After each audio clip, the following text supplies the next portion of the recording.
Bleach, the 5th Division Captain. Chapter 1001, At the Podium. Shin'ō Spiritual Arts Academy. Today was the first day of school. After completing the enrollment process and attending the opening ceremony in the afternoon, there remained a period akin to evening self-study before curfew, which would normally include a brief lesson. However, today was special, so this time slot was replaced by a small internal class lecture. Class 1 to 5. As a new student, Arima Seiya currently wore a rather tense expression. This marked his 25th year since crossing over to this world and his first step away from eking out a living in Rukongai's Yoruichi district. It was only natural to be nervous on his first day at the academy. But what made Arima so nervous that he felt his body clenching was the man standing at the podium. His short, slightly wavy hair had a gentle curve, reminiscent of lotus petals unfurling after the rain. Behind rectangular glasses, his brown eyes shone faintly, curving slightly as if apologetic. On the surface, he appeared to be a soft-spoken man. If judged by his build, he even seemed somewhat frail. But that face, paired with his distinct voice, was far too recognizable. Good evening, students. I am your instructor, responsible for your psychological health and academic progress. My name is Sōsuke Aizen. Starting today, I will be working with you all for the next 6 years. As your mentor, it is my honor, and I ask for your cooperation. His gentle voice felt like a barrage of armor-piercing shells, blasting Arima Seiya's mind into a fragmented mess. The Shin'ō Spiritual Arts Academy was an institution dedicated to training future members of the Kido Corps, the Onmitsukido, and the Godai 13. The curriculum spanned 6 years, though only the most exceptional students could graduate early. Arima had merely wanted a steady living, so long as he didn't perform too poorly, employment was guaranteed. This place offered secure jobs. Arima was quite satisfied with his situation. After all, anything was better than struggling to survive as a street dweller. He didn't aim to become invincible or anything. That kind of ambition was beyond the realm of realistic expectations. But who could have imagined this? On his very first day, he would encounter the ultimate boss. Oh no, his past life memories surged forth like a nightmare. The man who defined Bleach. One of Ichigo Kurosaki's 3 father figures. The glasses breaker, the king of smooth one-liners, and the man who could make prison attire look like haute couture. This guy showing up here. How was he supposed to survive? Suicide, perhaps. Arima felt like his soul was about to float away. But then, Aizen's next words brought him back to reality. As you can see, I currently serve in the 5th Division of the Godai 13, a specialized unit focused on rescue operations. The division's insignia depicts the silhouette of the Andromeda flower. Can anyone here interpret its symbolic meaning? A 2-second silence followed. Evidently, there were no connoisseurs of refined symbolism present. Aizen, however, didn't seem the least bit surprised. It was as if he had anticipated this outcome. Is it nervousness as new students? I hope you all adjust to this environment quickly. After all, the curriculum here at Shin'ō Academy is quite intense. He adjusted his glasses slightly, the smile on his face unchanging. The Andromeda flower represents sacrifice, danger, purity, and sweet emotions. That is also my blessing to all of you. Indeed, learning is inherently arduous. Simultaneously, I hope you all grasp the essence of Shin'ō Spiritual Arts Academy. When you eventually become capable individuals, do not forget your responsibilities and duties. The more Arima listened, the stranger his expression became. Something felt off, very off. While Aizen was undoubtedly a master of deception, his earnest tone as he said these words gave Arima a faint sense of genuine sincerity. It was as if he truly believed in what he was saying. Whoa. While Arima wasn't an expert at reading minds, was this guy always like this? It was way too convincing. Or could this be part of Aizen's twisted sense of humor? As Arima pondered, a girl in the front row nervously raised her hand, prompting Aizen to nod at her. Please, go ahead. Sensei Aizen, I've heard of you. You're one of the Academy's top graduates, right? May I ask which seat you currently hold in the 5th division? The seat ranking system denoted positions of power and skill, just below the ranks of captain and vice captain. Wearing a humble smile, Aizen's eyes curved into a gentle arc like crescent moons. I am unworthy of much praise. Currently, I merely serve as the 4th seat. His words were modest, but the class erupted into murmurs. Huh? So young, and already the 4th seat? No, Sensei Aizen is so capable. Surely a position like 4th seat is just a stepping stone for him. The chatter continued unabated. Aizen didn't seem inclined to interrupt, instead observing everything before him with a composed smile. As a teacher, he lacked an aura of stern authority. Yet at the same time, his ability to effortlessly build rapport with the students seemed almost like a natural gift. The atmosphere in the classroom was lively. Arima Seiya, at last, began to collect himself.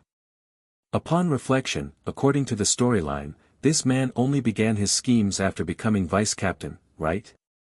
Though Arima didn't recall Aizen's exact career trajectory, it seemed plausible he had indeed served as a teacher at the Shin'ō Academy for some time. Even after becoming captain, Aizen continued to host periodic calligraphy classes at the academy. The seat ranking information should be useful. Judging by this timeline, the major events of the story are likely at least 100 years away, right? Perhaps Aizen only started plotting after becoming vice captain. For now, this version of him seemed relatively normal. So, does that mean there's still hope for me? Arima's thoughts fluctuated, but Aizen's voice once again reached his ears. Arima-san, Arima-san. Present. Arima instinctively stood up, realizing that over 20 classmates were now looking at him. With a smile, Aizen nodded toward him. Arima-san, to foster harmony in the days to come, engaging in communication is a wonderful way to open hearts. Since we're all gathered here, why don't you introduce yourself briefly? It could be a valuable opportunity to connect, as we might work together in the future. Holding a piece of paper in his hand, Aizen added softly, you're first on the list, so you'll have just 1 minute. Please, introduce yourself. Chapter 2002, A Person Like a Stray Dog. A Peaceful Night's Sleep. Arima Seiya's luck was not bad, he was assigned to a dormitory in a more remote area. Since he didn't have to deal with nobles, he rarely had to concern himself with matters of hierarchy. He could act more casually and freely. Additionally, his 2 roommates were not from his class, allowing Arima to operate on a staggered schedule from them. While he wasn't particularly fond of being a loner, for now, focusing on his studies took priority. After all, once he graduated, he wouldn't have such a convenient environment for learning. As a commoner, he knew he had to take full advantage of the academy and squeeze every bit of benefit he could. The first day's curriculum wasn't too demanding, a relief for Arima, who was largely a novice in the other 3 required courses, besides swordsmanship. In this regard, while others might have come to the academy just to pad their resumes, Arima was different. He was here to genuinely learn. Hakuda, or white strikes, refers to close-quarters combat techniques. As one of the 4 foundational skills, its importance should be evident to all. Shunpa, a technique for instantaneously moving at high speed, allows the user to approach or evade with such speed that it appears instantaneous. Kido, or demon arts. By the end of the day, although Arima didn't recognize a single instructor, his notebook was filled to the brim with notes. His ability to gain attribute points through instruction proved invaluable. You have been introduced to Hakuda. Hakuda +2. You have been introduced to Shunpa. All his non-swordsmanship attributes gained +2. Arima beamed as he observed the pleasing increases in the 3 other categories, feeling a harvest-like joy in his heart. Say what you will, he hadn't made a mistake by enrolling in Shin'ō Spiritual Arts Academy. If he hadn't managed to sneak into this institution, he wouldn't have had access to such content in Rukongai District. By the end of the day, Arima felt he had gained a lot. Aizen had been absent today, apparently away on business, and a stern-faced middle-aged man had taken his place. This led to much grumbling among the class, leaving the substitute instructor scratching his head in confusion. Am I really that unpopular? Well, today's lesson ends here. Starting tomorrow, classes will follow a 2-subject per day schedule, and there will be periodic exams. Please. The lengthy announcement made it clear that studying at the academy wouldn't be easy. Some students began to complain. After all, not everyone could easily grasp the material. With the difficulty of exams and assessments, many who failed to rank well would likely end up in trivial positions after graduation. Their prospects seemed bleak. In contrast, Arima didn't share such concerns. He had no time for pessimism, training was the way forward. Happily exiting the classroom, Arima made his way to the swordsmanship dojo. However, to his surprise, the place was unusually bustling. At 10 o'clock at night, the dojo was still crowded. Didn't anyone sleep around here? He asked the gatekeeper uncle about the situation.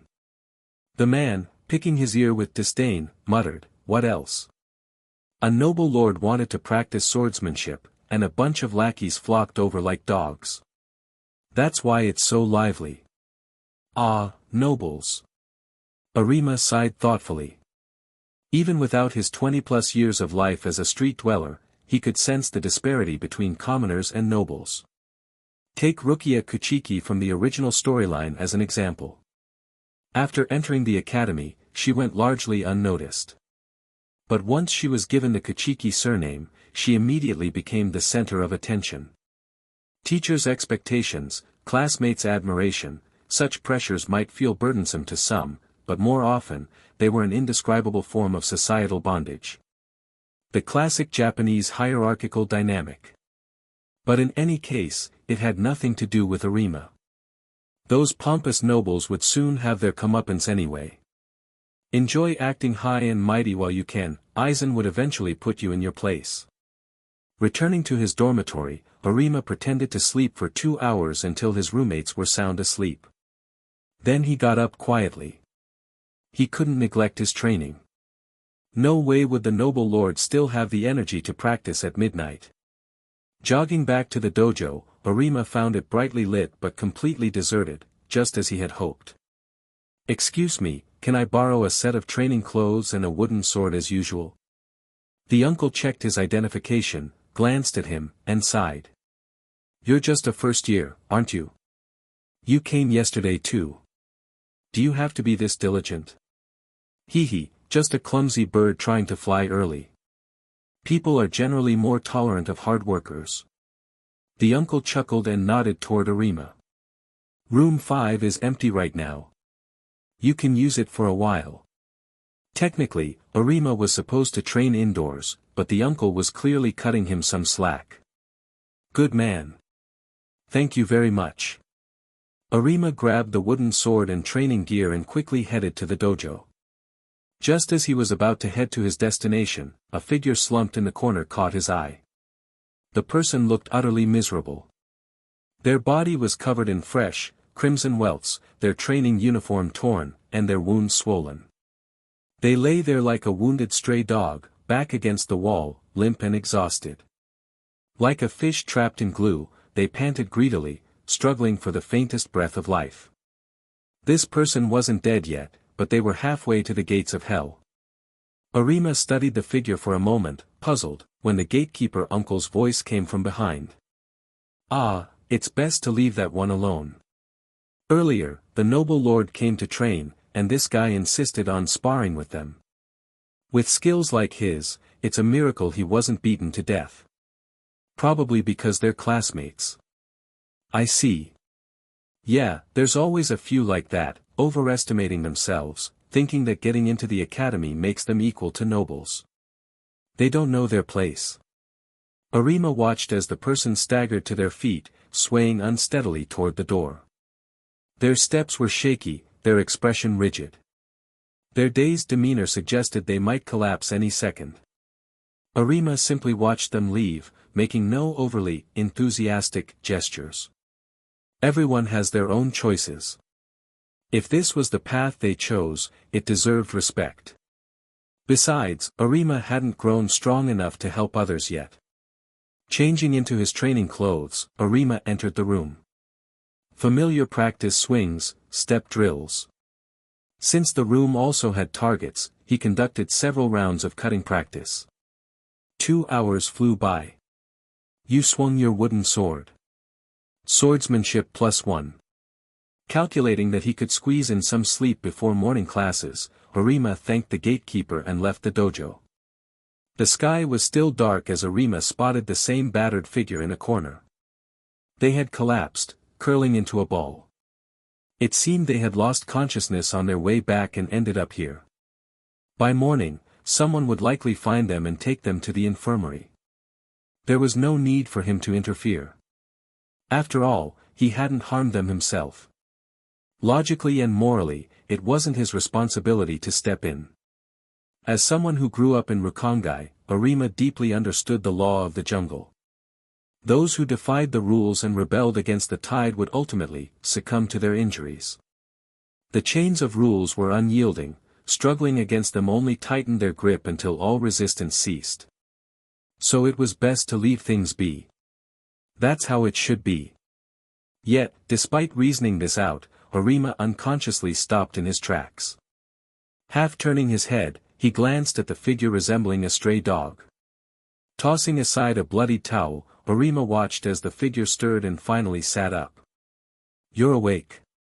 The person didn't respond immediately, instead reflexively reaching for their waist. Only upon feeling a familiar object did they relax slightly. Who are you? The voice was tense, but it carried more wariness than hostility. Class 1 to 5, Arima Seiya. This is my dorm room. You're lying on my bed. That's not what I meant.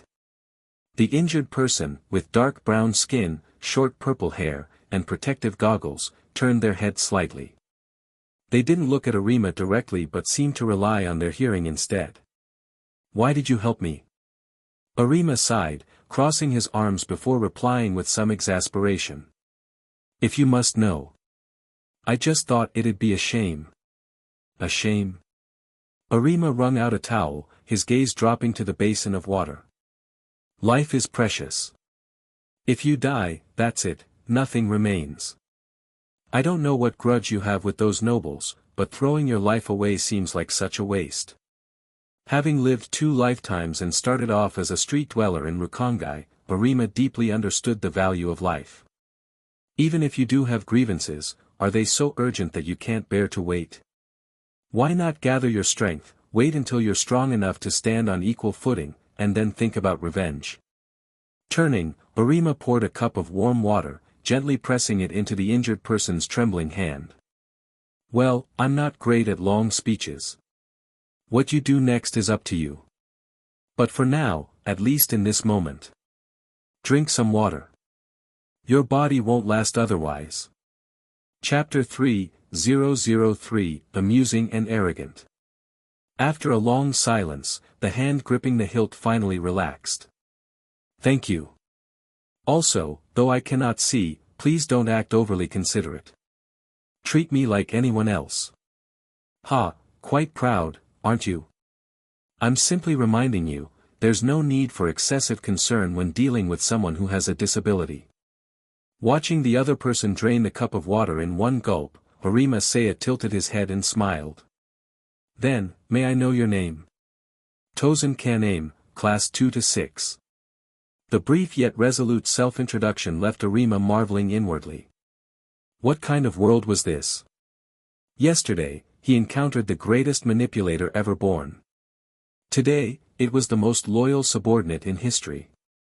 It seemed like he was fated to cross paths with people aligned with Aizen.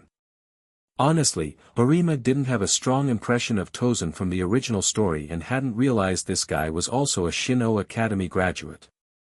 And just 1 year ahead of him, no less. Wait a minute. Thinking about it, most Godai 13 members were academy graduates, except for a few outliers in the 11th division. Tosen composedly adjusted his steps, lightly brushing the object hanging from his waist. Though his movements were still unsteady, they were noticeably better than the day before. Standing before Arima, Tosen spoke gravely. Arima Seiya, I thank you for your assistance. But please, do not get too close to me. After all, he had already provoked the nobles. If they pursued the matter, things could become troublesome. I know, I don't need the reminder. If anything happens, I'll be the first to run. Arima understood perfectly why Tosen acted this way. He had joined the Godai 13 with a thirst for vengeance. His friend had been murdered, yet the perpetrator escaped justice. That's why Tosen carried a proper asachi at his waist, his friend's keepsake and a standard tool of a shinigami. Students were only allowed to handle genuine blades during specific lessons, akin to a temporary loan. To truly own an asachi, one had to graduate first. Tosen, however, had his own principles of justice, which he upheld as he eventually rose to the position of captain of the 9th division. Arima had always thought of him as the enduring, stoic type. Yet, this version of Tosen seemed impulsive and rash. Time truly is a whetstone. Even this headstrong blind man had been polished into a smooth and refined figure. Tosen fell silent at Arima's response.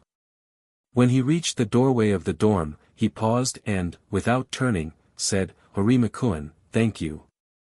Arima responded with a cheerful grin, his teeth shining brightly, though, of course, the blind Tosen couldn't see it. Ha, no problem. Because Arima had spent time helping Tosen, he arrived late to his class that day. Unfortunately, it was the Kido course, taught by one of the academy's most fastidious instructors. Arima was penalized by being made to stand outside and had his privilege to audit the lecture revoked. To make matters worse, the instructor complained about him afterward, which led to Aizen seeking him out during the break. Seiya-kun, could we have a word? Arima had no choice but to comply. Following Aizen down the corridor of the teaching building, they chatted casually. So, what happened? Choosing a public setting rather than an office made the interaction feel less formal. Aizen wasn't there to hold him accountable, he seemed genuinely interested in understanding the situation. Arima didn't hold back, recounting everything about Tosen. Aizen's expression remained calm, though his tone carried a hint of regret. I see. So, you were late because you were helping someone. That does sound like you, Seiya-kun. Sensei trusts me so easily. This morning's Kido instructor had dismissed his reasons as mere excuses. Faced with Arima's doubt, Aizen let out a hearty laugh. I think I have a decent understanding of your character, Seiya-kun. You're not the type to make excuses to shirk responsibility. If it wasn't necessary, you wouldn't have been late, correct? This near-intuitive level of trust, usually shared only between close friends, left Arima a little touched. As your mentor, I do hope you grow to be a person of integrity and kindness. But life is unpredictable. Just like your classmate Tosen, people often grapple with challenges and discontent. And in such times, what should one do? Sometimes, you need to think for yourself. I'll give you 3 minutes to come up with an answer. Aizen led Arima to the ground floor of the academy building, asking him to wait for a moment. When Aizen returned, he carried 2 steaming rice balls in his hands. After helping Tosen, heading back to the dojo, and rushing to class. You probably didn't have time to eat, did you? Squawk. This guy really was charismatic. Arima's stomach growled audibly. It seems you can't deny it any longer. As Aizen had guessed, Arima could only mutter a quiet thank you and accept the rice balls. Both were for him, one filled with salmon, the other with pickled plum. So, Seiya-kun, have you come up with an answer? Arima hummed softly before responding. Either submit or overthrow everything. The first option was compromise, the second, rebellion. Both carried their own meanings, though Aizen clearly viewed the matter as more nuanced. Oh. Aizen adjusted his glasses and sat beside Arima. An unusual perspective, Seiya-kun. It seems you possess wisdom beyond the ordinary. Not really, not really. I'm just parroting lines from a certain mastermind I admire, standing on the shoulders of giants to sound clever. It's just a passing thought. What about you, Aizen-sensei? How would you approach such a question? A counter-question? My. While such tactics might make others feel disrespected, I don't particularly mind.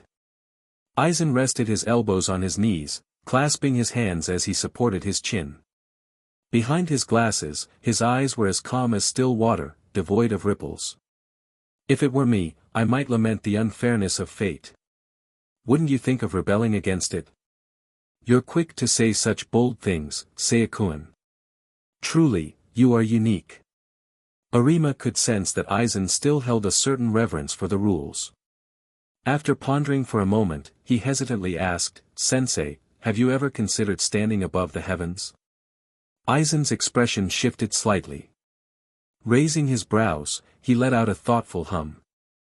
As if on instinct, he turned his gaze to Arima, but an indescribable aura lingered in the air. It was as though he had chewed on the question, swallowed it, and digested its meaning. Finally, his lips curled upward. As if amused by a child's naive remark, he chuckled softly. Standing above the heavens? That's quite the amusing and arrogant notion. Chapter 4:004, a century ago. The brief yet memorable conversation soon ended. After understanding Arima Seiya's situation, Aizen stepped in to explain matters to the instructor. After all, Aizen held a seated position in the 5th division, and his rank carried a certain weight. Compared to this mediocre teacher muddling through life at the academy, Aizen's status brought a palpable sense of authority. Combined with his polite and tactful manner, the instructor had no choice but to reluctantly accept Arima's apology. Though the process was a bit convoluted, the outcome is what matters. Seiya-kun, please make sure to balance your life and studies better next time. Grateful for Aizen's help, Arima gave a solemn promise to heed the advice. As Aizen was about to leave, he suddenly paused, a smile curling on his face as he added, Oh, by the way, there's a special lecture tonight that I've personally arranged. Be sure not to be late. So that's it. Perhaps the reason Aizen missed yesterday's class meeting was to prepare for this event. Did Aizen-sensei invite someone important? Aizen chuckled modestly, nodding with a hint of playful pride. It's someone who might even surprise you, Seiya-kun. Think of it as a new experience, meeting people is always worthwhile. Someone who can be spoken of so highly, just what kind of expert could it be? Curiosity aside, there was no skipping the afternoon classes. Over time, Arima began to notice gradual progress in his basic skills. The tangible rewards of hard work, the visible results, gave him a sense of addictive satisfaction. Arima felt like a sponge, greedily absorbing every bit of knowledge and nourishment around him. As for his curiosity about Aizen's words, the answer came just hours later when a certain lazy figure stood at the lecture podium. The man slouched casually, raising his right hand to dig at his ear with his pinky finger, his expression steeped in weariness. What's this? Having a captain like me talk to a bunch of freshmen? Doesn't that seem a little undignified? Sporting shoulder-length blonde hair and blunt bangs, the man's lazy gaze and sly grin gave off a mischievous vibe. His earlier complaint was directed at Aizen, who stood off to the side. But instead of getting upset, Aizen smiled good-naturedly and reassured him. Since this is my first time serving as an instructor, I'm worried that my words might leave an inappropriate impression on the students. Pushing his glasses up his nose, Aizen added, I believe someone of captain rank from the Gotei 13 would be better suited to provide a balanced and valuable perspective. Flawless reasoning. Unfortunately, the man before them wasn't one to follow conventional logic. TCH. But not all of them will join the Gotei 13 after graduating, will they? And even if they do, they won't pick a lame division like the 5th, rescue work is so boring. Am I just here to help you recruit subordinates? Captain, please refrain from voicing your inner thoughts so freely. What does it matter? It's not like anyone from outside will hear. The two on stage carried on their banter, seemingly devoid of formality. But the students below sat stiffly, their expressions tense. After all, the blond man wore the white captain's haori embroidered with the 5th Division's insignia. The fact that Aizen addressed him as Captain left no doubt about his identity. Oh, right, I forgot to introduce myself. The blond man's face broke into a signature mocking grin. As you can see, I'm a bit frivolous and unreliable. But I'm currently the captain of the 5th Division. And your guidance instructor, Aizen Sōsuke's direct superior. To be honest, we're short-staffed in the 5th Division. So today, I'm also here to extend an invitation. If any of you decide to join the Godiai 13, please, consider joining our division. Oh, and my name. He half-turned to write his name on the blackboard. Shinji Hirako. The characters appeared strange, written entirely in reverse, as if mirrored. Writing mirrored characters so fluidly by hand must have taken considerable effort. The mocking expression on his face made his intent clear. That's all. Nice to meet you. The students remained stiff and silent. Though many wanted to on the odd name, none dared to speak up against the captain's authority, especially not during a first meeting. Only one person broke the silence. Excuse me. About that. The voice came from the back of the room. All eyes turned to the source, Arima Seiya, sitting in the last row. The boy wore an expression of hesitation, clearly having thought long and hard before deciding to speak. Captain, isn't your name written backward? His casual tone felt inappropriate for the setting, bordering on disrespect. Yet instead of reprimanding him, Shinji's expression grew intrigued. The captain raised his right hand, pointing toward Arima with an amused grin. Oh, you've got a sense of humor. You caught on to the essence of my style. Do you know how long I practiced reverse writing? Are you a genius too? Shinji's deadpan delivery made his words sound absurdly serious. Without waiting for Arima's response, he continued speaking at his own pace. Anyway, I'm not a stiff guy. Feel free to relax. The 5th Division is a laid-back team. Off to the side, Aizen adjusted his glasses and cautiously interjected, Captain, this might give the students a misconception about our rescue team's work. It's fine. Nobody wants to join such a dull division anyway. We never meet our recruitment quotas. No, even if you're complaining, this isn't the place for it. Watching the light-hearted exchange, Arima's expression turned peculiar. Who would have thought these two would be at such ease with each other now, only to become bitter enemies a century later? Time truly is a butcher's knife. The class meeting quickly wrapped up. Shinji's talk was, as he promised, far from formal.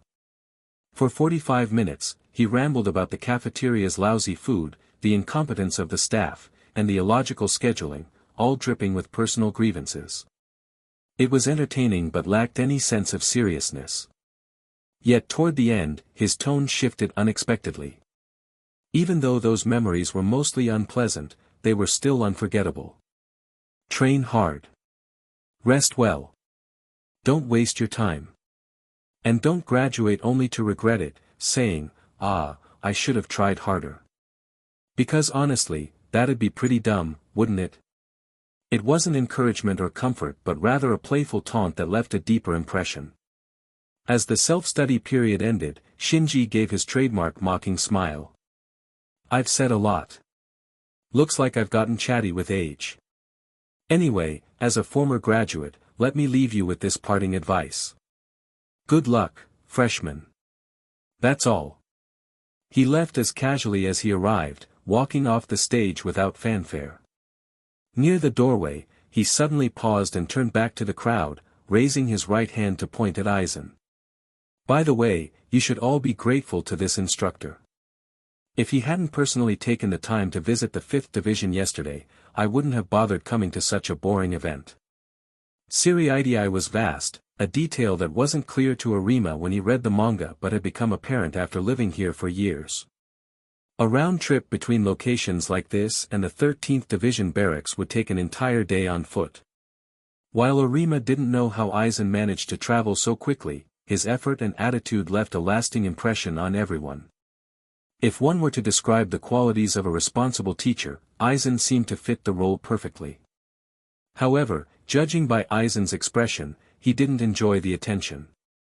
Faced with Shinji's accusation, he could only laugh helplessly and reply in a careful, resigned tone, "Captain, please keep such matters discreet in the future." Shinji laughed as he walked past, carelessly patting Aizen on the shoulder. "Relax. Learn to be bold, will you?" Chapter 5:005, Assurance and Expectation. The two figures, arms slung over each other's shoulders in a casual and unimpressive manner, exited the classroom. Yet, despite the seemingly friendly gesture, it was clear that Aizen, as the one being leaned on by Hirako Shinji, carried an air of reluctant compliance. Snippets of their conversation drifted to Arima Seiya's ears. "How long do you plan to hang around here? The division's workload is piling up. We're really struggling without you right now, you know." It was evident that Aizen had grown quite familiar with Hirako Shinji, the 5th Division captain, and had taken on considerable responsibilities within the division himself. So capable already, huh? What a diligent guy, thought Arima. Arima watched Aizen cheerfully see off his captain.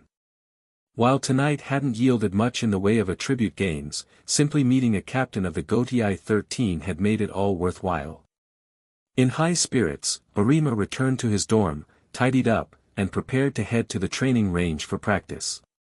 But before he could take a few steps, a familiar figure appeared at his door, Tosen and Aizen. The man still bore visible swelling and bruises, and though his injuries were bandaged, he looked as ragged as ever. "Huh? Why are you here?" Hearing footsteps behind him, Tosen turned slightly. His neatly combed hair gleamed faintly under the light, and his tone remained composed. "I asked around and learned who you are. I also heard you enjoy sword practice. I don't like owing favors, so I waited here specifically for you." He raised a hand to rest it lightly on the hilt of his sword. "The way of the sword is long and profound. There is much for you to learn. I can teach you a thing or two." "Oh ho, is that so?" Arima's expression turned playful.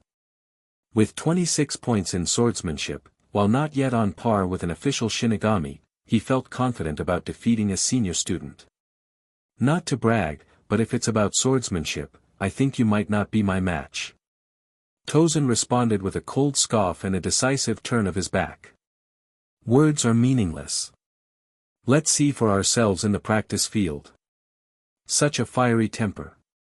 Arima chuckled lightly and quickened his pace to walk alongside Tosen. "By the way, I've been curious about something, so forgive me if this sounds rude. Is your skin color natural? And about your hair, since you're black, have you considered rocking a cooler style? Like an afro, dreadlocks, or maybe cornrows? Come on, say something. It's boring if I'm the only one talking, it feels like a one-man show." "Shut up." Beyond that curt response, Tosen said nothing more. 2 hours later. Both men emerged from the practice field battered and bruised, groaning in pain. Neither had expected the other to possess such formidable skills. Tosen, who wielded his late friend's Asachi, had naturally maintained rigorous sword training. Meanwhile, Arima's 26 points in swordsmanship were no joke, making for a hard-fought duel. Starting with cautious exchanges, their sparring escalated until both became fully invested in the battle. Arima's left cheek swelled to twice its normal size, forcing one eye into a narrow slit, a testament to Tosen's relentless attacks. But Arima hadn't been on the receiving end alone. Seeing Tosen clutching his left arm with a grimace, visibly trying to suppress a pained cry, Arima felt a deep sense of satisfaction.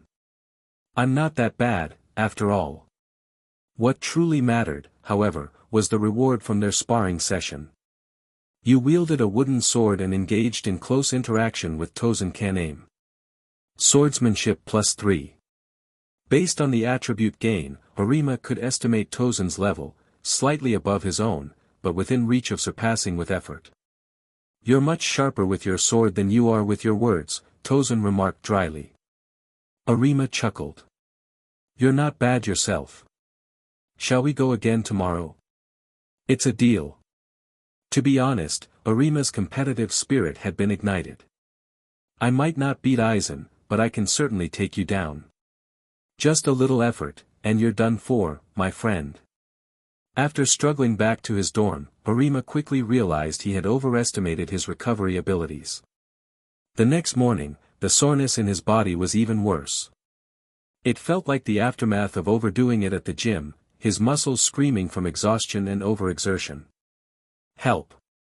Somebody save me! But realizing he wasn't close enough to anyone to ask for aid, he hesitated for a moment. By the time he decided, the dorm was already empty. If I can't rely on others, I'll have to rely on myself. Pull yourself together, Arima Seiya. Summoning every ounce of strength, he forced himself out of bed, washed up, bandaged his injuries, and limped his way to class. Unsurprisingly, Arima became the center of attention, his swollen face making him stand out.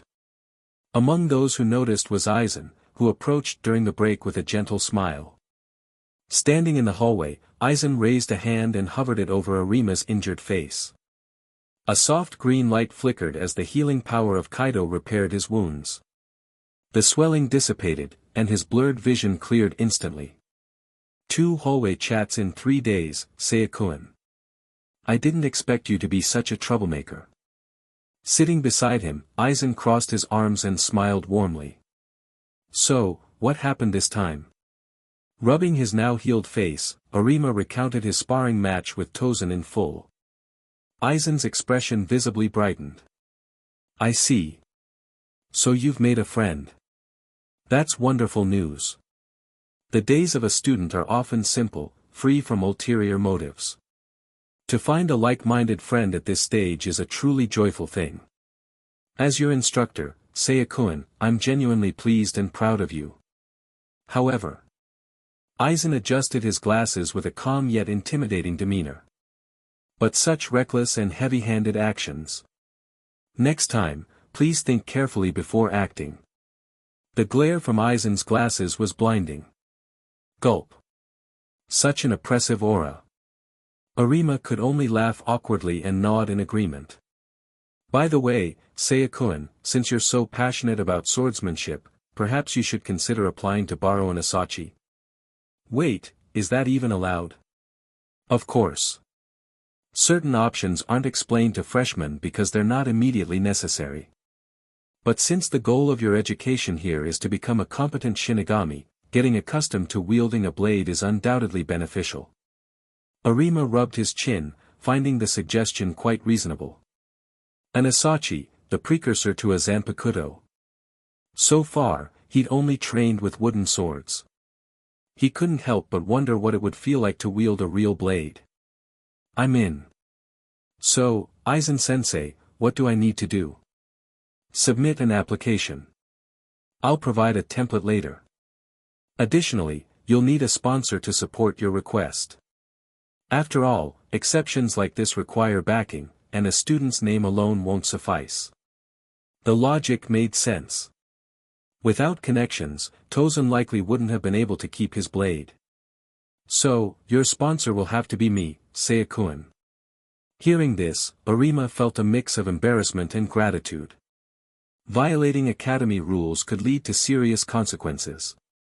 The lightest penalty was expulsion, the worst involved imprisonment, a daunting prospect considering the extended lifespan of spiritual beings.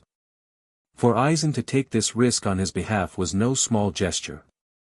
This guy's so good at this.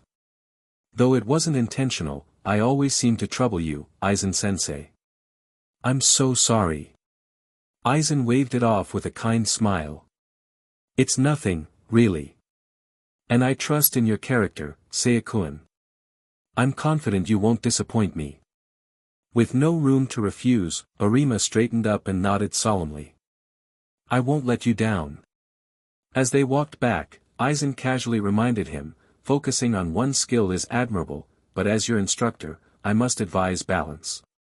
The upcoming monthly exam will focus on Hakuda. Arima's expression froze. He'd completely forgotten. Performance in these exams was critical for securing a good post after graduation. Glancing at his stats, Hakuda, 2, Arima scratched his cheek awkwardly. With this level, I'd barely surpass a street brawler. Realizing the weight of his workload, Arima sighed. I really need to work on those other skills. Seeing Arima's troubled face, Aizen chuckled softly, as if watching his student struggle brought him amusement. Prepare well, Seiya-kun. I look forward to seeing what you achieve. Chapter 6:006, The Assistance Area. After finishing his daily courses, it was time for evening training. Arima Seiya and Tosen and Aizen had agreed on a time and began sparring again, continuing until they were both utterly exhausted. During a brief rest period, Arima raised a question. Hakuda. If you're asking me, you might be asking the wrong person. After all, Hakuda is just a comprehensive term for close-quarters combat techniques, refined, combined, and ultimately integrated. It's not difficult to start learning, but improving it is anything but simple. There aren't many instructors in the academy who are proficient in this subject. As one of the 4 foundational skills, its utility is somewhat limited. You can understand why. It's about prioritizing. Everyone's energy is finite. No matter who you are, you have to focus on one area and hone it to achieve mastery. For example, everyone has weaknesses. When I was a first year, I was graded the lowest in Kido during the exams. But the academy isn't here to make things impossible. They won't push you to the brink, after all, it's not their mission to create failure. Tosen shared his insights while passing Arima a cup of water. The intense sparring session had been far more effective than swinging a wooden post by several orders of magnitude. Without replenishing his fluids, his body would soon start screaming in protest. Seated on the ground, Arima accepted the water, gasping softly as he thanked him. So, finding someone skilled in Hakuda isn't easy. Tosen sat beside him, thinking for a moment before answering. At least, I don't think it's simple. What a headache. For Arima, the fastest way to learn was to find someone skilled, get them to guide him personally, and absorb their expertise. Most Shinigami rely on their Zanpakuto as their primary weapon. Hakuda is more of an emergency fallback. That said, Tosen paused thoughtfully before adding, the Onmitsukido, the stealth core, are quite adept in Hakuda techniques. Unfortunately, I don't have any connections with them. With his inability to see, Tosen maintained a calm posture of staring into empty space as he continued speaking. My apologies. Arima exhaled deeply, letting his arms fall slack before sprawling out on the ground. No need to apologize, that's a bit much. I was just asking. It's about manners, not content. So rigid. Are you some kind of old man?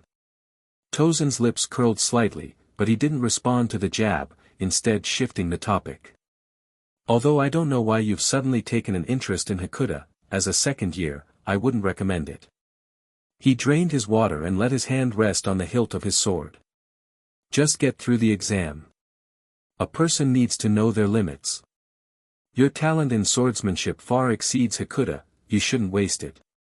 Oh. Arima couldn't help but chuckle. Look at you, saying something encouraging for once. It's simply the truth. But arguing with someone as crude as you is pointless. Arima could feel the disdain radiating from Tosen as the latter stood and offered him a hand. That's enough sparring for today. You wielded a wooden sword and engaged in close interaction with Tosen and Aizen. Swordsmanship +2.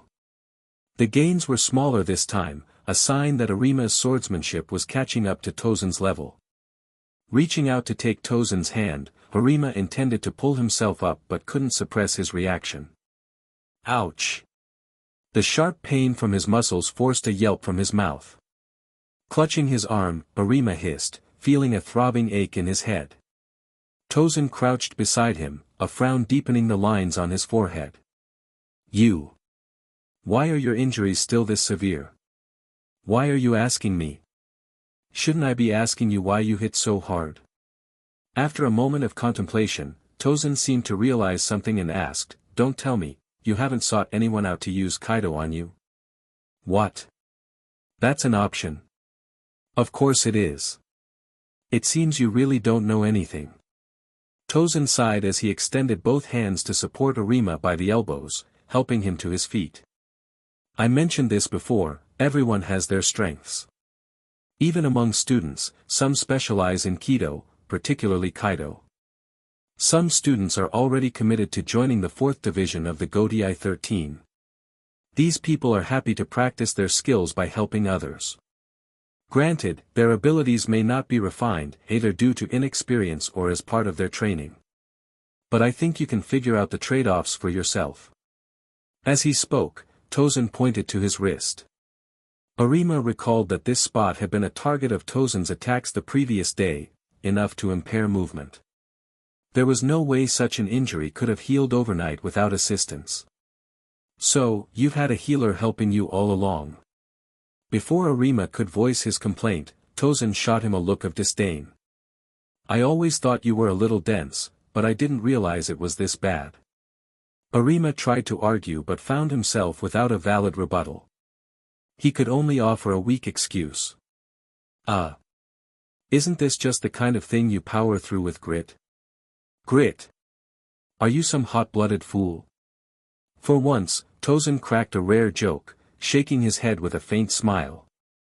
Take some time to visit the first floor of the Academy's main building. That's an area designated for student assistance. If you need something, you can seek help there. Though, keep in mind, not everyone there is reliable. Oh, so such a place exists. I owe you one, Tosen. Arima noticed the corner of Tosen's lips twitch slightly, as if he was trying to suppress a smile but quickly subdued the emotion. Even his expressions are so controlled, what a determined guy. You're welcome. The two parted ways at the dojo entrance, concluding their training for the day. The next day. Setting his alarm early, Arima arrived at the assistant's desk on the first floor of the academy building an hour before class. The walls were covered in handwritten posters and quirky announcements, giving the place a distinctly student-run vibe. Arriving so early, the area was mostly empty, allowing Arima to leisurely browse the postings. There were requests for roommates, advertisements for selling second-hand items, and even girlfriend recruitment posters. Seriously, who would respond to something like that? While pondering, a pair of hands reached out and tore down the poster in front of him. Huh. Turning around, Arima found himself facing a rather imposing figure. Like him, the individual wore the academy's blue and white uniform, but their height was strikingly disproportionate. Arima, already over 180 centimeters tall, still had to look up slightly to meet the person's gaze. What are they eating to grow this big? This is ridiculous. Raising his eyes further, Arima locked eyes with the figure.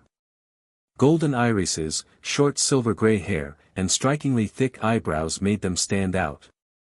The person's androgynous face bore a neutral expression as they stared back at Arima. The air grew awkward.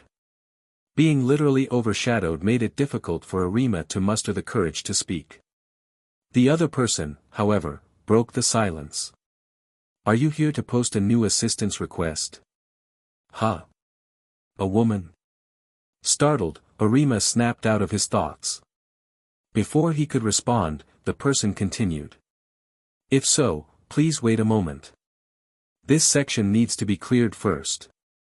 You can post new notices over there.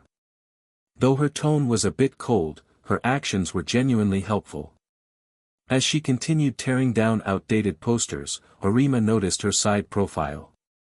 Her hair was braided into fine strands, adorned with red pendants dangling just below her earlobes. They swayed like wind chimes in the breeze, delicate and eye-catching.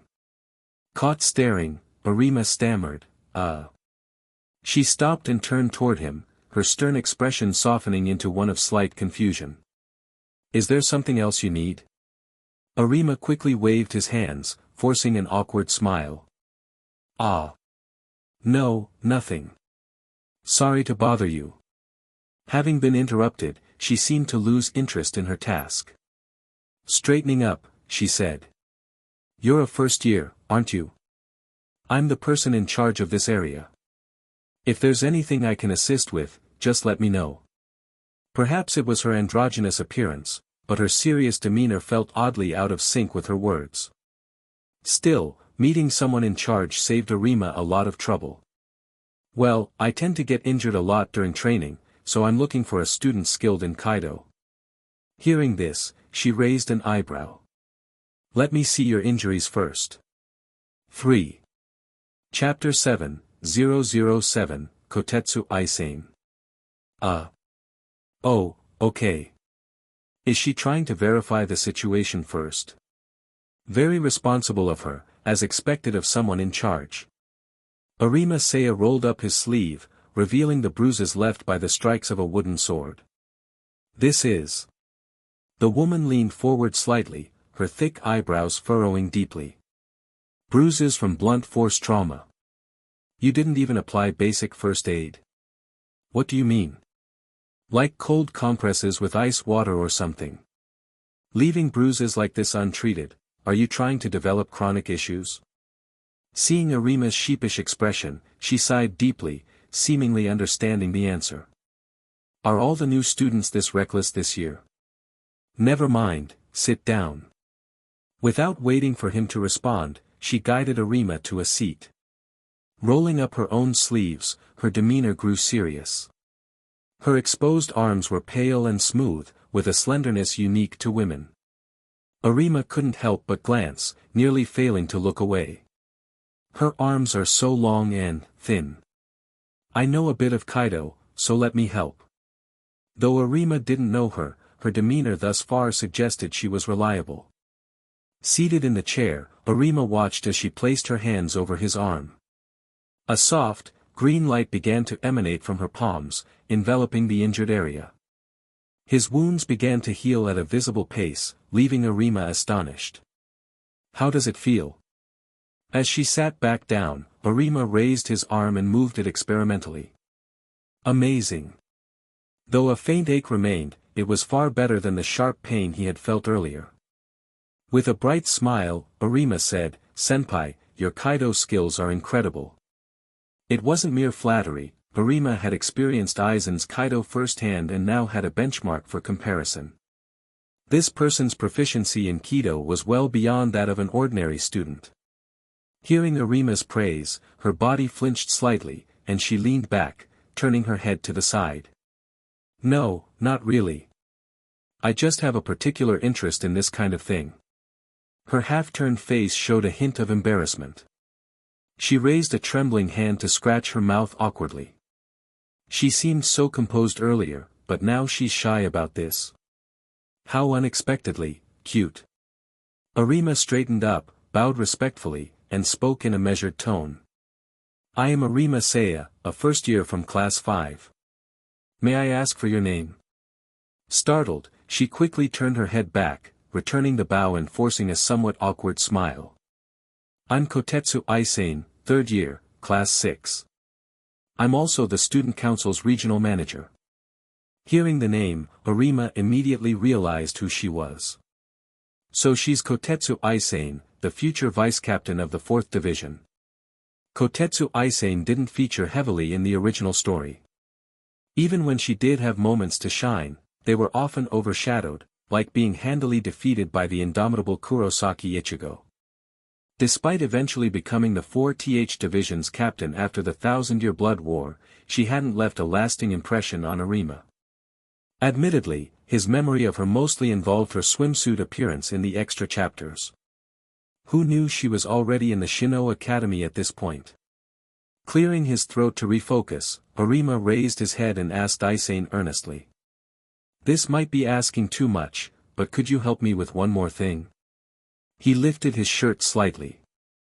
Aizen's eyes widened, and she instinctively turned her head away. Wait. What are you doing? I still have several other injuries like this, Arima explained. Aizen cautiously glanced at the swollen and bruised areas around his waist and abdomen.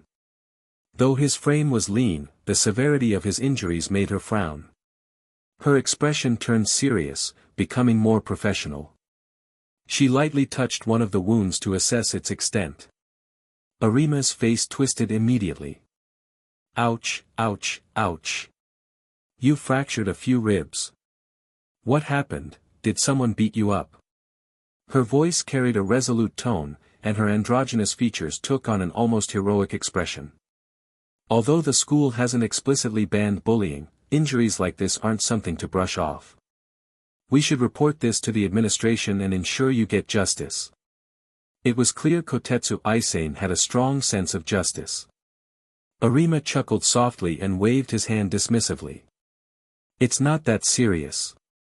These are just the results of sparring. I was outmatched, no one else is to blame. Aizen gave him an odd look, as if doubting his claim. Outmatched but still trying to act tough. These injuries seem more like the result of prolonged grappling. If that's the case. Fine. Let's get you healed first.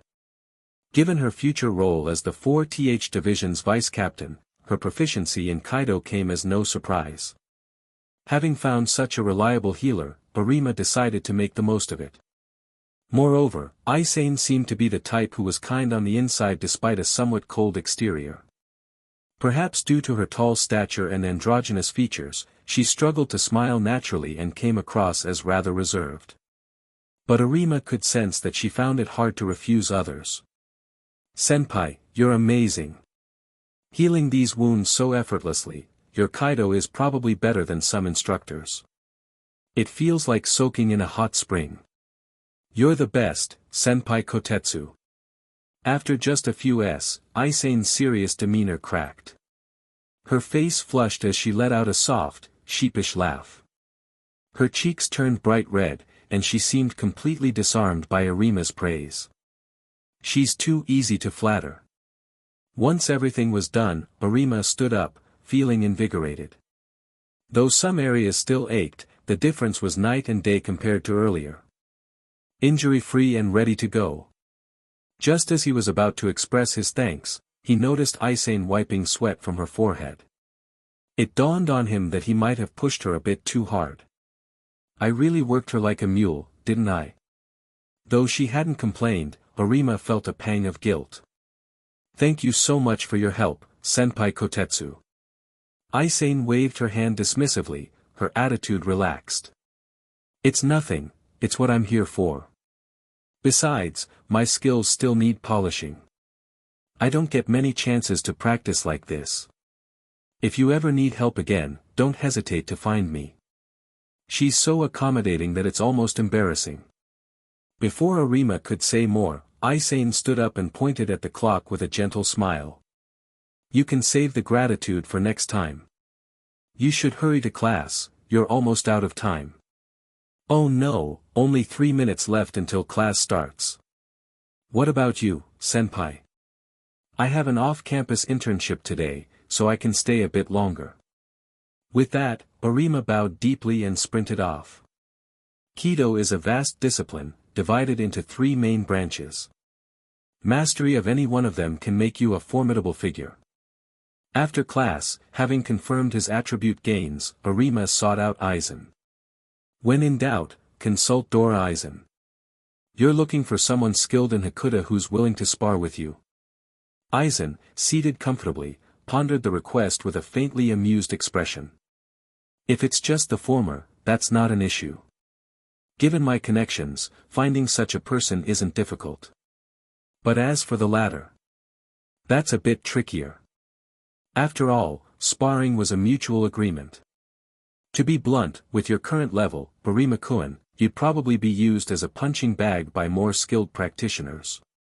Exactly what I want. Arima nodded confidently. No pain, no gain. That's my way forward. Though Aizen didn't say anything, his smile suggested he understood Arima's intent. Very well. Since you're so resolute, you must have mentally prepared yourself. Standing up, Aizen patted Arima's shoulder lightly. It might be a bit demanding, but if it's you, I believe you can handle it. Follow me, I'll introduce you to someone who happens to be on campus today for a lecture. Who could it be? That question was soon answered. During the lunch break, Aizen led Arima through several buildings. The location turned out to be the area designated for fifth-year students. Are we still in the academy? Where is this? Following Aizen, Arima entered a spacious training hall. Inside, he saw a commanding figure standing amidst a crowd of collapsed individuals at her feet. You're all so weak. You're about to graduate, and this is the best you can do. 1. Chapter 8, 008, Shihoin Yoruichi. The figure stood with her back to Arima Seiya, yet her commanding presence was palpable. Her short purple hair exuded a sharp, clean-cut energy, and her attire, a snug short-sleeved top and knee-length shorts, was far from the academy's standard uniform. At a glance, Arima realized one thing. She isn't a student of the Shin'ō Academy. Recalling Aizen's earlier remarks, Arima pieced it together. She's the outside expert brought in for training. But, wasn't this a little extreme? The ground was littered with bodies, no fewer than 70 or 80 students, maybe even 100, and yet the woman stood there, exuding an air of effortless confidence. Her posture conveyed that she hadn't even used much strength. Sensei, Arima thought, casting a sideways glance at Aizen, are you really planning to let me spar with her? Are you trying to get me killed? Aizen caught Arima's wary look and responded with a calm smile before stepping forward. Lady Yoruichi, it has been quite some time. I trust you have been well.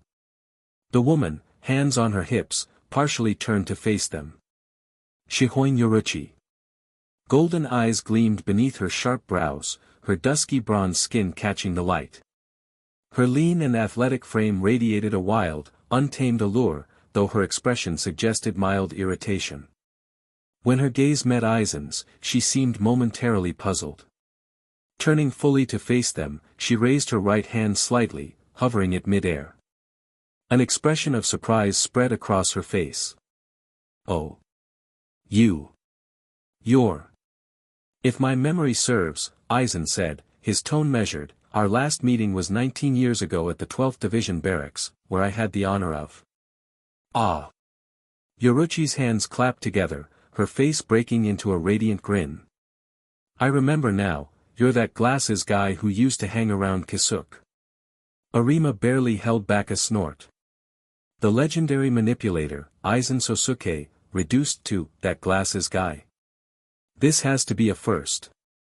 Even more amusing, Arima swore he saw Aizen's shoulders stiffen slightly at the remark. Incredible. Yoruichi, you truly are unbeatable. Though the situation was full of comedic potential, Arima managed to maintain a neutral expression. After all, it wasn't entirely unexpected. In the original timeline, the relationship between Aizen and Yoruichi was barely explored. Given their respective roles, they were unlikely to be close acquaintances. Their only likely connection was through a mutual contact, Kisuke Urahara, the former captain of the 12th Division and the founder of the Research and Development Institute.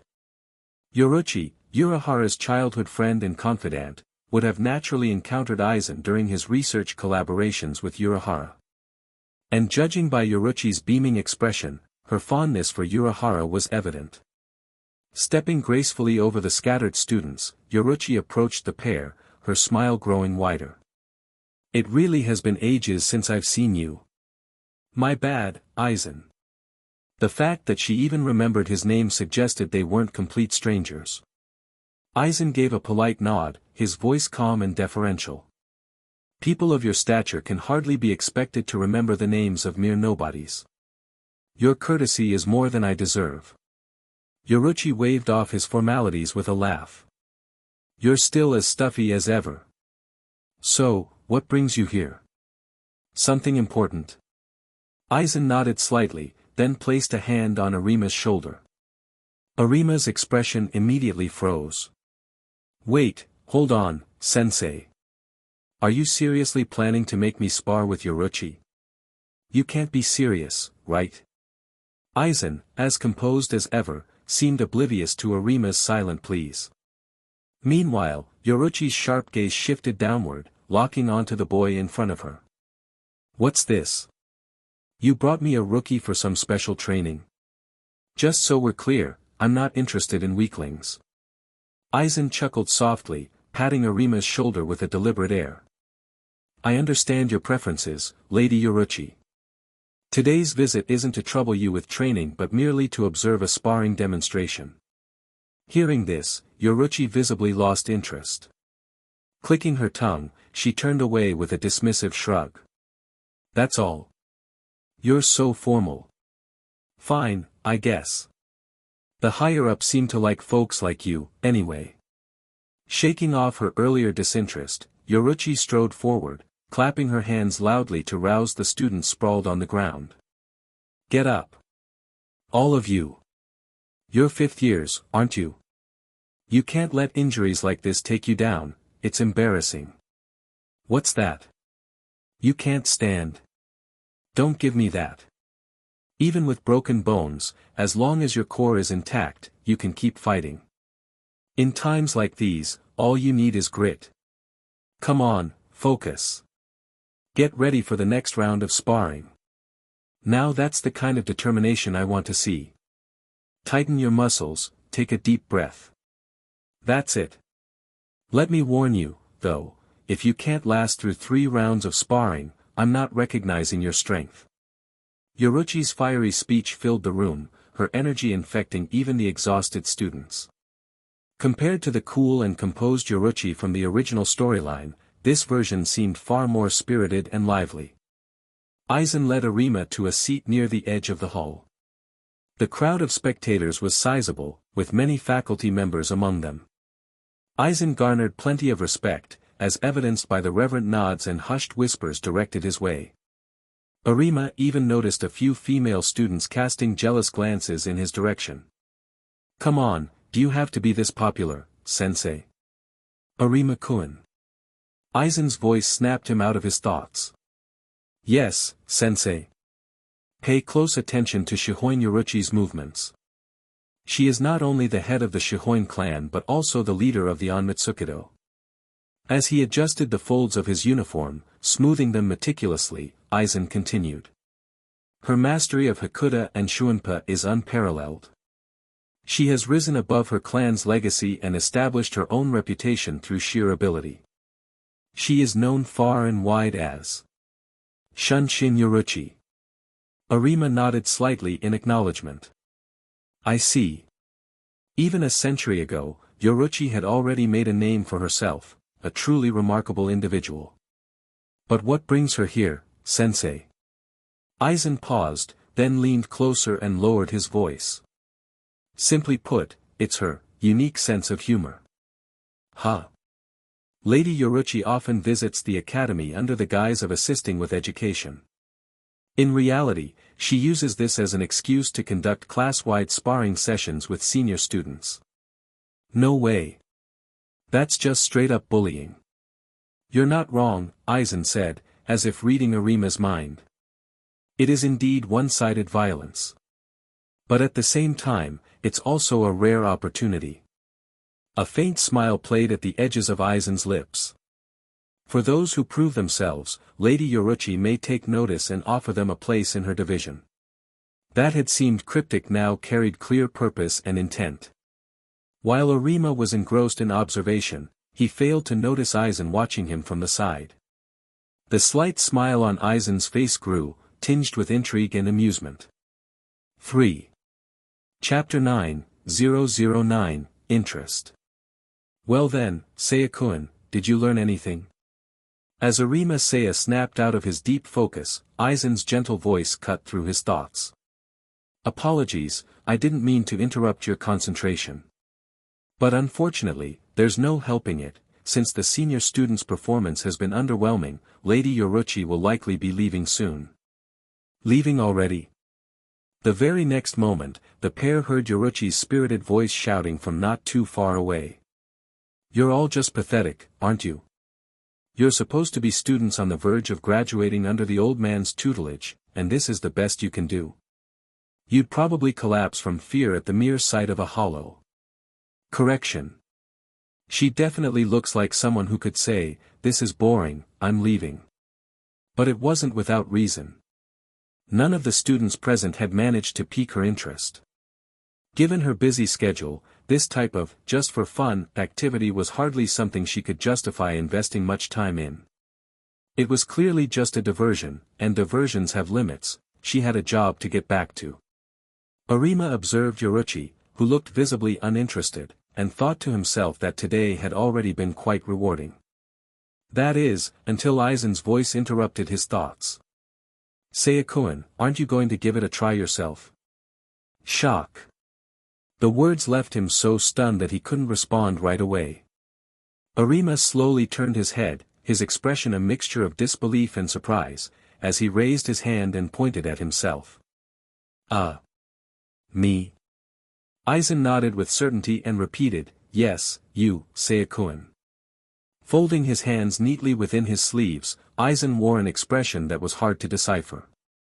It carried a hint of encouragement, as if cheering Arima on, yet his tone remained measured and polite. This subtle contradiction gave Arima a strange sense of unease.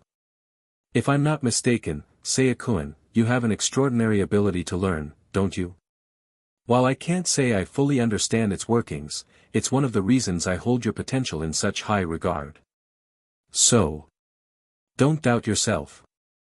Challenging a strong opponent can be an invaluable experience, wouldn't you agree? Seeing Arima hesitate and glance at him nervously, Aizen offered a warm smile and extended his hand, gently patting Arima's shoulder. Be brave, Seiya-kun. Talent is like a buried treasure, it remains just a potential until it's unearthed. Go prove your strength. As your instructor, I'll be watching over you. With Aizen's final words, any excuse to refuse evaporated. Aizen was a master of reading people, and Arima knew this. He had expected that Aizen might have noticed his uniqueness, but he hadn't anticipated that the observation would be so precise, almost as if Aizen had peeled back all his defenses. Feeling slightly exposed, Arima had no choice but to take a deep breath, steady his nerves, and rise to his feet. If this was how it was going to be, then he would just have to take a beating. After all, wasn't that the point of enrolling in the academy? While the situation was unexpected, it ultimately boiled down to honing the basics. Bring it on, Shihoin Yoruichi. Arima slowly made his way to the edge of the training field. The instructor overseeing the class, who seemed to be in charge of the session, opened his mouth as if to say something upon spotting Arima. However, Aizen stepped forward and whispered something in the instructor's ear.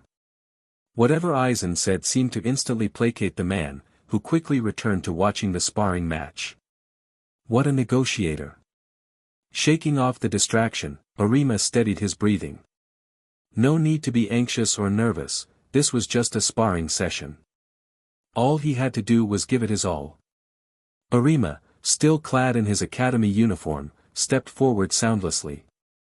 The moment his footfalls reached her ears, Yoruichi, who had been standing with her back turned, spun around. The tall, bronze-skinned woman regarded him with an intrigued expression, her sharp golden eyes glinting with curiosity. Her gaze swept over him, appraisingly. Heh. Her voice carried a playful edge. That posture, that step. Seems like you've got some skills, huh? Why were you pretending to be clueless earlier? Trying to act like a novice so you could secretly pick up a few tricks. Arima didn't reply. Because she's exactly right. He was stealing techniques, and not just one or two. Feeling guilty, Arima could only maintain a neutral expression as he assumed a combat stance. First-year student, Arima Seiya. Please go easy on me. Crossing her arms, Yoruichi rested her hands under her chest, slightly lifting it, before raising one hand to her cheek. Her slim fingers brushed against her face as her golden eyes narrowed slightly, like a predatory cat that had just spotted something intriguing. Ha! A mere first year with this kind of presence? Not bad. Alright, I'll give you a chance. She raised her right hand, extending 2 fingers upward like a signal mast, her stance practically radiating challenge. 2 moves. If you can withstand 2 of my attacks, I'll give you special permission to join the Onmitsukido. That's unfair. A voice protested from somewhere on the ground, but its owner was quickly silenced by another student clamping their hand over his mouth. The second student's eyes flashed with warning. Idiot. Do you think that's a reward for him? Do you even realize that for Lady Yoruichi, 2 moves and 3 moves are practically the same? Indeed, to Yoruichi, it made no difference. Her intuition told her she only needed 2 moves to take him down. That was the entire reason for the number. Arima didn't respond. Instead, he focused on steadying his breathing. Relax. Relax. The floor beneath him was slick with sweat and blood, a testament to the fierce battles that had taken place. This was a true expert, a pioneer in the field of Hakuta. Arima had no advantages here, which meant he needed to adjust his strategy. His meager 12 points in Hakuta started to feel alive, as if the knowledge they represented was seeping into his veins and flowing through his body. No guidance. No reminders. Instinctively, Arima raised his hands into a defensive stance, turning his body slightly to the side. Yoruichi's smile widened, her amusement deepening. Oh. This is a pretty novel starting stance. Not bad. Your school doesn't teach this kind of thing, does it? She paused, tilting her head slightly. I have to admit, kid, you're starting to interest me. But before her words fully settled, Yoruichi was already in motion. The space between them evaporated in an instant as her figure shot forward like a blur. She talks to distract, but when it comes to fighting, she doesn't hold back at all. Arima couldn't see her. He couldn't track her movements, only a black blur that seemed to flicker in and out of existence. But he didn't panic.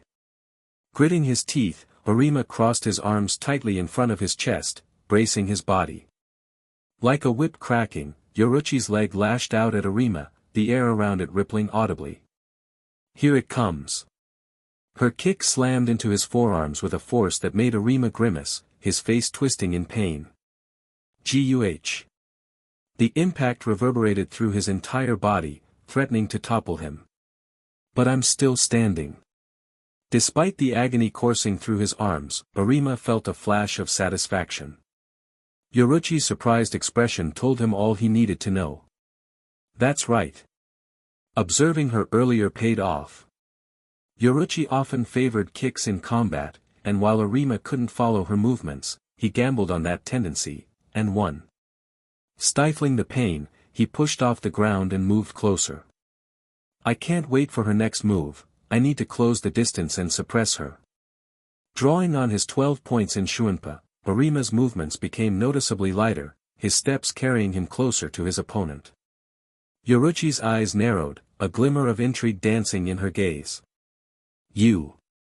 Before she could finish, Arima seized her collar with his left hand. Completely disrespectful. This was the kind of act that could get him reprimanded later, but Arima didn't care. Taking a deep breath, he pid his hips and twisted his body in a seamless motion, aiming to throw Yoruichi off balance.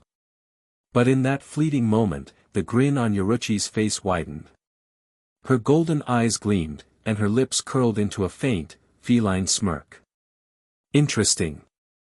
For the first time, Shihoin Yoruichi was genuinely intrigued. 2. Chapter 10:010, Not Going. The back throw wasn't a complicated move. It required finding the right leverage and disrupting the opponent's balance before executing a simple toss. The opponent would be thrown to the ground, left in an embarrassing heap by their own weight.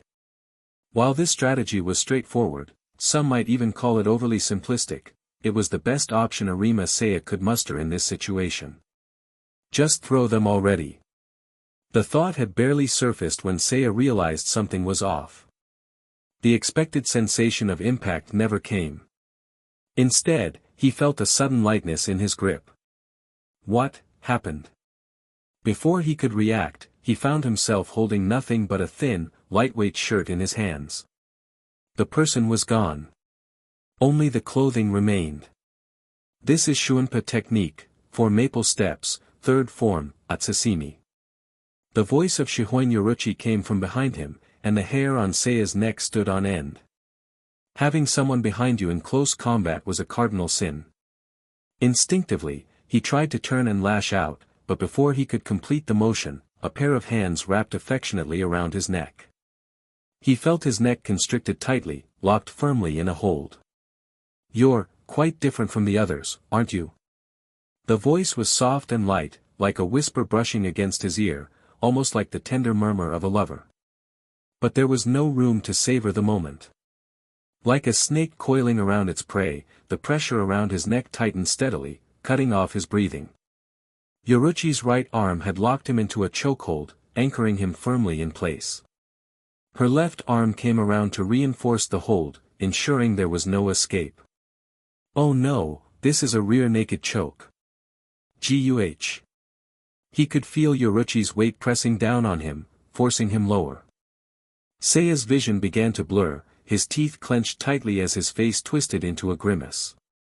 He didn't want to lose, especially not in such an utterly humiliating fashion. Damn it. It's supposed to be a simple sparring match, and you're pulling out secret techniques to deal with me. But no matter how much he struggled, there was no escape.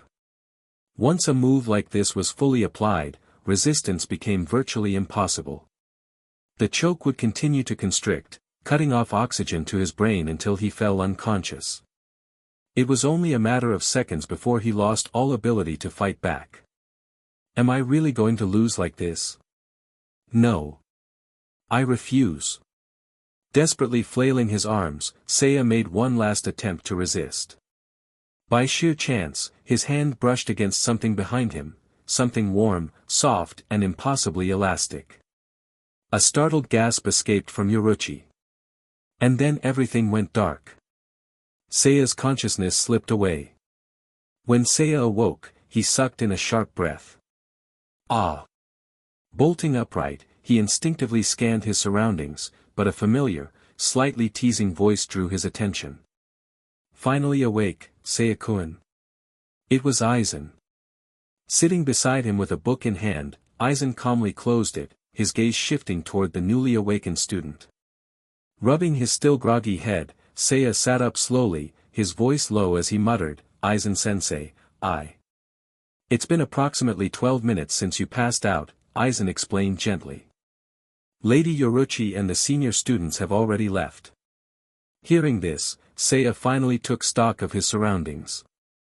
Just as Aizen said, they were still in the training hall, now completely empty save for the two of them. Aizen tucked the book under his arm and stood up, offering a faint smile. "So, Seiya-kun, how was it sparring against Lady Yoruichi?" Seiya pursed his lips tightly before letting his body fall back onto the floor with a loud thud. "There was no way I could fight back. It was exactly as Yoruichi had claimed.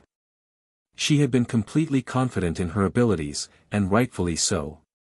Even if I had somehow performed beyond my limits, she still would have had a way to counter me.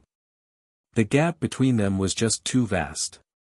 Still, despite his crushing defeat, Seiya didn't feel entirely disheartened.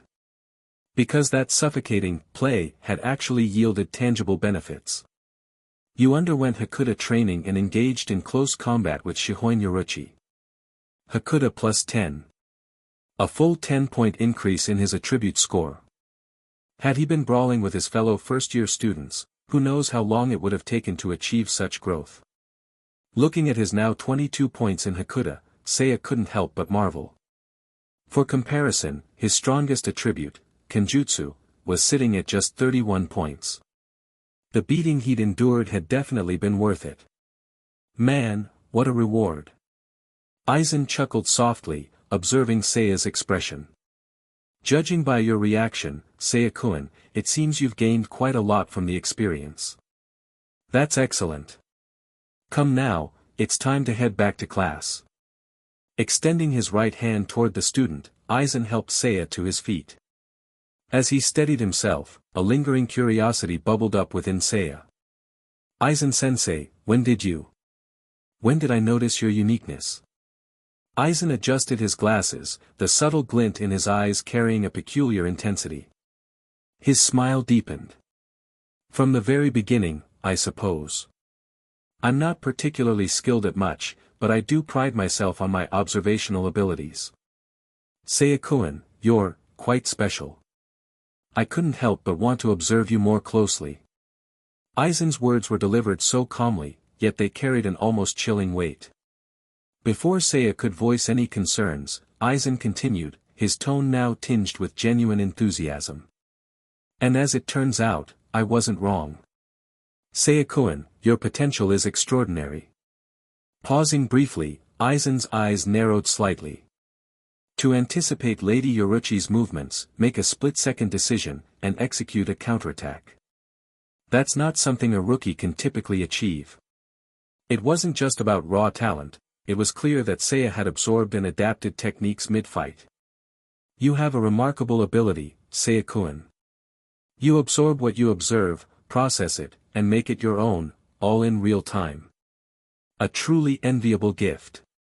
I see. You're a natural-born talent. As your instructor, I couldn't be prouder to witness your growth. For a brief moment, Aizen's usually composed demeanor seemed to radiate genuine excitement.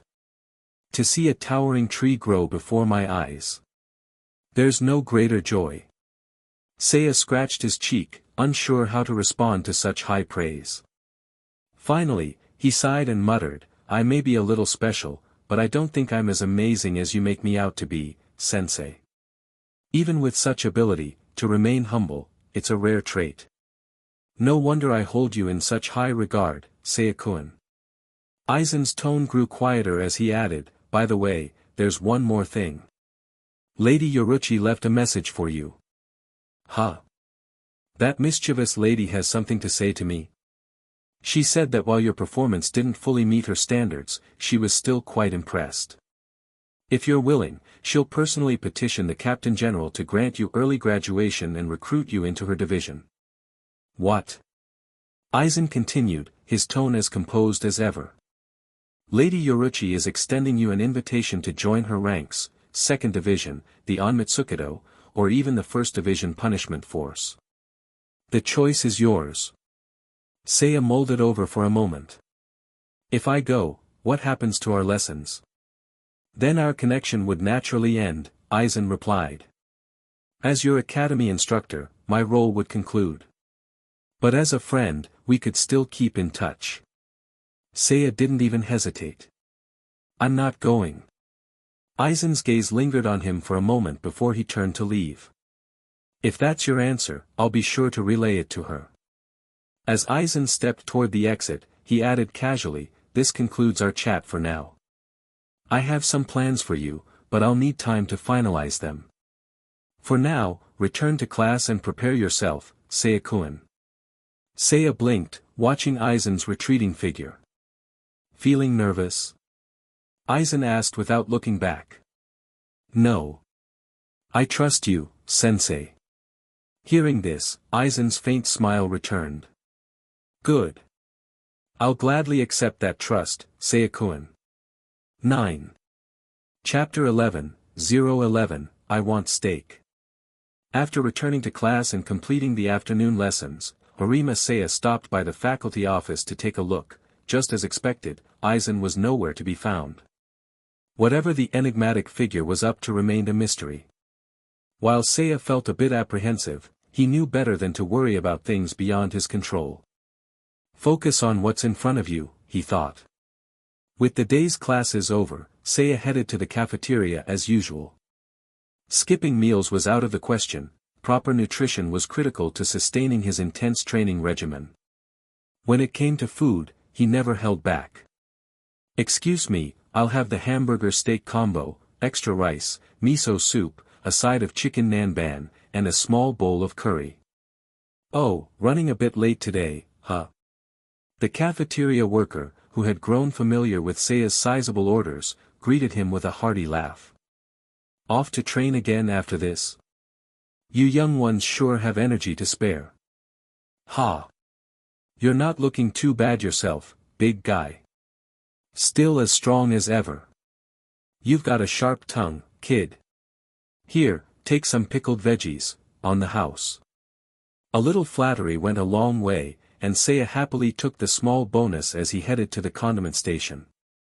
He sprinkled some chili powder and seaweed flakes onto his food, then glanced around for a quieter spot to eat. That's when he spotted a familiar figure. That's... Seiya hesitated for a moment, then decided to approach. Excuse me, one bowl of rice porridge, please. Again. Girl, you can't keep eating like this every day, you'll end up malnourished. No, it's fine. Really? Hee, I'm just, on a diet. Kotetsu Aizen lowered her head nervously, her hand fidgeting with the small decorative earring dangling near her ear. As Seiya had guessed, Aizen's personality was indeed reserved and introverted. She seemed especially uncomfortable in situations like this, where the attention of those around her was drawn her way. Not again. Aizen clenched her teeth. She hadn't wanted to stand out, but her height always made her the center of attention. It wasn't her choice to be this tall. She'd have given anything to look more normal, to just blend in like a regular girl. Her mind raced for an escape. What could she say to avoid the awkward stares? Kotetsu-senpai, what a coincidence to see you here. A cheerful, familiar voice snapped her out of her thoughts. Startled, Aizen turned her head to find a handsome young man with his black hair tied neatly behind him. His soft features and friendly smile gave him an approachable demeanor. She recognized him immediately. They'd only met that morning, but this was unmistakably Arima Seiya. Kotetsu-senpai, I've been meaning to ask you about something. Would you mind if I joined you for a bit? Caught off guard, Aizen could only nod reflexively. Why yes. Sure, let's go. The two quickly moved away from the food counter to a quieter corner of the cafeteria. As they settled into their seats, Aizen's tense expression visibly relaxed. If you're about to thank me, don't worry about it, Seiya said with a playful grin, waving her off. Consider it my way of repaying you for helping me earlier today. It's no big deal. Aizen blinked in surprise, her hands instinctively curling in her lap. Then, why did you? It was obvious you were feeling awkward, wasn't it? Seiya smiled warmly as he pulled apart his chopsticks, testing their alignment by tapping them gently against the edge of the table. Perfect. Since I noticed, I couldn't just ignore it. You seemed really uncomfortable back there, right? Seiya paused, rubbing the back of his head sheepishly.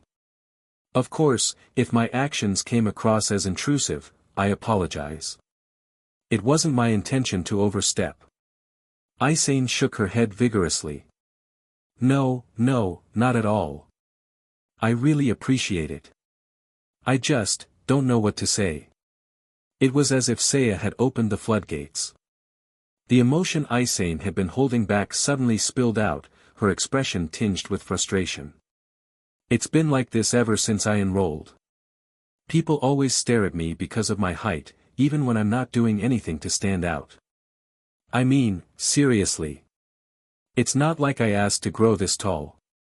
Even eating plain rice porridge somehow made me taller, it's ridiculous. Yikes. Listening to her vent, Seiya winced. The sheer amount of pent-up frustration was practically bursting from her. Clearly, she'd been carrying this burden for a long time. But considering their brief acquaintance, what could he possibly say to comfort her? Why is she even telling me all this? Noticing her own outburst, Aizen sniffled and murmured an apology. Sorry. Can we just pretend I didn't say any of that? What else could he say but, yes? Seiya smiled and nodded. As the tension eased, Aizen seemed to calm down as well. Taking a deep breath, she lightly patted her cheeks as if to steel herself. Pull yourself together, Kotetsu Aizen. Since when did you become so fragile that you're complaining to a first year? Sorry about that. That must have been embarrassing to watch. It's fine, Seiya replied easily. Honestly, you seem much more relatable now. He spoke casually as he polished off his bowl of curry. Relatable? How so? Seiya wiped his mouth, adjusting his posture slightly as he explained. Well, most of the time, you come across as a bit aloof. Like someone hard to approach. But I don't think that's how you actually are, right? Aizen blinked, her hand unconsciously brushing against her cheek. Do I really seem that way? Absolutely. Seizing the moment, Seiya grinned. If Kotetsu-senpai smiled more often, I bet you'd look even cuter. Wah. She let out a startled squeak, her reaction almost cat-like. At nearly 6 feet tall, the normally composed Aizen suddenly seemed small and flustered. See cute? Did he just say, cute? Her mind raced. He wouldn't say that to other girls, would he? This is so out of the blue, what am I even supposed to think? As heat crept up her cheeks, Aizen instinctively covered her face with her hands. Meanwhile, Seiya was blissfully unaware of the turmoil he'd caused. From his perspective, calling someone cute was just a polite compliment, a neutral way to brighten someone's mood. It was something he'd learned from observing Aizen. When in doubt, follow the master negotiator. Breaking the awkward silence, Aizen cleared her throat and blurted, Arima-kun. Why you sure eat a lot. Can't skimp on food when you're training every day, Seiya replied with a sheepish laugh. I see. Thinking back to his injuries earlier, Aizen furrowed her brow. Even so, that kind of intense training seems too dangerous. You really ought to take better care of yourself. Recognizing her genuine concern, Seiya smiled. Thanks, senpai. I'll be more careful from now on. Too casual. Aizen wanted to press the issue but stopped herself. Instead, she forced an awkward smile. You're really dedicated, huh? Seiya nodded firmly. Of course. Time at the academy is limited, so I want to make the most of it. That way, I can secure a good future. His sincerity left Aizen at a loss for words. She couldn't help but admire his drive. As Seiya finished his meal, Aizen glanced at her own bowl of plain porridge. I wish I could eat like that, she thought. But growing even taller was out of the question. After a moment of hesitation, Aizen spoke up again. By the way, are you doing okay financially? Seiya blinked in surprise, then chuckled. I'm managing fine. I saved up a bit from doing odd jobs before enrolling, so I should be good for the year. Nodding thoughtfully, Aizen seemed to come to a decision. Fiddling with her hands, she hesitated before speaking. Well, there's a part-time position open in the student council. If you're interested.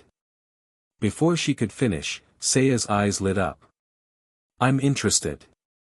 Earning money early would mean more financial freedom, and with it, better food options. Forget hamburger steaks.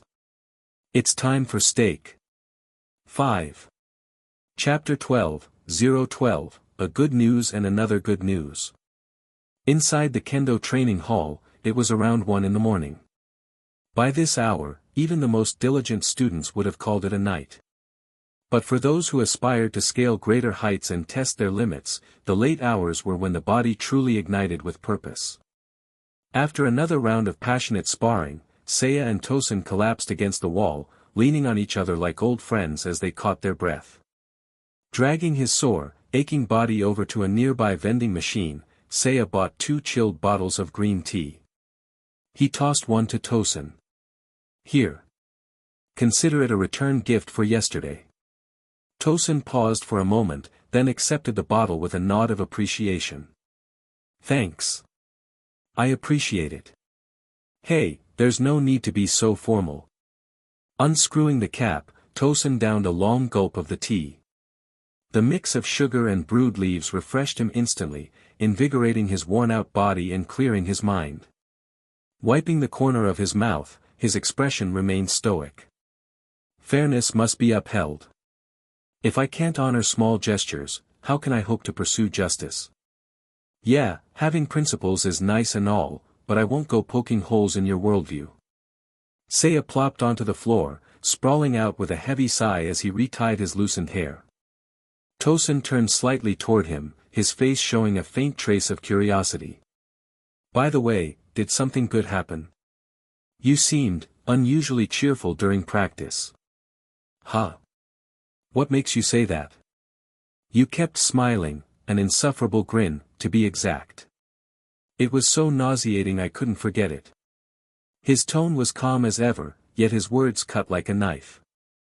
After a pause, he delivered another jab. You did it 6 times. You were counting. Seriously, how do you even notice these things? What kind of blind man is this? Realizing there was no hiding it, Seiya grinned and told Tosen about the part-time job he'd landed with the student council. Basically, it's helping out with errands, setting things up when events happen, and doing other small tasks. The best part is that it doesn't conflict with class time. It's perfect. Seiya beamed, clearly proud of himself for managing to maximize his time. Tosen, however, wasn't so easily convinced. With his usual sharp tone, he pointed out, student council work isn't that simple. Are you sure you're not being scammed? Seiya blinked, momentarily stunned. He recalled Kotetsu Aizen's earnest smile and shook his head. I don't think so. Then there's only one other possibility. Tosen's lips curled into an uncharacteristically playful smirk. That Kotetsu Aizen must have taken a liking to you. She probably adjusted the work schedule to suit your convenience. Before Seiya could respond, Tosen raised his hand, pointing directly at him with an almost mocking gesture. I'd say the scent of springtime is wafting off you, Arima Seiya. Tosen, your jokes are terrible. Ignoring the, Seiya leaned back on the floor, resting his hands behind his head. Could Kotetsu-senpai really have feelings for me? The thought lingered in his mind longer than he expected. Kotetsu Aizen, the tall, slightly awkward but earnest senior who always seemed so serious. To be fair, he had caught himself stealing glances at her earlier that day. She does have an impressive figure. Seiya's thoughts wandered for a moment before he shook his head with a laugh. Now it smells like an animal in heat, Tosen quipped. Are you a dog? After their rest, they sparred one last time before parting ways. On his way back, Seiya reviewed his progress for the day. Another 2 points in swordsmanship. Wait, that's a bit odd. The patterns didn't seem to line up anymore. Previously, he would have expected a smaller increase, but now, the results were balanced. Then it hit him. Tosen must be improving, too. Seiya grinned as the realization sank in. Of course Tosen was progressing, after all, he would go on to become a captain in the original story. This works perfectly for me. I'll keep improving alongside him, one step at a time.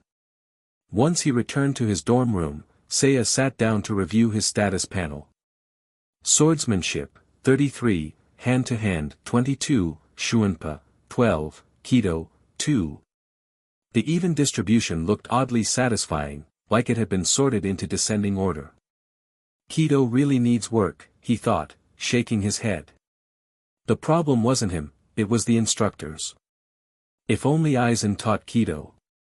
I'd probably get plus 10 points per lesson. Still, it wasn't bad. He was only a first-year student, there was plenty of time to grow. No rush. Time is on my side. The next morning, Seiya arrived at the student help area an hour before class. Kotetsu Aizen was already there, standing in the same spot as yesterday. When she spotted him, her face lit up with a visible smile as she waved enthusiastically. Arima-kun. Not wanting to keep her waiting, Seiya quickened his pace. Sorry for being late, Kotetsu-senpai. I didn't expect you to arrive so early. Don't worry about it. I'm your senior, it's only right for me to arrive first. Besides, I needed time to prepare your work schedule. Understood. I'll be in your care today, senpai. Aizen beamed at him, the corners of her mouth stretching into a wide grin that revealed her teeth. She looks kind of goofy, Seiya thought, holding back a chuckle. Alright, I'll be counting on you too. As Aizen explained his tasks for the day, Seiya couldn't help but notice a few small details. For starters, she smelled nice. The subtle fragrance of perfume lingered around her, much stronger than yesterday. Did she put on perfume for this? Her face also looked more refined today, as though she had taken extra care with her appearance. Even the small accessory hanging from her braid was new. She put in a lot of effort, Seiya thought, recalling Tosen's teasing words. Could she actually, like me? Aizen's voice pulled him out of his thoughts. Do you understand everything so far? Yes, Kotetsu-senpai. Thank you for the guidance. Avoiding eye contact, Aizen fidgeted nervously with the charm on her braid. Well then. I'll just. You look especially cute today, Kotetsu-senpai. Wah. She nearly stumbled as her brain short-circuited. Did he really just say that? Fighting the urge to flee, Aizen turned around sharply, trying to summon her seniority. But whatever scolding she had planned evaporated when she saw Seiya roll up his sleeve, revealing fresh bruises on his shoulder. Senpai, I've got some new injuries today. Could I trouble you again? Any thoughts of reprimanding him vanished instantly. Aizen let out a deep sigh, her brows furrowing as she approached. You really need to stop hurting yourself like this. If it happens again, I'm not helping you, got it? Her words carried more concern than anger, leaving Seiya grinning sheepishly. Got it, senpai. After finishing his morning tasks and arriving just in time for class, Seiya's day proceeded as usual. During lunch, he was debating whether to invite Aizen to dinner when Aizen suddenly appeared, beckoning him over with a smile. Seiya-kun, I have good news, and another piece of good news. Which would you like to hear first? Do I even have a choice? Amused by Seiya's blank expression, Aizen's smile widened. The first piece of good news, you're excused from class this afternoon. I've already arranged it. The second piece of good news, I submitted your request to borrow an asachi, and it's been approved.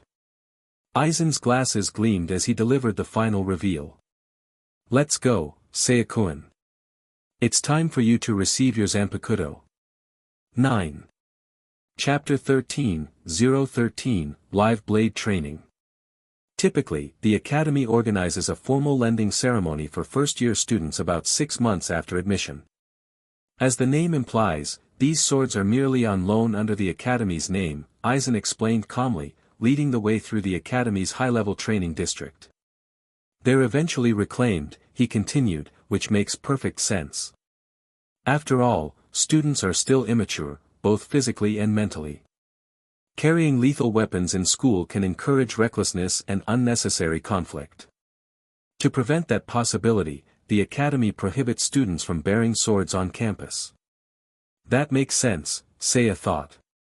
He had wondered about this before, but hearing Aizen explain it shed new light on the logic behind the rule. For the ordinary masses, Aizen went on, receiving a asachi early or late makes little difference. To fuse their souls with the blade and awaken their Zanpakuto's name is a long, arduous process requiring immense effort. From a managerial perspective, limiting access minimized risk and resources, a perfectly rational approach. Of course, Aizen added, a knowing smile tugging at his lips, for every ordinary individual, there exists a rare genius. Those truly gifted can bypass these rules and begin forging a connection with the blade earlier. As long as they have a guarantor, students may receive their asachi ahead of schedule, beginning the soul fusion process sooner. In fact, it's not uncommon for talented students to call forth their Zanpakuto's name while still enrolled in the academy. Then, with a calm, measured tone, Aizen looked at Seiya. I believe you can do it as well, Seiya-kun. Guh. It was a compliment, one that should have filled Seiya with pride. Instead, it weighed on him like a stone. Being trusted by Aizen feels great, but it's also terrifying. Desperate to shift the subject, Seiya cleared his throat and asked, by the way, Aizen-sensei, what's the difference between an Asachi and a Zanpakuto? Aizen paused, stroking his chin thoughtfully, as though choosing the simplest way to explain something fundamental. An Asachi and a Zanpakuto are essentially the same thing, he began. The former is simply the Zanpakuto's unawakened state. When the blade is released, when it gains a name, that's when it becomes a true Zanpakuto. Put simply, the difference lies in whether or not the weapon possesses an identity. I see, Seiya thought, his curiosity satisfied. He hadn't given much thought to this distinction before. Aizen continued, his voice smooth and encouraging. The process of soul fusion varies. Some take months, even years, while others find the answer almost immediately. No matter how long it takes, those with true talent will hear their blade's voice sooner or later. Seiya-kun, take heart. The Zanpakuto that awaits you, etched with your name, infused with your soul, will be a precious creation, unique to you. The way Aizen described it made Seiya's pulse quicken. The idea of forging a connection with his own blade suddenly filled him with eager anticipation. So, was this why you left earlier, sensei? Seiya asked, trying to distract himself from his growing excitement. More or less, Aizen replied with a cryptic smile. I had a few other matters to attend to as well. Seiya hesitated, guilt creeping in. Thank you, Aizen-sensei, for everything. Aizen smiled warmly, placing a reassuring hand on Seiya's shoulder. It's nothing. As your instructor, this is the least I can do. If you truly feel indebted to me, then grow stronger, Seiya-kun. That would be the greatest reward you could offer me. Damn it, now I feel even guiltier. Scratching the back of his head awkwardly, Seiya forced a smile. I'll do my best. Aizen led Seiya to the upper-level training wing, a place reserved for advanced students.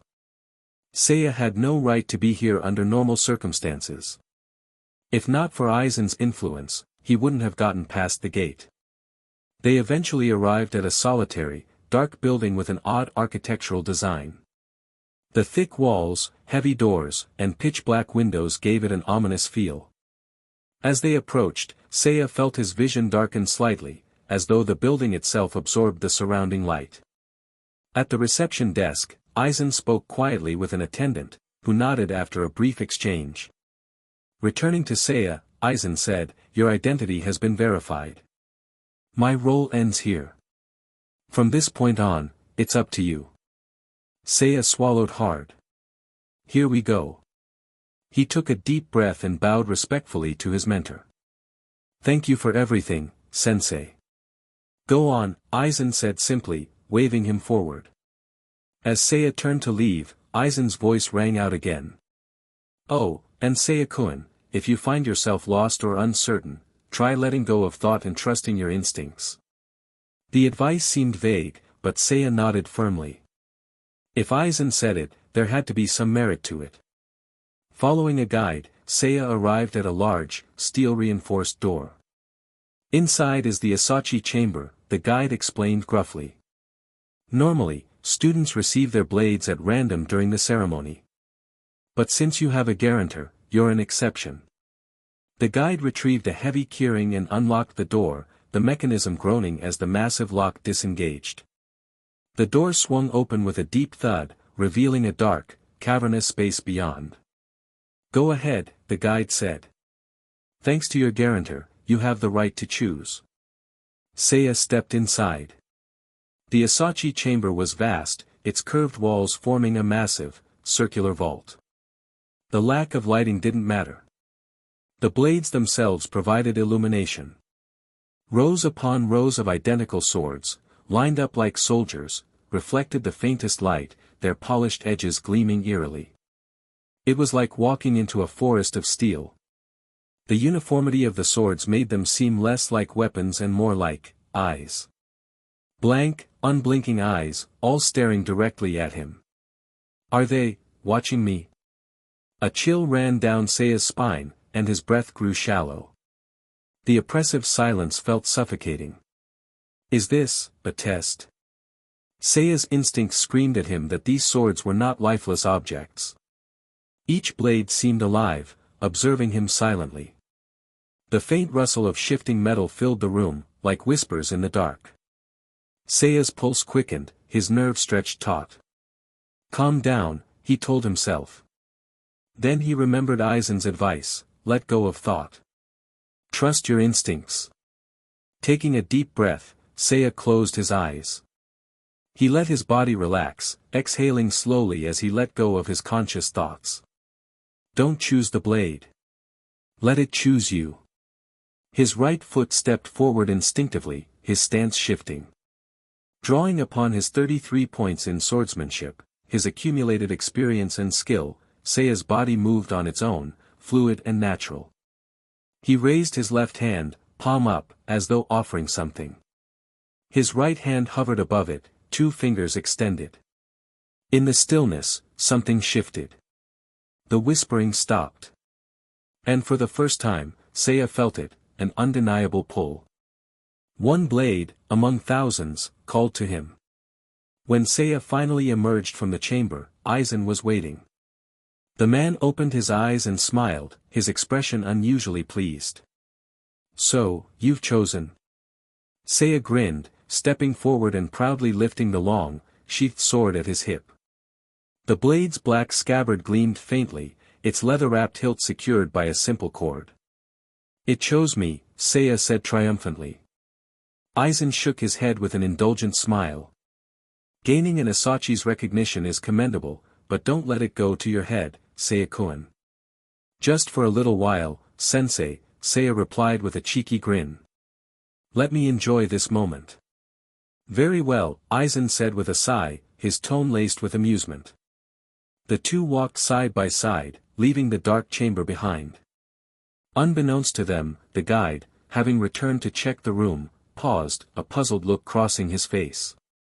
Strange, who was I just talking to? Shaking his head, the man patted his keyring, reassuring himself that everything was in place. The most problematic swords were all accounted for. As long as that door's locked tight, there won't be any trouble. Elsewhere, Aizen led Seiya to a familiar location, the kendo training hall. As Seiya stood there, confused, Aizen stepped into the sparring area and began untying his robe. Change into your training gear, Seiya-kun, Aizen instructed, revealing a fitted black sparring uniform beneath his robes. What? Smiling faintly, Aizen drew his Zanpakuto, its polished blade glinting in the light. I thought it might be interesting, he said, his voice calm yet edged with anticipation, to have a little live blade sparring session with you. 6. Chapter 14, 014, This is Mercy.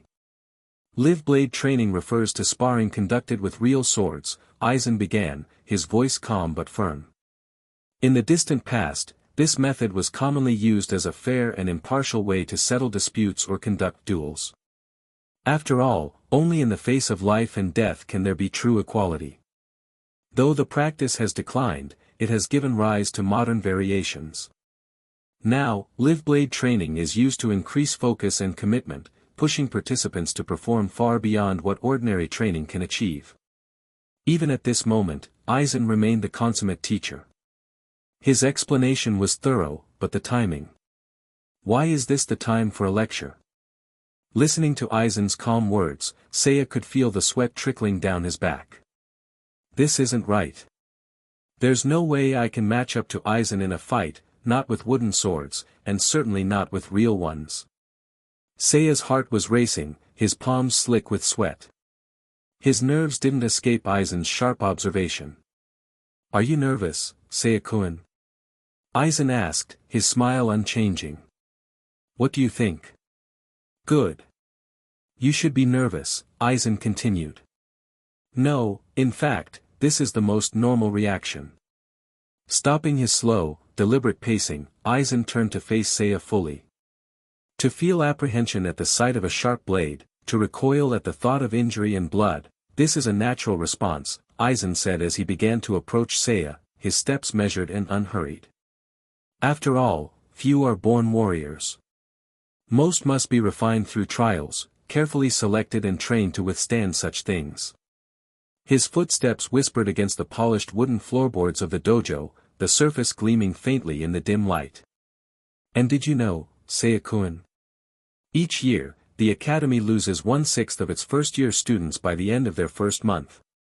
Not because of poor academic performance, but because they cannot bear the weight of a sword. They hesitate. They falter.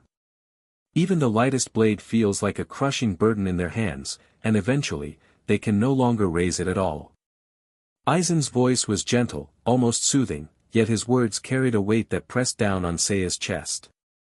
The distance between them grew smaller, Aizen's presence suffocating. Is it the words, or something else? Seiya's breath hitched as Aizen came to a stop in front of him, the sword in his hand now pointed downward, its tip hovering just above the floor.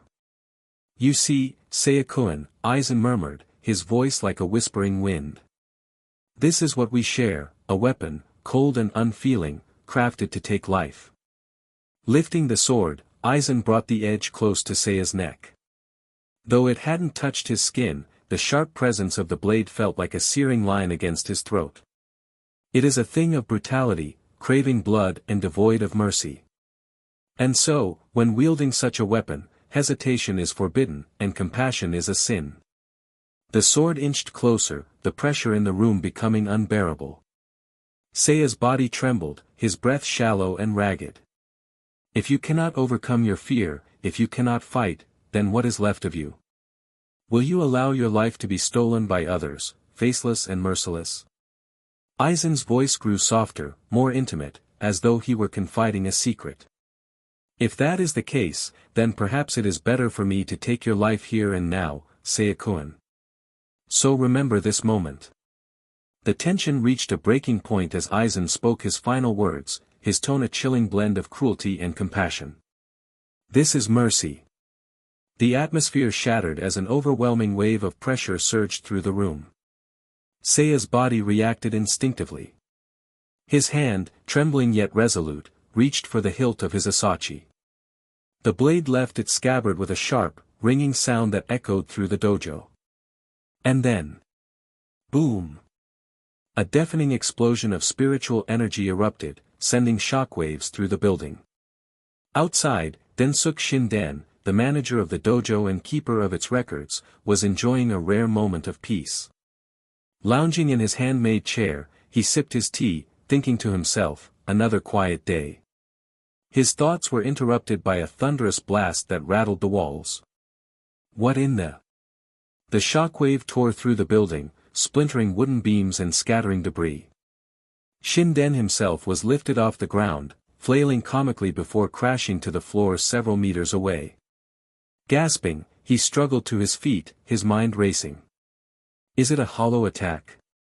Did someone smuggle explosives into the dojo? Regardless of the cause, it was bad, very bad. Scrambling to regain his composure, Shinden barked orders at the gathered students. Don't just stand there. Get help. Something's gone wrong in the dojo. Without waiting for a reply, he peered through the swirling dust and debris, trying to make sense of what had just happened. As the dust settled, Shinden saw two figures standing within the wreckage. The first was a man in black training attire, thin, wiry, and composed. Blood dripped from a gaping wound that stretched from his abdomen to his shoulder, a brutal, diagonal slash that had torn through both flesh and cloth. Yet the man stood tall, his posture unyielding, his expression unreadable. It was Aizen. His glasses were gone, his face streaked with blood. And yet, he was smiling. Even with a wound that would have incapacitated most, his calm demeanor and faint smile exuded an eerie, almost inhuman aura. Why is he smiling?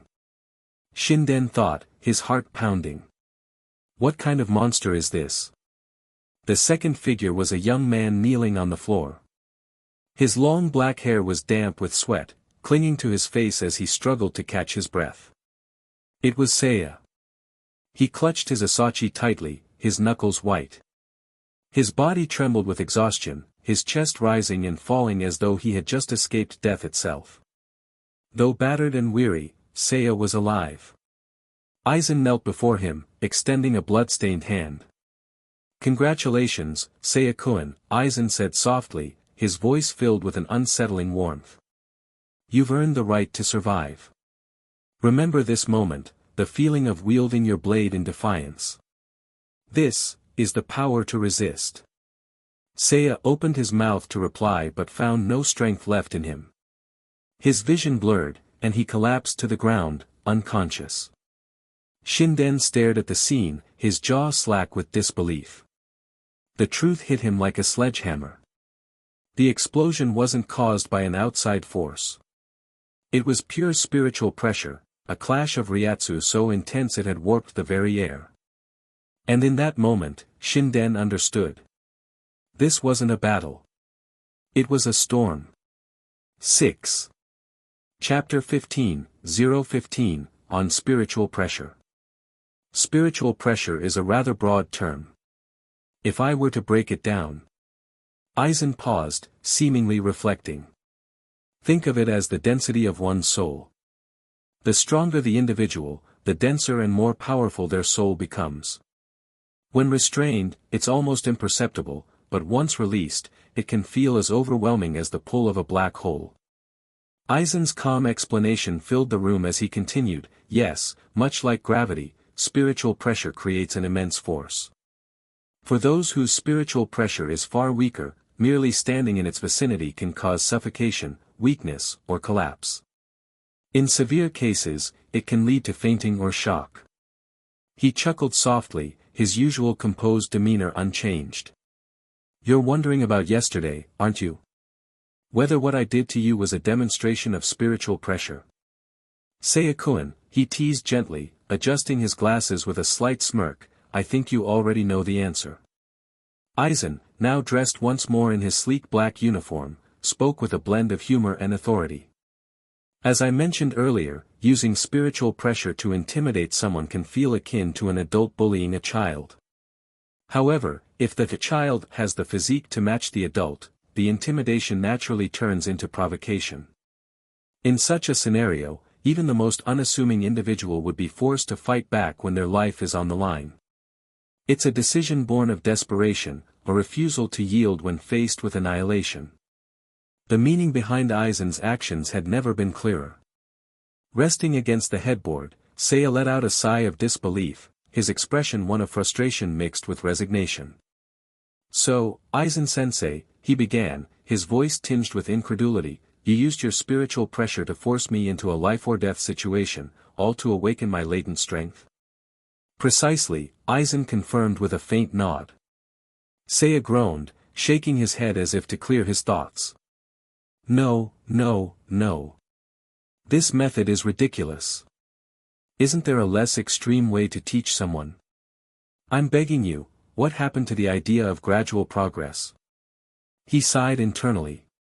"Aizen, your teaching methods might need a serious rethink." Aizen chuckled in response, folding his arms before hesitating slightly, his expression briefly twisting in discomfort as he decided to lower his hands instead. "Admittedly, things did get a bit out of hand," he admitted with a hint of amusement. "Blowing up half the dojo was unexpected. But don't worry, I have enough savings to cover the damages.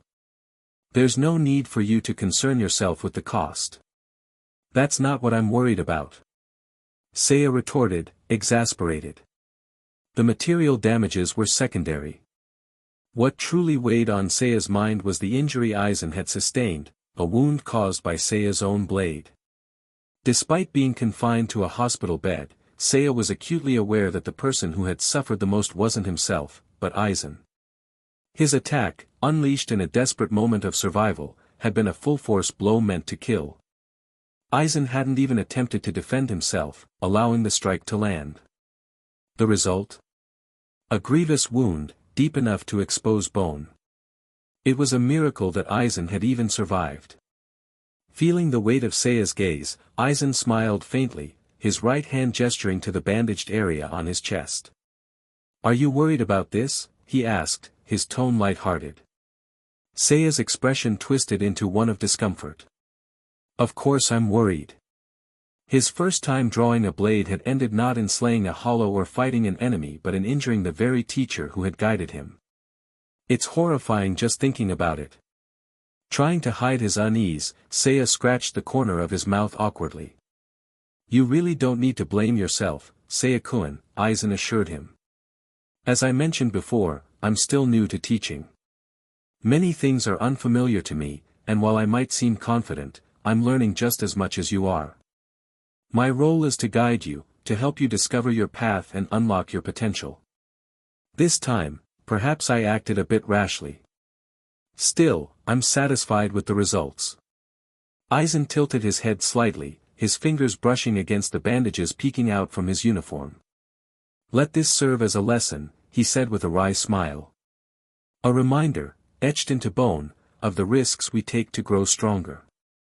Though Aizen's words were meant to ease Seiya's guilt, they did little to assuage his conscience. Seiya sighed, resigning himself to the fact that arguing further was futile. "Thank you, for your guidance, sensei," Seiya muttered, his voice low. Aizen's gaze softened as he turned his attention to the window. "Enough idle chatter, Seiya-kun. After last night's ordeal, I trust you've gained some understanding of how to wield your spiritual pressure." Seiya nodded solemnly. "Good," Aizen said, his approval evident in his tone. "That's what I expect from my students. Controlling one's spiritual pressure is a fundamental skill for a Shinigami. It's the foundation of many techniques, especially Kido. Without proper control, you'd be no better than a general unable to command their troops." The analogy resonated with Seiya, reminding him of examples from his past life. Aizen's explanation continued. "Of course, spiritual pressure isn't solely a matter of training. Just as people are born with varying physical attributes, height, strength, stamina, spiritual pressure, too, is influenced by one's innate potential. Still, with dedication, one can refine and strengthen it, just as one can train their body." Seiya nodded again, his mind spinning with thoughts of training and potential. "Seiya-kun," Aizen said, his tone shifting. "Your spiritual pressure is exceptional, far beyond that of your peers. In fact, it rivals that of lower-ranked seated officers." Seiya blinked, stunned by the revelation. "Seriously? That's news to me." Seeing Seiya's bewildered expression, Aizen chuckled. "As expected, you hadn't noticed," he said. "But rest assured, with time and proper guidance, you'll come to understand your gift." Aizen's words carried an almost paternal pride as he added, "I look forward to seeing how far you can go." After offering a few parting words, Aizen excused himself, leaving Seiya to reflect on their conversation. Sitting on the hospital bed, Seiya felt a mix of relief and exhaustion. One thing's for sure, he thought, next time, I'll avoid any training that involves life or death stakes. Gathering his belongings, including his newly acquired asachi, Seiya prepared to leave the infirmary. He had barely taken a step toward the door when it swung open. Standing there was Tosen and Aizen, a fruit basket in hand. Facing Seiya, Tosen tilted his head slightly, a faint frown on his face. After a long pause, he finally spoke. "Have I overestimated my importance?" 5. Chapter 16, 016, Habit and the Girl. Certain formalities were skipped as Seiya Arima accompanied Tosen and Aizen to complete the discharge procedures. As they walked, Seiya shared the events of the previous days, recounting everything that had transpired. "So, it was a method to train your spiritual pressure control," Tosen said, resting his hand lightly on the hilt of his blade. "Though somewhat crude, it's not without its merits." "Eh? Why would you say that?" "Because, Seiya, you haven't yet developed the resolve to kill." Tosen's tone was calm, as though he were a detached observer, describing the situation without judgment. "Your swordsmanship is precise, and your progress is undeniable. Yet, to me, it lacks the most essential element. I sense no killing intent. Seiya didn't take offense to Tosen pointing out his shortcomings. Scratching the corner of his mouth, he gave a thoughtful hum. Isn't it normal to lack killing intent? What, am I supposed to attack you in training with the intent to kill? As if responding to his thoughts, Tosen's voice turned stern. That is a sign of weakness. These people, so Spartan in their ways. Seiya, the sword is a weapon meant to take lives. Without the will to kill, you will not stand victorious in the end. Is that so? Seiya hadn't dwelled too deeply on such matters, yet his outlook remained optimistic. Having witnessed the harsh realities of the Rukongai slums, he believed that, when faced with a genuine life-or-death situation, he would not hesitate. Besides, humans are creatures of remarkable adaptability, Seiya remarked. Tosen tilted his head slightly, puzzled. What do you mean? Seiya smiled, his expression contemplative. Exactly what it sounds like. Things that are foreign, unbearable, or even repulsive at first, with time and persistence, the pain dulls. Eventually, one might even come to embrace it. In short, he continued, it's all about practice and acclimation. Yes, that was it. The metallic tang of blood, the visceral sensation of slicing flesh, these things would fade into familiarity.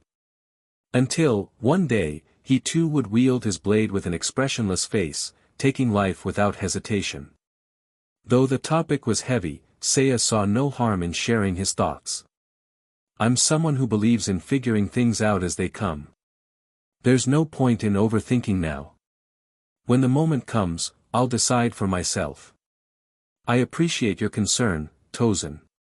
Seiya maintained his own perspective on matters. He could accept advice and adapt when necessary, but it didn't mean he would fully agree with others. After all, is the way it has always been necessarily the right way? Well, isn't it natural for the young to have their own ideas? Tosen quipped, his tone carrying a rare trace of humor. Even without sight, Seiya could tell his companion was smiling, though it seemed tinged with exasperation. Tosen remained silent for a while, as though weighing his next words carefully. Then, after a pause of 2 measured breaths, he spoke again, his voice devoid of its earlier sharpness. I once had a friend. She was clumsy, naive, and far from perfect. Yet, her sense of justice never wavered. I admired her, even envied her. This side of Tosen was unusual, almost vulnerable. Turning slightly toward Seiya, he continued, now, I have very few I could call friends. But, Seiya, you're one of them. That's why I hope you'll stay safe and well. So that's how it was. Standing from the perspective of a friend, Tosen was offering heartfelt advice. Kind of touching, actually, Seiya thought, surprised by his place in Tosen's heart. Still, he couldn't resist breaking the tension. Whoa, Tosen, that sounded like a deathbed farewell. Do you always fail to read the room? Oh, by the way, can I have an orange from that fruit basket? It looks fancy, like a Noble's exclusive brand. I bet it tastes amazing. Don't touch my fruit basket. What? I thought you brought it for me. The next morning. In the first-floor mutual aid area of the academy, Seiya sat across from Aizen Kotetsu, explaining why he had been absent from work the previous day. Because so much happened yesterday, I didn't even have time to request leave, he confessed, clearly embarrassed. Now my pay's going to be docked. Sitting opposite him, Kotetsu Aizen smiled warmly, nodding her understanding. Ah, so you're the one everyone's been talking about recently, she said casually. What do you mean? Just rumors. The student who destroyed the kendo hall with nothing but his spiritual pressure. The one who accidentally injured a 5th division seated officer. You've become quite the topic of discussion, Seiya-kun. Huh? About. Seiya recalled Aizen mentioning earlier that the damage, while potentially covered by a repair budget, would still require formal documentation and investigation. He nodded and responded easily. Understood, Aizen-senpai. Please lead the way. Nanao seemed momentarily surprised by his cooperative attitude, giving him another quick once-over before turning to lead him down the hall. The two walked briskly through the school's corridors, soon leaving the areas typically frequented by lower-year students. Without someone to guide him, Seiya doubted he could have navigated this part of the campus on his own. As they walked, Nanao's voice broke the silence. I apologize for taking up your time during such a precious break. It must be an inconvenience to handle something like this.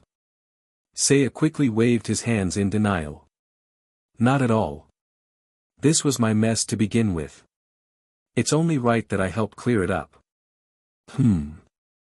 It seems this year's incoming students include someone quite responsible. Ahaha. I wouldn't say that, but thank you. Nanao turned her head slightly, offering a faint smile. Don't be so tense. I know Kotetsu Aizen quite well. She's already explained much of the situation to me. Oh, so they're acquainted. That's a relief.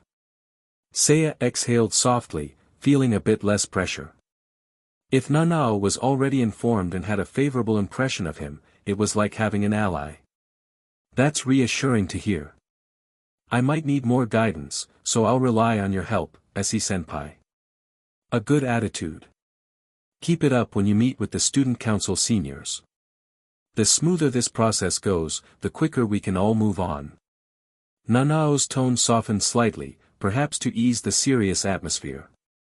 Seiya was momentarily reminded of her portrayal in the original story, calm, pragmatic, and not afraid to take decisive action. At that time, she had even suggested taking down Sato Yasutora without hesitation. Compared to her future self, the Nanao before him now was far less cold and sharp. Perhaps it was a reflection of the toll that years of responsibility would eventually take on her.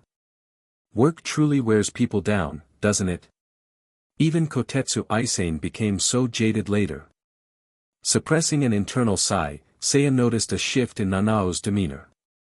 Her gaze briefly lowered to his waist, lingering on the asachi hanging there. Her expression darkened slightly. Arima-kun, forgive my curiosity, but have you already been accepted by your asachi? The question caught Seiya slightly off guard, but there was no reason to withhold an answer.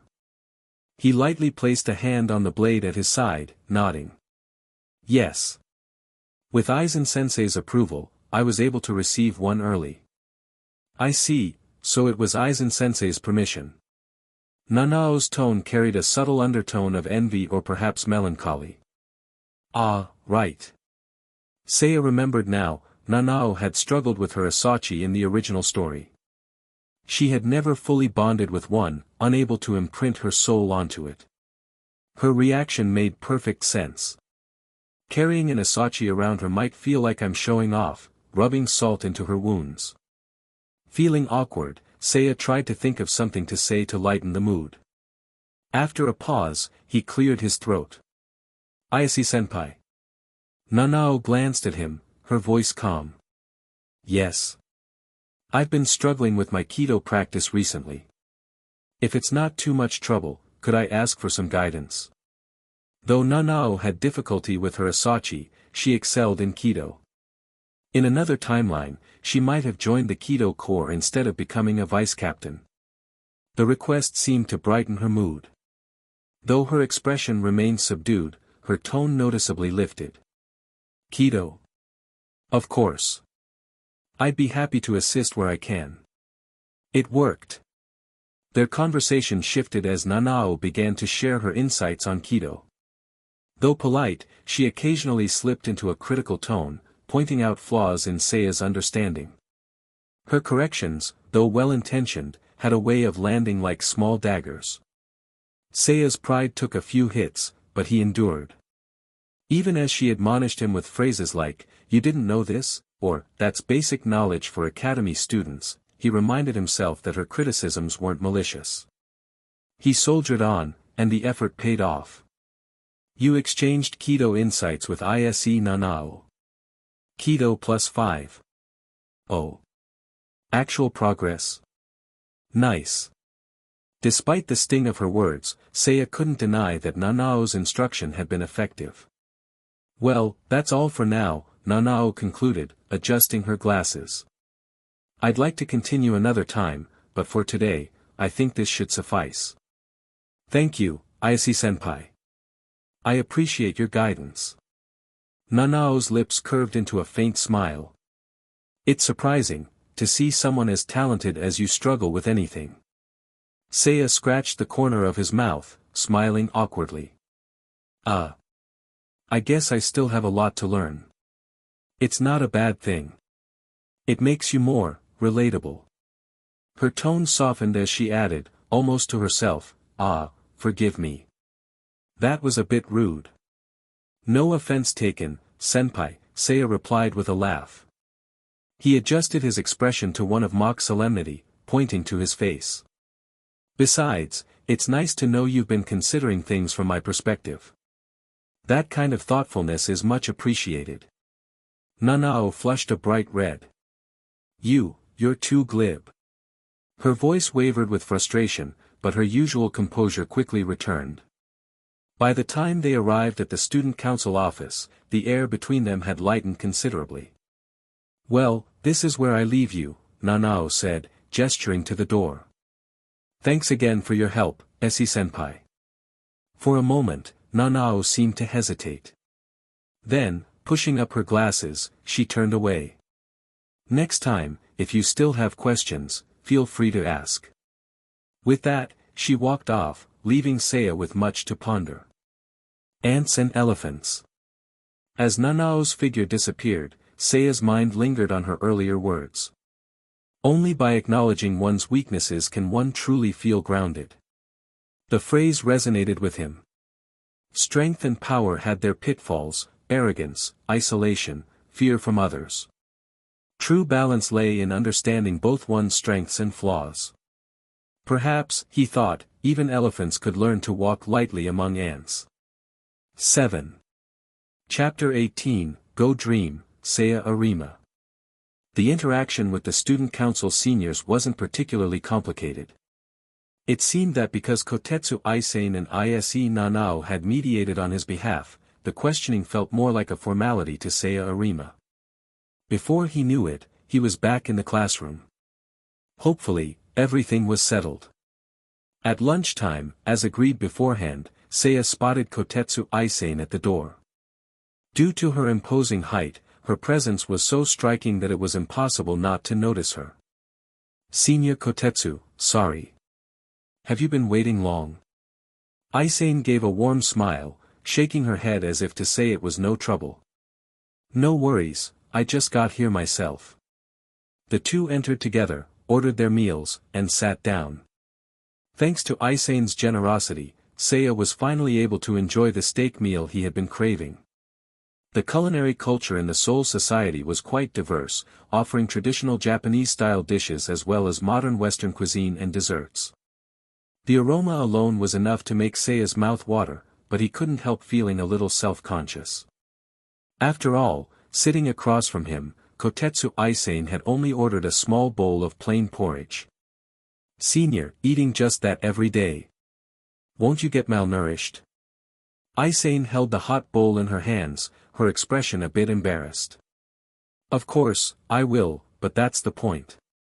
I'm controlling my diet to avoid taking in too many nutrients. Height was, after all, quite a sensitive issue for her. Since she seemed to have grown comfortable with Seiya, the usually reserved girl began to open up more. I was only about 178 centimeters before I entered the academy, but over the years, I've grown uncontrollably taller. It's really troubling. If I keep growing like this, what am I going to become? I can't wear the clothes I like, and even finding shoes that fit is a nightmare. It's been like this since I was a kid, and it's only gotten worse as I grew older. Sometimes, I feel like a walking streetlight. Ugh.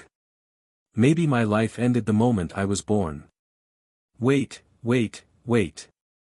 Was Kotetsu Aizen always this pessimistic? It seemed like a little encouragement was in order. After some thought, Seiya spoke. But Senior Kotetsu, you have your own unique charm, so I don't think you need to compare yourself to others. What do you mean by that? A slightly androgynous look can also be an advantage. You don't need to worry too much about these things. The soft tomboy vibe is a win in so many ways. Hearing this, however, didn't seem to cheer Aizen up at all. Her hands dropped to her lap as she sighed lightly. Is that so? Well, I'll take your word for it. But honestly, I've always wanted to try growing out my hair. Why's that? You look great as you are now. Because as long as I don't speak, people often mistake me for a man. Hearing that, Seiya nearly choked on his drink. While it was true that the academy uniforms were separated by gender, distinguished by blue and red stripes on the chest, from behind. A tall, lean figure with silver short hair like hers could indeed be easily mistaken for a man. Imagining Aizen's distressed and awkward expression, Seiya finally couldn't hold back. Pfft. Aizen gave him a look that screamed, "I knew it," and raised her finger accusingly. Ah. So you think so too? No, that's not what I meant. Please calm down, Senior Kotetsu. Knowing his reaction had been a bit over the top, Seiya tried to salvage the situation. Short hair has its own unique charm too, you know. Especially on someone like you, Senior Kotetsu, it's actually very cute. However, Aizen seemed immune to his compliments by now. Sipping her porridge, she glanced at him with a look full of mock disdain. You said the same thing to Senior Ise yesterday, didn't you? Gulp. So, Ise Nanao is a snitch. Noticing Seiya's awkward expression, Aizen's disdain grew even stronger. As expected. Seiya Arima is so amazing, treating everyone so equally and acting so approachable. Truly impressive, truly touching. The mockery in her voice made Seiya break out in a cold sweat. It seemed that, no matter their personality, women could often have a surprisingly consistent attitude when it came to certain things. Would apologizing help? Senior Kotetsu. What is it? Not looking at him, Aizen kept sipping her porridge, her gaze fixed elsewhere. Are you mad at me? Nope. That was a bit surprising. Watching Aizen cradle the bowl in her hands, her face remained unusually calm. After all, who you choose to talk to is your own freedom.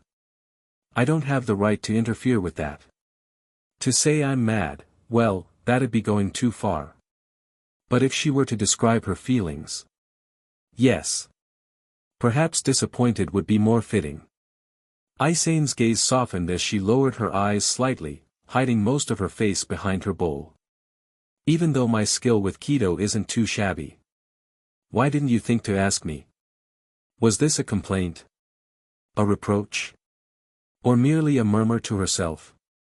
Seiya froze for a moment, glancing up at her only to find her cheeks faintly flushed. As if saying those words alone was a monumental challenge for her. Seriously? That reaction was, way too cute. Whether intentional or not, Aizen's whisper demanded a reply. Senior Kotetsu, then could I trouble? No.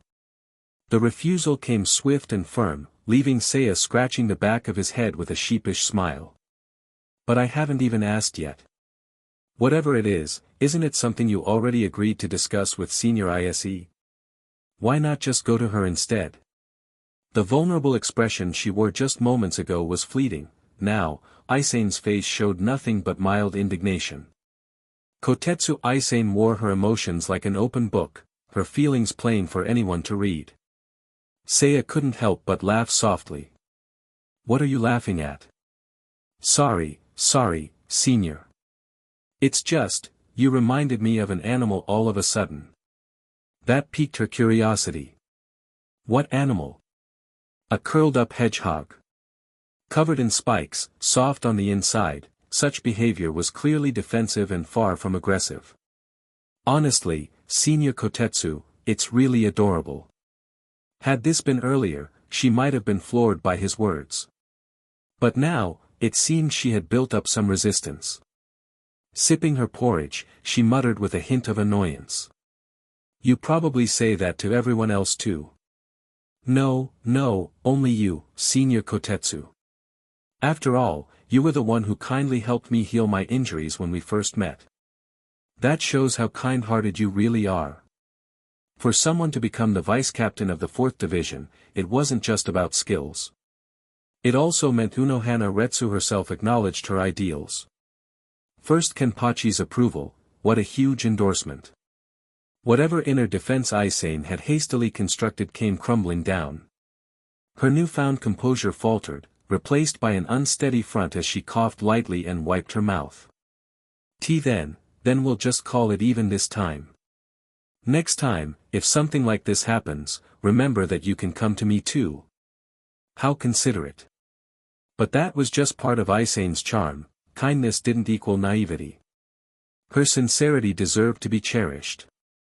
At least, that's what Seiya thought as he resolved to honor her feelings. Smiling warmly, he set down his utensils and nodded respectfully. Of course. I'll be in your care, Senior. 2. Chapter 19, A Monkey Show. Without much anticipation, time crawled until noon. Seiya Arima followed the instructor of the afternoon Hakuta class as he and the others moved to the dojo. The dojo, similar to the kendo arena, was a place that could be rented and utilized for training. However, it was typically frequented by the noble class, so commoners rarely had the chance to use it. Today's monthly exam will serve as your first formal assessment.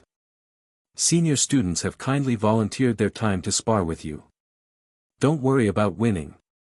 Simply give it your all. The exam is merely to assess your Hakuta skill level. Losing is perfectly normal. While it sounded disheartening, it was indeed the truth. Thanks to the explanation from Aizen earlier, Seiya was fully aware of the rationale behind this. Using exams as a way to intimidate and suppress freshmen, to instill hierarchy and respect. This isn't exactly rare, is it? You're all just a month into your enrollment. Facing senior students will naturally be a daunting task. But it's a rite of passage for every student, Seiya. Embrace this malice that has endured for over 1,000 years. Aizen's words were still fresh in his memory, and they clearly revealed his own disdain for such practices. It seemed Aizen's student days must have left quite an impression. To avoid drawing attention to himself, Seiya had no issue appearing mediocre. After all, his primary goal was to learn, everything else was secondary. Next, I will announce the order of participants for the exam. Please be ready when called. Kyo Damada. Unsurprisingly, Seiya's name was called last. It was hard to imagine there wasn't some behind-the-scenes maneuvering at play. The dojo entrance was now filled with silhouettes, and several unfamiliar faces streamed in. Whoa, why are there so many people here? You didn't know? These exams are open for observation. Anyone interested can drop by to watch. I heard that sometimes exceptional performances can lead to students being directly recruited into the squads. What? Why didn't anyone tell me this earlier? Because there's no point. Do you really think the seniors will go easy on us? Exactly. That was the reality. From a structural standpoint, it was akin to Yoruichi casually dropping by the academy to flex her prowess. This was more about indulging the whims of those in power than an actual examination. If you didn't like it, you just had to climb your way up, earn seniority, take on significant roles, and one day become one of those standing at the top. But, wait. Seiya's expression froze as he noticed a familiar face entering the dojo. It was Kaname Tosen. Without even glancing in his direction, Tosen raised his right hand in a simple gesture of acknowledgement. You have the time to come watch my exam, huh? The situation was full of ironies. So, that sly smile Tosen had when this was mentioned earlier. It was because he had already planned to watch me struggle, huh? While annoyed, Seiya knew there was nothing he could do about it now. Pressing his lips together, he decided to pretend he hadn't seen Tosen's faintly mocking smirk. The first match began. As expected, the outcome was a foregone conclusion. The senior opponent was a sixth-year student nearing graduation, while the examinees were still first-years with minimal training. On top of that, Seiya's class came from one of the less prestigious divisions, with limited resources. Honestly, if the freshman won, it would be an even bigger problem. Cries of pain echoed across the arena as the first participant was knocked out of the ring, curled up like a shrimp. After a moment of recovery, the battered student wobbled back to the senior who had just thrashed him. Wiping away tears and snot brought on by the pain, he straightened himself and managed a slightly crooked bow. Thank you for your guidance. Oh, keep working hard. One side seethed with indignation, the other responded with utter indifference. Seiya watched the defeated student limp off the stage. After hesitating for a moment, he stepped forward to help. Are you okay? I'll be fine. Thanks, Arima-kun. He didn't look fine. Every muscle in his body was tense, and his expression twitched uncontrollably. He must have been frustrated. After all, this felt less like an exam and more like a public execution. Humiliating. Hoping to lighten the mood, Seiya patted his classmate on the back and joked. No need to be so formal. Just make sure you're ready to help me out when I get knocked out. The proctor then called out, loud and clear. Examinee number 1, Kyo Damata. Pass. As previously explained, the standard for passing wasn't particularly high. The next matches proceeded in order. The second participant fared even worse, flattened by a high kick to the chin. They remained on the ground for quite some time before staggering up. Pass. The third and fourth participants followed suit. A seemingly frail girl took the stage and was promptly punched so hard she vomited. Pass. Clean up the mess, and the next group, hold on. Tearfully, the girl wiped the floor clean as the spectators jeered from the sidelines. Seiya watched, his brows furrowed. So, this was what passed for an exam. No wonder Aizen had warned against eating anything hard to digest beforehand. Because if you puke, you'll have to clean it up yourself. The growing audience, comprised mostly of seniors and spectators, appeared to be enjoying the show. It wasn't an exam, it was a performance. The freshmen played the clowns, while the seniors vented their frustrations. Did this serve any real purpose? It was no wonder Aizen harbored such disdain. Feeling a boiling frustration in his chest, Seiya's thoughts were interrupted by two familiar figures entering the dojo. It was Kotetsu Aizen and Ise Nanao. The two scanned the crowd before quickly spotting Seiya.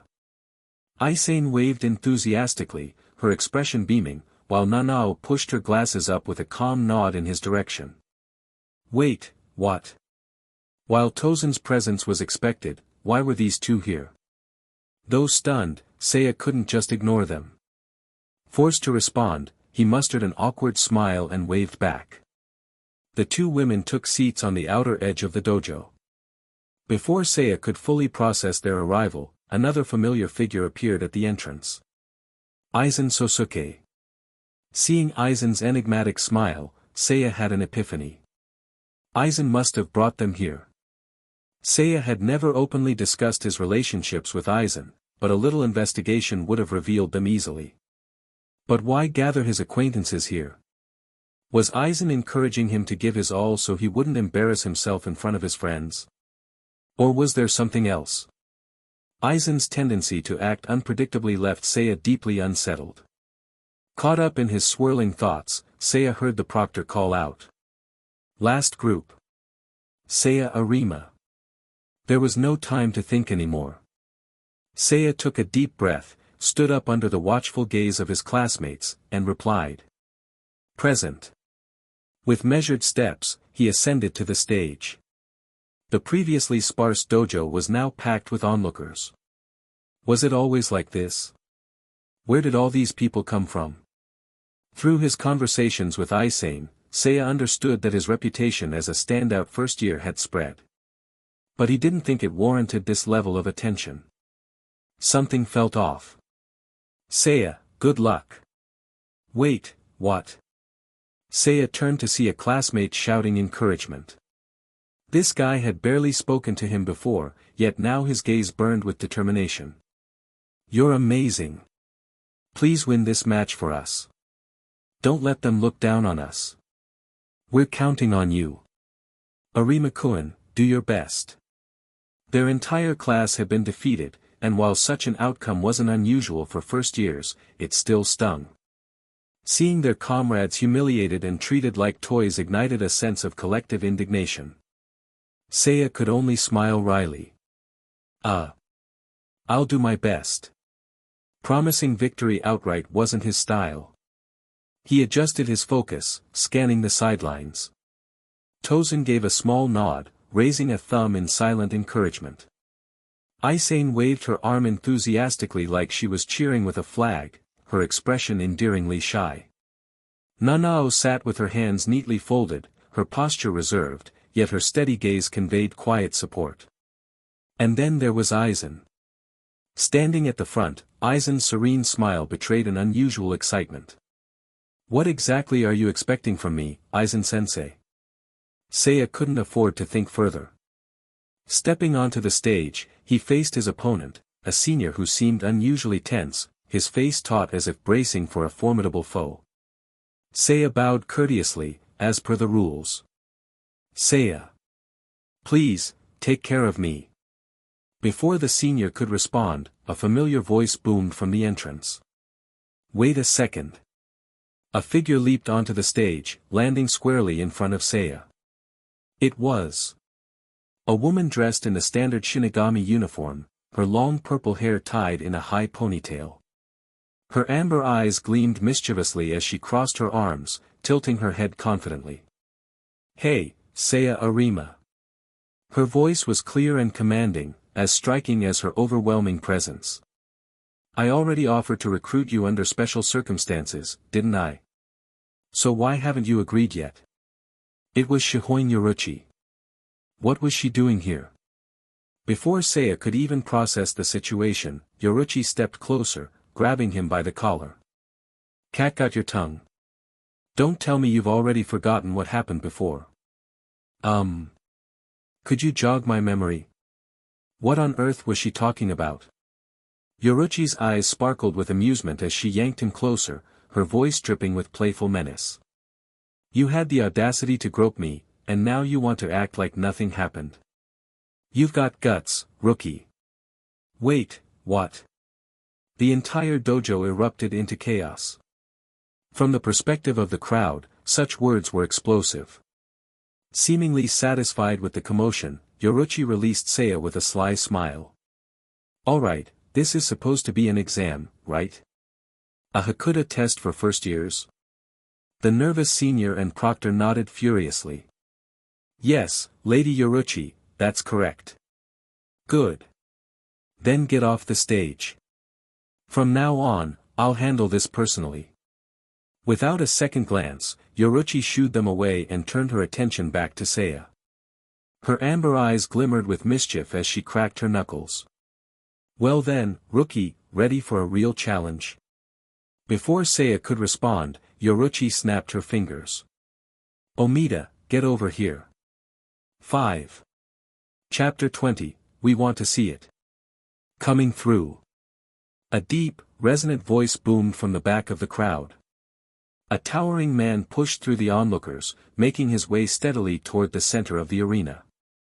When he finally came to a stop beside Yoruichi, Seiya couldn't help but marvel. Wow, he's huge. Judging by his stature, the man was easily over 2 meters tall. His broad face, paired with his top-knot hairstyle, made for an imposing figure. His physique was nothing short of monstrous, he was built like 2 Seiyas put together. The man sported a slick brown pompadour, his expression stoic as if resigned to Yoruichi's summon. However, Yoruichi's initial enthusiasm melted into visible disdain the moment she saw him. With her arms crossed, she delivered a sharp kick to the man's broad back. Omida. Put some energy into it. Grimacing from the pain, the man's face twisted into an awkward scowl. After a moment of recovery, he finally straightened up and nodded begrudgingly. Why yes, ma'am. Good. From now on, you'll be Seiya's opponent. Wait, what? A first-year student going up against a vice-captain of the second division? Was this some sort of joke? Both Seiya and the man, introduced as Omida, turned toward Yoruichi with matching expressions of confusion. Yoruichi, however, merely smirked, her cat-like eyes narrowing with predatory amusement. What's so surprising? I've already told the old man, slow and steady education methods are just too boring. For a prodigy like this, only the toughest challenges will do. Yoruichi threw her hands in the air theatrically, her voice brimming with excitement. Omida. Standing before you is this year's rising star, a once-in-a-century genius who managed to seriously injure a seated officer after just 2 weeks of training. Seiya. Your opponent is the vice-captain of the 2nd Division and deputy commander of the stealth force. Doesn't that get your blood pumping? Does it, though? Seiya certainly didn't feel that way. Neither, it seemed, did Omida, who was standing there looking equally put upon. Yoruichi, however, appeared energized, her natural charisma lighting up the room. Before anyone could respond, she spun toward the crowd with a wide grin. You've been watching boring matches all day, haven't you? Don't you want to see something a little more exciting? Come on, let me hear it. Her spirited tone and infectious enthusiasm worked like a charm. We want to see it. No one knew who shouted first, but it spread through the audience like wildfire. Fight! Fight! Fight! Omida's a vice-captain, there's no way he'll lose, right? But it's Hakuta only. Doesn't that give Seiya a chance to win? Who cares who wins? This is going to be great. Ahaha, I can already smell the bloodshed. Among the boisterous crowd were even a few bloodthirsty onlookers. By this point it was clear neither Seiya nor Omida had a choice in the matter. Turning back toward the arena, Yoruichi's playful smirk deepened. Well? Feeling fired up now, Seiya? Not at all. In fact, Seiya hadn't been excited from the beginning. But this wasn't the time to say that. With a resigned smile, he scratched his cheek awkwardly before bowing slightly toward his opponent. If that's how it is. Seiya Arima. Please take care of me. Omida sighed and returned the gesture. Omida Marekio. Please take care of me. Huh. He's polite. Seiya hadn't expected that. However, after a moment of reflection, he realized it wasn't so surprising. Omida Marekio was the father of Omida Mareo, who served as the vice-captain of the 2nd Division under Suifeng in the original timeline. The family resemblance was uncanny. If not for the pompadour, Seiya would have struggled to tell them apart. Seiya-kun, it's nice to meet you, though I didn't expect it to be under these circumstances. What a shame. Despite his broad, imposing frame, Marekio's demeanor was surprisingly mild-mannered. I've heard a lot about you, you're this year's standout rookie.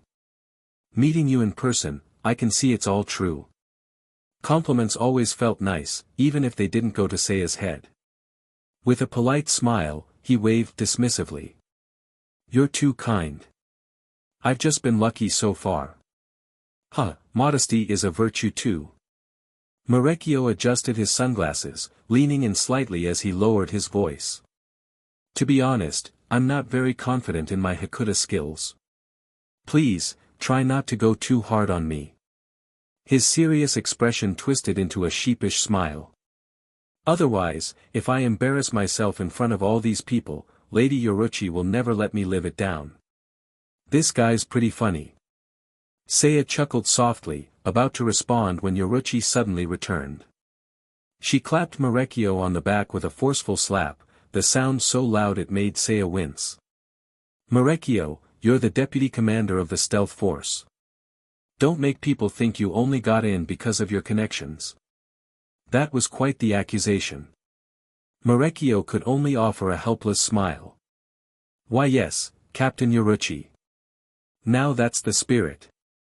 Satisfied, Yoruichi turned her attention back to Seiya, her grin taking on a mischievous edge. You're not interested in joining my team, huh? Fine. If you can beat Marekio, I'll make sure you get a reward so good, you won't be able to refuse. A mysterious reward, huh? Though Seiya wasn't particularly interested, it seemed harmless enough to treat it as a bonus. I understand. Thank you, Lady Yoruichi. Great. Now, both of you, give it everything you've got. As Yoruichi stepped down from the stage, Seiya noticed her moving to stand beside Aizen. The two appeared to be exchanging quiet words. So that's it. Aizen's behind this, isn't he? Seiya's confusion gave way to clarity. Damn it, Aizen. What are you up to this time? A subtle noise drew Seiya's attention back to the stage. Marekio was shifting into position, his movements deliberate and measured. Standing with his feet shoulder-width apart, he raised his massive hands and hunched his shoulders, adopting a stance that resembled a predator preparing to pounce. Though slightly comical, the stance was undoubtedly effective. He's probably banking on his size advantage to overpower me. 3. Chapter 21, In the Name of Shihoin. The technique was heavy and cumbersome but undoubtedly effective, perfect for someone who wasn't skilled in hand-to-hand combat. Seiya exhaled softly, clearing his mind as he shifted into his stance. Turning sideways, he positioned one foot forward and one back. Both fists were raised, his right hand extended defensively, while his left pulled back, ready to strike. From the sidelines, Yoruichi's golden eyes gleamed with interest. Hey! Aizen, have you been giving this kid private lessons? The man in question shook his head politely. Not yet, Lady Yoruichi. Then how the hell does he know that stance? And it wasn't just the stance. Yoruichi tilted her head thoughtfully, resting a finger on her cheek as she studied Seiya. I'm sure the last time I saw him, he didn't have this kind of presence. In just a few weeks, he's already grown this much. If no one had been secretly teaching him, there could only be one explanation. This kid truly was gifted. Aizen chuckled softly, his eyes briefly flicking to Seiya's back. Indeed, Lady Yoruichi. Seiya's growth is remarkable. Given time, I have no doubt he will become an extraordinary individual. On the platform. After a tense moment of silence, it was Omida Marekio who struck first. With a loud battle cry, the towering man charged forward like a rampaging bear, his 2-meter frame hurtling towards Seiya with astonishing force. But Seiya's calm expression didn't waver. His body moved faster than his thoughts, reacting instinctively. Pivoting, he stepped back and bent his knees, coiling his strength like a spring. In one fluid motion, Seiya launched himself forward, slipping under Omida's extended arms and darting cleanly past his side. What? Omida's confused shout came as he realized his opponent was no longer in front of him. But his reaction was far too slow. Seizing the opportunity, Seiya closed the gap and sprang onto his opponent's back, locking his arms tightly around the larger man's thick neck. Yes, it was the same move Yoruichi had used to humiliate him. And as soon as she saw it, Yoruichi couldn't help but laugh. Not bad, kid. Aizen turned toward her with a raised brow. Lady Yoruichi, what caught your eye? Oh, come on, don't play dumb. The academy mostly teaches the old man's techniques, right? His traditional styles are the foundation of their curriculum. With a playful smirk, Yoruichi raised her hand and drew circles in the air with her index finger. Those styles might be effective, but they're way too rigid and old-fashioned. They take forever to master, unlike simpler techniques that can be picked up quickly and still pack a punch. Aizen pushed up his glasses, his expression calm. So, you're saying Seiya isn't constrained by formality. He adapts to what works best for him and applies it creatively. Exactly. Grinning, Yoruichi leaned in and gave Aizen a playful nudge with her elbow. You're good at sweet-talking, aren't you? Bet you've fooled plenty of girls with that smooth mouth of yours. Lady Yoruichi, I'd appreciate it if you refrained from making such misleading statements. Ha! You didn't deny it. You really are one of those secretly charming types, huh? Back on the platform. Omida's face twisted in discomfort. God damn it. With Seiya locked firmly on his back, restricting his airflow, the large man instinctively began to thrash about, trying to shake his opponent loose. But that was a critical mistake. Instead of dislodging Seiya, the wild movements only served to exhaust Omida further, draining what little stamina he had left. Poor guy doesn't even understand grappling basics, Seiya thought, tightening his grip. This wasn't flashy, but it was effective. Techniques like this, rooted in practical combat, weren't emphasized in the academy's curriculum. Seiya's arms coiled like snakes, squeezing tighter. The veins on Omida's reddening face bulged, and his massive frame swayed unsteadily. He's suffocating. This should be over soon. Just then, Omida's hands shot up and latched onto Seiya's arms, gripping them tightly. Still struggling. Admirable spirit, but completely pointless. In his current state, Omida couldn't possibly muster enough strength to break the hold. Victory was within Seiya's grasp. Or so he thought. From the sidelines, Yoruichi suddenly called out. Hey, this is getting boring. Omida, unleash your spiritual pressure. Her voice was playful yet commanding, carrying the weight of authority. As a Shihoin, I won't allow you to lose here. Understood. Omida's gruff voice rumbled from beneath Seiya. Seiya froze. Wait. He can still talk. Panic surged through him. If Omida could still speak clearly, that meant. Before he could tighten his grip further, a shockwave of spiritual energy erupted from Omida's body. Seiya's vision blurred as he felt himself being forcibly lifted. Omida ripped Seiya off his back with startling ease, holding him aloft like a ragdoll. Ha! With a thunderous roar, the larger man spun Seiya around twice before slamming him into the ground with devastating force. The wooden platform splintered beneath the impact, cracks spidering outward. Gah! Choking on the pain, Seiya struggled to his feet, swaying unsteadily as he spat out a mouthful of blood. Ft. 6. Chapter 22, The Second Round, Pleased to Meet You. Blood had been spilled.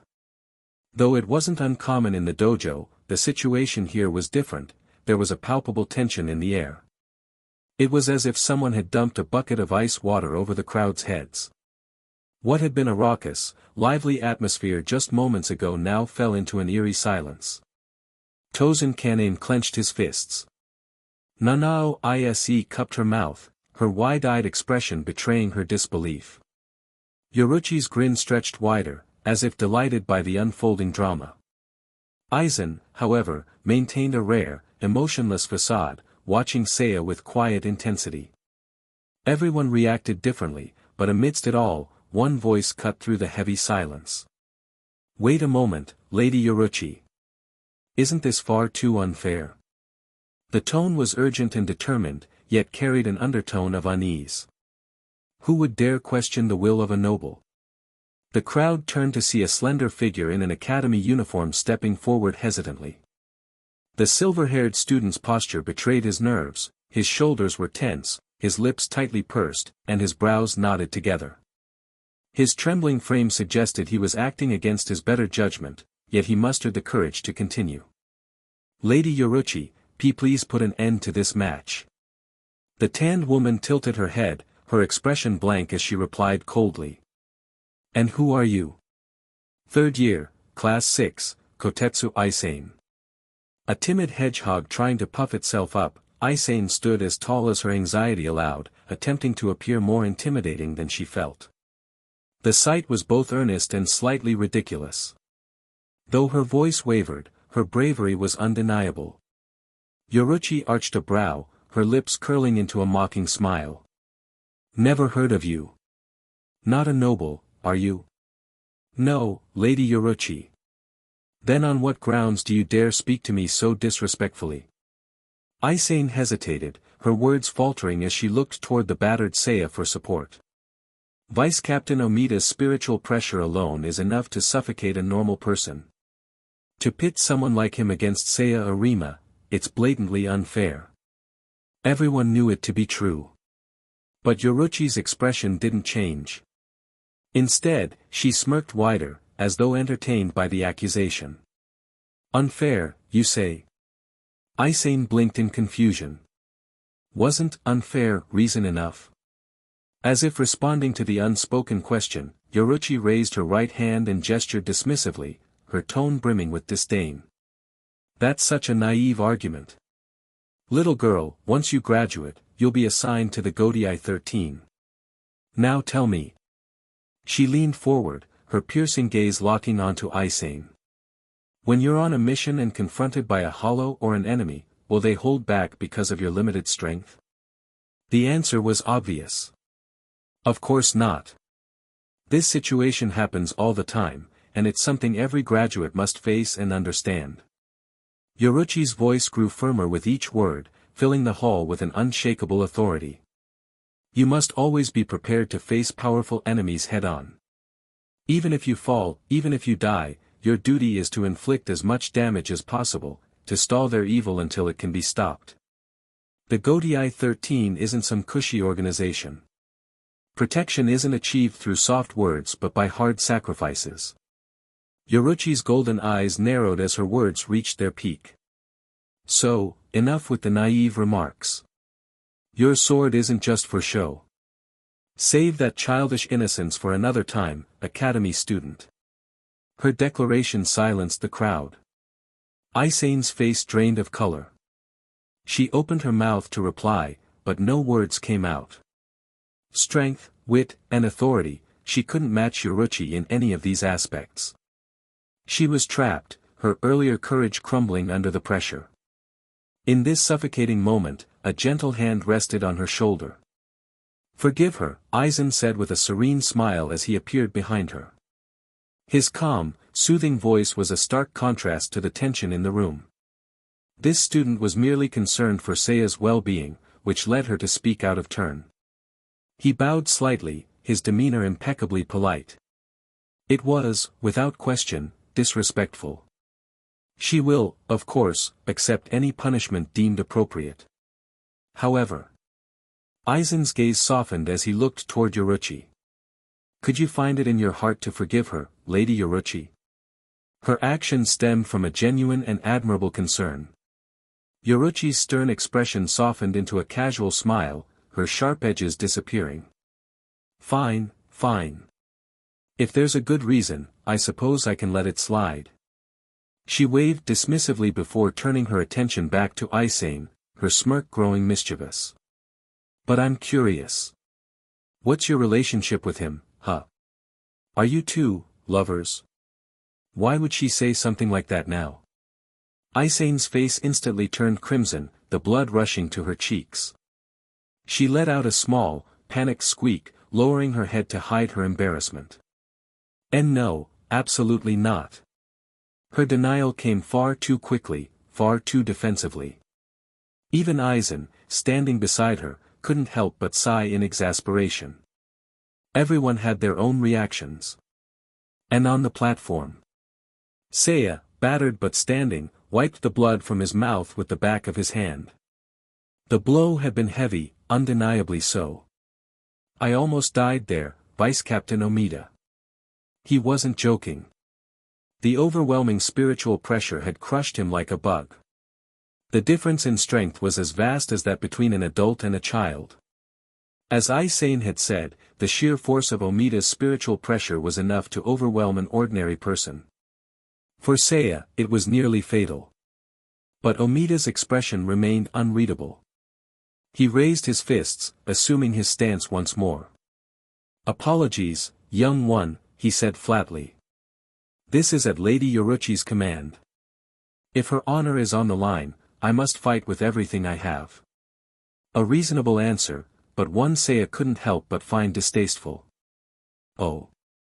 So attacking without warning falls under the duties of a noble? Omida didn't reply. Seiya smiled faintly, his tone growing colder. Well, from where I stand, I suppose there's not much else to say. The Gotei 13 wasn't a bastion of justice. It was a centuries-old institution of warriors, known for its bloody history and ruthless tactics. They achieved their goals by any means necessary. Deception, schemes, and dishonorable acts, these weren't exceptions but rather standard tools of their trade. Seiya understood this well. Holding back at a time like this would be disrespectful. Vice Captain Omida. Seiya steadied himself, exhaling the taste of blood from his lungs. Let's begin the second round. Pleased to meet you. 5. Chapter 23, The 100 Techniques, this is. Ryatsu is a measure of spiritual power, ranked from the 20th level upward. Each level marks a significant difference in strength. Most ordinary soldiers hover around the 20th level. Reaching the rank of seated officer requires breaking into the top 10 levels.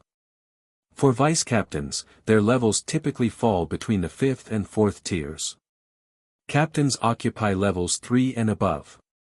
Though this categorization is blunt and generalized, it serves as a useful framework for dividing and understanding combat capabilities.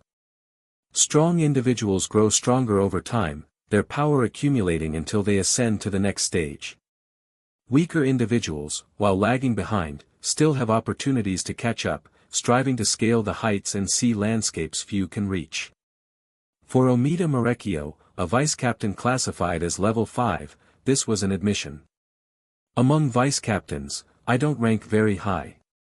Though it sounded humble, the implied weight of his words was undeniable. If someone as troublesome as him isn't even at the top, how many others are more dangerous? Defeating one only means another stronger one awaits. Does this road of training ever truly end? Seiya smiled brightly at the thought, his expression brimming with unshakable determination. Well, doesn't that just make it all the more exciting? He clenched his fists tightly, drawing a deep, steadying breath. It's common knowledge that Ryatsu reflects the density of one's soul. A strong soul wields immense power that leaves others in awe. For Seiya, however, this power stems from something unique, the 4 foundational skills that form the bedrock of his abilities. Zenjutsu, 40 Hakuda, 25 Hoho, 12 Kido, 15.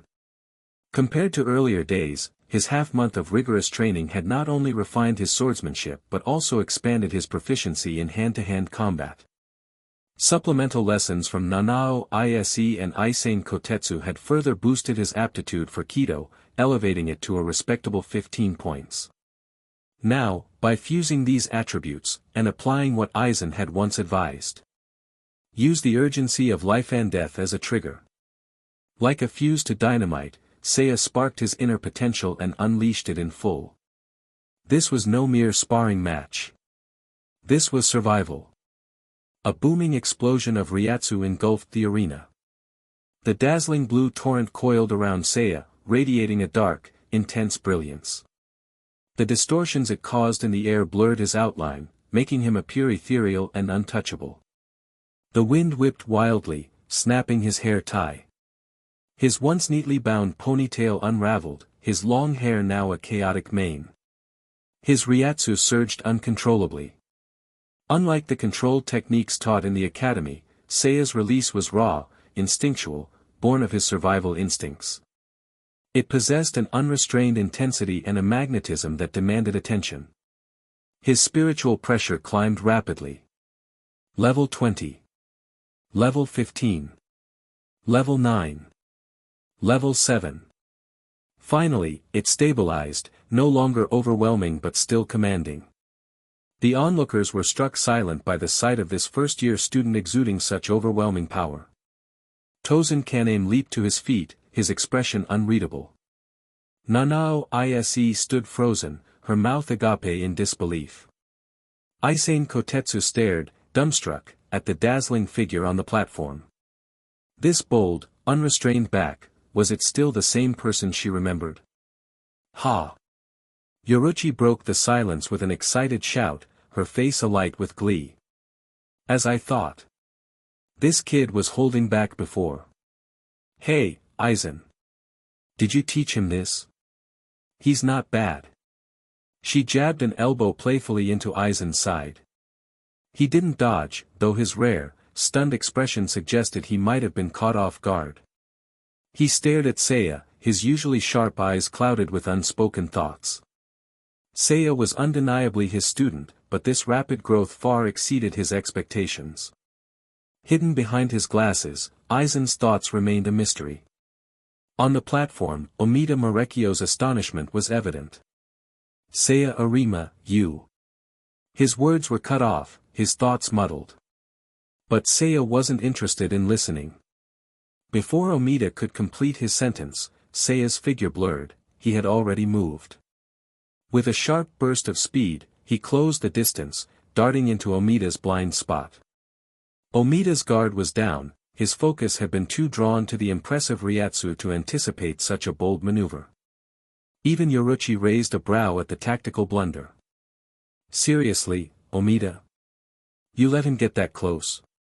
While she almost intervened, she stopped herself, shaking her head in amusement. "Guess he'll have to learn the hard way. No excuses, even for a vice-captain." Seiya wasn't one to gloat over an opening. With 12 points in ho-ho, speed, he wasn't just fast for a student, he could hold his own among many seated officers. "Guess all that focus on my Ryatsu made you forget about the rest, huh?" Though Seiya could empathize, this was a fatal oversight for someone of Omida's rank. Inhaling sharply, Seiya centered himself. His steps shifted, grounding his movements. Impact. He drove his right foot down, the force of his step cracking the platform beneath them.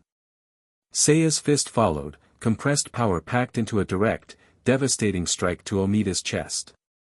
The 100 techniques, this is one, single strike. Boom! The blow reverberated through the arena. Omida staggered back, his eyes bulging from the force of impact. Though winded, he hadn't fallen.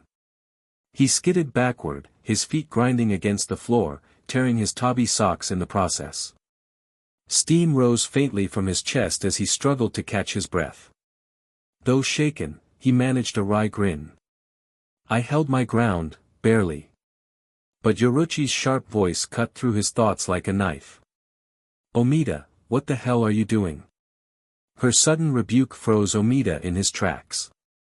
It took him a moment, but realization dawned, his expression twisting into one of horror. "I made a mistake." Before he could recover, Seiya closed the distance again, his figure blazing forward with unrelenting intensity. He moved like a predator, his glowing Ryatsu swirling around him. His grin was wide, unrestrained, as if reveling in the sheer thrill of the fight. "Did you think you blocked that?" "Of course. You didn't." Seiya's smile turned sharper.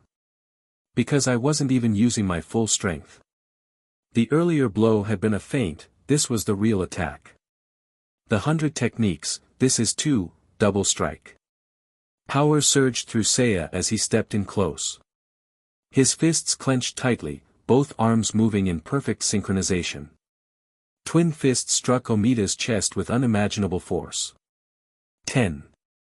Chapter 24, Apologies.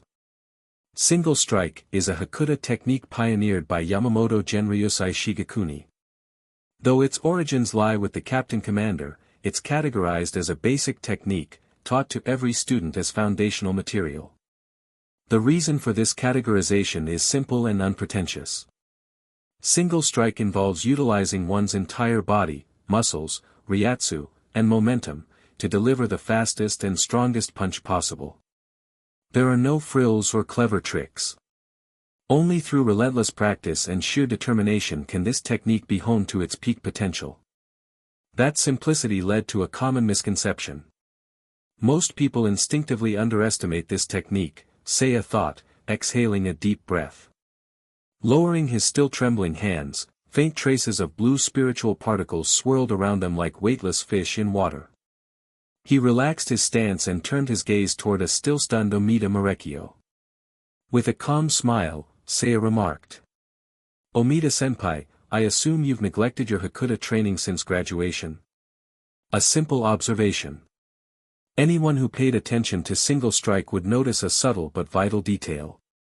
The muscle and ryatsu flow used in single strike can seamlessly transition into double strike, enhancing both precision and power.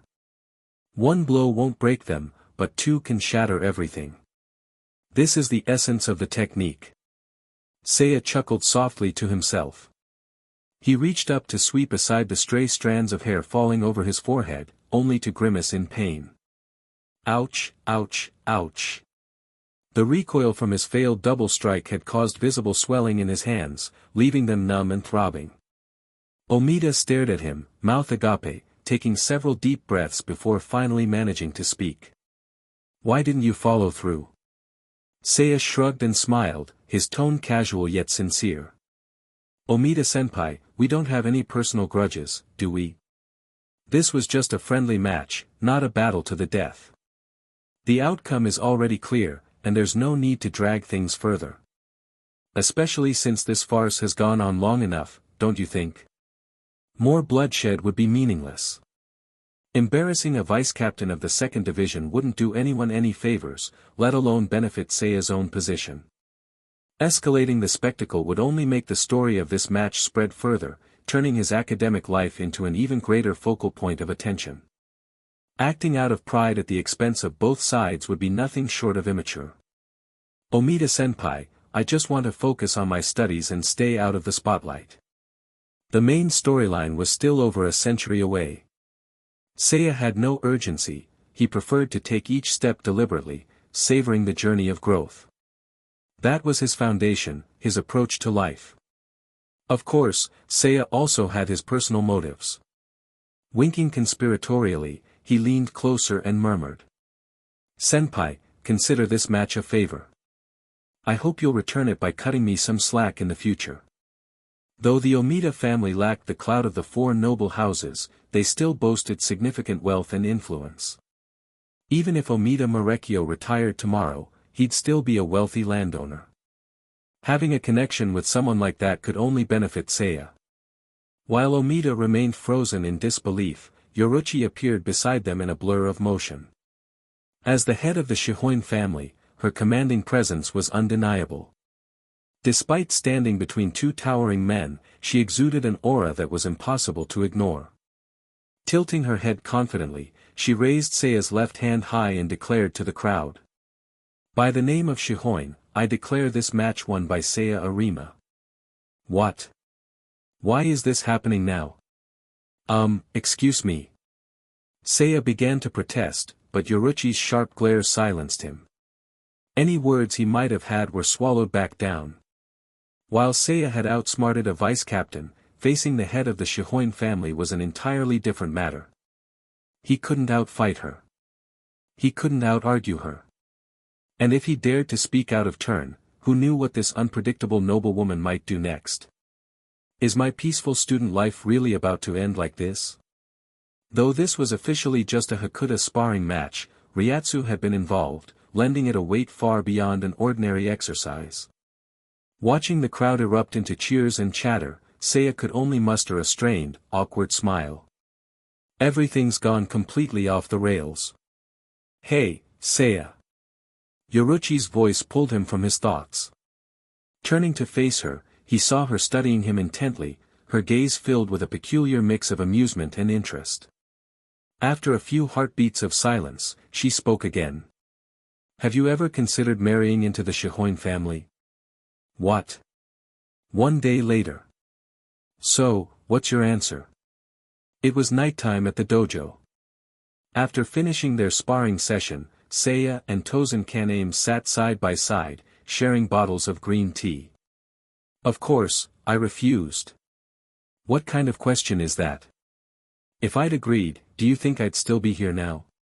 True enough. Tosen set his bottle down, turning his head slightly so his ear faced Seiya. But why refuse? Marrying into the Shihoin family would have brought you nothing but benefits.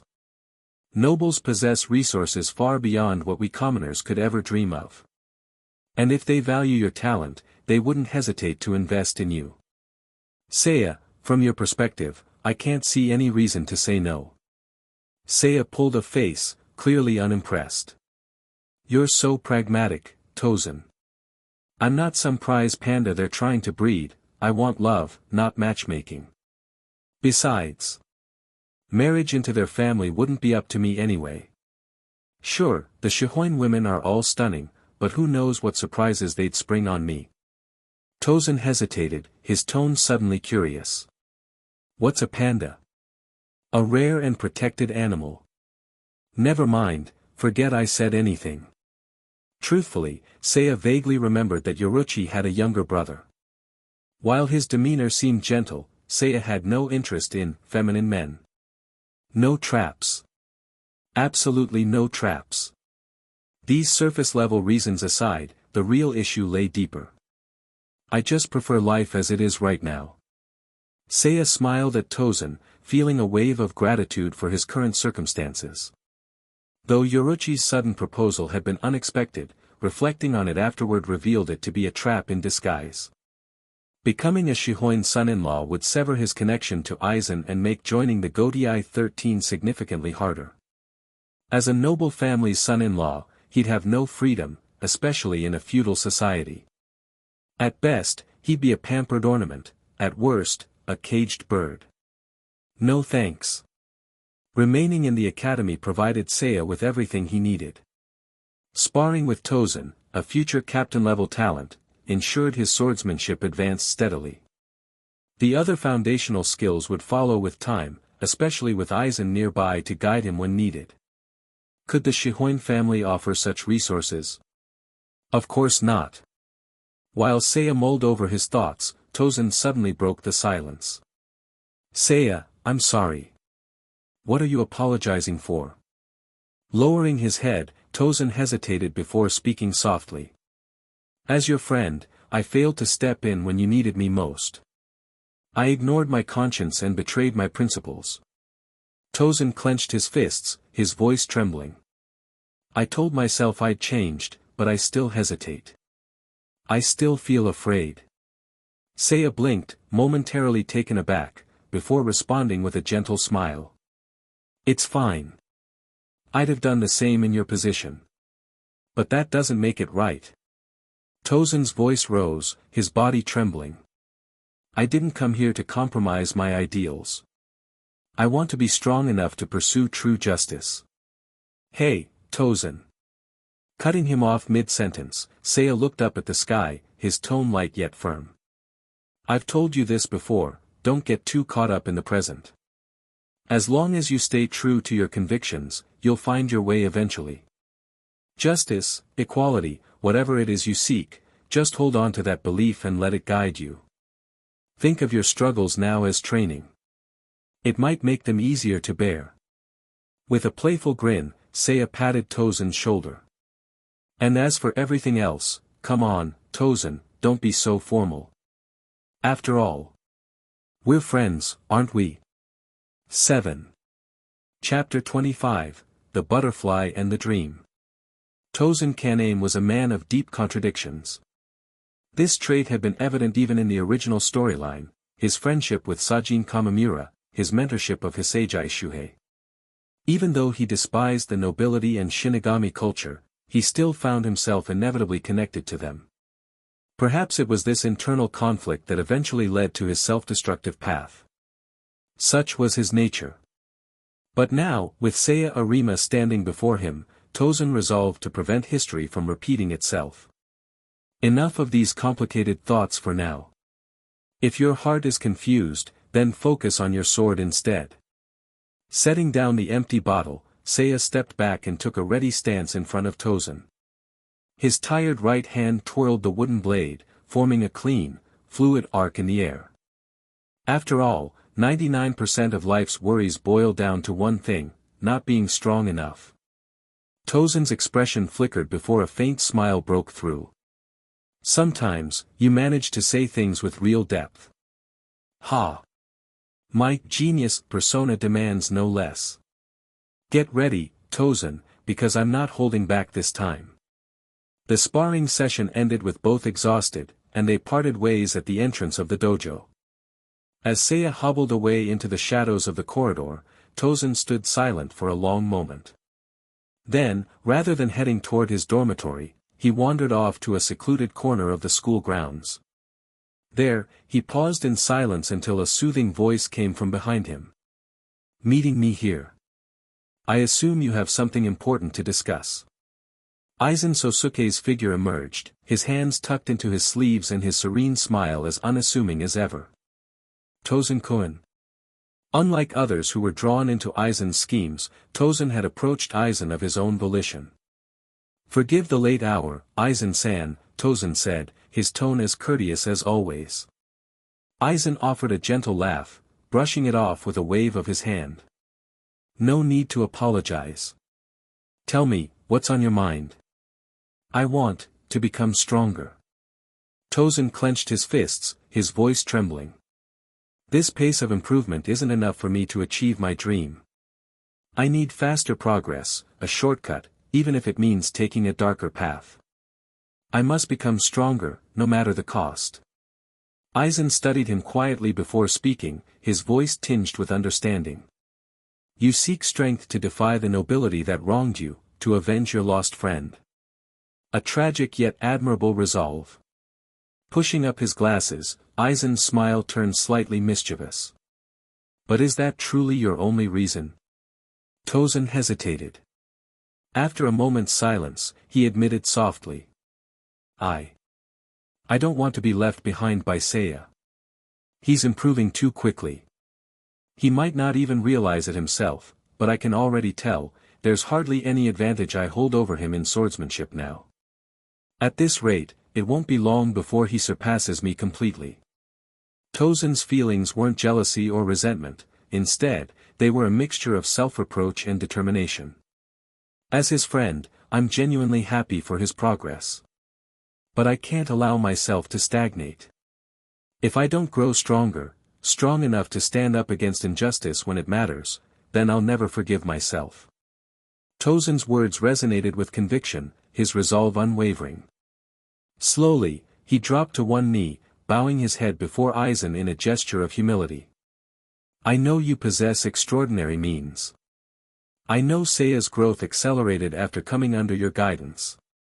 I don't expect the same treatment as him. Command me as you will, but please, grant me the strength I seek." Faced with such sincerity, Aizen could hardly refuse. A faint smile played on his lips as he extended his right hand toward Tosen. "Very well. Then let us work together, Tosen-kan aim." Having come to an agreement, Aizen took a step back and drew his Zanpakuto with a graceful motion. "But before we begin, there's something I'd like you to experience." Tosen tilted his head, puzzled. "What do you mean?" "Nothing drastic," Aizen said reassuringly.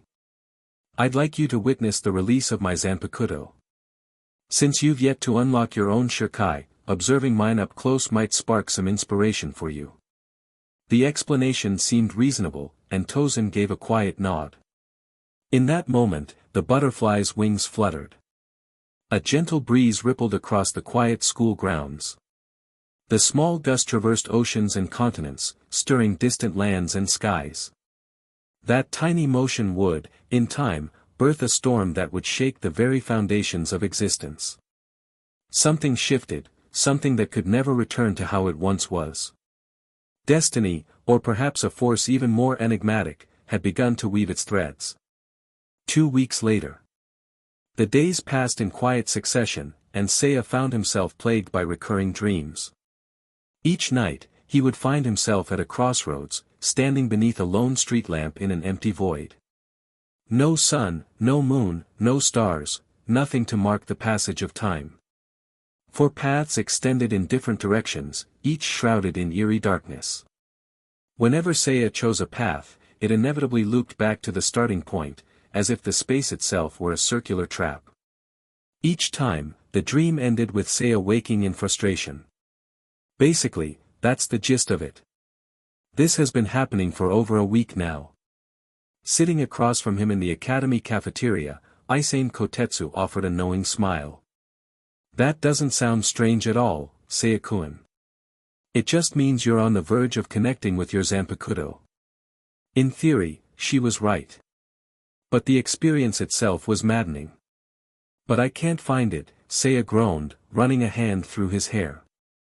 It won't speak to me, and I don't even know where it's hiding. Is it some kind of maze? Aizen chuckled, finishing her bowl of porridge with a contented sigh. Well, every Zanpakuto has its quirks. They're reflections of your own soul, after all. That's why no one else can tell you how to reach it. She offered an encouraging smile. Sometimes, the answers lie within yourself, not in someone else's advice. Though Seiya had considered this, hearing it confirmed left him sighing in defeat. Fine, but my subconscious sure likes to play hard to get. Leaning back on the bench, he stretched and yawned, the fatigue evident on his face. Not sleeping well because of these dreams, he muttered. Aizen hesitated before stepping closer. Her cheeks flushed slightly as she lowered her head, her voice soft. Then, would you like me to help? I could try massaging your shoulders tomorrow morning. It might not do much, but it could help you relax a bit. Her offer was genuine, grounded in her expertise with healing Kido. Seiya's exhaustion vanished instantly. Grinning with newfound enthusiasm, he nodded eagerly. Thank you. I'll take you up on that. Aizen smiled shyly before beginning to clear the table. As she turned to leave, Seiya called out again, his tone suddenly serious. Katsubaki-senpai. She turned back, her brows raised in curiosity. What about my other question? Have you thought about it? Yesterday, Seiya had confessed his feelings and asked if she would consider dating him. No riddles, no hesitation, he'd laid everything out plainly, just like his personality demanded. Aizen's face turned a deep shade of red, and she covered her cheeks with her hands. That's. She took a step back, clearly flustered, before taking a deep breath to steady herself. Finally, her lips parted as she began to speak. 12. Chapter 26, The Next Destination. So, Seiya-kun, your confession was rejected? Aizen spoke with a gentle smile, seated comfortably at his desk. Before him, Seiya scratched his head awkwardly, his face full of embarrassment. And no, I wouldn't call it a flat-out rejection. I mean, she didn't exactly say it so bluntly. Aizen stood and poured a cup of warm water, handing it to Seiya. But she did say something along the lines of, let's start as friends, didn't she? Seiya nodded cautiously, murmuring his thanks. Aizen-sensei, how are you so knowledgeable about this stuff? That's because I'm usually the one being confessed to. Guh. Sometimes, Aizen could say things that were seriously aggravating. Noticing Seiya's annoyed expression, Aizen chuckled lightly. Well, enough joking. Seiya-kun, you should understand, right? Someone like Aizen probably already has feelings for you. Of course, Seiya had sensed as much. But it still stings when your confession doesn't go as planned, doesn't it? Seriously, are you reading my mind? Heh. While you may think I'm teasing you, I believe relationships with girls require patience.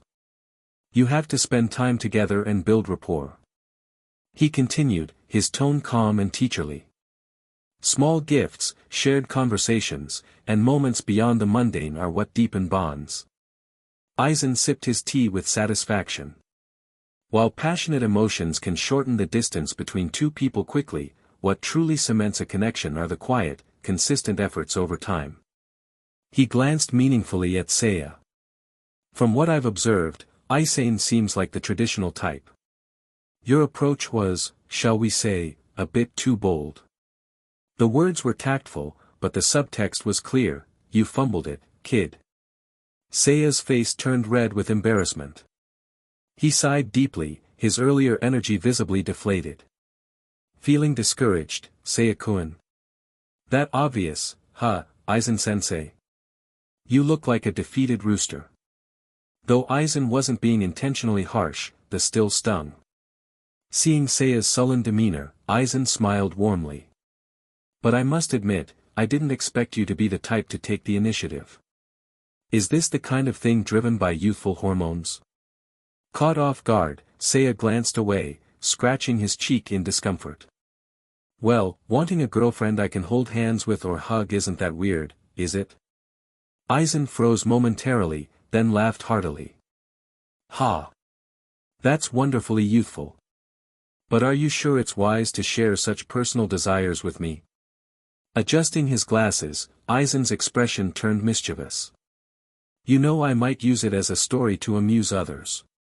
Seiya waved it off nonchalantly, smiling wryly. I trust you unconditionally, sensei. If you choose to do that, I'm sure you have your reasons. I wouldn't mind. Aizen fell silent for a moment, his gaze deepening. I see. That kind of trust feels rather heavy. Well, in any case, let's leave it at that. I'll just have to work harder next time. Good. It's always best to keep moving forward. Can't stay down forever, right? Slapping his cheeks lightly, Seiya drained the rest of his water and stretched. Anyway, let's talk about something else. Sensei, tomorrow's the field trip to shadow one of the squads. Do you have any recommendations? Aizen turned his chair back toward his desk, tapping a finger thoughtfully on the surface. Do you have any particular squad in mind, Seiya-kun? Seiya shrugged with a grin. Not really. It was just a one-day shadowing assignment, unlikely to involve anything too significant. But Seiya had a hunch Aizen would have something lined up for him. Show me what cards you're holding, Aizen-sensei. Perhaps amused by Seiya's straightforwardness, Aizen chuckled softly and pulled a letter from his desk drawer. Actually, 2 days ago, I received a letter from Captain Shinji Hirako of the 5th Division. He specifically requested you join his squad for this field exercise. Wait, really? Seiya was genuinely surprised. He hadn't expected a captain to take an interest in him. Does that surprise you, Seiya-kun? Well, yeah, a little. Then take this chance to get acclimated. Word of your victory over Vice Captain Omida has spread throughout the 13 court guard squads. Aizen's tone was light, but there was a gleam of amusement in his eyes. You may not feel it yet, but you've already become a rising star in the eyes of many. Raising a hand, Aizen began ticking off his fingers. I've heard that Captain Yoruichi often mentions your name during gatherings. Captain Unohana of the 4th Division is now aware of you as well. Captain Rojuro Odoribashi of the 3rd Division has expressed interest in meeting you. And Captain Love Akawa of the 7th Division. Stop. Stop. Stop. Seiya waved his arms frantically, his head spinning. Aizen-sensei, please. That's too much to take in. Chuckling, Aizen leaned back in his chair. Well, now you understand the influence you've garnered, don't you? At this rate, even Captain Commander Yamamoto might take an interest in you. Yamamoto Genryusai Shigekuni. The thought made Seiya's jaw drop. Why would he care about me? Because your white-knuckle brawl with Omida showcased your skill in Hakuda, techniques the Captain Commander himself values highly.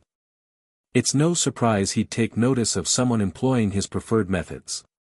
Seiya groaned, burying his face in his hands. All this just because of one fight. Seiya-kun, Aizen continued, it seems you still don't fully grasp the significance of what you achieved. An academy student, demonstrating 7th rank Ryatsu within a month of enrollment, it's nothing short of extraordinary. But it's all thanks to your guidance, sensei, Seiya replied earnestly. This wasn't false humility, Seiya genuinely believed it. Without Aizen's instruction, his progress would have been much slower. Aizen studied him quietly, his thoughts unfathomable. It wasn't often someone expressed such sincere gratitude toward him. For a moment, Aizen felt an unfamiliar flicker of warmth. But it was fleeting. In any case, Seiya-kun, Aizen finally said, his tone steady once more, we'll need to make some adjustments. Tomorrow, you won't be going to the 5th Division. Wait, what? Seiya blinked in confusion. But isn't that a direct request from Captain Hirako? Aizen didn't answer immediately. Instead, he calmly summoned a stream of energy to his hand, which coalesced into a small flame. The letter in his other hand caught fire, its ashes dissipating into the air. I've made alternate arrangements that I believe will better suit you. What about Captain Hirako? You never read the letter, did you? Well, no. Then let's pretend it never existed. What the heck? Is this really how Aizen and Hirako interact? Aizen's serene smile remained, his tone as calm as ever. Don't worry about it, Seiya-kun. I have somewhere more interesting in mind for you. Seiya hesitated, curiosity evident on his face. And where's that? Aizen adjusted his glasses, his voice steady. The 12th Division, home of the Research and Development Institute. 3. Chapter 27, First Meeting with Captain Urahara. Squad 12. In the well-structured hierarchy of the 13 court guard squads, this was the division responsible for research and development. Later, it would become the foundation for the Shinigami Research and Development Institute, a subsidiary specializing in technological innovation and data analysis. Within its subdivisions, the institute would handle areas like communications technology and spiritual wave measurement. A perfect blend of tradition and progressive innovation. So long. Seiya Arima sighed as he flipped through the introduction booklet in his hands. And why does it feel like some weird advertisement? This tone reeks of marketing. Feels like I'm walking into a shady MLM seminar. The sheer commercial vibe practically oozed off the pages, filling the air. Walking ahead of him, Aizen chuckled softly at Seiya's grumblings but didn't turn around. Are you really overwhelmed by just this? Truly, you're still young, Seiya-kun. Sensei, this booklet is 120 pages long. Seiya snapped the booklet shut, his face betraying a mix of irritation and exasperation. Aizen-sensei. I'm listening, Seiya-kun. Is it just the two of us on this field assignment today? That's correct. After all, few people express interest in the Research and Development Institute. Its unconventional mission and ideology often clash with traditional values, making it even less popular than Squad 4. Is that so? Seiya frowned, sensing something off. Even if it wasn't a popular choice, surely someone else would volunteer. It felt more like Aizen had intentionally ensured they were alone for this trip. Wait, is this what people call special treatment? By the way, how's the fit on those clothes? Instinctively tugging at the hem of the borrowed black uniform, Seiya nodded cheerfully. Fits fine. Thanks for letting me borrow it, Aizen-sensei. Normally, field assignments required students to wear their academy uniforms, but since it was just the two of them, the rules seemed more flexible. The outfit was one of Aizen's spares, carrying a faint scent of soap. Despite being well maintained, Seiya couldn't help but notice one thing. The shoulders were broader than he'd expected. Despite their similar builds, the width of Aizen's shoulders made the fit slightly off for Seiya, leaving the uniform looking a bit loose.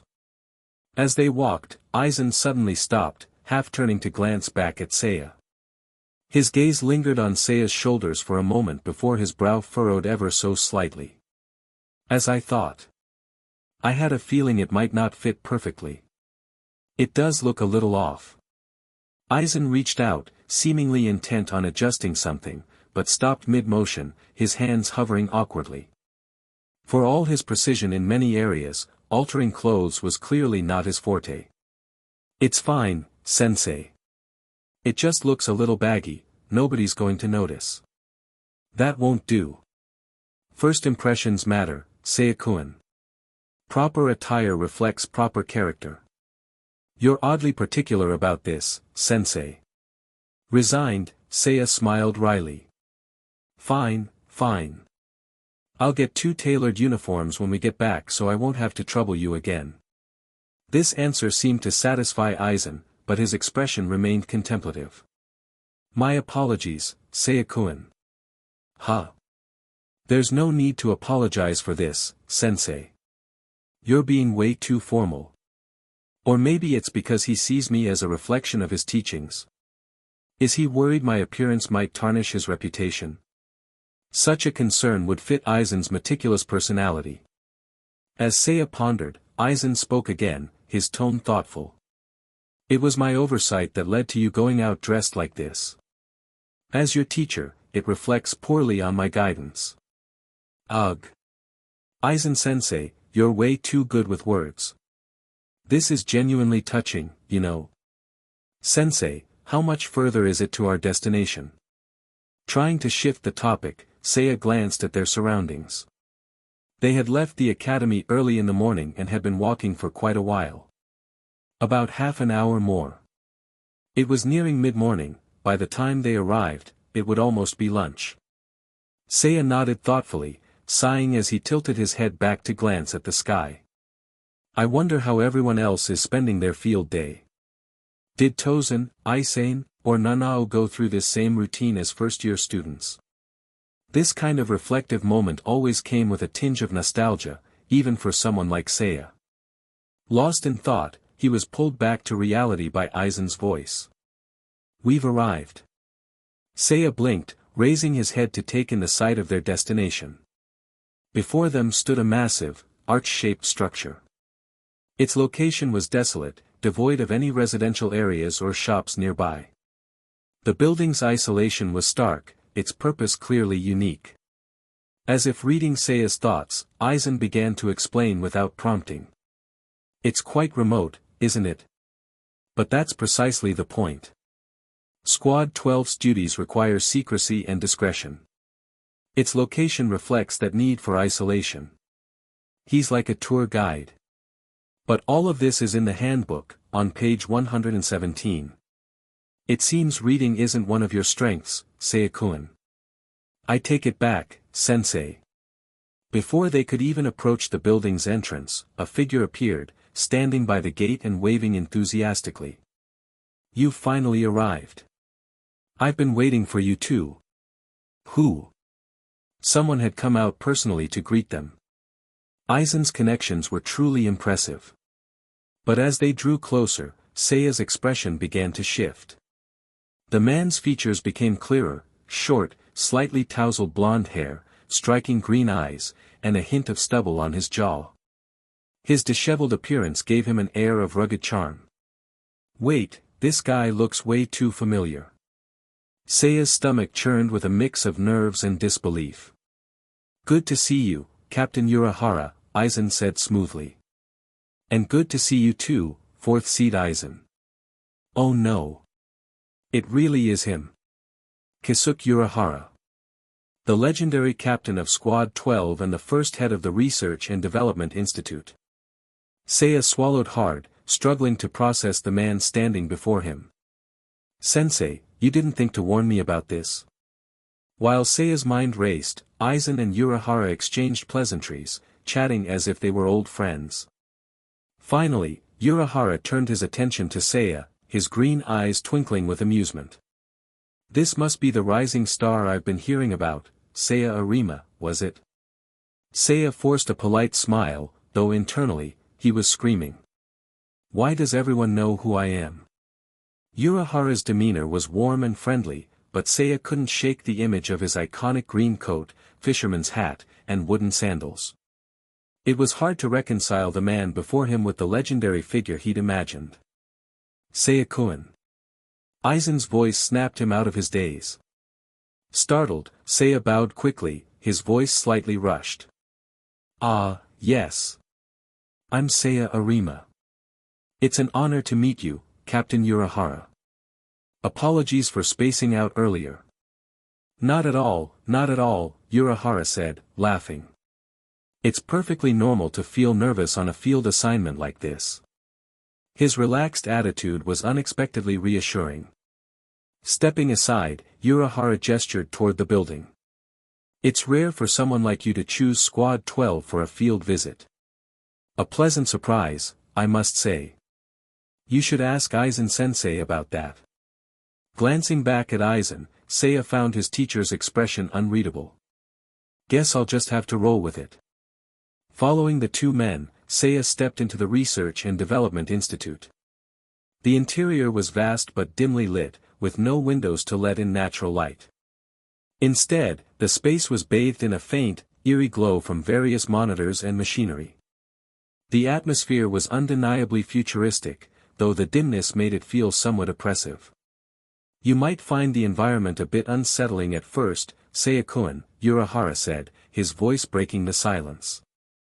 Walking ahead of Seiya, Urahara slowed his pace to walk alongside him. Most people here are deeply focused on their research, so they might seem a bit distant. But don't worry, they're all good people at heart. Why does that sound more ominous than reassuring? Still, it fit what Seiya knew about Squad 12. Under Urahara's leadership, the squad had undergone significant changes, including the controversial rehabilitation of prisoners from the maggot's nest. Though controversial, it was a testament to the squad's commitment to progress and innovation. Yeah, he's definitely a cool guy. Seiya chuckled to himself, nodding politely. Thank you for the reassurance, Captain Urahara. I'll do my best to adapt. Urahara's smile widened. Well said, young man. I like your attitude. 12. Chapter 28, Aren't you curious? A compliment, but not one that brings joy. Seiya knew all too well that Keisuke Urahara, for all his pleasant demeanor, was someone who masked a deeply enigmatic and calculative nature. Birds of a feather flock together, huh? It made sense that someone like Urahara could casually hold a conversation with Aizen. Both were men whose minds operated on a plane beyond most people's comprehension. Seiya-kun, this must be your first visit to the Research and Development Institute, correct? Urahara's voice was light, his half-turn to glance at Seiya devoid of any pressure. If there's anything you're unsure about, feel free to ask. Since I was informed about your visit in advance, 90% of the facility is open for exploration today. And the other 10%? Seiya hesitated but decided against pressing the issue. Behind him, Aizen chuckled softly, his tone mildly teasing. You're quite generous, Urahara Taicho. I recall that a few years ago, the conditions weren't nearly this accommodating. Urahara rubbed the back of his head sheepishly, shrugging. Well, we don't get many academy students visiting anyway. Let's just call this a private exhibition. I even managed to take a day off to guide you two around. Seiya tilted his head slightly, curiosity flickering in his eyes. Are there really no students interested in interning at Squad 12 this year? Well, let's just say it's rare. Urahara sighed, scratching the corner of his mouth with an air of helplessness. Most students gravitate toward squads with prestigious reputations. It's easier to impress others when you can say you interned somewhere like the 6th or 2nd squad. Ah, that made sense. Of course, the allure of working under noble houses like the Shihoin or Kachiki families would be irresistible to many. For commoners, such affiliations would be a source of pride and status. But, Seiya-kun, Urahara suddenly turned his attention to him, his tone shifting slightly, is that not the case for you? Why is this about me now? You chose to enroll in the Shin'ō Academy and clearly have exceptional talent. Surely you have ambitions, dreams. Don't you care about fame, honor, or how others perceive you? Caught off guard by the direct question, Seiya quickly composed himself, offering a measured response. I don't particularly care about those things. Nobility, prestige, reputation, legacy. None of it mattered to him. Seiya's focus was on the bigger picture, the instability of the Soul Society, the upheavals and conflicts that loomed on the horizon. He had no time for superficial aspirations. Besides, I trust Aizen-sensei's guidance. Seiya grinned cheekily and clapped Aizen on the shoulder, a playful gleam in his eyes. Sensei's always had my back, so I believe his decisions are in my best interest. Aizen let out a faint, almost inaudible chuckle, adjusting his glasses as he replied, Trust is commendable, Seiya-kun, but I'd appreciate it if you maintained a more respectful demeanor during official outings. Got it. I'll work on that next time. Your response lacks conviction. Would you like to try again while looking me in the eye? No thanks. Urahara observed their exchange with visible amusement, his lips curling into a faint smile. How enviable, Aizen-san. Pausing his banter with Seiya, Aizen turned to Urahara, his tone calm and serious. Enviable in what sense, Urahara Taicho? Exactly as I said. When I first met you, you had a certain air of solitude about you. But now. Urahara gestured subtly toward Seiya. You seem less lonely. Though delivered lightly, the statement subtly shifted the atmosphere. Seiya glanced at Aizen, noting the brief silence that followed. Aizen's lips curved into his usual serene smile, his tone unchanged as he replied, "Is that so? I suppose my time at the academy has introduced me to many intriguing individuals. It seems I still have much to learn about interpersonal connections." Aizen-sensei, why do you sound so ominous? The conversation trailed off as Urahara resumed guiding them through the facility. This area is where we process and refine materials for Jikongan production, Urahara explained, gesturing to a nearby room. It's essential preparation for those planning to travel to the world of the living. He pointed further down the corridor. And over here, we conduct research on spiritual energy manipulation.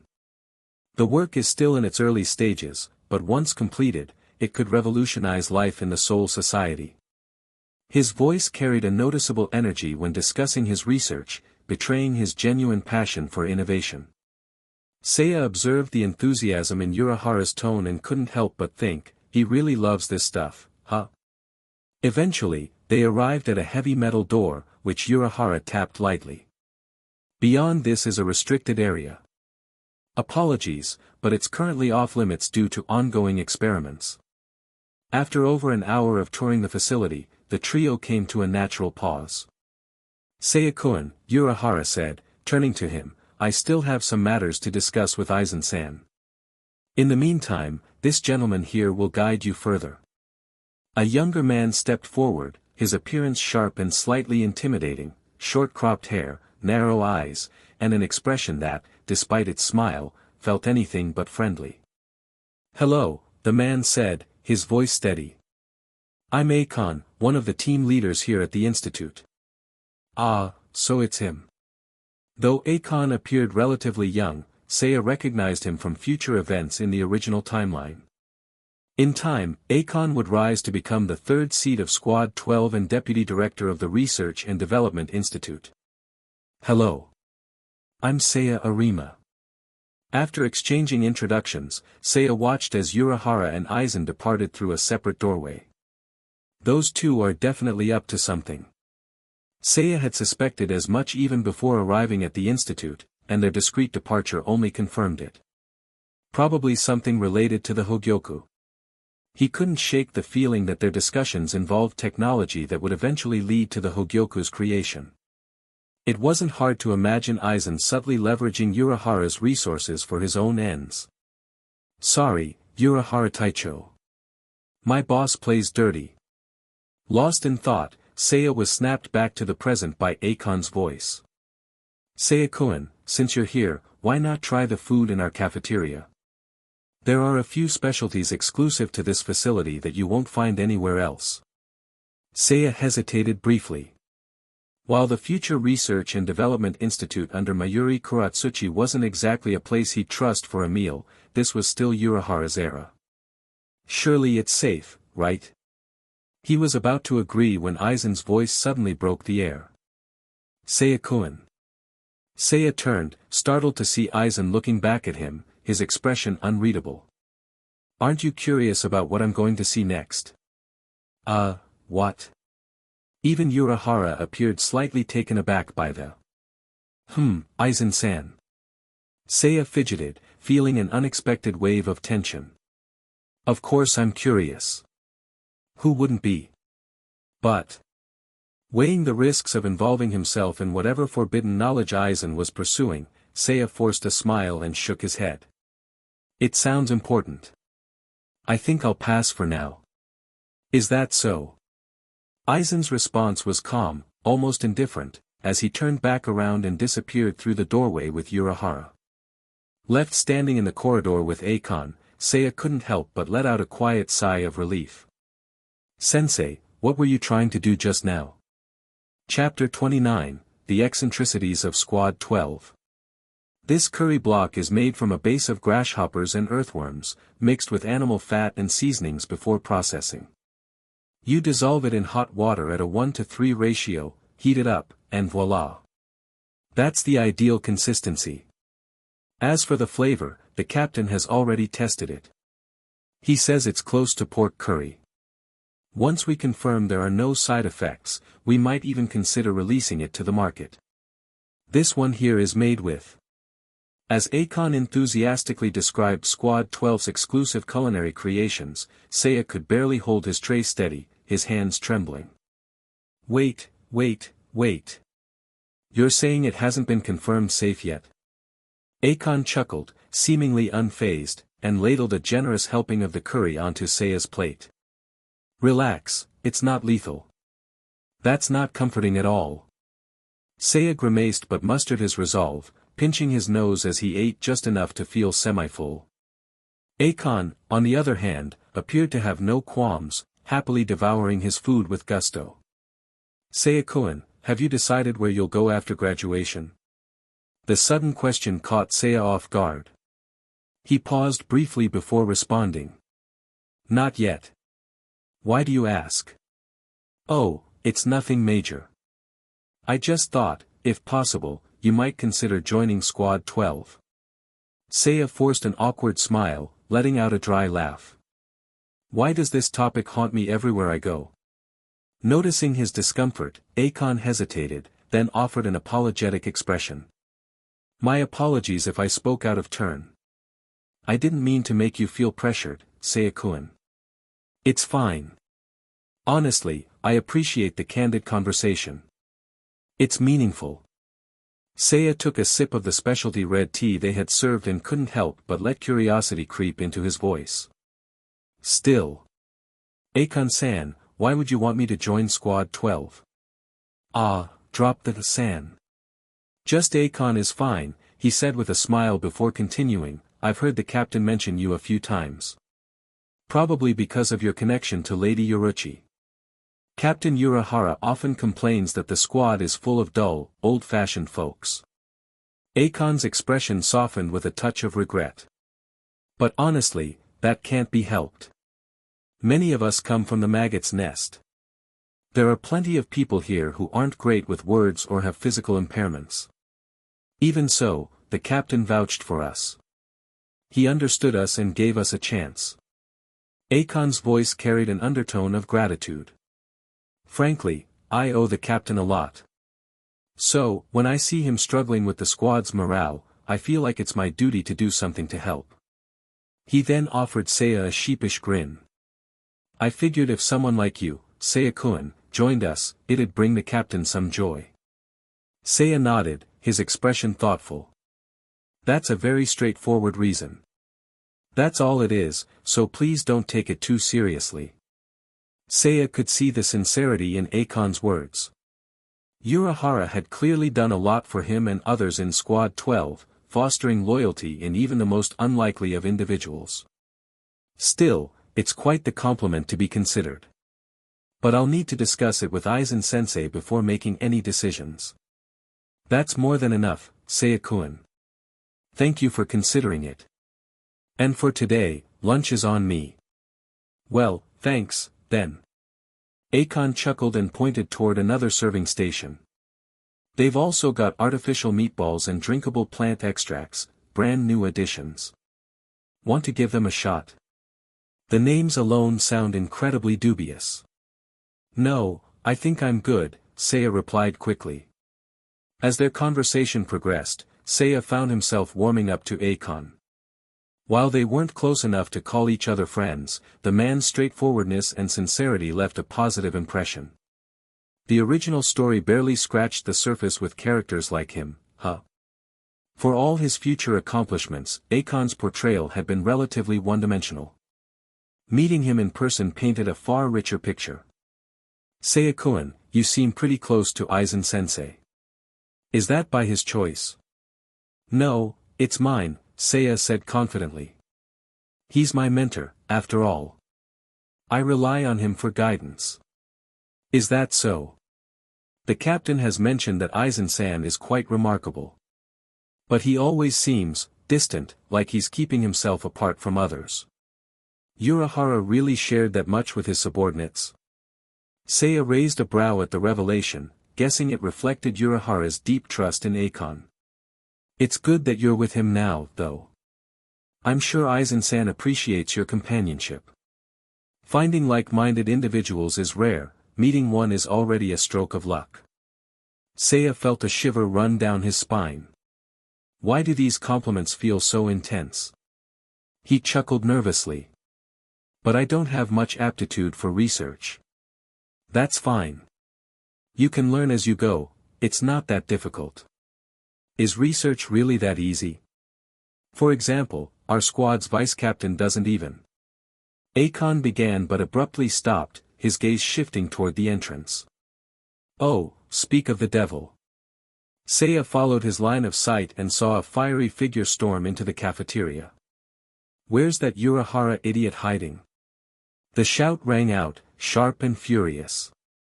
The speaker was a petite woman, no taller than 1.4 meters, with golden hair tied into a high ponytail and freckled cheeks. Her sharp grin revealed a pair of prominent canines. She wore the standard Shinigami uniform, her left shoulder adorned with Squad 12's insignia. Without hesitation, she grabbed a nearby researcher by the collar and lifted him clean off his chair. Hey! Tell me where that baldy is. I don't know. I'm just here to eat. Even without an introduction, Seiya immediately recognized her. Hiyori Saragaki.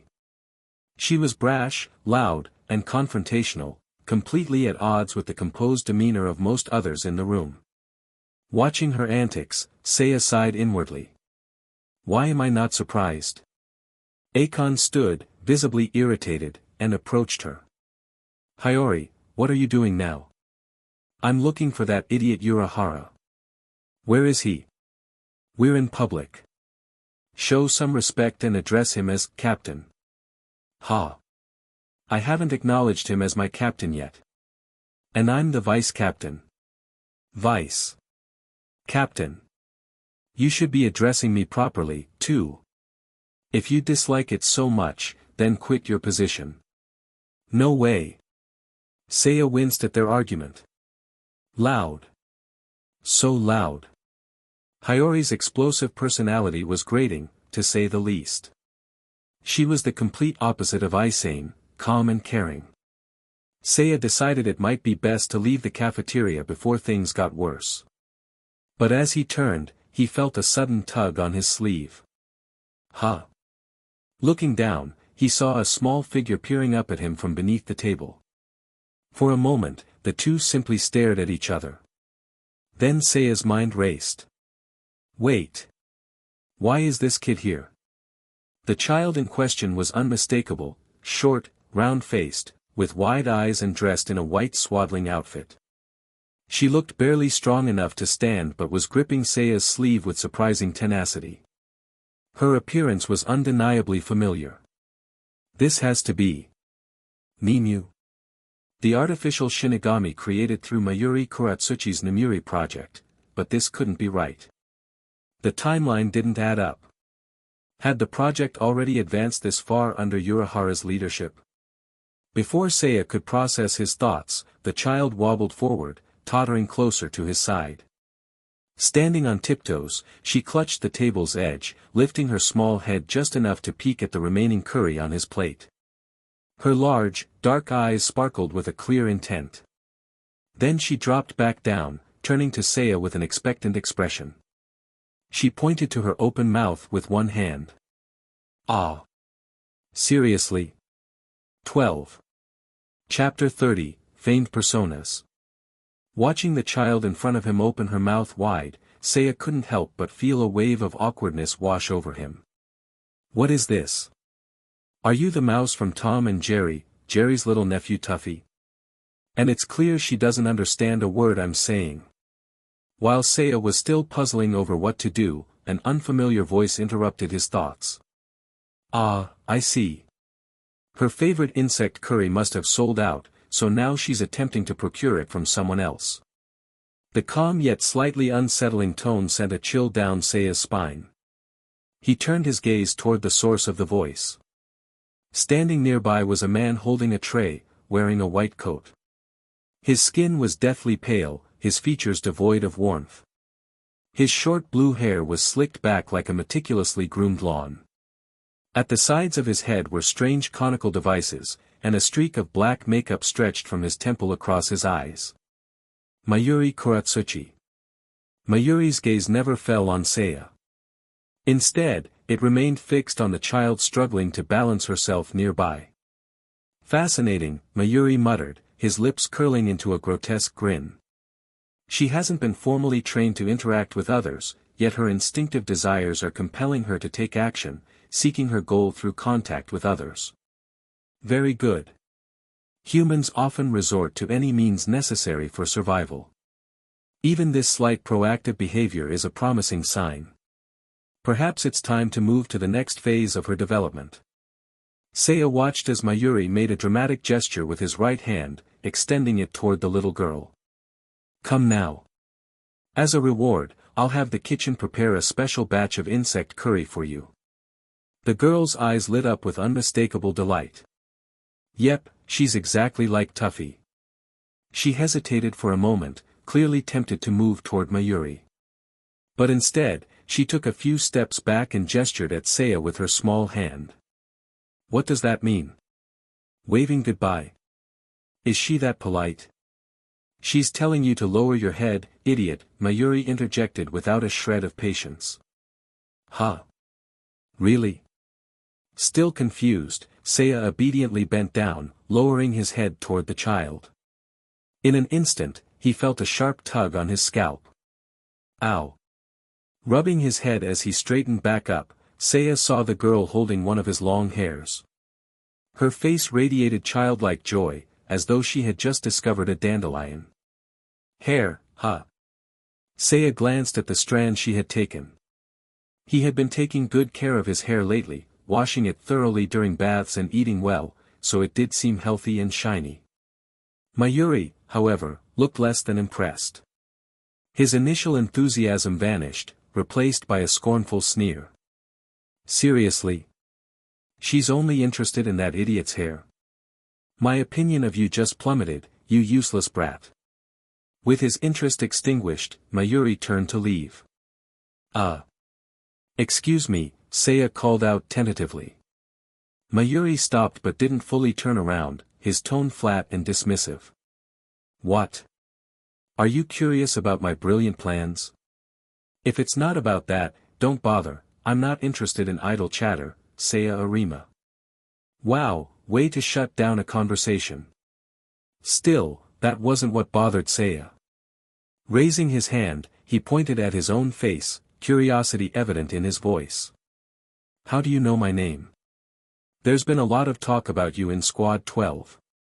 After all, it's not every day a student defeats a lieutenant in direct combat. Was that a compliment? Seiya raised an eyebrow. Before he could respond, Mayuri's lips curled into another disdainful smirk. Then again. I'm not interested in people like you. A muscle-brained gorilla with no sense of aesthetics or understanding of research. People like you wouldn't grasp anything truly fascinating in this lifetime, or the next. I am Mayuri Kuratsuchi. I'm sure you'll hear my name plenty once you join the Godai 13. Don't pretend you don't know me when the time comes, mortal. Wow, this guy's even more arrogant than I thought. Seiya wasn't surprised by Mayuri's sharp tongue, it was exactly as he expected. Still, hearing it firsthand was another matter. No wonder his reputation in the original story was so awful. Compared to Aizen-sensei, this guy is night and day. But Seiya wasn't overly concerned about Mayuri's opinion. After some curt remarks, Mayuri escorted the child to the kitchen, likely to arrange for her special curry. Around them, Squad 12's members seemed entirely unbothered by the scene, as though this sort of thing happened often. Seiya sighed, watching as the little girl glanced back at him one last time. He gave her a warm smile, thinking to himself. She's far easier to deal with than her father. Leaving a good impression can't hurt. I'm sorry, Seiya-kun. Akon approached him, looking apologetic. Having a guest see all this chaos, truly, I must apologize. Seiya waved him off with a smile. It's fine. I'm sure it's more of a headache for you than for me. He glanced toward the distant ruckus. Hiyori really is more short-tempered than I thought.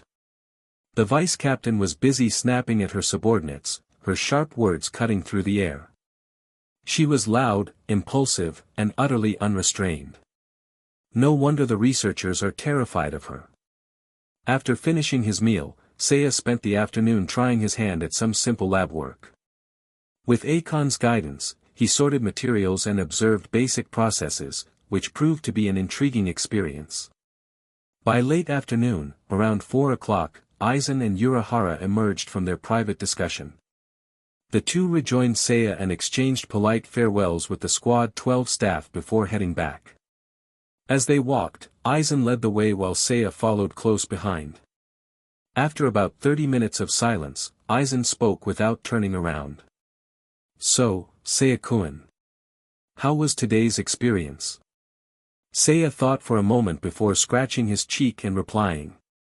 To be honest, I don't have much aptitude for research, so a lot of it went over my head.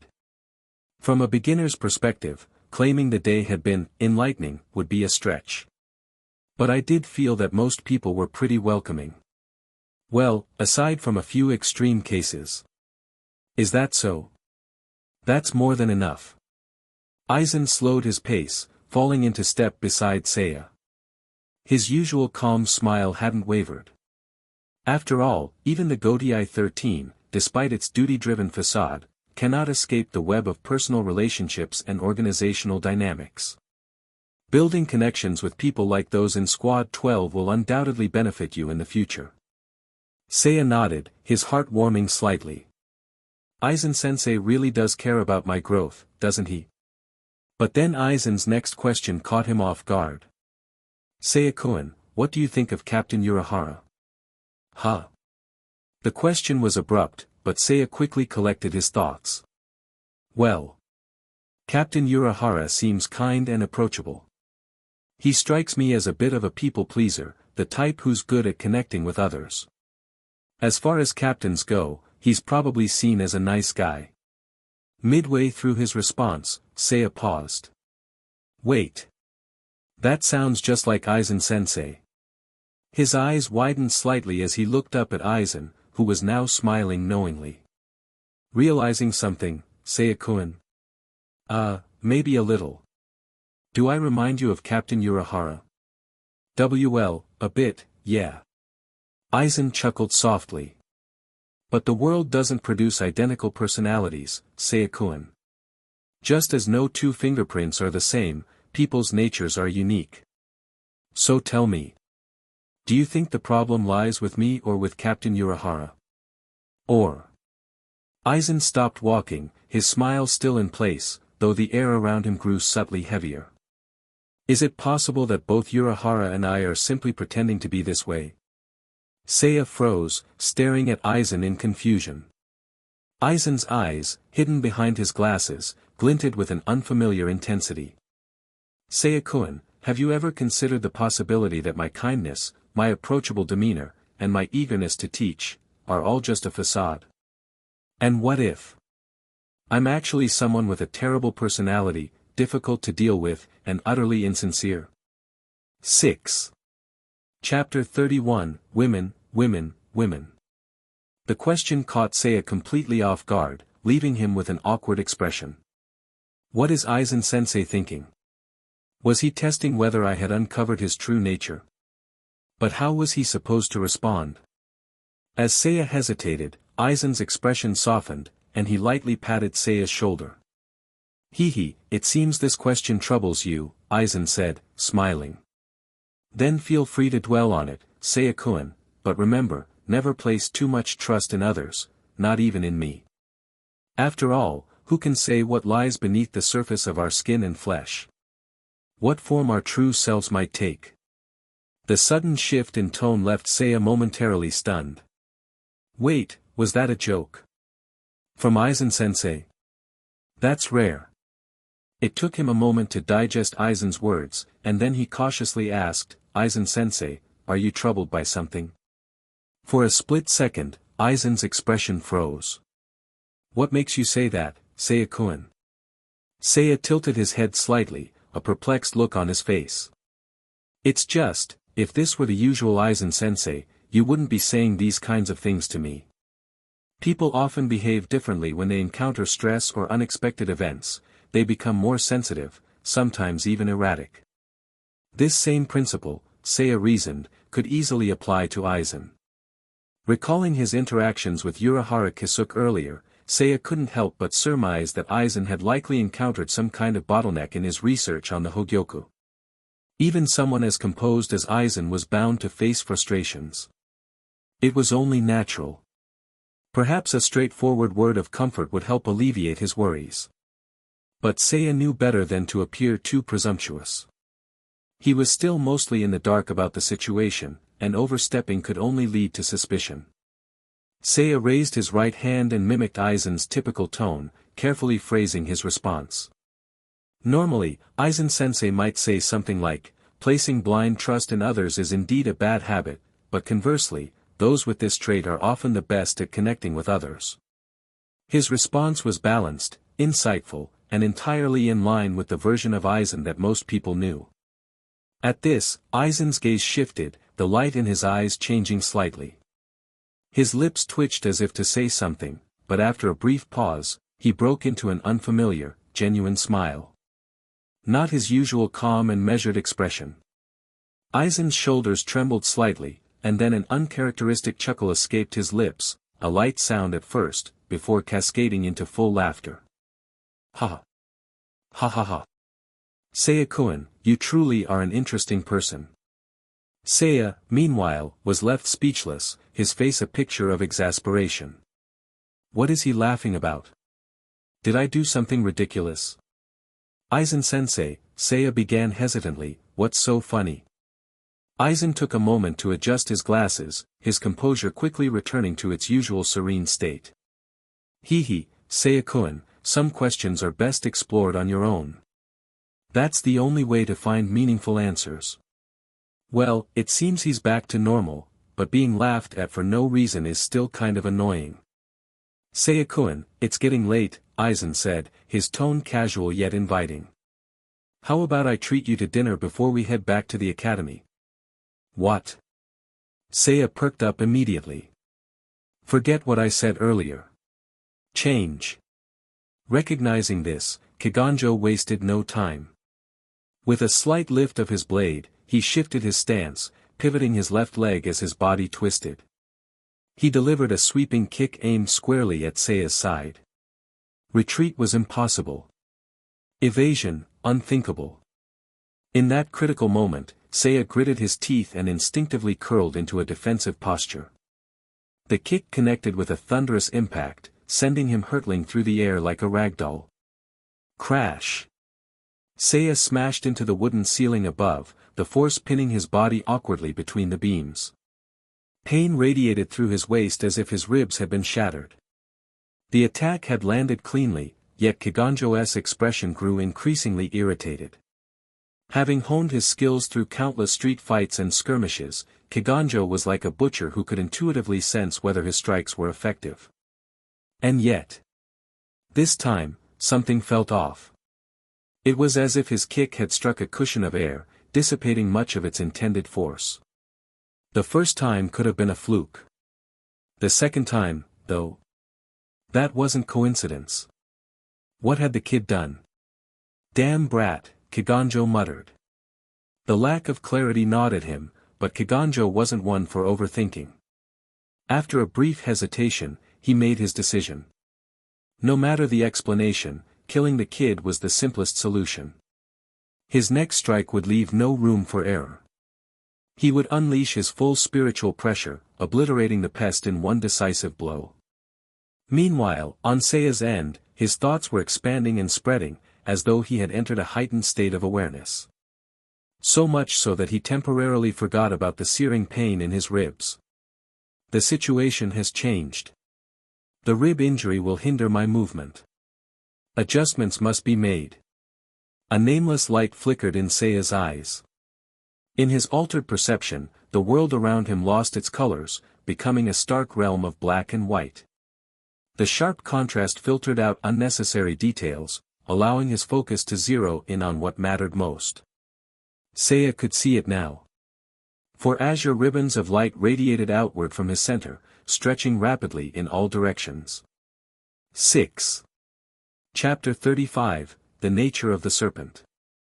In the world of blurred black and white, the blue light rings that Seiya saw emanated from the unique ability of his Zanpakuto.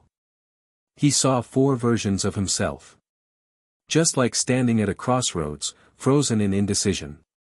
Seiya took his first steps into the unknown.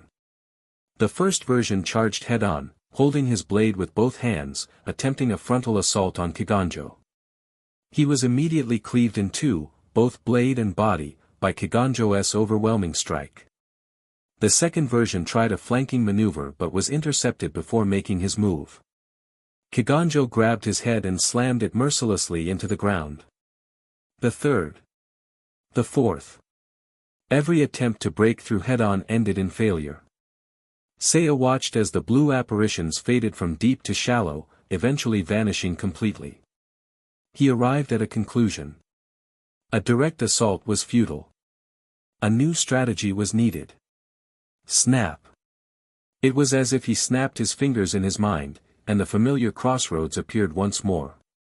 This was the essence of his Zanpakuto's ability, simulation. By gathering data about himself and his opponent, Seiya's Zanpakuto locked these details into a fixed state. It infused them with spiritual energy, interpreting and analyzing every facet. Then, the labyrinth known as Kiganjo would be reconstructed, mapped out in Seiya's mind. The crossroads symbolized 4 distinct paths. By consciously steering his choices, Seiya could clearly foresee the outcomes of his actions. Being cut down. Having his head crushed. His body broken. His eyes gouged out. The possibilities were endless. And so, he had to continually reset. If a frontal assault wasn't viable, he had to evade, retreat, or even defend passively.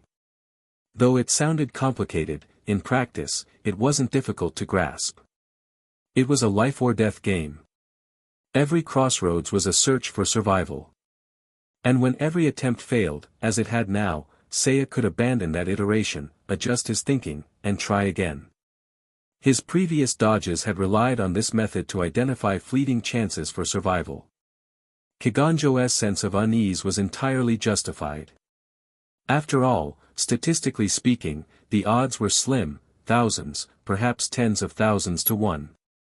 Using a base of 4 options, Seiya had already run countless simulations in his mind.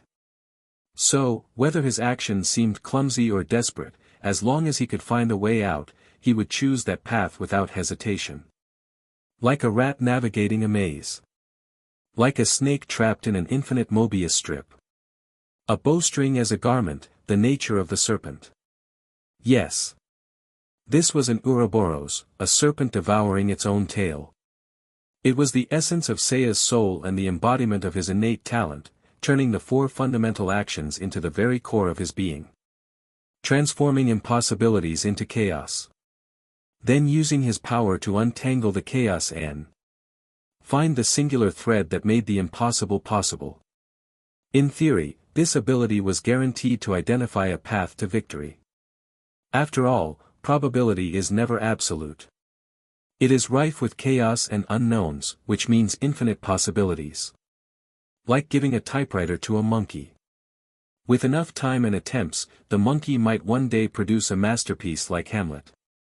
But reality was never that simple. Seiya's spiritual pressure was finite. And as his Zanpakuto operated, all his energy funneled into his brain. Like an overclocked computer, this level of output caused Seiya's consciousness to blur uncontrollably. The iterations were too numerous. Using 4 base paths, Seiya had already repeated the process hundreds of times in just a few seconds. Attack, defend, dodge, even beg for mercy. Through every imaginable method, Seiya had yet to find a definitive answer. The oppressive force of Kiganjo's spiritual energy was extraordinary. The labyrinth created from his presence alone felt insurmountable. After only a few steps, Seiya was already overwhelmed by the pressure. Perhaps, when his strength grew, Ouroboros's abilities would also improve, allowing for more precise projections of the future. But for now, this was all Seiya could manage. How much farther must I go to find the end? How many more attempts must I make to find an exit? There was no time to dwell on these questions. Because Seiya could see the faint blue glow around him starting to fracture like glass, shattering and fading away. Countless futures were denied. Simultaneously, his dimmed vision began to return to its original clarity. This isn't good. Once my vision fully resets, time will start flowing again. Before that happens. Before Kiganjo makes his next move, I must find a way to survive. The next crossroads. The next turning point. Where was it? With his stamina dwindling and Kiganjo's relentless attacks intensifying, Seiya's situation was deteriorating rapidly. Yet it was not the time to give up. Seiya gritted his teeth and tensed every muscle in his body, veins bulging visibly on his temples. Pop. A faint sound echoed in his mind, reverberating gently. What was that? Before he could investigate, Seiya felt a warm sensation in his nostrils. Something wet dripped down. Looking down, he realized blood was flowing freely from his nose. Overexertion of my brain. This is a physiological warning, my body crying out in protest. But at the same time, Seiya couldn't afford to stop. This was a battle where failure meant death. Taking a deep breath, he tightened his grip on his Zanpakuto. He unleashed his remaining spiritual energy without reservation. Countless indistinct, chaotic streams of blue light began to surge wildly around him. Come on. Would his body and spirit collapse under the weight of Kiganjo's overwhelming force, like a serpent choking itself in its coils? Or would he find the elusive escape route within the labyrinth, breaking free from the endless cycle? In the aftermath of chaos, clarity would emerge. Author's note: this ability was designed with future connections to the Bankai in mind, so it has quite a few limitations. Please understand, it's only a Shurkai for now. 34. Chapter 36, Crimson Blossoms Bloom Beneath the Moon. I've revised the name, LMK if you like it or not. You can also suggest your own. Colors began to return, and the once hazy future became vividly clear. Seiya's nosebleed flowed uncontrollably, his breathing ragged. The overuse of his spiritual pressure was taking a severe toll on his body, causing undeniable discomfort. Numerous paths of potential evasion had surfaced in his mind, but Seiya kept them as reserved options. After all, continuing to evade would never lead to victory. It would be like a sparrow cornered by a giant snake, struggling, dodging, screaming. In the end, all that would do is waste energy. To win, he needed to make Kiganjo bleed. To injure him, to wound him, that was the only way to turn the tide. Kiganjo was a captain-level opponent, a position he had achieved through underhanded methods, no doubt, but his strength was indisputable. The strongest adversary Seiya had ever faced. But even so, even against such overwhelming power, it didn't mean there wasn't the faintest glimmer of opportunity. So, where is it? The one future where I can counter and injure him? Seiya clenched his teeth, his bloodshot eyes reflecting his desperation. His heartbeat pounded louder and louder, like the roaring of an engine. Finally, amidst the infinite, turbulent futures, Seiya caught sight of the one remaining path to strike back. Unlike any route he had glimpsed before, this phantom trail appeared bathed in a blood-red hue, radiating an unsettling aura. The Mobius loop remained unbroken. The path forward was still rife with danger. But there was no other way. He had no choice but to take this chance. In the haze, Seiya thought he could hear Aizen's voice echoing beside him. Seiya, this is the battle to survive. The time had come. The only option left is to fight. A soft whistle pierced the silence, and time, like rusty gears frozen in place, began to grind forward once more. The fragile force that had bound and halted time was now completely shattered. Seiya had no retreat left. From the broken remnants of his surroundings, the boy's cold gaze turned upward. His breath steadied, and as his spiritual pressure dispersed, Seiya fell straight down from the wreckage. The battered boy hit the ground hard, coughing up blood, his face etched with grim determination. He summoned every ounce of his remaining spiritual energy. His body, like a soaked towel, was wrung dry, compressed and squeezed until no trace of power remained. He concentrated it all in one point and prepared to release it. Whoosh! The sound of wind rose as a brilliant column of light shot upward. The viscous spiritual pressure, thick enough to take physical form, erupted into a torrent of azure energy that pierced the sky. No holding back. Pure, unrestrained release. The surge of energy tore through the crumbling shop, obliterating what little structure remained. The sky. Dusk had arrived, with trembling stars scattered across it. At this threshold between day and night, Seiya became a radiant figure, as if he were a substitute for the sun and moon themselves. What? What is this? I've never seen anything like it. The cowards who thrived on flattery and convenience failed to grasp the situation, and now they could only cower in fear of the unknown. Kiganjo, however, wore an expression of disdain. Useless fools. It's just spiritual pressure, denser than usual. Just because it's something you haven't seen before, you let it scare you this much. Dragging his steps forward, Kiganjo's lips curled as he let out a faint, mocking laugh. There were many ways for Shinigami to fight. Swordsmanship, hand-to-hand combat, mobility techniques, Kido. The 4 basic disciplines taught at the academy existed for a reason. But in the end, the battles between Shinigami boiled down to a clash of souls. And so, Ryuryoku is what matters most, brat. Kiganjo spoke with a smug tone as he stepped closer. The air warped with gathered energy. Members of the 11th Division cried out in terror, but before they could say anything, they fainted from the sheer pressure. It was as though an invisible sun had begun to rise. Kiganjo Kenpachi grinned confidently, assured of his victory. 3rd class Ryuryoku. Power strong enough to obliterate ordinary souls like worms. Even well-trained Shinigami couldn't stand nearby without succumbing to dizziness. This was the source of Kiganjo's arrogance. And what could you possibly do? No matter how strange your tricks might look, your spiritual pressure is no more than 6th class, maybe 7th class at best. You, a mere seated officer, dare to challenge me? Having decided to unleash his spiritual power, Kiganjo aimed to end the battle quickly. He had no desire to attract unwanted attention or risk a scolding from Yamamoto. So, die. His bulging muscles tensed like steel cables. Gripping his Zanpakuto, Kiganjo swung it toward Seiya in a horizontal arc. Boom! The air itself seemed to shatter as sand and wind surged skyward. Kiganjo's strike tore through the atmosphere, surging directly toward Seiya. It was coming. The attack of a captain-level Shinigami, infused with murderous intent and amplified by overwhelming Ryuryoku.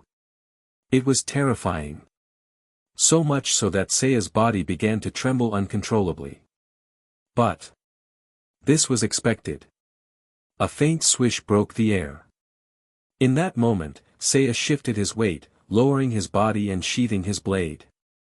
The cycle of breathing, inhale and exhale, completed in an instant. His coiled legs uncompressed, springing forward like a released spring. Seiya's figure vanished, replaced by the crackling flash of lightning cutting through the void. Not bad. Kiganjo watched as his energy-laden slash was split in two. Through the severed wave, he saw a battered Seiya emerge, drenched in blood. Breaking through the attack of a captain-level fighter was no small feat. The cost was evident in the shredded wounds across Seiya's body. His face was covered in cuts, his left eye forced shut by a deep gash. But it didn't end there. Kiganjo's blade turned in his hand as he prepared for a second strike. This was far from over, he could unleash hundreds of such attacks without pause. The blade's gleam flickered as it swung once more, aimed to cut Seiya cleanly in half. And yet, Kiganjo frowned. Something felt off again. The figure in front of him vanished as the sensation registered. In its place was the shredded remains of a shihakusho. What's this trickery? This is the third technique of the stealth force, Atsusimi. If I survive this, I'll have to thank Yoruichi-sama someday. Thanks to this technique, Seiya had finally maneuvered into his optimal attack range. Holding his breath and gathering his focus, Seiya raised his Zanpakuto high above his head. In the split second when Kiganjo turned his stunned gaze, Seiya roared and brought his blade down with all his might. Splat! A vivid bloom of crimson exploded beneath the rising moon. Twisted and gruesome. 8. Chapter 37, Gardenia bloom among the thickets. As foretold by Ouroboros, Seiya's strike found its mark. His blade slashed through Kiganjo's shoulder, cutting through muscle, blood vessels, and tissue alike, only to be halted at the massive, bear-like collarbone. Though Seiya had anticipated this, seeing it in reality left him with mixed feelings. A pang of regret. This was his one and only chance. Kiganjo had been careless, failing to take him seriously. Seiya had poured every ounce of his strength into seizing this fleeting opportunity. A perfect moment. But alas, Seiya's power was limited, he couldn't fully cleave through Kiganjo's body. And that was all there was to it. As this thought drifted through his mind, a shadow darted toward him. Before he could react, Seiya's curled body was struck by Kiganjo's hand, sending him hurtling away like an arrow loosed from a bowstring. He spiraled out of control, crashing into a kimono shop by the street. The force of his impact collapsed a significant portion of the building. Struggling to rise, Seiya ultimately slumped helplessly in the ruins, unable to move. His body was numb, aching, and utterly paralyzed, even his fingers refused to budge. Such was the price of pushing his spiritual pressure to its limits. The term dead weight had never been more apt. Seiya had truly become vulnerable, at the mercy of others. The Mobius loop remained unresolved. But this was the extent of what Seiya could achieve, the critical point where the Defiant could still muster a counterattack. What outcome awaited him now? The future beyond this point remained obscured, a murky haze. As Seiya pondered, he heard it, the frenzied roar of Kiganjo outside. Gah! Crap, he still sounds full of energy. Seiya couldn't help but let out a wry smile. He wasn't surprised by the result. After all, as someone with only a seated officer's level of spiritual pressure, wounding a captain-level opponent to this degree was already beyond expectations. He closed his eyes, resigning himself to fate. Outside, Kiganjo clutched the wound on his shoulder, sweat pouring down his face as he bellowed furiously. What the hell are you all standing around for? Get over here and patch this up. Being injured wasn't an uncommon experience, especially for someone who had clawed his way up from Rukongai. Normally, Kiganjo wouldn't be so rattled. But this was different.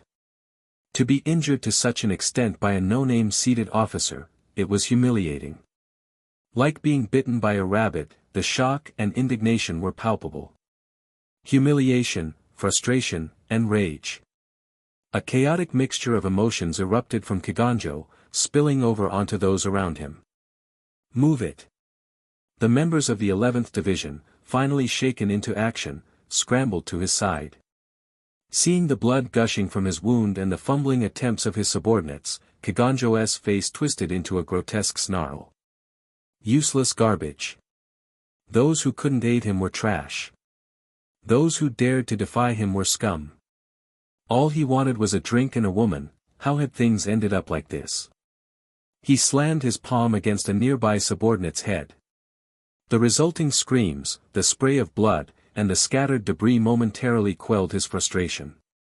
With a slightly calmer expression, Kiganjo muttered, "Enough. I can't waste time on this." The real problem was that infuriating brat. He turned to the still stunned subordinates and barked, "Stop standing around and go drag that half-dead punk over here." But before he could finish his command, a commotion arose in the distance. "Nobles are passing through. Captain, a high-ranking noble entourage is on its way." "What?" Kiganjo shot an annoyed glance in the direction of the commotion. Sure enough, he saw a crowd parting to make way, people retreating to the sides of the road. The procession of nobles was unmistakable. Such pomp and grandeur left no doubt about its authenticity. There was no helping it. As much as Kiganjo wanted to vent his anger, ensuring the nobles didn't witness his disheveled state took precedence. If word reached Yamamoto, even a mild reprimand from the old man would be too much trouble. "Fine. I'm leaving for now. Once the nobles are gone, drag that brat back to the division." Clutching his wounded shoulder, Kiganjo turned and stalked off. The noble entourage approached as expected, their opulence almost dreamlike in its splendor. Back at the ruined shop, Seiya stared blankly at the shattered ceiling above him. The complications of blood loss made his breathing short and uneven. "Not good, if this keeps up, I'll go into shock. Someone, anyone, help me." As his consciousness wavered, Seiya caught sight of a vaguely familiar figure entering the room and approaching him. That faint, enigmatic smile. There was no need to question who it was. "Aizen, sensei." Before he could say another word, Seiya's vision went dark as he lost consciousness. The first thing he noticed was the scent, subtle and sweet. Opening his eyes, Seiya found himself staring at an unfamiliar ceiling. A white blanket covered him, and a porcelain vase filled with flowers sat on the bedside table. White gardenias. The scent masked the smell of antiseptics, lending an air of refinement to the space. Seiya sat up groggily, scanning the room. Where am I? It didn't resemble a sterile hospital, too warm, too elegant. So where was he now? As he pondered, the sound of approaching footsteps reached his ears. A moment later, a sliding door creaked open. A familiar yet unfamiliar figure stepped into the room. Familiar because her image was iconic, unforgettable. Unfamiliar because, technically, they had never met before. She was a woman with a gentle and serene appearance, her long black hair parted in the middle. Draped over her shoulders was the haori of a captain. Her gaze swept the room before settling on Seiya. Her smile, as radiant as blooming flowers, met his eyes. "You're awake. That's wonderful. You've been asleep for 3 whole days and nights. Even I was a little worried. But knowing you're stable now should put Aizen-san's mind at ease as well." "Ah, forgive me, I seem to have forgotten to introduce myself. This is our first meeting, isn't it?" Her hands clasped together in front of her, her tranquil smile exuding warmth and peace. "I am Uno Hana Retsu, captain of the 4th Division." 10. Chapter 38, Harvest. Uno Hana Retsu. Among the Gotei 13, aside from Yamamoto himself, she was the Shinigami who had served the longest as a captain. A millennium ago, she had been the fearsome first Kenpachi. Though now she had tempered her killing intent and no longer exuded that unnerving presence. Still, the name alone carried weight. Facing her for the first time, Seiya couldn't help but feel a bit nervous. Greetings. My name is Seiya Arima, a first-year student at the Shin'ō Spiritual Arts Academy. You're quite tense. Is it because this is our first meeting? Uno Hana chuckled gently. I hope you'll grow accustomed to it. After all, once you join the Gotei 13, you'll need to interact with the 4th Division often as we handle medical and logistical support. It's something you should get used to sooner rather than later. Her tone carried a faint air of admonishment. But there wasn't much Seiya could do about it. She had lived for thousands of years, far beyond his comprehension. When someone so senior, a true elder of elders, lectured him, he could only take it. Seiya nodded nervously, forcing out a response. Yes, understood. Thank you for the guidance. Unohana smiled warmly and nodded before stepping into the room to open the curtains. Outside was a beautifully maintained garden. Bonsai trees and lush greenery were carefully arranged, with sparrows flitting among the branches. A warm breeze drifted in, brushing against Seiya's body, reviving his dulled senses. As the memories of recent events resurfaced, Seiya hesitated for a moment before speaking. Captain Unohana, may I ask you a few questions? Adjusting the window latch, Unohana turned back to him, folding her hands neatly in front of her. Her serene smile remained unchanged. Are you curious about what happened that day? Her answer was so direct that it was hardly surprising when she pinpointed his concern. Seiya nodded earnestly. I want to know what happened. Unfortunately, I cannot share too many details right now. The matter still needs to be reviewed and adjudicated within the divisions. For now, all I can tell you is that it was Aizen, our fourth seat, who brought you to us for aid. As expected. The figure he had seen just before losing consciousness hadn't been a hallucination. But that revelation only deepened his confusion. If Aizen had indeed delivered him here, why was Unohana so reluctant to disclose more? What required internal adjudication? The situation seemed far more complicated than Seiya had imagined. His expression grew increasingly perplexed, but Unohana showed no inclination to elaborate on anything related to Kiganjo, perhaps out of disdain for the man. As the original Kenpachi, Unohana likely held contempt for someone like Kiganjo, who had gained his title through opportunism. But no matter the reason, Seiya knew better than to press further. I understand. Thank you for helping me, Captain Unohana. Unohana smiled softly, inclining her head in acknowledgement. It was nothing but standard treatment. The main credit lies with your own physical resilience. Truthfully, even without healing, your body would have recovered with time. So, in a way, was all of this an overreaction? As Seiya mulled this over, Unohana stood up. You seem much better now. You should be able to complete the discharge procedures soon. She turned toward the door and called out, Sinosuke, please escort Seiya to the front. The 4th Division barracks can be quite labyrinthine for first-timers. A lean man stepped into the room. Tall and thin, with long hair and a face etched with a subtle air of melancholy, he exuded an aura of quiet authority. This is Sinosuke Yamada, Vice Captain of the 4th Division. I have other duties to attend to, so I'll leave you in his care. If you have any further questions, feel free to ask him. Seiya nodded quickly. Yes. Thank you again for your assistance, Captain Unohana. It was nothing, she replied with a light chuckle before leaving the room. Sinosuke, however, showed little interest in conversation. He cast a cool glance at Seiya before turning his back and speaking in a low voice. Let's go. I'll take you to handle the discharge paperwork. Seiya had many questions. Where is Aizen? How did Kiganjo react afterward?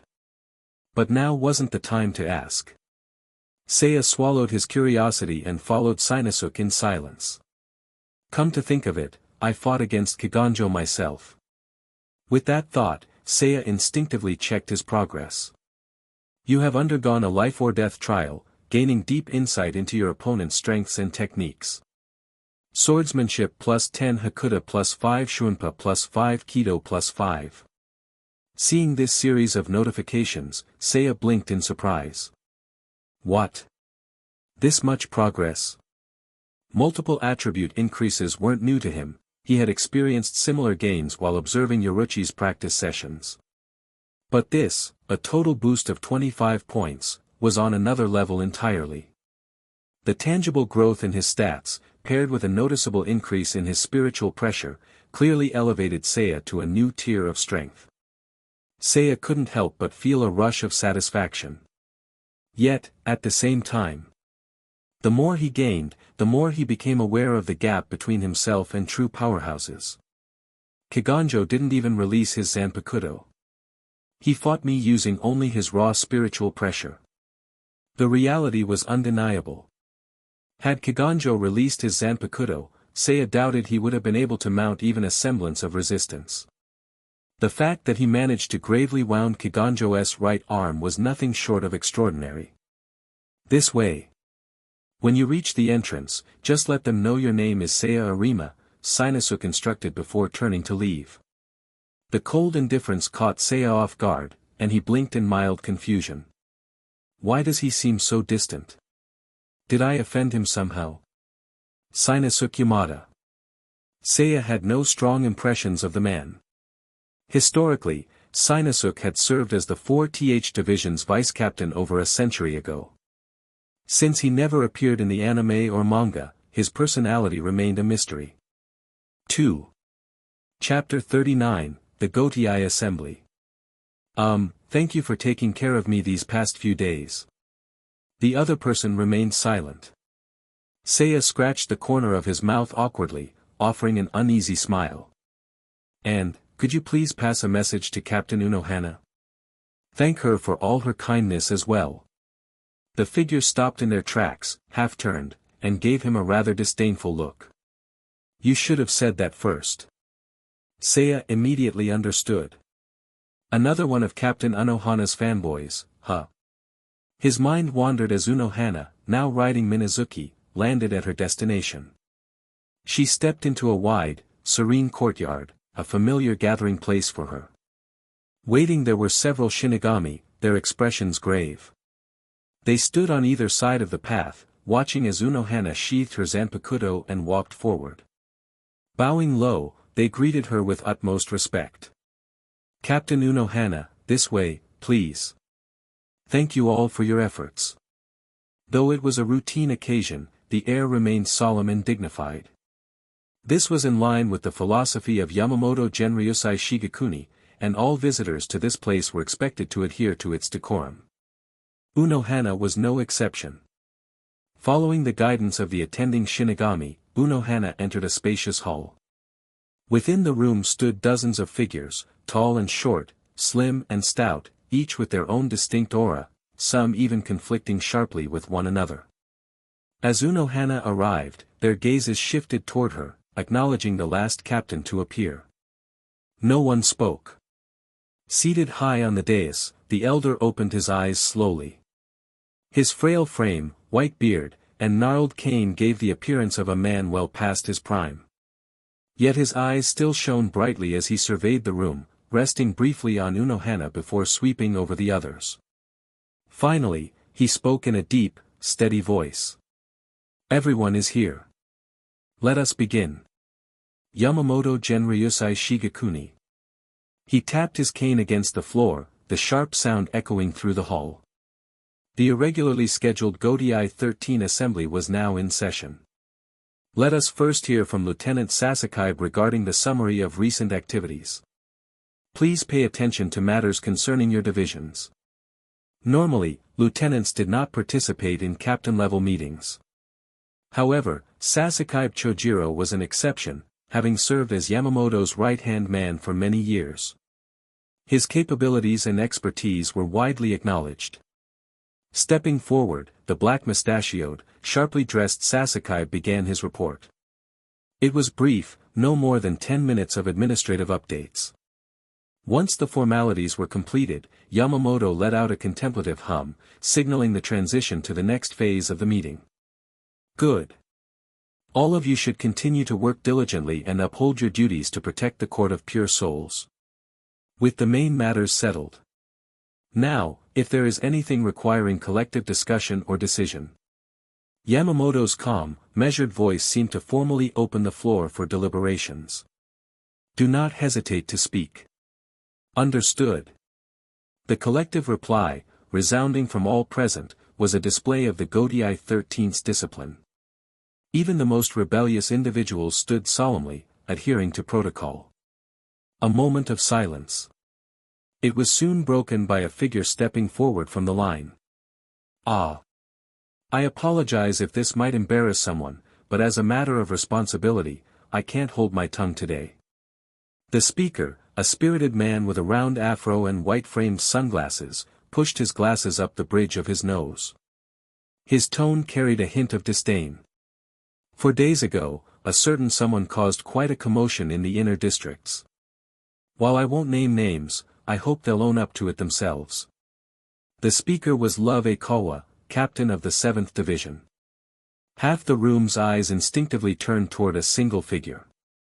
Standing near the end of the line, Kiganjo, who had been lost in his own thoughts, flinched. Huh. Not wanting to draw attention to himself, Kiganjo's reaction was explosive. It was just a little misunderstanding. Why are you making such a big deal out of it? This misunderstanding caused a major disturbance in the inner districts. Do you have any idea how much trouble it caused us in the internal guard?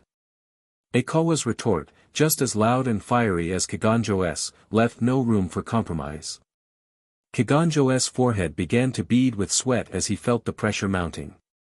He wasn't used to dealing with equals on such terms, having grown accustomed to bossing around subordinates. And the person you picked a fight with, wasn't he just a student at the Shin'ō Academy? The interjection came from a blonde-haired man standing with arms crossed, one hand lazily twirling a strand of his hair. He smirked mockingly.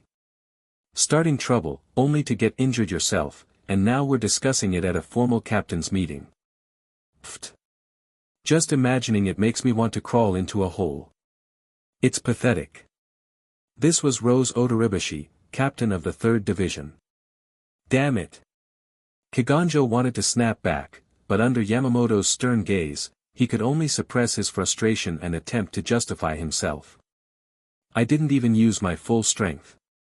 Besides, that brat was slippery as hell, he must have used Shirkai. So you're saying you needed to focus all your attention to deal with a mere academy student who just learned Shirkai? The light, teasing tone came from another captain, one whose smile was as sharp as the words he spoke.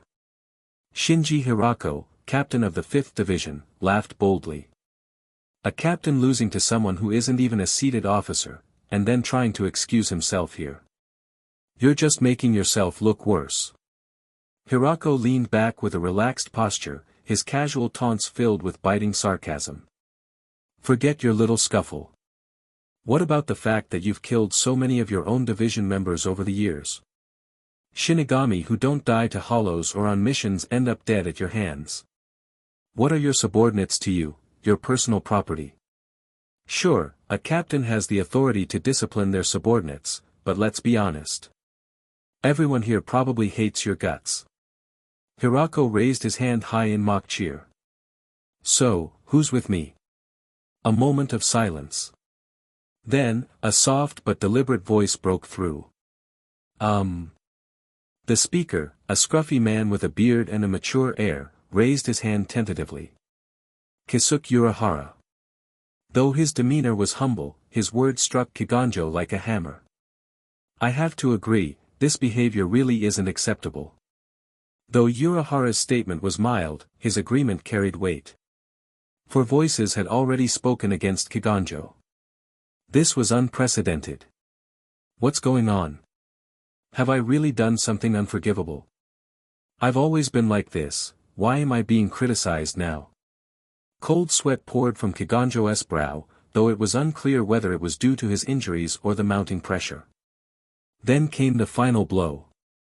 A slender figure standing beside Yamamoto stepped forward. Losing to someone weaker than a seated officer and then making excuses to cover your past misconduct.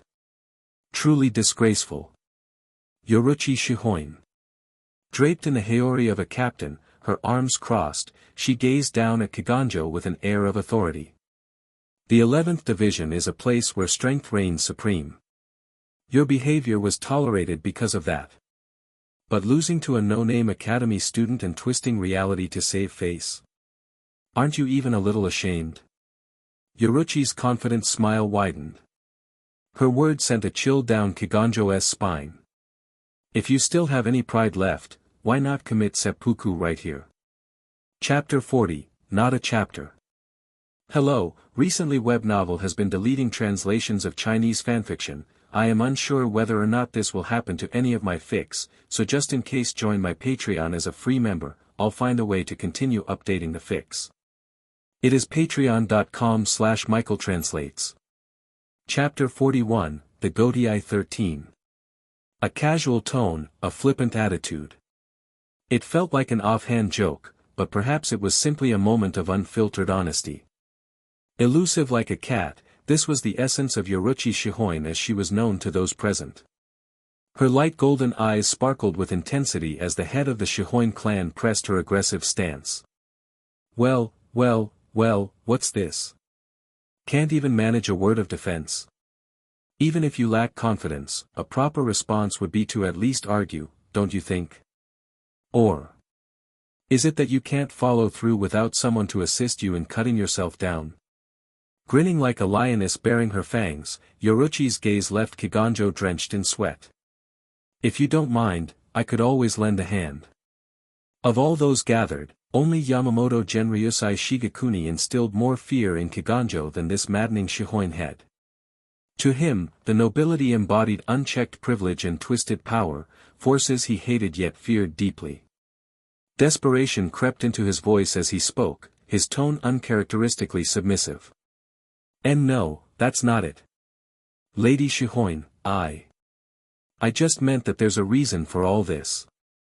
Nearby, Shinji Hirako burst into laughter, his grin widening with delight. You're digging yourself deeper, you idiot. Shut up, you bastard. Silence. The single word fell like a bucket of ice water on the flames, instantly quelling the rising tension. Yamamoto Genryusai did not on the matter directly. However, his verdict was final. Kiganjo, your methods warrant discussion. Do not repeat such actions in the future. That is all. Relief flooded Kiganjo's face, and he broke into an awkward, triumphant grin. Ah, ha. I understand. As the captain of the First Division, Yamamoto's authority over the Gotei 13 was absolute. His words carried more weight than any law. Kiganjo had escaped unscathed. Tsk. Shouldn't you at least thank the head captain for saving your hide? The teasing voice belonged to Shunsui Kairaku, who stood with his usual carefree posture. Draped in a pink floral patterned haori and wearing a straw hat, he looked more like a vagabond than a captain. If it weren't for the old man, do you think you'd have anything to laugh about right now? This was one of the rare times Kairaku directly addressed Kiganjo during a meeting, a surprise to many. Caught off guard, the boorish captain fumbled for words. Before he could reply, Yamamoto tapped his cane against the floor with a resounding thud. Silence. Even unspoken words were swallowed in this room, one of the core rules of the captain's assembly. Does anyone have anything else to discuss? After a brief pause, Shinji raised his hand again. This isn't too important, but I wanted to inform everyone. I'm planning to appoint Aizen Sōsuke as my new vice-captain. Standing next to him, Rose Odoribashi tilted his head in mild confusion. That doesn't seem important at all. Isn't appointing your vice-captain entirely up to you? Exactly. This wasn't something that required the assembly's attention. Shinji chuckled lightly, his smile inexplicable. It's not a discussion, really. Just a heads up. I'd appreciate it if you all treated Vice-Captain Aizen kindly in the future. Then, turning toward Love Akawa, Shinji raised another topic. By the way, did you find the soul of that 11th Division member Kiganjo killed? Love furrowed his brow and, after a moment's thought, shook his head. Completely disappeared. Not surprising, though. Weak souls like that don't tend to stick around for long. That's not what I meant, but forget it, this isn't meeting business anyway. Let's move on. From a shadowed corner of the room, Kisuke Urahara watched the exchange, his expression contemplative. As the discussion began to meander, Yamamoto raised his cane and tapped it against the floor once more. With that, this meeting is adjourned. Drawing a deep breath, Yamamoto's sharp gaze swept the room. Dismissed. Understood, X12. With the meeting concluded, the captains relaxed their formal demeanor. Familiar groups broke off for casual conversations, some even making plans to share drinks, a common ritual following assemblies. Kiganjo lagged behind the others. His expression darkened, and his body trembled faintly. Pain. The wound on his shoulder seemed to have reopened, the bandages now soaked in a mix of blood and sweat. Fear. This wasn't a meeting, it was a hunting ground. Kiganjo felt like a fox masquerading as a wolf, desperately trying to avoid exposing himself among true predators. Damn it, damn it, damn it. Why was he subjected to such humiliation? This was all because of that little brat. If the boy had just died when he should have, none of this would have happened. What was his name again? Some Shin'ō Academy student. Don't think you're safe just because you're hiding in the academy. I'll find you. This grudge won't go unavenged. Yamamoto walked through the corridor, his lieutenant, Sasuke Chojiro, trailing closely behind like an unyielding sentinel. Oi, old man. An infuriatingly familiar voice. Yamamoto stopped in his tracks, his stern gaze turning toward the two figures approaching him briskly. Shunsui Kairaku and Jushiro Yukitake. The two men, his prized students and closest confidants among the captains, were also the ones most likely to test his patience. Unlike his formal demeanor during the meeting, Kairaku's tone now was even more playful. Old man, you were so cold today. Don't you have anything to say to us after all this time? I have nothing to say to a loafer like you. And besides, why did you target Kiganjo during the meeting? Target? I was helping him out, wasn't I?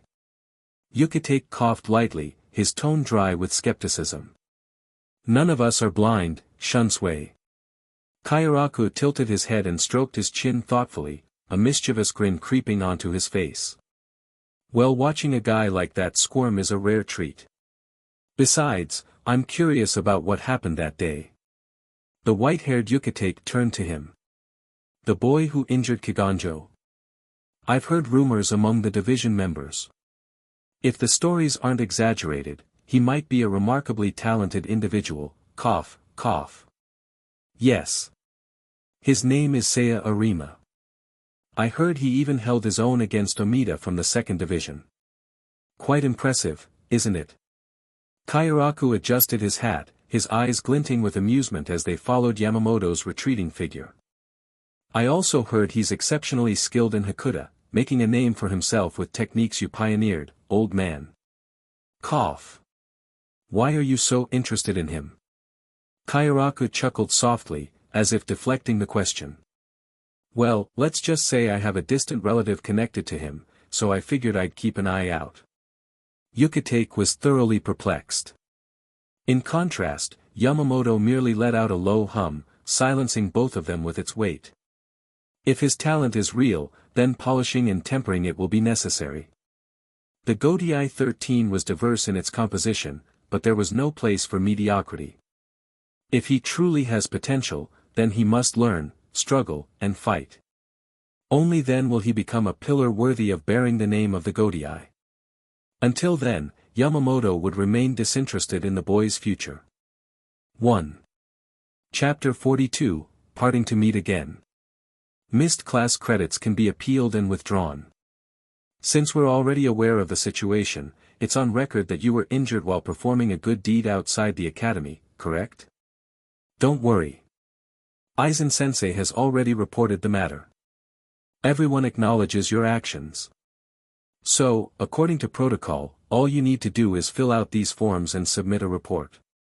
However, the lessons you missed over these days can't really be made up, but, well, for someone like you, it probably doesn't matter. After all, you're not just a standout among the first-year students, you're one of the top prodigies in the entire Shin'ō Academy. Nanao Ise adjusted her glasses as she handed a neatly compiled set of documents to Seiya. Alright, genius, get through the process, will you? While it was nice that others had prepared so much for him, the tone of her words gave Seiya a subtle sense of sarcasm. Was this Nanao's trademark soft-spoken style of cutting remarks? Captain Kairaku, your relative is really hard to deal with. Plastering on an awkward smile, Seiya took the prepared file and nodded in response. Thank you for your help, senpai. It was nothing, just doing my job. Nanao turned slightly, her gaze lowering as she displayed a faintly wistful expression. You've improved quickly, haven't you? I suppose by now, you've gotten over any deficiencies with Kido. No, it's all thanks to your guidance from before. Have you ever seen a child teaching an adult how to use chopsticks? The thought alone is laughable, isn't it? To Nanao, that was exactly how her previous efforts at teaching Seiya felt. You're quite good at hiding your talent, aren't you? Her tone carried a tinge of admiration. Such words weren't surprising. Compared to a true genius, even someone with Nanao's natural abilities couldn't compare. And yet, it was as it should be, this man shone so brightly, it was no wonder. More importantly, instead of chatting with me, don't you have something more important to take care of? Faced with this blunt reminder, Seiya had no choice but to stop lingering. Alright then, senpai. I'll take my leave. See you around. From her spot at the windowsill, Nanao propped her chin on one hand, her smile blooming like a lotus on the water. Alright, take care. As she watched him walk away, Nanao couldn't help but sigh softly. Though she had prepared herself, there was still a hint of inner conflict. If only she had reacted sooner, perhaps their relationship wouldn't feel so awkward now. The spring breeze knocked on her door, but before she could respond, it had already drifted away. Seiya wanted to visit Aizen, but she had already left to begin her internship with the 4th Division. It was likely during this time that Aizen developed her deep respect and admiration for Captain Unohana. Her path seemed set, in its own way. I'll catch up with her later. Next on the list of people to see. Kaname Tosen. That guy was as active as ever, smiling inexplicably the moment he saw that Seiya was fine. At least you didn't die. Who opens a conversation with something so ominous? But on reflection, hearing Tosen make a joke was a rare kind of progress. The two found a place to sit and exchanged a few casual words. Given their rapport, Seiya didn't hold back, explaining everything to Tosen in detail. In response, Tosen thanked Seiya for trusting him and offered his evaluation. So, Kiganjo must really hate you by now. Huh? Why? The 11th Division is known for its combat-driven nature. A man as volatile and flamboyant as him, it's not hard to guess he's also a sore loser. Tosen tilted his head slightly, his hands folded in front of him, his tone steady. People like him, who revel in violence, can't handle failure. Their pride is brittle and easily shattered.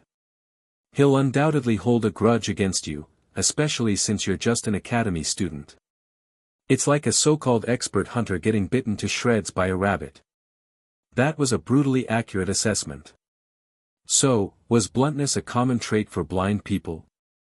It was slightly troubling. Though Seiya had grown stronger, Kiganjo's power couldn't be underestimated. Even if Kiganjo had clawed his way to captaincy through less traditional means, his strength was undeniably that of a third-class spiritual pressure, far beyond Seiya's current level. It'll take time, but I'll surpass him eventually.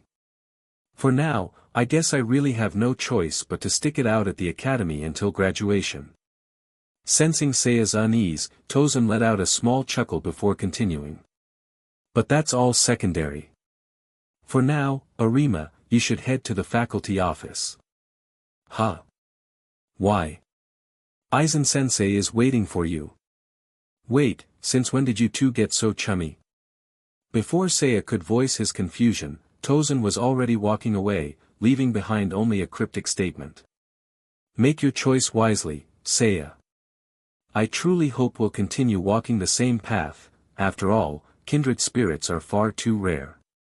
Near dusk, Seiya arrived at the faculty office. There, he found Aizen Sōsuke packing his belongings into a cardboard box. What is he doing? The sight gave off an almost absurd, fleeing the scene, vibe. As their eyes met, Aizen smiled and set his work aside. You've finally arrived, Seiya. It seemed he had been waiting for a while. Although Seiya had come seeking answers, the warmth of Aizen's demeanor deflated his initial resolve. It's hard to confront someone who's smiling at you so kindly. After a moment of hesitation, Seiya scratched his head awkwardly. Thank you for helping me, Aizen-sensei. It was nothing. After all, considering you clashed with a captain, things would have been quite inconvenient for you if the truth had come out. That was undeniably true, Aizen had done him a significant favor.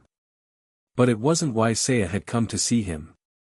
Aizen-sensei, Before he could finish, Aizen spoke first. Seiya, starting tomorrow, I'll be temporarily leaving Shin'ō Academy. I've been promoted to vice captain, and with the added responsibilities, my teaching role here has been reduced to part-time. Seiya's mind scrambled to process the information. Alright, get it together. He got promoted. Say something appropriate. Congratulations, Aizen-sensei. Thank you. Aizen's smile remained calm as he adjusted his glasses and added. I'll only be returning to the academy once a month. Instruction will be handled by others, so, strictly speaking, you no longer need to call me sensei. What the hell? You're graduating faster than I am. Before Seiya could voice his disbelief, Aizen raised his head slightly, his expression turning contemplative. Don't feel regretful. Partings are merely prelude to better reunions. And before I go, I'd like to tell you something. Aizen's tone softened as he adjusted his glasses again. First, I owe you an apology. Encountering Kiganja was an unfortunate accident, but it was partially my fault. From your perspective, I can imagine you must have been quite displeased. Being deceived is never a pleasant feeling, but please, hear me out. After a brief pause, Aizen continued. Seiya, you're the fastest learner I've ever seen. Your progress has challenged many of my preconceived notions. You're truly remarkable. Given time, you'll undoubtedly grow into a pillar that supports the Soul Society. So, I have a sincere invitation for you.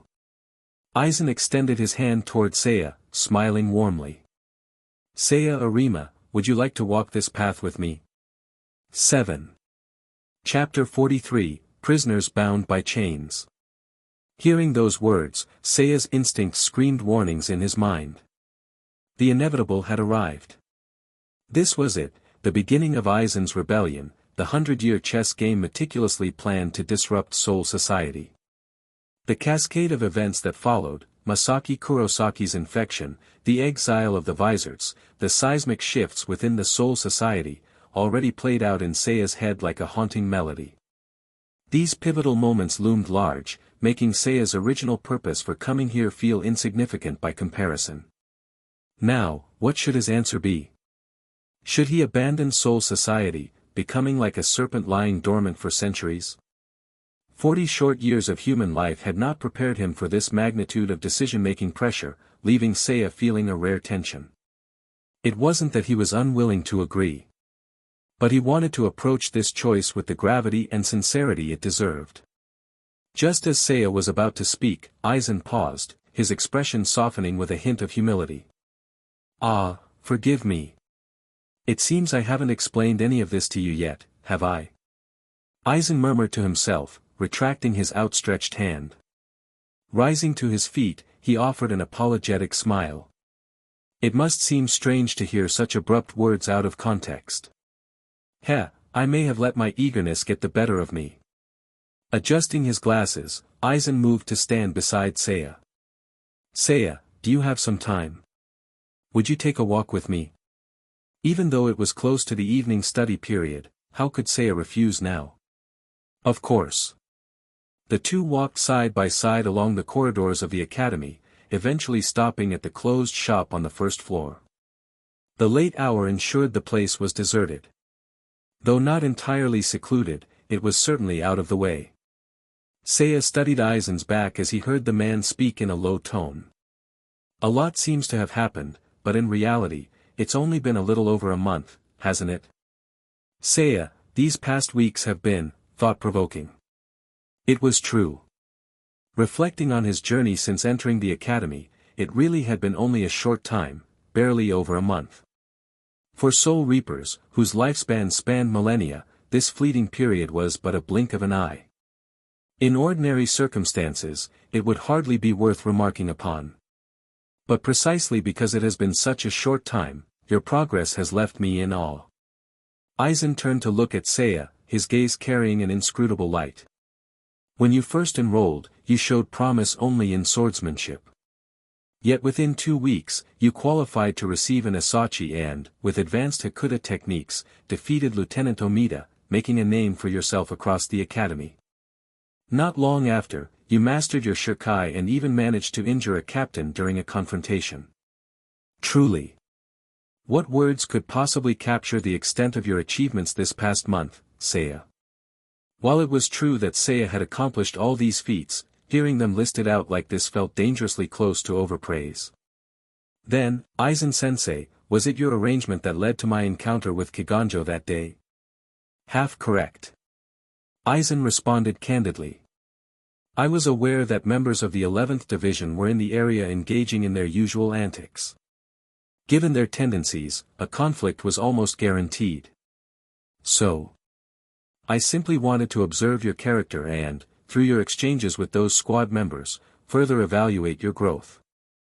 Seiya mulled over this for a moment before speaking. Aizen-sensei, is that really something you should admit so lightly? After all, he had nearly lost his life in the process. Do you think what I did was excessive, Seiya? Isn't that obvious? Though he wanted to retort, the faint smile lingering on Aizen's lips made Seiya swallow his words. That amused expression suggested Aizen had planned every step of this interaction. Young people are so impulsive. Seiya, do you know the mortality rate for graduates who join the Godai 13? How would I know that when I barely understand the structure of the universe? It's 1 in 4, Seiya. Aizen's tone was calm, his hands resting lightly on his knees as he explained with the poise of a professor imparting a critical lesson. Devoured by hollows, maimed beyond recovery, executed in secrecy after mission failures. The list goes on. Combined with those who are dismissed for poor performance or meet with accidents during internships, the number of academy students who make it to full-fledged squad members is exceedingly small. Seiya, what I told you before wasn't just lip service. It was the truth, spoken from the heart. For those lacking in skill, it's far kinder to confront their limitations early and live out their days in peace than to face a cruel and certain death. This is mercy. The same sentiment, delivered in a different context, carried an entirely different weight. Reflecting on it now, Seiya realized the original Bleach narrative had glossed over the harsher realities of the Godai 13. In a way, Aizen's words filled in gaps Seiya hadn't even considered. But those are broad truths. On a personal level, I did act unfairly toward you, Seiya. For that, I must apologize sincerely. I'm truly sorry. Simple, direct, and forthright, Aizen's admission carried an air of authenticity. It was hard to find the right words to respond. Though Seiya was still irritated at being twice forced into life-or-death scenarios, the way Aizen handled it left little room for reproach. If Aizen had truly wanted him dead, he could have done it himself without orchestrating these elaborate setups. Instead, there seemed to be a strange method to his madness. So, Aizen-sensei, what is it that you truly want? Aizen fell silent for a moment, then smiled. I want to understand your potential. To see if you can become a truly powerful Soul Reaper. He paused before adding. And I hope that one day, Seiya, you'll become my genuine comrade. To Aizen, the ideal comrade was someone who could clear obstacles from his path, a fellow seeker of truth capable of envisioning and striving for the same future. Seiya, I have a plan. A plan that will allow everyone to live under a sky of true equality and freedom. As he spoke, Aizen reached into his robes and retrieved a small, translucent orb. And at the heart of everything lies this. Wait a minute. Did you really just pull out the Hogyoku? And at this stage, it's already complete? How far along is your plan, exactly? Seiya's mind raced with questions, but he managed to contain his surprise, deciding instead to hear Aizen out. Calmly, Aizen returned the orb to his pocket, letting out a soft chuckle. This is a long story. Seiya, have you ever wondered about the world we live in?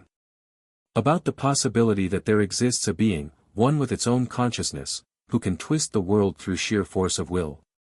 Yes, that is the truth of our existence. We live under the gaze of another, like bacteria in a petri dish, mere subjects of an ongoing experiment. We are prisoners bound by chains. 5. Chapter 44, Employee Number 002 of Aizen Incorporated. Prisoners, huh?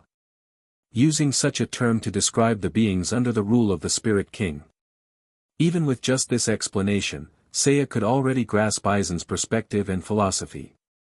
As Aizen continued to elaborate, Seiya fully understood the man's thoughts.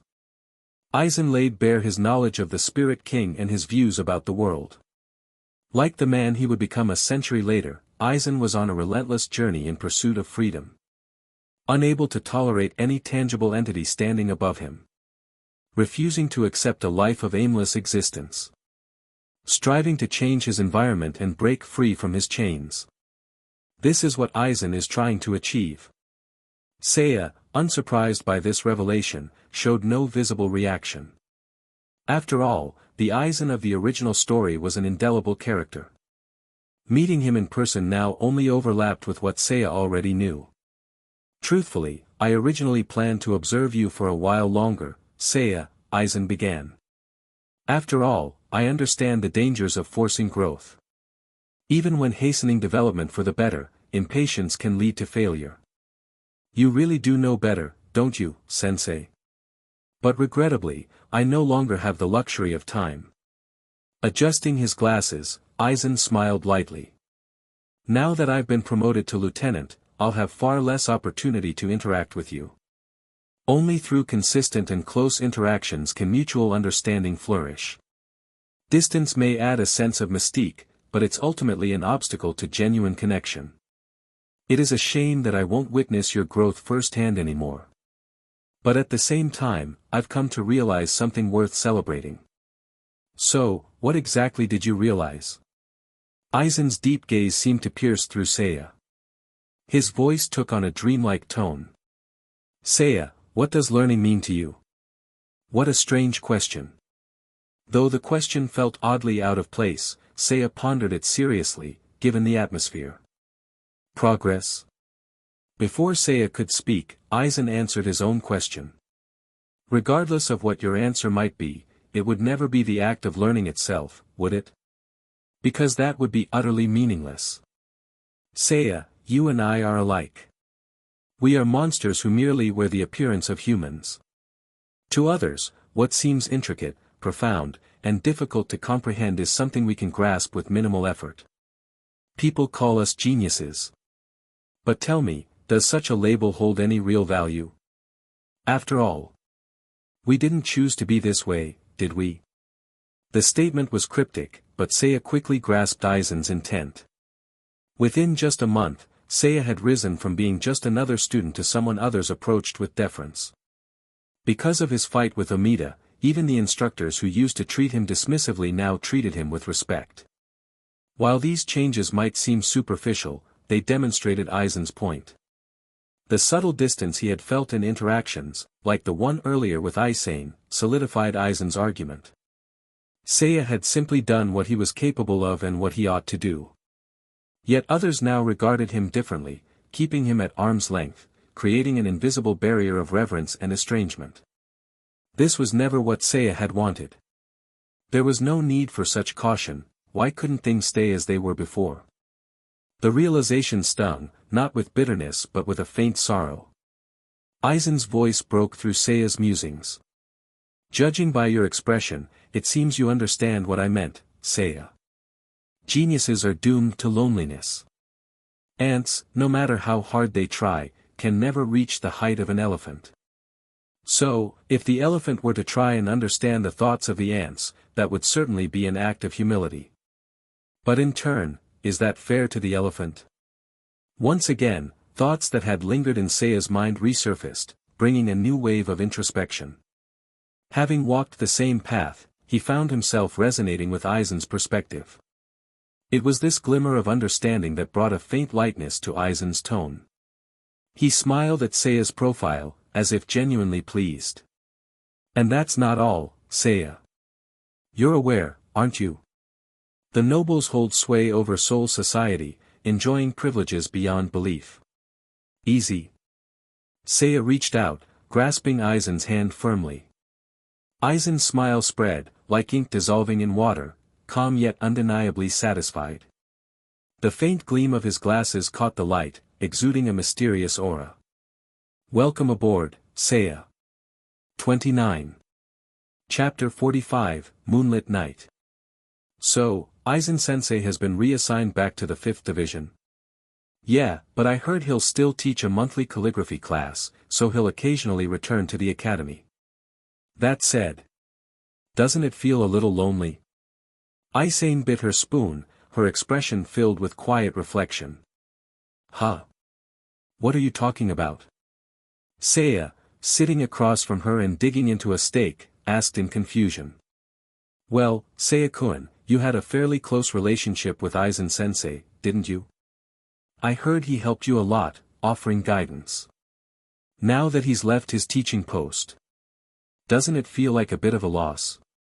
Ah, if you put it that way.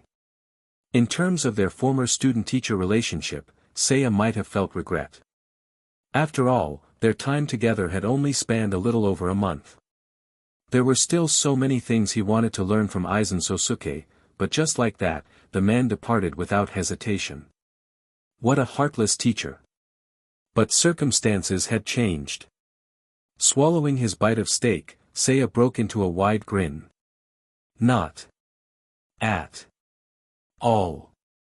Aizen squinted at him suspiciously. Your smile is kind of creepy, you know.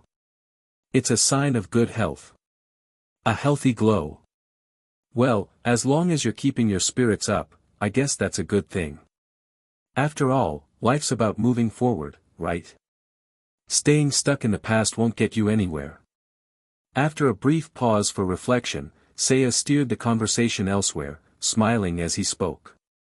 Speaking of moving forward, Aizen-senpai, you've been interning with the 4th division lately, right? Have you already decided on your career path after graduation? Aizen set down her empty bowl and nodded with a soft smile. Yeah. To be honest, my skills in other areas are pretty average. The more popular divisions like the 1st, 6th, and 8th aren't really options for me. Seiya nodded thoughtfully. The Gotei 13 divisions weren't just different in name, their roles and responsibilities varied greatly. The 1st division, as the leading division, was responsible for assigning tasks and coordinating the other 12 divisions, making it the most coveted. The 6th division, led by nobility, operated primarily to protect noble interests. The 8th division handled intelligence and administrative work, making it popular for its relatively light workload. It wasn't hard to see why these divisions were the most sought after. I was a little nervous at first, Aizen admitted, but after meeting Captain Unohana, I felt more at ease. She fidgeted with her empty bowl, her smile turning bashful. She's incredibly kind and meticulous. If I can train and work under her, I think I'd be perfectly content. So, is this fate's inertia at work, or do their personalities just naturally align? Anyway, for now, I'm focusing on improving my healing techniques to better prepare for joining the 4th division. Having a strong sense of determination wasn't a bad thing. However, the 4th division's recruitment doesn't explicitly require healing expertise, does it? Aizen's expression grew stern. It's about attitude, Seiya-kun. And honestly, your carefree approach is what's problematic. Getting lectured in return, huh? Life's full of surprises. Has her admiration for Captain Unohana already surpassed her fondness for me? How frustrating. Seiya merely sighed inwardly. Then, snapping out of his thoughts, he offered her a warm nod and a few words of encouragement. If it's you, Aizen-senpai, I'm sure you'll make it.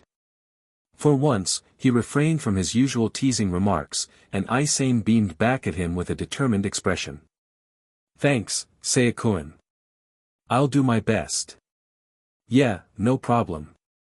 Seiya briefly considered inviting her to hang out to strengthen their bond but ultimately decided against it. With Kiganjo potentially lurking outside, waiting for a chance to ambush him, dragging Aizen into danger felt too irresponsible. I need to deal with that threat first. After parting ways with Aizen outside the cafeteria, Seiya returned to his classroom, his expression complicated. Since Aizen had returned to the 5th division, 3 days had passed. Initially, Seiya thought his sensei might whisk him away from the academy entirely. Yet instead, Aizen's instructions were to wait. For now, continue living your life as you have been, Seiya-kun. There are a few things I need to take care of first. What is this, some kind of undercover operation? Don't tell me this will turn into a 3 years later, then another 3 years scenario. Good evening, Seiya-kun. Along the way, acquaintances and strangers alike greeted him. Seiya, ever affable, returned their greetings with nods. As he observed the various students bustling about, a bittersweet thought crossed his mind. We're no longer on the same path, are we? Indeed, standing in a different place often revealed an entirely different view. Where his initial days at Shin'ō Spiritual Arts Academy had been marked by curiosity and eagerness, now only a faint sense of alienation remained. The lectures offered little challenge or stimulation, he'd already outgrown them. If he wanted to grow further, he'd need to seek out stronger individuals to train with. But how am I supposed to do that now that Aizen isn't here? Guess I'll have to figure something out myself. With no better ideas, Seiya headed to the dojo for his nightly sparring session with Tosen. Thanks to his improved swordsmanship and growing rapport with Tosen, their practice matches had become more diverse and engaging. As long as they didn't go too far, anything was fair game. It was like a daily pop quiz, low stakes but high in enjoyment. Occasionally, Seiya even gained a point or two in attributes. Upon arriving at the dojo, Seiya settled in to wait for Tosen. When they finally met, however, Tosen greeted him with unexpected words. Come with me, Seiya. Aizen-sama is waiting for you. Seiya quickly realized what this meant. Under the radiant full moon, in the stillness of the night. Beneath the glow of light and warmth lay shadows and chilling silence. This was the time Aizen would choose to make his move. 2. Chapter 46, The Century-Long Game. Following Tosen Kanami's lead, Seiya quietly slipped out of Shin'ō Spiritual Arts Academy with him. So, where are we headed? To a familiar place. Rukongai. Ah, of course. It was like going back home. But escaping Siriidii wasn't exactly an easy feat after all. Night patrols by station members were a constant, and the gates themselves were always guarded. Without a valid permit, even registered Shinigami couldn't leave freely. Surely Tosen was aware of these rules. Don't worry. Aizen-sama has arranged a dedicated route for us to leave the city, Tosen assured him. By following the designated path, we can avoid the patrols, and there's someone waiting at the gates to assist us.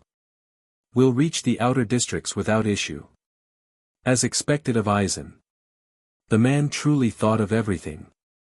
Roughly an hour later, Seiya reached the eastern gate's outskirts and spotted Aizen. He appeared unchanged from 3 days prior, save for a vice-captain's insignia now wrapped around his left arm. Wow, this look is perfect, exactly like the 100-year-old version in the original story. It seemed history's inertia was powerful indeed. Seiya initially worried he might have arrived too early in the timeline, but it turned out he was right on schedule. After all, compared to Aizen's century-spanning plan, a mere month's discrepancy was negligible. Seiya-kun, you've arrived. Aizen's smile was as serene as ever. Seeing it again evoked a strange sense of familiarity. Yes, Aizen, Aizen-sama. It's been a while. The habit of addressing him as teacher slipped out instinctively, making the moment slightly awkward. Fortunately, Aizen didn't seem to mind, offering a soft chuckle instead. He placed a reassuring hand on Seiya's shoulder. Titles are just words. Don't worry about such trivialities. Turning to Tosen, Aizen's gaze lingered momentarily before he continued. Let's not delay any further. We should begin our journey immediately. Seiya had wondered how they would manage to leave unnoticed. Upon seeing Aizen in action, he quickly realized that no barrier could hold this man. The three passed through a side gate, thanks to the drunken guards allowing them entry without hesitation. The power of Kyoka Suigetsu's illusions truly shone here. No preparation, no complications, just follow Aizen, and you could walk in and out of Siriidii with impunity. Once outside, Aizen explained their upcoming steps. We need to strengthen ourselves and secure prominent positions within the Godii 13, Aizen began. Only by doing so can we gain access to critical information and use our influence to bend the 13 court guard squads when necessary. For that reason, I need both you, Seiya-kun, and you, Tosen, to achieve captain-level strength. To achieve such a goal, increasing their strength was non-negotiable. Starting now, I will provide you both with more rigorous guidance, Aizen continued. It will be far beyond the Academy's curriculum. Prepare yourselves mentally, this will not be gentle. Pushing his glasses up the bridge of his nose, Aizen's tone remained calm yet resolute, as though describing an unassailable truth. This is the first step toward true power. Be ready. Here it comes. Even though Seiya had anticipated this moment, hearing it out loud still stirred excitement. The previous training sessions felt like an internship. Now that he'd officially joined the company, Aizen seemed ready to invest in him properly. This was the real, special treatment. 2 hours of grueling training later, Seiya felt like he'd been run over. True to Aizen's word, the level of instruction far exceeded the Academy's standards. The essence of swordsmanship lies in balance, offense and defense in harmony. While the abilities of a Zanpakuto are vital, basic techniques often prove decisive in critical moments, Aizen explained. Hand-to-hand combat emphasizes body control, being fully aware of your breathing and footwork. This mastery forms the foundation of all other skills.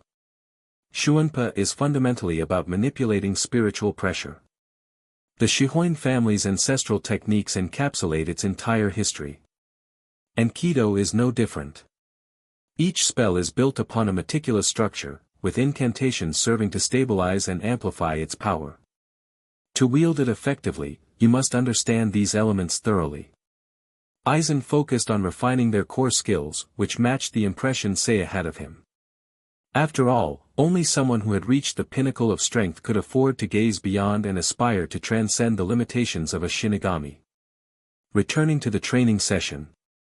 Tosen had tapped out after the hand-to-hand combat phase, collapsing and retreating to rest. Seiya, however, had endured to the end, as these core disciplines aligned perfectly with his strengths. But that didn't mean he aced everything. During the final exercise of the day, Seiya gritted his teeth, trying to summon his dwindling reserves of spiritual energy. O ruler! Mask of flesh and blood, all creation. Before he could finish the incantation, Aizen appeared at his side with impossible speed, delivering a precise kick to Seiya's waist. Thud! The force sent Seiya flying over 10 meters, landing with a hard crash. He struggled to his feet, coughing violently. Your proficiency with Kido has improved considerably, Aizen remarked. But never forget, these techniques exist to enhance combat efficiency. Often, incantations become a hindrance. Learning when to shorten or omit them entirely is another skill every Shinigami must master. Wiping the bile from his lips, Seiya managed a wry smile. Is this guy serious? This is just day 1 of training. At this rate, he's going to kill me. Still, you've done well, Seiya-kun, Aizen said, his tone softening. To endure this far is impressive in itself. Well done. After all, I wouldn't expect anything less from my student. Was this a compliment or a consolation prize? Despite the mixed signals, Seiya appreciated the positive tone. Thanks. I guess. Aizen sheathed his Zanpakuto and surveyed the scene, Seiya, panting but upright, and Tosen, sprawled on the ground. With a familiar smile, Aizen declared, "That's enough for today.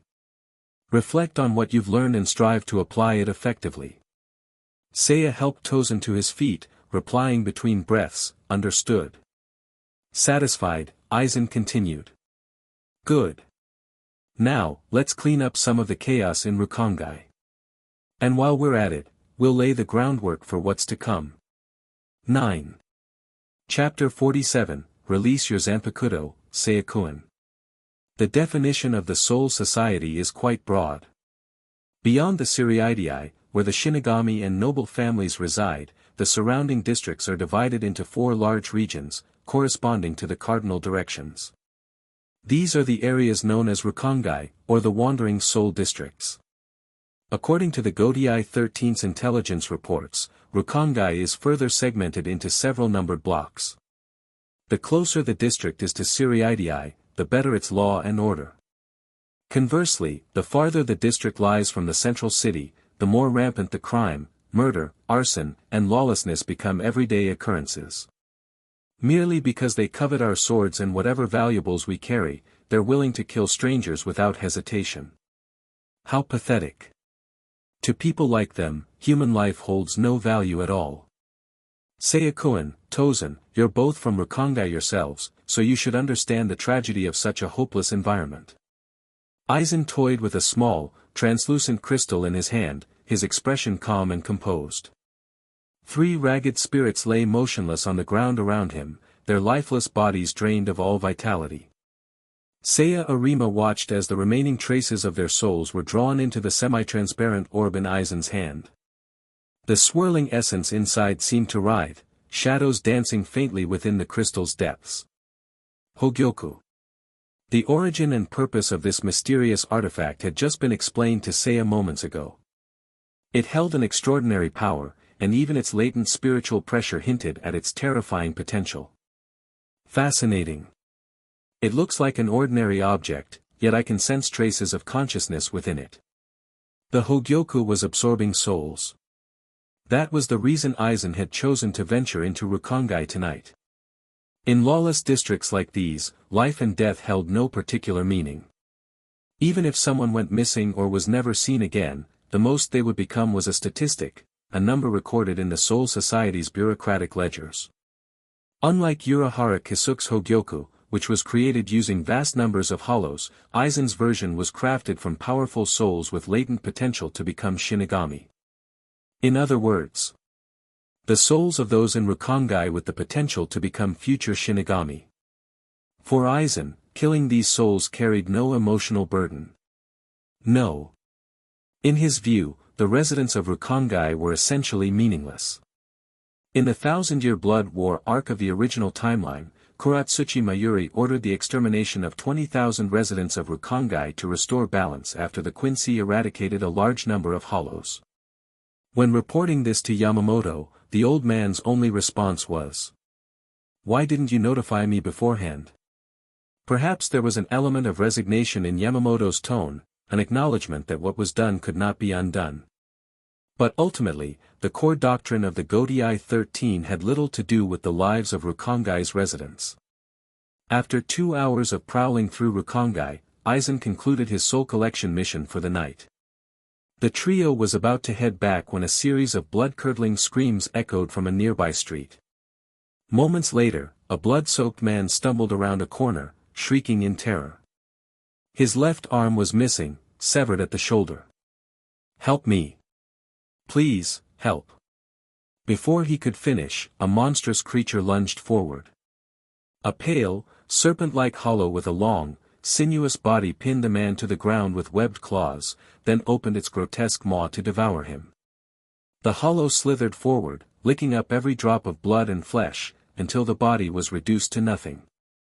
Then it cautiously turned its head toward Seiya and the others, its yellow eyes glinting with animalistic wariness.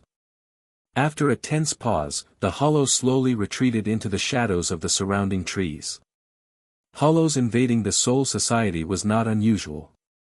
Even back when Seiya lived in Rukongai, he often heard stories of entire families being slaughtered by these creatures. Hollows were especially active at night, which was why most Rukongai residents avoided venturing out after dark. Yet, the three of them simply stood there and watched as the hollow slithered away, making no move to intervene. Why? Because of Aizen's prior instructions. Exterminating hollows causing havoc in Rukongai is the responsibility of Seireidi's Shinigami. But that's not why we're here. Let's pretend we didn't see anything. In most cases, hollow extermination missions start with an investigation to determine the area of activity. Only after confirmation would the 13th Division dispatch a team to eliminate the threat. It wasn't just about following protocol, it was about minimizing exposure. Aizen couldn't be certain whether any Shinigami had already taken notice of the hollow's activity in the area. If they stepped in recklessly and were discovered, it would only increase their chances of getting caught. Besides, the weak are consumed by the strong. Death is simply another part of the natural cycle. We're merely spectators. Aizen's cold, detached statement left no room for doubt. It was clear that, to him, the lives of Rukongai's residents held as little significance as they did to Yamamoto and the other captains. Seiya also noticed the subtle shift in Aizen's gaze when he observed the hollow. Considering what would happen in the future, it was safe to assume that Aizen had already begun contemplating experiments to merge hollow powers with Shinigami abilities. After completing their mission, Aizen led the group back into Seireidii. That's it for today. Seiya-kun, Tosen, 3 days from now, same time and place. Of course, if anything comes up, I'll contact you in advance. The 3-day cycle wasn't just for convenience. As the newly appointed vice-captain of the 5th Division, Aizen was already stretched thin with his duties. Additionally, Captain Hirako seems to have some reservations about me. He's been keeping a close watch lately. To avoid suspicion, try to minimize contact with me during regular hours. So Shinji Hirako was already growing wary of Aizen. Things might seem unchanged on the surface, but beneath it, countless events were quietly unfolding, hurtling toward an inevitable conclusion. There was a growing sense of unease. But for now, Seiya knew his priority was to grow stronger. Without strength, he couldn't hope to withstand the dangers ahead. 3 days later. Another night of training and feeding the Hogyoku. Just as Seiya thought the session was over, Aizen smiled faintly and proposed something unexpected. This place is remote enough. Let's do it here. Huh? Do what? Aizen's eyes gleamed as he turned to Seiya. As a reward for enduring 2 full sessions, I'll offer you a special lesson regarding your Zanpakuto. So, release your Zanpakuto, Seiya-kun. 1. Chapter 48, A Blood-Soaked Weakness. Shirkai. The first stage of releasing a Zanpakuto, and the initial step toward manifesting a Shinigami's true self. Typically, through observing one's Shirkai, we can infer a great deal about their emotional state and personality. A flamboyant person, one who wears their heart on their sleeve, tends to have a flashy and exaggerated Shirkai appearance. Such individuals love to draw attention to themselves. On the other hand, a more reserved and composed person will have a Shirkai with minimal outward changes. This reflects their inward nature, cautious and guarded. Of course, there are exceptions. Sometimes, a Zanpakuto's form may deceive. But such cases are rare, and focusing on exceptions often leads us nowhere. Aizen's gaze rested calmly on Seiya Arima. The smile on his face deepened, his eyes shimmering with amusement. And through observation, the simplest and most direct method, I've already discerned something, Seiya-kun. Your Zanpakuto belongs to the 2nd category. Mature and restrained. A manifestation that doesn't flaunt its uniqueness but instead leans toward subtlety and refinement. Hearing Aizen's assessment, Seiya lowered his gaze to his Zanpakuto, studying it carefully. It was long and sleek, its blade possessing a distinct clarity that seemed to shimmer faintly under the moonlight. What stood out the most, however, was a silver chain extending from the hilt, wrapping around his wrist like an intricate accessory. The chain was composed of numerous finely interlocked links, each etched with delicate, cryptic symbols that resembled ancient runes or pictographs. The craftsmanship was extraordinary. Beautiful yet functional, but delicate, almost fragile. Though Seiya had previously released his Zanpakuto in private, this was the first time he allowed someone to examine it so closely. He couldn't help but scratch the back of his head, offering an awkward smile. Aizen-sama, my Zanpakuto feels a bit too flashy to be called restrained. Understanding Seiya's unspoken thoughts, Aizen chuckled softly. Seiya-kun, subtlety doesn't mean plainness. Even elegance and sophistication can be expressions of restraint. Appropriate refinement reflects control. The praise sounded both professional and profound. Aizen raised his right hand to stroke his chin, his expression growing more thoughtful as he observed Seiya's Zanpakuto. Still. I've seen many shirkai forms before, but yours is rather unique. Almost as if. The thought lingered in the air for a moment before Aizen finished. As if it's designed to shatter. Seiya blinked. Shatter? Yes. Aizen's gaze lingered on the silver chain wrapped around Seiya's wrist. Your Zanpakuto looks fragile, like glass. Beautiful, but also delicate, almost as if it's meant to break. The words hung heavy in the air. It was an unsettling observation, but Seiya couldn't fully agree. After all, his Zanpakuto, Ouroboros, had successfully blocked Kiganjo's devastating attack. If it were truly fragile, it would have shattered back then. I think it's stronger than it looks, Seiya remarked, sharing his thoughts. Aizen raised an eyebrow in curiosity, his lips curving into a faint smile. Is that so? Interesting. Perhaps there's more to it than meets the eye. He seemed lost in thought for a moment, then nodded to himself. Regardless, there's no need to worry. Continue as you are, Seiya-kun. We'll uncover its secrets in due time. After a brief pause, Aizen spoke again, his tone shifting to something more playful. Of course, seeing such a fascinating shirkai makes me tempted to show mine in return. Aizen's smile deepened. But unfortunately, my Zanpakuto's ability is a bit special. I can't demonstrate it without significant preparation. I'll explain it to you another time. Seiya remained silent. He knew exactly what Aizen's Kyoka Suigetsu was capable of. Complete hypnosis. Aizen's refusal to reveal it made perfect sense. After all, the true strength of his shirkai lay in deception and information asymmetry. Keeping his opponents unaware of its nature was the key to his success. Now then, Seiya-kun, Aizen said, his voice growing more serious. Come at me with everything you have. Show me what you've learned. Seiya adjusted his stance. Holding his Zanpakuto horizontally, he exhaled slowly, steadying his breathing. Taking half a step forward, he shifted his weight and brought his blade to bear. The atmosphere grew tense. In an instant, Seiya activated his unique ability. The world faded to black and white. Colors vanished, leaving behind a grayscale void. Within this monochromatic domain, Seiya's perception sharpened to an extreme degree. This was his Mobius loop, a space where time and possibility intertwined endlessly. The labyrinth unfolded in his mind, a complex maze of crossroads and infinite pathways.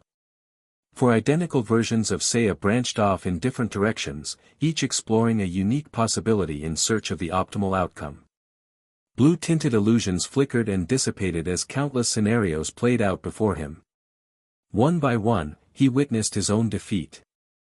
Kicked in the stomach by Aizen. Struck down by a precise sword strike. rendered unconscious by a single tap to his forehead. Though none of the outcomes resulted in death, each scenario ended with Seiya being decisively incapacitated. Damn it. He's serious this time. Then. One possible future flashed before Seiya's eyes. An opening. A weak point. There. The shattered fragments of failed possibilities reassembled, and time resumed its natural flow. Seiya surged forward. In the colorful, living world, he advanced swiftly, narrowing his eyes as he swung his blade in a horizontal slash. Aizen sidestepped the initial attack with ease, just as Seiya had predicted. But instead of pressing the attack, Seiya abruptly tucked his body inward, dodging to the side. In that exact moment, Aizen's hidden left hand emerged from his sleeve, crackling with energy. Heido number 63, Raikoho. A bolt of electricity exploded forth, illuminating the night sky like a sudden thunderclap. Though the spell was cast without incantation, it carried enough destructive power to obliterate anyone caught in its path. For a moment, it appeared as if Seiya had been consumed by the blast. But when the smoke cleared, Seiya emerged unscathed, appearing behind Aizen. Without hesitation, he swung his Zanpakuto in a clean, precise arc. A slash. The fabric of Aizen's Haori split apart, and the blade bit into his back, cutting through flesh. Aizen staggered slightly, blood staining his fingers as he reached behind him to touch the wound. He had been hit. Yet, instead of showing pain or frustration, Aizen simply smiled. Ah. I see. He turned slowly to face Seiya, his expression one of pure delight. So that's how it works. You've done well, Seiya-kun. Truly impressive. But then. Aizen's gaze darkened. However. There's a glaring weakness in your ability. 7. Chapter 49, A Bloody Weakness. There's no such thing as an invincible Zanpakuto. This was an undeniable truth. Even for Seiya Arima, hearing Aizen point out his weapon's weakness didn't come as a shock. In the world of Shinigami, it was common knowledge that no power was truly invincible.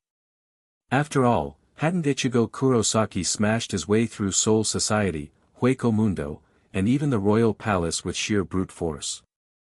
The harsh reality of this world was that no matter how unique or intricate an ability might be, raw strength always reigned supreme. Seiya was still far from reaching that level. Besides, this was only his Shirkai, a mere first step in understanding his Zanpakuto's power. So, in a way, the fact that he managed to land a hit on Aizen at all was already a significant victory. Still, he couldn't help but feel curious. Had Aizen really seen through his Zanpakuto's abilities? Or was he bluffing? Regardless of the answer, one thing was certain, this battle would be a learning experience. From a distance, Seiya watched as Aizen casually bandaged the wound on his back. Taking advantage of this lull, Seiya quickly pulled up his personal status panel. Zanjutsu, 59, Hakuda, 40, Shuinpa, 30, Kido, 35. Each of his core skills had improved significantly, thanks to his intense training with Aizen and sparring sessions with Tosen. His progress wasn't just a result of the battle with Kiganjo. Rather, Aizen's personalized guidance had been the real game-changer. His overall spiritual pressure, his Ryatsu, had also noticeably increased. Even Tosen, who stood off to the side, couldn't help but take notice. 5th tier Ryatsu. It was a remarkable improvement. Even as someone who considered Seiya a friend, Tosen couldn't completely suppress the small pang of jealousy that surfaced. Is this the potential that Aizen-sama saw in him? Both Seiya and Aizen resumed their fighting stances. Seiya remained cautious, he still couldn't predict Aizen's next move. Relying on Ouroboros' premonition ability, he decided to observe Aizen a little longer before making his next move. Victory wasn't his immediate goal. Instead, he focused on inflicting damage and exhausting his opponent. With this objective in mind, Seiya adjusted his strategy. Ouroboros began constructing a more balanced maze of possibilities, less dangerous, more controlled. It wasn't a direct, all-or-nothing assault, but rather a slow and steady approach. A war of attrition. Seiya's plan was simple. Chip away at Aizen's stamina. Exploit minor openings. Turn those small victories into a cumulative advantage. As Seiya's spiritual pressure surged, he locked his gaze on Aizen. Within moments, he found a viable path forward. This is it. His muscles tensed, and he pressed his lips together, focusing intently on his target. "Forgive me," Seiya muttered softly before disappearing in a flash of movement. Shuunpa. In a burst of Ryatsu, Seiya closed the distance between himself and Aizen. His speed left no room for hesitation. Yet, even as Seiya charged, Aizen remained calm and collected, showing no signs of concern. Then. Tosen. Attack him. Seiya's expression twisted in shock. What? Before he could even process Aizen's command, Seiya felt the sharp gust of wind rushing toward him from behind. There wasn't enough time to turn around, but he instinctively knew something dangerous was coming. Dodge! Without a second thought, Seiya sidestepped, only to hear Aizen's voice again, this time from his left. "As I suspected. You didn't foresee this, did you?" Before Seiya could react, a brilliant red orb of energy appeared in Aizen's hand. Heido number 31, Shikaho. Boom! The fiery blast enveloped Seiya, sending him tumbling across the ground. Coughing and gasping for breath, Seiya rolled to a stop. Burns covered his arms and torso, his clothes scorched and tattered. He scrambled to his feet, wiping blood from the cuts on his face. Aizen didn't let up. With a swift, calculated stride, Aizen closed the distance between them. His right leg shot out in a powerful kick, slamming into Seiya's side with bone-crushing force. Seiya's body flew through the air like a ragdoll, crashing into the ground with a loud thud. For a moment, he lay there motionless, coughing and groaning in pain. Cough, cough. Dragging himself upright, Seiya wiped more blood from his face. His mind raced. Damn it. He's figured it out. From across the field, Aizen stood tall, his gaze sharp and knowing. "That's it, isn't it?" Aizen said with a smile, his voice calm and measured. "Your ability is impressive. Truly remarkable. But..." Aizen's eyes gleamed with understanding. "I've experienced it firsthand now. That unsettling feeling, it's unmistakable."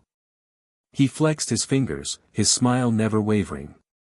"At first, I prepared several countermeasures against your attacks. I even devised backup plans. But none of them proved necessary. It was as if, you had seen through all my intentions from the very beginning." Aizen chuckled softly. "So, I made a bold assumption." He adjusted his glasses, the lenses catching the faint moonlight. "Your Zanpakuto, it allows you to predict several seconds into the future, doesn't it?" Despite his battered appearance, Seiya couldn't help but sigh in resignation.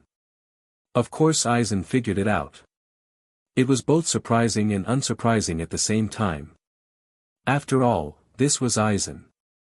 "Come on, Aizen-sama," Seiya muttered, offering a weary smile. "You're just too strong." Aizen's expression softened into a warm, almost paternal smile. "No, no. It's not that extraordinary. In time, you'll reach my level, Seiya-kun. And when you do, you'll understand exactly what I mean." He pushed his glasses up once more, the movement habitual and precise. True strength comes from experience, from years of honing one's skills and refining one's instincts. Your ability to identify weaknesses and exploit them at the perfect moment, it's remarkable. But... Aizen's voice lowered, carrying a hint of gravity. "It also makes your opponents more cautious. Experienced fighters will recognize the pattern. They'll become more defensive. More wary."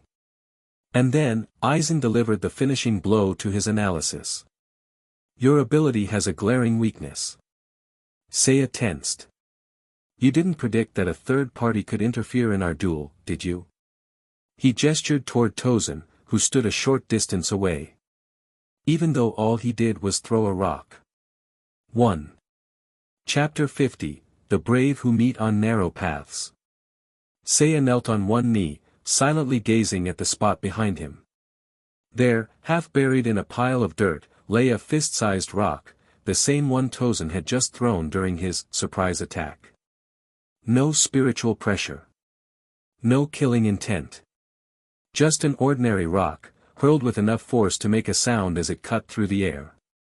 And yet, that simple, insignificant object had shattered the carefully constructed world Seiya had built through his Zanpakuto's ability. This was the flaw in Seiya's power. Seiya-kun, your ability is too focused. Aizen's calm voice carried a hint of reproach, though there was no malice behind his words. Indeed, the essence of Seiya's power, the Ouroboros, lay in its predictive capabilities. His Zanpakuto created a Mobius loop, a maze of possibilities, based on the current state of both parties in battle. In essence, it functioned like a highly precise simulation. However, that very precision was also its greatest weakness. The simulated world Seiya built was incredibly fragile. While it wasn't so weak that a slight breeze could unravel it, any significant interference from an external source would throw it completely off track. Aizen had proven that with Tosen's simple act of throwing a rock. Seiya knew this all too well. But the root of the issue wasn't the power itself, it was Seiya's lack of spiritual pressure. Had his spiritual energy been stronger, he could have expanded the parameters of his predictions to account for more variables, additional opponents, environmental factors, even unforeseen interruptions. Theoretically, Seiya's power could simulate an entire world, predicting the movements of countless variables across a vast battlefield.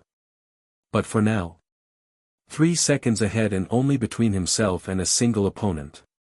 Any more than that, and he'd burn through his spiritual pressure in an instant.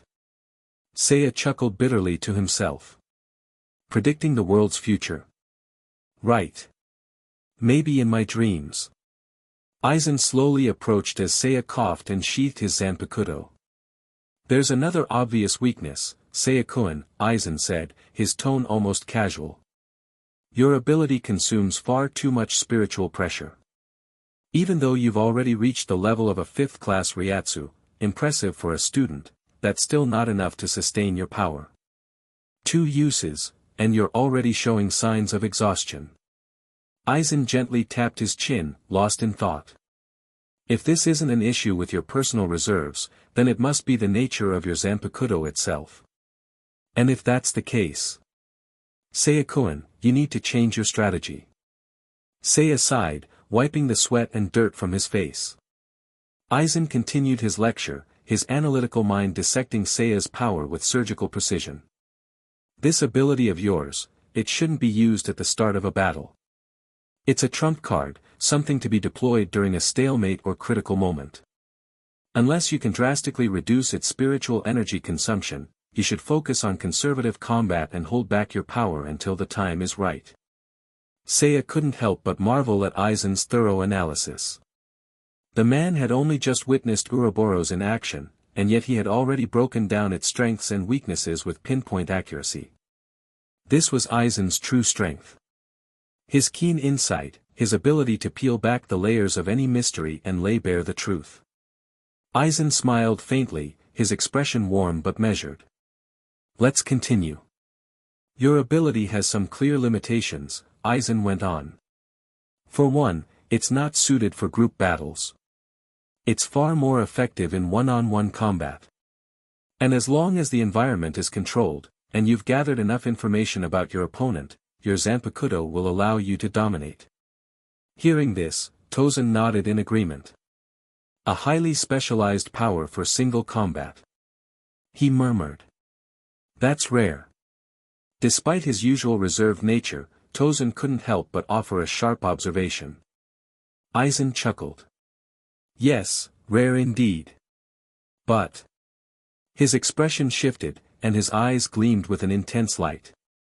Seiya-kun, your ability is perfect for narrow paths.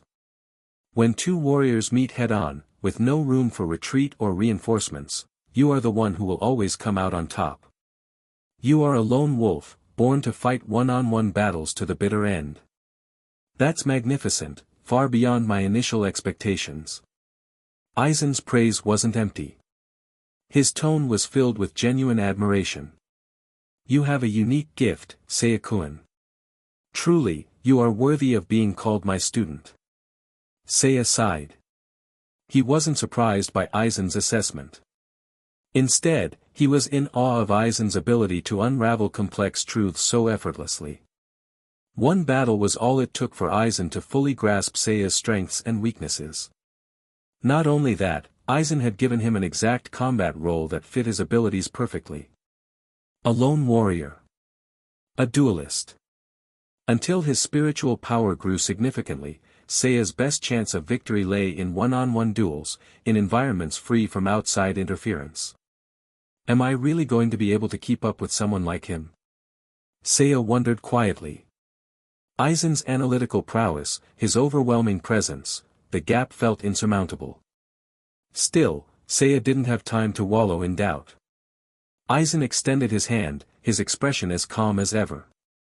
That's enough for today, he said kindly. Get some rest, Seiya-kun. Don't let any of this weigh too heavily on your mind tomorrow. Seiya nodded, sighing again as he accepted Aizen's hand and pulled himself to his feet. 3 days later.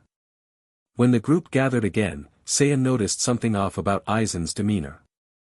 The usual composure was there, but his brow was furrowed, his expression tense. Is something wrong, Aizen-sama? Seiya asked. Aizen didn't hesitate to explain his predicament. The Hogyoku, it's not progressing. Despite absorbing the souls of over 300 individuals, including 98 registered Shinigami and more than 100 spiritually gifted Rukongai citizens, the Hogyoku remained dormant. That's strange, Seiya said. Aizen nodded. Yes. Even a hollow would evolve after consuming that many souls. Yet the Hogyoku shows no signs of change. For the first time, Aizen seemed genuinely puzzled. Seiya didn't further. But in his mind, he recalled something important from the future. The Hogyoku's evolution didn't rely solely on quantity. It required something far more unique. 2 souls, bound by fate. Those 2, when will they show up? Seiya thought quietly. Time passed slowly. A month went by. Seiya continued to train with Aizen and Tosen, honing his skills, sharpening his instincts. And then, one day, during a routine excursion to Rukongai, Seiya spotted a familiar face. Someone he'd been waiting to meet. At last. The key to awakening the Hogyoku had appeared. Chapter 51, Sheath your sword, brother. Wonderful. Aizen's voice, usually calm and composed, was laced with genuine excitement as he gazed at the Hogyoku in his hand. The previously dormant crystal was now vibrating intensely, pulsing with raw energy. The Hogyoku's reaction is stronger than I anticipated. It seems we've taken another step toward our goal. Seiya, Tosen, this is truly a day worth celebrating. Aizen's visible excitement contrasted sharply with his usual calm demeanor. Tosen, ever loyal, bowed his head respectfully and offered polite congratulations. But Seiya remained silent. His gaze was fixed elsewhere, on the figure lying on the ground. A woman with shoulder-length orange hair lay curled up on her side, her chest rising and falling with shallow, labored breaths. Her pale green kimono was torn and bloodied, and her lips parted slightly as though gasping for air. Matsumoto Ranjaku. However, the woman before Seiya was far from the bold, voluptuous figure described in the original timeline. She looked more ordinary. Just a pale, delicate woman struggling to stay conscious. Perhaps it's because she hasn't yet grown into her iconic appearance. Seiya frowned slightly. Regardless, he wasn't particularly interested in characters who relied on their looks. Besides, he had no intention of interfering in fated relationships like the one between Ranjaku and Jin Ikamaru. Those bonds, like Yoruichi's connection to Urahara or Ranjiku's bond with Jin, were things Seiya respected. Seiya glanced at the Hogyoku, now bubbling and surging with spiritual energy in Aizen's hand. He couldn't help but feel that everything was progressing too smoothly. His mind drifted to a key piece of knowledge he'd picked up from old forum discussions and fan theories. Ranjiku carried a fragment of the Soul King's essence within her. Even her fingertips contain priceless power. The Soul King really is a walking treasure trove. Seiya sighed softly, turning his attention back to Ranjiku. Although part of her soul had been forcibly extracted, she wasn't in immediate danger of dying. However, leaving her here would be reckless. The streets of Rukongai were far from safe at night. Wandering hollows and opportunistic thugs could easily finish what Aizen had started. But then Seiya noticed someone lurking nearby. A young boy stood at a distance, peering anxiously around the corner of a building. His short lavender hair and frail, skinny frame gave him the appearance of a child who'd long been deprived of proper meals. Despite the boy's attempts to remain hidden, his presence was obvious to Seiya. The boy wasn't doing a great job of masking his presence either. There was a faint, lingering hostility in the air, sharp and venomous like a coiled snake. Seiya recognized that aura immediately. Ikamaru Jin. His expression softened with recognition. He's just a kid. No wonder he looks so malnourished. But even in his current state, Jin's gaze was razor-sharp. His eyes flicked from Ranjiku to Aizen and the others, burning with restrained fury. It was clear, he wasn't going to forget this. Tosen shifted slightly. His keen senses had already picked up on Jin's presence. His hand hovered near the hilt of his sword, his posture tense. Seiya's eyes narrowed. Wait, is he seriously about to attack? There was no way Jin could survive a fight against Tosen at this point. Seiya took a quick step forward and pressed down on Tosen's sword hand, stopping him from drawing his blade. Tosen tilted his head slightly, silently questioning Seiya's actions. Seiya pressed down a little harder, signaling his intent. Sheath your sword, brother. Aizen's voice broke the silence. Seiya, Tosen, let's go. Aizen's tone was light and unconcerned. He carefully tucked the Hogyoku back into his robes and began walking away without a second glance at Ranjiku. The lingering hatred of a mere ant meant nothing to him. Tosen stood still for a moment, his hand twitching near his sword. Finally, he relaxed and patted Seiya's shoulder gently. It seems you understand Aizen-sama better than I do. Seiya blinked, momentarily stunned by the compliment. Wait, how did that get turned into praise? Still, there was no point dwelling on it. Seiya shook his head, watching as Aizen led the group away. Just as he turned to follow, he hesitated. He wasn't worried about Jin retaliating or trying to seek vengeance right now. If anything, Jin's presence was an asset. He was destined to become a valuable ally, one with a keen mind and hidden motives. But Seiya crouched down beside Ranjiku and pulled out a small cloth pouch from his robe. Without a word, he set the pouch down next to her. Ranjiku's dazed, confused eyes met his. Seiya gave her a faint, apologetic smile. Consider this, an apology. With that, he stood up and hurried to catch up with Aizen and Tosen. Once the trio had disappeared from sight, Jin rushed to Ranjiku's side. Ranjiku. Are you alright? His trembling hands hovered over her, checking her pulse and breathing. Finally, he let out a relieved sigh. She was alive. Barely conscious, Ranjiku opened her eyes. Her lips curled into a faint smile as she looked up at him. Jin. Jin clenched his fists tightly, his lips pressed into a thin, hard line. His expression mirrored that of his Zanpakuto, Shin'ō. A weapon that extended and retracted with lethal precision, hiding its deadliness beneath an unassuming appearance. In this moment, Jin's resolve hardened. He needed power. Enough power to protect Ranjiku. Enough power to take back what was stolen from her. He noticed the cloth pouch beside Ranjaku and opened it carefully. Inside, he found a handful of silver coins, Siriidi's currency, known as kan. Half a pouch full. This wasn't just money. In the poverty-stricken streets of Rukongai, kan was more valuable than gold. It could be used to buy food, medicine, and even protection. Ranjaku's weakened fingers brushed against the pouch. Take it.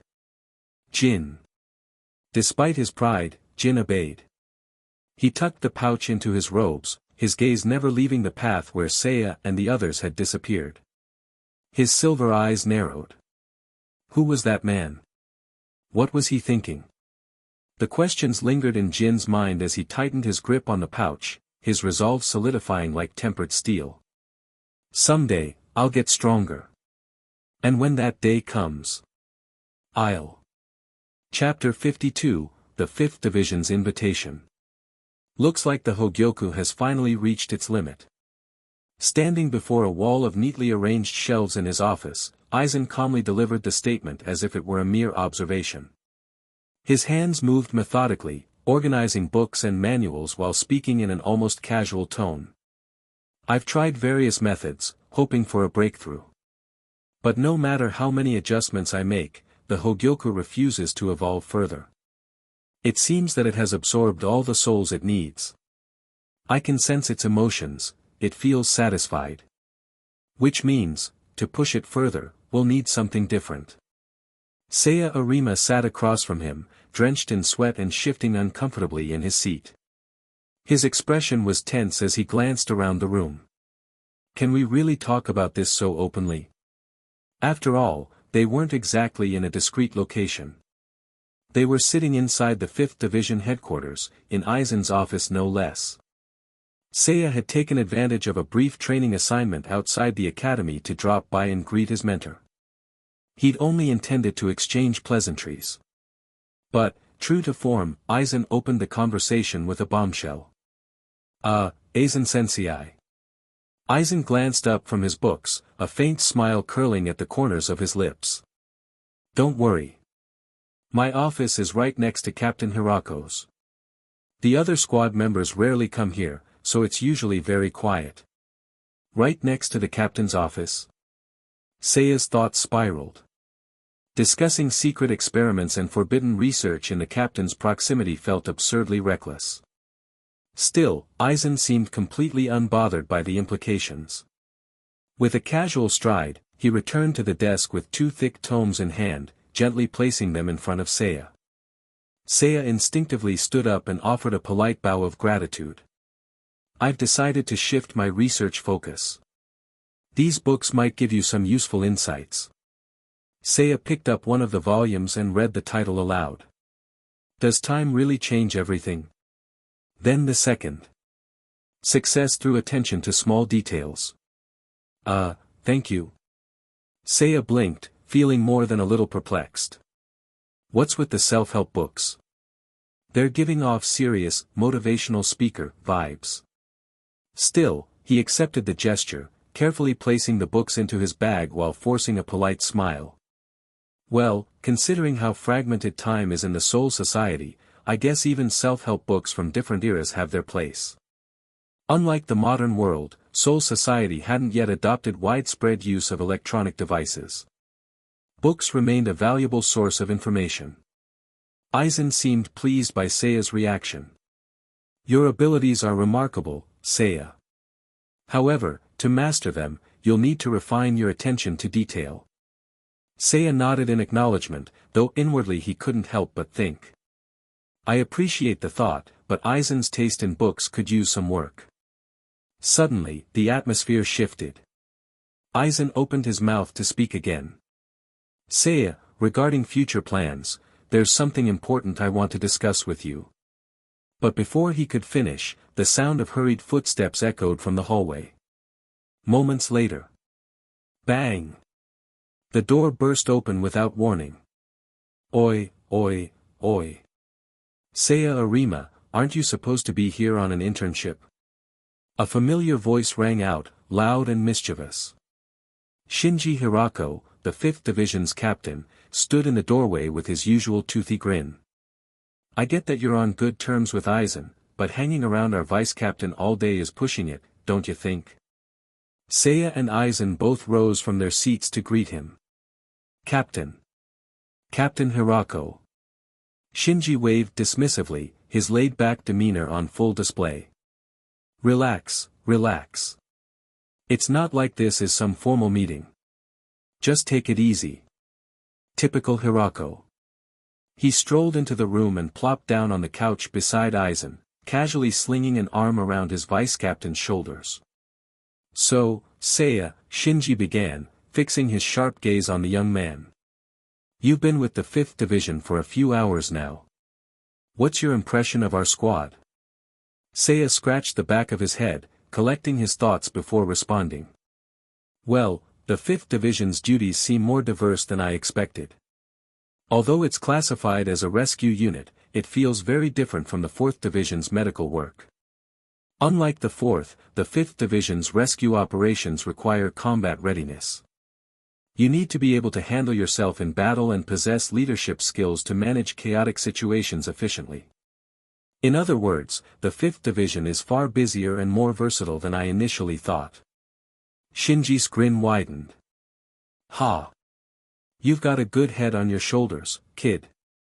I knew you were sharp from the moment I laid eyes on you. He shot a sidelong glance at Aizen. Hey, Aizen, you've trained him well. This one's got real potential. Aizen adjusted his glasses, his expression calm as always.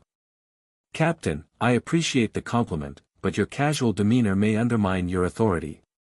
Pfft, loosen up, man. You're too stiff. Laughing, Shinji turned back to Seiya, his tone growing more serious. By the way, Seiya, you've been acing all the mock drills today, haven't you? Seiya nodded awkwardly. Yeah, I guess I did alright. Shinji leaned back, crossing his arms with a thoughtful look. I heard you passed all the rescue simulations with perfect scores. That's no small feat. Most squad members struggle with those tests, you know.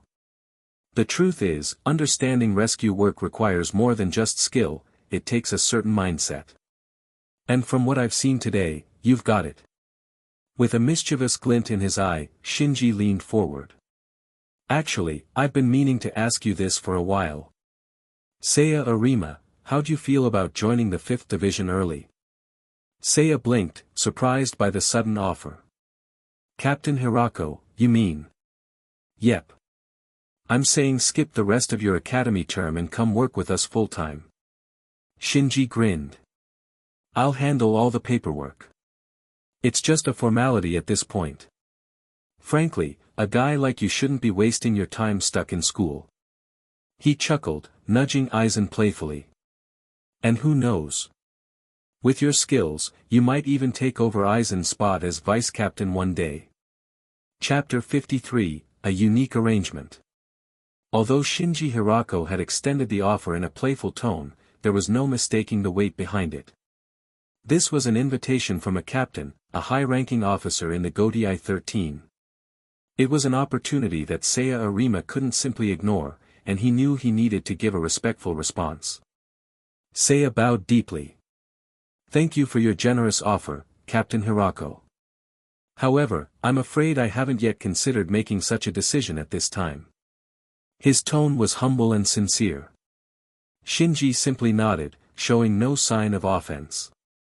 Got your own plans, huh? Well, that's not a bad thing. After all, as long as it was for the betterment of the Siriidii, the specifics didn't matter much to him.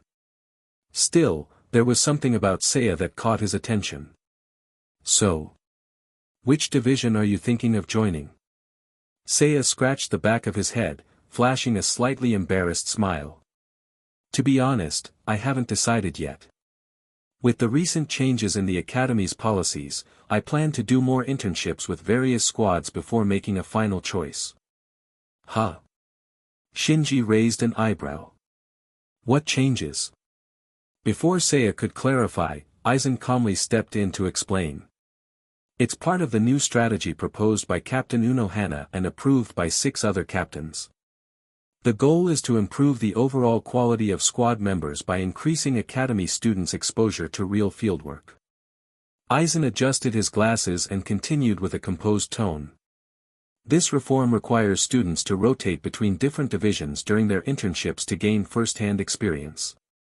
The idea is to help them find the division that best suits their abilities while also familiarizing themselves with the duties of each squad.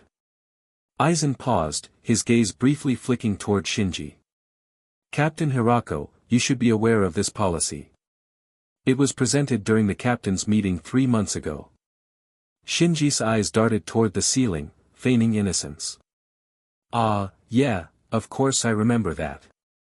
Aizen's expression didn't change, but his words carried a subtle sharpness. Are you sure? Why wouldn't I be?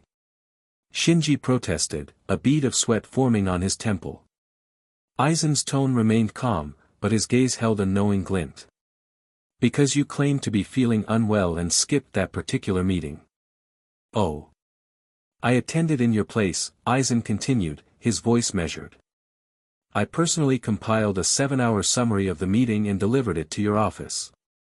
Judging by your reaction, it seems you never read it.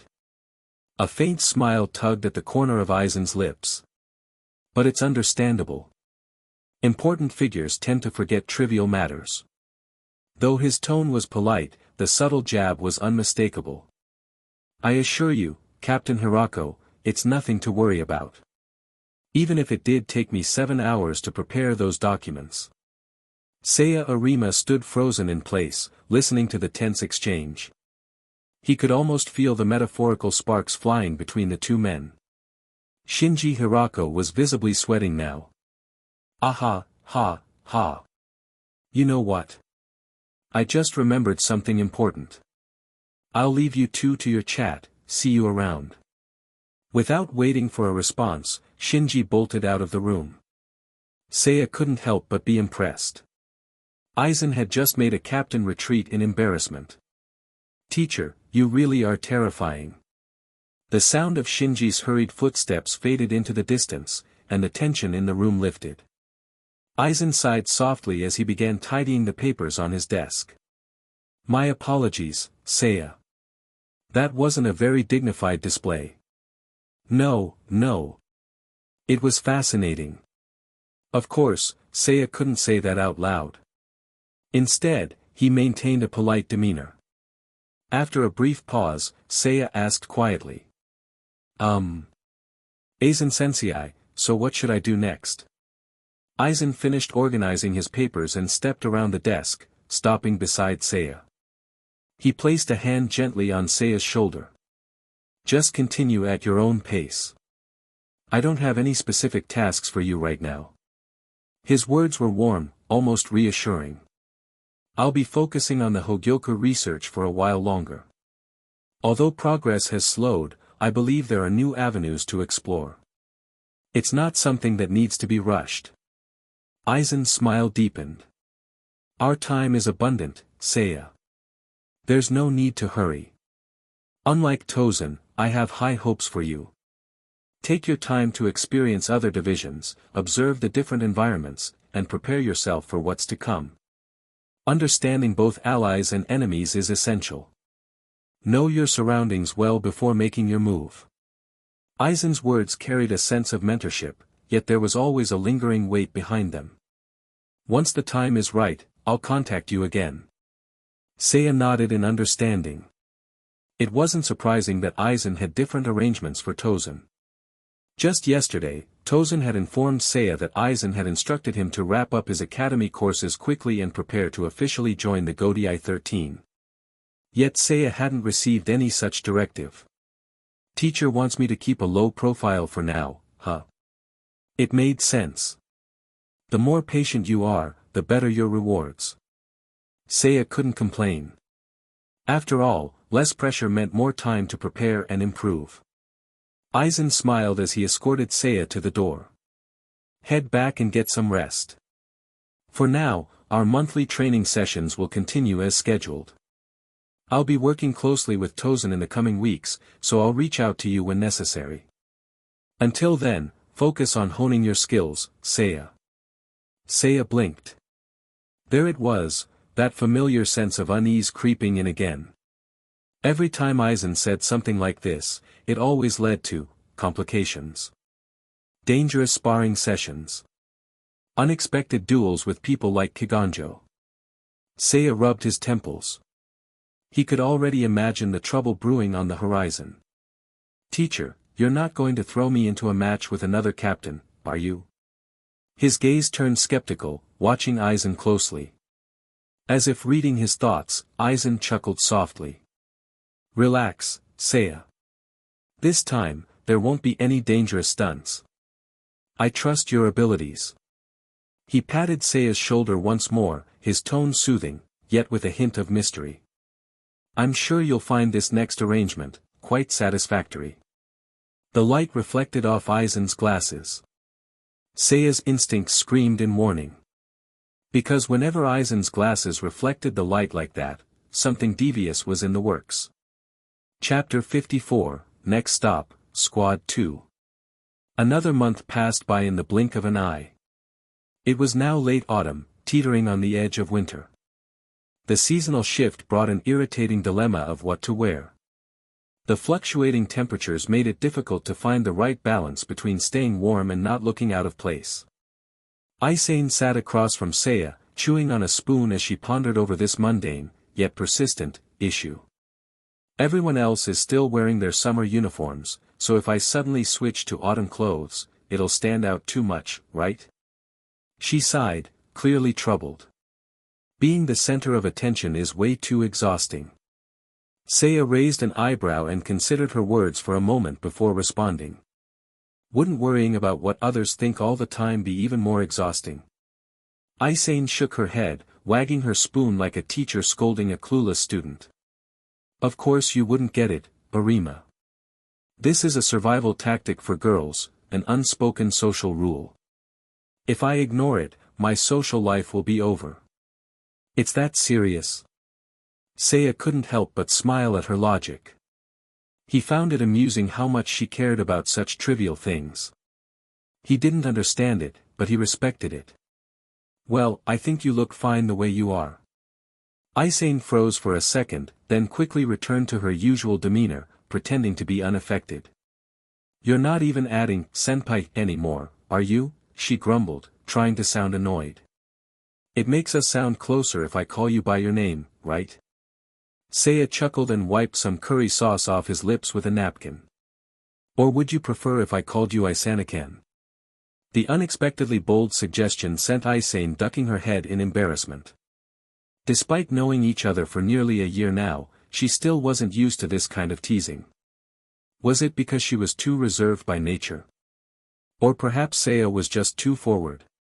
Either way, this slow-burning dynamic between them was oddly comforting. Aizen twirled a lock of hair around her finger, avoiding Seiya's gaze. Just, stick to the first one, please. The first option was already pushing her limits. The second? That would be too much for her poor heart to handle. Seiya chuckled, clearly enjoying her flustered reaction. Got it, Aizen. Why you? Her face turned a deep shade of red, the blush spreading from her cheeks all the way down to her neck. You're impossible. Oh, come on. Ladies shouldn't raise their voices in public. Try to stay composed, yeah. Realizing that they were still in the academy's cafeteria, with many eyes watching, Aizen managed to hold back her frustration. But in her mind, she made a note. This guy has gotten even more annoying than he was 6 months ago. Seiya raised his hands in mock surrender. Alright. I was just messing with you. My apologies, Aizen-senpai. His expression softened as he gathered the leftovers on his tray. He knew her limits. Aizen was a reserved, traditional type. He had learned over time that, while she tolerated his teasing to a certain extent, pushing too far would be disrespectful. For now, their friendship remained in a comfortable limbo, somewhere between friends and something more. That was fine by him. Taking it slow wasn't a bad thing. After tidying up, Seiya changed the subject. I heard Squad 4 has started recruiting again. Did you take part in their trials? Aizen nodded, her expression instantly brightening. Of course. I've been keeping an eye on their recruitment news for months. Proactive, huh? Good mindset. How did it go? Aizen puffed out her chest with pride. Full marks. The examiners praised me a lot. If I were a sixth-year student, I'd already have my spot secured. Whoa, impressive. Hee hee. Seiya reached out and ruffled her hair affectionately. Aizen didn't protest, at first. It took her a few seconds to realize what he was doing. She flinched back, stammering with embarrassment. Don't do that. People are watching. It's not appropriate. Oh. So it's fine if I do it when we're alone. WL. She didn't dislike it. But saying it out loud would be too embarrassing. With her hands covering her flushed cheeks, Aizen whimpered softly. Stop teasing me, Arima. Seiya chuckled and pulled a small gift box from his pocket. Alright, no more teasing. Here. Aizen blinked, her confusion evident. Huh? Is this, for me? Of course. Who else would I give it to? Well, maybe teacher. But his gift would need to be something more practical. The moment Aizen realized the gift was for her, her face lit up like a sunrise. Thank you. She carefully tucked the gift into her bag, clearly cherishing it. Not going to open it now? Seiya asked with a smirk. I'd rather open it back in my room. There she goes again, Seiya thought. That reserved demeanor of hers was just part of who she was. And honestly, it was kind of cute. As they walked out of the cafeteria together, Seiya rested his chin on his hand, watching Aizen with a soft smile. Seeing you smile makes it all worth it. Ugh. She felt the words hit her right in the chest. At this point, there was no way she could stay mad at him. Just as Seiya was about to leave, Aizen blinked in surprise. Wait, don't we have afternoon classes? Seiya scratched his head and gave her a sheepish grin. Well. I've got a special assignment. I'm heading to Squad 2 for an internship. I'll be gone for about 2 weeks. Aizen's eyes widened. Squad 2? Isn't that? Yep. Seiya sighed as he recalled the letter from Aizen. Even now, he could picture his mentor's serene, unreadable smile. Go and observe Squad 2, Seiya. You'll learn more about the art of Shunpa there. And while you're at it, keep your eyes open. There are things you've yet to see. Squad 2. Better known by its other name. The Stealth Force. A place where secrecy, assassination, and espionage reign supreme. This is going to be interesting. Chapter 55, A Shocking Encounter. Wait. That's a guy.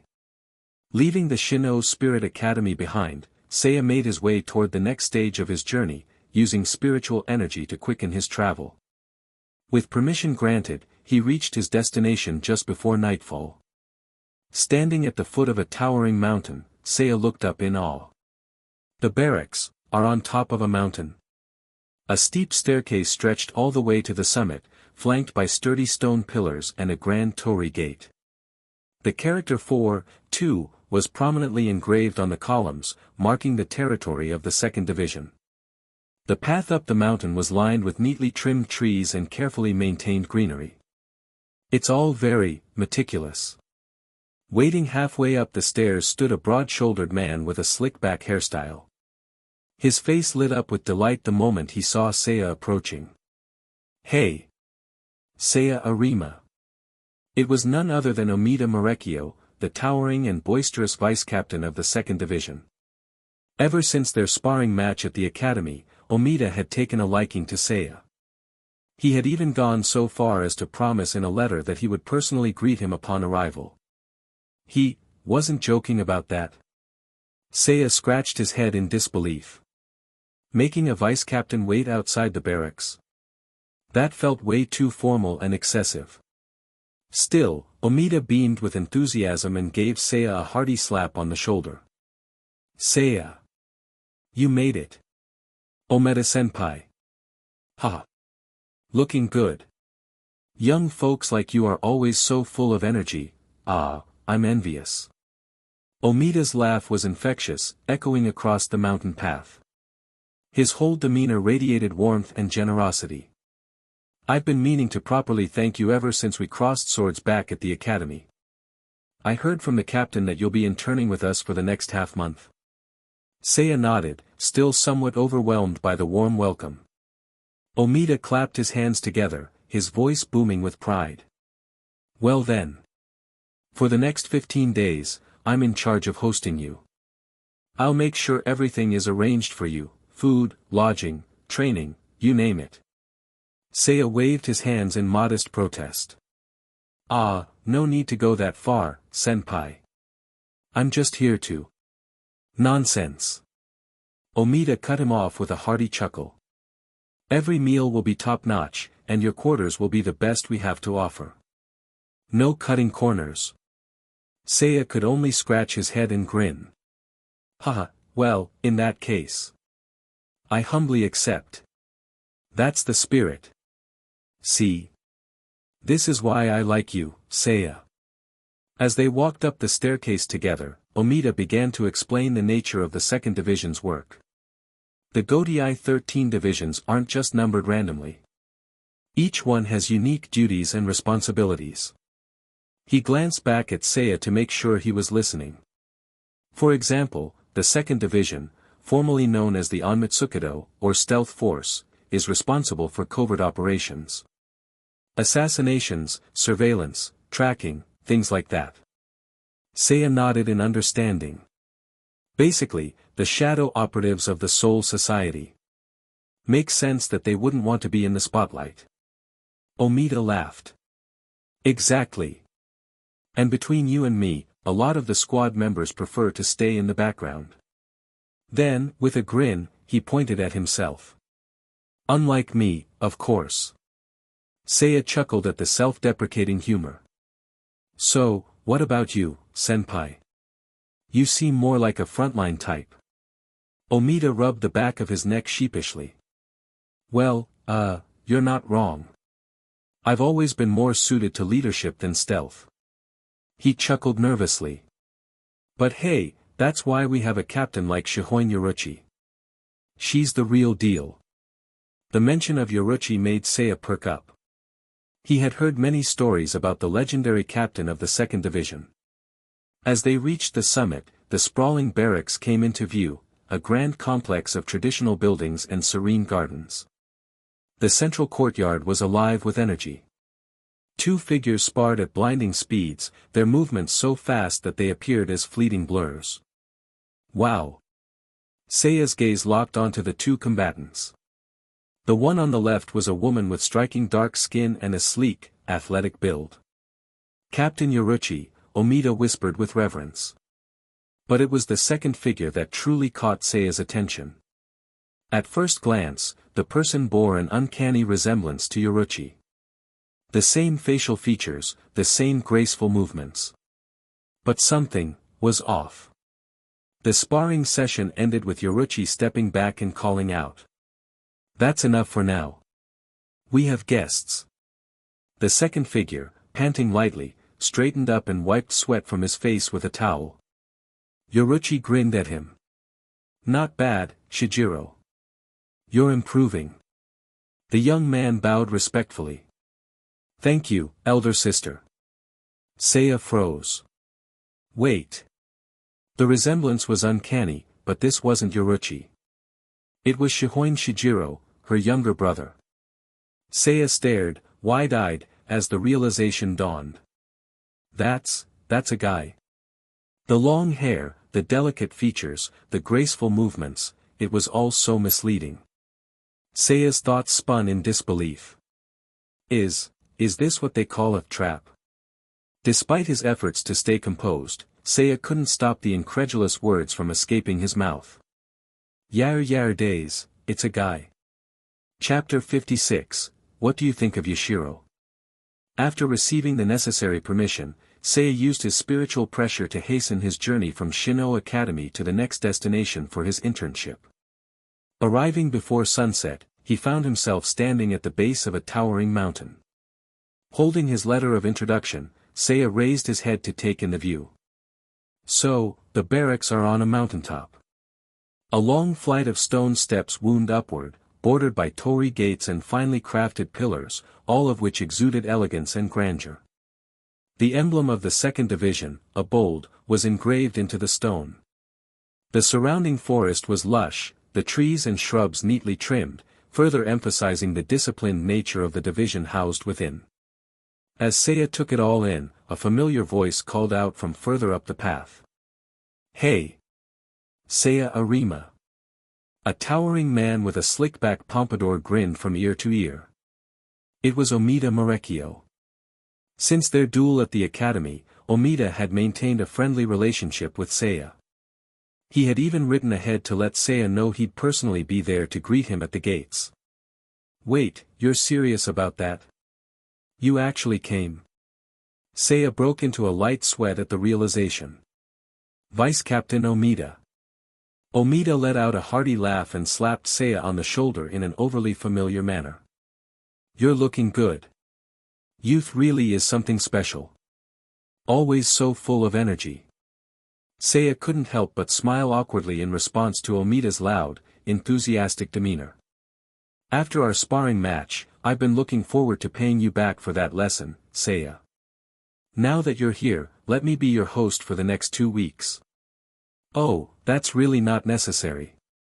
But before Seiya could politely decline, Omida cut him off with a mischievous grin.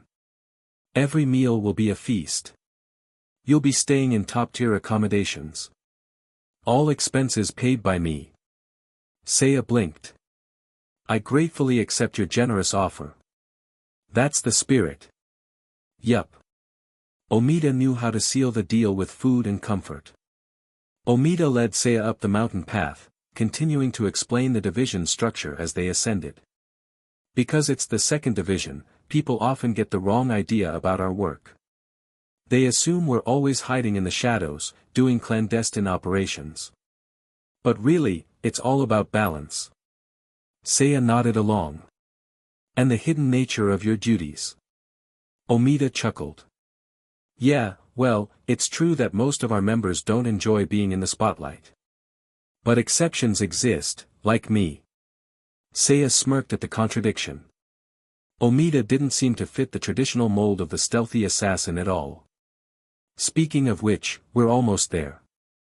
As they reached the summit, Seiya took in the expansive courtyard at the top. It was more elegant than he'd anticipated. Large wooden gates, bearing the division's emblem, stood proudly in the center. The overall structure exuded both prestige and tradition. "Ah, the embellishments. That's Captain Yoruichi's handiwork." She thought the barracks were too gloomy and decided to brighten the place up. Sounds like something she'd do, Seiya thought. Before long, Omida led Seiya into a training courtyard where 2 figures were sparring. The rapid movements of their bodies created blurred afterimages, leaving Seiya stunned by their speed. "Let's pause here," a woman's voice called out.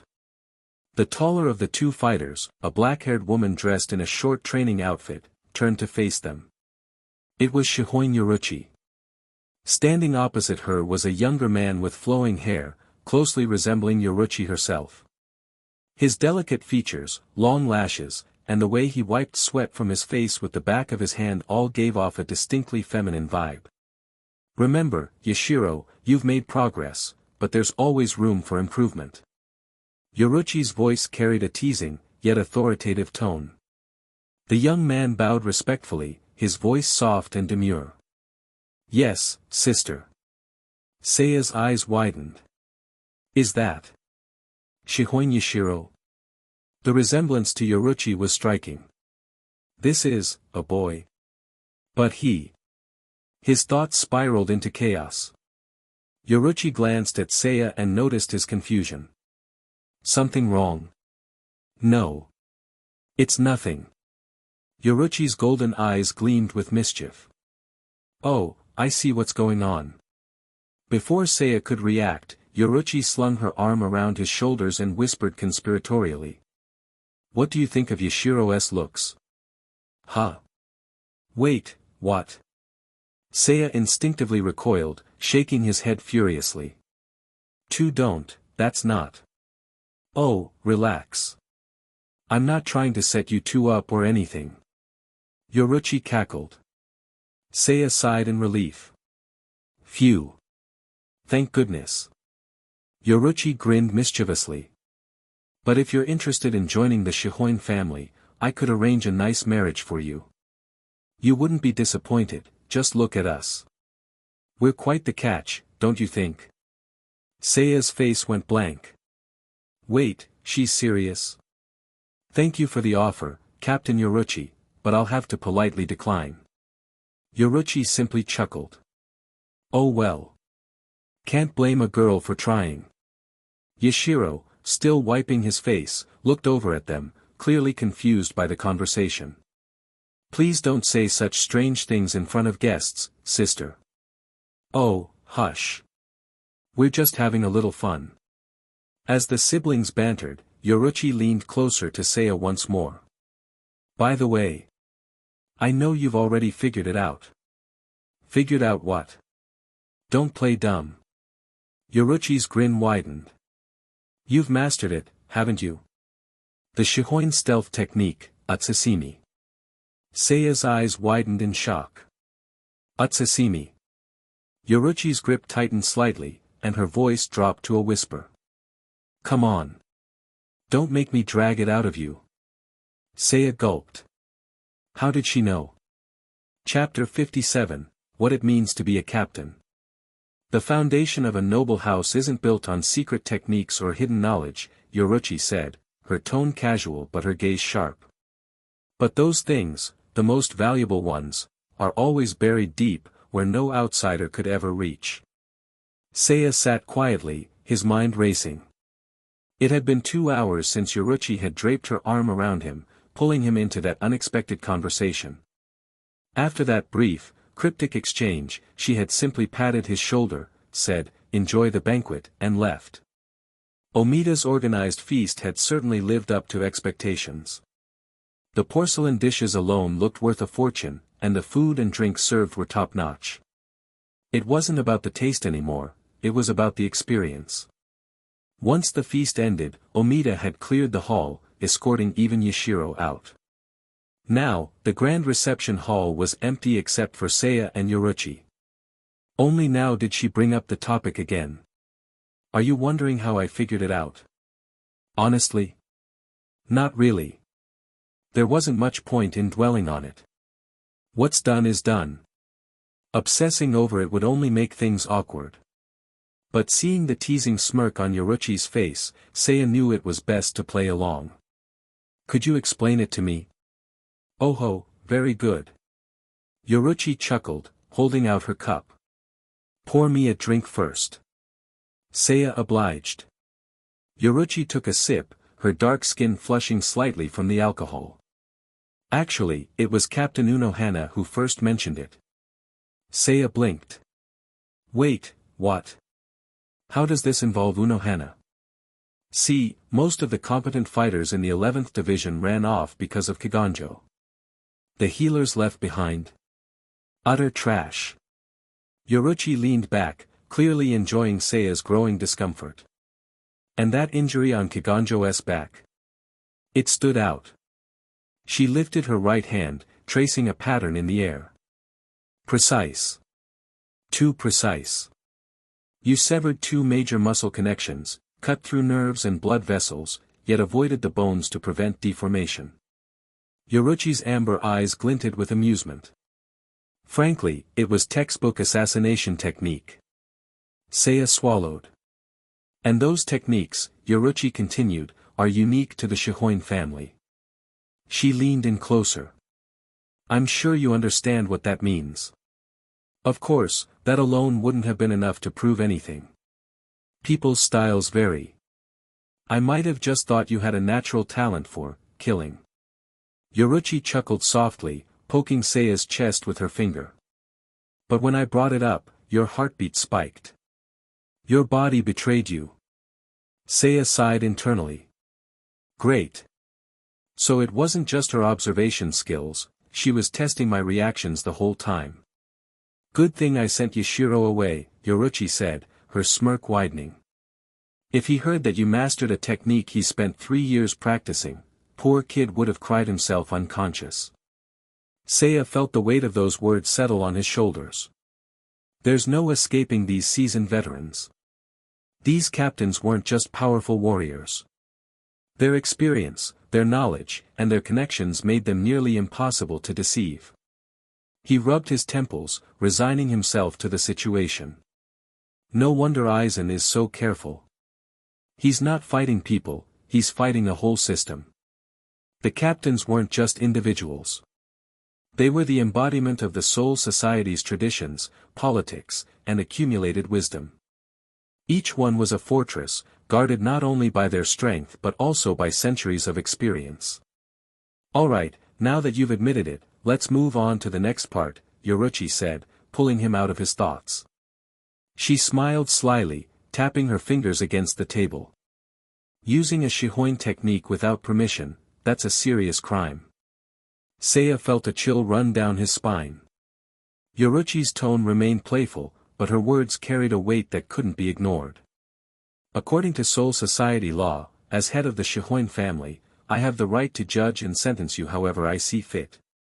She swirled the wine in her cup, her eyes gleaming with mischief. Secret execution. Public trial.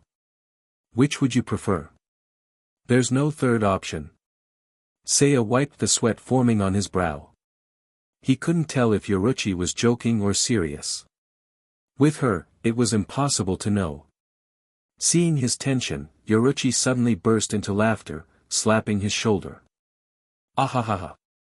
Your face, you look like you've seen a ghost. Seiya let out a long sigh of relief. Seriously, kid. Relax a little. Yoruichi grinned, setting her cup down. Alright, let's get to business. Real talk now. She leaned forward, resting her chin on her hand. Her gaze locked onto Seiya, intense and searching. Seiya Arima. Have you really never considered working under me? Pardon? Yoruichi chuckled. Don't play dumb. I mean it. Join the 2nd Division. Seiya hesitated. After all, it wasn't every day that someone like Yoruichi made such an offer. But what did she really have in mind? Chapter 58, Bloodless Reform. The sheer amount of information was overwhelming. Seiya Arima fell silent, a strange expression settling on his face. What did you just say? Yoruichi leaned back, a playful smirk dancing across her lips. What? You hard of hearing already, kid? I said, do you want to do something big with us? Her tone was teasing, but her demeanor shifted. For the first time, Yoruichi set her cup down, her gaze deepening as she glanced toward the window beside her. Gone was the carefree grin. Her face softened into something more solemn, more real. Perhaps this was her true self. Hey, kid. What do you think of the current state of the Soul Society? It took Seiya a moment to realize that the question was directed at him. Such a profound inquiry left him unsure how to respond. Whatever your answer is, Yoruichi continued, I doubt you'd say it's perfect. Seiya let out a quiet sigh. So, you're asking just to make a point. Yoruichi gave a soft chuckle. She leaned back on her cushion, propping her elbow on her knee. Let me give you a bit of a history lesson. Do you know how long the Siriidii has existed? Seiya tilted his head slightly. No idea. Roughly 3,000 years. That's based on the age of the current Captain Commander, Yamamoto Genryusai Shigekuni, Yoruichi explained, her tone calm and measured. For ordinary humans, that's an eternity. Even for souls, living that long is no small feat. Seiya nodded slightly. Yamamoto's age was no secret to him, though he wasn't sure why Yoruichi brought it up. And what about the history of the Soul Society itself? How far back do you think it goes? Without waiting for an answer, Yoruichi pressed on. Far longer than 3,000 years. Maybe tens of thousands. Maybe more. It's beyond comprehension. She traced the rim of her cup with her finger, her voice lowering. It's a place that's been shaped by the void. Formless chaos slowly gave way to structure. But it wasn't until the last few thousand years that real order was established. And with that order came division. Her gaze turned distant, as though peering into the past. The lines between people, the walls separating noble and common, appeared. And despite the Soul Society's ancient history, these distinctions are relatively new. Her fingers drummed lightly against her cup. Doesn't that strike you as absurd? Seiya remained quiet, unsure how to respond. The sheer weight of what Yoruichi was saying made it hard to know where to begin. He took a moment to gather his thoughts, trying to piece together his impression of her. The black-clad, confident Yoruichi he knew was carefree and playful, the type who enjoyed giving out fan service while remaining fiercely reliable. But he had never thought much about what drove her actions. Now, however, it was becoming clear. She's a reformist, Seiya realized. Unlike Aizen, Yoruichi didn't seem interested in radical upheaval. She wasn't out to shatter the system overnight. Her approach was subtler. Gentler. Seiya recalled the way she treated her subordinates, particularly Soifan, emphasizing that titles and ranks shouldn't get in the way of genuine camaraderie. Her relationship with Kisuke Urahara, too, spoke volumes. She wasn't someone who thrived on chaos. She wants change, Seiya mused, but without bloodshed. With that in mind, Seiya took a deep breath and offered a measured response. While I believe things exist for a reason, I don't mind seeing them change. A diplomatic answer, to say the least. He wasn't exactly a passionate revolutionary.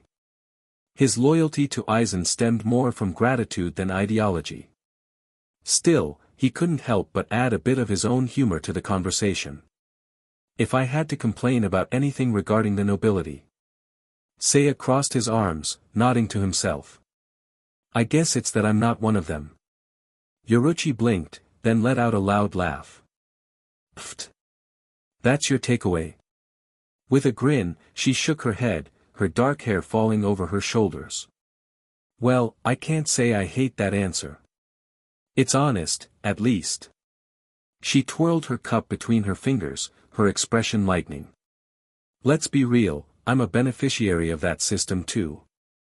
It'd be pretty hypocritical to talk big about change when I've had it good all my life. Yoruichi straightened, her amber eyes locking onto Seiya's. Still, I want to change a few things. We're gathering people, forming alliances. She paused for emphasis. Interested in joining us? Seiya kept his expression neutral, but his mind raced. She's recruiting me. Yoruichi chuckled, reading his thoughts. Relax. No one's asking you to take any dangerous risks. This is just a verbal agreement, nothing binding. She traced patterns on the table with her finger. Think of it as a promise. Once you become a captain, we hope you'll lend your voice to our cause. Her words confirmed Seiya's suspicions. Just as he thought, Yoruichi wasn't pushing for a violent coup. Unlike Aizen's revolutionary ambitions, her vision involved gradual, bloodless reform. She swirled her cup once more, her voice softening. Even small steps can make a difference. Bit by bit, we'll shift the balance. For souls, time isn't an issue. We have centuries to figure things out. And someday, when the time is right, the world will be different. Seiya sat in silence, absorbing her words.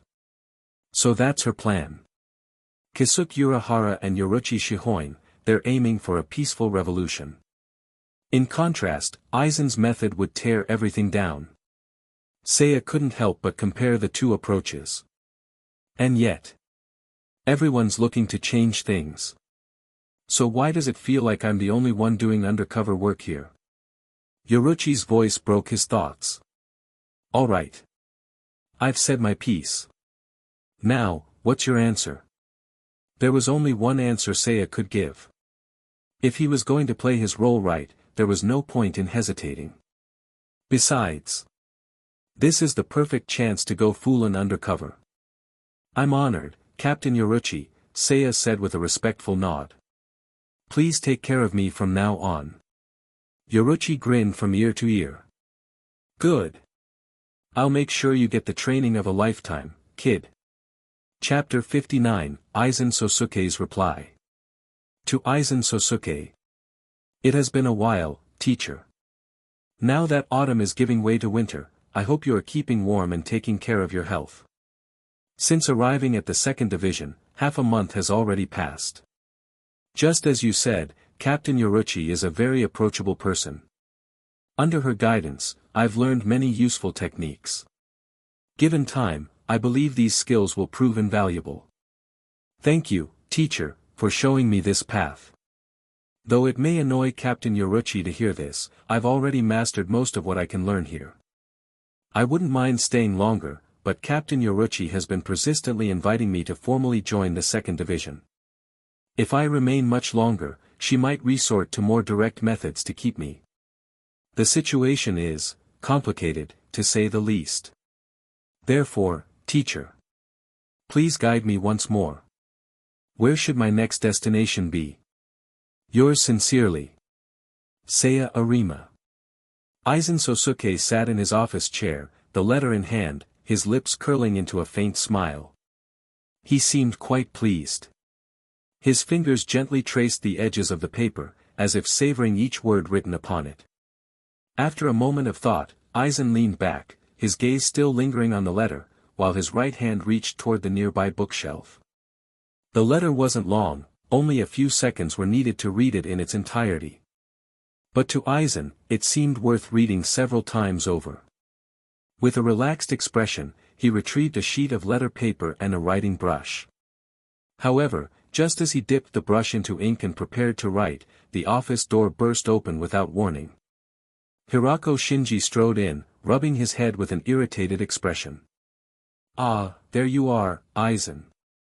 Here, take care of this report for me, would you? I've got other things too. Wait, what are you doing? Aizen let out a nearly inaudible sigh as he calmly tidied up the scattered items on his desk. His voice was steady as always. As you can see, Captain, I'm writing a letter. Shinji raised an eyebrow. Why do you sound annoyed? Did someone upset you? It's a bit rude to assume someone's mood based on conjecture, Aizen replied with a faint smile. Also, next time, please remember to knock before entering. Yeah. Sorry about that. Anyway, I'll leave this with you. Shinji placed a stack of documents on Aizen's desk, but his gaze lingered on the letter nearby. His sharp eyes quickly caught the name at the bottom of the page. Hey, isn't that from Seiya Arima? That kid's got a lot of nerve, sending you letters like this. Shinji chuckled, his tone light and teasing. You were only his teacher for, what, a month. Yet the two of you act like old friends. Aizen's serene expression didn't waver. Over the years, he'd perfected the art of masking his true emotions.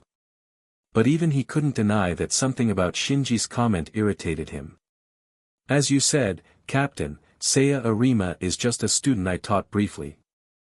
It's not unusual for young souls to encounter difficulties and seek guidance. Aizen adjusted his glasses, his gaze cool and composed. As his former instructor, it's my duty to help him find his way. Is there anything wrong with that? There was a brief pause before Aizen coughed softly, clearing his throat. When he looked up again, his familiar smile was back in place. Perhaps I've been a bit too enthusiastic. I'll make sure to temper my approach in the future. Shinji's eyes narrowed slightly. All right. I get it. No need to be so serious. Just make sure that report reaches the Captain Commander's desk on time. Oh, and one more thing. As Shinji turned to leave, he paused and glanced back at Aizen. You're writing back to Seiya, right? If you do, tell him this. Don't draw too much attention to himself outside the academy. Kiganjo's fully recovered and is running his mouth again over in the 11th division. Aizen's brow twitched ever so slightly. Shinji continued, his tone nonchalant but carrying a hint of warning. Kiganjo's still fuming about what happened. He's been saying he'll hunt that kid down and make him pay, peel off his skin, rip out his guts, all that charming stuff. Of course, Yamamoto already issued a formal warning, so Kiganjo won't do anything too outrageous. But, you never know. He might send some underlings to cause trouble, or try to ambush the kid himself. Just tell Seiya to be careful. With that, Shinji turned and walked out, not bothering to wait for a response. Aizen remained seated, his expression unchanged. Interesting. He chuckled softly, folding Seiya's letter and placing it neatly on his desk. Thoughts swirled in Aizen's mind. Scenarios played out, each one leading to the same conclusion. It's still early, perhaps even premature. But if it's Seiya? Aizen dipped his brush in ink, his movements deliberate. A day later, in the 2nd division. Seiya, you've got mail. Ah, thank you, big bro Maeda. Fresh from sparring with Yashiro, Seiya wiped the sweat from his brow and jogged over to the gate. I'm sorry to trouble you with these little errands. No trouble at all. Things have been slow in the 2nd lately, so I've got time to spare. Don't worry about it. Having grown familiar with the 2nd Division's members, Seiya took the letter and sat down to read it. The moment he unfolded the paper and saw Aizen's elegant handwriting, his expression shifted. Excitement turned to confusion. Confusion turned to disbelief. Finally, his face froze in shock. What? His eyes darted back to the letter. Teacher, are you serious? I'm about over the time where I usually start my Patreon for a fanfic, but that's because I'm still unsure if people would be willing to pay for my usual $15 for 20 advanced chapter subscription. Let me know in the paragraph comment if you guys would like me to start now. Chapter 60, The Rotting Flower. Aizen's instructions to Seiya were simple and direct. There was only one sentence in the letter. Conquer your fears, face the powerful figures of the past, and challenge Kiganjo once more, Seiya. Seiya stared at the letter, dumbfounded. Wait, what? Fight Kiganjo again? Sure, he had improved a bit since their last encounter, but he was far from reaching the level required to take on a Captain Hedon. A direct confrontation with someone like Kiganjo would be a guaranteed disaster. Was Teacher Aizen serious? No matter how hard Seiya tried to wrap his head around it, he couldn't fully grasp what Aizen was thinking. Is he sending me to my death? Despite his frustration and confusion, Seiya knew that pondering over the letter wouldn't yield any answers. There was only one thing he could do, meet Aizen in person. Leaving the 2nd Division early? Seiya nodded. Yes. It's a bit sudden, I know. But I have other things I need to see and learn. Staying here any longer won't do me much good. Unlike the grand feast that welcomed Seiya to the 2nd Division, tonight's farewell gathering was smaller but still full of formality and warmth. Nearly every notable member of the division was present, gathered to bid Seiya farewell. At the head of the table, Omida stepped forward, giving a subtle hand signal to the seated officers. In perfect sync, they all rose from their seats and quietly withdrew from the room. Only 2 people remained. Yoruichi sat at the main seat, silent, her gaze steady. Yashiro, however, looked confused and a little anxious. He leaned forward, hands braced on the table in front of him. Why are you leaving? There are still 4 days left in your internship. Why not stay a bit longer? There was a pleading tone in his voice, more emotional than formal. It wasn't surprising, though. As a member of the 4 great noble clans, Yashiro had lived a sheltered life, burdened with his family's legacy. He didn't have many people he could call friends. And among those few, Seiya stood out. Not only was Seiya someone who could keep up with him in sparring, but he was also someone Yashiro could truly talk to. The idea of losing that connection clearly unsettled him. Why don't you just join the second division, Seiya? That way, you can stay here all the time. Yashiro's eyes were wide and hopeful, his expression bordering on desperate. Seiya felt his heart twist a little at the sight. The boy wasn't good at hiding his emotions, and it was clear that he truly didn't want Seiya to leave. I'm sorry, Yashiro, Seiya said softly. Before the conversation could continue, Yoruichi's voice cut through the air, calm and commanding. That's enough, Yashiro. Seiya has things he needs to do. And besides. She glanced at Seiya, a small smirk playing on her lips. You'll see each other again. This isn't goodbye forever. Though Yashiro looked like he wanted to protest further, he ultimately bowed his head and quietly left the room. Once again, it was just Seiya and Yoruichi. Sorry about that, Yoruichi said, reclining casually on her seat. Yashiro's still young. I've never really taught him how to handle friendships. Seiya shook his head. It's fine. Even noble families have their own struggles. I can understand that. Yoruichi chuckled. Talking to you is always easy. No need for formalities or roundabout nonsense. You get straight to the point. She stretched lazily before giving Seiya a mischievous grin. As the captain of the second division, I approve your request to leave. Pack your things and get out of the four great noble clans' estate. Thank you, Captain. But before you go. Yoruichi leaned forward slightly, her tone turning more serious. Stop by the 12th division first. Seiya blinked in surprise. The 12th division? Why? Urahara wants to see you. He sent word yesterday, saying that you should swing by if you have time. That caught Seiya's attention. Urahara? What did he want? Was it related to Aizen's plans? Though it was late, Seiya decided not to waste any time. By dawn, he would need to face Kiganjo again.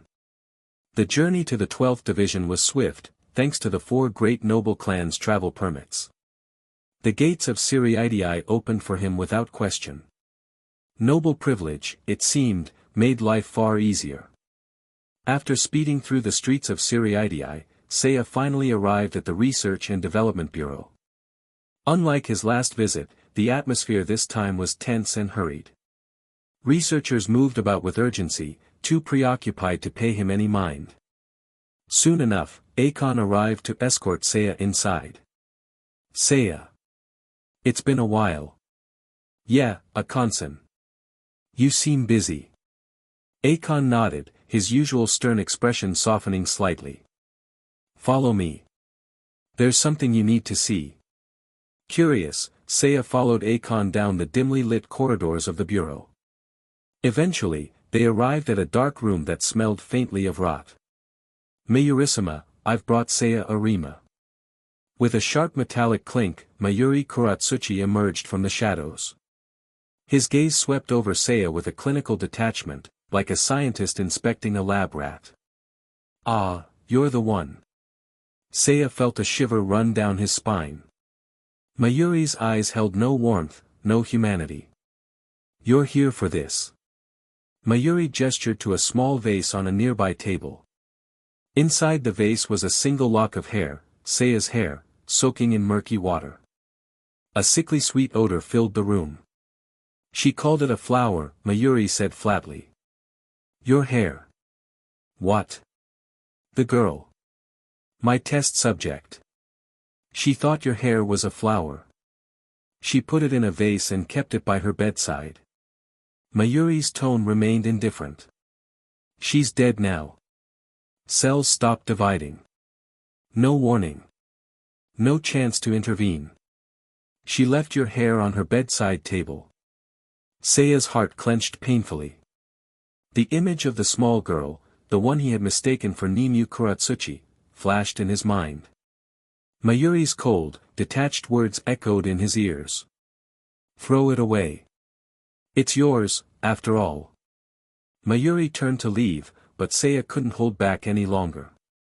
Wait. Mayuri paused, half turning to glance at Seiya over his shoulder. What is it? That girl, she wasn't just an experiment. She was. Mayuri's gaze darkened. She was a failed prototype. Nothing more. With that, Mayuri disappeared into the shadows, leaving Seiya alone with the rotting flower. I should have given her some of my curry that day. The thought struck Seiya suddenly, painfully. And for the first time in a long while, he felt a deep, aching regret. Chapter 61, Empathy and the True Name of the Sword. Life is as fragile as glass. Like the morning dew that vanishes with the sun, or a fleeting bloom that fades as quickly as it appears. Even after leaving the Research and Development Bureau, Seiya Arima's expression remained tense and unsettled. It was difficult to say whether it was due to his lingering thoughts about the late sleeper number 6, or if he was simply feeling unusually melancholic. Saiyakin, Saiyakin. A familiar voice pulled him from his reverie. Ah. I'm here. It was already the evening of the following day. Seiya had arrived at the agreed meeting spot, the small shop on the ground floor of the academy, to meet with Aizen. As always, Aizen's demeanor was calm, but his gaze softened as he studied Seiya. You seem distracted. Is something troubling you? Seiya instinctively prepared to brush off the concern. It's nothing worth mentioning. Yet, as the words reached the tip of his tongue, he found himself hesitating. Aizen was someone who always seemed to know more than he let on.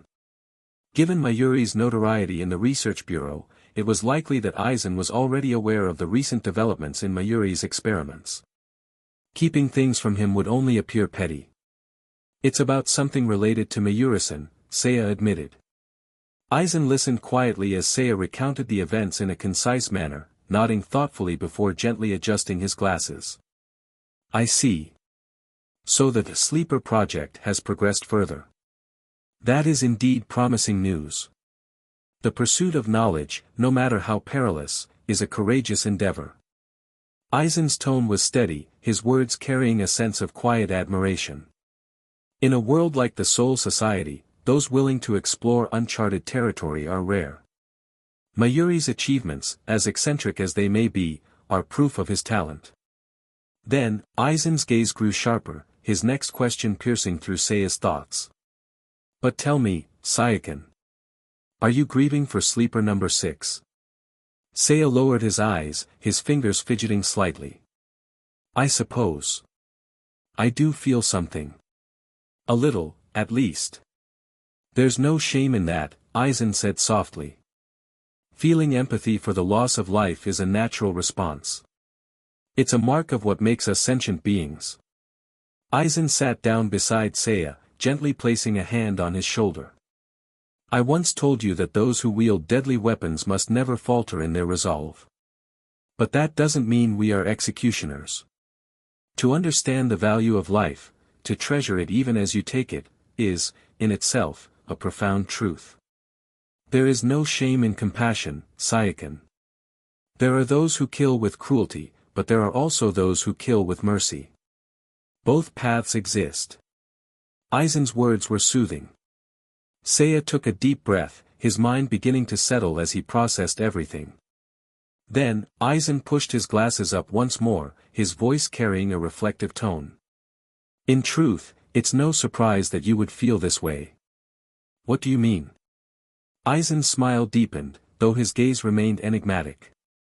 You've heard me say before that a Zanpakuto is the manifestation of a Shinigami's soul. Yes. Aizen leaned in slightly, his expression unwavering. Some Shinigami appear warm and approachable on the outside, but their Zanpakuto reveals their true nature, cold and distant. No matter how perfect or indestructible their facade may seem, the soul's essence remains unchanged. No Shinigami can lie to their own heart. Seiya frowned slightly, unsure of where Aizen was leading. Sensing the confusion, Aizen's smile took on a more playful edge. Saiyakin, have you ever wondered about the true nature of your Zanpakuto? What do you mean? You've released your sword, haven't you? But have you ever met its spirit? The question struck Seiya like a thunderclap. I haven't. That's unusual, Aizen remarked with interest. While every Shinigami's journey with their Zanpakuto varies, one thing remains consistent: the spirit of the sword must exist. In fact, the bond between Shinigami and Zanpakuto is a core principle of their power. Aizen's eyes gleamed with intrigue as he continued. The fact that you've achieved release without encountering your sword's spirit suggests something unique. He let the implication hang in the air for a moment before delivering his final point. Your Zanpakuto is called Ouroboros, isn't it? Quite an intriguing name. Seiya nodded slowly. But have you ever considered the possibility that this isn't your sword's true name? Seiya's eyes widened in shock. What? Think about it, Aizen continued, his tone patient yet persuasive.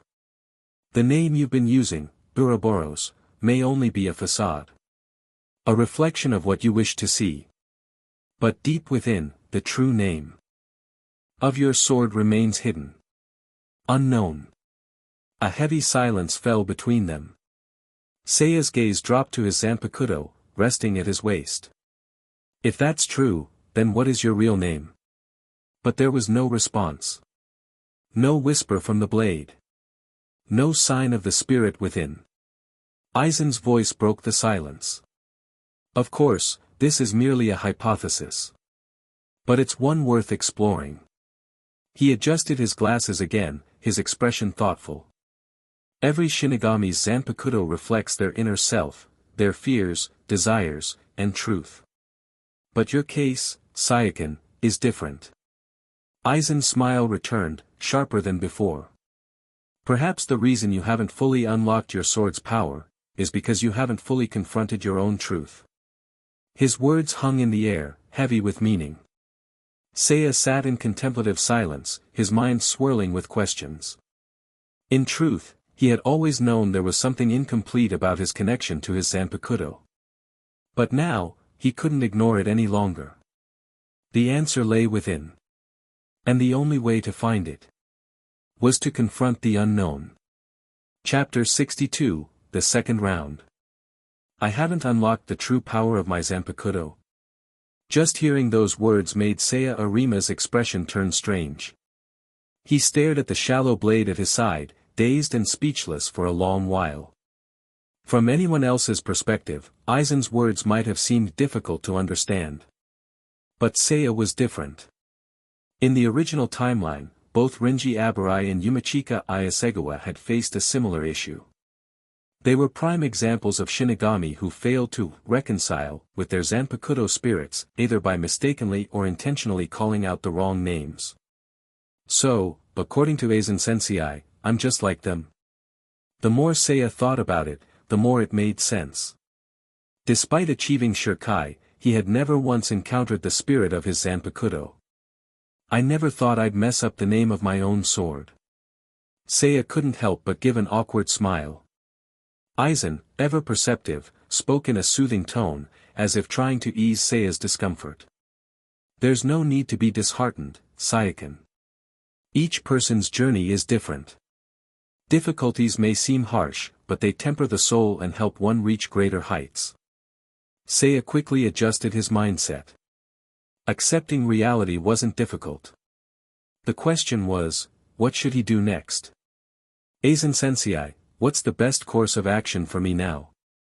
Aizen's smile deepened, and his response was calm, yet chilling. That brings us back to our original topic, Saiyakin. His tone was steady, his expression unchanging. But beneath that composed facade, his words carried a weight that made Seiya's heart tighten. As I said before, I want you to challenge Kiganjo again. Trust me, this isn't a reckless suggestion. It's a carefully considered conclusion. Aizen leaned back slightly, his glasses glinting in the soft light. Perhaps you haven't noticed, Saiyakin, but you're a rather slow burner. Incremental progress doesn't suit you. What you need is an external force to push you into action. He knows me too well. Aizen's observations were unerringly accurate. You don't seem like someone who enjoys shedding blood, Aizen continued. That thought had crossed my mind before, but our recent conversation confirmed it. You're not someone who relishes conflict. I'm not saying that as a criticism. Quite the opposite. Kindness combined with strength is a rare and admirable trait. Aizen's voice softened, but there was a sharpness beneath his words. Unfortunately, Saiyakin, the Soul Society operates under the law of the jungle. Only the strong can survive. And if you don't strive to be stronger, you'll be swept away by the unseen currents. He adjusted his glasses, his gaze steady and unwavering. We are travelers swimming against the tide, Saiyakin. And if you fall behind, you'll be left behind. Aizen's expression remained warm, his tone ever gentle. Yes, it's a brutal method. But there's no denying its effectiveness. In the face of death, one often finds true inspiration. As I said before, Saiyakin, you require something different from most people.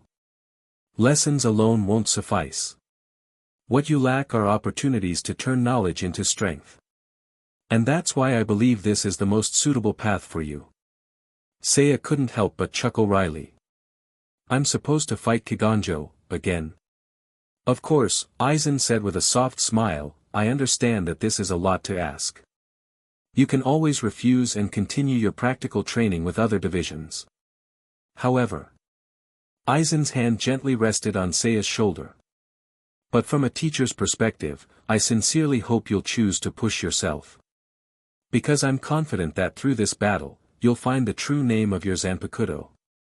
He paused, his voice softening even further. Of that, I am certain. His words weren't a command, yet the pressure they carried was palpable. Seiya understood that Aizen's suggestion wasn't unreasonable. From the very beginning, Aizen had pushed him to grow stronger, by sparring with him, by orchestrating conflicts with the 11th Division, and now by urging him to confront Kiganjo. This time, he wasn't even pretending to be subtle about it. He was saying it outright, go. Fight him. Beat him. Seiya lowered his gaze, staring at the sword resting at his hip. Sensei. Yes, Saiyakin. What if I lose? What if I fail? Then you'll die, Aizen said simply. Kiganjo has no reason to hold back. He's already declared publicly that he won't forgive you. Do you think I have any chance of winning? Your chances are slim. Seiya grimaced. But not zero. Aizen's smile deepened, his tone brimming with confidence. No, not zero at all. I believe you can win. He leaned in slightly, his voice lowering to a conspiratorial whisper. Because I believe your Zanpakuto, Ouroboros, holds infinite potential. The conversation weighed heavily on Seiya's mind as he walked away from the meeting. The second round against Kiganjo, is this really the best way? As the days passed, Seiya wrestled with his thoughts. But, just as Aizen had predicted, he couldn't deny the logic behind it. Seiya didn't like fighting. He avoided conflict whenever possible. But he understood one truth. In the Soul Society, standing still was not an option. To walk alongside Aizen meant treading a dangerous path. There was no turning back. Finally, after days of contemplation, Seiya made his decision. 5 days later. Under the cold light of the moon, Kiganjo and his men stumbled out of a tavern, their laughter echoing through the deserted streets of Siriaidi's outskirts. The captain of the 11th Division, towering and broad, paused mid-step. His keen eyes locked onto the figure standing silently in the distance. After 2 breaths, Kiganjo broke into a wide, toothy grin.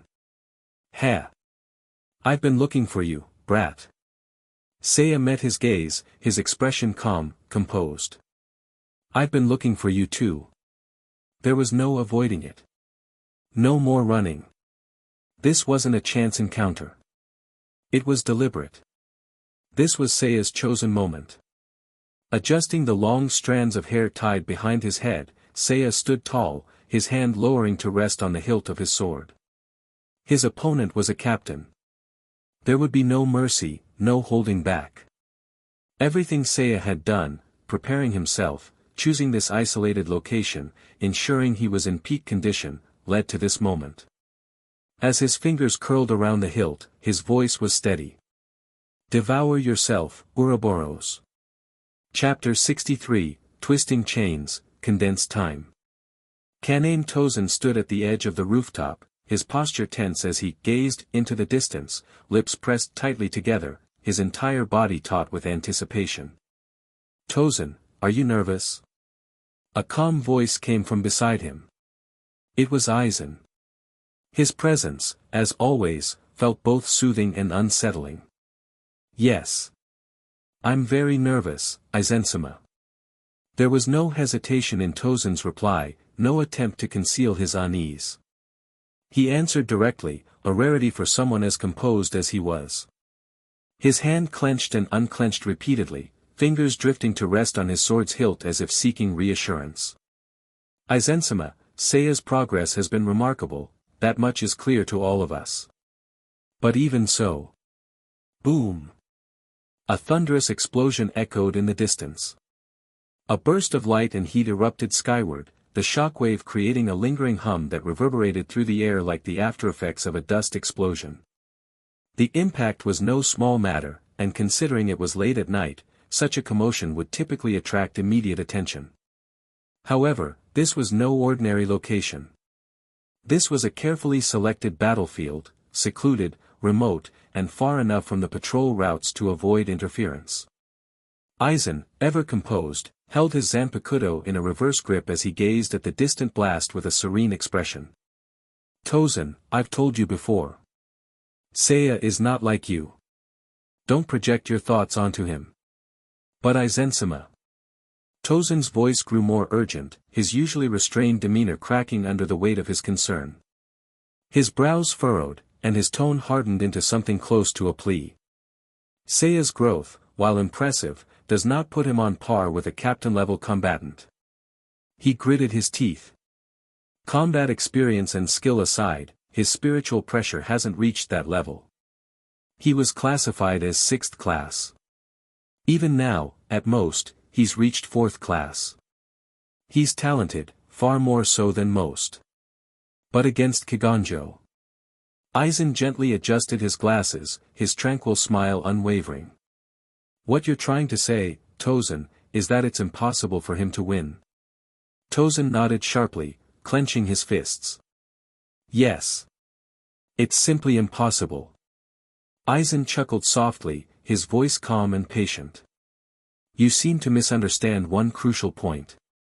Aizen took a step forward, brushing dust from his sleeve as he began to explain with his usual measured tone. I never once said Seiya needs to defeat Kiganjo. Tosen froze, his mind racing to process the statement. I never even implied that he should win. My instructions were simple, challenge Kiganjo. Nothing more, nothing less. Tosen's lips parted, but no words came out. He was at a loss. He felt his thoughts scatter like leaves in the wind, completely disoriented. Aizen, as though sensing his confusion, chuckled again and shifted his gaze back toward the distant battlefield. Yes, that's correct. Aizen's smile deepened as he watched the clash unfold. Victory isn't the goal here. That was never the point. A few minutes earlier. Seiya Arima was well aware of Aizen's expectations. Every instruction, every piece of advice, all of it had led to this moment. Unlike before, Seiya wasn't caught off guard. This time, he was prepared. He understood Kiganjo's hesitation to fully unleash his power. Captains were forbidden from using Bankai within Siriitii unless granted explicit permission. The looming shadow of Yamamoto's authority ensured that captains tread carefully. For Seiya, this was a rare window of opportunity. This time, he wouldn't hold back. Chains wrapped around his wrists as he unleashed his Zanpakuto. The fine, slender blade shimmered as the delicate chain coiled and uncoiled like a serpent. The labyrinth of possibilities unfolded before him. Each scenario, each path to victory, materialized and dissolved in an endless loop of outcomes. It wasn't just intuition. It was calculation. Ouroboros, devour yourself. Present. Back on the rooftop, Aizen spoke again, his voice low but resolute. The key is to survive. Seiya doesn't need to defeat Kiganjo, he only needs to endure long enough. Tosen remained silent, absorbing Aizen's words. But if he manages to push Kiganjo to his limit. Aizen's smile became inscrutable, his gaze distant. Then that will speak volumes about Seiya's potential. Far below, in the heart of the labyrinth, Seiya stood amidst the chaos. His chains twisted and tightened, winding around his wrist like the ticking hands of a clock. In that endless maze of possibilities, he found it. The one thread, the single timeline, that would lead him out of the loop. A node in time. A break in the cycle.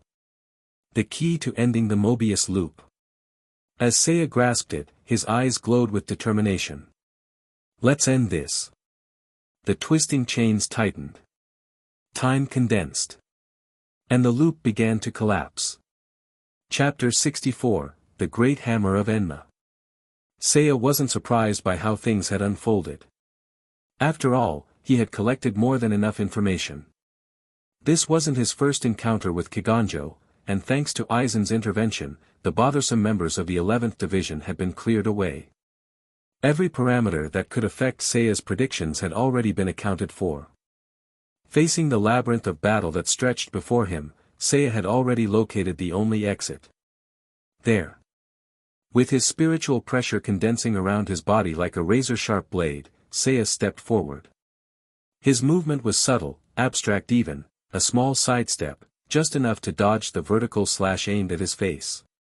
He evaded Kiganjo's strike. But the force of the attack, combined with its oppressive killing intent, wasn't something that simply vanished after missing its target.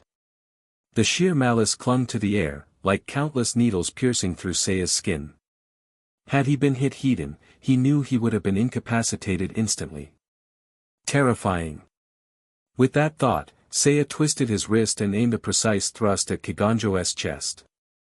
The attack landed. But there was no reason to celebrate. His blade met Kiganjo's flesh, but the feedback was shallow, like stabbing a solid steel wall. Oi, brat. Kiganjo's cold voice carried not a shred of mercy. This time you're not sneaking up on me. What's the deal? You think you've improved enough to take me on head-to-head? Sure, you've made some progress. I'll give you that. But if you think that's enough to challenge me. Kiganjo's eyes widened in fury. You've seriously underestimated who you're up against. With a loud roar, Kiganjo lashed out with his leg, aiming a powerful kick at Seiya's chest. Seiya remained unfazed, sidestepping just in time to avoid the brutal attack. Then he raised his right hand, spiritual energy already coalescing into a bright, fiery red orb. Heido number 31, Shikaho. The air contracted. And then exploded outward in a fiery spiral. Boom! Flames roared into the sky, lighting up the night.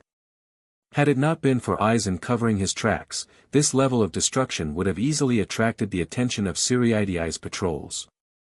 Seiya leaped back, putting a good 10 meters between himself and Kiganjo. The series of exchanges, the dodges, the counterattacks, had all gone as predicted. It was one of the many possible futures he had foreseen.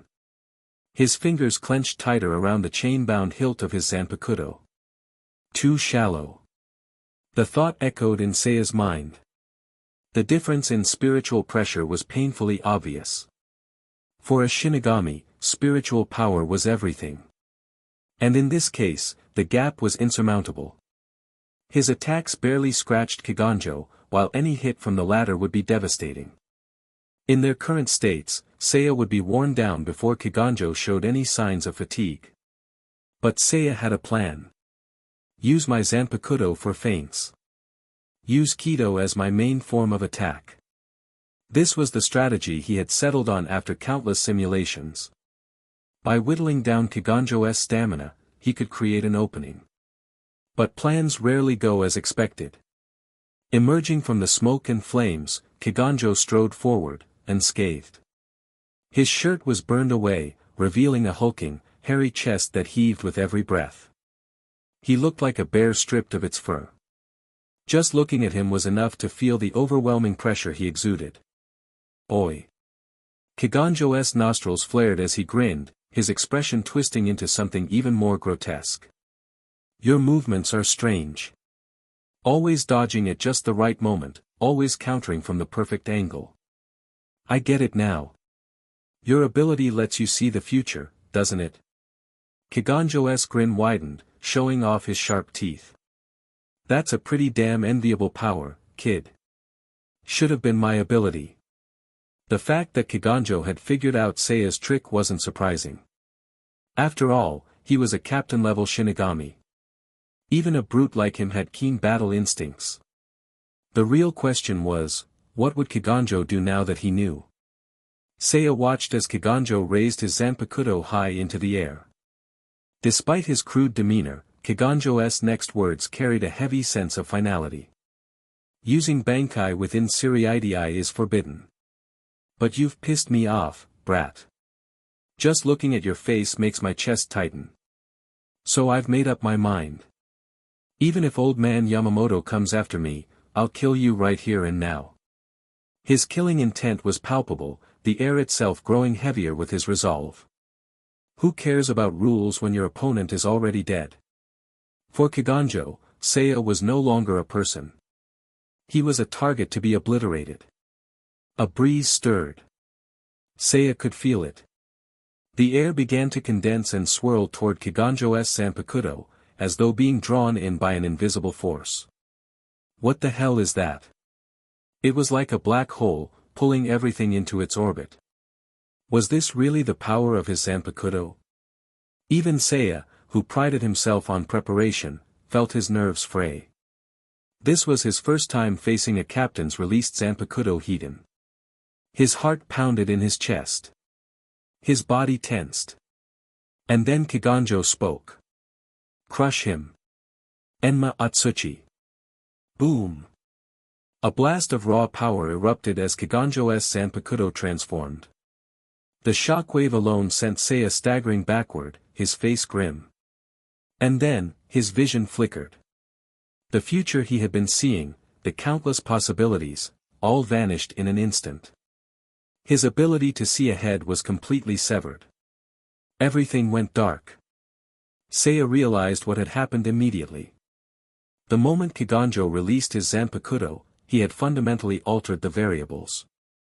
Every prediction, every calculation, none of them applied anymore. He was now facing an entirely new threat.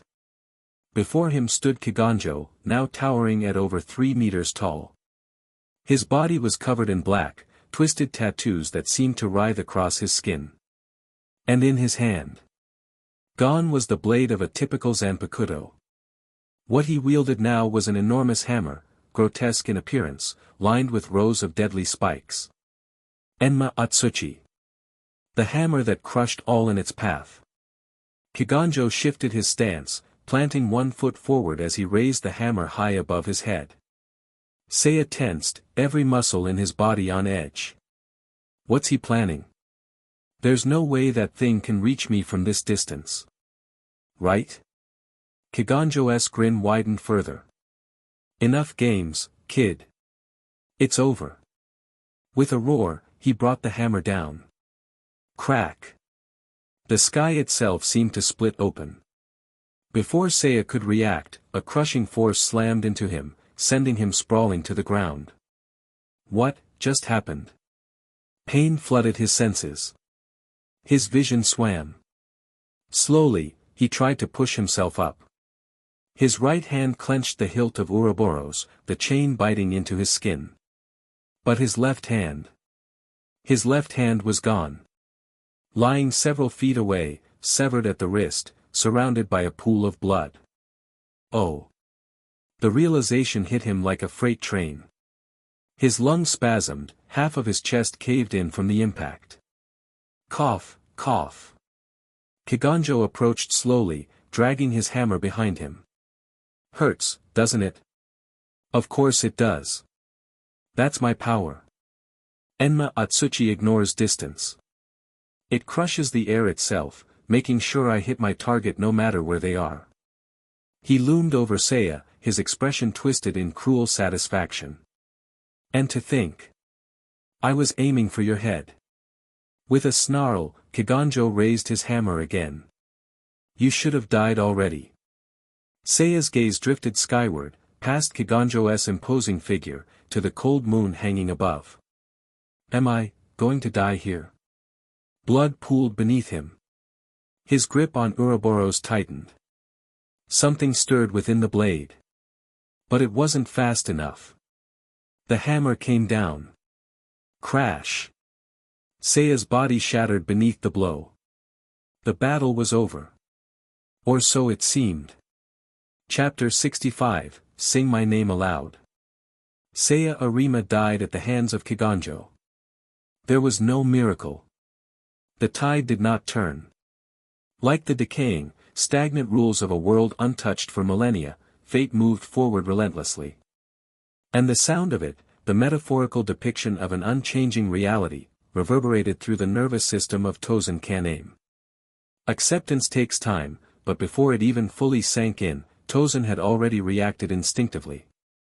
His muscles tensed, his lips parted, and he stepped forward.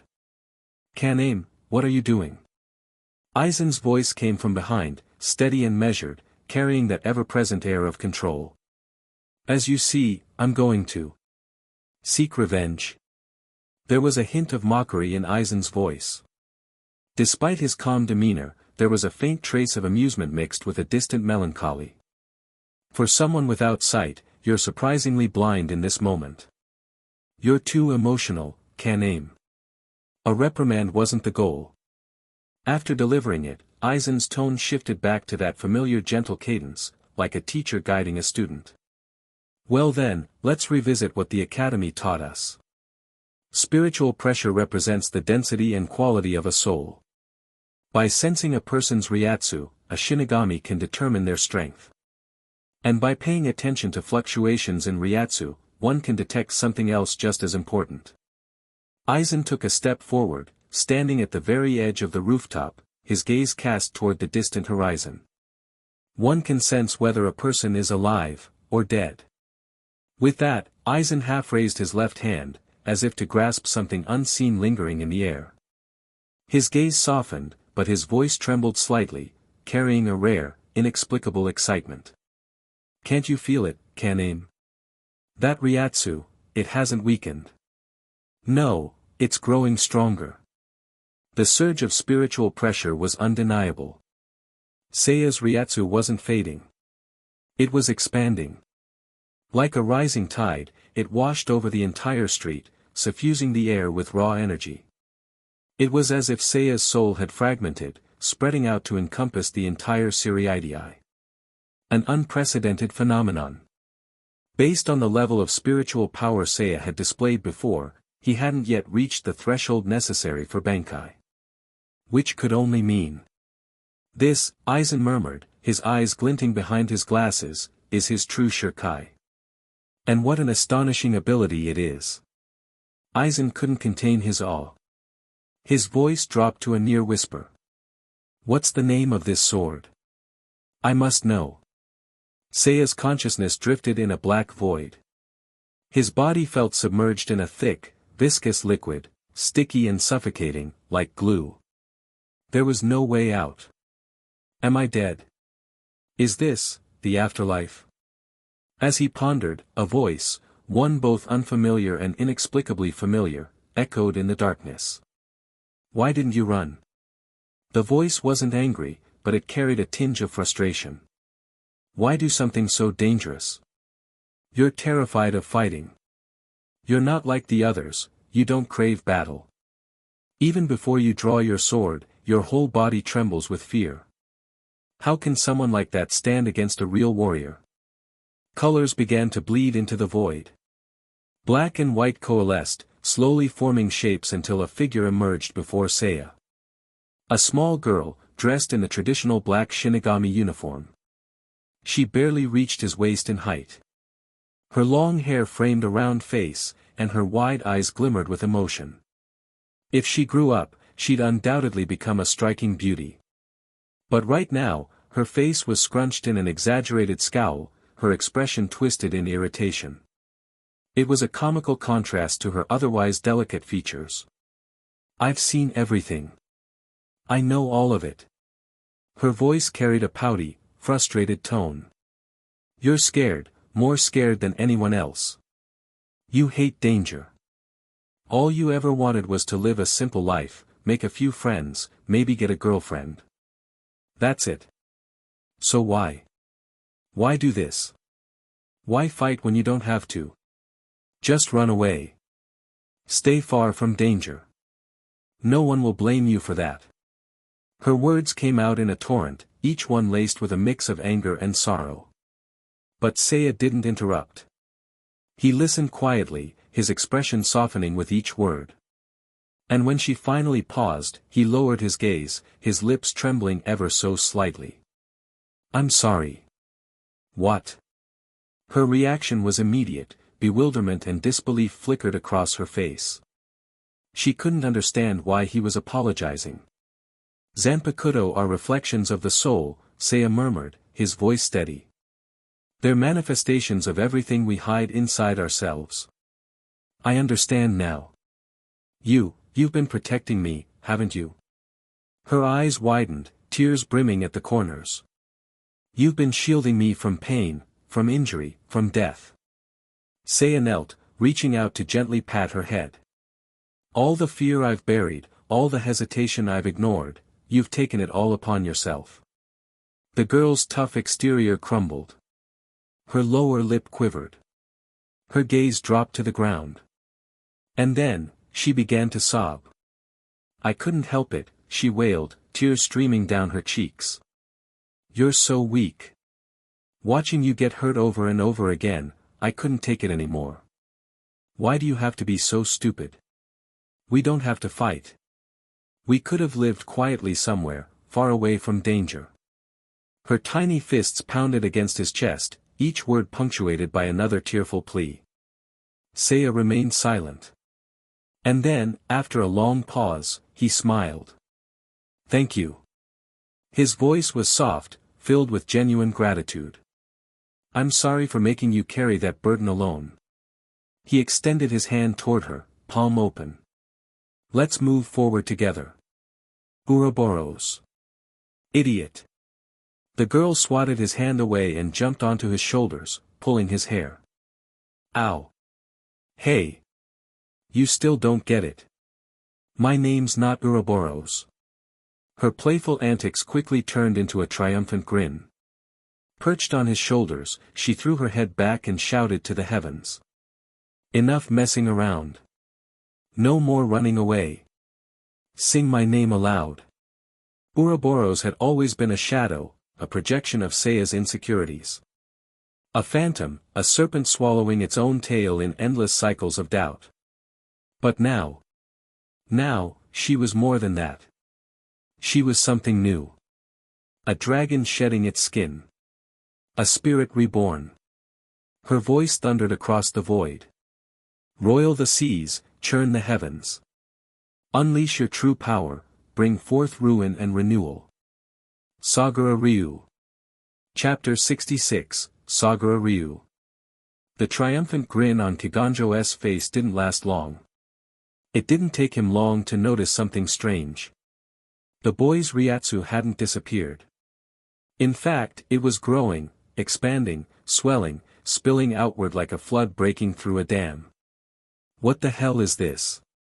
Kiganjo wasn't a strategist, nor was he a particularly sharp tactician, but even he could tell that something was off. That kid, he's not dead. This unexpected development threw him off, leaving him puzzled. What did I just smash, if not his body? He glanced down at his weapon, then back at the eerie scene around him. The street, which had been perfectly visible moments ago, was now blanketed by a thick fog. Mist rose and rolled like ocean waves, cutting off his view of everything beyond a few feet. His brow furrowed in irritation as he instinctively raised his colossal hammer, Enma Atsuchi, and swung it left and right. Each swing unleashed devastating shockwaves, tearing through the air and ground alike. But strangely, no sound of impact returned to him. Where there should have been walls and debris crumbling under the weight of his attacks, there was only silence. That's impossible. My hammer should have shattered anything in its path. Suddenly, a chilling thought crept into Kiganjo's mind. Could the old man, Yamamoto, be intercepting my attacks without me knowing? For the first time, Kiganjo's previously unshakable confidence faltered. He stood still, scanning the fog with wary eyes, realizing he could no longer see the street around him. It's too quiet. Too damn quiet. The fog thickened, swirling around him like an ocean current. His instincts told him to move, to get a better look at his surroundings. But years of bloody street brawls had taught him one thing. When you can't see your enemy, don't move blindly. Figure out what's going on first. Kiganjo took a steadying breath, his massive chest rising and falling like a bellows. His gaze drifted upward toward the moon, still visible through the thick fog. At least he could tell he was still in Siriidii. But when he looked down at his feet, the corpse was gone. No blood. No severed arm. No sign of Seiya's body. Instead, water. Thin rivulets of water, pooling around his boots. Flowing, shifting, gathering. Like the tide. The realization sent a shiver down his spine. Suddenly, his senses screamed in alarm. Danger. Incoming. A surge of panic shot through his body. What's coming at me? A sword? A spell? Where is it coming from? Kiganjo braced himself, raising Enma Atsuchi in front of him like a shield. A figure emerged from the mist. Seiya. You. Kiganjo roared, his fury erupting like a volcano. The boy hadn't died. He was still standing, still alive. Without hesitation, Kiganjo swung his hammer with all his might. I'll crush you this time. The hammer swung down, cutting through the fog in a deadly arc. But Seiya moved with precision, slipping out of the way like a ghost. Kiganjo's attack hit nothing but air. Then. Splurt. A sudden burst of blood splattered across Kiganjo's chest. Pain followed, sharp and searing. His eyes widened in shock as he looked down. He cut me. Arg. Kiganjo howled in pain, clutching his side where Seiya's blade had sliced deep. He swung again, enraged, aiming to crush the boy's skull. But Seiya's figure dissolved into mist, vanishing before the hammer could connect. Boom! The hammer slammed into the ground with an earth-shaking impact, creating a deep crater in the street. The ground trembled. Debris flew into the air. But the boy was gone. Again. Kiganjo's heart pounded in his chest, his breathing ragged. What the hell is happening?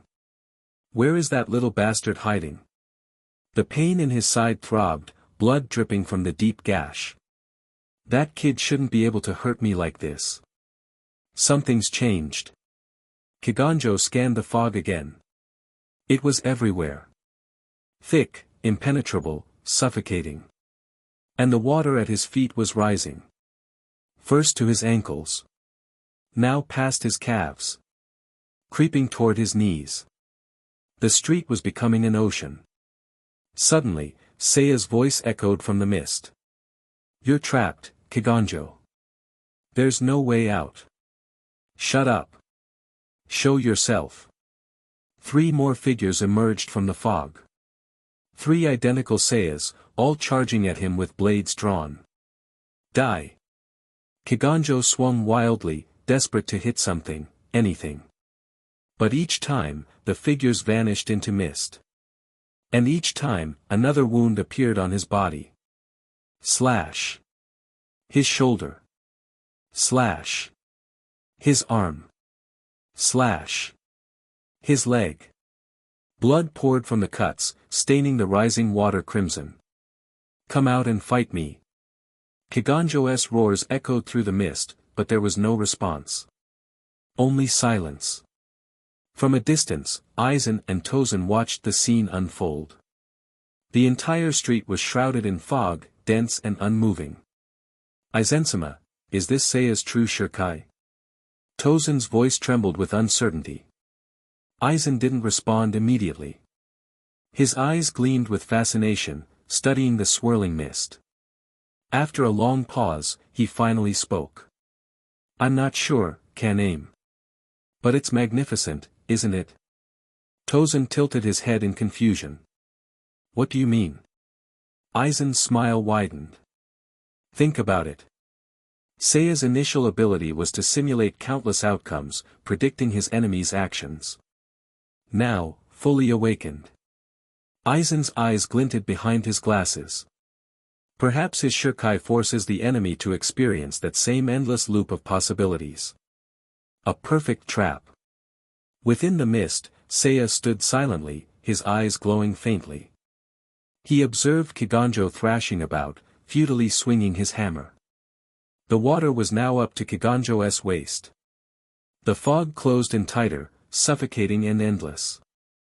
Seiya's expression remained calm. This was Sagura Ryu.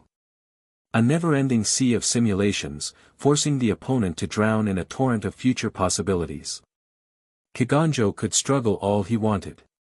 But unless he found a way to break free, he would drown in this ocean. Unless. Suddenly, Seiya heard it. A desperate, rage-filled shout. Bankai. Chapter 67, Only Swinging the Blade. Bankai. The second stage of a Zanpakuto's release and the ultimate form of a death god's power.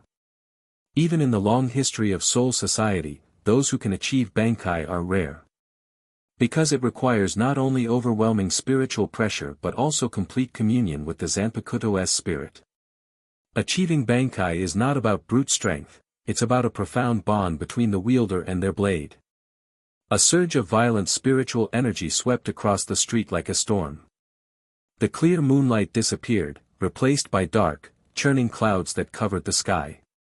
Booming shockwaves echoed through the night. The air twisted with spiritual power so intense it was suffocating. Standing on the rooftop, Aizen watched the scene unfold with a calm yet intrigued expression. He gently adjusted his glasses, speaking softly to the anxious man beside him. Perfect. So this is your true strength, Seiya.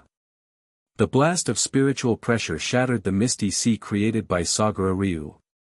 The fog receded, revealing Kiganjo in his monstrous new form. He was no longer human. Standing over 5 meters tall, his muscular frame bulged grotesquely, his body covered in black markings resembling tribal tattoos. 2 twisted horns jutted from his head.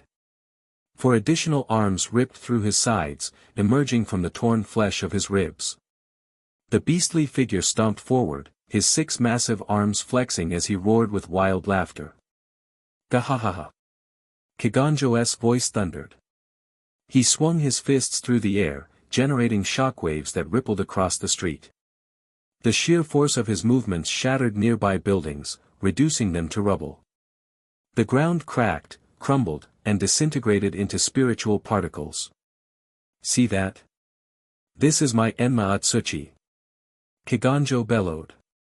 My Zanpakuto is meaningless now. I don't need a sword anymore, I am the sharpest blade. He slammed his fists into the air again, unleashing more invisible shockwaves. Come out, kid. Where are you hiding? Or do you want me to destroy this entire street until you've got nowhere left to run?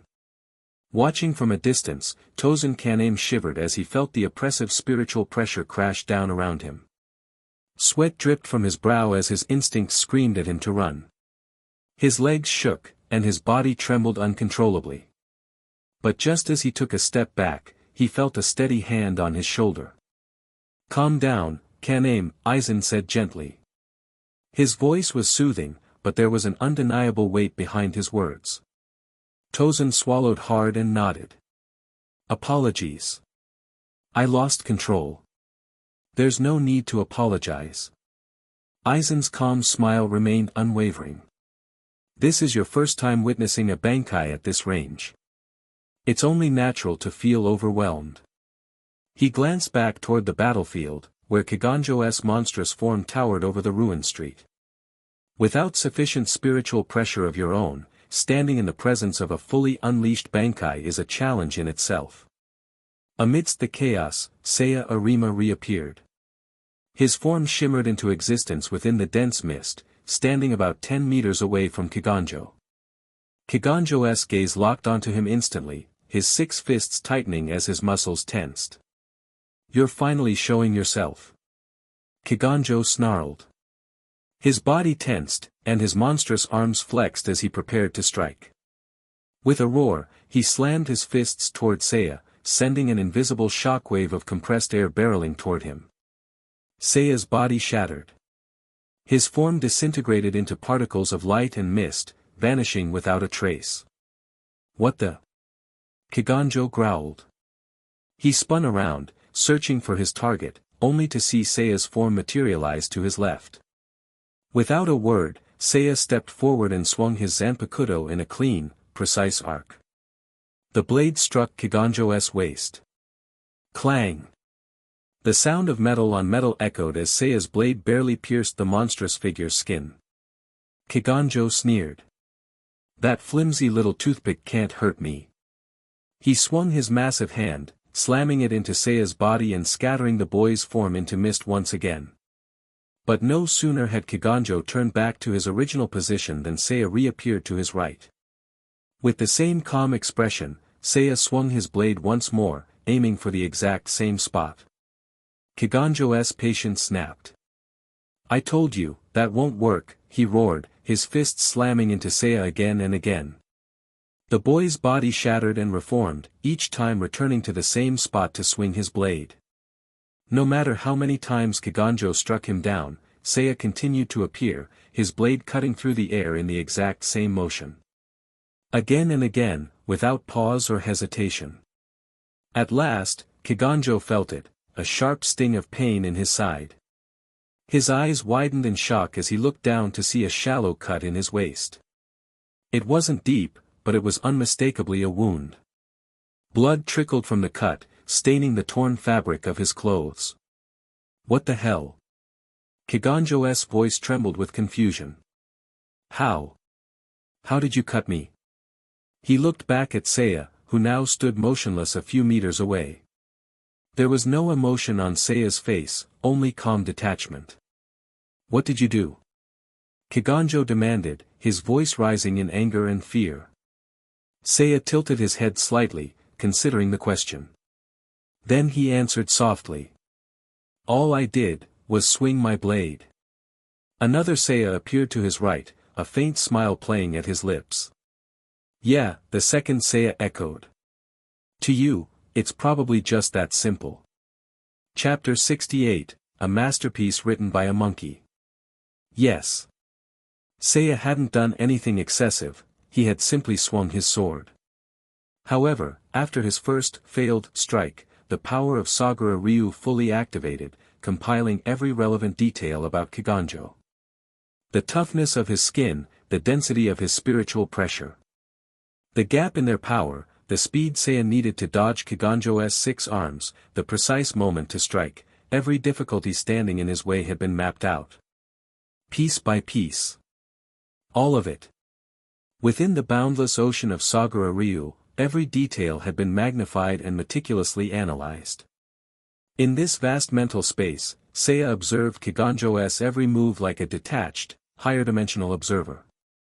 With the assistance of Sagara Ryu, he rapidly deconstructed Kiganjo's abilities, down to the smallest nuances. The rhythm of his breathing. The speed of his reactions. Amid this sea of seemingly trivial fragments, Seiya simulated his attack over and over again. 100 times. 1,000 times. 10,000 times. In the endless void, Seiya repeated the same swing of his sword over and over, like a clueless monkey fiddling with a computer. At first, the results were meaningless, gibberish output, a mess of random characters. But if given infinite attempts, even a monkey can write a masterpiece. And then, in a flash of insight, a weak point emerged. In countless iterations, Seiya discovered a crack in Kiganjo's defense, capturing the vital point with precision. Drifting in an endless sea of uncertainty. Now, Seiya had touched truth. With Sagura Ryu's power, that truth was shared across every clone, across every possible iteration of Seiya. All the monkeys had learned to write this great work. Seiya now knew how to cut through the third-level spiritual pressure gap and break Kiganjo's skin. He grasped it fully, the angle of the blade, the breathing pattern, the precise footwork, and the target point. What seemed like a casual strike on the surface had, in reality, been perfected after thousands of simulations within the Sagura Ryu ocean. And it didn't stop there. Seiya's two mirrored selves stood side by side, both calm and composed. The Seiya on the left smiled gently. Even a monkey learns. We won't stand still. The Seiya on the right raised his sword to his brow, his expression somber. Standing on the shoulders of giants, we ascend to new heights. Finding a weak point wasn't the end, it was merely the first gate. After breaking through his defense, Seiya aimed to deepen the wound, attacking again and again, pushing forward until he found the killing blow. Both Seiyas moved into position. Let's bet on this, shall we? The Seiya on the left took a step forward, sheathing his sword in a swift Iajutsu stance. Let's see whether your fists crush my spiritual pressure. The Seiya on the right stepped back, holding his sword at eye level, both hands steady. Or whether my blade breaks through your defense and cuts you down. Kiganjo's monstrous form tensed instinctively. A deep, primal fear surged within him, twisting his expression into a grimace. Don't mess with me, you little bastard. Despite the overwhelming difference in their power, their spiritual levels, physical endurance, and sheer strength, Kiganjo couldn't shake the throbbing pain in his side. His arrogance was faltering. At the gambling table of life and death, he should have been holding the winning hand. And yet, why did his heart pound so wildly? This wasn't how it was supposed to go. I'm Kiganjo, captain of the 11th Division. I've earned my place through strength. I've wielded this power, these privileges. People admire me, fear me, I stand above them all. Why should he risk his life against this nobody? His mind told him to act, to strike down Seiya before it was too late. But his hands trembled. Sweat poured down Kiganjo's face, stinging his eyes. Damn it, damn it. Damn it. In a desperate fit of rage, Kiganjo raised his 6 massive arms, ready to bring them crashing down. But before he could make his move, a calm, unfamiliar voice rang out through the night. Let's end it here. Shatter. Kyoka Suijetsu. Thump. A barely audible sound, like a droplet hitting still water. Kiganjo froze.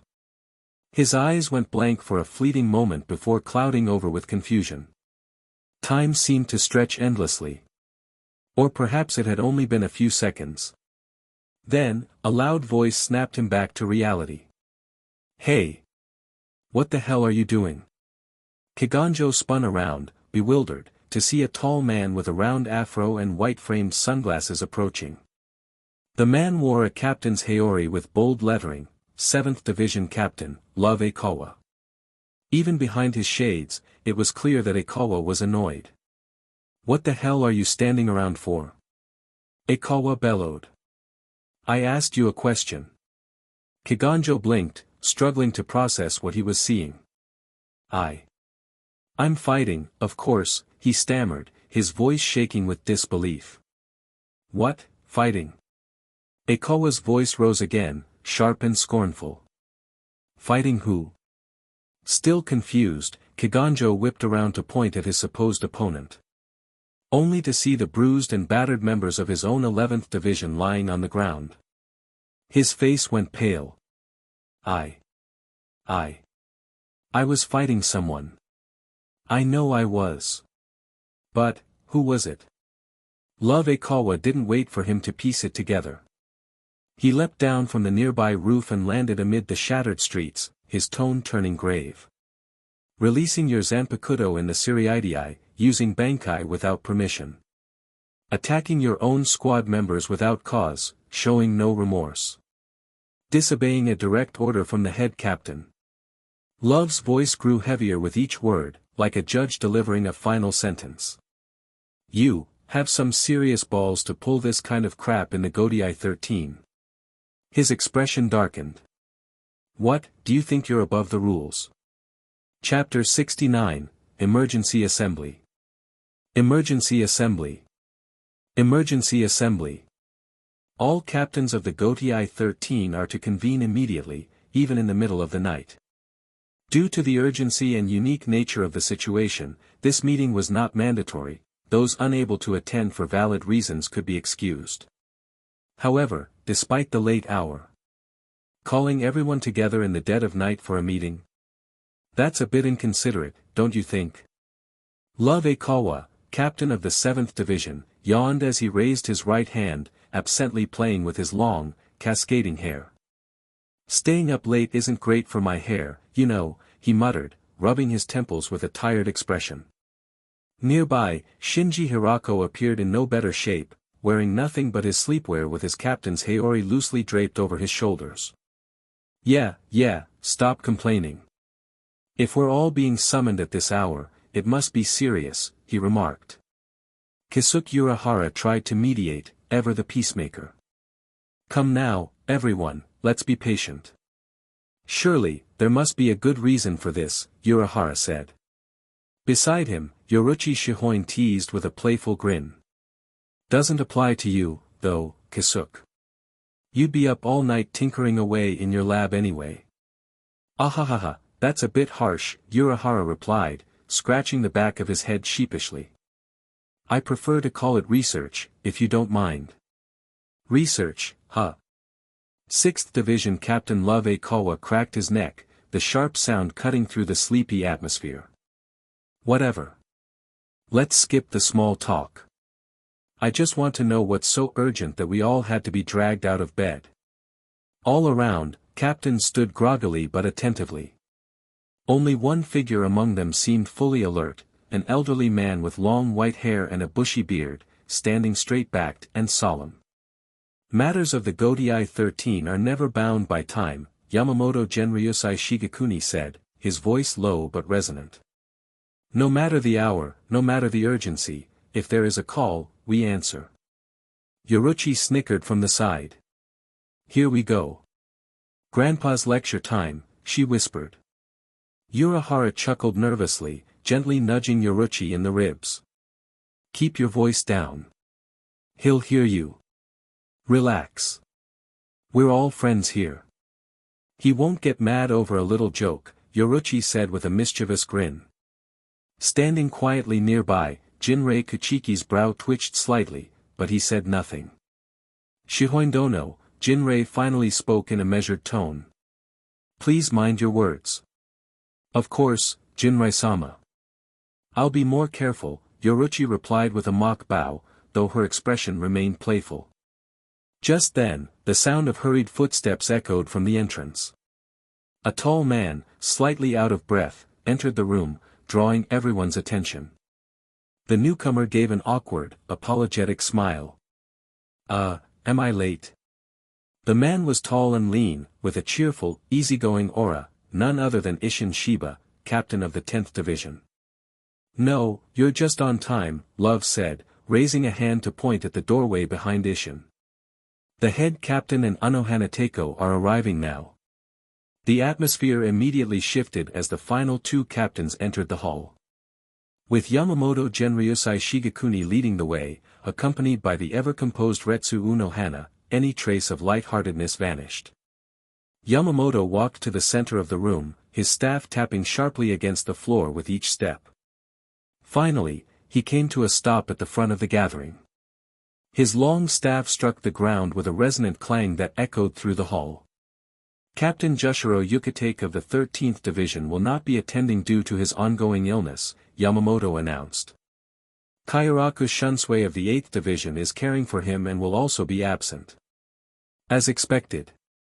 Most of the captains exchanged knowing glances. Yukitake's fragile health was a well-known fact. Despite years of care from Unohana, his condition hadn't improved much.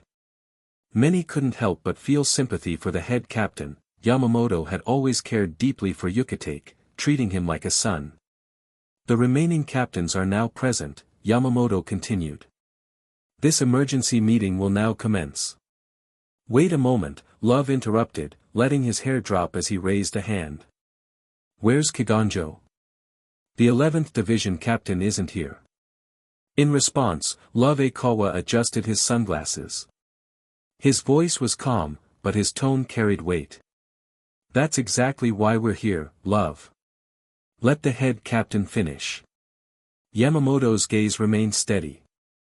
His expression betrayed no emotion, no joy, no anger, no sorrow. Only the voice of authority resounded. The purpose of this emergency meeting is to address the actions of the 11th Division Captain, Kiganjo Kenpachi. The room grew silent. Yamamoto continued without pause. Kiganjo ignored direct orders, defied the rules of the Siriidii, and unleashed Bankai within the city. The captains froze. His actions caused extensive spiritual particle destruction across 3 districts, resulting in widespread damage. The death toll stands at 36 souls. Among them, 6 11th Division soldiers and 2 seated officers. Yamamoto's staff hit the ground with a deafening thud. The shockwave reverberated through the room, and the captains instinctively straightened. The spiritual pressure emanating from the head captain was immense, deep as the ocean, vast as the sky. For now, it was calm. But even the smallest ripple hinted at the storm beneath. There was no doubt. Yamamoto was furious. The captains glanced at each other, seeing their own confusion reflected back. Pardon me, Urahara spoke, stepping forward cautiously. His usual easygoing demeanor was tinged with wariness. Forgive me, but, if Kiganjo used Bankai, shouldn't we have felt something? There should have been a massive surge of spiritual pressure, right? Indeed. A Bankai's release wasn't subtle. The sheer explosion of energy couldn't go unnoticed, especially within the Siriidii. So why had none of them felt anything? Aikawa pushed up his sunglasses again, sighing. I don't know the details. All I know is that I sensed a massive energy burst while patrolling, and by the time I got there, the place was already in ruins. Urahara fell silent, retreating to his place in the circle, lost in thought. There were too many unanswered questions. Too many gaps in the story. But one thing was certain, this wouldn't end quietly. Chapter 70, None Shall Stand Before Us. Kiganjo, looking dazed and bewildered, was unceremoniously pushed into the assembly hall under the watchful gaze of the gathered captains. The sharp stares from everyone present were like needles piercing his flesh, making him tremble uncontrollably. Fear. The suffocating tension of being scrutinized by superior officers, combined with the looming presence of Yamamoto, wrapped around Kiganjo like an iron shroud. He couldn't help but think. I've angered Yamamoto, can I still remain in the Gotei 13 after this? What had driven him to suddenly unleash his Bankai? Why did he go so far as to cause such destruction? Did I really use my Bankai against my own subordinates and beat them into bloody pulp? It all felt bizarre. Strange. There was an overwhelming sense of wrongness. Yet, no matter how hard he tried, he couldn't figure out what exactly had gone awry. Yamamoto's cold, commanding voice echoed through the chamber. Kiganjo's actions cannot be overlooked. He must be held accountable. After a brief pause, the head captain continued. We have discussed 2 potential courses of action. The first option, imprisonment for 5 years to reflect on your actions. The second, banishment to Rukongai, where you will serve for 10 years, quelling uprisings and defending the outskirts. Yamamoto's gaze was as piercing as a sword as he stared at Kiganjo, whose head was only half raised, his expression a mixture of shame and confusion. The Gotei 13 was pragmatic. Even trash had its uses. As an organization born from an assassination corps, their guiding principle was simple. If you can fight, you have value. Thus, Yamamoto presented the choice. Make your decision, Kiganjo. Faced with the choice between rotting away in a prison cell or continuing to fight in the wild, the answer was obvious. Kiganjo's heart surged with excitement as he prepared to shout his decision. But suddenly. Awake, Saiken. Seiya Arima's eyes fluttered open. Above him was a familiar sky filled with stars. He turned his gaze to the side, where he saw Aizen Sōsuke smiling gently at him. They were still within Siriidii, but it was a part of the city Seiya had never visited before. He couldn't identify their exact location. His body felt heavy, his mind sluggish. But he wasn't so out of it that he couldn't think. Struggling to sit up, Seiya noticed Aizen standing beside him, with Tosen and Aizen silently observing from a distance. Seiya rubbed his eyes. Everything around him seemed to blur, creating strange afterimages. Aizen noticed this and reassured him. Don't worry. That's just a side effect from overexerting your spiritual energy. Once you've recovered, your vision will return to normal. Hearing that, Seiya let out a small sigh and lowered his hands. Tosen opened his mouth, as if wanting to say something, but he ultimately held his tongue and stepped back, giving Seiya and Aizen some privacy. Aizen's gentle voice broke the silence. How are you feeling? Can you stand on your own? Yes, I think I can. Bracing himself, Seiya stood up, albeit with some difficulty, before exhaling deeply. As he did, the memories of what had just transpired came flooding back. Where are we now? 3 hours have passed since your battle with Kiganjo, Aizen explained calmly, adjusting his glasses. His voice was steady, measured. Kiganjo was apprehended by the captain of the 7th Division, Lave Kawa. Considering the head captain's strict adherence to rules, I believe Kiganjo's trial has already concluded by now. Seiya nodded slightly, understanding the gravity of the situation. Unleashing Bankai within Siriidii, that's a serious crime. Aizen smiled warmly. But let's set aside those trivial matters for now, Saiken. More importantly. Aizen's gaze sharpened. Have you discovered your Zanpakuto's true name? Seiya's expression remained calm as he nodded. Yes. Its name is. Wait. Aizen raised a hand, cutting him off. This is a power you gain through life and death experiences. It's your most precious treasure. Since I did nothing to help you achieve it, there's no need for you to share everything with me. Although they were technically superior and subordinate, Aizen had made it clear from the beginning. He didn't want followers. He wanted allies, partners who shared his vision. Seiya hesitated briefly before chuckling softly. There's no need to keep it a secret. It's not some world-shattering ability, after all. Aizen's lips curled into a slight smile as Seiya continued.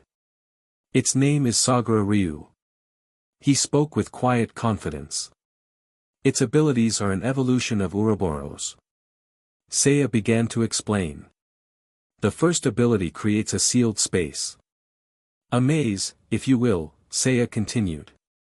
This space traps the opponent within, forcing them to endure my spiritual pressure while searching for an exit. But of course. Seiya smirked. If the power difference is too great, the maze can be forcibly broken. The second ability is what I call analysis. This allows me to gather data during combat, observing the opponent's movements, behaviors, and actions, and then simulate countless possibilities in my mind to determine the optimal countermeasure. Seiya raised his right hand and made a slicing motion, mimicking his attack on Kiganjo. My first strike may have appeared ineffective, but in truth, it was the beginning of the data collection process. Like planting a seed, Seiya explained. I nourish it with my spiritual energy, watching it grow into a towering tree. Each branch, each leaf represents a path, a possibility, a future I can foresee. Aizen nodded in understanding. So, your second strike succeeded because your Zanpakuto identified a weak point in Kiganjo's defense. Exactly. Aizen's eyes gleamed with admiration. However, he said softly, this isn't your limit, is it? Seiya tilted his head in confusion. What do you mean? Aizen smiled knowingly. Your power is fueled by spiritual energy. In theory, as long as you have enough energy, your second strike could always target a vital point and deliver a fatal blow. Seiya scratched the back of his head, chuckling awkwardly. That's just theory. I'm nowhere near that level yet. Tosen, who had remained silent, finally spoke. But, it's possible, isn't it? Aizen picked up where Tosen left off. Indeed. The essence of your Zanpakuto is its limitless potential. Aizen continued with reverence. The first ability is not weak. It lays the groundwork for the second. Splitting your spiritual pressure into fragments allows you to endure battles against stronger foes. Collect information. Analyze it. Break them down. Aizen sighed in admiration. My judgment was correct. He took a step forward, looking directly at Seiya. Saiyakin, you are a warrior who walks the most dangerous path. You are someone who places your life on the scales, forcing your opponent to gamble their life in a deadly wager. Aizen extended his hand to Seiya. Come, Seiya. Together, let's forge a path where none can stand before us. Chapter 71, The Snow Has Begun to Fall. 3 months had passed since Seiya's battle with Kiganjo. The seasons shifted. Autumn turned to winter. The old New Year's festival had just ended, marking the beginning of a new cycle. With the scent of fireworks still lingering in the air, Seiya leaned against the outer wall of the Shin'ō Spiritual Arts Academy, rubbing his hands together to stave off the cold. Even in the Soul Society, winter was harsh. The wind cut like knives, and the skies often remained gloomy once the season settled in. Achoo! Seiya sneezed, then rubbed his face, only to find that his nose was starting to feel numb. This weather is brutal. Ah! I'm so sorry for making you wait. From behind him came Aizen Kotetsu's voice. Seiya turned slightly to see her leaning against the wall, panting and out of breath, her short hair clinging to her forehead. She looked exhausted. No worries. I just got here. Although Seiya had been waiting for over 30 minutes, there wasn't a hint of complaint in his voice. He couldn't bring himself to be upset, especially since Aizen had clearly taken the time to dress up before heading out. Normally, she wore no makeup and kept things simple, but today her look was carefully put together and unusually refined. Boiled over. You idiot. Ah, sorry. But your reactions are too funny. Wait, hold on. You're really going to hit me? Here. In public? Wah. Smack. Chapter 72, A Polished Surface, A Rotting Core. Seiya limped back to his dorm room, his face covered in bruises. Ow, ow. He groaned as he plopped into a chair and started applying medicine to his injuries, staring at his reflection in the mirror. Turns out, Aizen Kotetsu wasn't someone you wanted to push too far. Her Hakuta skills were no joke. Once she got serious, it was impossible to block her punches. Thanks to his connections with the Omida family, Seiya had managed to upgrade to a more luxurious single-room dorm. It was peaceful, private, and perfect for someone like him who often needed to keep things discreet. Sitting at his desk, Seiya carefully peeled open a letter addressed to him. The handwriting was neat and elegant. To Seiya Arima. It has been a while, Seiya. The harsh winter nights grow long, and the cold days stretch on endlessly. I trust you are taking care of yourself, eating well and keeping warm without needing any reminders from me. It has been over a month since our last communication. I wonder, has your training progressed since then?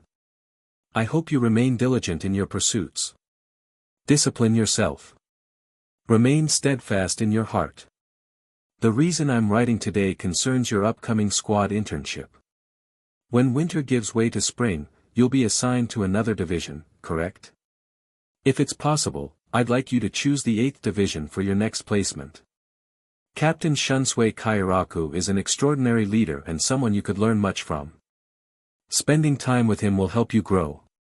Additionally, if the opportunity presents itself, do not pass up any chances to meet Jushiro Yukitake or Commander Yamamoto.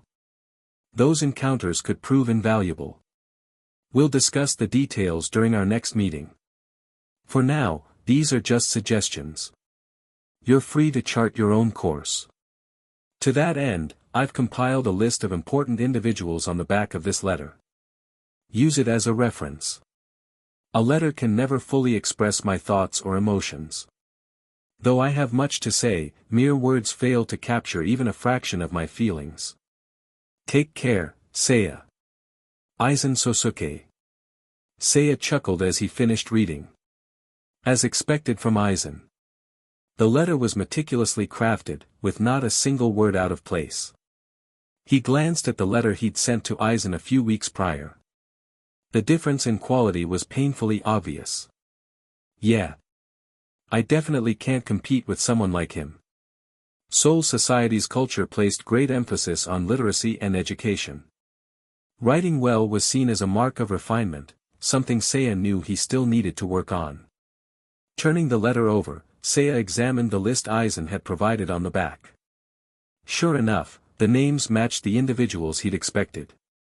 1st Division Captain, Yamamoto Genryusai Shigekuni 2nd Division Captain, Yoruichi Shihoin 4th Division Captain, Retsu Unohana 8th Division Captain, Shunsui Kairaku 12th Division Captain, Kisuke Urahara 13th Division Captain, Jushiro Yukitake. 6 names in total. Each one represented a key figure within the Godai 13, individuals with tremendous influence and power. Seiya pondered the implications. Is Aizen suggesting that I treat these captains as potential adversaries? The thought sent a shiver down his spine. I'm supposed to engage with people like Yamamoto and Unohana. The very idea made him sweat. Yamamoto? Are you kidding me? I'm supposed to fight that old man. That's a death sentence, Aizen. But after his initial panic subsided, Seiya took a deep breath. Jokes aside, he knew this was the path he had chosen. With time on his side, Seiya didn't feel the need to rush. He could take things slow. One step at a time. Glancing at the letter once more, Seiya smiled. See you in 100 years. With a small burst of spiritual pressure, he mimicked Aizen's signature move, burning the letter in his hand until it crumbled to ash. The next day. Dressed in fresh clothes and carrying his recommendation letter, Seiya made his way to the 8th Division barracks. A squad member verified his identity before leading him inside. The long corridor they walked down was lined with doors marked with seals and wards. It was clear this division placed great emphasis on secrecy and information management. The squad member, noticing Seiya's curiosity, offered an explanation. Because the 8th Division specializes in intelligence, we have strict protocols in place to safeguard our information. Please refrain from wandering into restricted areas. I see, Seiya nodded. That makes sense. Still. Do you really need this many sealed rooms? The squad member scratched his head awkwardly, unsure how to respond. A new voice answered instead, smooth and playful. Of course, boy. Information is life. Seiya spun around in surprise. Standing behind him was a man with a flamboyant appearance. His long, slightly wavy hair was tied into a ponytail, adorned with feminine hairpins. He wore a pink kimono-style haori over his uniform and carried a straw hat on his head. His relaxed, laid-back demeanor made him instantly recognizable. Yo, I've been waiting for you. The man grinned, extending a hand. I'm Shunsui Kairaku, the current captain of the 8th Division. Seiya blinked. He hadn't expected to meet the captain so soon, or for Kairaku to be so casual and approachable. Trying to compose himself, Seiya straightened his posture and took a step back, preparing to introduce himself. But Kairaku cut him off with a laugh, clapping a hand on Seiya's shoulder. No need for all that formal stuff, kid. I've already heard plenty about you. Kairaku smiled warmly. To be honest, I was so excited to meet you that I skipped out on a performance by Sanjo. Sanjo? Seiya was confused. The squad member standing beside him leaned in and whispered. She's a popular geisha. She's retiring soon to get married, so this was supposed to be one of her last performances. Ah, great job, Sanmoku. Kairaku laughed. Why wise, Captain? Just doing my duty. Seiya couldn't help but sigh internally. Why does this feel more like gossip than official business? Kairaku's playful demeanor aside, he took his role as guide seriously, personally leading Seiya through the barracks. As they walked, Kairaku glanced at Seiya with curiosity. So, it's your first time here, right? What do you think of the 8th Division so far? Seiya thought for a moment before answering. A little mysterious, I suppose. Kairaku chuckled. Mysterious, huh? That's an interesting way to put it. He folded his hands in front of him and smiled. Well, that makes sense.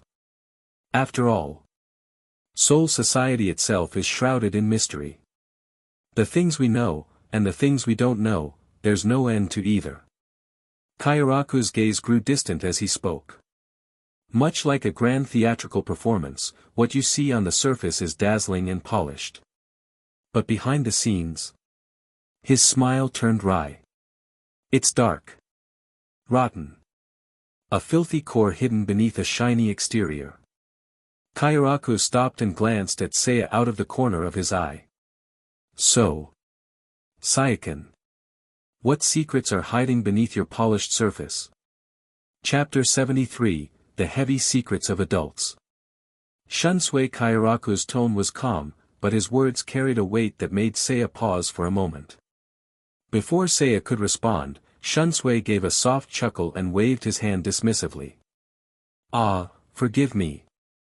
I got a bit carried away, digging too deep again. Work really does turn a person into someone else, doesn't it? His words sounded like casual chatter, but the undertone hinted at something deeper. As Seiya followed Shunsui into the captain's office, he noticed the contrast between this space and the 5th Division's. The lighting was dimmer, with gray and dark wood tones dominating the decor. It gave the room a calm, almost sleepy atmosphere. A faint scent of incense lingered in the air, making it feel like the kind of place that could easily lull someone to take an afternoon nap. But something caught Seiya's attention. What's wrong? Seeing Seiya pause, Shunsui tilted his head in curiosity.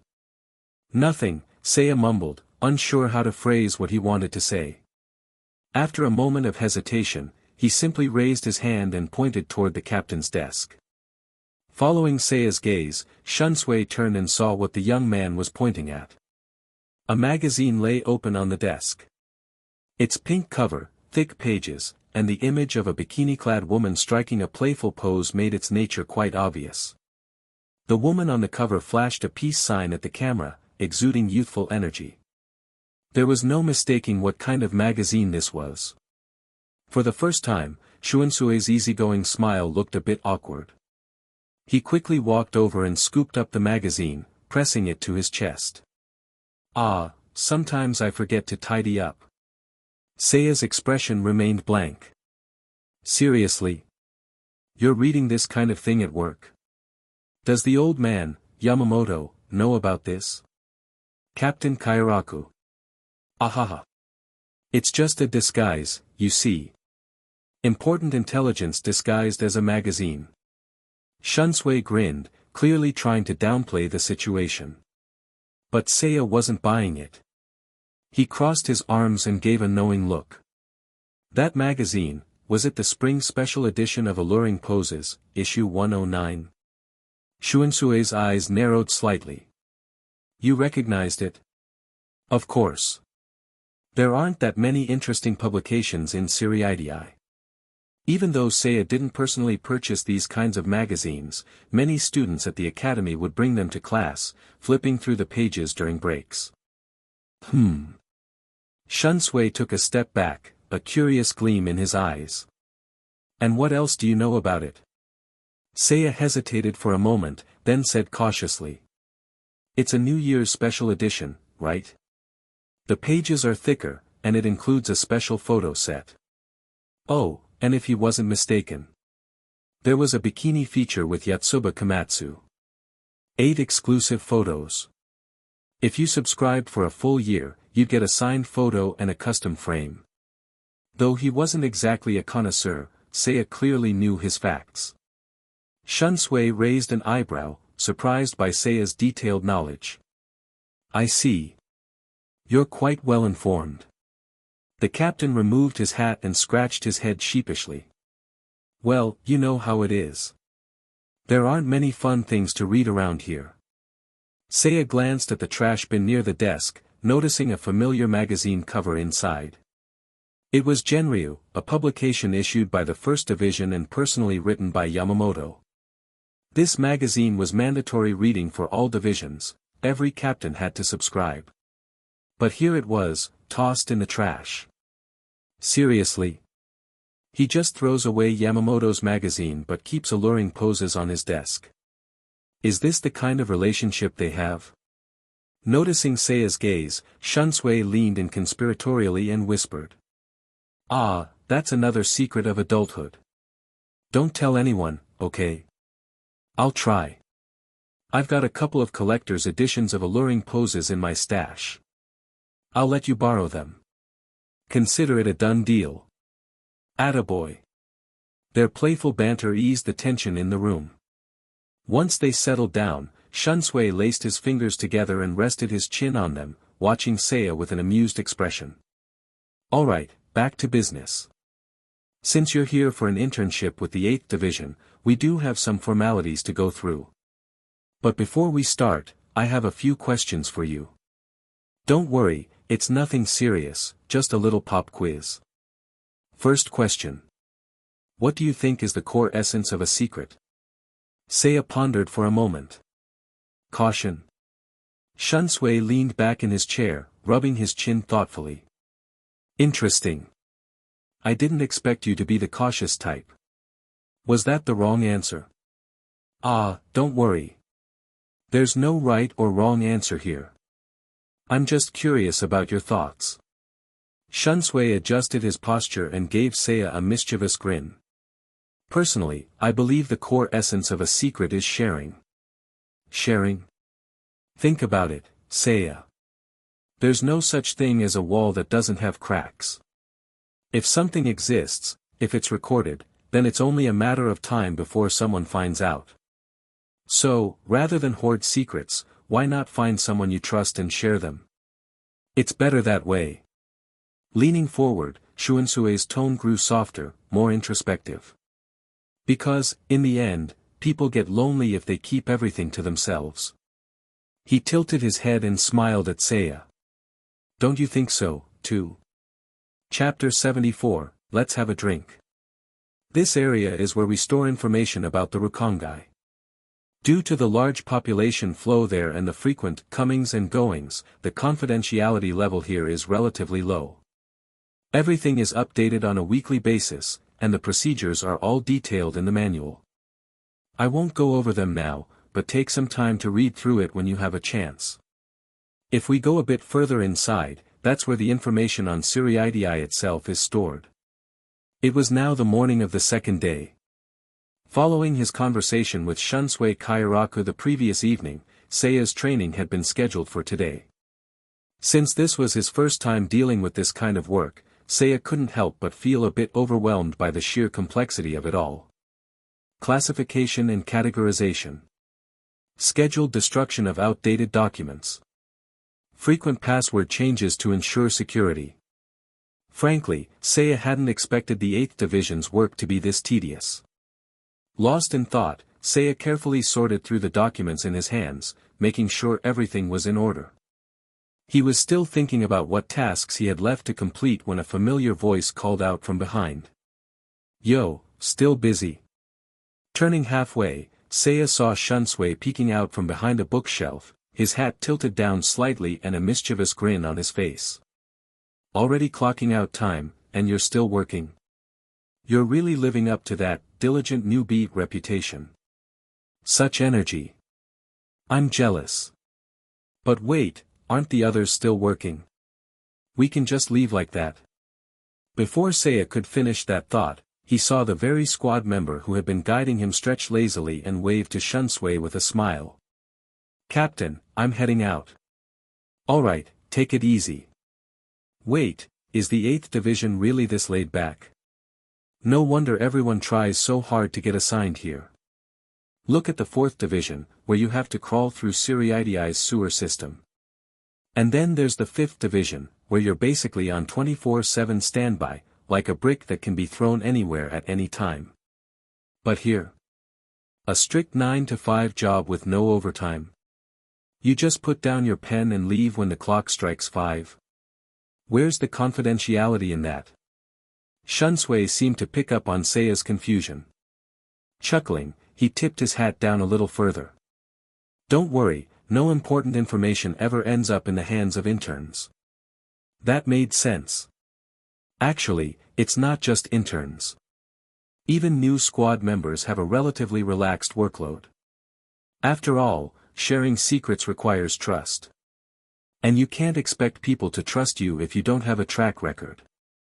Until you've built up enough experience, the work here is pretty light. Perhaps that was why. People have all kinds of unrealistic fantasies about what it's like to work in the 8th Division. I see. It wasn't a perspective Seiya had considered before, but hearing it from Shunsui was enlightening. Still, I have to say, even I don't have much to do most of the time. So once it's time to clock out, well, I clock out. The old man doesn't mind. Seiya gave him a sidelong glance, feeling a bit exasperated. Never mind. This guy really is just a chronic slacker. Alright. I've got a reservation at an interesting spot tonight. You're free this evening, right? Why not come with me? As he spoke, Shunsui made a hand gesture that could only mean one thing. Let's go have a drink. Seiya thought about it for a moment. Alright. But... Captain Kairaku, are you really this free? Isn't there anything serious on your schedule? Shunsui chuckled, the corners of his mouth lifting into a sly grin. What are you talking about, Seiya? This is work. Work? Of course. Information gathering is part of the 8th Division's duties, after all. Siriidi is a big place. You can't expect to gather useful intel just by sitting in an office all day. So, you've got to learn to take the initiative and seek it out yourself, kid. That's your excuse for going to a bar. Seiya sighed, deciding it wasn't worth arguing with Shuinsui's twisted logic. He packed up his things and followed the captain out of the division headquarters. As they walked, he couldn't help but ask. Captain Kairaku, why does it feel like you're giving me special treatment? It wasn't just his imagination. This whole situation felt off. Surely Shunsui didn't invite every single intern out for drinks, right? Even leaving aside the casual nature of it all. Yamamoto would have a heart attack if he found out. Hearing Seiya's question, Shunsui paused for a moment before giving a somewhat cryptic smile. Well, you see. I've got a distant relative whose kid you've been looking after. Wait, what? Seiya racked his brain, trying to figure out who Shunsui could be referring to. After a moment, the realization hit him. Are you talking about Nanao Ise? Oh. You remember her name? Looks like you two get along pretty well. Well, I've asked her for advice on Kido a few times. Is that so? I imagine your Kido skills must far surpass hers by now. Although the conversation sounded casual, there was something about Shuinsui's words that made Seiya pause. His proficiency in Kido was something he hadn't shown publicly. Yet Shunsui spoke as if he knew it for a fact. How does he know that? Though curious, Seiya decided to hold off on asking. I wouldn't say I've taken care of her, though, Seiya admitted. We've only met a handful of times. But Shunsui shook his head with a smile. That kid is a bit fragile on the inside. I've always worried about her. But lately, I've noticed she's become more cheerful, and that's thanks to you, Seiya. Shunsui patted him on the shoulder. You've helped her more than you realize. I have. By the way. Shunsui leaned in with a teasing grin. Do you have a girlfriend? Seiya blinked, caught off guard by the sudden question. Before he could even respond, Shunsui chuckled. If you do, that might be a problem. The place we're going tonight isn't exactly girlfriend-friendly. Chapter 75, Adult Theater. The Siriidii is vast. In addition to its many functional facilities, it also houses several entertainment spots for leisure and relaxation. One of these places was called Takarain, Treasure Pavilion. Seiya had never been there before, but in the Shin'ō Spirit Academy, there was no shortage of wealthy students who loved to gossip about such places. It wasn't uncommon to hear their discussions about upscale establishments like this one. In a society as traditional and feudal as the Siriidii, entertainment services, including some less savory ones, were widely accepted as part of the culture. As for drinking in the company of performers, Seiya saw it as a form of performative indulgence, a pastime reserved for the upper class. Following Kairaku Shunsui, Seiya climbed the stairs of Takarain. The two of them were led to a private balcony overlooking the main hall. The space was designed in tatami style, perfect for sitting on the floor. A low wooden table and soft cushions were set up for them. I've lived 2 lifetimes already, Seiya thought to himself. Although I'm not as experienced as the older captains, I should be able to handle this situation without making a fool of myself. However, the moment they arrived, Seiya quickly realized he was completely out of his depth. 3 performers approached them, smiling sweetly and moving with practiced grace. Seiya felt his mind short-circuit. Wait. 3. Don't tease the young one too much, Kairaku said with a playful grin as he lounged on the tatami, cradling a cup of sake. Be gentle with him, all right? Okay, the performers responded in unison, their voices sweet and melodic. Seiya could feel his cheeks burning. Despite his best efforts to stay composed, it wasn't long before the alcohol took effect. The performers eventually left, leaving Seiya and Kairaku alone in the private balcony. Kairaku swirled the sake in his cup, watching the liquid ripple in the porcelain. His tone was light and teasing. Seiya, I didn't expect you to be so reserved. Honestly, you've surprised me tonight. Seiya shook his head, trying to clear his thoughts. I've already got Aizen. That's enough for me. With a faint smile, he replied, glad to keep you entertained, Captain. Kairaku laughed. Oh. You're not mad. How could I be? This is your treat, after all. Without responding, Kairaku sat up and gazed toward the stage below. There it is, he murmured. The main act is about to begin. Seiya followed his gaze. Below, a wooden stage had been set up, raised high for the audience to see.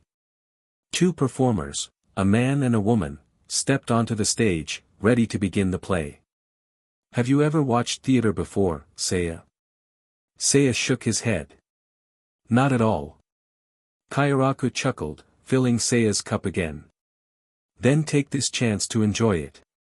Once you return to the academy, opportunities like this will be rare. The performance began with 3 rhythmic thuds, the sound of bamboo striking stone. The play followed the story of a couple through the changing seasons, spring courtship, summer romance, autumn heartbreak, and winter tragedy. The tale escalated toward a murder scene, with the woman miming a slashing motion at her own throat. Red ribbons shot out, symbolizing blood, staining her kimono. It was a dark, haunting conclusion to an already somber story. Seiya watched the entire play in silence. Even after the curtains fell, he remained quiet, lips pressed together. Finally, Kairaku spoke with a chuckle. So, what do you think? Your first theater experience? Seiya thought for a moment before replying. It was beautiful. The makeup and choreography must have taken a lot of practice. The stage design and use of perspective were also fascinating. Then, after another pause, Seiya let out a dry chuckle. And women. Women are truly terrifying creatures. Kairaku laughed heartily. Exactly. He took a long sip of sake, his voice carrying a drunken lilt.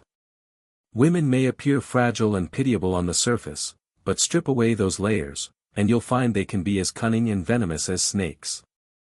That contrast, that duality, that's what makes adult theater so captivating. I don't want to meet such terrifying women in real life.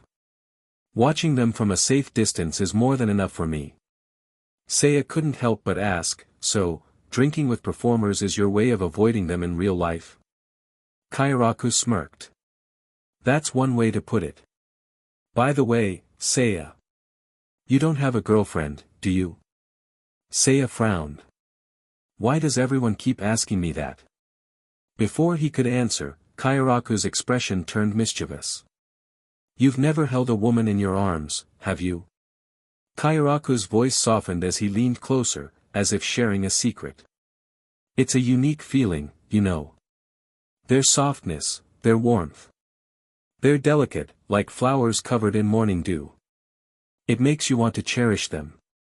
Youth is fleeting. Like a blooming flower, it lasts only for a moment. And when you see a beautiful flower, you can't help but want to touch it. Kairaku grinned. Then, once you've touched her hand, you'll want to kiss her lips. And after that. Stop.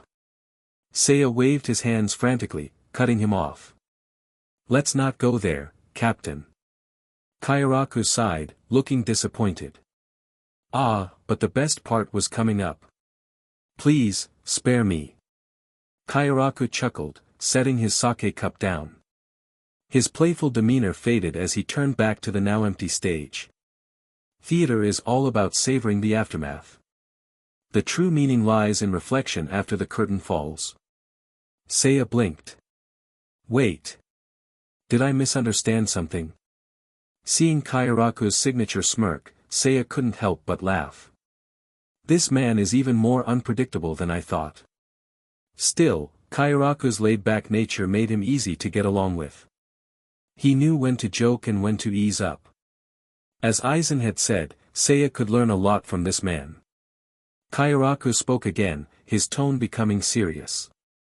Seiya, there's something I've been curious about. He stroked his chin thoughtfully, his gaze distant. Although this might not be the best time to ask. Go ahead, Seiya replied without hesitation. Kairaku's playful smile faded. His expression grew thoughtful, and he asked. You've already achieved Shirkai, haven't you? Chapter 76, Learning and Growth. Just as Kairaku Shunsui said, a private box at a place like this wasn't the best setting for serious conversation.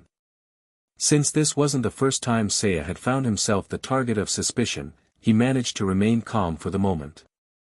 Captain Kairaku, you've already achieved it, haven't you? Earlier, it was a question born of curiosity. Now, it was a statement of certainty. Seiya watched as Kairaku slowly turned his head, giving him a meaningful look. I've been keeping an eye on you for a while, Kairaku began, swirling his sake. Ever since your bout with Vice Captain Omida. Even though that fight was limited to hand-to-hand combat and neither of you had any intent to kill, the way you handled yourself back then was impressive. He paused, then leaned back slightly. After that, I did some digging into your background. Kairaku's tone remained light, but his words were sharp. What I found was, quite ordinary. Your past doesn't suggest anything remarkable. Your time in the Rukongai? Completely unremarkable. Let me think, yes. Kairaku's gaze sharpened. You were just an average, nameless drifter. Seiya didn't respond, nor did he try to interrupt. Because by now, he understood. Kairaku had come here with a purpose. Unlike the tentative probing from Yoruichi, Kairaku's approach felt more calculated, deliberate. This wasn't a conversation. It was an assessment. But then, something changed after you entered the academy, Kairaku continued. And that turning point, was when you met Aizen, wasn't it? His tone remained casual, yet each word felt heavier. Ah, yes. Aizen. He's quite the enigmatic one. You two getting close. Well, I suppose that's a kind of fate in its own way. Kairaku poured himself another cup of sake. And I'd wager that your rapid growth is tied to him somehow, isn't it? There was no denying it. Kairaku's observations were spot on. Despite all the precautions Seiya and Aizen had taken, it seemed Kairaku had pieced it together. And then there's Yoruichi, Kairaku continued. You applied for one barely a month after enrolling. Given the timeline, it's clear you've already achieved Shirkai. Kairaku's gaze locked onto Seiya, studying his reaction carefully. With that kind of potential, you could have easily transferred to a higher-ranked class. Gained access to better resources, more opportunities. But you didn't. You've been hiding something. Seiya remained silent. Kairaku wasn't finished yet. And when Aizen was reassigned, you kept in touch, didn't you? Kairaku chuckled softly, his voice light but filled with implication. At first, I wasn't too concerned. It's not unusual for students to remain close to their mentors, after all. I've been a student too, so I understand. He paused to sip his sake, then continued. But the real turning point was that incident with Kiganjo. The fact that a mere student managed to injure a captain-level Soul Reaper. Everyone thought it was a joke. Kairaku chuckled again, shaking his head. Most people laughed it off, thinking someone was just using your name to poke fun at Kiganjo. But there are always a few people who like to dig deeper into things. He leaned forward slightly. I'm one of them. Kairaku's expression grew more serious. Battles between Soul Reapers are fundamentally contests of spiritual pressure. And when the difference in power is too great, the weaker one can't even leave a scratch. But you did. Kairaku lifted his hand, gesturing toward Seiya with his index finger. The only explanation is that your spiritual pressure is already at a level capable of threatening a captain. Silence hung in the air. Seiya opened his mouth to respond, but Kairaku beat him to it, waving his hand dismissively. Relax, relax. There's no need to explain anything. Honestly, I'm not that interested. He offered a lazy smile, his playful demeanor returning. I only dug into this because I was curious. It's not really part of my job, after all. Kairaku adjusted his hat, pulling it down slightly over his eyes. I'm the captain of the 8th Division. My job is to protect the Siriidii to the best of my ability. Whatever your reasons for hiding your strength, it doesn't concern me. In fact, Kairaku grinned. I tend to like cautious people like you. He chuckled softly. After all, dealing with thoughtful, careful individuals is like basking in the spring breeze. Compared to someone like Kiganjo, who wears his emotions on his sleeve. You're far more agreeable. Kairaku stood up, adjusting his robes. His gaze drifted toward the now empty stage below. Whether the facade is real or fake, it doesn't matter to me. Even pretense has its purpose. As long as everything remains peaceful. That's all that matters, don't you think? Seiya took a deep breath, standing up as well. Thank you for your guidance, Captain Kairaku. Some secrets are simply impossible to keep. Between Yoruichi's sharp intuition and Kairaku's meticulous investigation, Seiya realized that the Siriidii was an impenetrable fortress of information. Its web of connections ran deep, tangled with centuries of history. And Aizen knew that. That's why he wanted Seiya to interact with these captains. It wasn't just about gathering intelligence. It was about learning. Growing. Using the strengths of others to overcome his own shortcomings. Kairaku turned, his usual lazy smile back in place. Well, I'm glad you understood what I was getting at. With a chuckle, he added. Alright, that's enough for today. Chapter 77, The Heartbeat Retrieved After 900 Years. Since my birth, I could not see. I could not hear. I could not speak. I could not move. Yet, even so, I survived. This was an omen. A sign. A declaration that I was meant to live. To bring mercy and grace to the world. Like lambs, the fragile mortals sought my power. They desired salvation. And when they sought, I answered. Come. Reach out. Touch me. Allow me to feel your thoughts, your desires, your very essence. My blood, my power, let me offer you a portion of it. This is my gift. Remember it well. But alas. Humans are fragile, pitiful creatures. They are fleeting, like blooming flowers that wither too soon. They vanish quietly in moments of distraction. It is precisely because they are brief that they are beautiful. But those who take my power inevitably return to me. Their souls, too, are drawn back into my being. How pitiful they are. Mourn. Regret. Grow angry. Grieve. This is the power of death. The cycle of life and death. The sword of Damocles hanging over every mortal. If I were to reunify the world, perhaps this barrier between life and death would cease to exist. Listening to the cries of the people, I will answer their pleas. I can grant power to the ignorant. And I can reclaim the souls of the lost.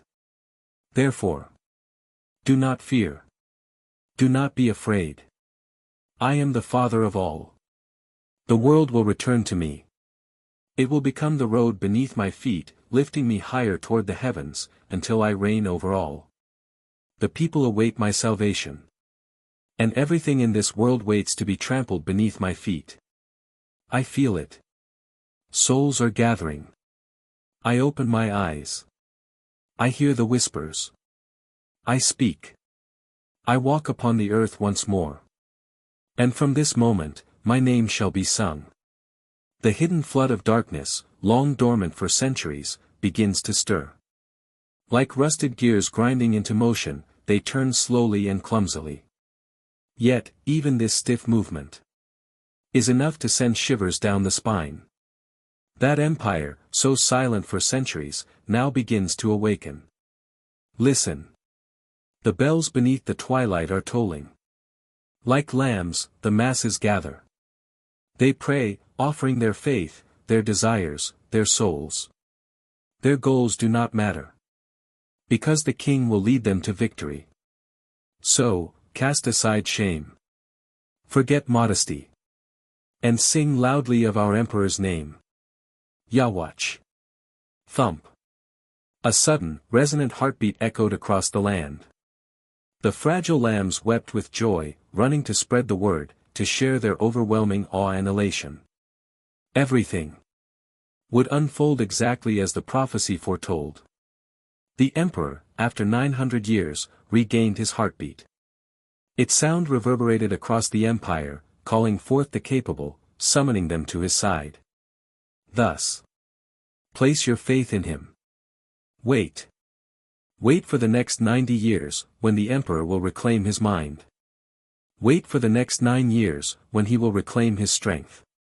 Wait for the next 9 days, when he will reclaim the world. Achoo! Seiya Arima sneezed while organizing documents. He rubbed his nose, sniffled a few times, and wore an exhausted expression. One of the 8th Division members nearby glanced over at him. What's wrong? Got a cold? No, just allergies. Huh, thanks for asking. Frankly, Seiya's body had never gotten along well with alcohol. Ever since the previous night's drinking session with Kairaku, he had been feeling sickly. Who would have thought a spiritual body could even have alcohol intolerance? The squad member nodded, seemingly understanding, or at least pretending to. Hey, how's the work in the 8th Division treating you? It's pretty relaxed. Right? Just a friendly heads up, though, when it's time to submit your assignment preferences, don't pick certain squads. Some of them are absolute nightmares. For example, Seiya listened as the man rattled off his list. 3rd Division and 5th Division. Brick walls. People die all the time over there. And the 4th? You'll spend your days crawling through the Siriidi's sewers. The 9th? Constantly patrolling the dungeons. And the 13th? Always sent on long missions to the world of the living. Heh. If someone overheard this, you'd be dead before you knew what hit you. Still, Seiya could tell the man trusted him. Just as Kairaku had said, his colleagues here in the 8th Division seemed genuinely friendly. Thanks for the advice. I'll keep it in mind. No problem. Honestly, we could really use someone like you here. Hardworking types like you are rare around here. Seiya couldn't help but chuckle inwardly. No, people came to the 8th Division precisely because they wanted to slack off. Kairaku. Aren't you going to do something about this atmosphere? With a sigh, Seiya turned his attention back to their earlier topic. By the way, is it true that the 13th Division frequently gets dispatched to the world of the living? Yep. Didn't you know? Actually, he hadn't really thought about it before. But now that he considered it, Seiya remembered why. Rukia Kachiki's mission to the world of the living. She was a 13th Division member, after all. Recalling the details, Seiya pieced it together. A division specializing in soul burials and hollow purification, with members stationed in the world of the living to battle on the front lines. So the 13th Division is the real battle-crazed squad, huh? Maybe the tough guys in the 11th Division should consider transferring over there. They'd be right at home.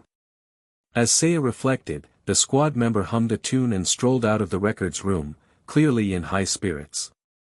Seiya glanced at the clock. Ah. It was quitting time. After finishing up his work and stepping outside, Seiya ran into a familiar figure. Yo. Working late?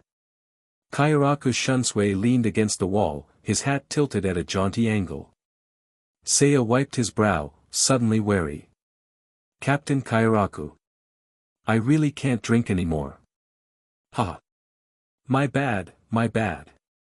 I'll keep that in mind next time. But today's a bit different. Kairaku straightened his hat, a serious glint in his eyes. If you're free, would you mind coming with me? Seiya blinked. Is something important happening? Kairaku chuckled softly. Nothing too serious. We're just having a little chat with the old man. Wait. With Captain Commander Yamamoto? Kairaku adjusted his hat again, reminiscing aloud. Yeah. It's something he does every year around this time. He's been doing it for a long, long time. A tradition of sorts. Pausing for a moment, Kairaku nodded to himself. Now that I think about it, it must have started around 900 years ago. Chapter 78, State your name. Good evening. We have a reservation, a private room. Thank you. Huh. Everyone's already here. Ugh. I'm going to get another lecture from the old man, huh? This is going to be rough. Ah, sorry, I said too much. Anyway, please lead the way. Following Kairaku Shunsui, Seiya trailed through yet another unfamiliar place. From the outside, it looked like a simple garden courtyard. But upon entering, it was an entirely different world.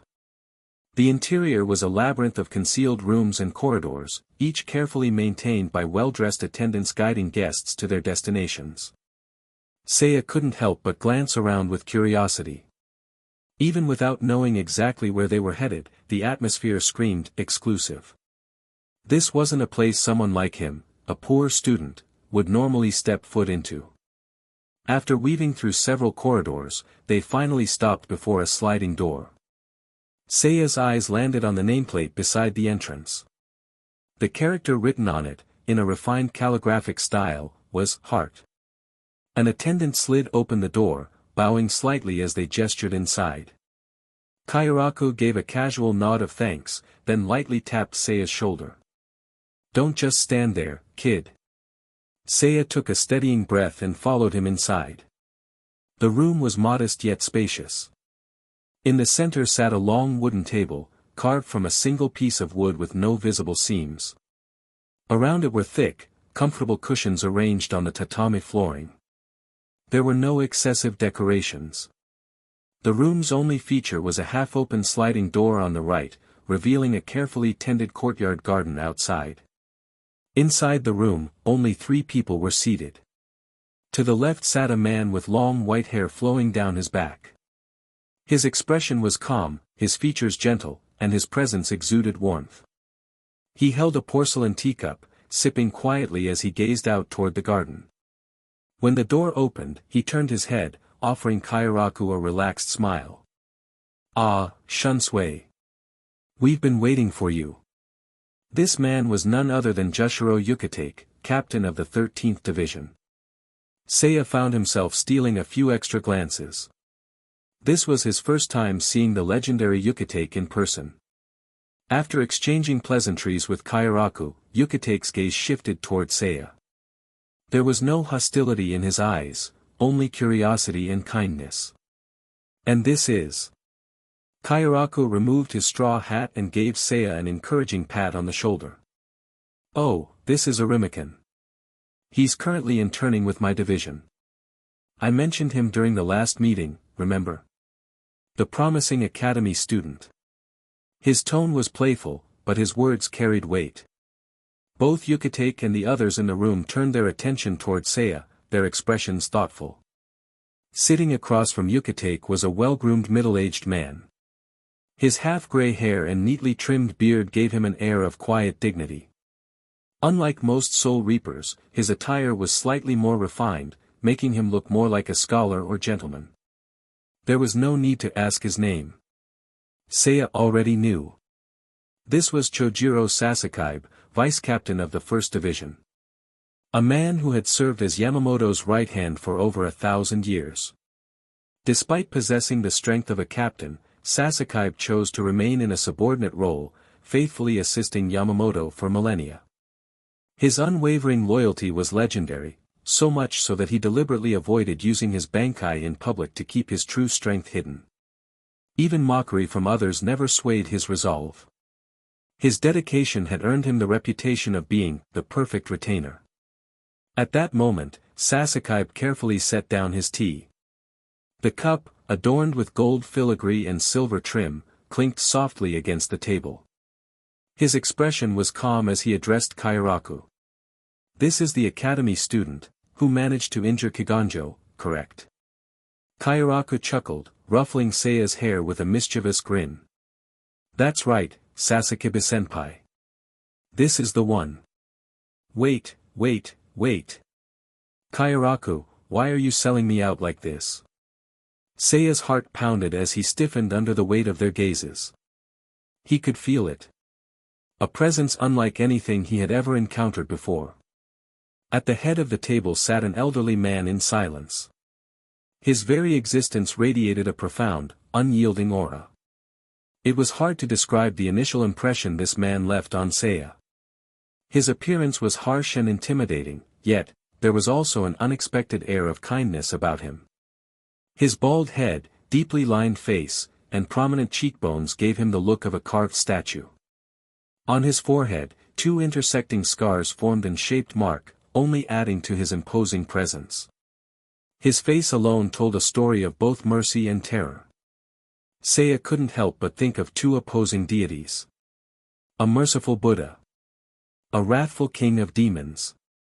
Both personas seemed to coexist within this one man, constantly at odds yet perfectly balanced. There was no need to guess his identity. This was Genryusai Shigekuni Yamamoto. The founder of the Gotei 13. The first captain of the 1st Division. And the most powerful Soul Reaper in history. His mere presence embodied the very history of the Siriidei itself. Yamamoto sat perfectly still at the head of the table, his long white beard cascading down his chest. Slowly, his eyes opened. Piercing white irises, with barely a hint of black, locked onto Seiya. His gaze was devoid of emotion, neither kind nor cruel. It was the gaze of absolute authority. For a moment, Seiya felt his heart stop. It wasn't fear. It was the overwhelming awareness that he was being evaluated by something immensely dangerous. Like a mouse standing before a venomous snake, he instinctively understood. I am no match for this man. Just from that brief glance, Seiya grasped the chasm between them. Finally, Yamamoto's lips parted, his voice deep and solemn. Why so nervous? All it took was a single glance to leave you shaken. His words were neither scolding nor mocking. Simply a statement of fact. Yamamoto continued, his tone unwavering. I have no interest in teaching academy students how to give their introductions. Straighten up. You are a student of Shin'ō Academy. And thus, you are also, my student. With a slight tilt of his chin, Yamamoto's gaze sharpened. His voice echoed with weight and authority. State your name. Chapter 79, Yamamoto's Inner Circle. State your name.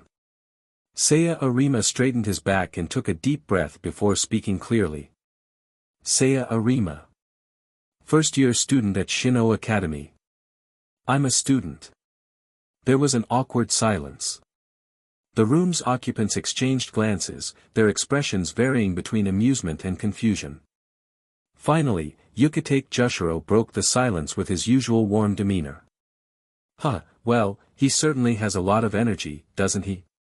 Sasuke Chojiro took a thoughtful sip of his tea before adding with a nod. Straightforwardness is a form of grace in itself. Meanwhile, Kairaku Shunsui chuckled quietly from the sidelines, clearly enjoying the moment. The only person whose expression remained entirely neutral was Yamamoto Genryusai Shigekuni. He sat with the same stoic presence he'd maintained since the start, revealing neither approval nor disapproval. Seiya was painfully aware of how simplistic his introduction had been. But what else was he supposed to say? Was he supposed to introduce himself as Employee number 002 of Aizen Company? Golden member of the Heavens Club? Future angel investor in Hueco Mundo's economy? Fashion vanguard of the First Division? Yeah, no. If he dared say something like that, he'd be arrested on the spot and probably dismembered for good measure. After a brief pause, Yamamoto let out a faint sigh, as if resigned to some unspoken disappointment. The old man lightly waved his hand. Since you are but a first-year student, there's no need to be too harsh. It matters not for today, but remember to conduct yourself properly from now on. His bony hand gestured toward an open seat. Sit. Kairaku Shunsui leaned toward Seiya with a playful grin, acting like a kid passing notes during a test. See? The old man's in a good mood today. Go on, don't keep him waiting. Despite the lingering tension, Seiya forced himself to stay calm. This was exactly what he had wanted, to meet these legendary figures and learn from them. He couldn't afford to falter now. Bowing slightly, he spoke with respect. Excuse me.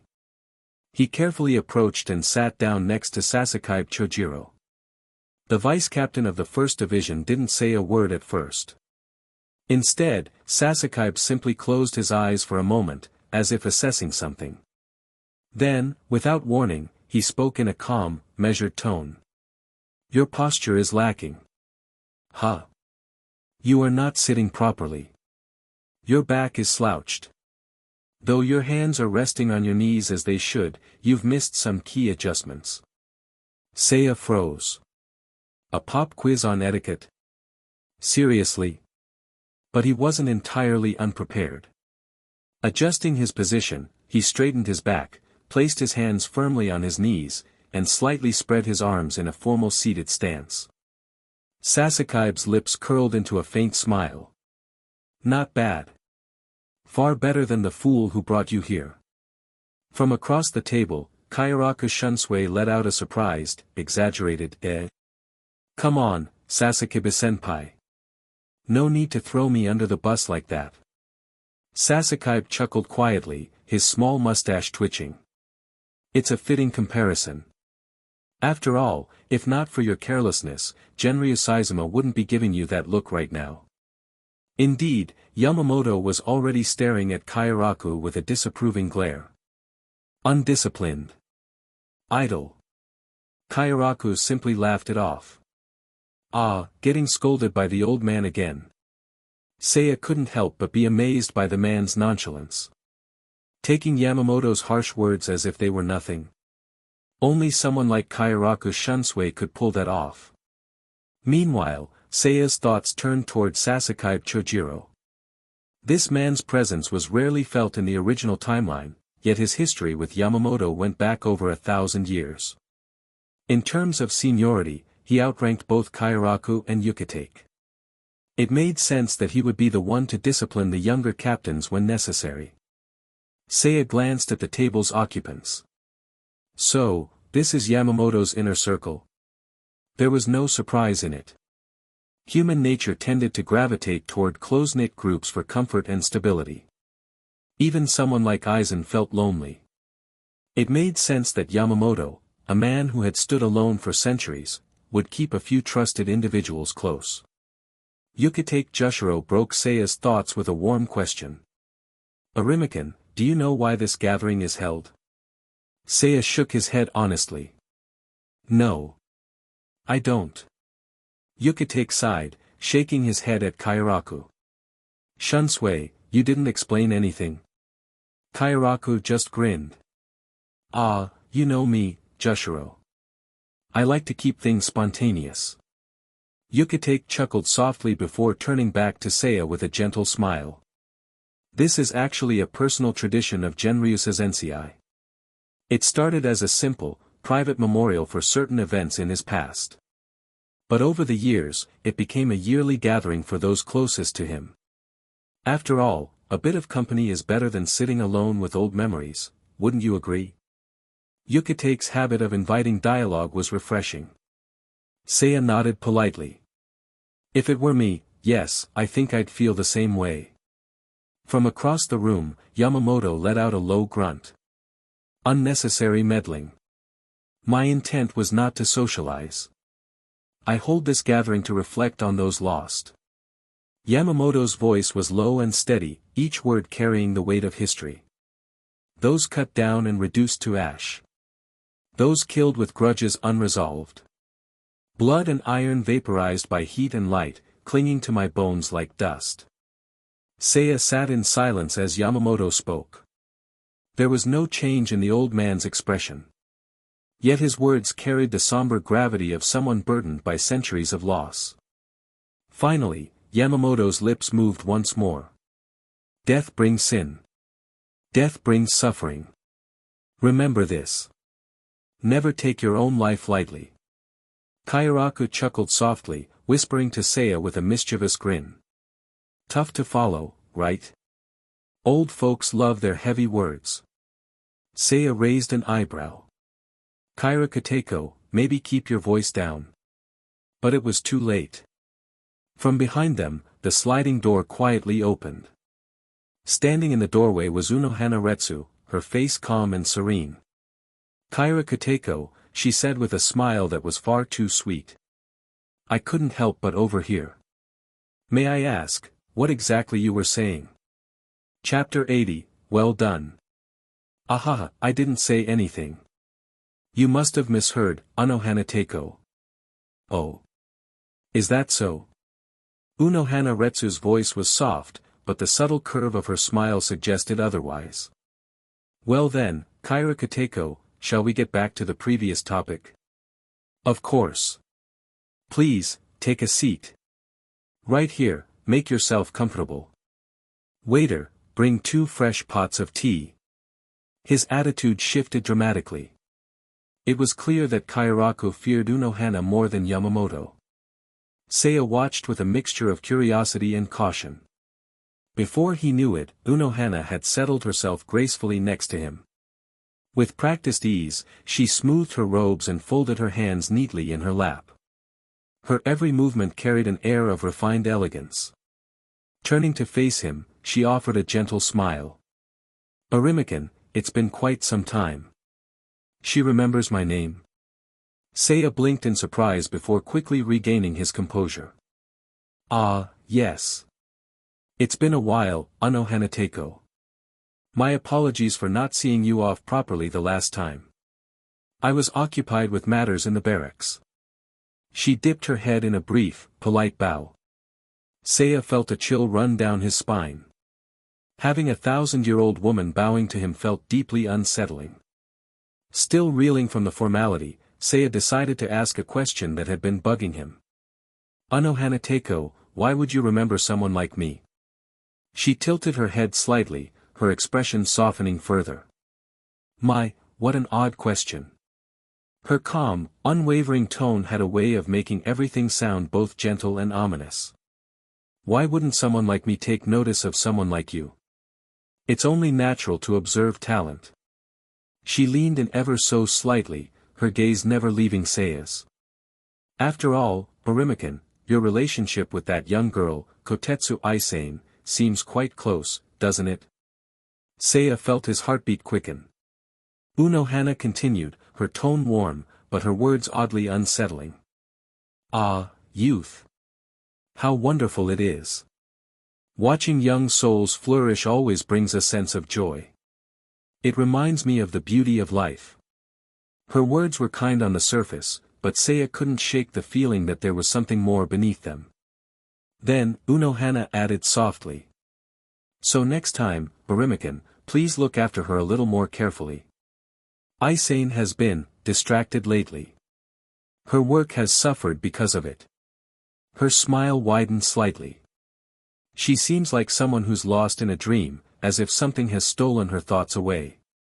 Turning her head slightly, Unohana's gaze sharpened, locking onto Seiya's. That change happened after she met you. Her tone was light, conversational.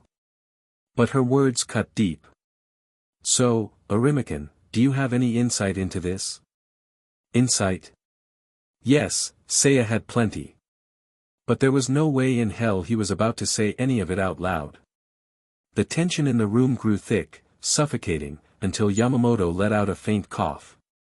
With that simple sound, the atmosphere eased slightly. The old man's voice was steady and commanding. Now that everyone is here, we may begin. His gaze shifted to Kairaku. Kairaku Shunsui, explain. Why did you bring Arima Seiya to this gathering? Seiya froze. So they weren't expecting me? Looking around, he realized that everyone's eyes were now on him. It dawned on him that this wasn't some casual get-together. This was a personal gathering, a private circle under Yamamoto's name.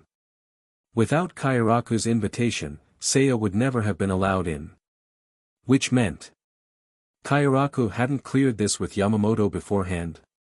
Seriously, Kairakuteko. Seiya muttered to himself. All eyes shifted to Kairaku, who casually sipped his tea before standing. He grinned cheekily and waved a hand. All right. I knew you'd ask, Yamaji. Don't worry, I've got my speech all prepared. Clearing his throat dramatically, he pointed directly at Seiya. First, this kid has already mastered his shurikai, but he's keeping it a secret. Second, he's the one who injured Kiganjo. Third, at this rate, he's destined to become a future captain. Kairaku's grin widened. Wouldn't it be wise for him to get acquainted with us old folks ahead of time? That's it. Speech over. The room fell into silence. Yukitake Jushiro turned to Seiya with a look of surprise and intrigue.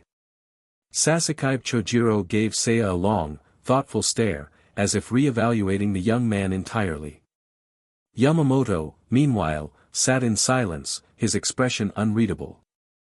But then, his lips twitched ever so slightly, and he let out a quiet, "Ho." It wasn't disapproval. It was curiosity. After a moment, Yamamoto's gaze settled on Seiya. Tell me. His voice was calm yet commanding. When the incident with Shihoin Yoruichi occurred at the academy, were you the one who subdued Omida Marekio? Although phrased as a question, it was clear he already knew the answer. Yes. I was. Yamamoto nodded slowly. I see. Then, to Seiya's utter shock, the old man smiled.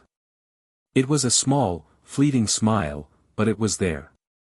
Few have grasped the essence of my dual-bone style. His gaze bore into Seiya's, piercing yet approving. Your name is Arima Seiya, yes. Well done. Wait. What?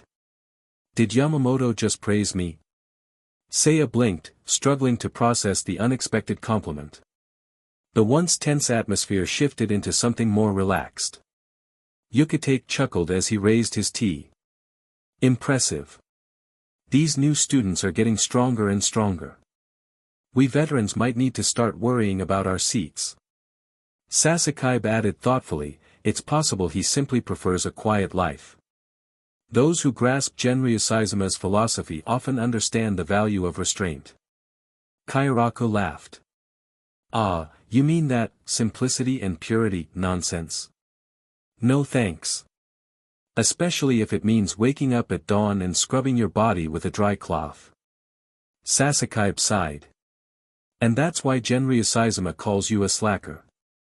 Huh, guilty as charged. Seiya took a deep breath, finally relaxing a little. But just as he reached for his tea, he felt a sudden prickling sensation. It was sharp and unrelenting, like needles pressing into his skin. Turning his head slowly, he saw Unohana watching him. Her usual gentle expression was gone. Her eyes were cold, calculating. It was the gaze of someone studying a specimen, devoid of emotion or empathy. Unohana Teiko. Her eyes flickered briefly, as if she just remembered where she was. Oh my, forgive me, she said softly. I was simply lost in thought. Her smile returned, serene as ever. Some old memories came to mind. Seiya forced a nervous chuckle. What was that? Before he could dwell on it further, the door slid open, and the attendants began setting up the evening's feast. Kairaku clapped his hands together. All right, everyone. Our annual gathering is here. Let's enjoy ourselves. He glanced at Seiya with a grin. Except for you, Arima-kun. I heard you're allergic to alcohol, right? Chapter 81, Counting on You Again. The banquet lasted until around 11 at night. It was rare for them to gather like this, so Kairaku Shunsui and Yukitake Jushiro both drank until they were completely hammered. Even Sasuke Chojiro had a slight flush on his face, though he still maintained his impeccable composure. Truly the perfect gentleman. Apparently, during one of his visits to the world of the living, Sasuke had encountered British aristocrats and was deeply fascinated by their refined manners and fashion. It influenced his Western-style clothing and taste for fine tea. On the other hand, Yamamoto Genryusai remained a staunch traditionalist, adhering to classic Japanese customs for over a millennium. And yet, despite Yamamoto's stern demeanor, Sasuke continued to express his individuality. It spoke volumes about their unique bond of trust. At the end of the night, it was Sasuke who carried Yukitake back home. As for Yamamoto and Unohana, the two quietly left together, engaging in what appeared to be a private conversation. Their connection spanned over 1,000 years, so it was natural for them to share such moments. Still, Seiya couldn't help but wonder. How do these two hold their liquor so well? Does alcohol tolerance increase with age? Meanwhile, Kairaku Shunsui, who was leaning heavily on Seiya's shoulder, let out a loud hiccup. His iconic sedge hat had slipped off his head and was now dangling from his waist. Seiya adjusted his grip, realizing the weight on his shoulder had increased. Turning his head, he saw that Kairaku had completely passed out, drooling and all. Kairaku Teiko. Ah. Oh, sorry. The cool evening breeze seemed to snap Kairaku out of his drunken stupor.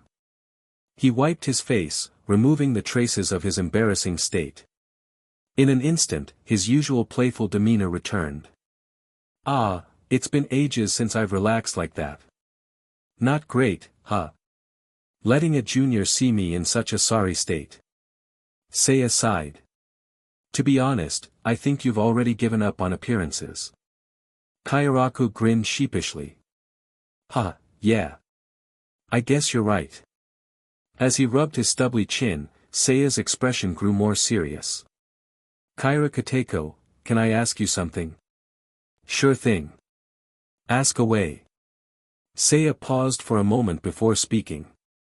Why did you bring me to that gathering tonight? Hearing the question, Kairaku's smile turned ever so slightly more enigmatic. Did it make you feel pressured? No. I'm just curious. Meeting Yamamoto for the first time had been nerve-wracking, but it wasn't unbearable.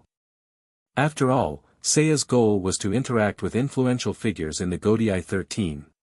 Tonight's event had been an unexpected opportunity, allowing him to network indirectly. In that sense, he had no complaints. However, he couldn't shake the feeling that he was taking advantage of Kairaku's kindness. That thought weighed on his mind. He knew Aizen wouldn't have felt such guilt. Seiya sighed inwardly. I've still got a lot to learn. Kairaku chuckled softly. Just curious, huh? He seemed to consider something, weighing his thoughts carefully before responding. Well, it's nothing grand. Truth be told, I'm a pretty irresponsible captain. He let out a dry laugh. I do things on a whim, just for fun. That explanation only makes people more curious, you know. Huh, really? Well, you're starting to understand an old man's charm, I see. That's completely unrelated. Ah, harsh. The playful exchange subsided, leaving a moment of reflective silence. Then Kairaku spoke, his tone unusually somber. You see, Seiya. I hate responsibility. Responsibilities are heavy. Once you take them on, you can't just shrug them off. He sighed, rubbing his temple as if the very thought tired him out. And yet, everyone keeps dumping responsibilities on me. They entrust me with burdens, then leave without a backward glance. Leaving me alone to carry the weight. His voice dropped lower. There's no turning back. Kairaku's expression grew distant, his eyes reflecting a deep melancholy. Even though I hate all this responsibility, I can never bring myself to say no. He gave a tired chuckle, rubbing his nose absent-mindedly. So, I figured I'd try passing the torch. He reached out and patted Seiya's shoulder gently. Someone like you, Seiya. Seiya stared at him, processing the unexpected sentiment. Kairaku grinned lazily. The Godai's future will end up in your hands someday. So having someone like you around makes my job feel a little lighter. Seiya wasn't sure what to say at first. He understood Kairaku's laid-back attitude, but the trust the man placed in him felt a bit much. Why do you trust me so much, Kaira-Kateko? Kairaku chuckled softly. Oh, that's easy. He crossed his arms, his expression softening. It's because of Nanao. I've mentioned her before, right? Kairaku's eyes gleamed with fondness as he spoke. She's not easy to get along with. But you managed to befriend her. That tells me a lot about your patience and character. He tapped Seiya's shoulder lightly. And if Nanao trusts you, that's good enough for me. Seiya let out a slow breath. So that's what it is. It made sense. Still, his mind drifted to the tragic future he knew awaited Kairaku. In time, Yamamoto would fall, Yukitake would die, and Kairaku would inherit the mantle of Commander-General. A man who despised responsibility would be forced to carry the weight of an entire institution. The irony wasn't lost on Seiya. Fate can be cruel. Seiya's expression darkened slightly. Kaira-Kateko. What is it? If your responsibilities keep piling up, what would you do? Kairaku groaned. Ugh. That's a terrible question. Seiya smiled faintly. But everyone trusts you, don't they? Huh, you're flattering me now. I'm being serious. Kairaku fell silent, rubbing his chin thoughtfully. Eventually, he gave a soft sigh. Well, if things really get that bad, there won't be much choice, will there? No matter how much I hate it, it's my duty. He met Seiya's gaze. Adults have to shoulder these burdens. Then, his usual grin returned. By the time that happens, though, you'll be more than ready. He patted Seiya's shoulder again. So when that day comes, I'll be counting on you. Seiya blinked. Me? Kairaku smiled gently. Who else? Seeing Seiya's hesitation, Kairaku raised an eyebrow. What? You don't want to? Seiya pursed his lips before shaking his head. No. He extended his hand.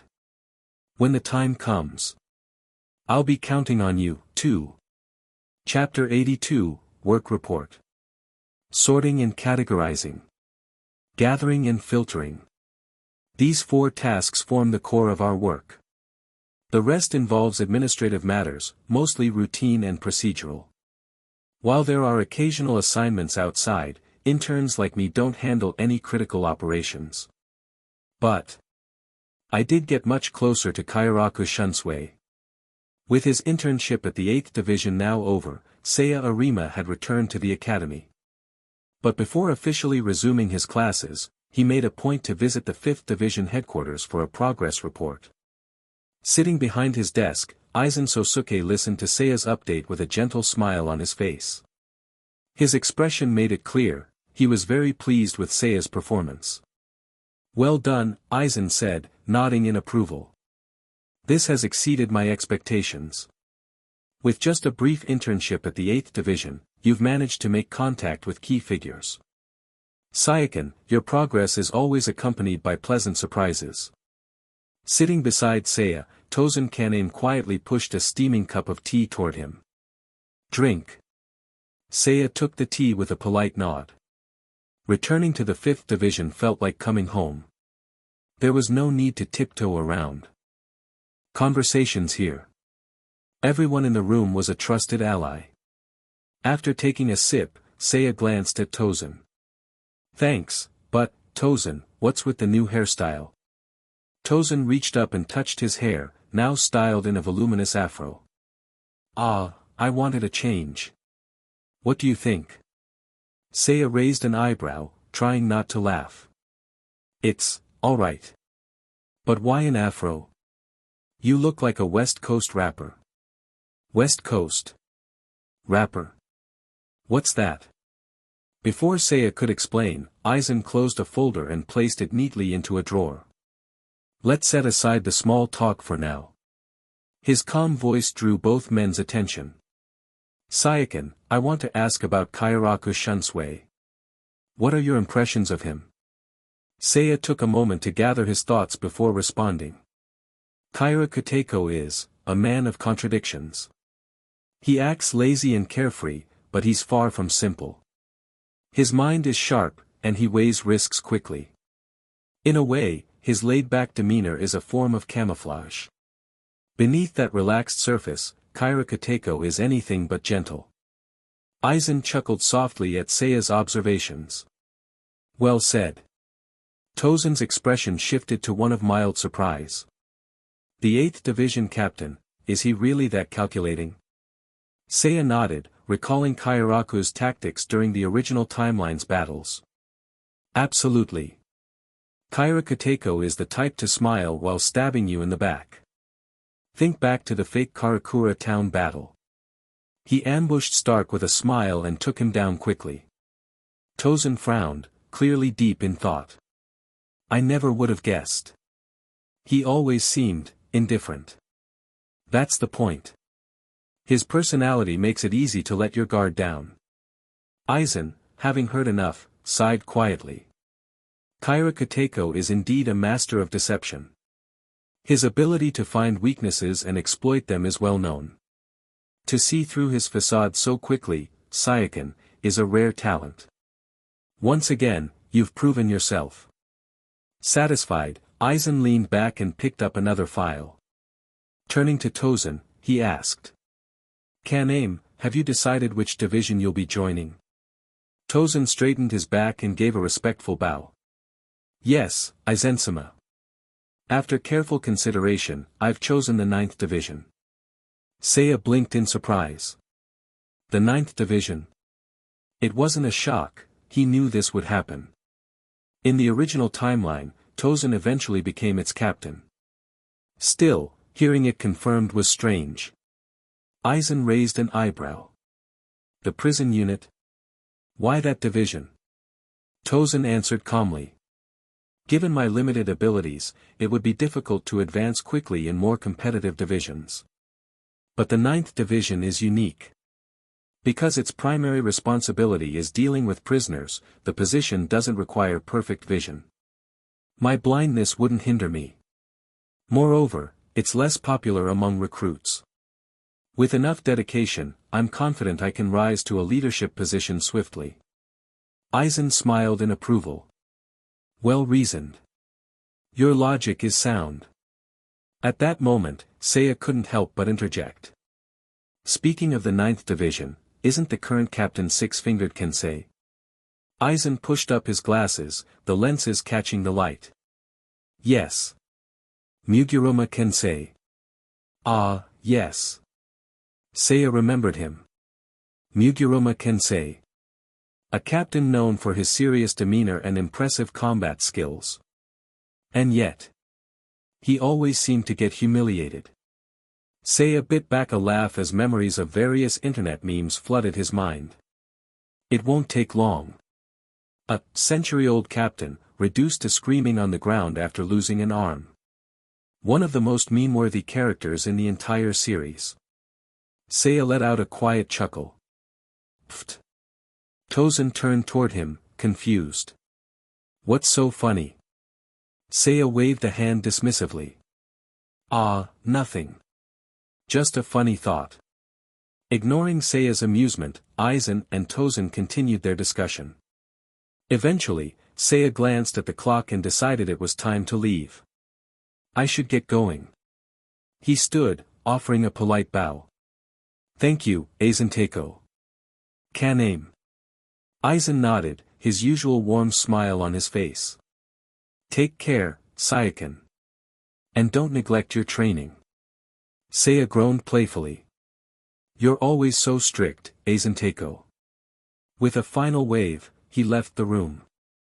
As his footsteps faded down the hallway, Aizen and Tosen sat in silence. Eventually, Tosen stood as well, preparing to leave. I should be going, too. Aizen nodded but hesitated briefly. Wait, Kan-aim. Tosen paused, curious. Yes, Aizen-sama. Aizen's expression softened, though there was a hint of hesitation in his eyes. Have you considered changing your hairstyle? Tosen frowned. Again. Chapter 83, The Interception. Seiya Arima had just completed his internship with the 8th Division. Returning to the relative peace of academy life, he welcomed the quiet. Winter passed quickly, and before spring fully blossomed, he attended a graduation ceremony and was officially promoted to his 2nd year. From today on, I'm finally a senpai, huh? Standing in the long corridor, Seiya watched the incoming flood of first-year students entering the academy, like sardines packed in a can. A wave of nostalgia hit him. It's been a full year since I enrolled, huh? Reflecting on everything that had happened over the past year, his expression grew solemn. From his first day at the academy to now, it had been one eventful, chaotic ride. This past year was wild, maybe this year, I'll catch a break. As if the universe wanted to mock his wish for peace, a letter from Aizen soon arrived.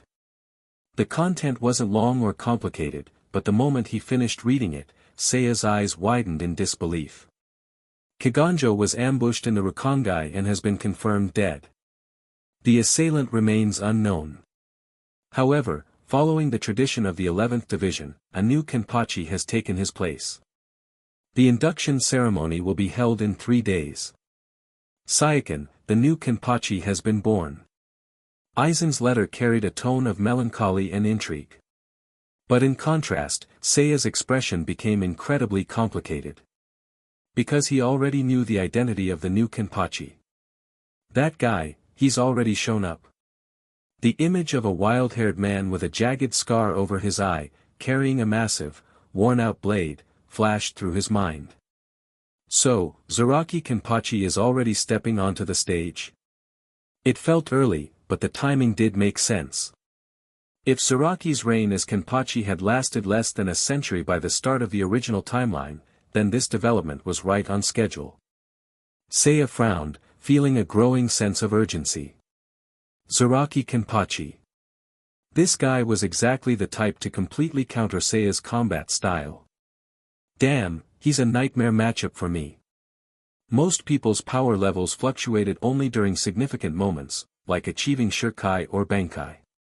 But Zaraki? His strength scaled based on his desire to fight. He was completely unpredictable. How do you strategize against someone like him? You can't. His power's entirely subjective. Even Ichigo was similar in this regard, but Ichigo could be reasoned with. Zaraki, on the other hand. He's a maniac who just loves to fight anyone and everyone. If I can avoid him, I will. Seiya had no intention of crossing paths with Zaraki unless absolutely necessary. This wasn't his style of battle.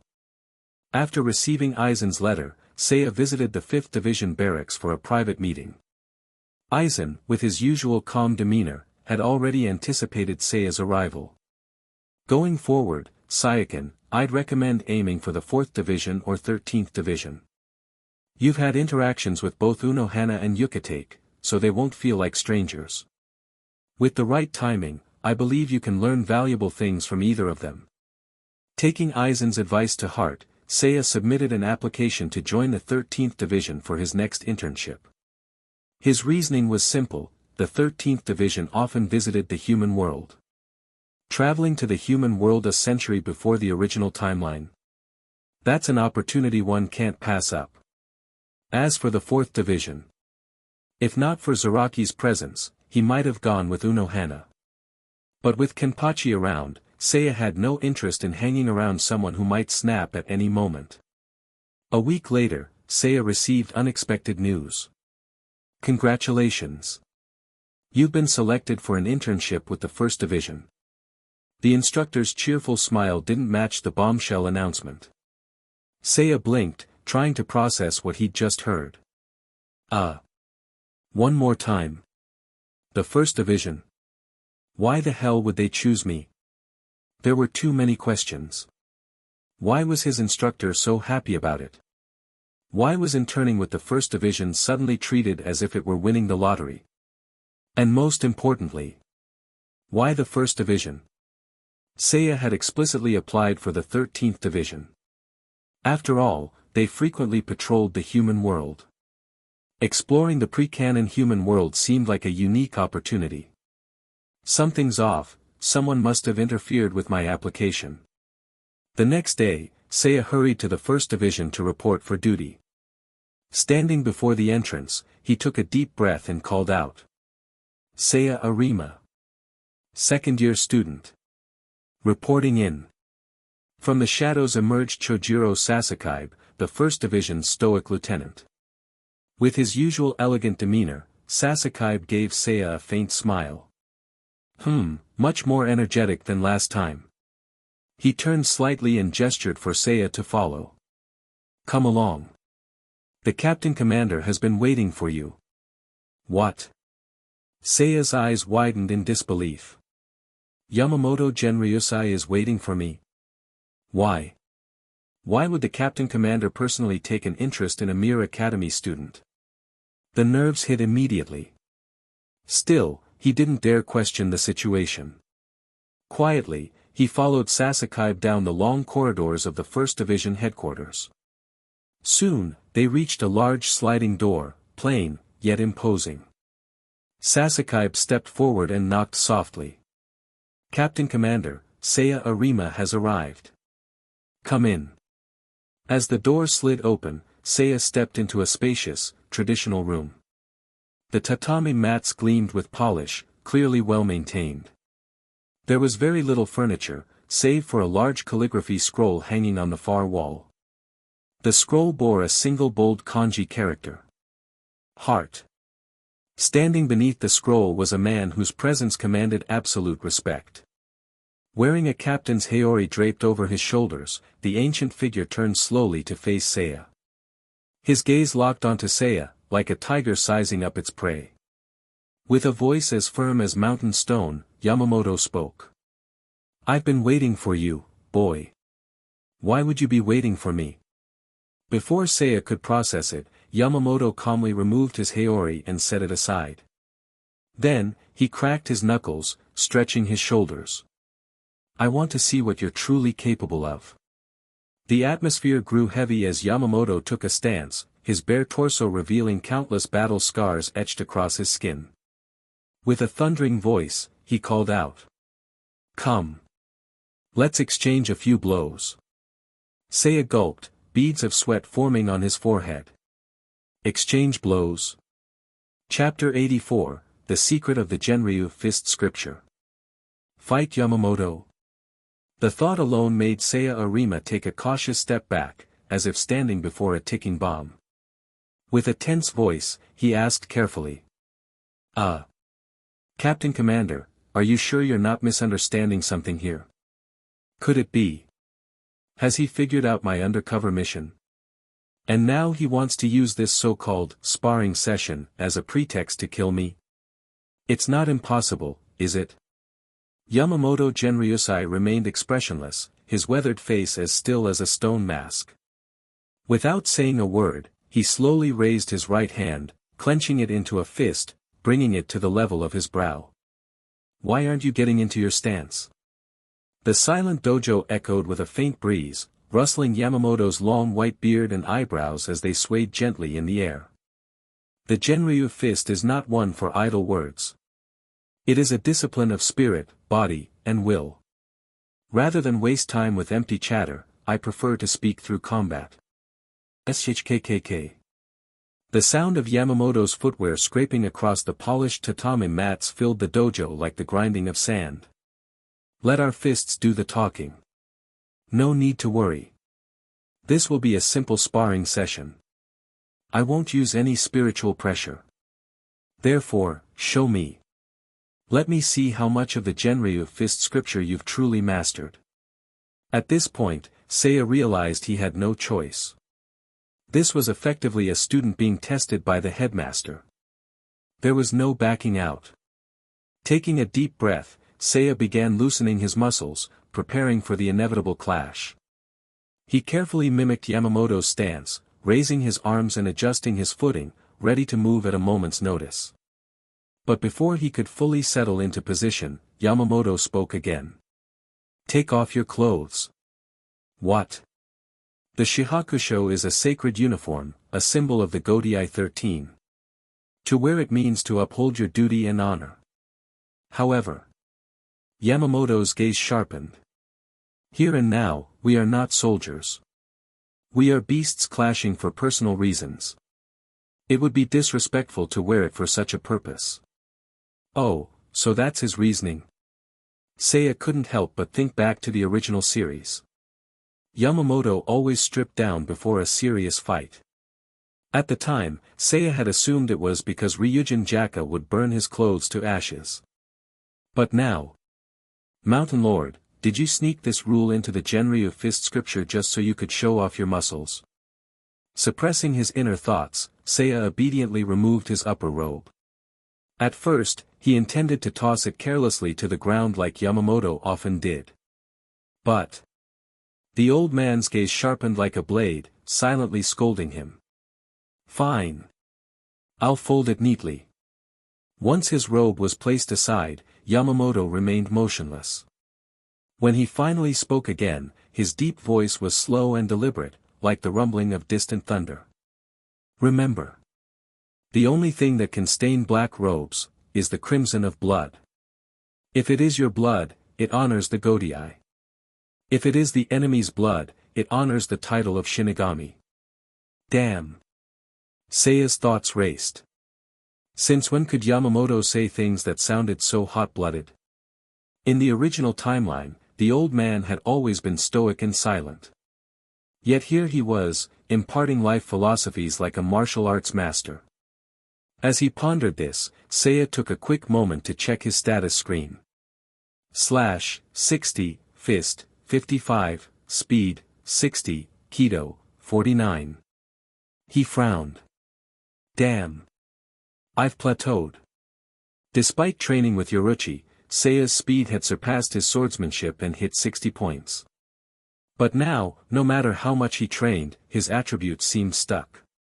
Must be a soft cap. It was as if he needed a special breakthrough to push past it.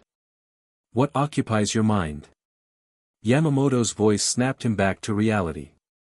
Seiya quickly straightened up. Sorry. Captain Commander, I was just. No need to apologize. Yamamoto's stance remained firm, but for a fleeting moment, his expression softened. Confusion is a privilege of the young. You are allowed to ponder, hesitate, and seek answers. Take your time, but in this moment, cast aside your doubts. The old man's 1,000-year wisdom flowed through his words. His voice carried the weight of centuries. Right now, focus only on the battle before you. Put your thoughts aside. Let your body, your instincts, become the beast within. Something stirred within Seiya. He could feel his blood pumping faster, heating his body like a boiling cauldron. His fingertips began to tingle.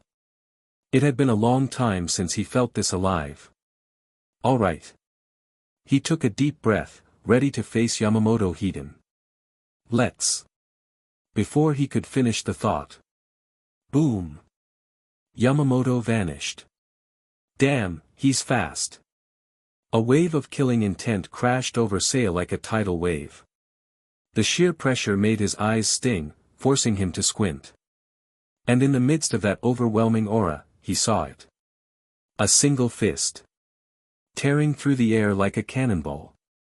Seiya Arima, this is the first strike. What? Seiya's mind raced.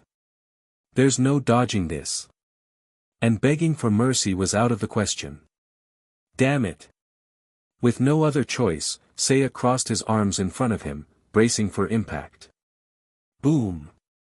The moment Yamamoto's fist collided with Seiya's guard, the air itself seemed to explode. A shockwave rippled through the dojo, causing the tatami mats to shudder. Seiya's entire body was thrown backward, flipping several times through the air before crashing to the ground. Ugh. Pain shot through his left arm, now twisted into an unnatural angle. Damn it.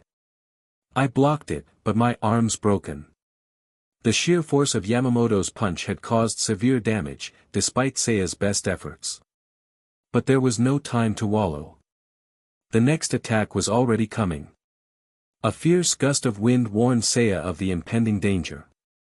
Yamamoto, his expression still cold and emotionless, was already upon him. His combined fists were aimed straight at Seiya's chest. Seiya Arima, this is the second strike. Damn it. There's no way I can block this in time. At that moment, Seiya realized. I might actually die here. Chapter 85, The Soft Cap of 60. This is the first bone. This is the second bone. As Yamamoto's fist, the size of a boulder, barreled toward his chest with unstoppable force, Seiya Arima couldn't help but scream. Eh! The shout echoed through the dojo. Then, suddenly, Seiya snapped awake. With a start, he sat upright from the floor, his head still a little dizzy. Blinking in confusion, he glanced around the quiet dojo, noticing the thin blanket draped over his shoulders.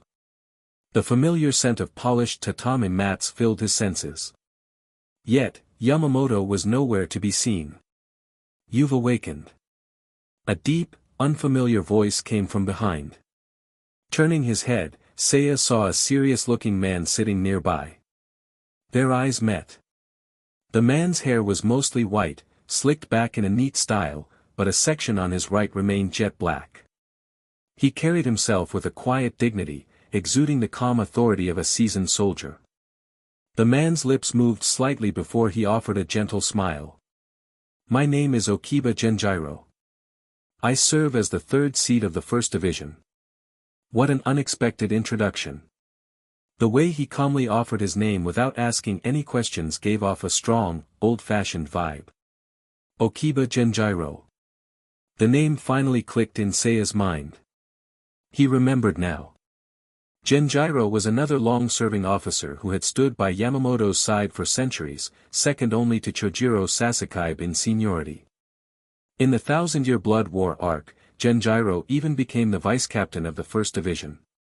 Realizing the man's importance, Seiya quickly stood up and gave a polite bow. "Ah, no, the pleasure is mine. I'm Seiya Arima, a second-year student from the Shin'ō Spiritual Arts Academy." Genjiro's eyes narrowed slightly, his lips curling into a small smile. "As expected. You've lived up to your reputation." "Huh?" Seiya blinked in confusion. Seeing his puzzled expression, Genjiro chuckled lightly. "To take Yamamoto Dono's first bone hiden. That's no small feat, Arimikan. Even Kairaku Shunsui and Yukitake Jushiro couldn't achieve that back in their student days." "Wait, seriously?" Even with Genjiro's praise, Seiya didn't feel the least bit proud. After all, his arm was still broken. Looking down, he grimaced at his left forearm, which was twisted into a grotesque shape, swollen and bruised a dark purplered. "So, Yamamoto didn't kill me outright, huh?" According to Genjiro, Seiya had been unconscious for about 10 minutes. By the time he came to, Yamamoto had already left the dojo. "That old man ran off after beating me up." Seiya couldn't help but curse silently. "There's no need to worry about your injuries." Genjiro's calm voice interrupted Seiya's thoughts. "Medical personnel will attend to you shortly. For now, please follow me." Though his arm throbbed with pain, Seiya bit back any complaints. After all, Genjiro wasn't wrong. Yamamoto hadn't intended to kill him. If anything, the old man's restraint had allowed him to walk away with just a broken arm. Besides, Seiya realized he'd gained something valuable from the experience.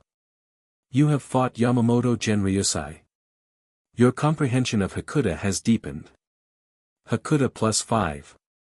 There it is." Seeing the notification, Seiya finally breathed a sigh of relief. Getting 5 attribute points in exchange for taking 1 punch. That was a pretty good deal. However, this also confirmed his theory. It really is a soft cap at 60. No matter how hard he trained, none of his attributes had risen past 60. Even Yamamoto's bone-shattering punch had only pushed his Hakuda up by 5 points. That meant something was blocking his progress. Seiya glanced at his status screen again. /60. Fist, 60. Speed, 60. Kido, 49. Looks like I need a breakthrough. It wasn't a matter of grinding anymore. He needed some kind of awakening to push past the soft cap. "What are you thinking about?" Genjiro's voice snapped him back to reality. Seiya quickly shook his head. "Ah, sorry. Just lost in thought. No need to apologize. This way, please." Following Genjiro through the winding halls of the First Division, Seiya eventually arrived at the medical wing. The healers wasted no time in mending his broken arm. With their advanced Kaido techniques, his bones were reset, and the swelling reduced to faint bruises. "Thank you very much." Seiya flexed his arm, impressed by the speed of his recovery. "Come. I'll take you to the mess hall." After a short walk, Genjiro led Seiya to the First Division's dining hall. The atmosphere was surprisingly modest. It resembled an old-fashioned workers' canteen from the Showa era. Wooden tables and chairs, spinning ceiling fans, and the smell of freshly cooked food wafting through the air. "Everything here is self-serve." Genjiro handed Seiya a wooden tray. The first division prioritizes food quality. Just remember Yamamoto Dono's rule, don't waste food. Oh, it's free. Seiya's eyes lit up with excitement. He wasted no time loading his tray with all sorts of dishes. Tamagoyaki, miso tofu, grilled mackerel, and beef curry. After piling on a huge bowl of rice, Seiya was ready to leave. Until a voice called from the kitchen. Fresh eel. Come get it while it's hot. Seiya's head snapped around. Did someone say eel? Genjiro chuckled softly. Go ahead. Just don't waste any. After another round in line, Seiya returned with 3 glistening fillets of grilled eel. The sweet soy glaze shimmered under the lights, the aroma making his mouth water. Getting punched was totally worth it. Following Genjiro, Seiya soon found himself in a quiet corner of the mess hall. There, seated alone at a table, was none other than Yamamoto Genryosei. The old man sat in an unassuming corner, quietly eating his meal. Yamamoto Dono, I've brought him. Genjiro gave a respectful bow. Without turning his head, Yamamoto acknowledged them with a calm. You've done well, Genjiro. Seiya tried to keep his nerves in check as Yamamoto's gaze finally turned to him. Though still feeling somewhat anxious, he mustered the courage to greet him. Captain Commander. Just call me Yamamoto. Surprised by the informal tone, Seiya hesitated. Seeing his discomfort, Genjiro nudged him gently. Sit down, Arima-kun. Reluctantly, Seiya took a seat across from Yamamoto. Does your arm still hurt? It's much better now. Seiya quickly replied. Yamamoto gave a small nod, stirring his miso soup with his chopsticks. Your Hakuta skills are rough, but promising. Far better than the lazy brats I once taught. He took a sip of his soup before adding. Most Shinigami neglect their bodies after obtaining a Zanpakuto. It's a shame. After a brief pause, Yamamoto fixed Seiya with a steady gaze. Arima Seiya. Yes. Stay in the first division a little longer. Seiya blinked in surprise. Wait, are you saying you'll personally train me? Yamamoto's flat stare said it all. Oops. Thank you. From across the table, Genjiro chuckled quietly. You'd better take this seriously, Arima-kun. Yamamoto doesn't offer his guidance lightly. And with that, Seiya couldn't help but think. Looks like my stay in the first division just got a lot more intense. Chapter 86, The Mask That Clings. Work is always tedious. Especially when it involves repetitive administrative tasks. In most cases, to ensure smooth progress, you need to adjust relationships. Smooth out the interactions between people. That's the core of all work. To keep things moving smoothly. Because of that, even a forced smile or feigned politeness can have value. As long as it serves a purpose. It's okay. Adapting is just part of growth. Thank you for your help. I look forward to working with you again. It's okay. I'm walking a path that's both bright and correct. The error this time was on our side. Please don't blame others. As vice captain, I take full responsibility. Work is the adhesive that binds masks to our faces. Understood. We'll be more careful next time. Pretend. Adapt. So you won't stand out too much. It's nothing. For us in the 5th division, this is no problem at all. Repeat yourself endlessly.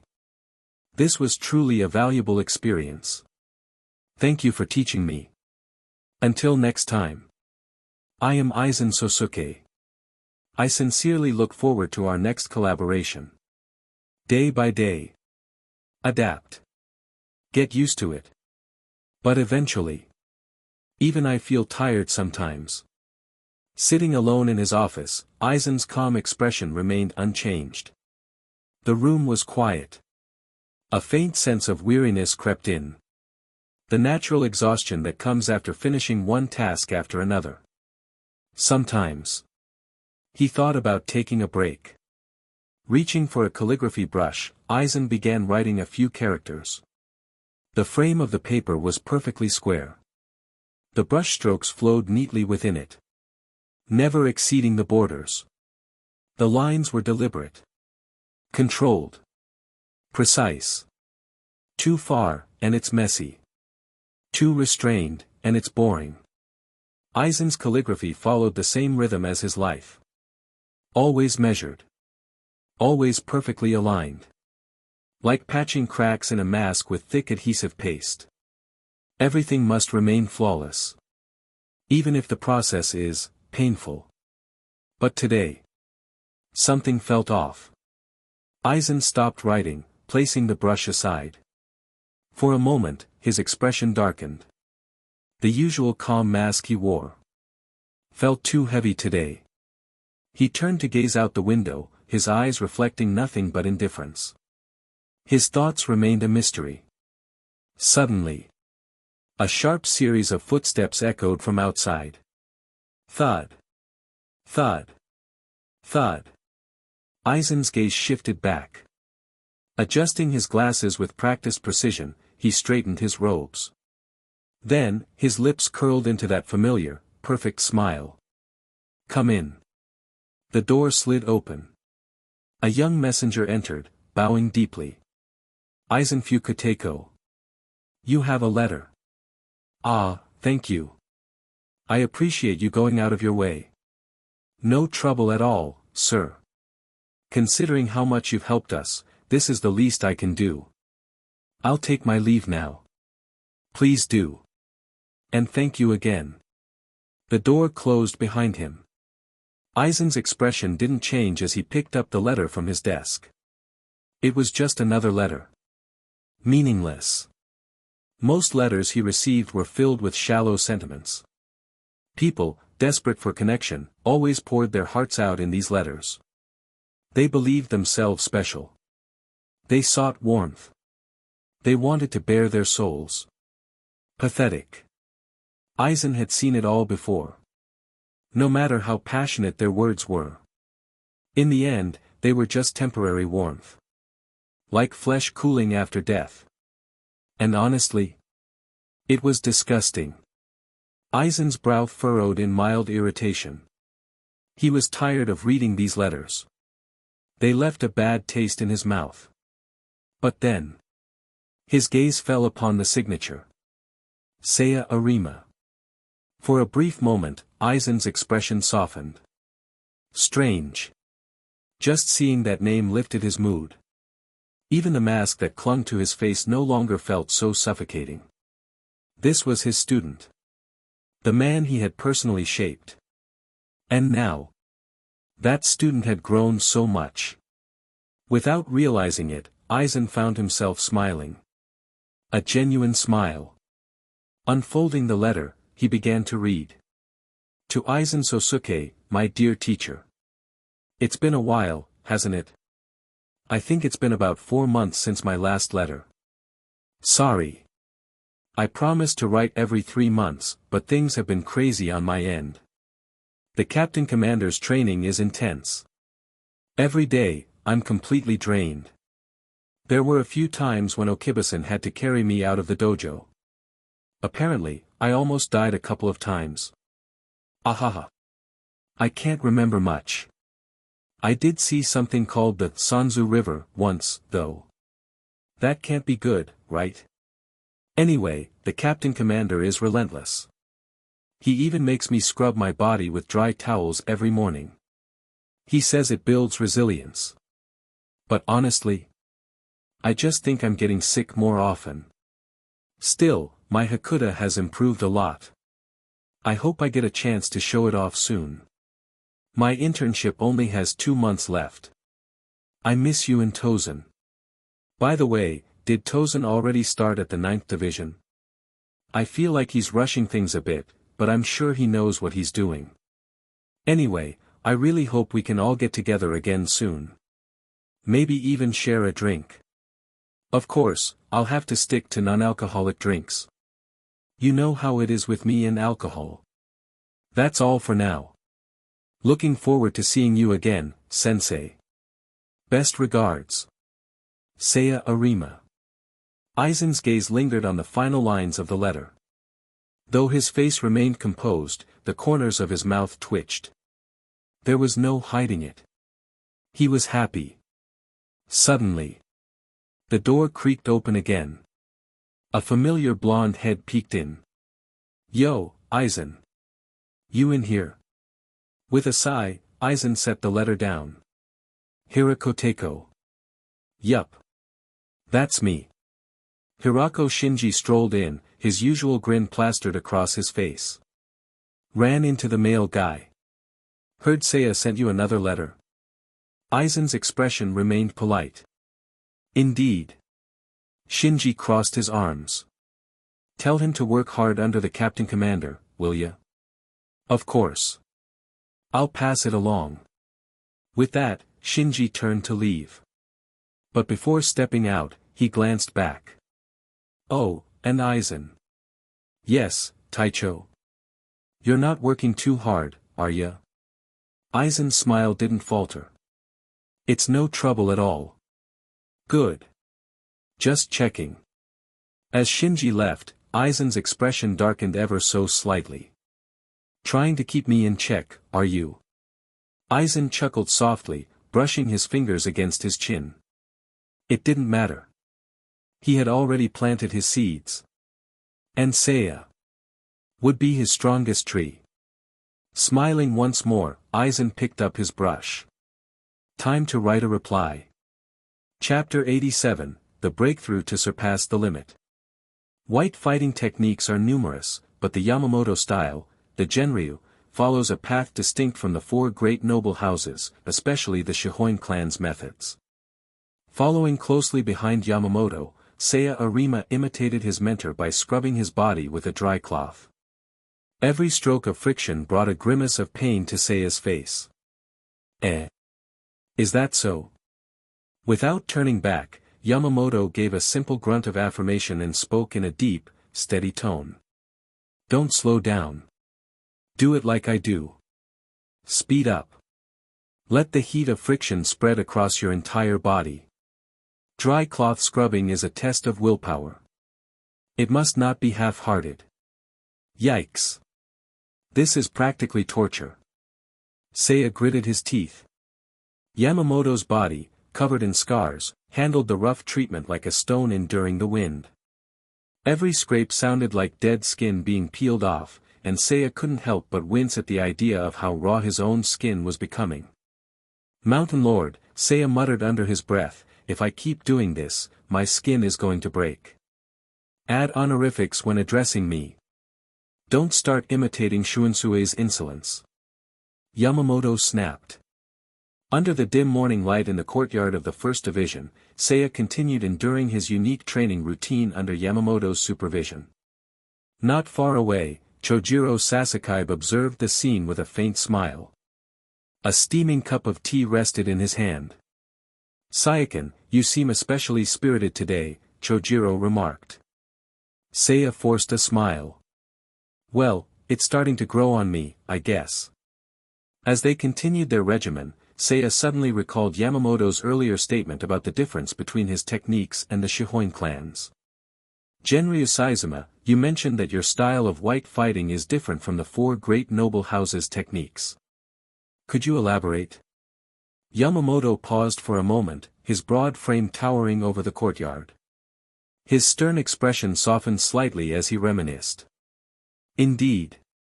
The Shihoin's martial techniques were born from necessity. They're primarily assassination arts passed down through the generations. Their style revolves around efficiency, quick, silent kills. The core of their craft lies in subtlety. Yamamoto squared his shoulders, his long white beard flowing gently in the breeze as he began his training kata anew, punching forward with precise, deliberate movements. By contrast, the Genryu focuses more on cultivating the self. It is a method of refining one's spirit and body in tandem. I have long since abandoned flashy displays of technique. Instead, I rely on the simplest of moves, executed with absolute perfection. Seiya couldn't help but snort softly. Cultivating the self. Sure, it sounded noble, but the sheer destructive power behind Yamamoto's punches was anything but subtle. The one bone and two bones techniques could shatter boulders and reduce enemies to dust. Genryusaizuma, Seiya said tentatively, how do I achieve that kind of mastery? How do I reach your level? Yamamoto chuckled, a rare, deep sound that seemed to rumble from the very ground beneath them. Simple. Seiya's eyes lit up with anticipation. Crush countless bodies beneath your fists. Huh. Once you've shattered enough bones, torn through enough flesh, and seen the inside of every organ imaginable, it will all become second nature to you. He delivered his words as though they were the most natural truth in the world. Yamamoto raised a calloused fist, his knuckles cracking like thunder as he slowly demonstrated a punch. Every punch, every strike, should carry with it the knowledge of how flesh yields to force. Once your body knows it as instinct, your punches will land as if guided by fate. Seiya felt his scalp tingle. It wasn't training that had brought Yamamoto to this level, it was centuries of war. The man's strength wasn't polished in a dojo but forged on countless battlefields. So, it really just comes down to experience. Seiya returned to his exercises, but his mind lingered on his own struggles. His training progress had plateaued. Ever since his various physical attributes had reached 60, they had stagnated. No amount of sparring or practice seemed to push them higher. Initially, Seiya hadn't thought much of it. But now, it was starting to annoy him. Even after weeks of Yamamoto's grueling regimen, his white fighting attribute refused to budge beyond 60. There's got to be something I'm missing. With a sudden burst of resolve, Seiya decided to address the issue head-on. Genryusaizuma, may I ask something unrelated to the training regimen? Without breaking his form, Yamamoto nodded. Speak. I feel like I've hit a wall, Seiya admitted. No matter how hard I train, it's like I've reached a limit. I can't seem to improve anymore. Yamamoto stilled his movements, turning to face Seiya with a piercing gaze. For a moment, the old man simply studied the boy, his expression inscrutable. Then, slowly, Yamamoto's lips curled into a faint smile. Ah, so you've reached the end of your current path. What? You've walked the road as far as you can, Yamamoto said softly, his voice carrying a note of finality. Now, it is time for you to carve a new one. Seiya blinked in confusion. I don't understand. Yamamoto stepped closer, his silhouette framed by the rising sun. His myriad battle scars caught the morning light, casting shadows across his weathered frame. Listen well, Seiya Arima. Yes, sir.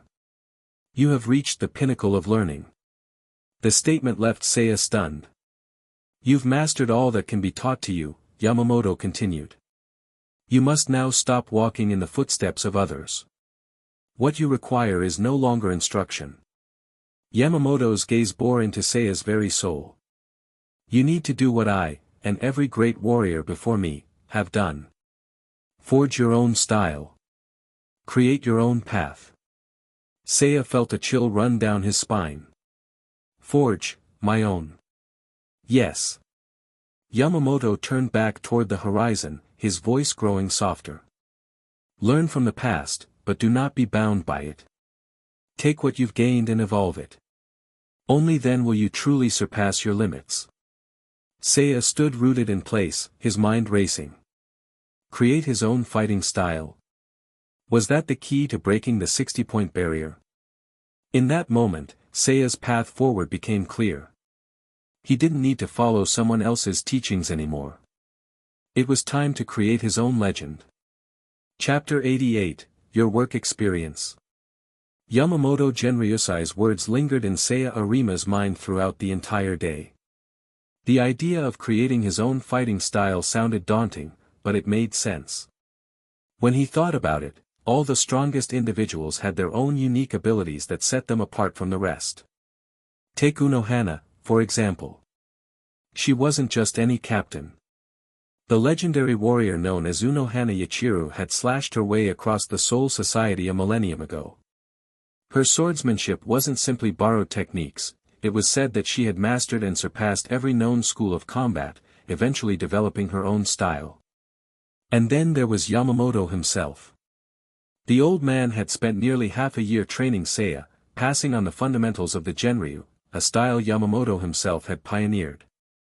As for other captains, Urahara Kisuke had created his own spells and Kido techniques. Shihoin Yoruichi was a master of an entirely unique approach to hand-to-hand combat. Kairaku Shunsui. Cunning, manipulative, and always hiding more than he showed. Even the more obscure captains weren't to be underestimated. Jushiro Yukitake, for instance, might have seemed frail, but there was no doubt he was one of the most formidable fighters of his time. Meanwhile, the captains who didn't stand out as much. Those were the ones who seemed to rely solely on their Bankai without any distinguishing features of their own. It was almost as if there was a clear line dividing the truly exceptional from the ordinary. So, if I want to break my limits, I need to create something unique. Seiya mused. The realization left a bitter taste in his mouth. Why the hell am I comparing myself to senior captains anyway? After a moment of self-reflection, Seiya pulled up his personal stats. Swordsmanship, 60. Hand-to-hand combat, 60. Shuinpa, 60. Kido, 50. Compared to where he had been a year ago, Seiya was unrecognizable. He could confidently say that most vice-captains wouldn't stand a chance against him if he went all out. And if he focused on just one attribute, like his hand-to-hand combat, he could probably crush most opponents of the same rank without breaking a sweat. But he was stuck. The 60-point cap felt like an invisible wall. No matter how hard he trained, none of his stats would budge past that threshold. Seiya had tested his full strength in private. Though he hadn't undergone any official assessment, he estimated his current level to be around 4th-class spiritual pressure. That meant he was hovering just below captain level. If that theory was correct, then he was just one step away from breaking into captain-level territory. Sitting cross-legged in the dojo, Seiya gazed down at his hands and thought. Should I enter a meditative state and try speaking with Sagura Ryu? The idea wasn't without merit. His Zanpakuto spirit might be able to shed some light on how to move forward. Closing his eyes, Seiya focused his thoughts. Inside his inner world, the towering figure of Sagura Ryu was already waiting for him. Clad in a traditional Shinigami uniform, the dragon spirit wasted no time hopping onto Seiya's shoulders and yanking his hair. Ha! You expect me to know how to break your limit? The Zanpakuto spirit wasn't in the mood for deep conversations. Instead, he leaned forward, knocking on Seiya's skull as if it were a drum. Listen here, you lazy human. You've got to train harder. Get stronger faster. I want to see my true power unleashed. Bang! Bang! Bang! Seiya winced in pain as the dragon spirit continued to pound his head like a bongo. Ow, ow, ow. Okay, stop hitting me already. He sighed. Why did I end up with such a troublesome partner? After a few more rounds of playful bickering, Seiya exited his meditative state, rubbing his temples in frustration. Back in the real world, Seiya opened his eyes with a tired expression. No progress, again. The more he thought about it, the more he realized his current approach wasn't working. Bankai was the next major milestone on his journey, but to achieve that, he first needed to reach 3rd-class spiritual pressure. In other words, the path to Bankai required breaking through his current limits. It was like applying for a job that required prior work experience. But how the hell am I supposed to get work experience if I've never had a job in the first place? The whole thing was a frustrating cycle. Seiya sighed and crossed his arms, his expression filled with worry. Still troubled, Saiyakin. A familiar voice cut through the silence. Seiya turned to see Chojiro Sasakaibe, the First Division's vice-captain, standing at the entrance to the dojo. Dressed impeccably, as always, Chojiro carried himself with a dignified, gentlemanly air. "You've been sitting here all morning," Chojiro observed. "Any luck finding a solution?" Seiya stood and offered a respectful bow. "Unfortunately, no."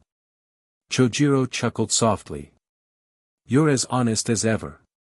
He stepped inside, his gaze sweeping across the dojo before returning to Seiya. "How long has it been since you started your internship with the First Division?" Seiya blinked at the sudden question but quickly did the math. 7 months, give or take. "Ah, how time flies." Chojiro's expression softened with nostalgia. As one grows older, the passage of time becomes more abstract. The changing of the seasons is often the only reminder that we're still moving forward. Lowering his gaze for a moment, Chojiro then looked Seiya directly in the eye. "Saiyakin, how about joining me for a little outing?" An invitation from the First Division's vice-captain. It wasn't something Seiya could easily refuse. However, he glanced outside, noticing the late afternoon sun casting warm, golden light over the courtyard. "Are you sure it won't interfere with your tea time, Kojiro-san?" Seiya teased with a playful grin. To his surprise, Chojiro burst out laughing. "You've been paying attention, haven't you?"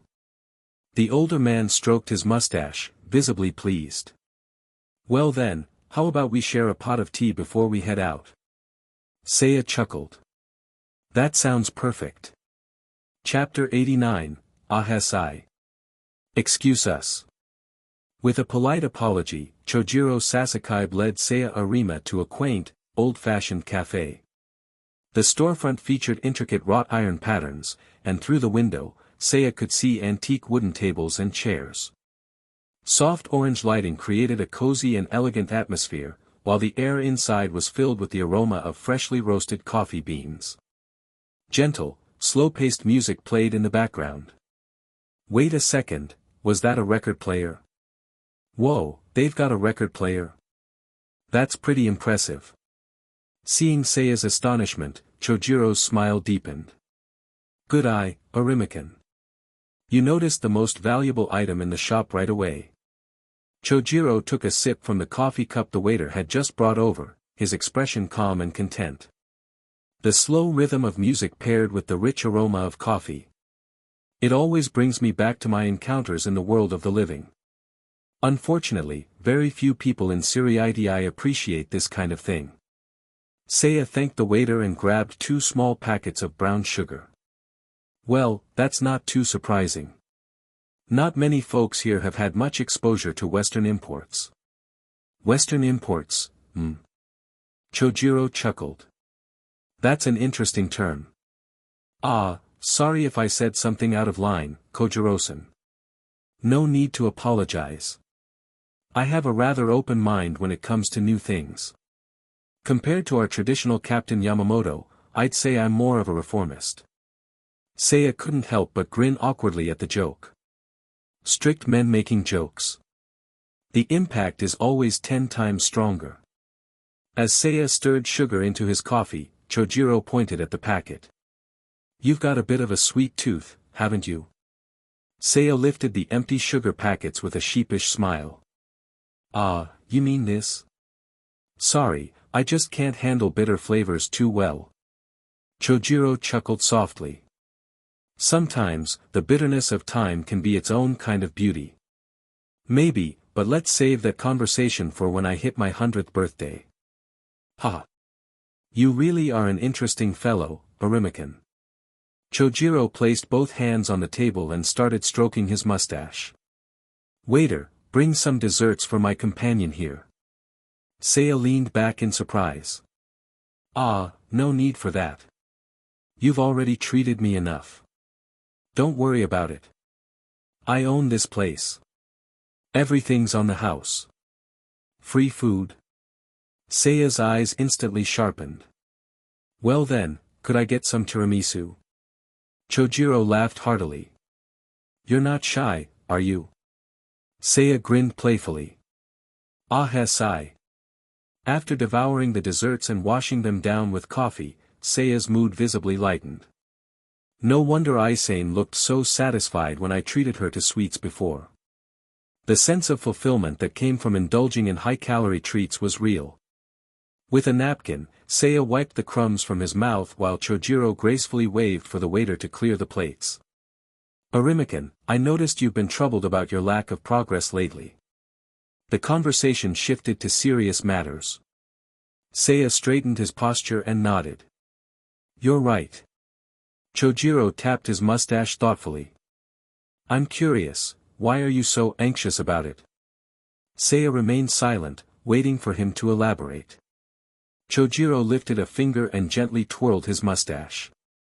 You've only been a Shinigami for what, a little over a year? Yes.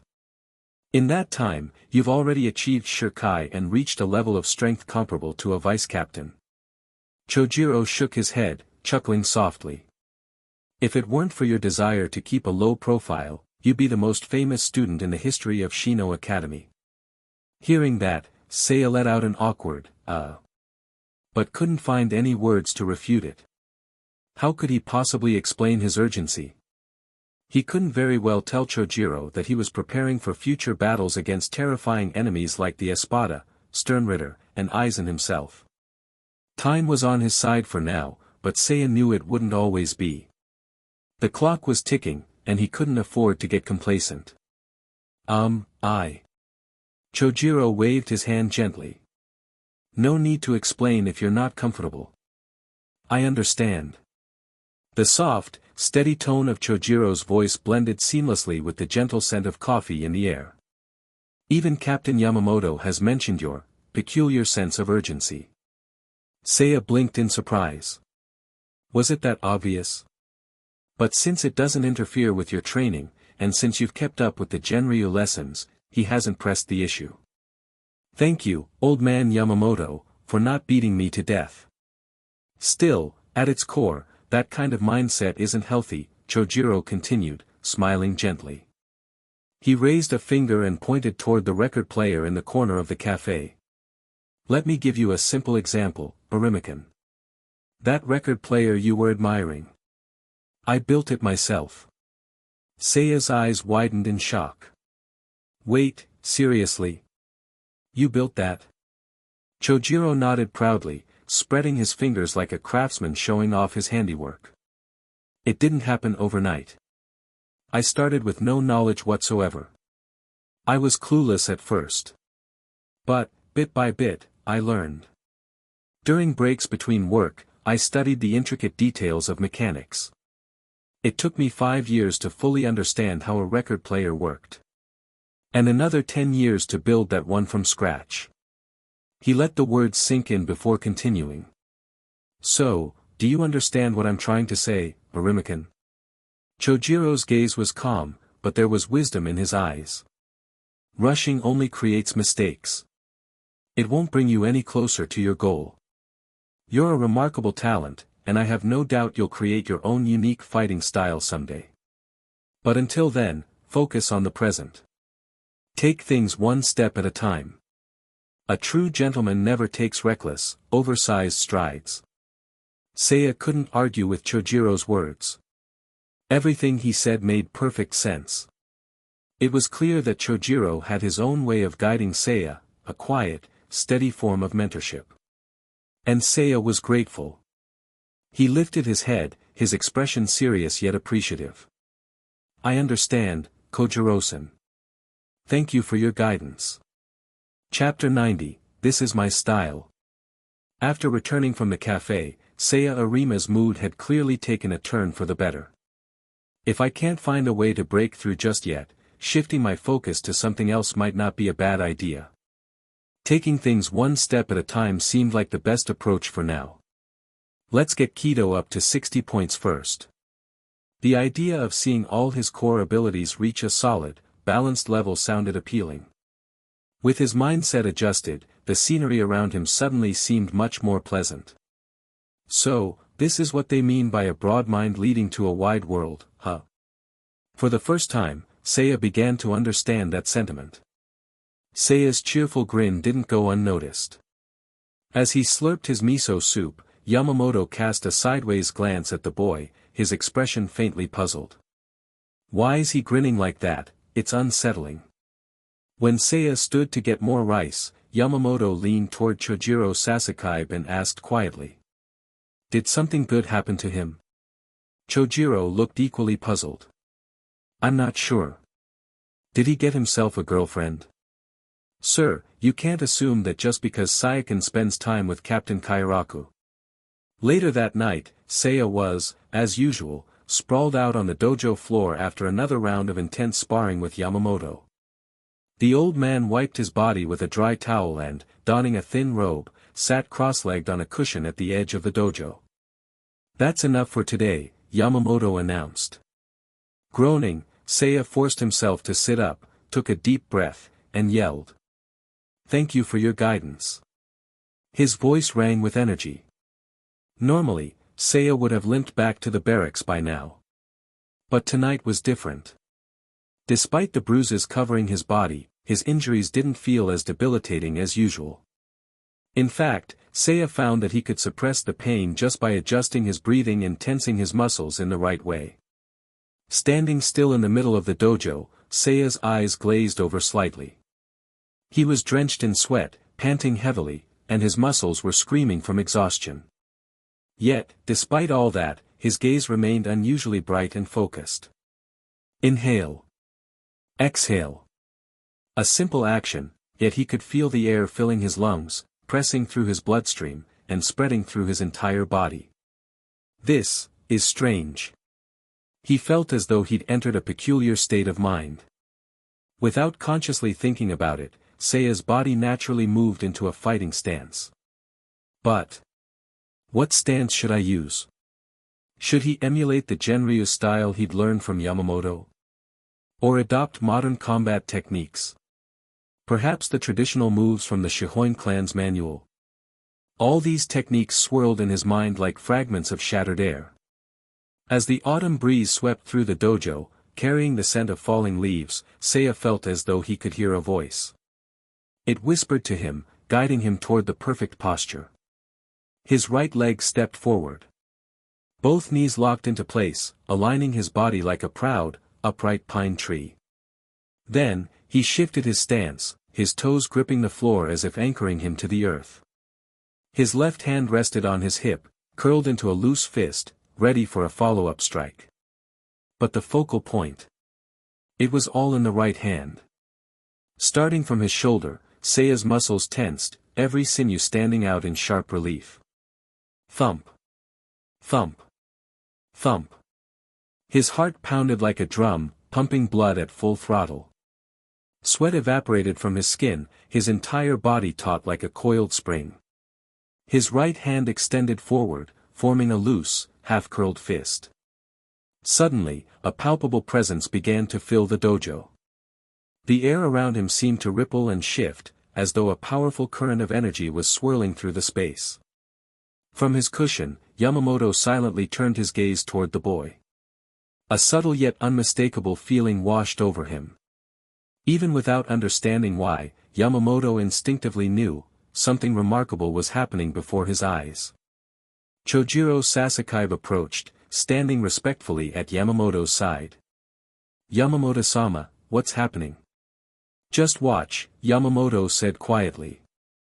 For now, all they could do was bear witness. Seiya remained in his stance, his focus unbroken. Though he hadn't moved a muscle, he was absorbing every detail around him. The flow of air. The faint echoes of heartbeats. It was as if every fiber of his being had attuned itself to his surroundings. Suddenly, Seiya's right hand spread open, his fingers stretching into a 5-point star. There. In a split second, he sensed it, a fleeting, imperceptible moment. Without hesitation, Seiya stepped forward with his right foot. And then. Slash. The air itself seemed to split apart as his outstretched hand tore through it. The vacuum created by the movement caused a sudden rush of air, roaring like a tidal wave. Boom! The shock wave burst outward, rattling the dojo's wooden panels and sending Yamamoto's long beard fluttering in the wind. Chojiro instinctively took a step back, narrowing his eyes against the gale. What was that? Even without spiritual pressure, the sheer force of Seiya's strike was enough to generate a devastating impact. Yamamoto stood up and approached the boy.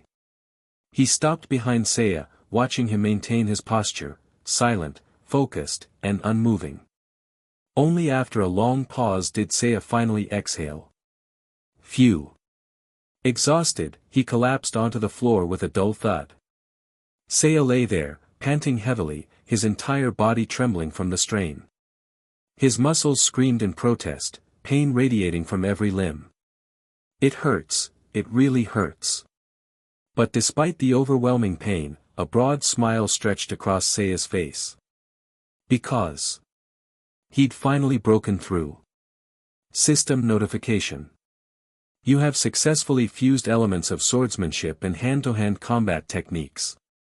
Swordsmanship +2, hand-to-hand combat +2. I was right all along. Seiya's theory had proven true. The key to breaking past the soft cap of 60 points wasn't more repetitive training, it was integration and innovation. By blending his existing skills in new ways, he could push his limits further than ever before. From his prone position on the floor, Seiya grinned. This is my breakthrough. He clenched his fists, staring at them with newfound determination. Swordsmanship. Hand-to-hand combat. These are my strongest areas, and they're the easiest to develop further. He'd reached a new milestone. Yamamoto's voice broke the silence. So, boy, have you thought of a name for it? Seiya opened his sweat-soaked eyes, squinting at the old man's silhouette. Though his vision was blurry, he could make out Yamamoto's expression, one of quiet satisfaction. After a moment of contemplation, Seiya chuckled softly. No need to overthink it. He sat up, wiped his brow, and declared with a grin. This is my own style. It has no special meaning, so let's just call it my way. Chapter 91, Another Day of Effort. Carrying his belongings, arms laden with bags, Seiya Arima stood in front of the First Division barracks. He bowed respectfully and called out loudly. Thank you all for taking care of me during this time. Chojiro Sasakaibe, arms crossed, nodded calmly with a faint smile. Saiken, safe travels. Sasakaibe stroked his short mustache with a relaxed expression. When you graduate, consider joining the First Division, will you? Yamamoto Genryusai Shigekuni stood steadfast at the center, his wooden staff planted firmly in the ground. Like a towering boulder, he remained unmoving. Do not forget the lessons you've learned during this time. Even at the moment of parting, the old man's words were rigid and formal, a trait unmistakably Yamamoto. Seiya's emotions were mixed, excitement, like someone freed after years in prison, tempered by bittersweet nostalgia. Despite the exhaustion and countless injuries, his time in the First Division had yielded more than just blood and sweat. It had given him the opportunity to break past his limits and find clarity in his path forward. Words of gratitude filled his heart, yet he didn't know where to begin. After hesitating briefly, he took a deep breath and called out loudly. When I have time, I'll come back and visit. Chojiro and Sasakaibe exchanged soft smiles. I'll bring gifts next time. Yamamoto had already closed his eyes. So until then, take care of yourselves. Seiya stepped back, raising his right hand in a parting wave. Goodbye for now. As he turned to leave, Yamamoto's low, steady voice echoed behind him. Go forth and uphold the name of the Godai. And so, Seiya Arima's months-long internship with the First Division came to an end. He returned to the academy with his head held high. Back at the academy. So, because your internship was with the First Division, you not only got full credits but also had your exam grades automatically marked as excellent. What? That's so unfair.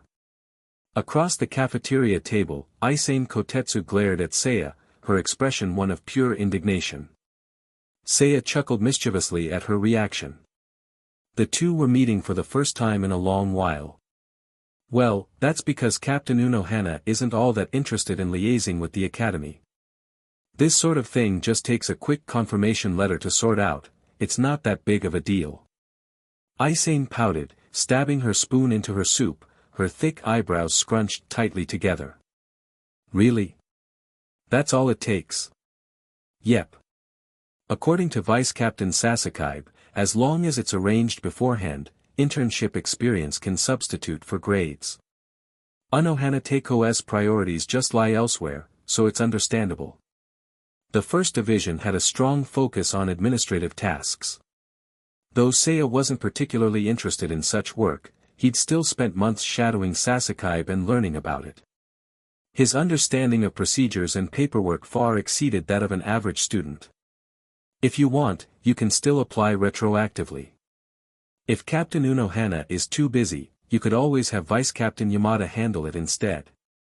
Considering that Unohana Retsu wasn't a conventional academic, it made sense that she might overlook such details. Asking Kaion Yamada to take charge seemed like a viable solution. At the mention of Kaion Yamada, however, Aizen's expression became troubled. Oh, you mean Vice Captain Yamada? The shift in her tone didn't go unnoticed. Seiya raised an eyebrow, his curiosity piqued. What's wrong? Did something happen? Not exactly. It's just that Vice Captain Yamada was reassigned a couple of days ago, so the 4th Division doesn't currently have a vice captain. Ah, I see. Seiya nodded thoughtfully, taking a bite of fried chicken. Well, it's a kind of promotion, isn't it? There's no need to be so upset about it. Aizen slumped in her seat like a wilted flower, her voice tinged with frustration. But, he's someone I'd just gotten used to working with. The thought of having to adapt to a new vice captain is nerve-wracking. Here we go again, another bout of Aizen's social anxiety. Seiya couldn't help but think to himself, I wonder when she'll grow into the confident, capable person we see in the original timeline. Still, her current demeanor was endearing in its own way. Who knows, maybe you'll be the next vice captain. Aizen's face immediately turned red. She stammered for a moment before lowering her head and muttering. There's no way that'd happen. I'm not good enough. I'd just be a burden to Captain Unohana. Not good enough. Aizen, your healing abilities are already exceptional. Didn't your last simulation results rank among the top in the 4th Division? Aizen froze, her eyes wide in surprise. Wait, how do you know about that? Seiya laughed, setting down his chopsticks with a playful grin. Come on, Aizen. 1st Division's administrative work is thorough. It's not hard to find that kind of information if you know where to look. You sneaky little. Okay. Don't get mad. I didn't dig through everything. Just a tiny bit. I promise. Aizen glared at him for a moment before letting out a resigned sigh. Fine. I'll let it slide this time. So easy to appease, Seiya thought with amusement. Seiya, are you planning to intern with another division soon? Not right now. I gained so much from my time with the 1st Division that I want to take some time to process it all. I probably won't go anywhere else until this academic year ends. Given that it was already late autumn, there were only a few months left before the year concluded. I see. That's a relief. Aizen's expression softened, a trace of her earlier tension easing. It was as though confirming this information had allowed her to finally relax. What's with the look of relief? Oh, it's just that a lot's been happening recently. Aizen glanced around the cafeteria, lowering her voice as she continued. You probably don't know this, but recently, the current 6th Division captain, Jinrei Kachiki's son, Kachiki Sojin, died in action. What? Seiya blinked, his mind struggling to process the news. Kachiki Sojin, the father of the future 6th Division captain, Kachiki Byakuya. Though his role in the original story had been relatively minor, his name was still familiar. To think something like this would happen. Seiya's expression turned somber. Do you know any details? Aizen hesitated, her lips pressed tightly together. Though she looked hesitant to speak, her worry was clear. Seiya reached out and gently placed his hand over hers. It's okay. Take your time. Encouraged by his words, Aizen took a deep breath and began to recount what she knew. For days prior, Kachiki Sojin had been severely injured during a mission. Despite Jinrei Kachiki personally bringing him back and Captain Anohana's intervention, his injuries proved fatal. When I saw him, he looked so peaceful, like he was just sleeping. Her voice wavered as she described the scene, tears welling up in her eyes. Seiya stayed silent, allowing her to speak without interruption. Even Captain Jinrei, someone so strong and dignified, looked utterly heartbroken. Aizen's hands trembled as she continued. It's terrifying, Seiya. If someone as powerful as Kachiki Sojin can die like that, what chance do people like us have? Seiya didn't respond immediately. Instead, he reached out and gently wiped the tears from Aizen's cheeks. When her sobs only grew louder, Seiya stood, wrapping his arms around her in a comforting embrace. Aizen buried her face against his chest, her quiet sniffles gradually fading. Don't worry, he said softly. I'm not someone who's easy to kill. Though the promise was simple, the weight behind it was undeniable. That night, Seiya returned to his dorm, his thoughts heavy. Placing his hand on the hilt of his blade, he murmured to himself. To protect what's important, we have to keep moving forward. With renewed determination, he stepped outside, ready to train once more. Another day, another effort to grow stronger. Chapter 92, At least it's not bitter. Leaving the Shin'ō Academy behind, Seiya Arima headed straight for the barracks of the 5th Division. Though his connection with Kyoka Suigetsu meant he could enter unnoticed, Seiya preferred caution, an approach that had served him well thus far. After navigating the familiar corridors, he arrived at the office door. He raised his hand and knocked. Come in. The familiar, gentle voice greeted him. Seiya pushed the door open, stepping inside to meet the calm gaze of Aizen Sōsuke, seated behind his desk. Sorry for the delay, Aizen-sensei, Seiya began, scratching the back of his head awkwardly. I took a bit of a detour. Aizen clasped his hands together atop the desk, his tone as serene as ever. No need to apologize, Saiken. Separation only enhances the joy of reunion. Thus, I treasure moments like these, no matter how fleeting. Classic Aizen, Seiya thought with an inward chuckle. Still as poetic as ever. He mentally noted to borrow such elegant phrases the next time he talked with Aizen. Please, take a seat. Don't mind if I do. The moment the words left his mouth, Seiya realized he'd spoken far too loudly. Both he and Aizen froze momentarily. Seiya's face flushed as he coughed awkwardly, rubbing his neck.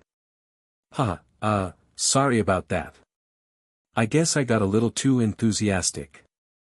Aizen's expression softened into a rare sigh, his tone tinged with mock exasperation. This must be one of the lessons taught by Yamamoto Sateko's Genryu style. While I hold the utmost respect for the Captain Commander, I must say, some of his methods seem less practical. A hint of sharpness edged his words, but before Seiya could respond, Aizen steered the conversation elsewhere. Let's set that aside for now, Saiken. I'm particularly curious about your recent experiences. He adjusted his glasses with a smile, his tone dropping slightly. Especially your time under Yamamoto Genryusai Shigekuni. If possible, could you share some insights about him? Seiya understood the importance of Aizen's request. The Captain Commander was undoubtedly Aizen's most significant obstacle. In the original timeline, Aizen's opportunities to observe Yamamoto had been limited. Now, with Seiya as a valuable insider, it was only natural for Aizen to make use of him. Seiya didn't hold back, describing Yamamoto in detail, his demeanor, training methods, and personal quirks. Aizen listened intently, occasionally nodding with a thoughtful expression. I see. Aizen murmured, rubbing his chin. His expression grew serious as he processed the information. From his reaction, Seiya could tell that the insights had been genuinely helpful. That's about all I know, Seiya concluded. Aizen leaned back in his chair, a faint smile returning to his lips. More than enough, Saiyakin. You've been a tremendous help. Then, after a moment of pause, he added. If you don't mind me asking, what is your personal impression of the Captain Commander? Seiya hesitated, scratching his cheek awkwardly. I can answer, but it'll be pretty subjective, are you sure that's okay? Aizen chuckled softly. I've already analyzed him objectively. What I'm truly interested in is your perspective. Seiya thought for a moment before speaking. To me, Yamamoto Genryusai Shigekuni is a rigid, stubborn old man. Like an ancient pine tree, unyielding and weathered. He paused, searching for the right words. He has peculiar standards, and his stern expression makes him seem unapproachable. But once you get to know him, you realize he's surprisingly reasonable.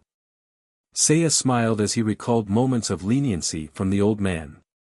For example, he has strict rules about uniforms. At first, you'd think he's just a stickler for discipline. But the truth is, he's willing to make exceptions depending on the individual. The image of Shunsui Kairaku in his floral haori and Kenpachi Zaraki in his ragged outfit came to mind. Despite Yamamoto's insistence on order, he never truly punished them for their disregard for tradition. He's the type to enforce rules on himself more than others. Strict, but not heartless. I guess you could say he's. Seiya crossed his arms, thinking deeply. Ah, there it was. Strict with himself, lenient with others. Aizen's eyes glimmered with interest as he absorbed Seiya's observations. Fascinating. To think the Captain Commander has such a nuanced side. He rose from his chair and retrieved a prepared kettle of warm water from a corner of the room. Pouring it into a teapot, he steeped some delicate tea leaves before setting the cup before Seiya. Thank you for indulging my curiosity, Saiyakin. You've earned some refreshment, though it may be a humble offering. The aroma of the tea was exquisite, its light, earthy scent filling the room.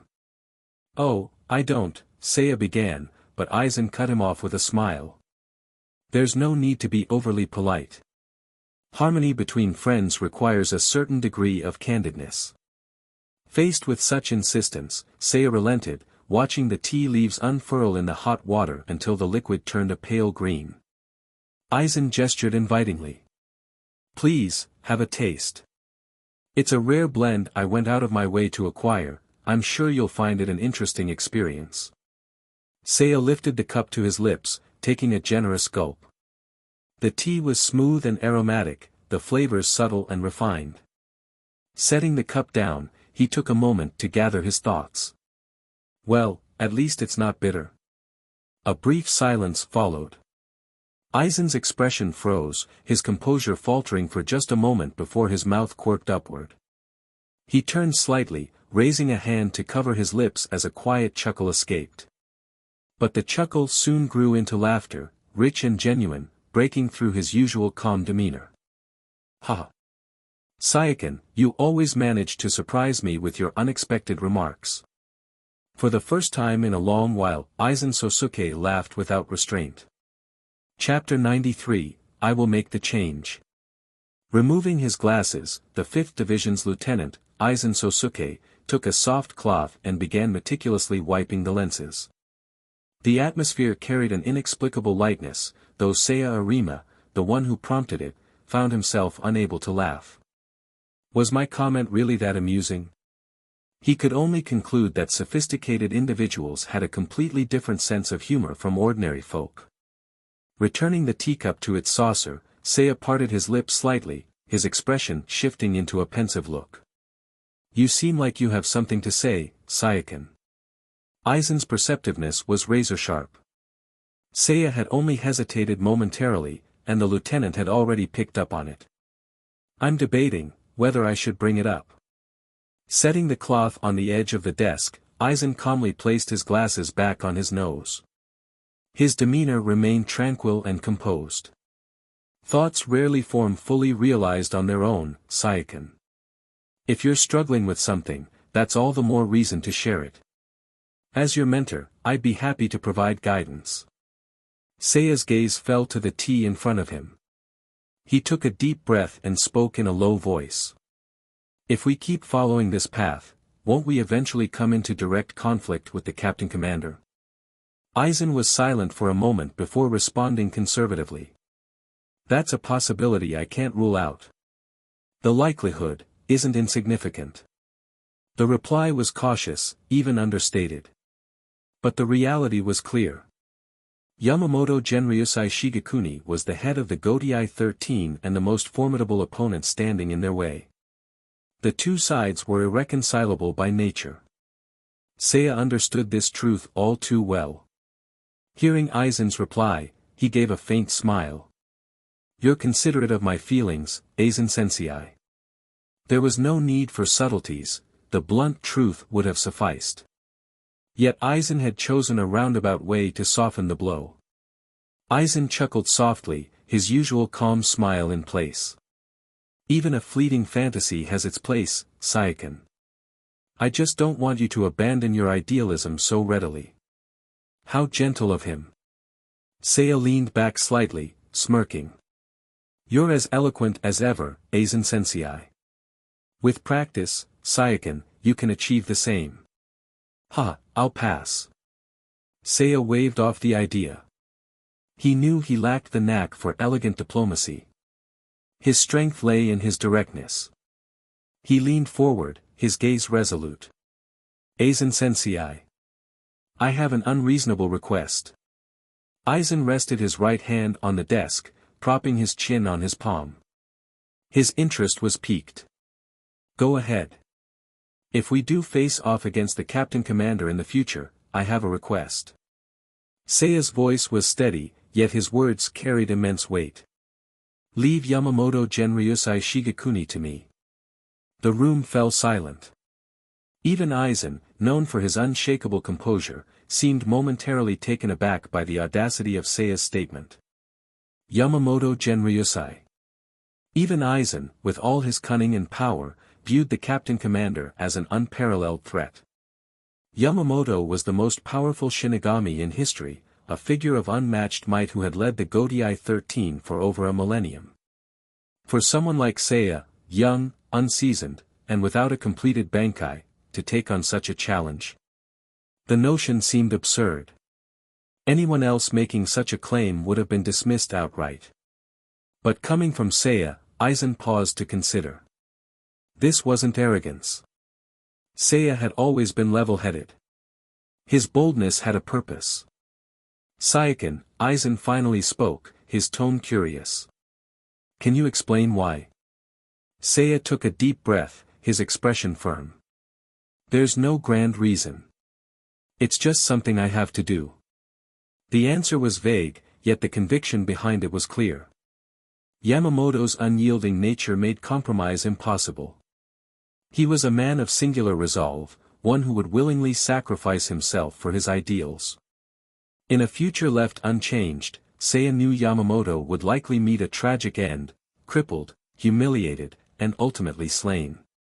He also knew what would follow. Aizen, his mentor, would be imprisoned. Condemned to millennia of solitude, a slow descent into despair and irrelevance. It didn't have to be this way. Seiya clenched his fists. I'll change everything. It might sound foolish now, he admitted. But I'll become strong enough to face Yamamoto Genryusai Shigekuni. Strong enough to stand beside you, Aizen-sensei. To ascend beyond the limits placed on us. And to uncover the truth behind everything, and make things right. Seiya's determination burned brightly. Aizen, seeing the unshakable resolve in his student's eyes, exhaled a long, deliberate sigh. For once, his usual composure seemed to falter. Saiken, your words stir conflicting emotions in me. He leaned back, his expression tinged with melancholy. I'm proud that you found your path and your conviction. But at the same time, I worry for you. The road ahead will be treacherous. He paused, giving Seiya a long, searching look. This choice, are you prepared for the hardships it will bring? Seiya grinned, the picture of confidence. I can handle it. Aizen smiled faintly, his demeanor softening. Very well, Saiyakin. Do as you see fit. The fledgling must one day leave the nest. Aizen watched his student with a rare sense of admiration. I will support your decisions unconditionally, Saiyakin, he said at last. Seiya nodded, his resolve unwavering. This was only the beginning. Chapter 94, The Source of Limits. Although Seiya understood that Aizen had no real reason to refuse his earlier request, hearing the man's calm affirmation still made him exhale in relief. Thank you for understanding, Aizen-sensei. Aizen responded with a serene smile, his tone as steady as ever. There's no need to thank me, Saiyakin. I merely made the decision that any mentor would make. With Seiya's concerns addressed, Aizen smoothly shifted the conversation to a new topic. Well then, let's set aside discussions of the distant future for now. Saiyakin, there's another matter I'd like to discuss with you today. It wasn't often that Aizen actively sought him out to talk, and Seiya was more than happy to oblige. I'm listening, sensei. It's about the Hogyoku. Direct and to the point, this approach was uncharacteristic of Aizen, who usually preferred to weave his intentions with subtlety. But perhaps dealing with Seiya allowed him to bypass such formalities. The Hogyoku. Seiya blinked, his expression contemplative. He recalled the fragment of the Soul King's fingertip extracted from Ranjiku's body during their trip to Rukongai. Aizen had set his research on it aside for a time, but it seemed he had recently resumed his work. Have you made new progress with it? Aizen chuckled lightly, adjusting his glasses with a calm shake of his head. No, not exactly. The research itself has stalled. The Hogyoku still hasn't shown any notable reaction, and I haven't been able to move beyond this stage. Then why bring it up? Aizen continued, a faint, enigmatic smile gracing his lips. However, my efforts over the past few days haven't been entirely fruitless. Reaching into his robes, he retrieved a familiar transparent container. The faintly glowing Hogyoku gleamed within, its azure hue reflecting a mysterious light in his dark pupils. The breakthrough occurred 3 days ago. Aizen's tone grew measured as he recounted his findings. As usual, I ventured into Rukongai, harvesting the souls of 13 individuals with latent Shinigami potential to feed to the Hogyoku. Once again, there was no reaction. Even I, he admitted, found the lack of progress disheartening. But just as I was preparing to leave, I encountered a hollow. Aizen's gaze turned reflective, as though replaying the moment in his mind. It was carrying the mangled remains of a soul in its mouth, clearly a rogue entity preying on the district. Ordinarily, I would have ignored it, it held no interest for me. But in that instant, a thought occurred to me. He swirled the Hogyoku in its container, the faint glow flickering with the motion. What would happen if I introduced hollow energy to a living soul? If I brought them into direct contact, what kind of reaction might I observe? Seiya couldn't suppress a sigh at hearing this. Here we go. As expected, Aizen had grown bored of his previous experiments and had now turned his attention to hollows. Doesn't that idea intrigue you, Saiyakin? Aizen's tone carried a hint of exhilaration. What is the true nature of a hollow's power? What is it that makes them so antithetical to us, the Shinigami? It doesn't intrigue me at all, Seiya thought. But instead of voicing this, he played along to avoid souring the mood. I suppose. I am a little curious. Aizen's smile widened, evidently satisfied with the response. As expected of my disciple. Curiosity is essential for progress, it's something you must never lose. Rising from behind his desk, Aizen moved to stand before Seiya. Let's start by reviewing the basics. The Soul Society is a haven for spirits, a place where souls return after death. This applies not just to those born here, but also to spirits whose physical bodies perished in the world of the living. Hollows, on the other hand, are entities that devour souls, forcibly merging their prey with their own essence. Their very existence is akin to a toxin to this world. Aizen paused, his voice softening. You understand this, don't you, Seiya? It's foundational knowledge taught in the academy. Seiya nodded as he poured his mentor a fresh cup of tea. Yes, sensei. It's standard material. Aizen took a sip, his expression thoughtful. Good. Then let's build on that. As you know, Shinigami techniques are categorized into 4 disciplines: Zanjutsu, Hakuda, Hoho, and Kido. Each of them, when mastered, can elevate a Shinigami to incredible heights. But here's my question, Seiya, once you've mastered all 4, what comes next? Seiya's expression twisted slightly in discomfort. The question didn't surprise him. Aizen was nothing if not inquisitive, but he had no satisfactory answer to offer. I wouldn't know, sensei. My own skills are barely above average. Aizen seemed to sense his hesitation and offered a reassuring smile. Forgive me. Perhaps that was an unfair question. Let's simplify things. My ultimate goal, Aizen continued, is to identify the means by which we Shinigami can transcend our current limits. I want to find the spark that can break the shackles of our boundaries. His voice remained calm, yet there was an undeniable passion behind his words. Hollows, Aizen continued, consume everything in their path. They are ruthless, destructive, and only a select few among them develop anything resembling human thought or emotion. I've already conducted preliminary experiments involving the fusion of Hollow and Shinigami essences. Unfortunately, they've all failed. It seems that ordinary souls simply cannot endure the process. Setting his teacup down, Aizen adjusted his glasses, the light reflecting off the lenses masking his eyes. But perhaps, he mused, if I were to use a stronger subject, one with greater spiritual resilience, the outcome might differ. He leaned back slightly, his lips curving into a subtle smile. What do you think, Seiya? Isn't this an intriguing possibility? Seiya's thoughts churned. He had no doubt that Aizen was on the verge of taking his experiments to a far more dangerous level. In fact, Aizen concluded, I've already devised a plan. But before I proceed, I need to make the necessary preparations. Seiya felt a chill run down his spine. The future is shifting, he thought grimly. Chapter 95, Blooming Flowers. The next day, at the gates of the 12th Division Barracks. Akon stood with his arms crossed, gazing into the distance as if waiting for something, his expression faintly distracted. A few minutes later, a familiar voice called out from behind. Akon-san. Long time no see. The voice was distinct, instantly recognizable, and unmistakably cheerful.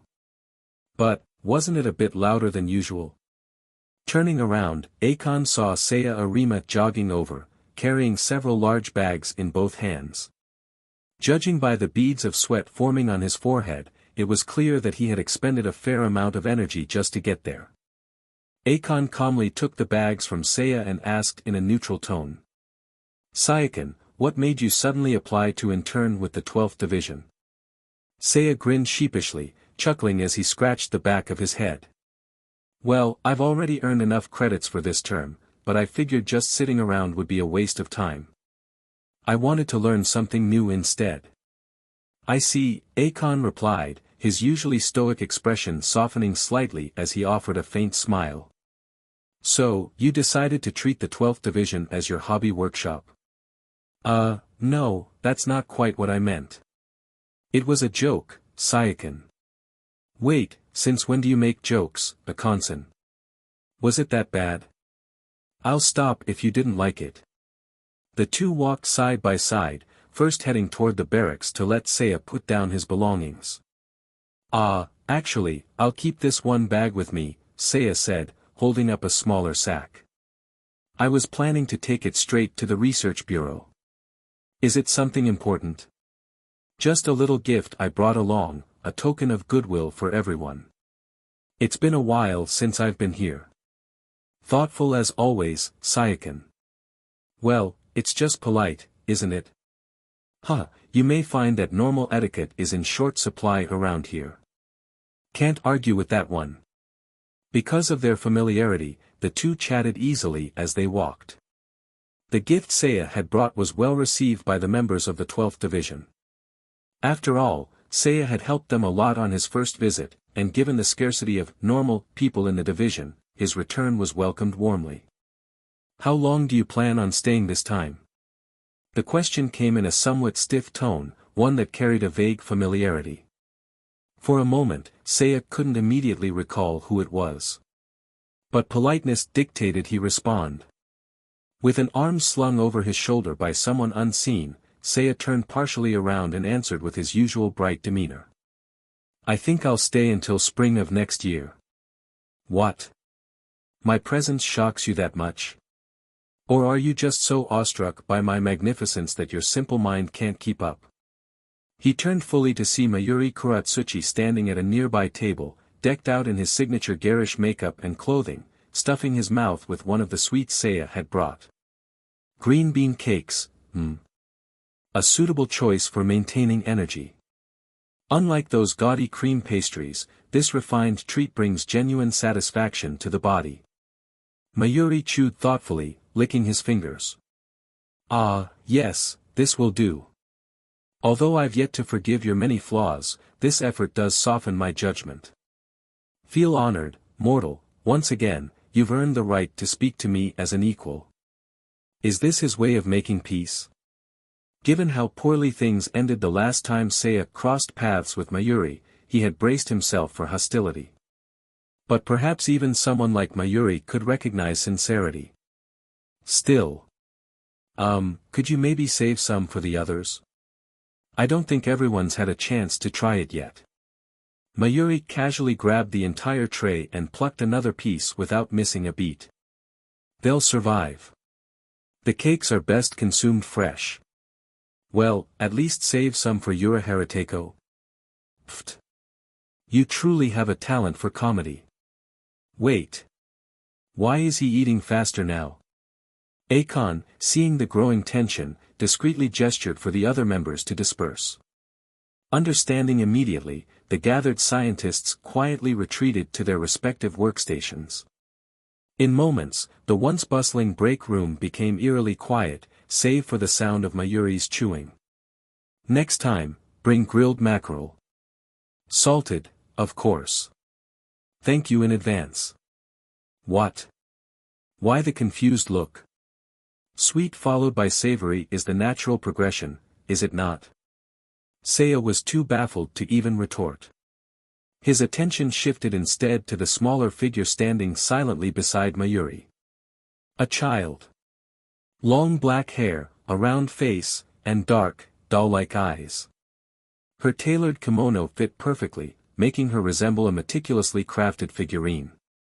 Mayuri-san, who is this? Seiya asked, intrigued. Oh, right. I almost forgot to introduce her. Mayuri clapped his hands, a grotesque grin spreading across his face. This is my latest creation, Namuri Nanego. Unlike Namuri Rokugo, she's equipped with an enhanced cellular division mechanism. Her cells will never stop dividing, ensuring she'll grow just like a normal human. Proud of his work, Mayuri's enthusiasm was evident. Seiya crouched slightly to get a closer look at the child. Namuri Nanego, huh? She was unmistakably Nimue Kuratsuchi, the future vice-captain of the 12th Division. Feeling a twinge of nostalgia, Seiya smiled gently. He reached out to greet her, but her blank expression didn't change. Mayuri's voice cut through the moment. Don't bother trying to interact. While her data mirrors that of Rokugo, her awareness is underdeveloped. Based on my analysis, it will take at least 6 months before she reacts to external stimuli. Noted. Still, Seiya couldn't help but test the waters. As he crouched lower, Namuri Nanego suddenly turned her head, locking eyes with him. She let go of Mayuri's hand, wobbling forward unsteadily. Seiya watched in surprise as she stood directly before him. Guh, pa. From her mouth, she pulled a saliva-covered hand and reached toward Seiya's head. She grabbed a handful of his hair, tugging hard enough to make him wince. Ow! Reeling slightly, Seiya stumbled back. Namuri Nanego stared at the strands of hair in her tiny hand, her expression shifting faintly. Her once dull eyes began to brighten, as if awakening. Then, she murmured softly, her voice barely audible. Flower. Chapter 96, Already Gone, Sumida. Namuri Nanego directly translates to number 7, which is why I haven't shortened the name to Nimu just yet. Due to the early development of her speech regions, it's perfectly normal for her to occasionally vocalize. Although I didn't directly replicate Namuri Rokugo's brain, the production methods are virtually identical. It's highly probable that some of her deficiencies have carried over through this process. This warrants further investigation. If I have the opportunity to improve, this kind of cognitive redundancy shouldn't happen again. As Mayuri Kuratsuchi went on with his long-winded explanation, Seiya Arima glanced up with a confused expression, clearly not following. Mayuri-san, what are you talking about? I'm saying you don't need to pay attention to what this one says. It's merely an unconscious reaction. To put it simply, it's like the aimless wriggling of a single-celled organism. It might appear purposeful to an observer, but to the organism itself, it means nothing. Mayuri looked down, picked up another green bean cake, and resumed eating. There are no two identical leaves in the world, let alone two identical beings. I know what you're thinking, Seiya Arima. But no matter how much she resembles someone else, Namuri Nanego is Namuri Nanego. No matter how similar or alike, she isn't Namuri Rokugo. As expected of a scientist. Mayuri's sharp perception struck Seiya like a knife to the heart. It stung, not because it was harsh, but because it was true. The Namuri Rokugo who had stumbled over her words, struggled to write kanji, and relied on katakana to communicate was gone. Now standing before him was another life, entirely new. To seek the traces of the dead in the living. That is a form of disrespect. Mayuri's gaze was calm as he set down the now empty food tray. You're a clever person, Seiya Arima.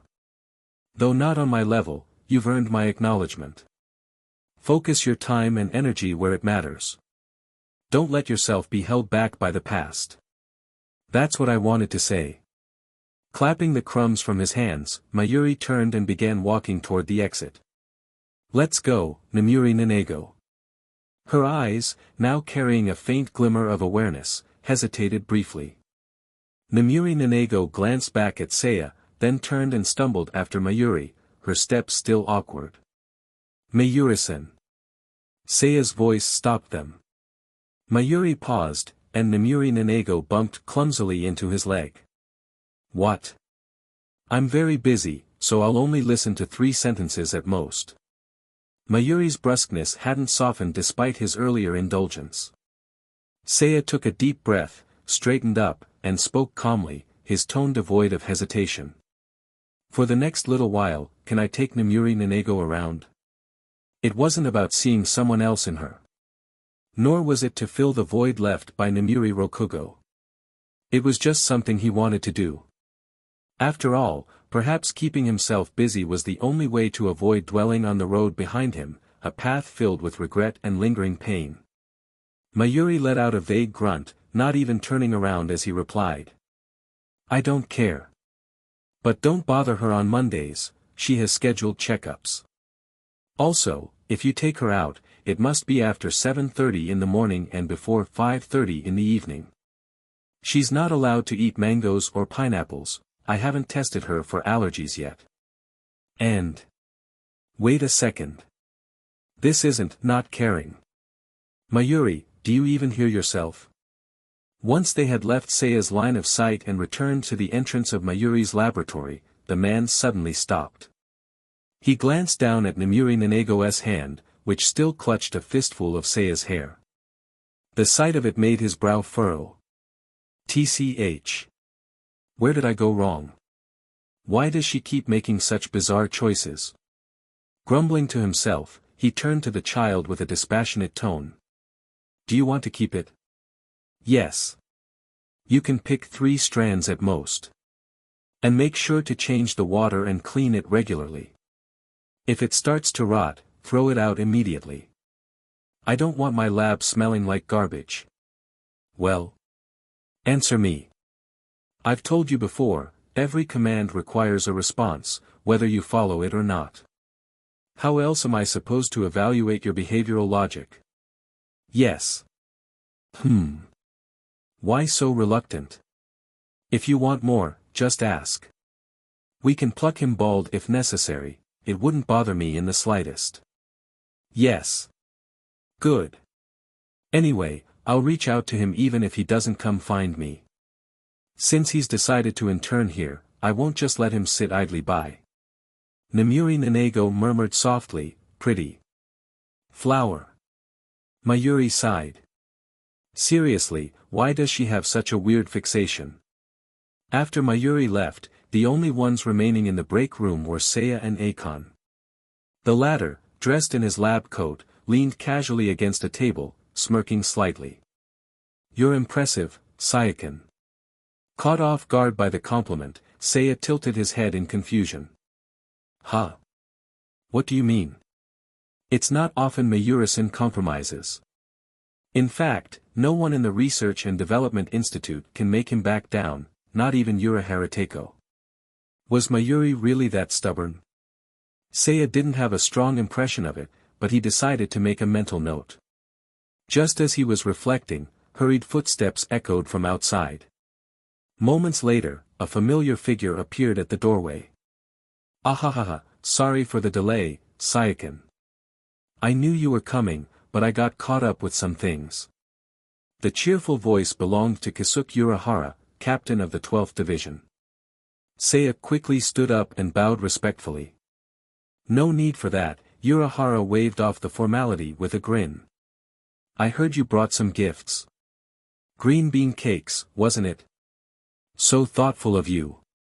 His tone was light-hearted as he stepped further into the room, a twinkle of excitement in his eyes. Where are they? I can't wait to try them. The room fell silent. Seiya froze awkwardly. Akon averted his gaze entirely, his lips twitching as he struggled not to laugh. Urahara blinked. What's this? Are you hiding a special deluxe box just for me? How thoughtful. But really, no need to go overboard. Seiya's face twitched. After a long, painful pause, he finally spoke in a defeated tone. Haruhiko, I'm terribly sorry. They've all been eaten, Sumida. Chapter 97, Time to set off. Ahaha, since everything's been eaten, there's no helping it. As long as everyone got a taste, I'll let it go. I deeply apologize. I'll prepare a special gift box for Captain Urahara next time. Oh. Thanks in advance, then. How straightforward. But that was just Captain Urahara's personality. Standing nearby, Akon noticed the captain's arrival and tactfully excused himself. Now, the room only contained Seiya Arima and Kisuke Urahara. So, Sayaka, what do you hope to learn from your time at the 12th Division?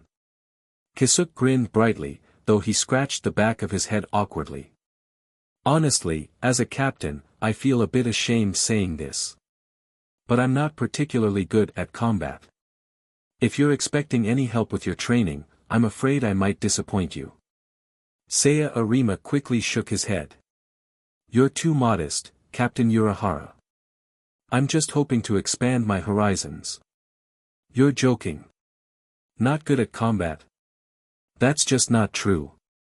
After all, Urahara Kisuke earned his place among the 5 special war powers precisely because of his endless arsenal of methods.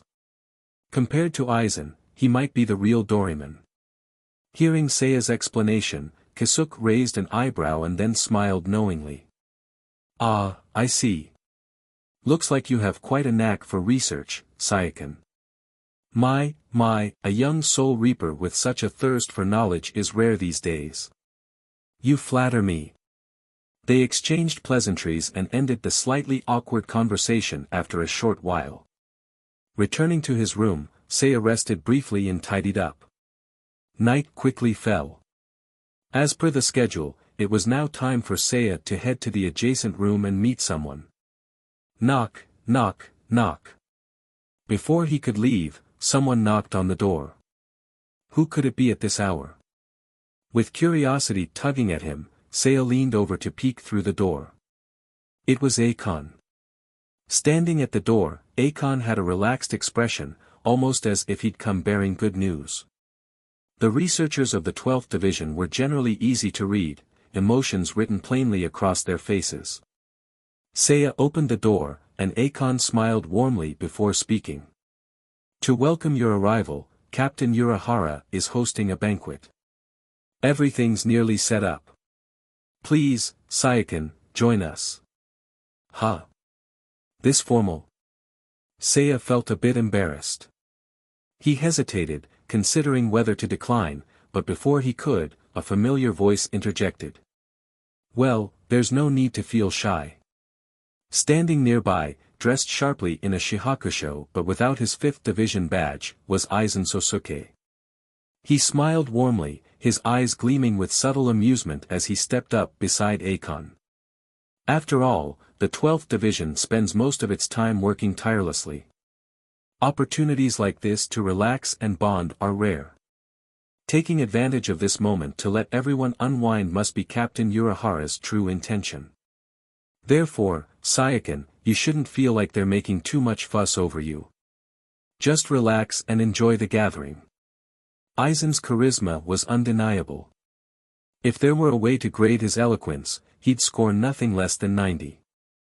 Beside him, Akon looked at Aizen curiously, lips parting slightly as if searching for words. You are. Aizen's lips curled upward slightly as he stepped back and spoke softly. My apologies. My name is Sakaki Hano. I joined the Technical Development Bureau 2 months ago as a general worker. Someone like you, a Kansen, probably wouldn't have much reason to notice me. Sakaki Hano. Akon's lips moved, and then his expression shifted, as though a light bulb had gone off in his head. Ah. I remember now. You're the colleague who recently left the insect nest, correct? Apologies, I've been busy lately and tend to forget these things. Understandable. A man of your stature wouldn't need to concern himself with someone as insignificant as me. Don't say that. I recall you were quite the book lover. I didn't expect you to have become so articulate, too. Hee, learning without application would be a waste, wouldn't it? Watching the two exchange pleasantries, Seiya Arima remained silent, though internally, he couldn't help but sigh. What a twisted sense of humor you have, Aizen. The earlier conversation in the 5th Division office surfaced in his mind. To advance my research on the Hogyoku, I'll need you to forge some connections within the 12th Division, Seiya-kun. This will create a suitable opportunity for me. Don't worry. All you need to do is act normally. I have my own methods. So your method is simply sneaking in via Kyoka Suigetsu? As Seiya observed the two chatting, his lips tightened in restraint as he reflected. Sigh. The power of hypnosis. Complete manipulation of the 5 senses, twisting one's perception of appearance, sound, smell, and even tone into whatever the wielder desires. Of course, since Seiya wasn't under Kyoka Suigetsu's spell, he could see through Aizen's facade. Otherwise, even he would have perceived Sakaki Hano as a completely distinct person. Still, Kyoka Suigetsu's ability was to alter perception, not create something from nothing. It could change the 1 into 2, but not create a 1 out of thin air. This meant Aizen must have modeled Sakaki Hano on an actual person and inserted himself into their role. Which begs the question. Had Aizen been monitoring the 12th division for a while, waiting for the perfect opening? The thought gave Seiya pause. This was textbook Aizen, intricate and chillingly efficient. As Seiya's musings continued, the conversation between Akon and Sakaki Hano concluded. Akon seemed unusually cheerful, perhaps from reuniting with a colleague he hadn't seen in some time. Well, we shouldn't linger here. Sayakan, let's head to the dining hall. Beside him, Aizen adjusted his glasses with a faint, knowing smile. Indeed. It's time to meet Captain Urahara. Chapter 98, The Bald Iron Groin. Inside the Technical Development Bureau, at the far corner of the cafeteria. At this moment, more than 90% of the 12th Division's members had gathered. Perhaps because Keisuke Urahara himself wasn't particularly good at speeches, the reluctant Akon was forced to take the stage. Nervously gripping a microphone, he stammered through his words. Today's gathering is primarily to welcome Seiya Arima's arrival. But for us, it's also an excellent opportunity to recharge. After all, while the 12th Division often appears aloof and uninvolved, that doesn't mean we're a group of complacent people. So, while we have the chance, everyone, please relax and enjoy yourselves. The speech was simple, but it hit the mark. Everyone seemed satisfied, especially Keisuke Urahara, whose face was almost split by his grin. In the 12th Division, where interpersonal niceties weren't commonplace, results-oriented work had always been the focus. So such speeches were just formalities, and the crowd embraced the occasion wholeheartedly. Down below, the squad members cheered enthusiastically, clearly delighted with the setup. Seiya Arima, meanwhile, was quietly sitting in the corner, eating curry. But in a division as lively as the 12th, there were bound to be a few mischievous and boisterous members. A group dragged Seiya out to the center, insisting he drink with them. Among the loudest was Hiyori Saragaki. Though petite, her voice could dominate an entire room. Ha! Drink more, keep dancing, don't stop. Some people were already drunkenly dancing. With her face flushed and a broad grin, Hiyori hooked her arm around Seiya's neck. Her usually stern brows were relaxed, and her tone was teasing and jovial. Hey, hey! You're the guest of honor today. Show some respect and drink a bit. Sorry, I'm allergic to alcohol. What? Are you disrespecting me, you little brat? Hiyori shoved her face right up to his, her tone threatening. I see what's going on. You think I'm an idiot, don't you? Hey! You think I'm a kid, huh? Do you need me to pull out my chest to prove I'm an adult, you bald-headed punk? Where did this overfamiliarity come from? We don't even know each other that well. And honestly, apologies in advance, but Seiya Arima wasn't interested in her type at all. You can't charm me. As he thought this, he couldn't help but notice how red Hiyori's face had become, resembling a baboon's backside. Ah, she's drunk. Her wine-soaked demeanor indicated poor alcohol tolerance. When the bottle was inches from his face, Seiya contemplated taking a sip to smooth things over, even if he was reluctant. Then another voice interrupted. Well, Hiyori, Sayakan doesn't seem comfortable with this kind of welcome. How about stepping aside and letting me handle it? Turning his head, Seiya saw Keisuke Urahara, slightly tipsy but cheerful, standing behind them with a bottle in hand. Urahara's intention to defuse the situation was clear and appreciated. But Hiyori Saragaki was not one to back down easily. She fell silent for a moment, then suddenly jumped off the table near Seiya. Oh, it's rare to see you this obedient.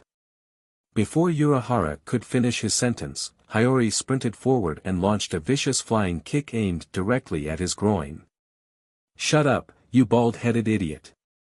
Thud. The dull sound of impact was deafening. Seiya winced, his face contorting. If this were a normal person, wouldn't they be out of commission forever? Yet Kisuke Urahara merely chuckled. "Huh, lively as ever, I see." Hiyori, meanwhile, was on the floor, clutching her leg in pain and rolling around furiously. "What the hell are you wearing? A heavy secret only adults can bear. You bald idiot." Despite the chaos, Seiya didn't find the raucous atmosphere unpleasant. After some time, Hiyori shifted her drunken antics to someone else, and Urahara approached Seiya again. "Sayaka, I apologize. Due to time constraints, I couldn't organize a proper welcome. My apologies.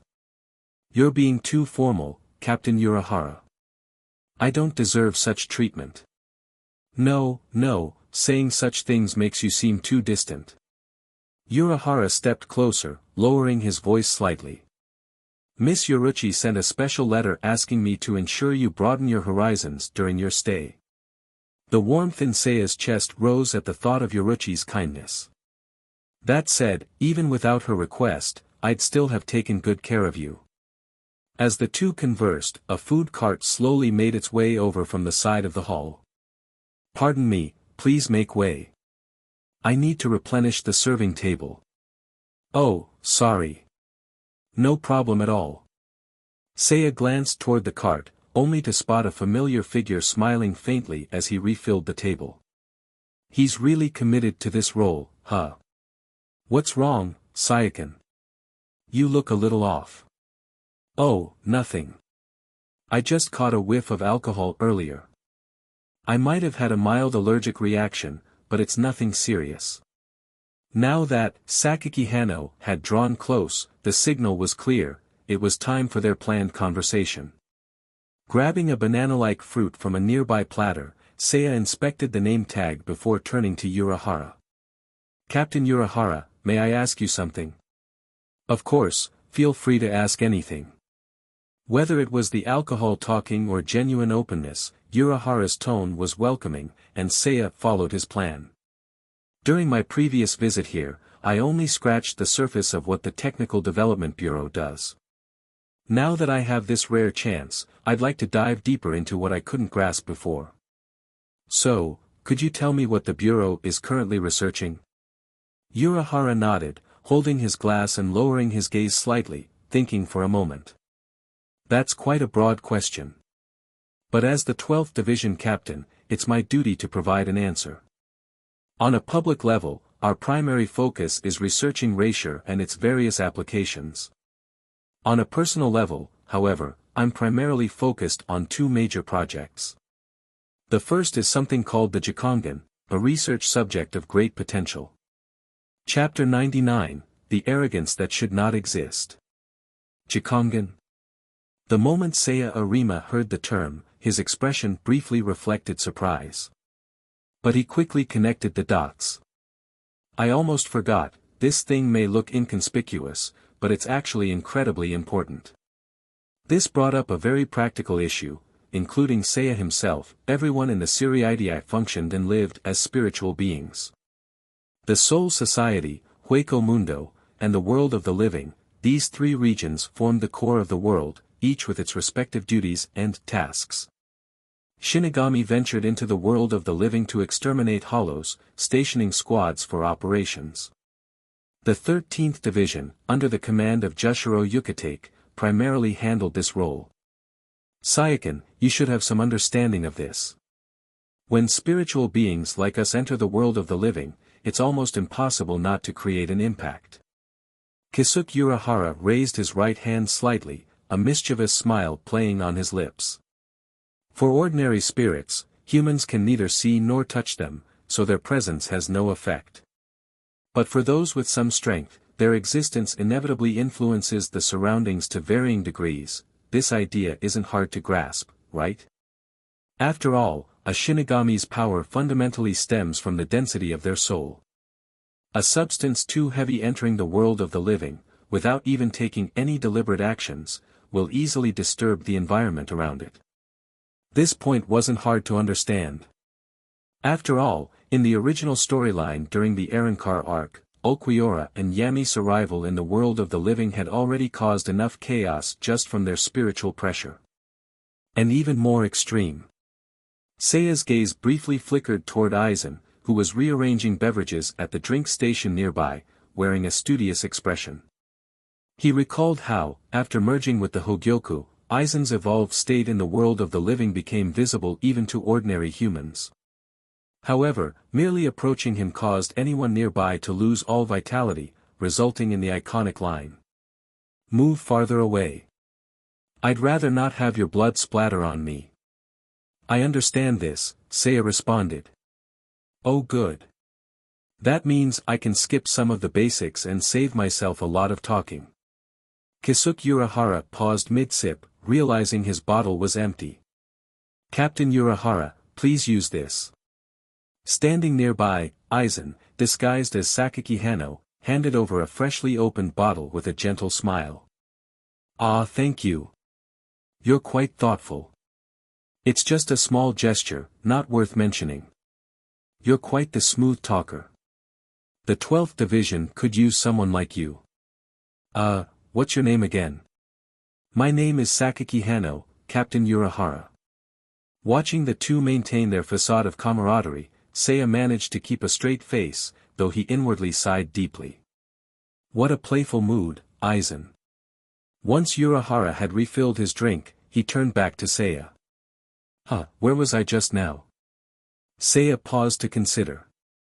"You were about to skip over the basics of Jikongan." "Ah. That's right."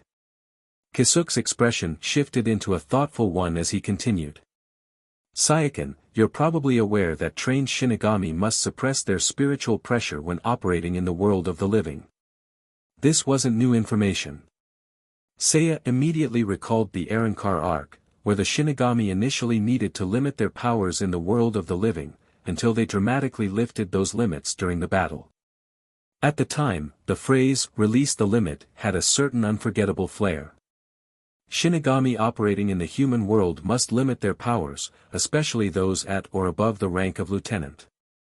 Typically, the restriction reduces their abilities to about 1/5th to 1/10th of their original capacity.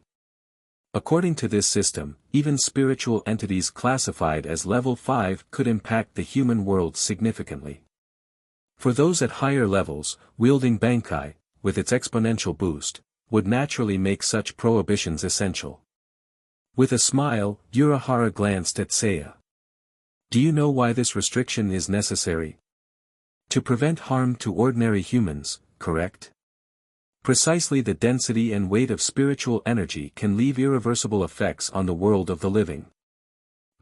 Humans are such fragile beings, aren't they?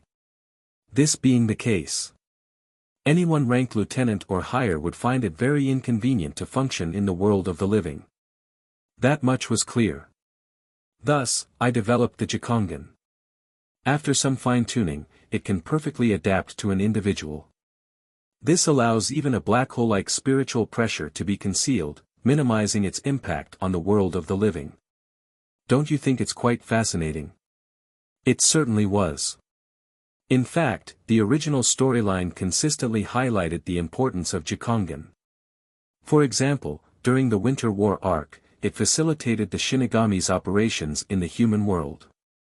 Even Ichigo's very existence as a substitute Shinigami was tied to this invention, considering his father, Isshin Kurosaki, also relied on a Jikongan to remain in the human realm. Wow, when you think about it, the Jikongan is a truly pivotal invention, Seiya thought. Rubbing his chin thoughtfully, he realized just how vital Urahara's creations were. "Judging by your expression, Saiyakin, it seems you understand why I've been working on this?" "I think so, to some extent." Modest as ever. "You flatter me. By the way, how far along is your research?" "It's nearly complete. The core concept has been proven, and now it's just a matter of finalizing production." The 12th Division truly lived up to its reputation. After taking another sip, Urahara's cheerful demeanor shifted slightly. His tone softened. "And, truth be told, I've had a personal motive for pursuing this research." "What do you mean by that, Captain?" "I want to visit the world of the living, to experience human life firsthand." Urahara's voice was calm as he elaborated. Most in the Soul Society look down on the human world. I can't say I'm surprised, given our perspective. Humans live short lives, their vision limited by mortality. Bound by such constraints, they cannot stand at the same height as us. Nearby, Aizen paused his movements, maintaining an attentive posture despite not turning his head. As for Seiya, he listened intently, softly asking. Captain Urahara, are you saying you disagree with this view? Indeed. I believe this unwarranted disdain is fundamentally arrogant. Life, after all, has no inherent hierarchy. The fleeting brilliance of a shooting star holds its own meaning. Saiyakin, I wish to explore the world of the living, to witness its untold sights, to learn and grow. And then, to use what I've gained to give back to this world. Oh, right. Even though I've graduated from the academy, I've always thought of myself as a student. That's it. I still have so much to learn. Draining the last of his drink, Urahara hesitated briefly before smiling faintly. That's why I believe, a world where the three realms, Soul Society, Hueco Mundo, and the world of the living, continue in balance and harmony is the most correct state of being. Chapter 100, Insect Curry, My Favorite Dish. Upon hearing those words, Seiya Arima's face lit up with an expression of, I knew it. Kisuke Urahara's foundational philosophy wasn't far off from Yoruichi's. No surprise, considering they were practically a couple, both sought to reform the Soul Society through calm and measured means. They were reformists, operating within the rigid pro-monarchist system. Their approach was indeed gentle, their methods meticulous. But if not for Aizen's influence, Seiya might have obediently followed in their footsteps, attempting to reshape the Soul Society with their imaginative solutions. But now, it was far too late. As employee number 002 of Aizen Industries, Seiya was firmly committed to standing by Aizen's side. By the way, while my Jikongan project hasn't yet reached the mass production stage, I've already developed the ability to customize it for specific spiritual bodies. Kisuke chuckled as he patted Seiya on the shoulder. If you let me study your physical data, I could use it to refine my research. As a trade-off, I'll make a personalized Jikongan just for you. Huh? A custom-made version? Although slightly tempted, Seiya realized he didn't really need it. For now, the world of the living held little allure for him. And even if he ever had to go there, it would likely be decades down the line. More importantly, sharing his physical data carried potential risks. Seiya hesitated to hand over such sensitive information, even to someone like Kisuke. He was just about to decline when Aizen approached from nearby, holding a bottle of non-alcoholic drink and smiling gently. Saiyakin, I think you should give it a try. Having a Jikongan custom-made by Captain Urahara himself would be, quite literally, a collector's item. Kisuke raised an eyebrow, clearly intrigued. Oh, you get it, don't you? That's exactly it, Saiyakin, what do you say? Kisuke added persuasively. And don't worry about unexpected risks. The Jikongan only requires basic parameters like height and weight. It doesn't delve into anything invasive. What else could he say? They'd made it nearly impossible to refuse without seeming overly cautious. Besides, with Aizen and Urahara both pushing for it, how could he decline without appearing ungrateful? Then I'll leave it to you, Captain Urahara. Huh, splendid, swing by my lab tomorrow morning, and I'll gather the necessary data. With the matter settled, Kisuke finished his drink. As he turned to leave, Seiya suddenly remembered something and called out. Captain Urahara. Earlier, you mentioned working on two major projects. If one is the Jikongan, what's the other? Pausing mid-step, Kisuke turned back, his face slightly flushed from the lingering effects of alcohol. Ah, that? It's true, there's another project. But, to Seiya's frustration, Kisuke flashed a mischievous grin. Unfortunately, it's classified. Not something you're cleared to know just yet.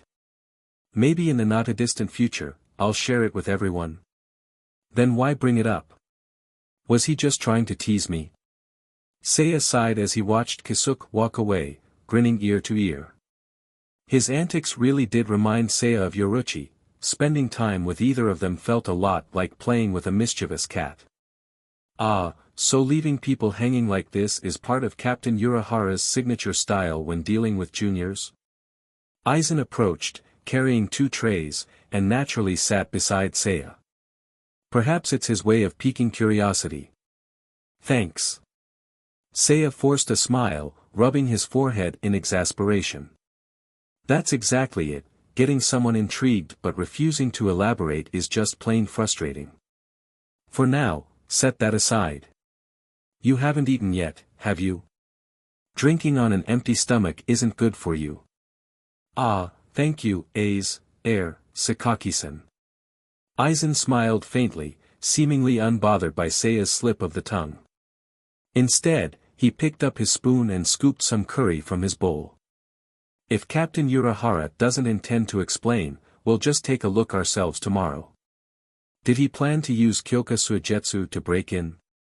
That he could casually discuss such audacious plans was a testament to how formidable his abilities were. Upon reflection, Seiya realized that there might not be a single place in the Siriidii where Aizen couldn't gain access.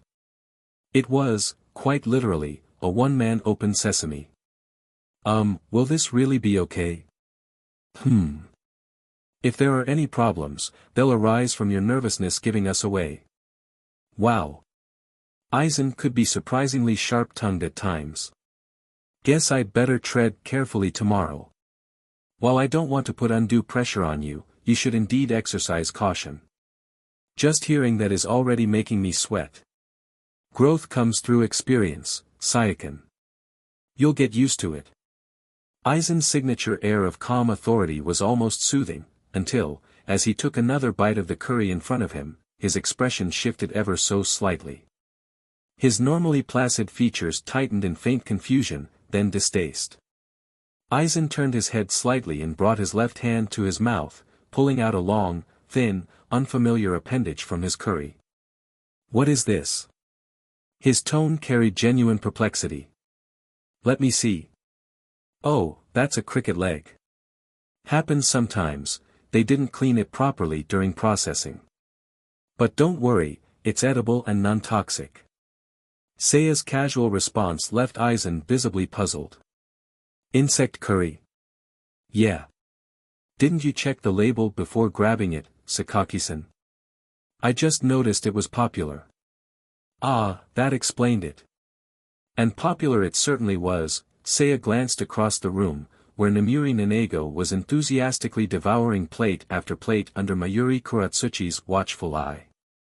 Saiyakin, are you accustomed to eating this sort of thing? Me? Ah. At first, I thought it was strange, but once I started thinking of it as chicken, it wasn't so hard to accept. Plus, it's high in protein. Aizen appeared to want to say something but instead coughed lightly and abruptly rose from his seat. Excuse me for a moment. Huh. Watching as Aizen made his way toward the restroom, Seiya belatedly realized something.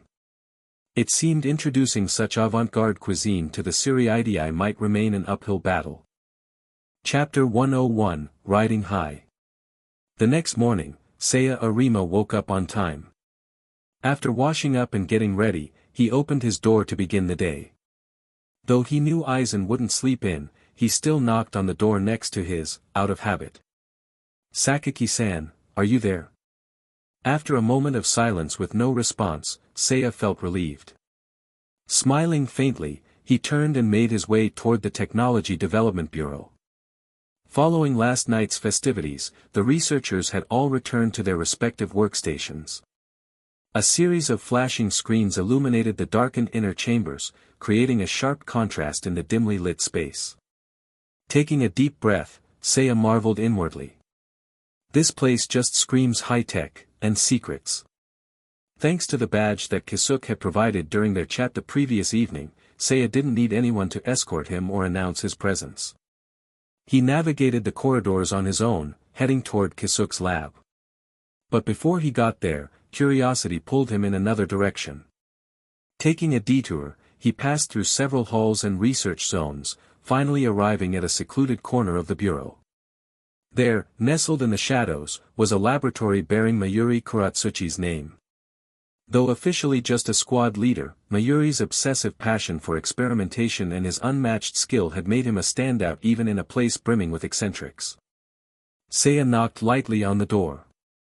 It wasn't long before Namuri Nanego stumbled out from behind the transparent panel, her movements unsteady but full of curiosity.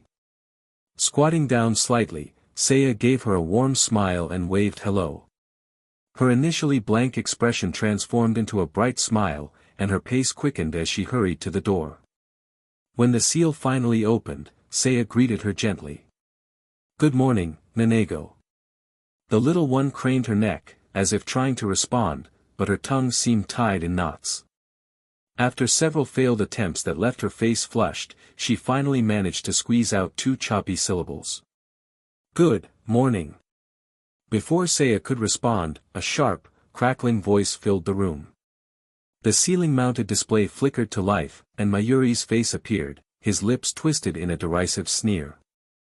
"That's it? All you can manage is a simple greeting? How disappointing." Mayuri's tone was equal parts condescending and irritated. "I went to all the trouble of activating your speech capabilities, and this is the best you can do. You're supposed to be my masterpiece, my finest work. A little more perfection wouldn't hurt." The scientist rambled on, his voice buzzing with the static of an intercom. "Breathe correctly. Close your lips. Tighten your throat just enough, and use your tongue and mouth to enunciate properly. Try again. Say something else, show that brainless monkey what you're capable of."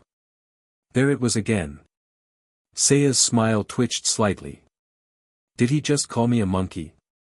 Meanwhile, Nanego obediently nodded at Mayuri's instructions, though her nervousness was evident. She struggled to form words, her small face scrunching with effort. Ultimately, her gaze landed on Seiya's hair, and her eyes lit up. "Flower," she exclaimed with delight. Mayuri's digital avatar let out an exaggerated sigh. "Hopeless. I shouldn't have expected so much from you in the first place. Keep observing her, monkey." Mayuri then turned his attention back to Seiya. "Take her out for a stroll. Let her see the world, it might stimulate her limited development. Oh, and don't forget, she needs to eat on time. Here's a list of her supplements: fish oil, anthocyanin extract, DHA." Seiya stared blankly at the absurd number of items Mayuri rattled off. "You call this not caring? Who's going to believe that?" As if sensing Seiya's thoughts, Nanego reached for his pants leg, her small hand tugging lightly as she looked up with a wide, innocent grin. "Go, go." With a final huff, Mayuri's screen flickered off. Now alone with Nanego, Seiya gave her a gentle pat on the head. "All right, let's go." However, they hadn't walked far before Seiya noticed something amiss. Nanego's tiny strides were slow and unsteady. She stumbled frequently, her balance seemingly undeveloped. No wonder she'd bumped into Mayuri's legs the day before, she simply couldn't keep up. Perhaps it was due to her incomplete development, or maybe she was just too young. It wasn't long before she tripped, falling flat onto the ground. Watching her struggle to get back up, Seiya couldn't help but feel a pang of pity. Though she was an artificial being, constructed rather than born, she was still so fragile. Most of the researchers likely didn't see her this way. They wouldn't understand, much less appreciate, any emotional attachment. But Seiya couldn't help himself. "Nanego, hold out your hands," he said. She tilted her head in confusion before mimicking his gesture. "Good. Now stay still." Seiya walked behind her and crouched down, placing his hands under her arms. With a gentle lift, he hoisted her off the ground. She was incredibly light, no more than 10 pounds, if even that. Balancing her weight, he carefully placed her onto his shoulders. It was the classic riding high position, a playful pose often used by adults carrying small children. "Keep your legs together. No, don't squeeze so hard, you're cutting off my air. Relax. There's nothing to be nervous about. Are you afraid of heights? Don't worry, you'll get used to it soon enough. If you're really scared, you can hold onto my head, but, please don't cover my eyes, or my nose. Hey! Who taught you to poke ears? Though the process was bumpy, they eventually found a rhythm. As Nanego adjusted to her perch, her initial tension gave way to excitement. Her small body relaxed, and her wide eyes sparkled with delight as she gazed around. I'm going to start walking now, Seiya announced. Nanego's lips moved silently for a moment before she managed to shout with unmistakable joy. Yes. Chapter 102, A Fascinating Creation. Seiya wandered around the Technology Development Bureau with Namuri Nanego perched on his shoulders. As a well-known little figure, here, Nanego received a warm reception from the researchers, who treated her with notable leniency. As for Seiya, he was just an intern. No one expected him to contribute significantly, so as long as he didn't cause trouble, his presence was easily tolerated. Perhaps because her perspective was elevated today, Nanego was in particularly high spirits. The duo strolled through nearly the entire bureau, delighting in the sights. Remembering his appointment with Kisuke Urahara, Seiya made his way to the captain's office, bringing Nanego along. When they arrived, the difference in treatment between captains was starkly apparent. Compared to Mayuri's chaotic, workshop-style lab, Kisuke's experimental zone was expansive, organized, and impressive. Standing at the reception room's entrance, both Seiya and Nanego peered inside, their four combined eyes curiously scanning the area. Excuse me. Seiya called out. No response. He hesitated, unsure whether to wait quietly or knock again. Just then, a familiar voice sounded from behind. Captain Urahara has stepped out temporarily. He should be back shortly. Both Seiya and Nanego turned their heads in unison to find a familiar figure standing there, Sakaki Kafu, the janitor. Pushing a cleaning cart and dressed in a maintenance uniform, Aizen Susuke offered a warm smile. You're a bit early, aren't you, Arima-kun? Seiya set Nanego down from his shoulders and, suppressing the awkwardness rising in his chest, replied politely, I thought it best to avoid being late. I had nothing else to do, so I came ahead of schedule. I see, Aizen said, adjusting his glasses with a gloved hand. His voice carried a teasing lilt. While it's commendable to honor commitments so diligently, I must warn you, Captain Urahara isn't one to care much about punctuality. In this case, your effort might have been wasted. Wait, Kisuke doesn't care about time. Before Seiya could respond, Aizen's gaze shifted to Nanego. This must be the artificial life form developed by Mayuri Kuratsuchi. Setting down the cleaning cart, Aizen took a step closer, crouching slightly. He smiled at Nanego in a manner that seemed kind but carried an inscrutable undertone. Though I've heard of her before, this is my first time observing her up close. Fascinating. She possesses a normal soul and body despite being artificially created. Truly a display of Mayuri's ingenuity. Such an act of creation, something from nothing, borders on the divine, Aizen murmured. Astounding. His soft voice was calm, and his movements were unassuming. But to Nanego, there was something unsettling about him. Her smile faltered, and she took a cautious step back, hiding behind Seiya. It was an unmistakable gesture of seeking protection. Aizen tilted his head slightly, a faint chuckle escaping his lips. Oh. I haven't done anything, yet she instinctively fears me. Is it mere intuition, or something more? A special sensory capability, perhaps? Though intrigued, Aizen didn't press the matter. He stood back up, retreating to his cart with a faintly amused smile. Still, it's regrettable that Nanego seems to dislike me. Arima-kun, please look after her carefully. He paused meaningfully before adding, after all, the first person she turned to for safety was you. That says a lot about the trust she places in you. Seiya felt a small, unexpected warmth rise in his chest. Though his feelings toward Nanego were complex, the notion that she trusted him brought a faint smile to his face. Before either could speak further, the sound of hurried footsteps approached. The disheveled figure of Kisuke Urahara appeared, his hair tousled and his expression bright with apology. "Aha, sorry about that. Something urgent came up. I hope you weren't waiting long." Seiya shook his head, answering honestly. "Not at all. I just got here." "Good, good." Kisuke sighed in relief, his grin broadening. However, his gaze soon landed on Nanego, and his curiosity was instantly piqued. Oh.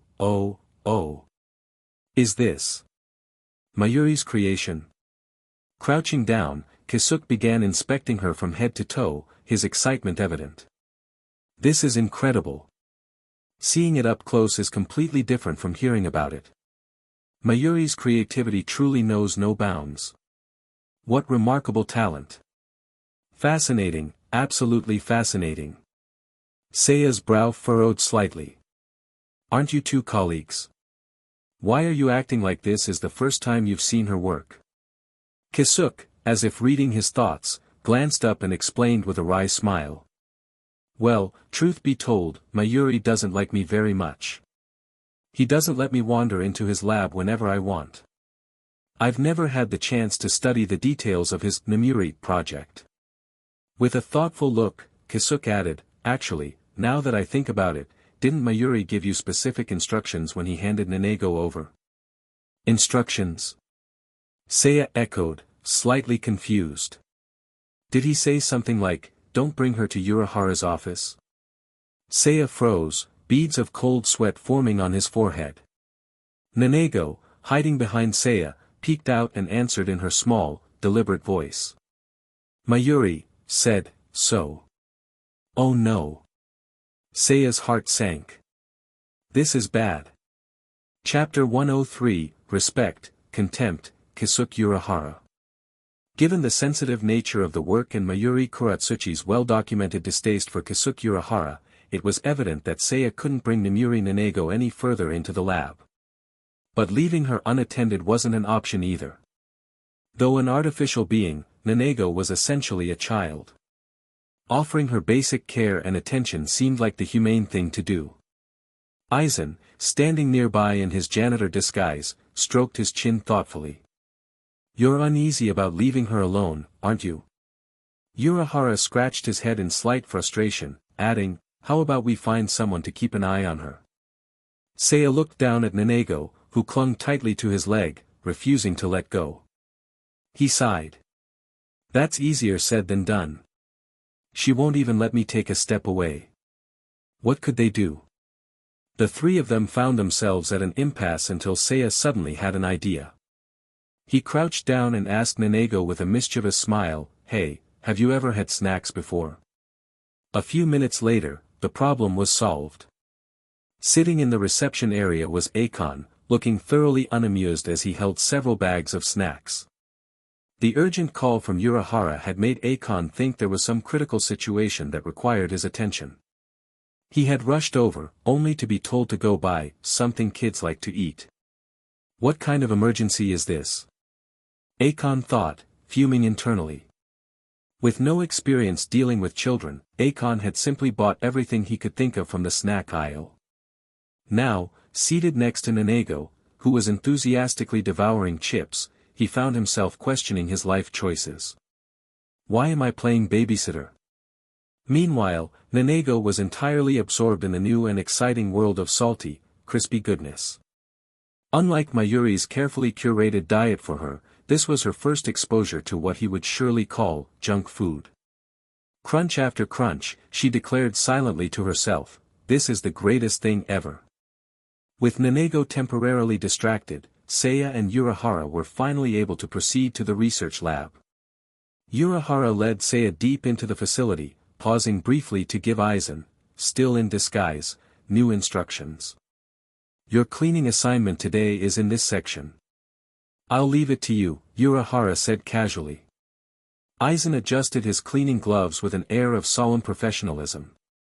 Of course. I'll carry out my duties diligently. With a faint smile at Aizen's perfect act, Seiya and Urahara continued down the corridor. Soon, they arrived at their destination, a workstation dedicated to the testing, production, and refinement of Jikongan, substitute souls. The dimly lit space was filled with humanoid mannequins, giving the room an eerie atmosphere.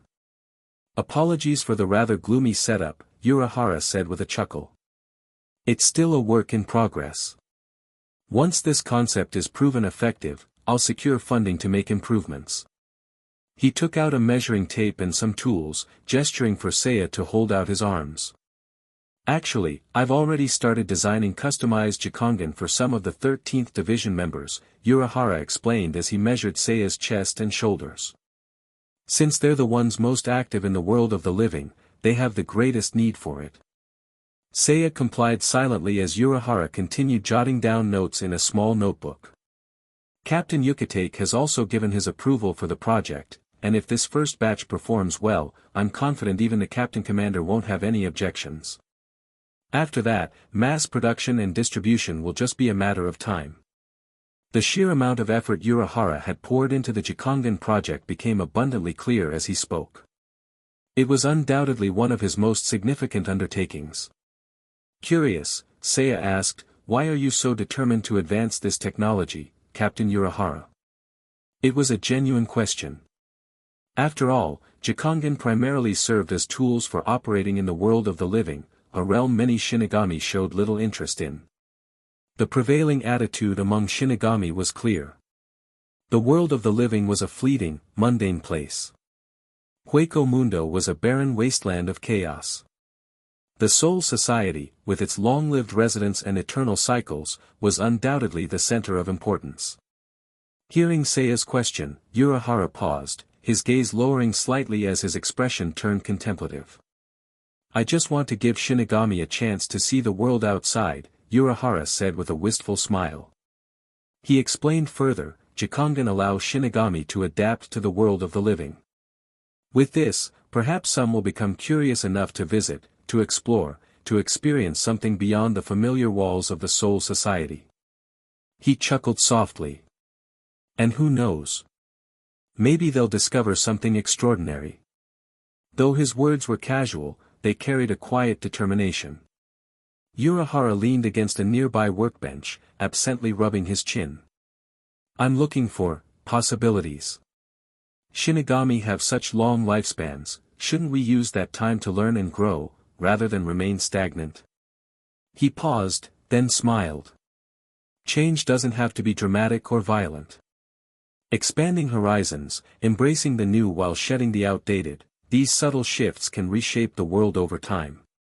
His vision was clear, a slow, steady transformation, like a river gradually wearing away stone. As Urahara's words sank in, Seiya couldn't help but understand why Aizen viewed him with both respect and disdain. For someone like Aizen, who sought to overturn the very foundations of the Soul Society with grand ambition, Urahara's incremental approach would seem laughably timid. Ah, I've rambled on too much again, Urahara said, scratching his head sheepishly. What do you think, Seiya? Does any of this make sense to you? Seiya pondered for a moment before replying with a genuine smile. I think your research has the potential to change the world, Captain Urahara. Of course, if Aizen were present, he might have said something very different. I respect you, Keisuke Urahara. But I also despise you. Chapter 104, Guided by Kyoka Suigetsu. After the measurements and data recording were complete, Keisuke Urahara tidied up the room, signaling the conclusion of the session. Good work, Seiya-kun. I'll contact you once I've made some progress. Thank you for your hard work, Captain Urahara. You're so formal, relax a little, won't you? As Seiya prepared to leave, Urahara's expression suddenly shifted. His head tilted slightly, as though listening to something only he could hear. Yes. I understand. I'll head there shortly. When he straightened, his usual mischievous smile had returned. Sorry about this, Seiya-kun, but something urgent's come up. Let's catch up again later. Seiya forced a polite, albeit puzzled, smile. Did he just have a conversation? With whom? And how? Scientists sure love their strange gadgets. As Urahara briskly made his way toward the exit, Seiya followed at a short distance, observing his every move. Halfway to the door, they passed Aizen, or rather, Sakaki Hanawa, leaning casually against the wall, arms crossed. The two men briefly locked eyes, an unspoken understanding passing between them. "Safe travels, Captain," Aizen said with a respectful nod. Urahara returned the gesture without breaking stride. Once Urahara was gone, Aizen turned his gaze to Seiya, gesturing for him to follow. "Let's go, Seiya-kun." "Right." Watching Urahara vanish down the corridor, Seiya couldn't help but feel a complicated mix of emotions. Though he had been mentally prepared for what Kyoka Suigetsu could accomplish, witnessing its effects firsthand was an entirely different experience. Aizen had effortlessly infiltrated the very heart of the Technical Development Bureau, using his Zanpakuto's hypnotic abilities to make himself indistinguishable from one of the staff. "Master Aizen, is Kyoka Suigetsu truly this powerful?" Aizen's steps were measured, his tone calm as ever. "What is it you're truly asking, Seiya-kun? Feigning ignorance, are we?" Kyoka Suigetsu's power to manipulate the five senses was unparalleled. It didn't merely deceive, it transformed perception entirely, twisting reality itself into whatever Aizen desired. Even in such close proximity to Urahara, a man renowned for his sharp intellect and instincts, Aizen had gone completely unnoticed. "Master, aren't you being a bit boastful?" Seiya asked cautiously. "Occasionally, even I must indulge in some theatrics. Consider it a rare luxury." Seiya sighed. "You've changed, Master Aizen. You never used to make such casual remarks." "Is that so?" Aizen's pace remained steady, but his gaze shifted slightly, the faintest hint of amusement gleaming behind his glasses. "Though you were fortunate to gain immunity to Kyoka Suigetsu's hypnosis through direct contact, have you ever considered this?" "Considered what?" "Have you ever been certain?" Aizen leaned slightly closer, his voice dropping to a near whisper. "That the version of me you've seen was ever my true self?" Seiya froze, caught off guard by the insinuation. But before he could respond, Aizen chuckled softly, straightening his posture as if the thought were nothing more than idle musing. "On another note, we've never truly discussed Kyoka Suigetsu in depth, have we? Since we have the time, allow me to explain." Seiya could tell that Aizen was in an unusually good mood. "Let's start with a simple thought experiment. In the presence of Kyoka Suigetsu's power, I gain complete control over a target's five senses. For instance, imagine a rabbit standing before you. Under my hypnosis, it appears as a tiger. You hear its roar, smell its predatory scent, and even feel the coarse texture of its fur beneath your fingers." Aizen paused, his faint smile betraying the satisfaction he derived from the explanation.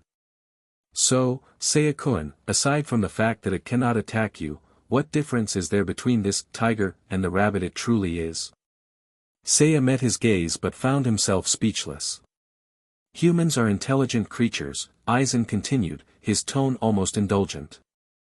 "But it is this intelligence that makes them easy to manipulate.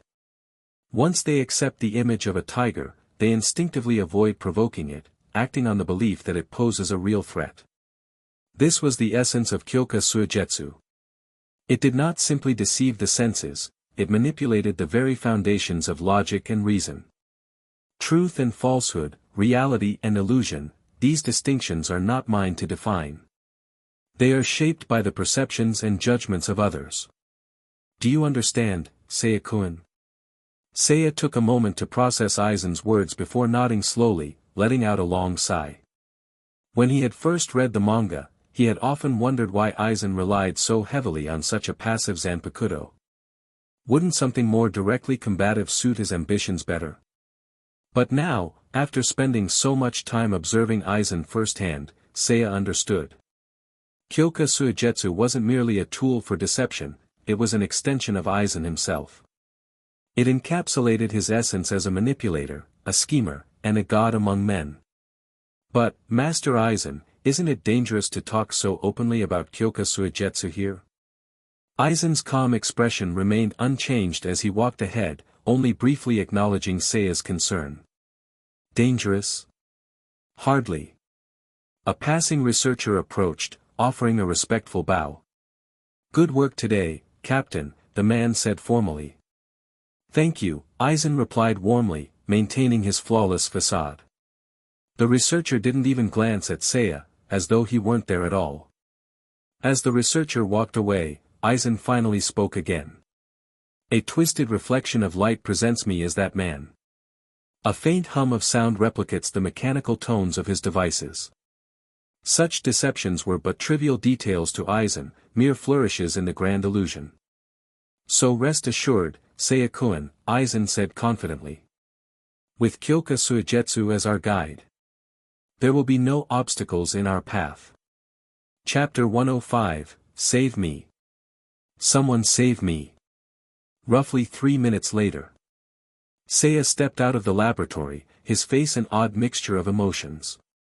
In the waiting area, Akon sat idly, bored out of his mind, watching Namuri Nanego polish off the last of her potato chips and jelly cups. Her small stomach was now visibly round from overindulging. Apologies for taking so long and wasting your time, Akon-san, Seiya said with a sheepish expression. Though mildly annoyed, Akon decided against dwelling on the matter. It wasn't his style.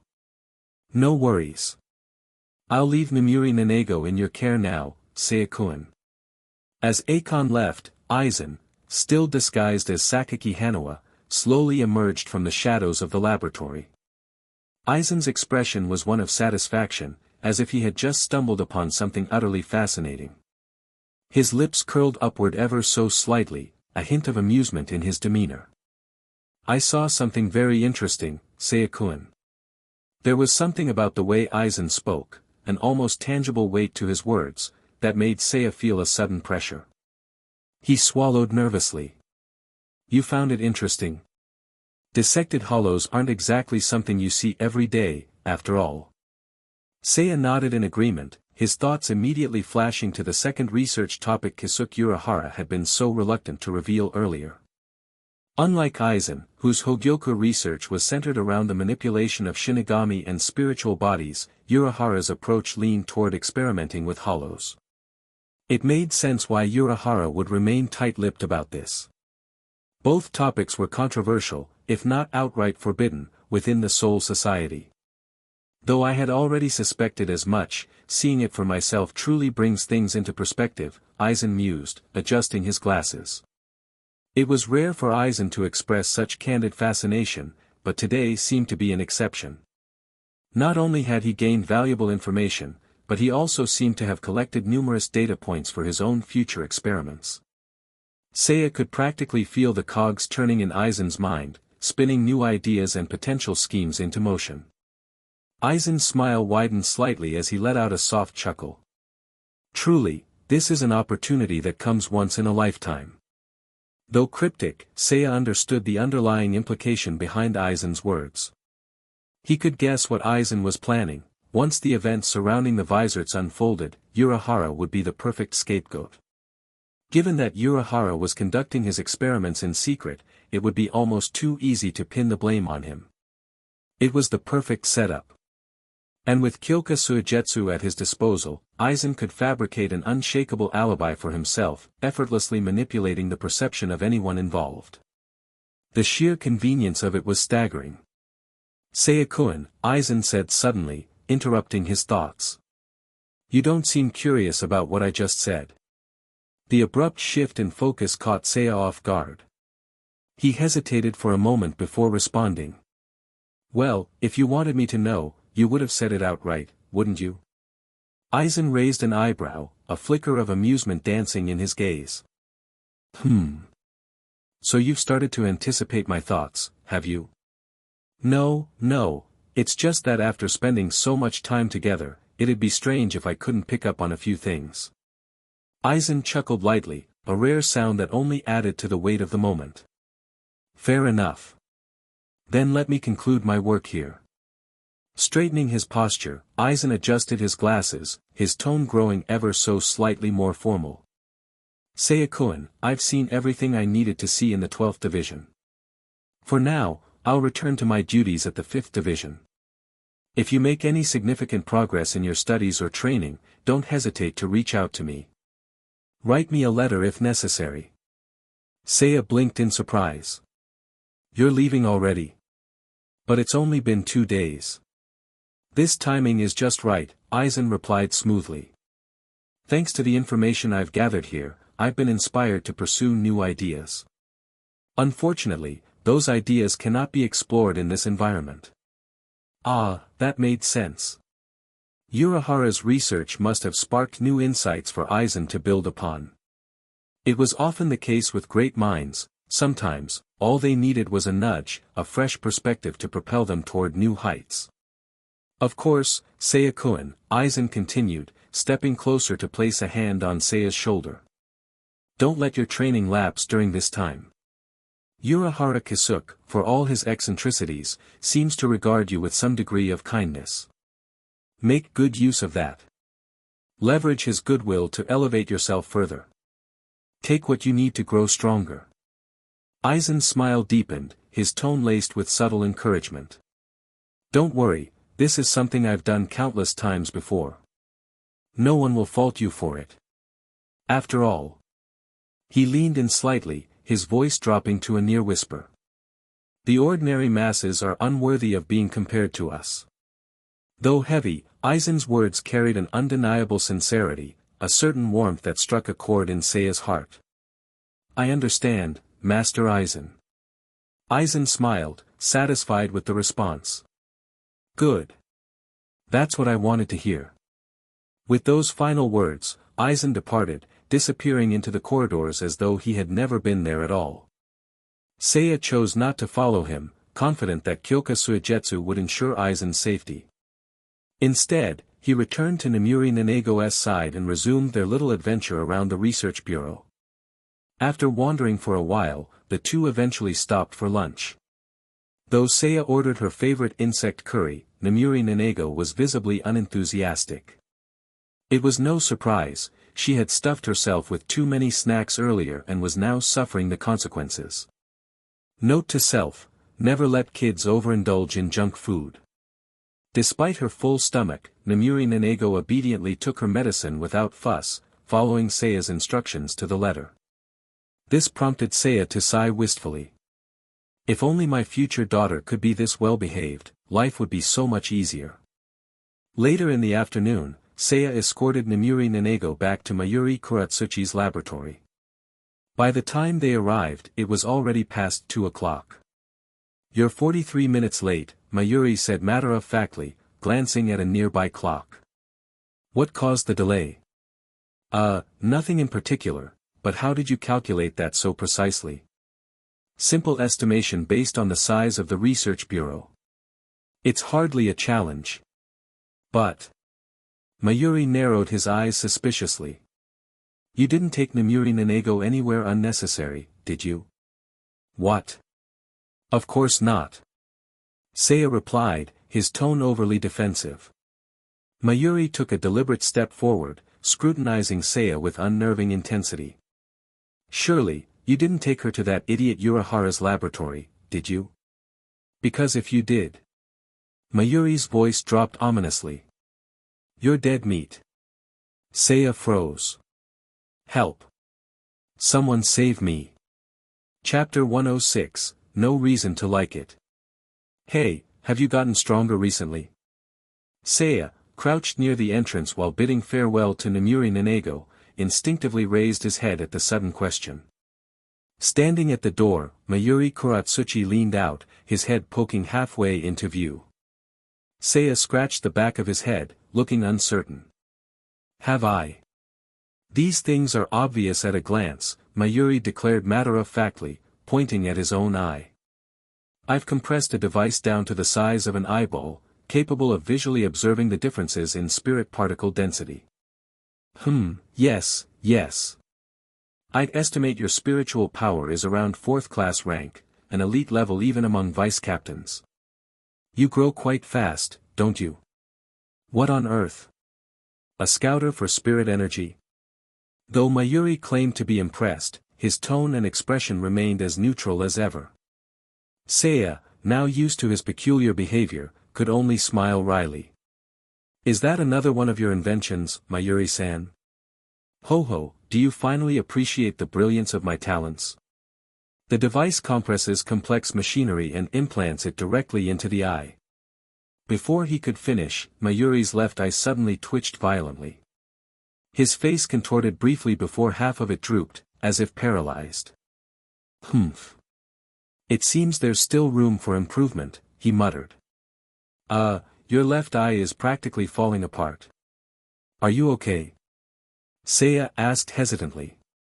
It seems the weight reduction has introduced some instability.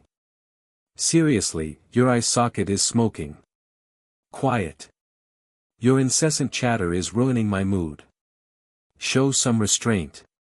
No, but it's literally catching fire. That's irrelevant.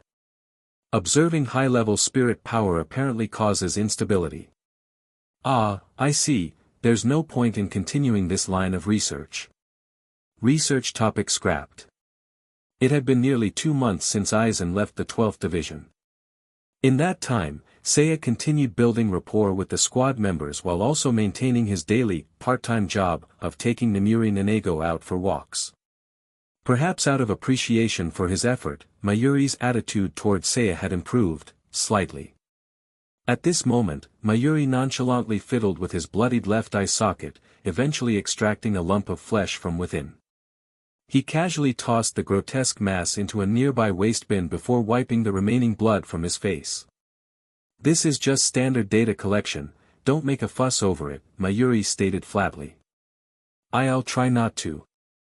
Seiya replied awkwardly, still processing what he had just witnessed. Frankly, aside from the grown-up Nimue, Seiya couldn't imagine anyone else managing a normal relationship with Mayuri. As Seiya was lost in thought, a sudden burst of panting and the sound of quick footsteps reached his ears. Before he could turn around, a loud, energetic voice rang out.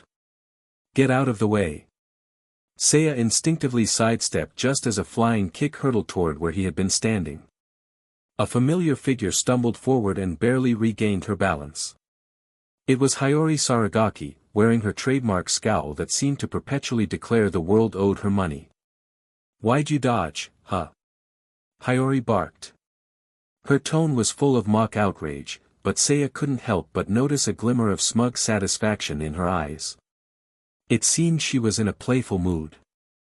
Having grown somewhat familiar with Hiyori, Seiya sighed and replied, You literally yelled for me to move. And since when do you actually listen? Stand still, bald head, and let me kick you once. No, thank you. Besides, we're not that close, are we? That's got nothing to do with it. If you're in the 12th Division, you listen to me, the vice captain.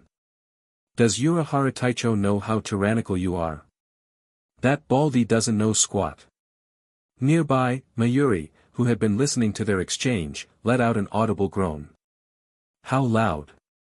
If you're going to be noisy, do it somewhere else. Hiyori turned to glare at Mayuri, her annoyance visibly mounting. Are you kidding me? I even brought you some stuff. And now you're kicking me out. Mayuri gave an exaggerated shrug, his half-paralyzed face displaying his signature expression of disdain. You have such a loud voice. A vice-captain should be doing something useful, don't you think? The vein on Hiyori's forehead visibly bulged as she clenched her fists. Since when is lugging boxes around and running errands considered useful? And what else can you do? Mayuri retorted flatly. What did you just say? At this point, it became clear to Seiya that violence was imminent. As Hiyori prepared to charge at Mayuri, Seiya grabbed her by the back of her collar and pulled her back. Calm down, calm down. Let me go. I'm gonna kill this psycho. And I've never claimed to be anything else, Mayuri deadpanned. After several minutes of noisy bickering, Mayuri finally shooed them out of his laboratory, much to his relief. Outside, Seiya took a moment to catch his breath before glancing at Hiyori. She was still muttering angrily under her breath, dusting herself off as if preparing for round 2. Ugh, everyone here is such a bald-headed idiot, she grumbled. They all think I'm dumb.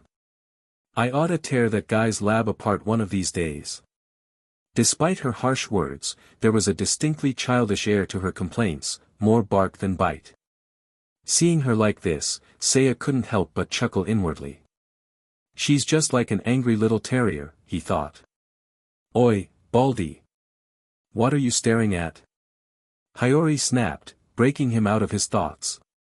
Seiya shook his head, pretending to look elsewhere. Say, Hiyori Fukutecho, he began, his tone casual, mind if I ask you something? Hiyori gave him a side-eye glance. What?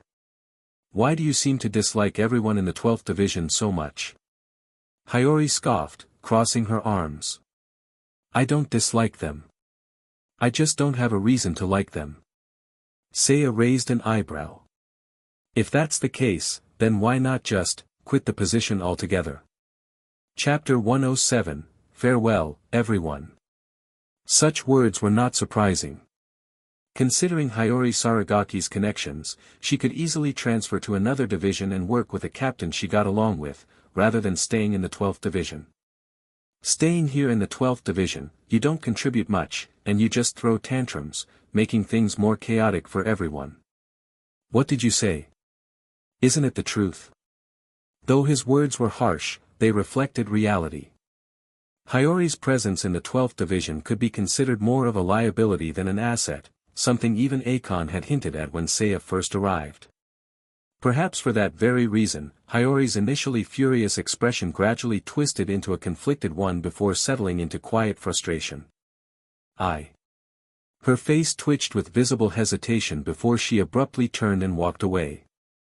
I just don't want to sever my connection with that person. This was her division, so I'll stay here, she said firmly, referring to someone important to her past. She shot Seiya a glare. I'm not leaving, no matter who tries to make me. Watching her retreating figure, Seiya sighed softly. The puzzle pieces began to fall into place. The person she referred to was undoubtedly Kirinji Kiryu, the former captain of the 12th division, now a member of the Royal Guard. It wasn't about productivity or purpose, it was pure sentiment, a refusal to let go of her memories with someone she admired.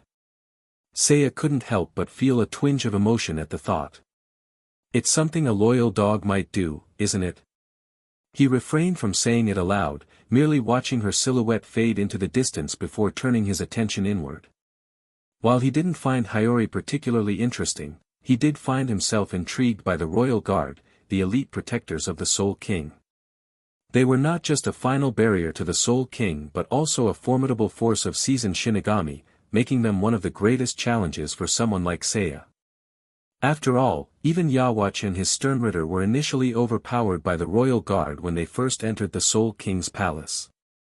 Standing there in thought, Seiya couldn't help but feel the weight of his journey ahead. The path to the top is steep. The higher I climb, the more treacherous it becomes. The apex felt both within reach and impossibly far, like a gap between 99 and 100, a chasm too vast to cross easily. Thankfully, for Seiya, such challenges weren't insurmountable. It's just a matter of foundational training. After some time, Seiya paused to reassess his progress. Zenjutsu, 65, Hakuta, 65, Hoho, 60, Kido, 60. While the gains weren't astronomical, the incremental improvements were consistent. This wasn't surprising. Once his attributes reached 60, further progress required deeper understanding, innovation, and combining multiple techniques to break past the soft cap. His Kido, previously his weakest area, had seen significant improvement, thanks to guidance from Kasuke Urahara. Speaking of which, both Urahara and Aizen had a shared passion for Kido that bordered on obsession. From Aizen's Black Coffin to Urahara's Shinten Kaikyaku Cannon and the high-level binding Kido used to seal Aizen, their affinity for complex, theatrical spells was evident. While Seiya wasn't quite at their level, he was on his way. If he continued refining his abilities, he would eventually break through this threshold as well. In terms of overall strength, Mayuri Kuratsuchi's scouter hadn't been wrong. Seiya had indeed reached the level of a fourth-class spiritual power, far beyond most vice-captains. If he could push further, he would soon reach the threshold for achieving Bankai. Though he tried to remain composed, excitement was difficult to suppress. However, before anything else, Seiya knew he needed to solidify his foundation. Patience is key. Time is on my side. With that thought, Seiya let out a small sigh and tilted his head to the sky. After a moment, he turned and left the area. Time passed, and winter gave way to the New Year season. This year, Seiya celebrated New Year's with the members of the 12th Division. Many of them, like Akon, had no family to return to, having come from the nest of maggots or similar backgrounds. Gathering in the division's cafeteria, they celebrated simply but warmly, making for a memorable experience. After the new year, it was time for the academy's final term to end. Thanks to his academic performance and Nanao Ise's recommendation, Seiya wasn't required to take exams. However, with his internship nearing its conclusion, he packed his belongings and prepared to say his goodbyes to the 12th Division. If only you could stay a little longer, Akon remarked sincerely. For someone in his position, Seiya had been an incredible help, polite, hard-working, and dependable. If you'd like, I could submit a formal request to extend your internship, Kisuke chimed in teasingly. Seiya chuckled and shook his head. If word of that reached Yamamoto Soteicho, wouldn't you just get lectured again, Urahara Taicho? Ahahaha, that's true, Kisuke replied with a sheepish laugh. Last time, I got scolded in front of everyone for being too lax. Taking a step back, Seiya adjusted his luggage and scanned the gathered crowd. Standing off to the side, Hiyori crossed her arms and glared at him. Her expression screamed, "It's about time you left." Choosing to ignore her, Seiya's gaze landed on Namuri Nanego. The little girl had grown noticeably taller over the months, no longer wobbling when she walked. Approaching her, Seiya knelt down and smiled. "Nanego, it's time for me to go." She nodded blankly, her expression as stoic as ever. "Safe travels," she said simply. Her mechanical tone hadn't changed much, but there was something deeper beneath her words, a hint of attachment. As Seiya stood to leave, she suddenly looked up at him. "By the way," she said softly, "Mayuri-sama has given me a name now." Seiya's eyes lit up. "Really? Can you tell me what it is?" Straightening her back, she declared in a calm, robotic voice. "Nimyu Kuratsuchi. My name is Nimyu Kuratsuchi." Though her demeanor remained unchanged, there was an undeniable shift in her aura, subtle yet profound. Seiya felt a swell of emotion. Patting her gently on the head, he noticed her eyes growing misty, though she seemed unaware of her own feelings. Unsure of what to say, Seiya decided to let his actions speak instead. Reaching up, he plucked a few strands of his hair and handed them to her. "Keep these safe. If you ever need more, I'll come back to see you." Though hesitant at first, Nimue carefully accepted the strands, holding them tightly. "I know the difference between flowers and hair now," she muttered, before adding earnestly, "but I'll still treasure these." Her words brought a soft smile to Seiya's face. "Good to hear. You've grown a lot, Nimue."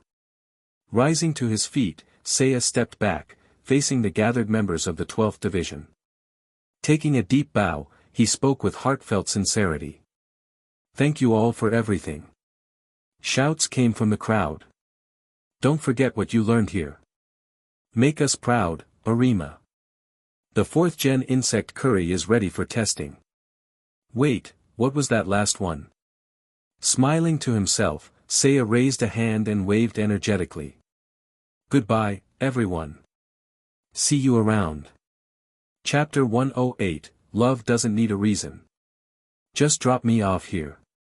"No, I don't have anything else to do anyway. Staying in the academy is pretty boring." After finishing his internship at the 12th Division and returning to the academy, it was now the so-called winter break. Though technically there wasn't an official vacation period, the 2 weeks following the new year and before classes resumed were left unstructured. At the same time, it was also the season when 6th-year students, as soon-to-be graduates, left the academy to report to their respective divisions. Seiya Arima trailed behind Aizen Kotetsu. Thanks to her early internship, Aizen had already been confirmed as a member of the 4th Division.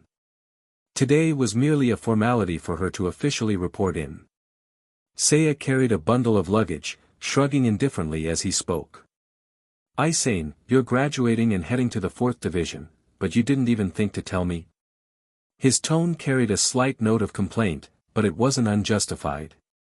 After finding out about her assignment, Seiya had rushed out of the academy to catch up to Aizen, who hadn't made it very far. Seiya glanced back over his shoulder. Peeking out from behind a utility pole was a short-haired girl with blonde hair, wearing white gloves and a casual, collared jacket. She gave Seiya a cheeky thumbs-up gesture. It was Kaion Kotetsu, Aizen's younger sister, who had just joined the academy last year. Before Seiya could even reach out to her, Kaion had enthusiastically established herself in his life, even playfully calling him brother-in-law. I just didn't want to trouble you. Aizen's soft voice brought Seiya's attention back to her. Pausing briefly, he thought of some words to comfort her but ultimately chose a wry smile instead. How could you ever be a bother to me? I'm sorry. Watching her apologetic expression, Seiya pursed his lips before softly suggesting. The reporting deadline is in the afternoon, right? Huh? Oh, yes, it is. Then why don't we grab lunch together before that? Though hesitant at first, Aizen nodded shyly. Seiya, seemingly aware of her apprehension, gently took her hand and led her toward a nearby street. Let's go and chat while we're at it. From afar, Kaion balled her hands into fists in an excited gesture of victory. Yes. Ever since her first day at the academy, Kaion had noticed something odd about her older sister. Aizen, despite her reserved demeanor, was remarkably easy to read. As her sister, Kaion couldn't help but feel protective when Seiya entered the picture. She initially kept her guard up around him. But the more she learned about him, his academic record, achievements, and impressive internship at the 12th Division, the more she realized. This guy is amazing, and he likes my sister. With that, any doubts she had disappeared. A powerhouse like this wants to date my sister. Then it's my duty to help them out. Seiya led Aizen through the streets, making several turns before stopping in front of a quaint shop. What kind of place is this? Pushing open the door with practiced familiarity, Seiya called out a greeting to the staff before turning back to her. This is a Western-style cafe. You won't find many like this in Siriidii. Someone recommended it to me, and I thought you'd enjoy it. Come on in. It was a small cafe partially funded by Nanao Ise. Excuse me, Aizen muttered as she followed him inside. The ordering process was simple, but Aizen couldn't help but feel out of place. The decor, the atmosphere, even the way the staff dressed, it all felt alien to her. Why was there a metal box playing music? What were all these unfamiliar menu items? What the heck was tiramisu? As her anxiety built, Aizen glanced nervously around the cafe. But her gaze eventually settled on Seiya. His calm demeanor was like a balm to her nerves. Amazing. No matter the situation, Seiya always seemed composed and collected. Aizen couldn't recall ever seeing him lose his cool. Even though she was older and technically his senior, she always felt like he was the one guiding her. It made her feel inadequate. Seiya. She finally said, her voice soft. Realizing her tone sounded unsteady, she quickly looked away. Why does my voice sound so timid? Thankfully, Seiya didn't seem to notice. He raised his head and smiled warmly. What is it, Aizen? She hesitated, fidgeting with a strand of hair near her temple as her gaze dropped to the table. I've always wondered. The clink of porcelain interrupted her. A server placed a delicate dessert in front of them with a soft, melodic chime. "Why do you like me?" A faint aroma of coffee wafted between them as a cup was placed nearby. "I mean, I'm not even pretty, right?" The sound of cutlery being set on the table blended seamlessly with her self-conscious words. "I'm so tall, my temper isn't great, and I can't say sweet things. I always try to pull rank on you." The small creamer cups clinked softly as they were placed beside her coffee. "My voice isn't pleasant, and I don't think I stand out in any way. There are so many women out there who are more elegant and charming than me." Her voice trailed off as doubt and hesitation crept in. I don't think someone like me is worth all the attention you've been giving me, Seiya." For a moment, there was silence. Then, Aizen felt the warmth of his hand resting gently on her forearm. "Is that how you really feel?" Her eyes widened as she looked up, meeting his calm, kind gaze. "Maybe you're right," Seiya began, his tone light and playful. "You're a bit hot-tempered, don't take jokes well, and sometimes you lose your cool and even resort to hitting people." He laughed softly before continuing. "But, liking someone doesn't require a reason, does it? Seeing your face makes me happy. Hearing your voice relaxes me. Just being around you feels like a safe haven where I can truly rest." Pausing for a moment, Seiya added. "Of course, if possible, I'd love to get to know you even better." His honesty made Aizen's heart skip a beat. "Aizen, this might sound impulsive, but I really do like you." Her cheeks flushed as his gentle voice washed over her. "And while I've never had the chance to say this before, today feels like the perfect moment." Taking a deep breath, Seiya smiled and said. "Aizen, would you like to go out with me?" Chapter 109, Teacher's Bankai. "Did you find money on the ground?" "Huh? No, why? Then why do you have such a disgusting grin on your face?" Sitting on the edge of the seat, Tosen shifted even farther to the side, so much so that half his body was practically hanging in midair. "Far more disgusting than usual." "Ugh, those words hurt."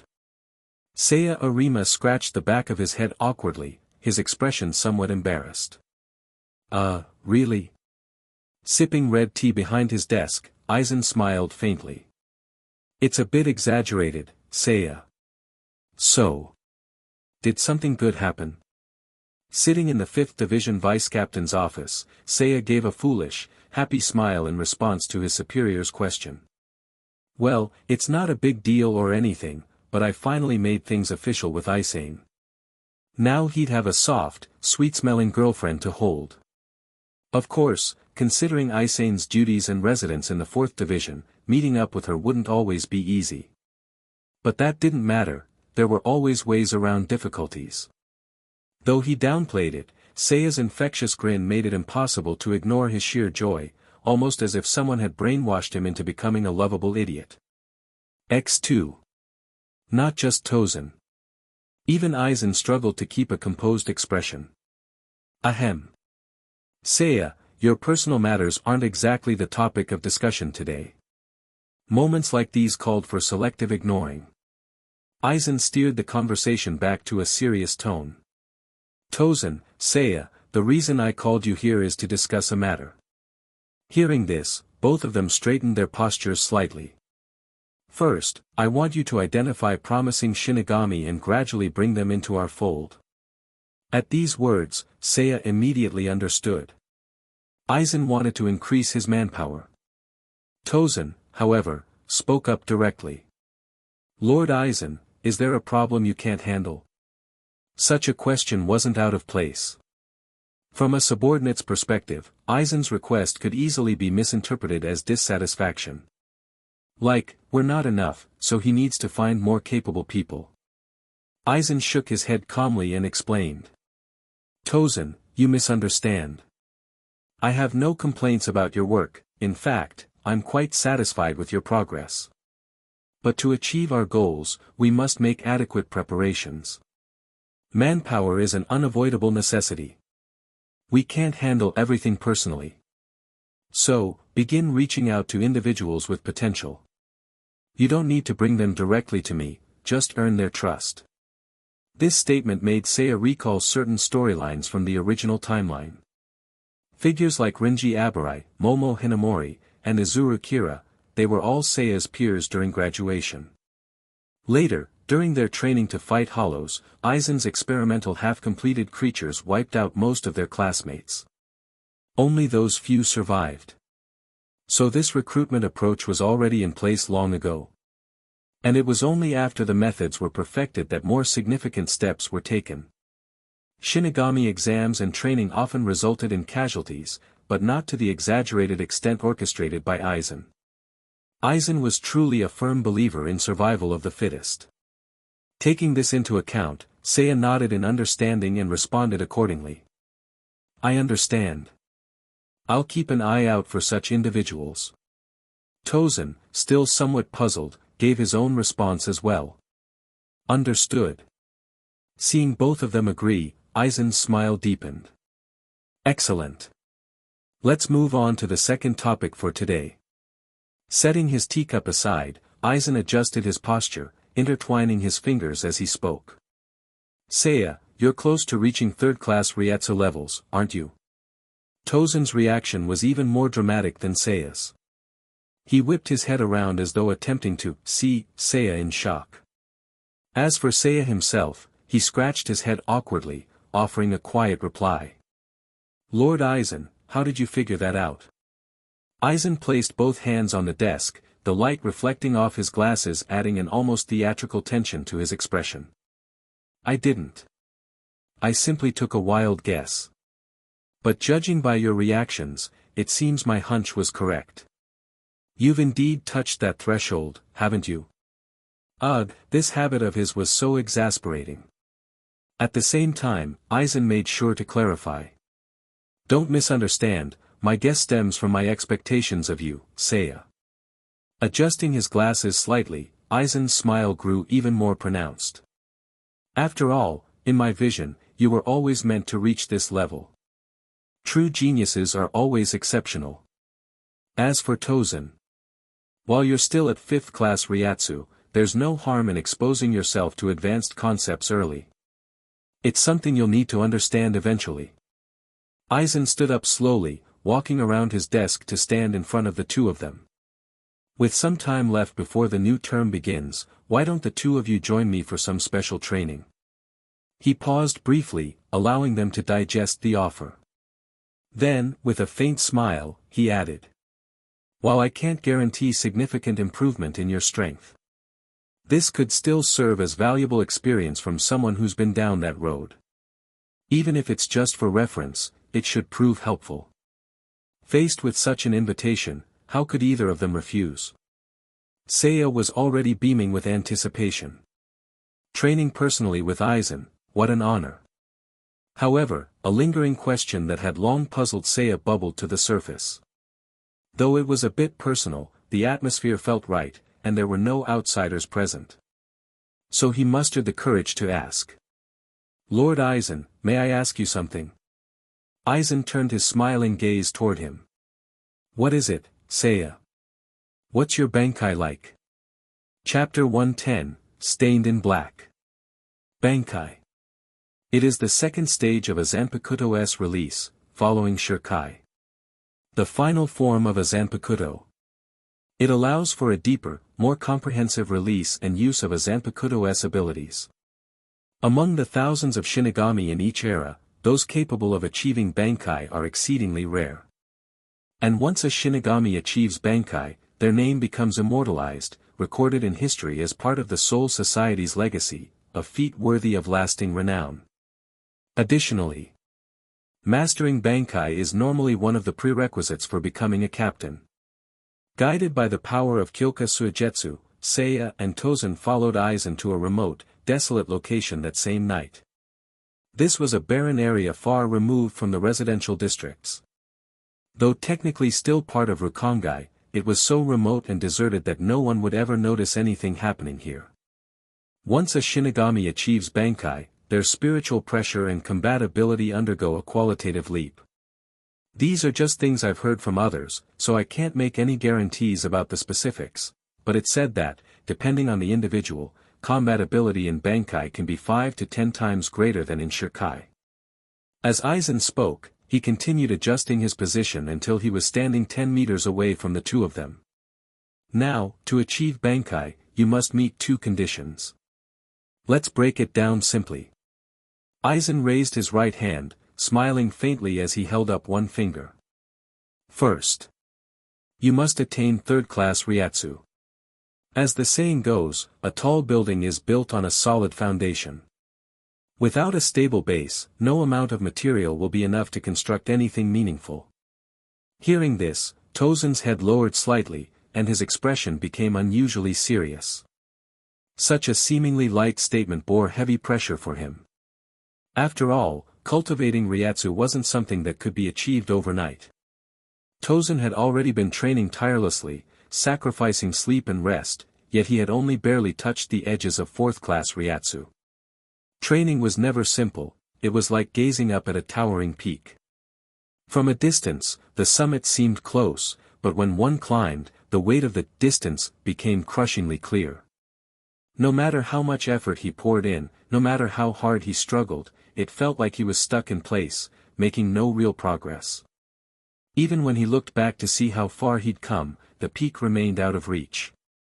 What could he possibly do to keep up with Aizen and Seiya? Tosen couldn't avoid feeling a growing sense of doubt. Second, Aizen's calm voice pulled Tosen out of his thoughts and back into the present. To achieve Bankai, you must materialize your Zanpakuto spirit and make it submit to you. It's not an insurmountable task, yet many are stuck at this step. After all, the essence of a Zanpakuto is a reflection of its wielder's inner self. And so, there are those who fail because they cannot confront their own true nature, unwilling to acknowledge the sides of themselves they've hidden away. Which leads to complete failure at the final hurdle. The ability to reconcile with oneself. The strength to conquer everything. When these two elements merge, the resulting power is the ultimate art of the Shinigami, the essence of Bankai. For a moment, Aizen's face displayed an unusual expression of sentiment, as if recalling something from the past. But in the next instant, he regained his composure and spoke in a steady tone. That's the general idea. Now, allow me to share some personal insights. Even as the final form, Bankai cannot entirely break away from Shirkai. That might sound a bit vague, so let me elaborate further. Bankai represents a deeper evolution of Shirkai. While some aspects may shift, it remains rooted in the same core concept as its Shirkai. In other words, no Zanpakuto's Shirkai and Bankai are completely unrelated. This summary might sound strange to others, but Seiya could more or less grasp its meaning.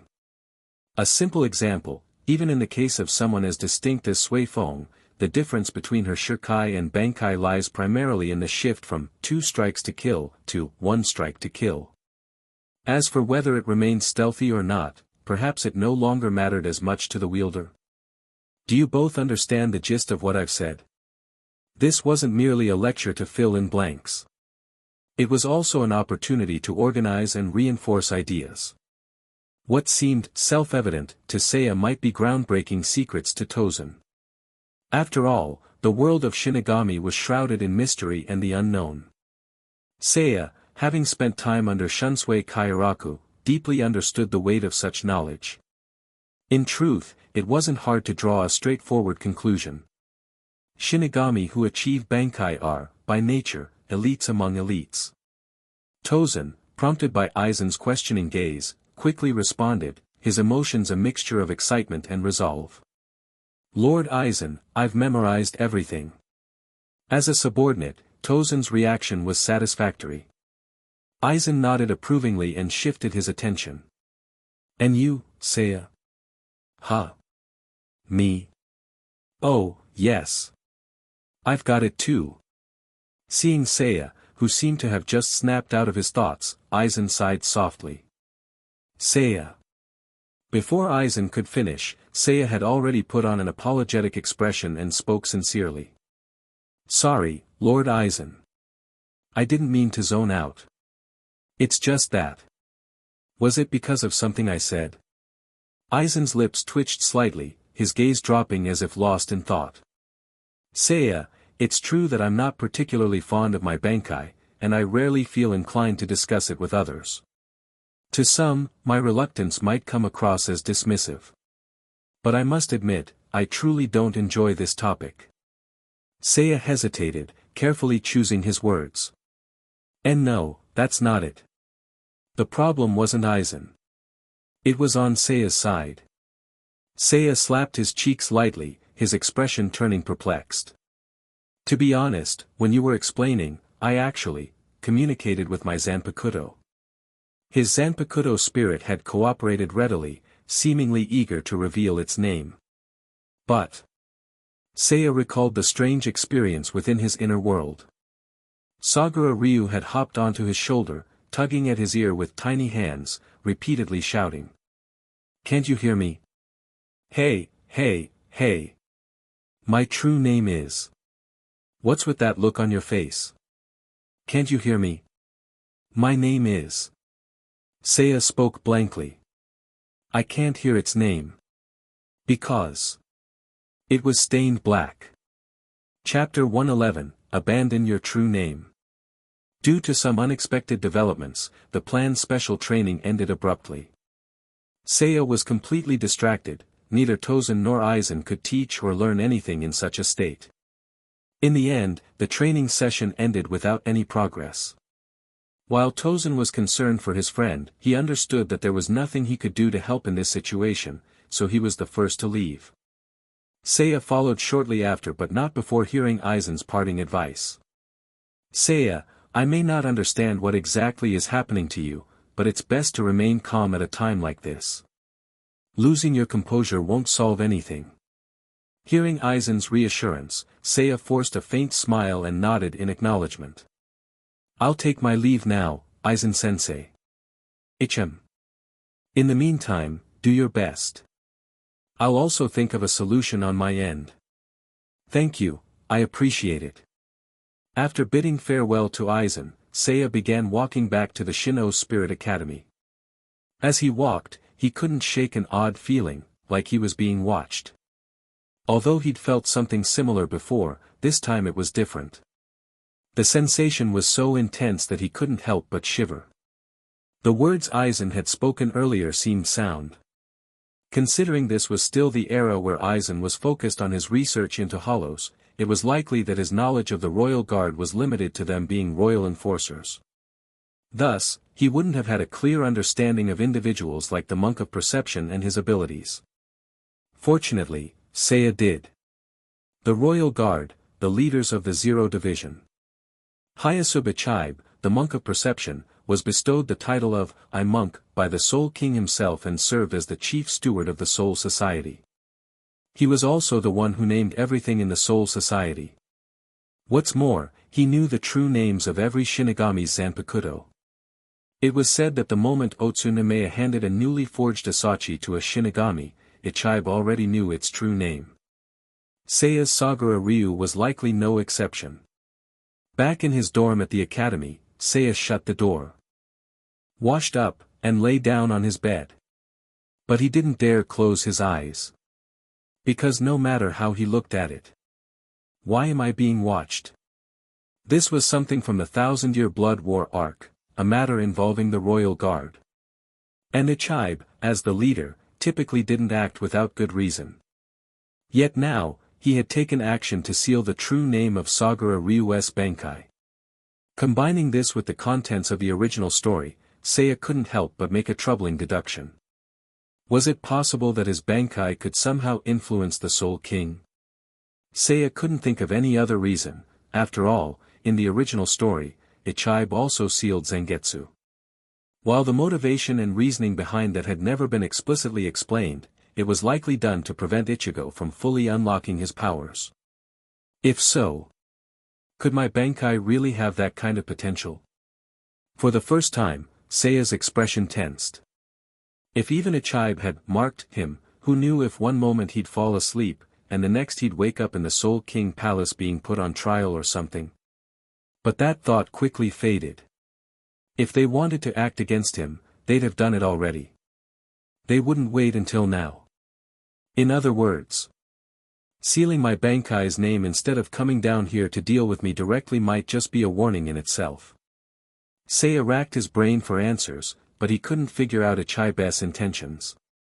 While the Zero Division was publicly regarded as enforcers of the Soul King's will, as individuals, especially Ichiba, they possessed a great deal of autonomy. In the original story, the Royal Guard descended to aid the Godai 13 after they suffered severe losses.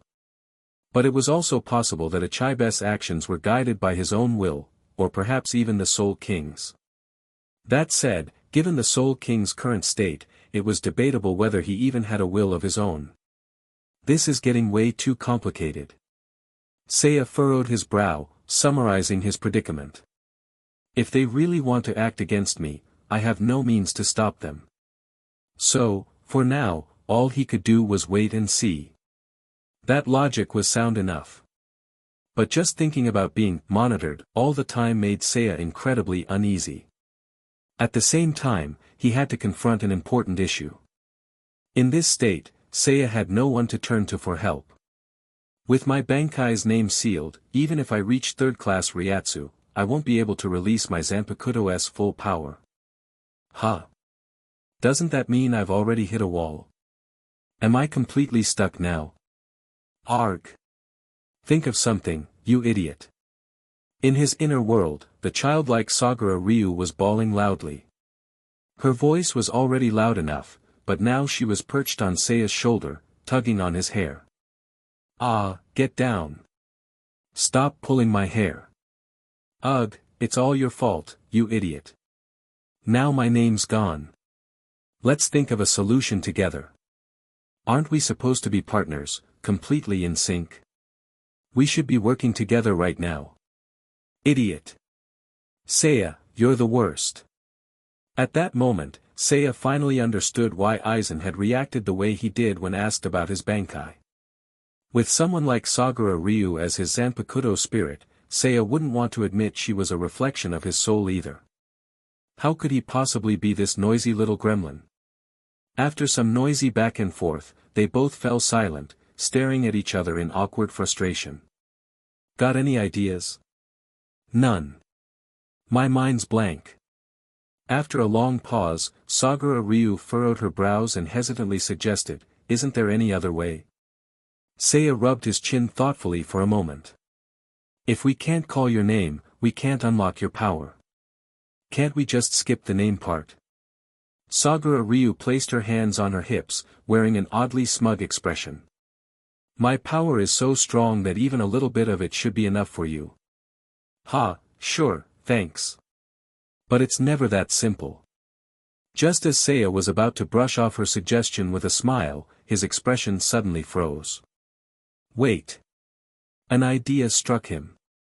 If I can't call its name, I can't unlock its power. Then, what if I skip the name? The name. A wild, almost absurd thought surfaced in Seiya's mind. He suddenly looked up at Sagara Ryu. I think I have an idea. The little spirit immediately perked up, her eyes wide with excitement. Ooh. Tell me. But, this idea will require your full cooperation. Seiya hesitated for a moment before giving her an apologetic look. It might even make you feel wronged. What are you talking about? Sagara Ryu grinned, patting Seiya on the shoulder. We're partners, through and through.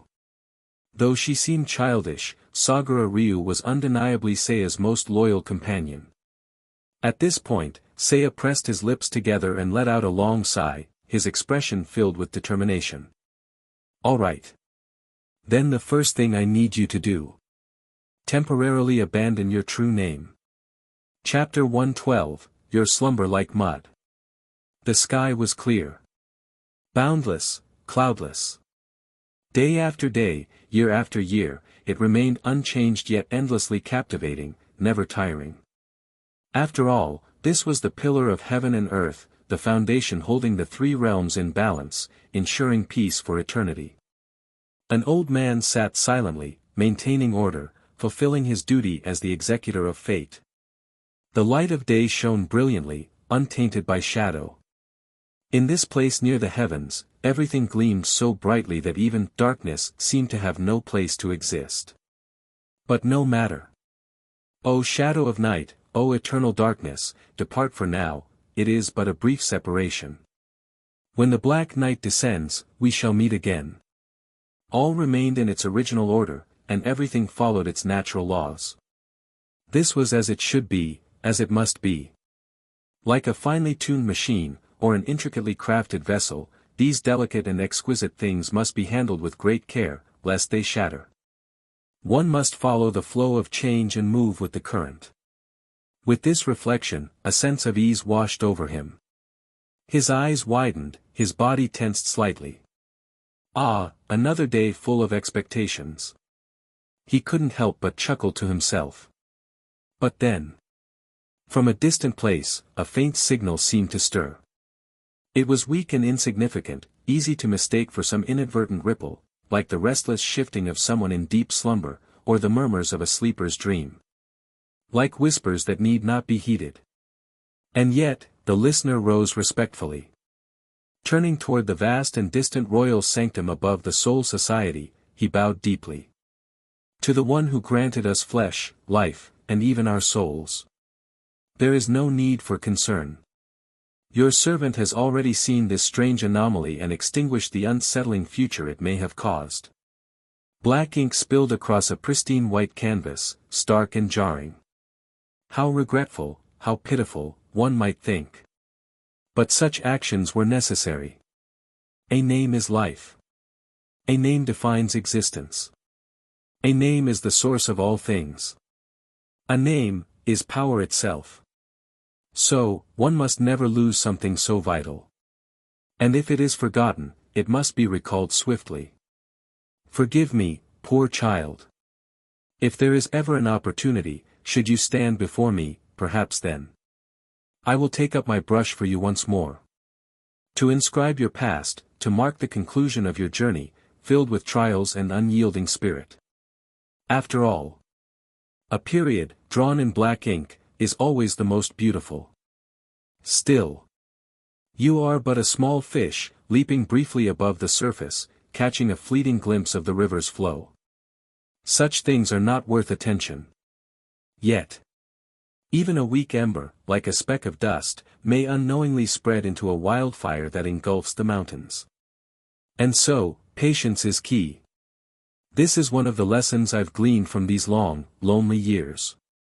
Thus, the towering figure knelt, his body folding as he prostrated himself until he was pressed completely to the ground. Even this was not enough to convey the depth of his reverence. Forgive your servant. No one will disturb this tranquil place. So please continue your slumber, deep as mud. Our master, the source of the three realms, the spine that upholds the world. O Soul King! In the name of your servant, Hyasubichibe, I swear. All things shall return to their destined flow and reach their ordained conclusion. 3 days had passed since the name of Seiya's Bankai had been sealed. Seiya hadn't slept soundly even once. This wasn't just due to the difficulty of his situation, it was also because of the constant trials he had subjected himself to in that time. Perhaps because Sagura Ryu was so cooperative, these experiments proceeded unusually smoothly. In the end, Seiya managed to achieve some strange breakthroughs. The results were so unconventional that even now, he felt a lingering unease. Am I really supposed to be doing this? Although he'd sent letters to Aizen for advice, it was clear that Aizen had little research on matters like this. Without concrete information, Aizen's replies were primarily encouraging.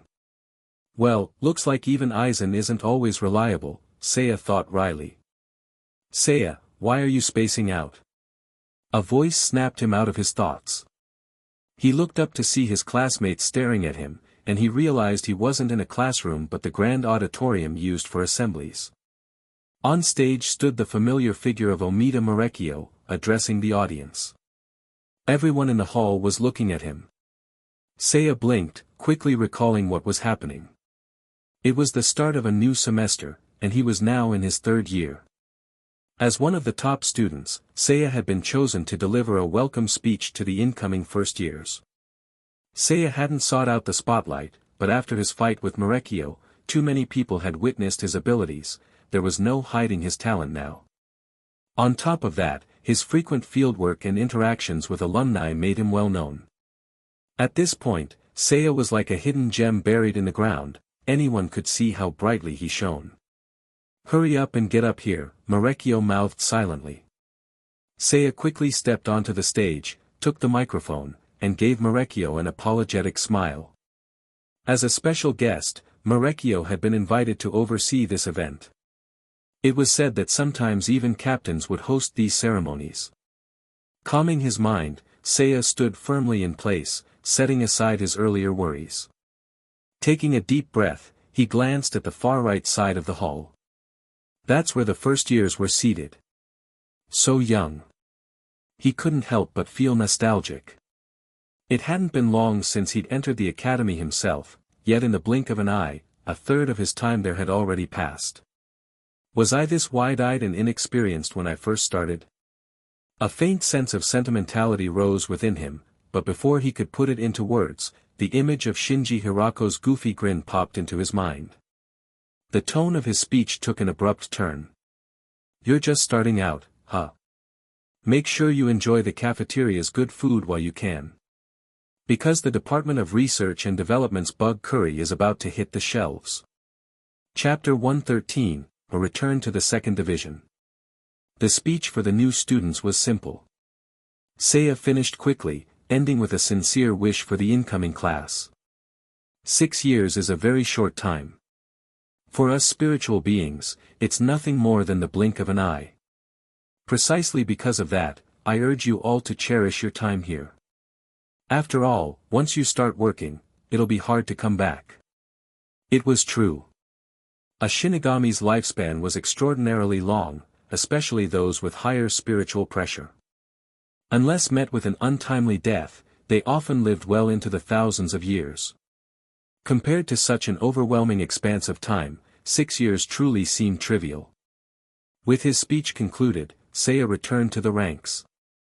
A new generation of students entered the academy, while the previous one stepped into their duties. Watching this seamless flow of life, Seiya felt a sense of reverence until the ceremony concluded. "Seiya. Got some time recently? How about visiting the second division again?" Omida Marekio immediately approached him, extending an invitation. "Lady Shihoin is looking forward to chatting with you again." Seiya paused, initially intending to decline, but then seemed to recall something and changed his mind. "All right, lead the way." He had wanted to see Yoruichi Shihoin, and perhaps this visit could help him resolve some of the issues he was facing. Although the new semester had started, Seiya's privileges remained intact. He didn't enjoy standing out too much, but when necessary, Vice Captain Sasakaibe's written recommendation proved to be quite useful. Even so, Seiya couldn't shake the feeling that he was like a delinquent loitering under the academy's banner. This thought brought an awkward smile to his face. Though he could graduate early due to his abilities, Seiya believed the opportunity to explore and learn was too valuable to pass up. Otherwise, he wouldn't have gained so much during his time here. "Seiya, we're here." Omida led the way as Seiya followed behind. This was his second visit to the second division's lofty stronghold. Seeing it again brought a wave of nostalgia. "Seiya. You're really here again." Before they even reached the gates, a figure leapt toward him.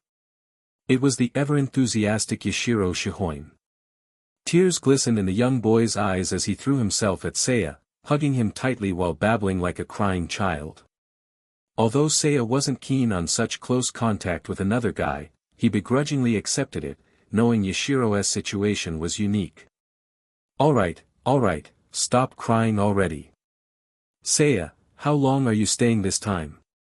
Seiya thought for a moment. "Leaving by nightfall?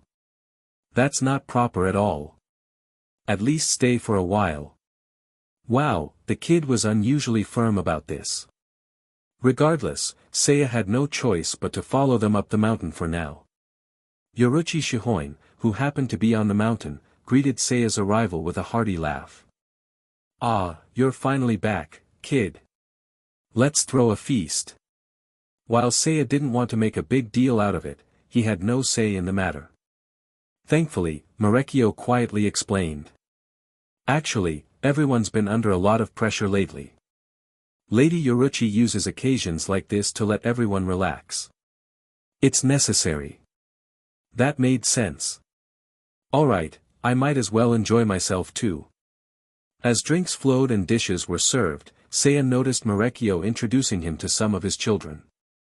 Marekio, having had a bit too much to drink, gleefully showed off his sons and daughters. "This is Chiyo, my proudest son." Oh, that name certainly rang a bell. After all, this was the future Marekio Omida, one of the strongest phantom figures in the entire series. In the Battle of Karakura Town, even his captain Suifeng had to sever her own arm, but Marekio managed to escape unscathed, proof of his terrifying strength. Even during the Thousand-Year Blood War, when Yamamoto himself fell in battle, Marekio was instead inspired to fight harder. A man who thrived in a world of constant peril, enduring through blood, tears, and adversity while still showing off his achievements. He was beloved by Kubo and stood at the pinnacle of all Shinigami. And now, standing before Seiya was a boy no older than 10. Even so, the broad features and rugged appearance were already reminiscent of his father, Marekio. Truly, they were cut from the same mold. As these amusing thoughts filled his mind, Seiya gave a warm smile, genuinely wanting to greet the boy. But Chiyo, picking his nose, looked him up and down with a disdainful expression. "Who's this guy, Dad? Let me introduce you, this is. He looks like some broke loser. X2. Marekio reacted instantly, kicking his son and chasing him around, scolding him all the while. "You brat! When did I ever teach you to be so rude? But Dad, isn't that how you always treat people? Stop hitting me." Meanwhile, Yoruichi, slightly tipsy, laughed heartily at the spectacle. Honestly, that kid was really unlikable. Even so, Seiya couldn't help but reflect on how quickly time seemed to pass. Events he'd thought were still far away were already beginning to take shape, familiar faces gradually emerging. This realization filled him with a subtle sense of urgency. "I need to step up my game."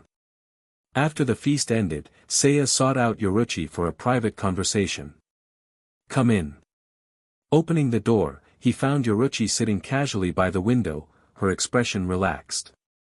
The feast hadn't been enough for her, 2 warm bottles of sake sat on the table before her as she leisurely sipped. Seeing him enter, she swirled her sake cup and gestured invitingly. "Sit. No need to stand on ceremony." "Thank you, Lady Yoruichi." After carefully seating himself, Seiya watched as Yoruichi set down her cup and leaned forward. "What's bothering you?" Half turning, she rested her left hand in front of her while leaning down, her posture casually provocative. Her bare chest, pressed together, was prominently on display. A lot to take in. The silver moonlight against her tan skin gave it a soft, inviting glow. Even catching a glimpse out of the corner of his eye made Seiya's face flush. "Don't stare. I have a girlfriend now. I can't do anything that would betray Aizen." Hearing Yoruichi chuckle, Seiya was jolted out of his thoughts. "Don't even think about dodging the question. You've been distracted all night, you can't say you've just lost your appetite, right? After all, you usually eat more than Marekio." Having no intention of hiding the truth, and with her words leaving him no room to dodge, Seiya let out an awkward laugh and replied softly. "I did come with something in mind." "Oh. Let's hear it. Lady Yoruichi, do you know what happens when Hakuta and Kido are combined?" Chapter 114, The Inescapable Tradition. Seiya wanted to break through his limits.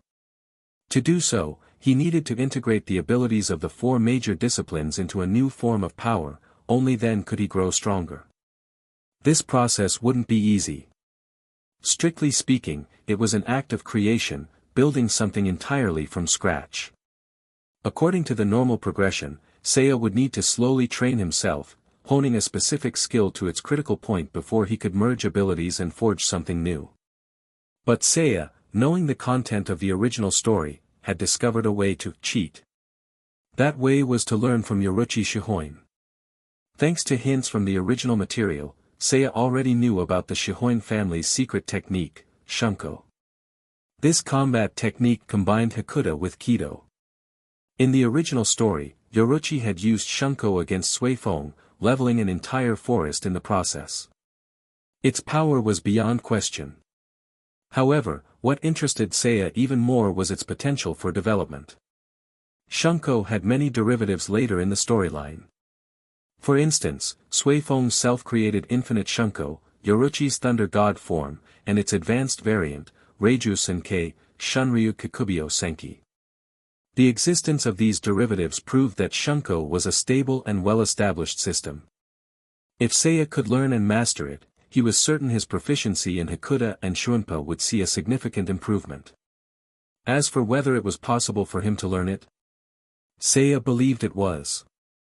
In the original storyline, both Yoruichi and her younger brother Yashiro could use it, and even Suifeng, who wasn't a member of the Shihoin family, had no obstacles in learning it. This indicated that while Shunko might have its challenges, it wasn't something impossible to learn. As for why Seiya chose this moment to ask Yoruichi about it, it was because of his current sense of urgency. With his Bankai's true name sealed, Seiya was desperate to break through the limits of third-class Ryatsu. He needed to explore new forms and possibilities. As these scattered thoughts came together, Seiya's expression grew resolute. With his life, future, and potential growth on the line, there was no room for hesitation. Meanwhile, sitting across from him, Yoruichi seemed intrigued by his question. She set down her sake cup, her gaze dropping slightly as she pondered. Then, she smiled playfully. "Where did you hear about this?" Instead of addressing his question directly, she responded with one of her own. Yoruichi Shihoin was never one to let others control the conversation. This left Seiya momentarily speechless. Was it Kisuke who told you about it?" That seemed like a reasonable answer. Considering Kisuke Urahara's close relationship with Yoruichi, it wouldn't have been surprising if the two had discussed such things. But Seiya simply pursed his lips and shook his head lightly. "No, this is something I discovered through my own investigation." Yoruichi's eyes narrowed slightly, and her lips curled into a cat-like grin, as if she were toying with her prey. "Oh. You didn't just go along with what I said." "Not bad, not bad. Kisuke may have a big mouth, but even he wouldn't blurt out something like this." The valuable lessons you learn after being set up a few times." Yoruichi, unpredictable as always, did everything on a whim. "But," she continued, "do you really expect me to believe you figured all this out on your own?"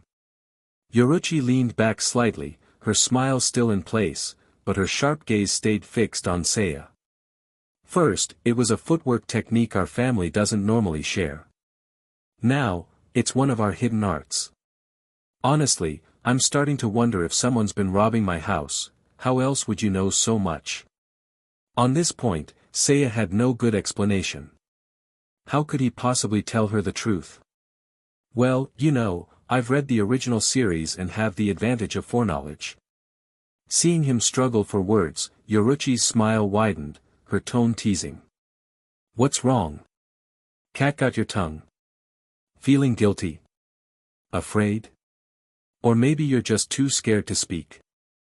The barrage of questions felt like an interrogation, but just as Seiya began to break a sweat, Yoruichi shifted gears. "Relax, it's not that serious." She laughed and tilted her chin up with a mischievous air. "Don't worry. If it's you, I don't mind teaching you a thing or two. After all, letting old skills gather dust does no one any good. I'm an open-minded person, I won't hoard knowledge. If you want to learn, I'll teach you." Yoruichi had never been the kind of rigid, traditional leader. Her open and bold personality shone through clearly in her words. Hearing this, Seiya felt a deep sense of gratitude toward her straightforwardness. Before he could express his thanks, though, Yoruichi narrowed her eyes and adjusted her posture. She shrugged off her outer robe, revealing a fitted, practical outfit beneath. She then flicked a sake cup toward Seiya, letting it roll to a stop in front of him. "I'll teach you, but first, drink with me." Seiya froze for a moment, his smile faltering. "That's a bit much, isn't it?" I'm allergic to alcohol." "I know," Yoruichi replied, her expression filled with amusement. At that moment, Seiya realized what this was about. "Oh, come on. You're just trying to mess with me, aren't you?" "I don't mind teaching you," Yoruichi said casually, swirling her sake cup. "It's not something I need to keep secret anyway." "But..." She grinned, raising her cup slightly. "At least entertain me a bit. Let me see you make a fool of yourself. That's not too much to ask, is it? Even in another world, I can't escape the age-old tradition of drinking with the boss." "Fine. Let's do this. 1 cup down." "Oh, not bad. Have another, and I'll teach you everything I know." 2 cups down. "Impressive. I'll make sure you master it all in 3 months." 3 cups down. "Gahahaha. Look at how red you are. This is too funny, I wish Kisuke could see this." As for Seiya, by the end, he was already passed out on the table. Chapter 115, The Long Road of Training. After arriving at the 2nd Division and settling in temporarily, 2 months had passed. Though a mere moment compared to the lengthy lives of Shinigami, the intensity of training during this short time left a lasting impression on Seiya. Too slow.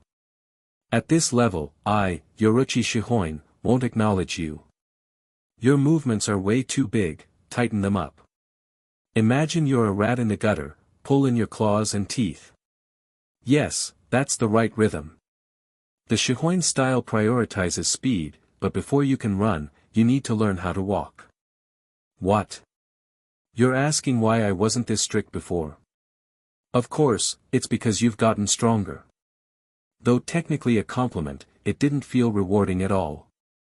Seiya never expected to revisit the fundamentals of movement under Yoruichi's tutelage. During this period, he was constantly lamenting his predicament. According to lore, the Shihoin family's style drew inspiration from the traits of ninjas.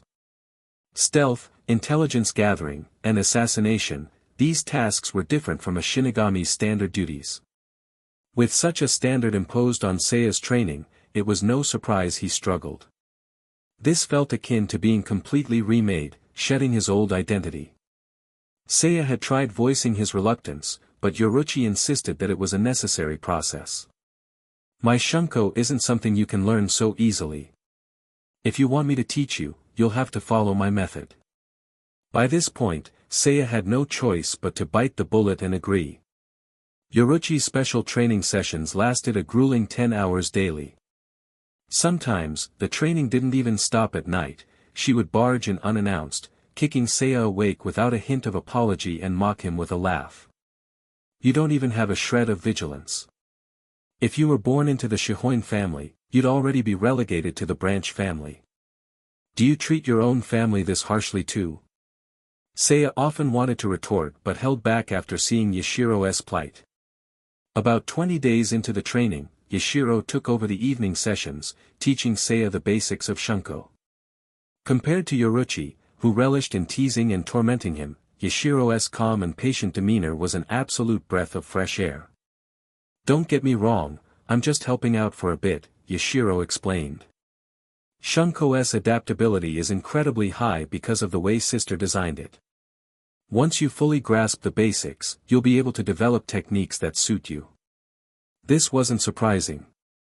After all, Suifong created her infinite Shunko, Yoruichi had her Raijin form, and Yashiro himself had techniques like Bakuin Muso during the Thousand-Year Blood War arc. These were all derivatives of the original Shunko. It was a testament to Yoruichi's genius. She had created a technique so flexible and robust that it birthed countless variations. Seiya, are you paying attention?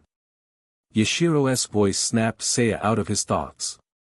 Seiya looked up, seeing the concerned expression on Yashiro's face. He quickly offered an apologetic smile. Sorry, my mind wandered for a moment. Is sister's training too intense? Should we take a break?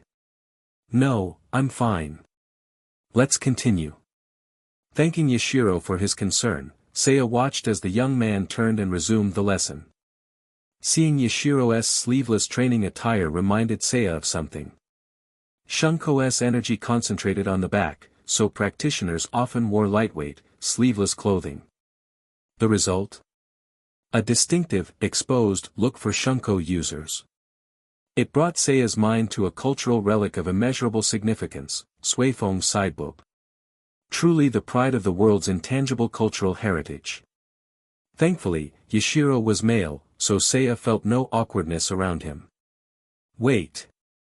Does this mean Yoruichi hasn't yet become the legendary, fanservice queen, of the future?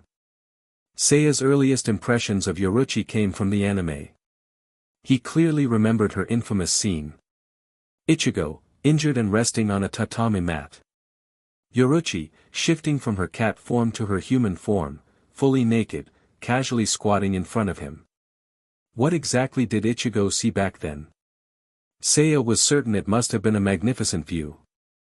What could have happened to turn her into that fanservice queen later on? After pondering for a while, Seiya concluded. It's probably because she was exiled and started hanging out with Kisuke, they must have gradually escalated their antics. Man, I bet there's a fascinating backstory there. Of course, this wasn't the time to dwell on such thoughts. Shaking himself out of his musings, Seiya took a deep breath and removed his shirt. Though the Shihoin family had specially designed training attire for Shunko, it seemed to be tailored for their family members. When Seiya tried wearing it, it was too small, his navel was fully exposed, giving him a postmodern exhibitionist vibe. Uncomfortable with the outfit, he chose to train bare-chested instead, keeping only the lightweight pants. Seeing this, Yashiro blushed and averted his gaze, mumbling to himself about how bold Seiya was. Bro, you're a guy too. What's with that reaction? Despite the awkwardness, the training paid off. Under Yoruichi's rigorous regimen and Yashiro's guidance, Seiya steadily advanced in mastering Shunko. His skill in Kido also improved significantly during the process. While it sounds complicated, it's actually not that hard, Yashiro explained. Ryatsu is just energy stored in the body. Once you form the right mental image, you can extract it. Then, using Kido techniques, guide that energy to concentrate in your back and shoulders until it takes the desired form. Standing a few paces away, Yashiro demonstrated by straightening his posture and pointing to his shoulder. See? High-density spiritual energy shouldn't flow wildly. It should condense visibly on the back and shoulders. To illustrate, Yashiro shifted his stance, clenched his fist, and exhaled softly. Seiya watched as the energy on Yashiro's back surged forward like a living entity, flowing through his arm and releasing in a burst of heat and light. The energy exploded into a brilliant display in the sky, a dazzling firework. Yashiro relaxed his stance, took a deep breath, and turned back with a cheerful smile.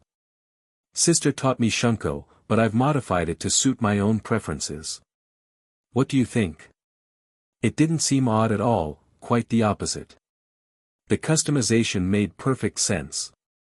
While Yoruichi's derivative techniques focused on lightning, Yashiro's leaned toward fire. Even Suifeng's infinite Shunko exhibited wind-based properties. Clearly, Shunko's adaptability was extraordinary, 3 users, 3 distinct styles. Still, compared to the captains in the original series, Yashiro's current skills were underwhelming. His personality and inexperience made him ill-suited for leadership. Perhaps, in another century, he'd mature into someone capable of leading. For now, Seiya had to focus on his own growth. Closing his eyes, he concentrated on channeling his spiritual energy as Yashiro instructed. Taking a stance, he tried to condense the energy on his back. Spiraling streams of air began forming behind him, swirling with visible force. While the process wasn't overly difficult, maintaining the balance required significant effort. Yashiro stepped closer, observing carefully. Relax a bit, if you're too tense, the energy will become rigid. Picture it as flowing water. Yes, that's better. Before Yashiro could finish, an explosion erupted. The gathered energy detonated violently, scorching Seiya's back. He collapsed to the ground, wincing in pain. Yashiro rushed over, but Seiya waved him off with a weak smile. I'm fine, really, I'm fine. This was the challenge of mastering Shunko, transforming raw spiritual energy into an aggressive force while maintaining its flexibility. For today, Seiya had failed again. Though frustrated, he understood this was a necessary process. Alright, let's call it a day. No problem, I'll fetch some ointment for your burns, Yashiro said, hurrying off. As Yashiro left, a figure suddenly appeared and approached Seiya.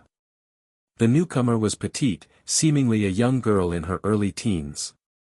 Lord Yashiro, allow me to handle this, she said in a crisp but commanding tone. Lying on the ground, Seiya turned to see a girl in black ninja attire standing over him.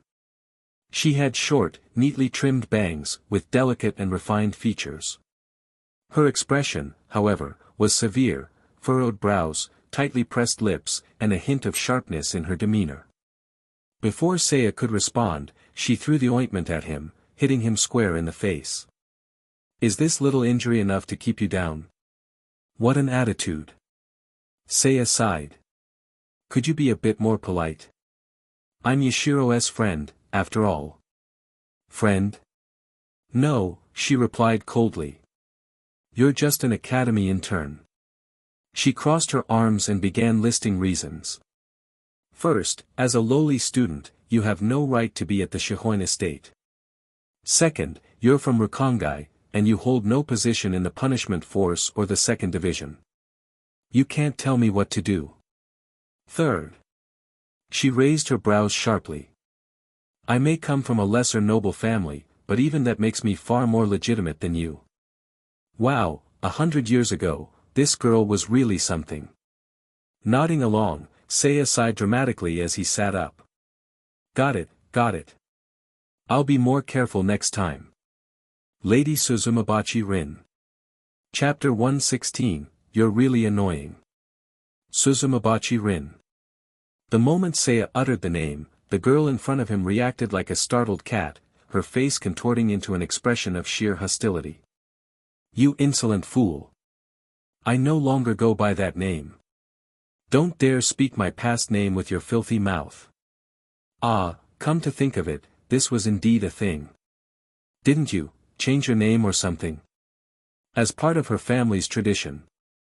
Suzumabachi Rin was the ninth inheritor of the Suzumabachi line, a lower noble family dedicated to assassination and executions, sworn to serve the Shihoin clan for generations. The moment she stepped onto this path, her old name was discarded, replaced by the ancestral title passed down to her from her grandmother. Let me think, isn't it Suifeng now? Seiya couldn't help but recall this particular detail during his Shunko training, along with certain noteworthy moments involving her. And now, here she was in person. Unfortunately, Seiya found himself entirely uninterested. After all, she's way too young. Her slim frame, undefined features, and the overall lack of maturity made her seem like a boyish teenager. How could Seiya possibly muster any enthusiasm for someone so green? To make matters worse, her tsundere attitude was utterly lost on him. Meanwhile, in front of Seiya, Suifeng was clearly livid at being addressed by her old name. Insolent. She took a step back, raised her leg high, and aimed a sharp kick at him. Here it comes. No hesitation, just straight to violence. In this regard, at least, she was already showing glimpses of a future second division captain. But Seiya was ready. Anticipating her move, he rolled backward and evaded the blow. The wind from her kick grazed his face, stinging his nose and jolting his senses back into focus. Landing lightly on his feet in a crouch, Seiya wiped the blood from his nose and smirked as he examined the faint red streak on his hand. Looks like you've still got room for improvement, Lady Suifeng. The strike had been sharp, but a missed hit was meaningless. Suifeng's nerves seemed to snap. You! She twisted her body and launched another high kick, her left leg slicing through the air like a scythe aimed at Seiya's face. Her form was precise, her movements sharp. But unfortunately, she's too weak. Seiya had seen far fiercer attacks during Yoruichi's training. Compared to those, this was child's play. Before her kick could land, Seiya reached out with his right hand and caught her ankle mid-air. Smack! She instinctively tried to pull back, but Seiya's grip held firm. Let me go. Her face turned beet red, not from exertion, but from humiliation, especially with Yashiro standing nearby to witness her disgrace. To be seen struggling like this in front of a member of the Shihoin family was an unbearable blow to her pride. Let me go. Her voice cracked with frustration as her expression grew increasingly flustered, her face as red as a pufferfish about to burst. Seiya found the entire spectacle amusing. Toying with someone this straightforward was unexpectedly satisfying. Have I been hanging around Aizen for too long, he wondered, feeling his own mischievous streak emerge. How about saying, please? Go to hell. Well then, how about I drag you over to Captain Yoruichi? Guh. At the mention of Yoruichi, her resistance faltered, and she froze, her eyes darting nervously. Seiya's smirk widened as he saw her torn expression, half furious, half speechless. Seiya. Yashiro's hesitant voice broke the tension. Not one to speak up often, his attempt to mediate was notable in itself. Seiya sighed and finally released Suifeng's ankle. The girl stumbled back like a slippery eel, retreating several meters before crouching down to nurse her sore ankle. Sweat matted her bangs to her forehead, her face a mix of frustration and exhaustion as she glared at Seiya. Watching her struggle, Seiya raised an eyebrow. Does it hurt? None of your business. Still defiant, still weak. This was the epitome of Suifeng at her current stage. Seiya rolled his eyes and waved dismissively. Fine. For Yashiro's sake, let's call it even this time. His words offered an easy out, but judging by Suifeng's expression, she either didn't understand or simply refused to back down. Before she could retort, Yashiro gently intervened, placing a hand on her shoulder. Suifeng, let's leave it at this for now. Though clearly still fuming, she gritted her teeth and lowered her head in reluctant acknowledgement. Understood. Her capitulation carried the bitterness of defeat, her expression one of utter frustration. Watching her sulk, Seiya couldn't help but think. Suifeng's devotion to the Shihoin family is admirable, but it's painfully obvious, her entire focus is centered on Yoruichi. If Yoruichi ordered her to jump off a cliff, she'd probably smile and do it without hesitation. So this bond between them was already forming, even back then. Shaking his head, Seiya turned to leave. Well, I'm heading back to rest. Thanks for the help today, Yashiro. Yashiro flushed slightly, bowing quickly. No. Thank you. Let's continue tomorrow. Sure thing. See you then. Seiya left the Shihoin estate and began descending the mountain toward his dormitory at the 2nd Division. As he walked, his shirt draped over his shoulder, he clumsily applied ointment to the burns on his back, wincing at the awkward angle. Ugh, this is such a pain. Before he could continue, a familiar figure landed lightly in front of him. It was Suifeng, her expression as sour as ever. She raised her hand and stretched it toward him, her tone dripping with disdain. Give me the ointment. Seiya blinked, then tossed the container to her. What's this? A sudden pang of conscience. Suifeng ignored his sarcasm. She opened the container, scooped out a generous amount, and, once Seiya walked past her, began applying the ointment to his burns with cold precision. This is simply repayment. I won't disgrace myself further in front of Yashiro. And you did hold back earlier. Well, at least you're self-aware. Don't get cocky. One day, I'll surpass you. Enjoy your little victories while you can. Seiya snorted. That might be the funniest thing I've heard all year. Humph. You wouldn't understand the training of the Onmitsukido. I've only just started, I've got plenty of room to grow. Her confidence was admirable, but Seiya couldn't help but think she'd picked the wrong target to boast to. Sure. Good luck with that. Lost for words, huh? Wow, you're annoying. As he finished speaking, Seiya suddenly asked, by the way, where's the girl who used to serve alongside Captain Yoruichi? Why's it just you now?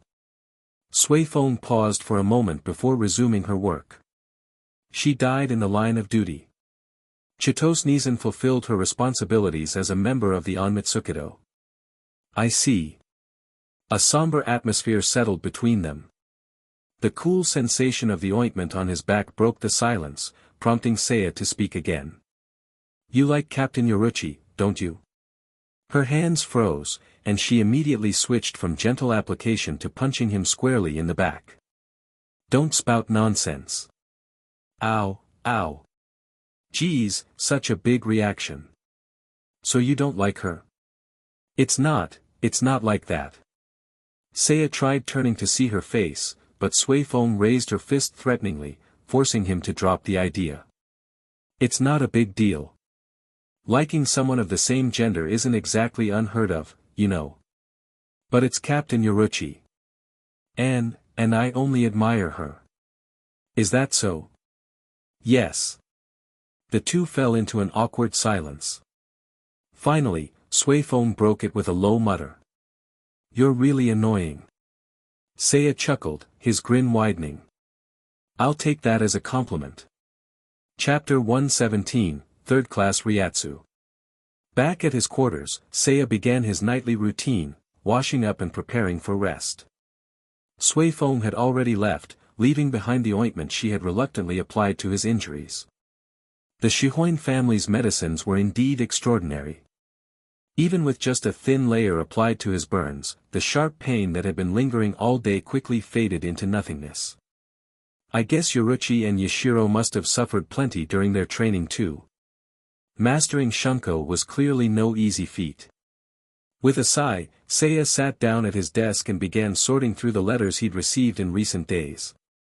Living at the Shihoin estate and training with the 2nd Division meant enduring strict and isolated routines. The regimented training left little time to interact with the outside world. In short, it was worse than prison. Even the all-boarding Shinigami Academy allowed students occasional breaks to leave campus and decompress. But here, the Shihoin family's reputation for harsh discipline was well earned. With such a demanding schedule, Seiya had no choice but to rely on letters to maintain communication with his friends. And, to his surprise, his growing network of connections meant his incoming mail pile was getting larger by the day. Looking at the stack of letters, Seiya couldn't help but marvel. Who'd have thought I'd ever be this popular? Smiling to himself, he picked up the letter at the bottom of the stack. It was from Tosen and Aizen. Despite being blind, Tosen had mastered Braille and devised ways to write letters independently, though it clearly took considerable effort. Seiya skimmed the letter's contents. As expected, Tosen, who was a year ahead, had already completed his credits within a month of the new semester and started his internship at the 9th Division. Tosen's writing was, as always, concise. In just a few sentences, he described his new role at the 9th Division, offering Seiya a glimpse into his current life. I see. Despite its nickname as the Prison Division, the 9th Division's duties extended beyond simply guarding cells. Their responsibilities even included psychological care for prisoners to prevent rebellious behavior during incarceration. So even Seoul society is this humane? Well, I guess it makes sense. Not every prisoner was sentenced to eternal confinement. For most, life after release needed consideration. It seemed that the once blood-soaked Godiai 13 was evolving, adopting a softer and more progressive approach over time. Tosen also mentioned Captain Muguruma Kensei, who, contrary to his stern exterior, turned out to be surprisingly approachable. So the infamous unit of measurement captain is actually a pretty decent guy. At the end of the letter, Tosen left Seiya with a heartfelt message. Mastery must be accompanied by resolve. Take care of yourself. The words touched Seiya more than he expected. Tosen, you're more sentimental than I thought. With a small smile, Seiya carefully folded the letter and resolved to write back, this time in Braille. Can't let him rely on others to read my letters. That'd just embarrass him. Setting the letter aside, Seiya opened the next one, this one from Aizen Sōsuke. Immediately, Seiya's expression grew serious. Aizen rarely wrote unless something significant was at hand. The letter began with light pleasantries before delving into the current state of Aizen's experiments. Progress had been made in his Hollowification research, but the lack of suitable test subjects had led to a frustrating bottleneck. He's getting impatient. Seiya could sense Aizen's growing frustration even through the carefully worded letter. For someone like Aizen, arrogant and disdainful of others, having his work delayed by circumstances outside his control was undoubtedly infuriating. With the pressure mounting and his patience wearing thin, it's only a matter of time before he makes a move against the others. The thought unsettled Seiya. What could he do to prepare for the inevitable? Seiya frowned, deep in thought. Without the strength of a captain-class Shinigami, there was little he could do to intervene directly. And when Aizen finally turned on the other captains, they wouldn't even be at full strength due to the effects of his Hollowification experiments. I need to get stronger, fast. Resolving to make achieving third-class Ryatsu his immediate goal, Seiya set the letter aside and began drafting a reply. The next few letters were from familiar names, Sasuke Chojiro and Akon. Chojiro, as always, was venting about how unyouthful his colleagues in the First Division were and how much he appreciated Seiya's fresh perspective. Akon, on the other hand, complained about the chaos in the 12th Division. Between Kuratsuchi Mayuri's mad experiments and Nimu's inability to handle administrative tasks, Akon had essentially become the division's unofficial manager. Honestly, I might have been the only normal one in that madhouse. Finally, Seiya opened a letter from Kairaku Shunsui. Kairaku casually informed Seiya that Ise Nanao had officially joined the 8th Division, following the trajectory that fans of the original story would expect. At the bottom of the letter, however, Kairaku couldn't resist inviting Seiya out for drinks. This guy never changes, oh well, someone else will give him an earful for it. With a smirk, Seiya ignored the invitation and moved on to the next letter, this one from Aizen Kotetsu. She confessed that her time in the 4th Division had been far more stressful than she anticipated. Despite Captain Unohana's kind demeanor, her expectations were overwhelming, and Aizen often found herself second-guessing her every move. The pressure had even started affecting her sleep, and she admitted to having recurring dreams about fish cakes, whatever that meant. She's really not having an easy time. In his reply, Seiya promised to take her out for sweets and a shopping trip, hoping it would lift her spirits. As he thought about the 4th Division, Seiya considered the possibility of training with Captain Unohana someday. Her unparalleled mastery of swordsmanship would undoubtedly benefit him. But what if she rediscovers her love for combat during training and goes berserk? The thought of accidentally unleashing the beast within Unohana made him hesitate. For now, the 4th Division would remain on his future goals list. After finishing his letters and tidying his desk, Seiya lay down on his bed, staring at the ceiling in thought. Time had flown by since he first arrived in this world. Despite everything, he couldn't help but feel a growing sense of excitement. This is only the beginning. As sleep took him, Seiya dreamed of familiar faces, Kiganjo, Sagara Ryu, and even the crossroads he'd seen in past dreams. But this time, every path was blocked. No matter where he turned, he felt trapped, like a rat in a cage, suffocating. Then, just as the dream's pressure became unbearable, a surge of power lifted him into the air, accompanied by Sagara Ryu's voice. He awoke with a start, staring at his hands in the faint morning light. I need to move faster. Fueled by this resolve, Seiya dove into his training with renewed determination. That day, while practicing Shunko with Yashiro, everything finally clicked. For the first time, Seiya successfully condensed Kido energy on his back without it exploding. Perfect. That's it, Seiya. Yashiro cheered. Following his instructions, Seiya guided the energy through his limbs, unleashing it in a controlled punch that sent a burst of power rippling through the air. A notification appeared in Seiya's mind. You have learned the Shihoin family's secret technique, Shunko. You have successfully fused Kido and Hakuda, mastering an advanced technique. Kido plus 10 Hakuda plus 10. Sword, 65 Hakuda, 75 Shunpa, 60 Kido, 70. For a moment, Seiya stood frozen, feeling the surge of spiritual energy coursing through his body. The energy on his back coalesced into a vivid, tangible force, creating a gravitational pull that distorted the space around him. Nearby, Yashiro staggered back, overwhelmed by the oppressive aura. Seiya. Yashiro's voice trembled. Seiya quickly reined in his power and turned to his friend with a smile. Sorry to worry you, Yashiro. In that moment, Seiya realized he had finally done it. He had achieved third-class Ryatsu, the strength of a captain. I finally reached it. Chapter 118, Seiya, welcome back.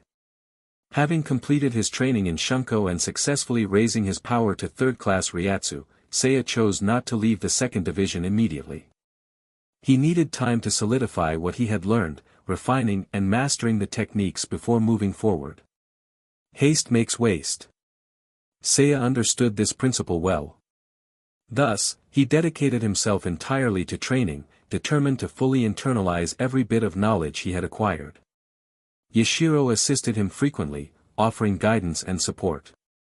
When Yoruichi finally returned, she was thoroughly impressed with Seiya's progress. And how did she express her approval? By hosting yet another grand feast for the second division, of course. Though Seiya felt somewhat guilty about being the cause of yet another extravagant celebration, Omida seemed completely unconcerned about the cost.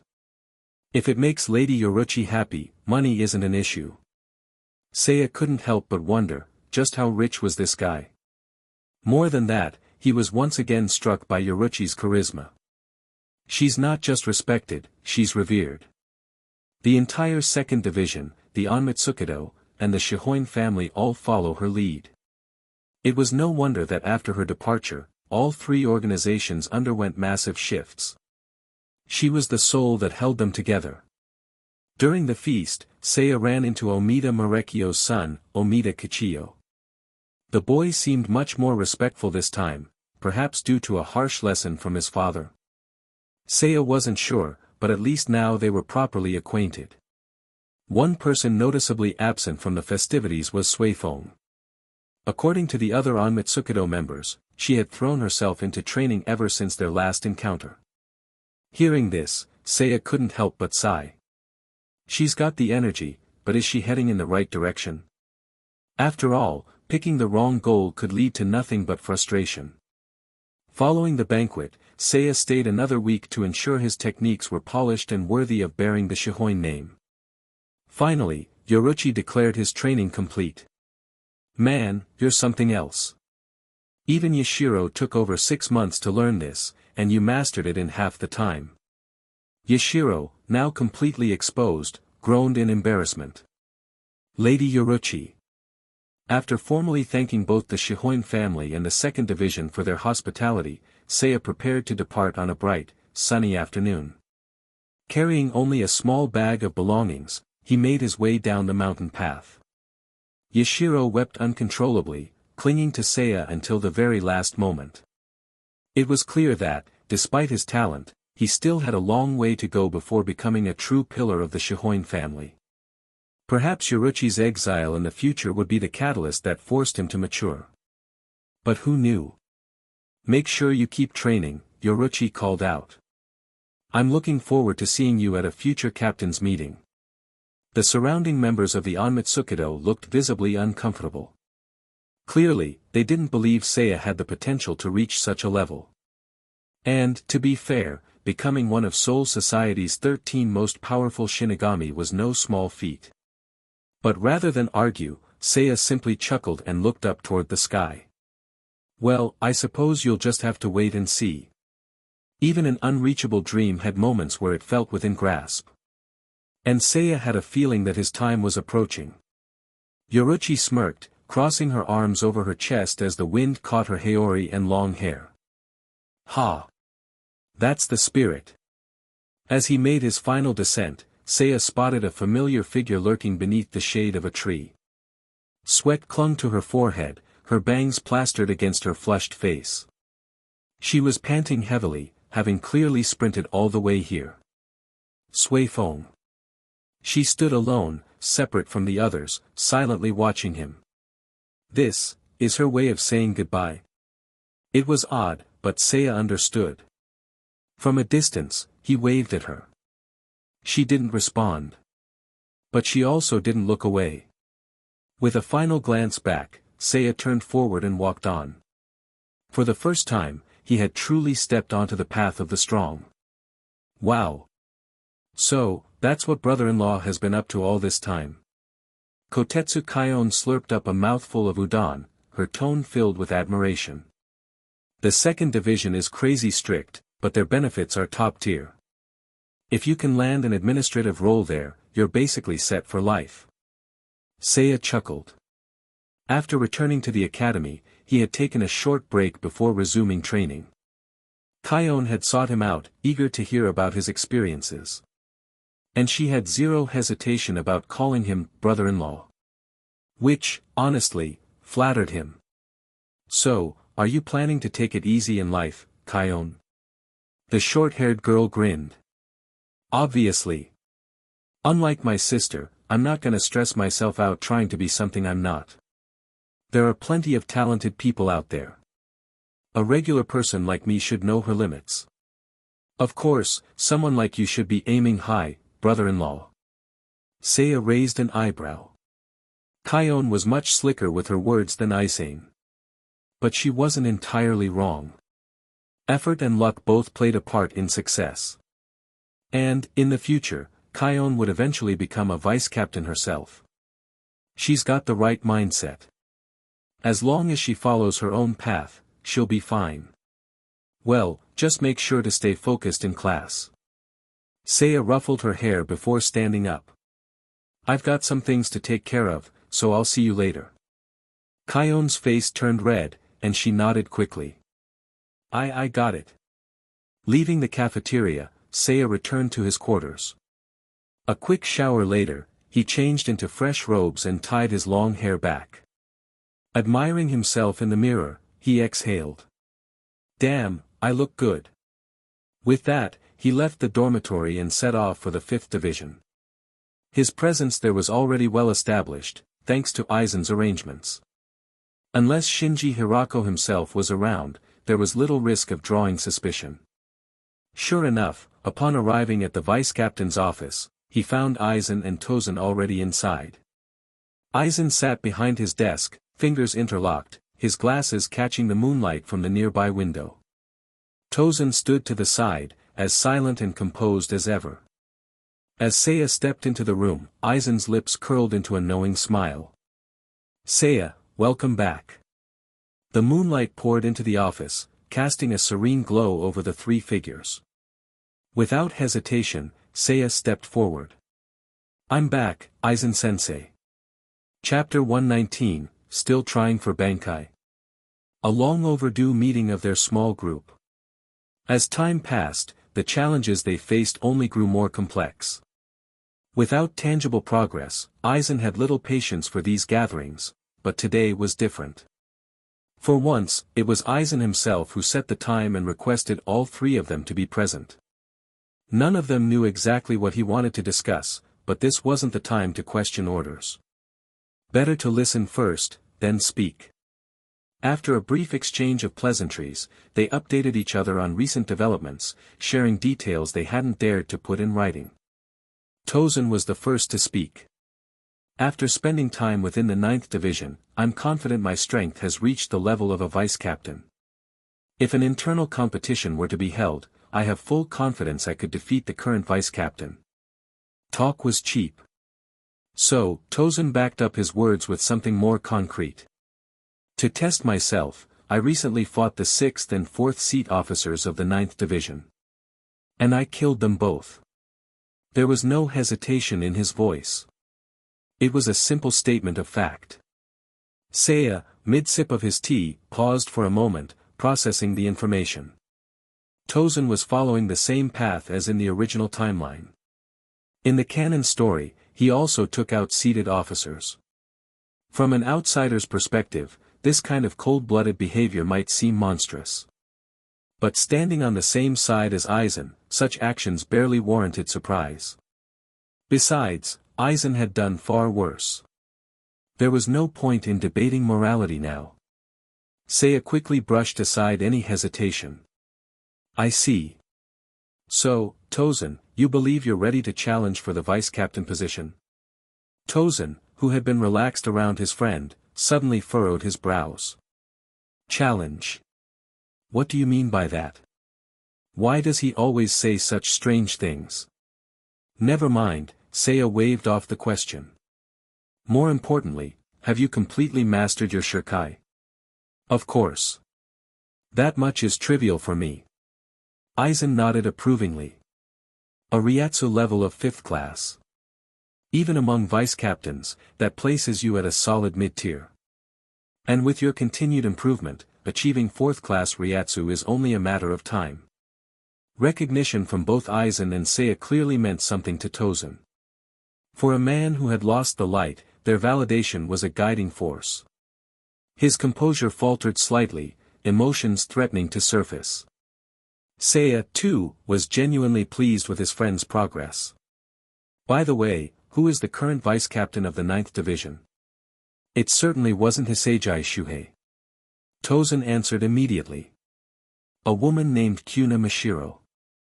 Ah, right. One of the Vizards. That ridiculous green-haired woman.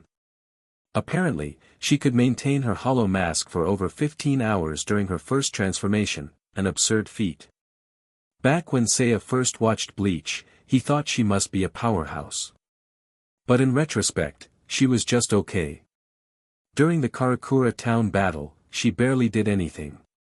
If she had been more active, she probably would have ended up like Love Akawa, head and body separated by Stark. With that in mind, Seiya patted Tosen's shoulder. Yeah, I'd say you've got a 100% chance of beating her. After all, Tosen would eventually achieve Bankai. Against a lower-tier Vizard, he should have no trouble whatsoever. Go get blind bro. With Tosen's update finished, it was Seiya's turn. He didn't hold anything back, recounting his experiences in detail. Tosen listened attentively, while Aizen even adjusted his posture, his interest piqued. When Seiya finished, Aizen smiled and summed it up. A truly legendary journey, Seiya. Wait, it's not that dramatic, is it? Seiya was about to downplay it, but Aizen casually raised a hand and began listing off his accomplishments. If we follow your timeline of events, your network has expanded significantly. You started with the 8th Division, befriending Kairaku Shunsui. Then, you established a connection with Captain Commander Yamamoto. Afterward, you trained under him in the 1st Division and successfully completed your tutelage. And now? Aizen lowered his hand, a smirk forming at the corner of his lips.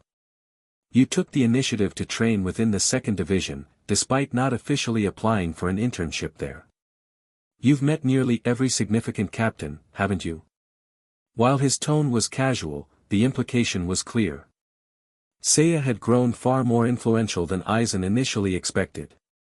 The sapling he had planted was now showing signs of becoming a towering tree.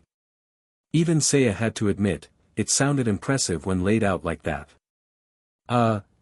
Just a coincidence, really. Nothing special. Tosen, meanwhile, sat in silent reflection. He had always known Seiya's journey was remarkable. But hearing it laid out so methodically by Aizen gave him a newfound perspective. Seiya was on an entirely different level. If he had previously believed he could catch up, that illusion was now shattered. Seiya wasn't just his friend. He was someone destined to reach Aizen's level. A man who could reshape Soul Society itself.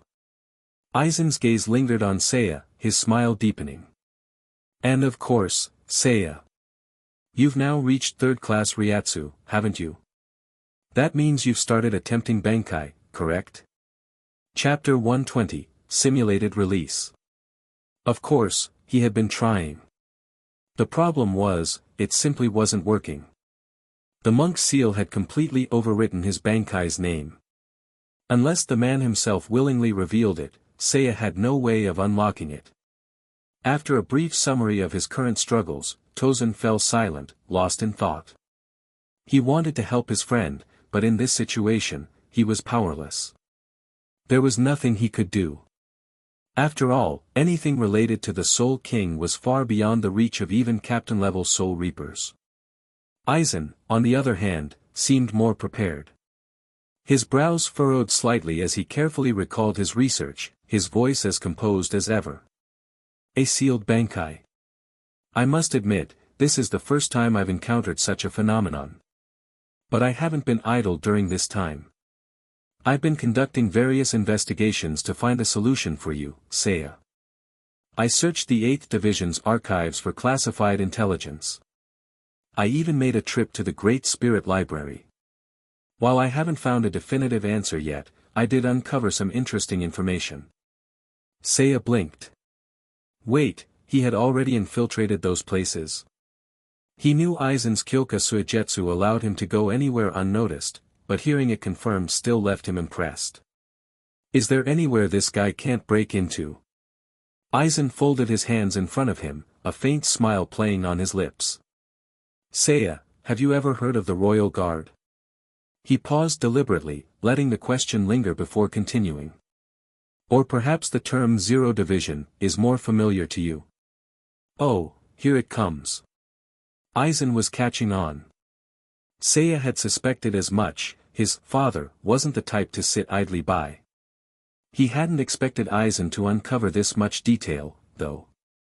Before Seiya could respond, Tosen tilted his head slightly, his tone uncertain. Lord Aizen, are you referring to the special forces that serve the Soul King? Indeed, Tosen. You've heard of them? Tosen nodded, his expression solemn. I once overheard rumors. It is said that when Soul Reapers fail to defeat certain hollows, the Royal Guard is summoned to eliminate them. Seiya nearly laughed. Oh, right, that was an early Bleach myth. Back in the early days of the series, Kubo hadn't fully fleshed out the world building. Minos Grande was a blanket term for all high-level hollows, and the concept of a Juchas and Vasto Lord didn't exist yet. This led to the bizarre idea that the Zero Division had once fought Jillian-class hollows. Hindsight was funny like that. More likely, those stories referred to the Reisher soldiers under Shutara Senjumaru. Still, it was amusing how information evolved over time. While Seiya was lost in thought, Aizen continued. My knowledge goes a little deeper. I have learned that Zero Division consists of 5 individuals, all former captains, or beings of exceptional power. And among them, one man may be responsible for what happened to you. At this, Tosen's brows furrowed, his voice laced with urgency. Lord Aizen, who is it? Seiya glanced at Aizen curiously. Is he going to say it outright? Does he actually know the monk's real name? Or was he still piecing things together? After a moment of contemplation, Aizen smiled. I regret to say that I do not yet know his name. However, I have come across stories, legends, if you will, about him. They weren't concrete facts. More like whispered myths. Hearsay. Rumors passed down over generations. Normally, such accounts wouldn't hold much weight. But considering Seiya's current predicament, they were worth examining. They say that since the dawn of existence, this man has presided over the Soul Society. He was entrusted with the power to name all things. It was he who bestowed names upon the world itself. Tosen remained silent for a long moment. Then, stiffly, he said. Lord Aizen, this sounds unbelievable. Like a made-up fairy tale. Aizen chuckled. Yes, I imagine it does. But reality often defied belief. And Seiya had seen firsthand just how absurd things could become. Tosen, however, hadn't. He had died far too early in the original timeline to ever witness the 1,000-year blood war. Aizen leaned back slightly, resting his hands on the desk, his expression thoughtful. I had hoped to find a clear solution, but as of now, I have only managed to gather fragments of information. Of course, I will continue my research. I will not abandon this pursuit. But the time required will not be short. Aizen sighed, closing his eyes briefly before offering Seiya an uncharacteristically sincere look. My apologies, Seiya. I cannot provide a solution just yet. Seiya blinked. Wait, did Aizen just apologize? It was oddly formal. Even if his words were as composed as ever, the sentiment behind them was genuine. You actually care about me, huh, old man? Aizen's voice deepened slightly. At this moment, the only viable method I see, is to turn to the Hogyoku. Oh. Now that was an interesting suggestion. Seiya's thoughts raced. He knew the Hogyoku's true nature. It was not just an amplifier of power, it was a wish granter. Aizen had always desired to surpass all limits, and so the Hogyoku guided him along the path of continuous evolution. If Seiya were to use it, would it grant him a way to bypass the monk's seal? There was no definitive proof. But the idea of a clash between the Hogyoku and Ichibe's power intrigued him. I will accelerate my research, Aizen continued. But until then, Seiya, I must ask for your patience. He spoke carefully, his words measured. It was a rare moment, Aizen was considering someone else's emotions. To him, Seiya was not just a promising soldier. He was someone worth caring for. After all, Seiya had the potential to reach the very heights Aizen himself sought to attain. Aizen was not about to let that potential be wasted. Seiya chuckled, shaking his head. Don't worry, Aizen-sensei. I've already thought of an alternative plan. Both Aizen and Tosen turned to him, intrigued. You have another solution? Aizen asked. Seiya nodded, tapping his chin thoughtfully. Well, I wouldn't call it a solution exactly. But I have found a workaround. It started as just a theory. And at first, I could only make minor progress. My level of Ryatsu simply wasn't high enough. But now that I've reached the threshold of a captain's strength, I can push this concept even further. Plus, Sagura Ryu and I are completely in sync, she's willing to work with me on this experiment. Seiya traced a hand over his Zanpakuto, his expression shifting from contemplative to confident. In fact, under the right conditions, I believe this method could actually be more practical in battle than a traditional Bankai. If he had to name it. Yes. This name seemed fitting. I call it simulated release. Tosen shot to his feet. Is that truly possible? Aizen, too, fell silent, studying Seiya intently. A moment later, his lips curled into an amused smile. I see. So this is the depth of your ingenuity, Seiya. Even stripped of his greatest weapon, he had not crumbled. Instead, he had found a new way to evolve. Turning every obstacle into an opportunity. Aizen smiled, exhaling in quiet admiration. Not bad at all. You are my prodigy, after all. Then, let us not delay any further. Our next phase of research will be the Hogyoku. At this point, standard test subjects are no longer sufficient. I require data from captain-level Soul Reapers. So. Aizen's gaze sharpened, his voice rich with anticipation. Let us select our first target from the 13 court guard squads. This will mark a significant turning point for us. And more importantly. Aizen smiled. This will be your debut battle, Seiya. Chapter 121, The Opponent I Chose. Do I have to fight? The moment Aizen uttered the words, debut battle, Seiya felt a hint of hesitation. After all, things were different now. He had caught up to the elite standing at the top, and he had mastered a power that was truly his own. But that also meant, if he truly went all out against a captain, there would be no room for holding back.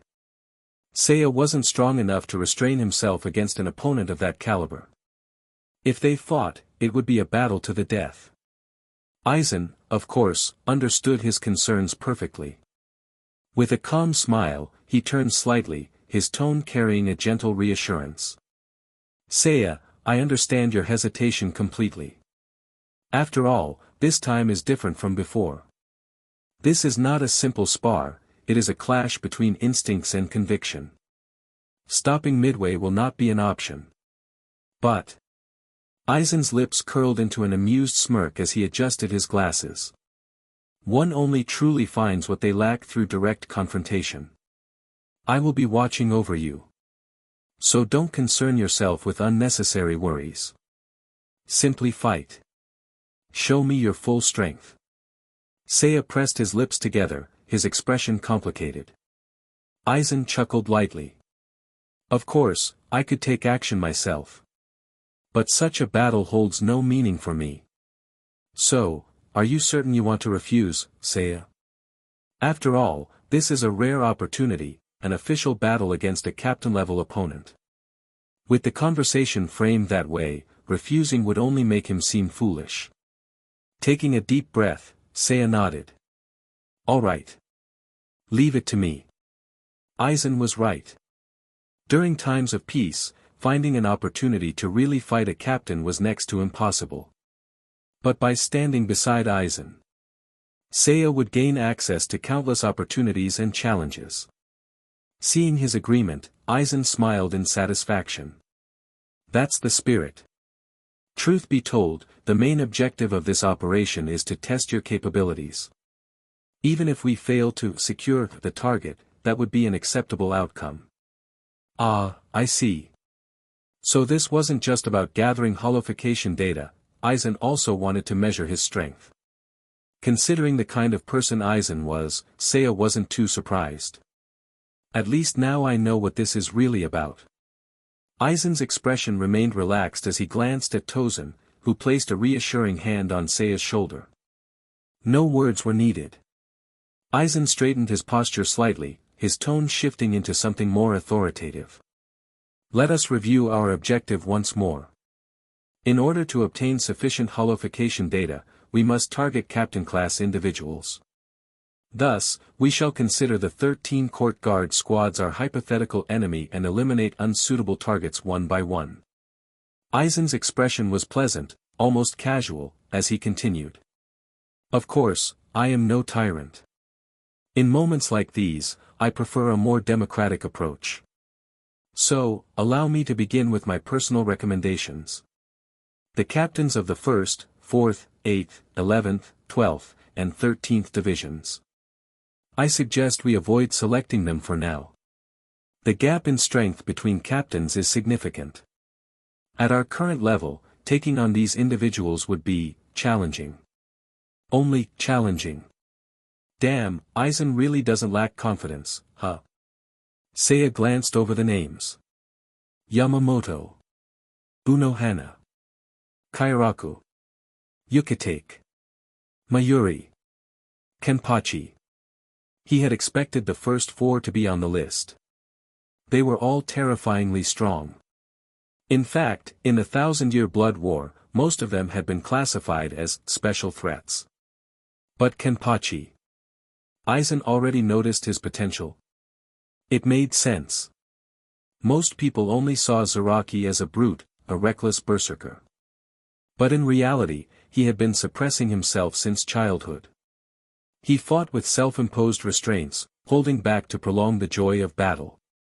And yet, despite that, he had still nearly killed Unohana the first time they fought.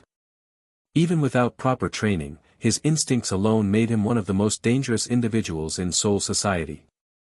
I thought his true strength was a well-kept secret. Guess I underestimated Aizen. Seiya shook his head, suppressing a chuckle. Of course he figured it out. After listing the names, Aizen added. Naturally, this list is only a guideline. If we proceed with this operation, we will need a precise strategy.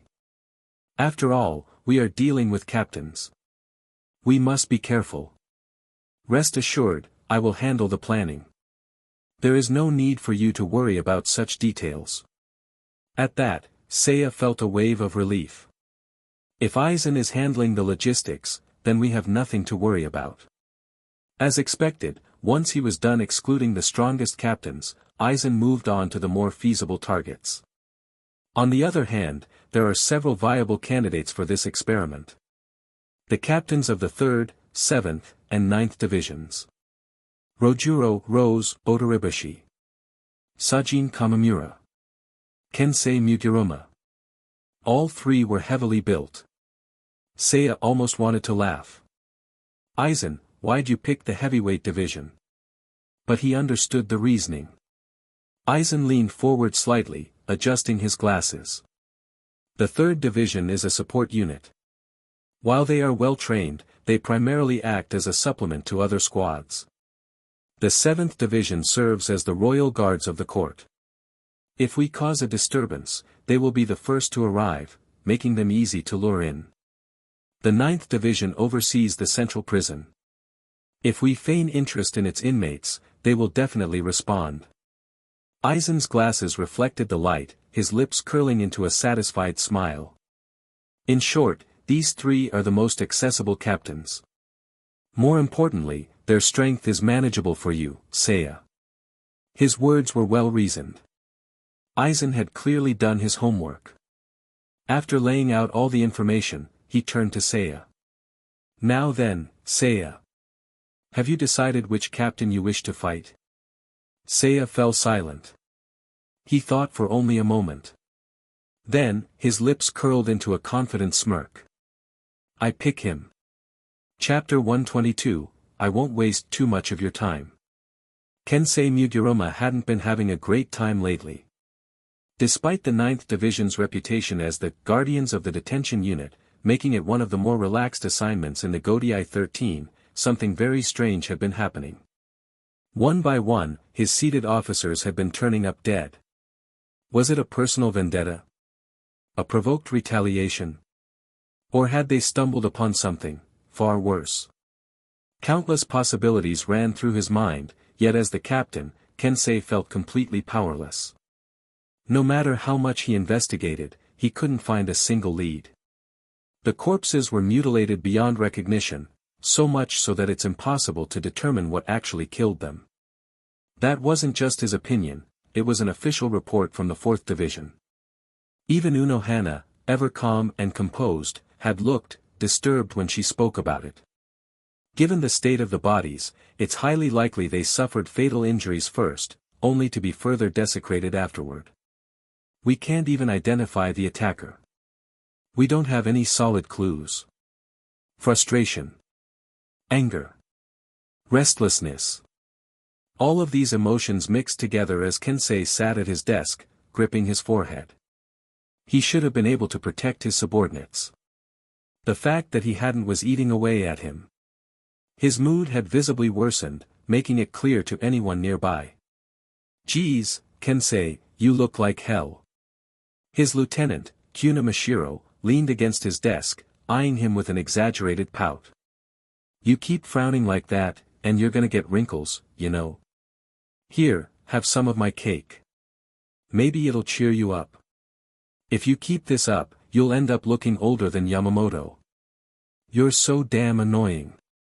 Mashiro, with her bright green hair, flashy red scarf, and customized Super 9 insignia on her uniform, was the complete opposite of what most people expected from a lieutenant.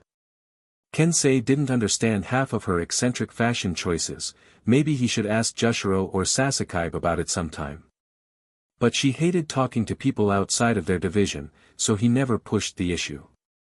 Move over. He lightly pushed Mashiro's head aside and adjusted his seating position, still staring at the report in his hands. "Ah, come on.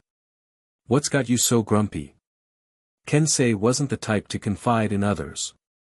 Especially not Mashiro. Not because he didn't trust her, if anything, she was one of the few people he could count on. But this wasn't the kind of problem she could help with. She wasn't an investigator. She wasn't a strategist. She was the kind of person who'd forget about a crisis 5 minutes after hearing about it. If he told her, she'd probably just get frustrated with how complicated it was. Kensei had long since stopped expecting help from others. It wasn't about sharing the burden. It was about solving the problem. Letting out a heavy sigh, he stood up from his desk. "Don't follow me." "Huh? I need some air.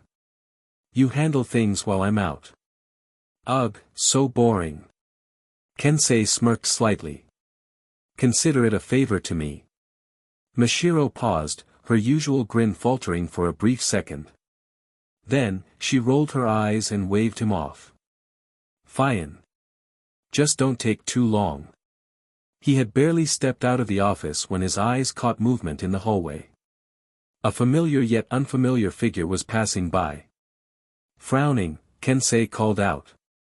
"Hey! Hold up." The person stopped in their tracks. Their movements were stiff, like something wasn't quite right. What the hell is up with this guy? Then, Kensei noticed the visor-like device over their eyes. Ah! That explained it. It was him. A relatively new addition to the 9th Division. One of the interns. "You're Tosen, right?" The man hesitated for a moment before nodding. "Yes. Captain Muguruma." He sounded unsure. Like he was testing out the way Kensei's name felt in his mouth. Kensei narrowed his eyes slightly. "I don't remember seeing much of you. Been keeping busy?" Before Tosen could answer, Mashiro peeked over Kensei's shoulder. "Oh, it's Tosen. He's one of the new guys. Pretty strong, too, if I'm not careful, he might even beat me in a fight." Tosen shifted uncomfortably. "You overestimate me, Lieutenant. I am but a blind man. I do not compare to someone of your stature." "Huh, you're so humble." Seeing how casually Mashiro interacted with him, Kensei decided to drop his suspicions. If she trusted him, then there was no reason to assume anything was off. "You're new here, but keep working hard," Kensei muttered as he walked away. Tosen remained silent as he watched him go. The night was quiet. A little too quiet. Kensei had left the 9th Division headquarters, walking without any real direction. He just needed to clear his head. After all, in the world of Soul Reapers, work never really stopped. Even though it was late, the 9th Division often had members patrolling the detention area. Prisoners didn't exactly care about the time of day. As the captain, he had responsibilities that extended beyond himself. Sacrifices had to be made. Which is why he was always the one to take the night shifts. Mashiro would just complain about beauty sleep and sneak off anyway. Letting out another sigh, Kensei smirked slightly. She was a pain in the ass, but she was reliable in her own way. That was when it happened. An unfamiliar Ryatsu. His instincts immediately kicked in. Kensei stopped in his tracks. He turned his head sharply to the left, his gaze locking onto a distant figure. Someone's here. The 9th Division barracks were in a secluded part of Siriidii. There were barely any footpaths leading out this far. Most people had no reason to come here. Which meant whoever this was had come specifically for him. His brow furrowed as he focused on the spiritual pressure. It was strong. Captain-level strong. And yet, completely unfamiliar. What the hell? The correct decision would be to fall back, alert his division, rally reinforcements. But Kensei clenched his jaw, his hand tightening into a fist. He knew this bastard was responsible for his men's deaths. And he refused to let him walk away unchallenged. His knees bent slightly. His muscles tensed. Then. Boom! He vanished in a burst of speed, propelling himself forward in a powerful leap. Like a meteor, he streaked across the dark sky before crashing down in front of the intruder. Dust exploded outward. Kensei stepped out of the rubble, his expression cold and unreadable. Slowly, his gaze settled on the figure before him. A lone figure, standing beneath the pale glow of the moon. Draped in loose black robes, his build was slim, not what one would expect from someone with such immense ryatsu. Kensei's eyes narrowed. You. The masked figure tilted their head. Then, they slowly drew their sword. No words were needed. The fight had already begun. A distorted voice, neither male nor female, rang through the night. Come. Mocking. Amused. And then. I won't waste too much of your time. Chapter 123, Bankai. I won't waste too much of your time. A simple sentence. Yet for some reason, it really pissed Kensei off. Why? It wasn't an insult. It wasn't a threat. Just a casual remark. And yet, something about it irked him in a way he couldn't quite explain. Suppressing his irritation, Kensei maintained a cautious stance, his sharp eyes scanning the masked figure before him. No defining features. No recognizable voice, distorted beyond gender. Standard issue Shihakusho, with no additional accessories. Height. About 180 centimeters, slim. Damn it. That could describe thousands of Soul Reapers. Even if he only considered active duty officers, it would still be an impossible task to narrow it down. And that's assuming this guy doesn't have some kind of ability to disguise himself. That thought made Kensei's annoyance grow even stronger. The bastard wasn't making any moves. But just standing here was pointless. The longer they stalled, the more likely reinforcements would arrive. Which meant, he had to force the fight. His lips curled into a sharp grin. Oi, you cowardly piece of shit. His deep voice cut through the silent night. Let's tear this place apart. The atmosphere froze. And then. The air collapsed in on itself, sucked inward before violently reversing course. All of it rushed toward Kensei's body. Obliterate. Kazashini. The blade left its sheath, vanishing into the storm of wind and dust. At that same moment. From a distant, hidden location. Aizen and Tosen stood side by side, watching. Tosen's brows furrowed with concern. Aizen-sama. Are you certain Arima can handle this? Aizen merely smiled. There's no need to worry, Tosen.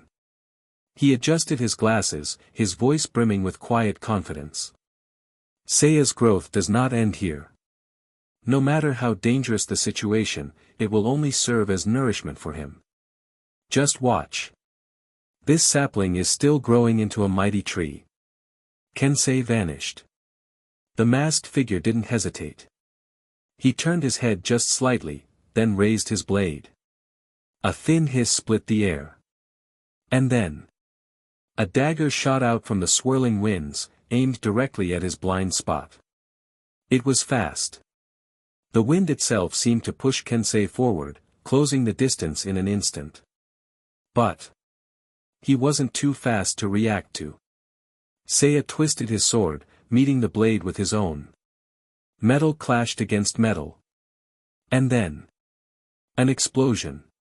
Boom. The moment the blades touched, something ignited at the tip of Kensei's dagger. Seiya's eyes narrowed. This is. Kensei smirked. Did you think blocking was enough? How naive, dumbass. Kazashini could control wind, its trajectory forming razor-sharp threads of ryatsu. Anything that came into contact with those threads detonated. By infusing his blade with his ryatsu, Kensei turned even a simple stab into a devastating explosion. The air compressed, then violently expanded. Seiya's stance broke. His sword wasn't knocked away, but his grip faltered. That slight opening was all Kensei needed. He was calm. Cold. Once the fight started, he discarded all unnecessary emotions. You lost your footing. This is what happens when you underestimate me. Go reflect on your stupidity in hell. He closed in. Right arm pulling back. Ryatsu surged to his fist. Bright energy flared as he compressed it into a single point. His strongest technique. Bakudan Tatsugiki. The punch landed. Flesh. Bone. Organs. They didn't just break.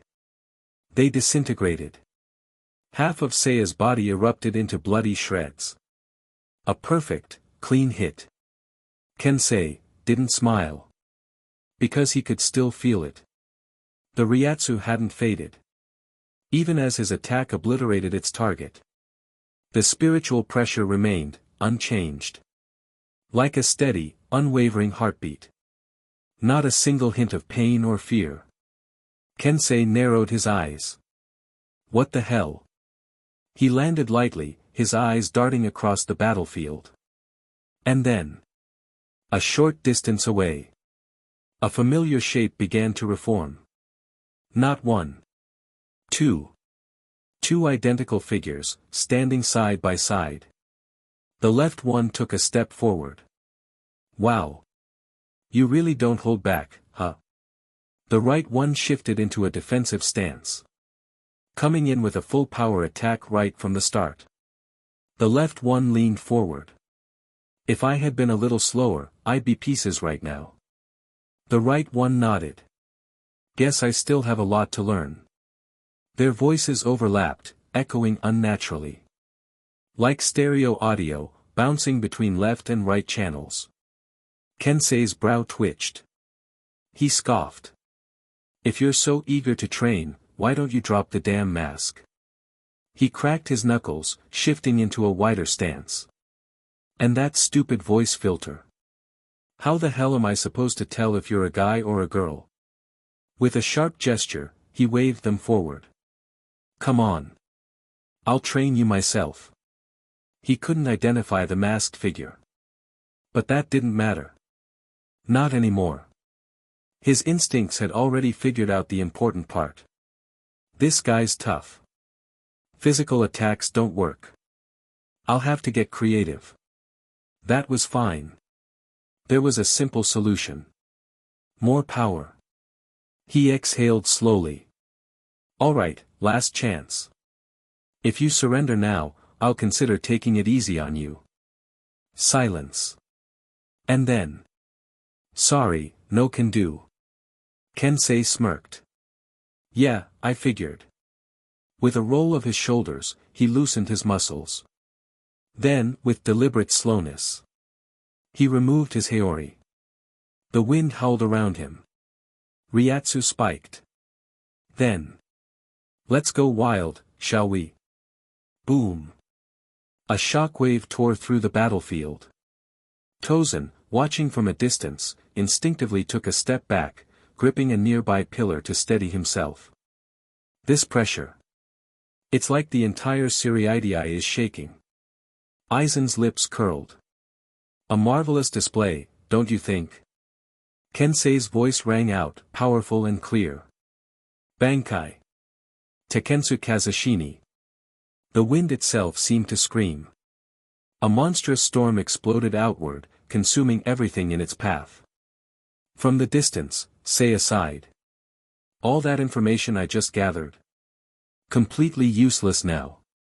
At his side, a voice rumbled with amusement. Then perhaps it's time to stop holding back, don't you think? Seiya exhaled. Yeah. I guess you're right. Slowly, deliberately. He reversed his grip on his sword. The chain wrapped around his wrist snapped apart, dissolving into faint blue light. His voice was soft. Barely above a whisper. Bankai. Sagara Ryu, Ika. Chapter 124, Enlightenment Beneath the Bodhi Tree. This is not a repeat chapter. Within Siriidii.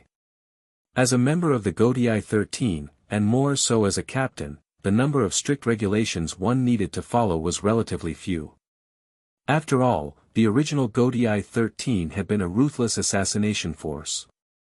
Genryosei Shigekuni Yamamoto, a living relic of the past and the founder of the organization, understood this better than anyone. Blades that were shackled could never reach their full potential. True strength required both discipline and freedom.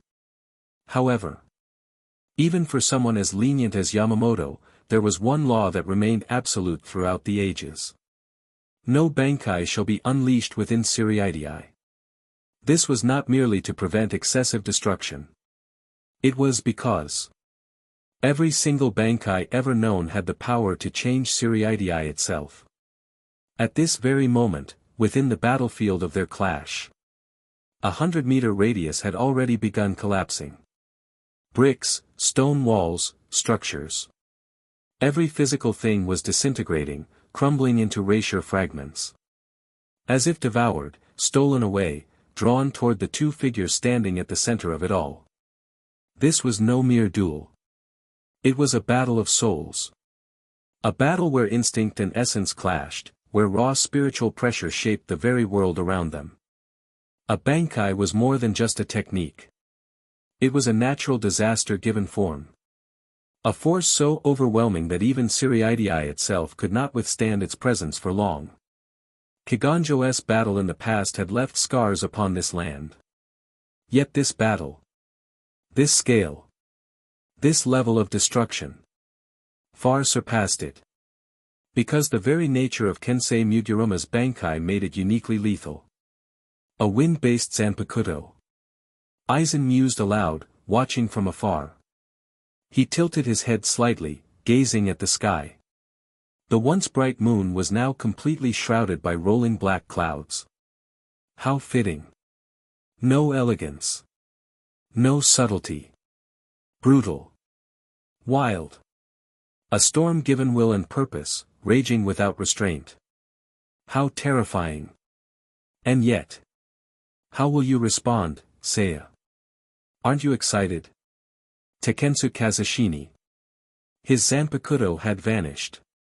Replaced by twin serrated daggers clutched tightly in each fist. Chains coiled around his arms like armor. Interwoven, winding together like a living entity. His breath, his very presence, now carried a weight that distorted the air itself. With every inhale, every exhale, the wind itself howled in sync with him. The ground beneath him split apart. Invisible razor-edged winds spiraled outward. Unrelenting. Unstoppable. Just the passive effect of his Bankai was enough to shred the battlefield. This was the power of a captain's Bankai. A tenfold amplification of destruction. Faced with this storm, Seiya could only smirk softly. So this is Kensei's full power. Fascinating. Sure, he had read about it before. But reading and experiencing were two very different things. Oi. Kensei's voice snapped him out of his thoughts. His grin was cocky, his stance, unshakable. You just released something too, didn't you? But you're not attacking. You just gonna stand there and think? Was it taunting? A tactical probe? Seiya only needed a moment to find his answer. No. Kensei was testing him. After all, his Bankai had no visible form. No sword. No weapon. Just empty hands. An impossible sight for any experienced warrior. That kind of unknown bred caution. Meanwhile, Seiya already knew everything about Kensei's ability. Takensu Kazashini. A transformation of his Shirkai, Kazashini. In Bankai, every strike injects explosive force into the target. Upon impact, the energy surges inside, detonating from within. Yeah. I'd rather not get punched by that. He took a step forward, lifting his hand slightly. Getting hit by that would probably hurt, huh? The air froze. And in the very next instant, Kensei was already there. He moved so fast it was like he had simply teleported. His right fist was already swinging. The air itself twisted, dragged along with the momentum of his strike. There was no time to dodge. No time to block. A direct hit. Still wondering. Kensei's smirk widened. Then let your body be the judge. The explosion erupted. A storm of white energy engulfed the battlefield. The earth split apart beneath them. The force of the blast tore the land asunder. Brick. Stone. Sand. All of it was caught in the cyclone of destruction. It was all reduced to nothing. Not a single speck remained. Kensei exhaled, muscles still tensed. He had felt it.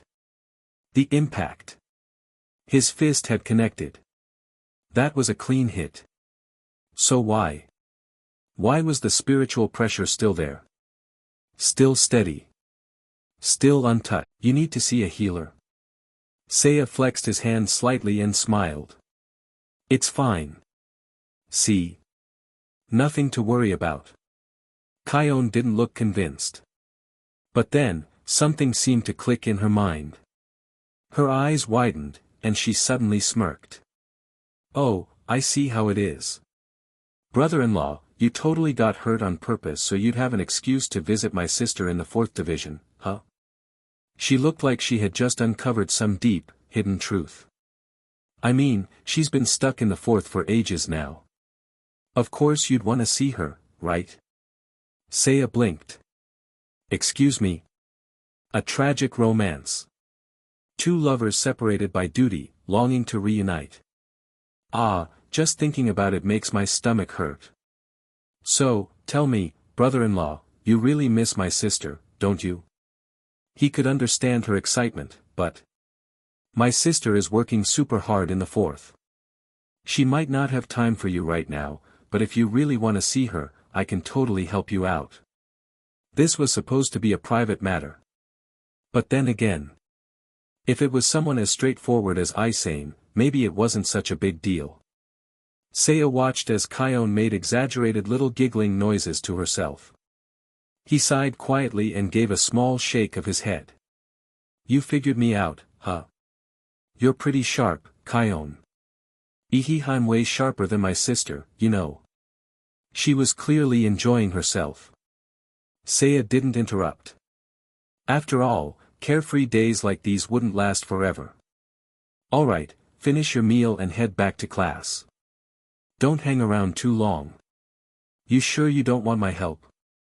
Heh, you little brat. He raised a hand and lightly tapped her forehead, not hard, just enough to make her flinch. Ow. I barely even touched you. Stop overreacting. Kaion rubbed her forehead and pouted. Seriously, though, you should get that arm checked out. She wasn't as skilled in healing as Aizen, but she still knew the basics. It's best to treat injuries early, you know. Oh. So you do care about me. Got any senior classmates in the 4th you can introduce me to? Ew, no way. If my sister finds out, she'll kill me. Brother-in-law, you're such a pain. Kaion made a face and took a step back. But then, she softened. I'll work hard. But you be careful too, okay? The situation in Siriidii still seems dangerous. Yeah, I'll be careful. Kaion put her tray away and left the cafeteria with a few classmates. Seiya, on the other hand, casually went back to the counter and looked at the food options. Might as well get a second serving, given everything happening in Siriidii, the academy had been approved for 24-hour food service. No leaving campus, free meals provided. They had also intensified training schedules. Even just from those scraps of information, it was easy to piece things together. Old man Yamamoto is taking this situation seriously. It wasn't arrogance. It was just a fact. Siriidii included the noble districts. For them to completely shut down the academy and enforce citywide restrictions, they weren't just looking for the culprit. They were probably planning some kind of broader reform.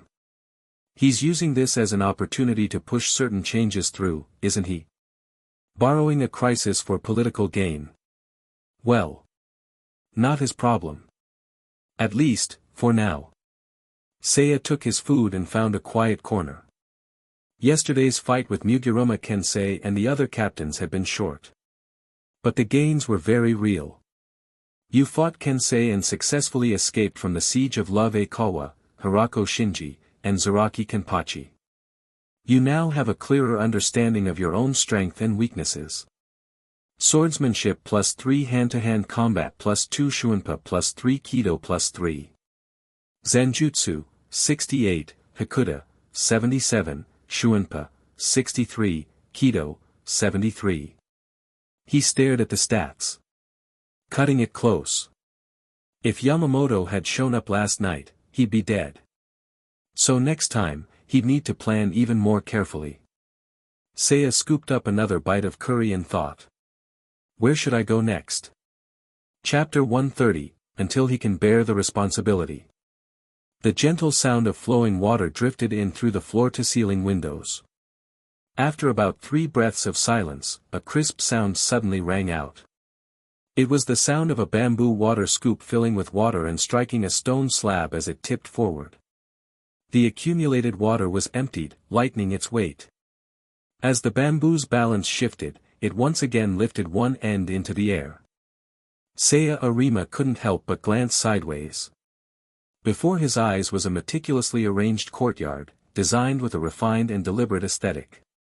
The bamboo ladle continuously tipped and reset, following a repetitive cycle, producing a rhythmic clacking sound, an ancient and simplistic noise. Recording, in its own crude yet natural way, the passage of time. Tap, tap, tap.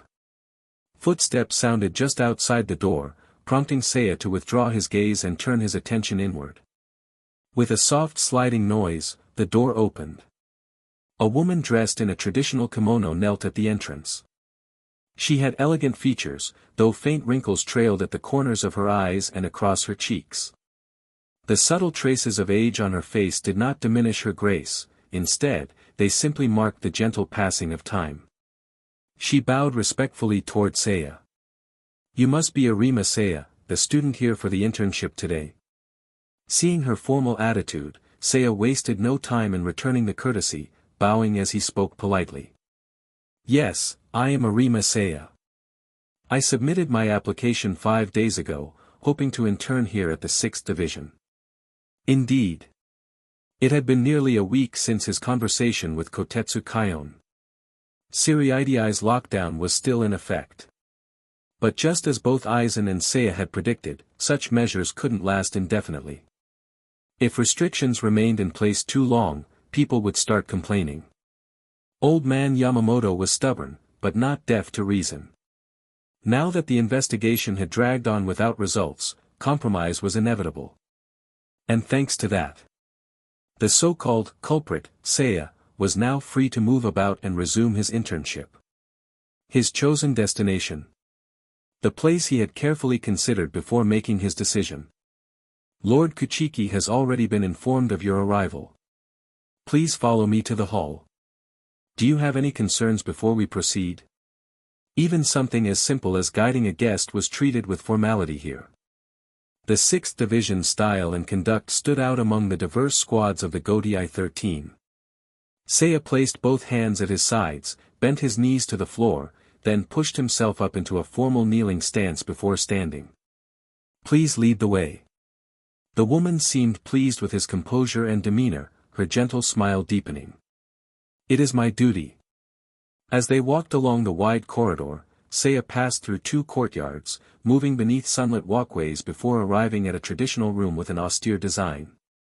The woman bowed slightly and made a formal gesture of invitation. Seiya had done his research. He immediately stepped aside, bowing his head. Among nobles, propriety was paramount. As a guest, he knew his place, he was here to observe and learn. Since he could not see what was happening, he he focused on listening. The sliding of doors. Soft greetings. Brief conversation. Then, footsteps approached. Arima-kun, Lord Kachiki will see you now. Success. Seiya straightened up and lifted his gaze. The room's interior unfolded before him. As expected, the furnishings were not ostentatious. A single long table, meant for formal kneeling posture, occupied the center. And against the wall opposite the entrance hung a massive calligraphy scroll. A single character written in bold strokes, Exalt. Its placement and composition were simple, yet commanding. Having taken in his surroundings, Seiya turned his attention to the figure seated behind the table. An elderly man. His appearance was imposing, strict and serious. Long silver-white hair was neatly combed back. His beard, thick and well-groomed, extended past his chin, lending him an air of solemnity. His narrow, sharp face bore no excess flesh, further accentuating his dignified presence. As Seiya observed him, the old man calmly lifted his head, his gaze falling upon the younger visitor. "This is our first meeting, is it not, Arima Seiya? I am Kachiki Jinrei. As you see, I am the captain of the 6th Division and the 27th head of the Kachiki clan." His voice was steady and measured, carrying an air of absolute certainty. Seiya placed his hands at his sides, adjusting the sheathed Zanpakuto at his waist as he knelt formally. He bowed deeply. "A pleasure to meet you, Captain Kachiki. I am Arima Seiya. I look forward to your guidance." Had this been his first internship experience, Seiya might have felt some anxiety. Compared to Jinrei, he would have seemed like a clueless country bumpkin. But as the saying goes, everything is relative. After enduring old man Yamamoto's grueling training, Seiya had long since learned to remain composed. An imposing old noble? No problem. He might even be weaker than me.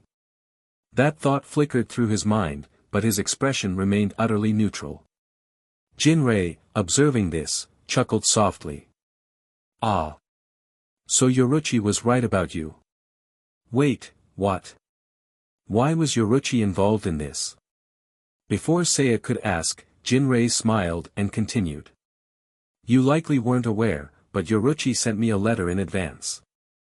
She called you a trustworthy young man, someone who will one day be a pillar of Siriidii. Since we are fellow nobles, she asked me to extend my guidance to this promising talent of tomorrow." Seiya was genuinely touched.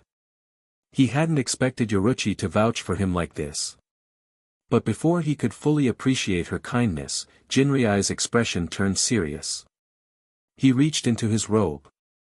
"As the captain of the 6th Division, it is my duty to guide young souls like yourself in their training. Martial skill and discipline should not be limited by status." From his sleeve, he withdrew a folded letter and placed it on the wooden table. "This is a letter from Yamamoto Genryu Saidano. Tell me, young man, do you know what it says?" "Oh no. Did the head captain ask something of you?" "He specifically requested that I take special care in mentoring you and monitoring your growth." "Ah. Yamamoto, do you seriously have nothing better to do? How did he even find out I was coming here? Does the head captain just sit around all day tracking my movements?" Meanwhile, in an undisclosed location, a certain man sipping sake in a geisha's embrace suddenly sneezed. "Achoo. Oh my, are you catching a cold?" Kairaku Shunsui rubbed his nose, grinning lazily. "Ahaha, no way, probably just some lovely young lady thinking about me." "Humph. Even when I'm right here, you say things that hurt my heart. My tears might just fall." Lying on his back, Kairaku laughed. "A flower touched by morning dew, has its own kind of beauty. My, such smooth talk.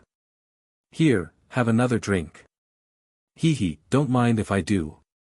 Come in and sit, Arima Seiya." Jinrei gestured to the seat across from him. Seiya had no reason to refuse. He nodded and sat. The atmosphere was surprisingly relaxed.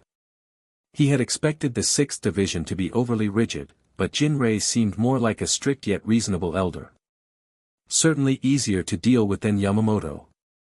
As Seiya settled in, Jinrei posed a question. Arima Seiya, do you know what our division is known as? A surprise quiz. Was there a penalty for getting it wrong? The Noble Affairs Enforcement Squad. Ho, not bad. You did your homework. Jinrei raised his right hand, index finger extended, the rest curled into a fist. Unlike other divisions, our primary duty is maintaining order among the noble clans. Our headquarters includes a special prison. Do you understand what that means? Seiya wasn't slow. You have independent law enforcement authority? Exactly. The Kachiki clan held a unique position. Matters concerning nobles should be handled among nobles. Is that what you mean? Jinrei nodded, pleased. Good. You understand quickly. From today onward, both you and Byakuya will train under me, learning about nobility while sharpening your skills. Wait. What?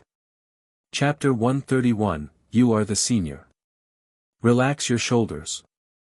Your body shouldn't be too tense. Imagine you're stepping on fragile eggs. Distribute your weight evenly across your feet, maintaining proper posture without distorting your movement, while still feeling a subtle constraint. Mastering the correct demeanor and walking with the grace befitting a noble, this too is an essential part of training. Arima-san, you still seem a bit unfamiliar with this aspect.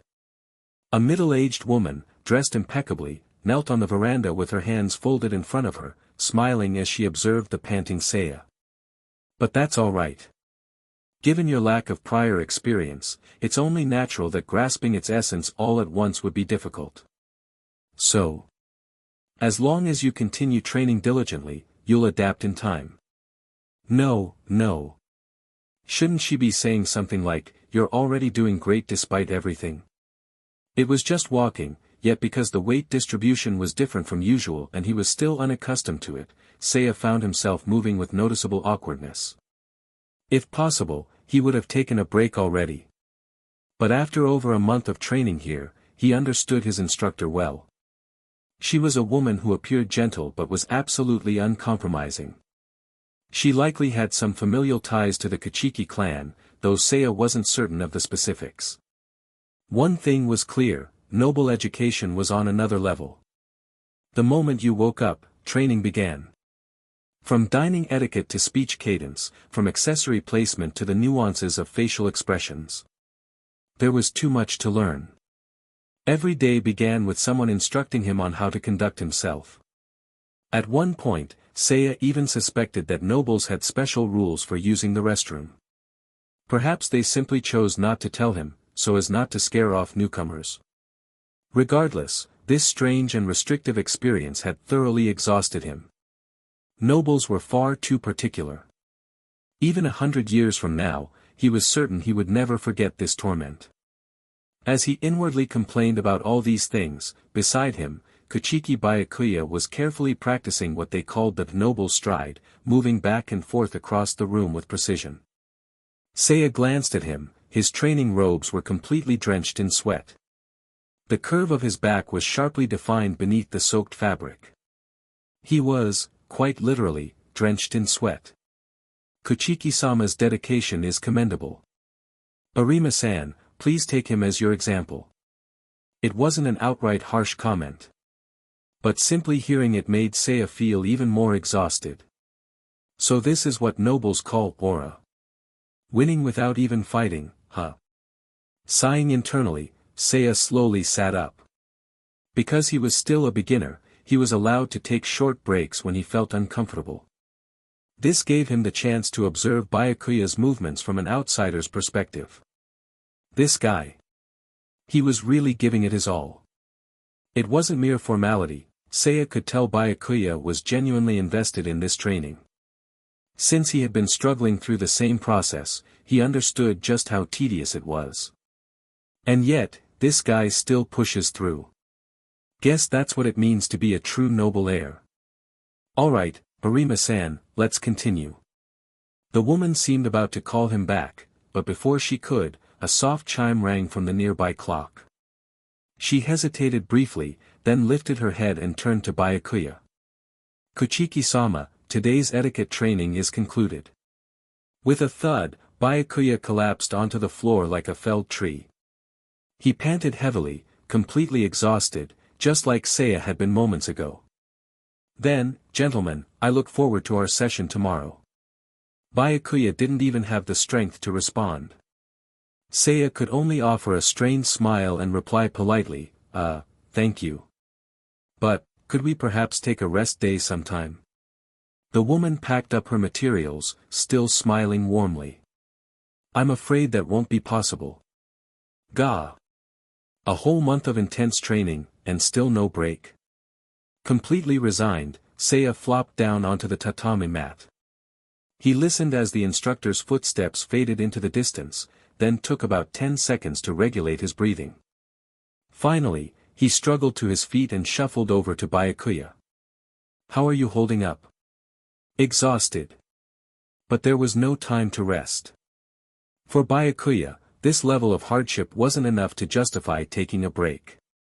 If he wanted to inherit the Kachiki clan, he had to push forward.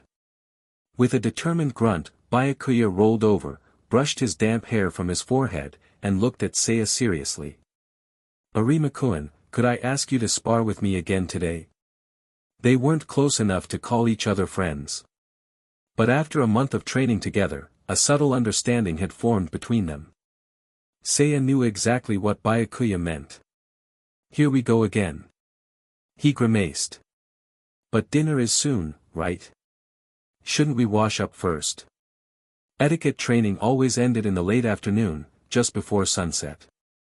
"Byakuya, you're taking this way too seriously. Even I'm starting to feel guilty about slacking off." But seeing Byakuya's unwavering determination, Seiya could only sigh. "Fine. I'll spar with you for a bit." After a brief pause, he raised a finger to his lips. "But not for too long. I'm starving." Byakuya wiped his face with a towel and smiled. "Understood. I won't take up too much of your time." "No, don't say that." "Why not?" "Because that's exactly how you end up stealing someone else's time." Ignoring the banter, Seiya reached out and pulled Byakuya to his feet. The two of them washed up in the courtyard, then instinctively untied their hair. It wasn't planned, just an automatic habit. After all, with the training ahead, letting their hair hang loose would be impractical. As Seiya retied his ponytail, he glanced at the setting sun and stretched. "Seriously though, it's been a whole week. You don't want to take a break?" It had all started just last week. For some reason, Byakuya had suddenly insisted on sparring with Seiya. At first, Seiya wasn't interested. After all, he had nothing to gain from it. Byakuya's Shuinpa isn't as refined as Yoruichi's. His skills in the other three arts aren't at a captain's level yet. In fact, forget Byakuya. Even if Kachiki Jinrei himself came to spar, unless he intended to fight seriously, Seiya wouldn't feel any pressure at all. But Byakuya was stubborn. Seiya later found out the reason: Jinrei had let something slip in casual conversation. "Arima Seiya's strength far surpasses yours." It wasn't jealousy. But as the next heir of the Kachiki clan, being told outright that someone else was better than him, it had clearly stung. Seiya, fed up with Byakuya's persistence, had eventually agreed to spar. And sure enough, under Jinrei's watchful eye, Byakuya had been thoroughly beaten. After all, Seiya had already perfected all 4 combat disciplines. Compared to Byakuya, who was still in training, they weren't even on the same level. Seiya rolled his neck and sighed. "One last time, are you sure you want to keep going today?" Byakuya's response was immediate. Learning from those stronger than oneself is part of Jinrei Dano's teachings. "But of course, if it's inconvenient for you, Arima-kun, I won't force it." Then, he smirked. "And today, Jinrei Dano isn't here. So, we can push dinner back a little." "Ha!" Seiya gave him a flat look. That's abusing your status. If anyone finds out, you'll be scolded. Only if you tell them. Seiya sighed again. Fine. Let's do this. With that, he took the wooden sword Byakuya offered and stepped back, his breath steadying. His playful expression faded. Seiya shifted into a relaxed yet intimidating stance. Come at me. In that moment, Seiya realized. I'm the senior now, huh? Time really flies. Chapter 132, Bloodline. Seiya watched as Kachiki Byakuya clutched his chest, struggling to catch his breath before finally managing to stand. Unable to help himself, Seiya let out an awkward chuckle. Even though it was just sparring, the reality was that it was a one-sided beatdown. Sometimes, he wanted to hold back, but it was difficult to find just the right balance. Sorry, did I knock the wind out of you? Byakuya tried to speak but could only wheeze for a moment before finally managing a response. And no, I'm fine. No, that was definitely me going too hard. Seiya's sparring sessions were never too long. Since they weren't part of the official training schedule, they usually only lasted about 10 minutes. The goal was simply to loosen up their bodies after the rigid noble etiquette training, returning to a state more suited for combat. So ideally. You don't have to take it so seriously, just treat it as a light exercise. But even so. Byakuya always went all out. Maybe it was just his personality, but Seiya didn't feel right going easy on him either. So, do you want to keep going? Byakuya, still catching his breath, lifted his head and stared directly at Seiya. Yes. Please continue instructing me. So stubborn. But that was part of Byakuya's charm. Since that was the case, Seiya had no choice but to continue teaching him. Clash. Clash. Clash. The dull sound of wooden swords colliding always carried a weighty intensity, no matter when or where. Seiya effortlessly deflected Byakuya's attacks, his movements light and composed.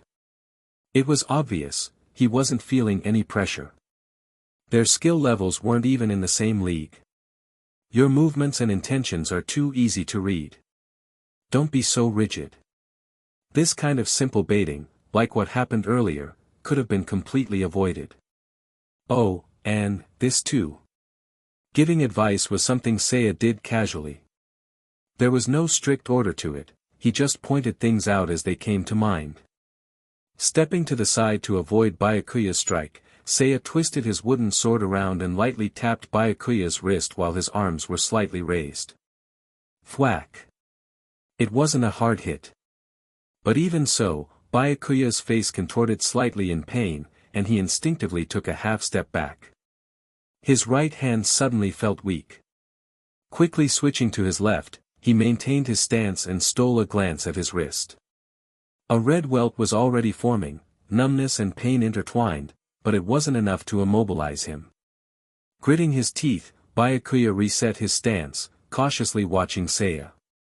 Seiya just smiled lightly, casually twirling his wooden sword. Your grip needs some adjustments. Is it just habit? That stance is full of openings. In a real fight, it'd be a serious problem. You should try to fix it. Speaking of which. This is a rare opportunity. Want to try single-handed swordplay? If you're up for it, I can teach you a few other things while we're at it. There was no reason to refuse. Byakuya had come here to learn. Please do. So eager. Seiya chuckled, shifting his stance. Alright, then, come at me.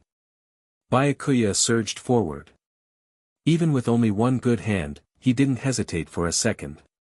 Looking at him now, Seiya couldn't help but recall Byakuya's future self in the original timeline.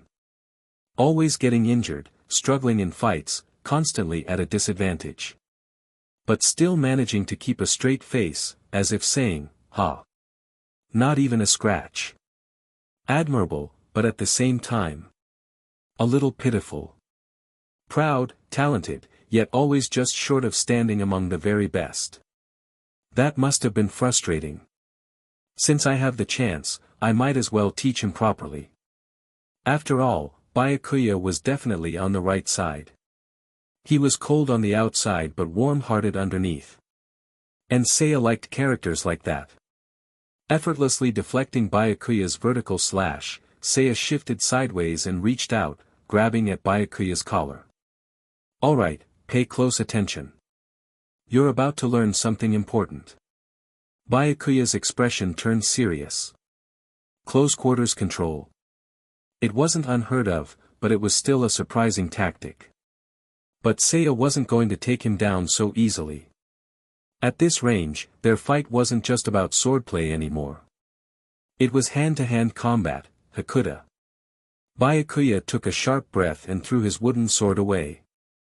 If his opponent was trying to restrict his movements, he could use that against them. A split-second maneuver. 2 hands against 1. I have the advantage. Byakuya smacked Seiya's arm aside with his left hand, stepping forward to close the distance. This was it. Press down on his shoulder, lock his arm. Even though his right hand was still in pain, he could endure it for a little longer. As long as the grappling technique worked, he could use his weight to pin Seiya to the ground. He saw it, Seiya's expression flickered with slight surprise. For the first time in days, Byakuya had gained the upper hand. So, was he about to win? That thought barely surfaced before. Seiya sighed, looking exasperated. Nope, not gonna work. What? I just told you, didn't I? Don't get excited over a temporary advantage. Because this was just a simple trap. The moment he finished speaking, Seiya shifted sideways and kicked Byakuya hard in the back of the knee. Before he could even process what happened, Byakuya collapsed. With his balance shattered, he had no way to resist. Seiya immediately grabbed his arms, pinning him to the ground. You were too focused on upper body movements. That's why you completely ignored your footwork. Sometimes, the opening you see isn't an actual opportunity, it's a trap meant to lure you in. Byakuya opened his mouth, trying to speak. But at that moment, a familiar voice rang out from nearby. Exactly.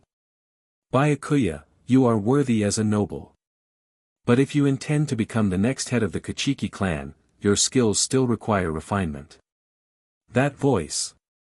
Byakuya immediately lifted his head, his face filled with shock. Kachiki Jinrei stood on the veranda, arms crossed. His expression was as stern as ever, but his eyes held a glimmer of contemplation. Seiya, realizing the situation, quickly released Byakuya and stepped back. He sheathed his wooden sword at his waist and bowed respectfully. Kachiki Dano. Byakuya scrambled upright, kneeling formally, his posture tense. Grandfather. His voice was laced with anxiety. Just because the clan head wasn't present didn't mean rules could be ignored. Byakuya had deviated from the scheduled training. If Jinrei hadn't found out, it wouldn't have mattered. But now that he had, there was no way out of it. This was my idea alone. Please do not blame. Enough. Byakuya swallowed his words immediately. As the Kachiki patriarch, Jinrei's authority was absolute. He didn't even acknowledge Byakuya's plea, instead turning his gaze to Seiya. Your technique is excellent, Arima-kun. His tone wasn't mere courtesy, it was genuine appreciation.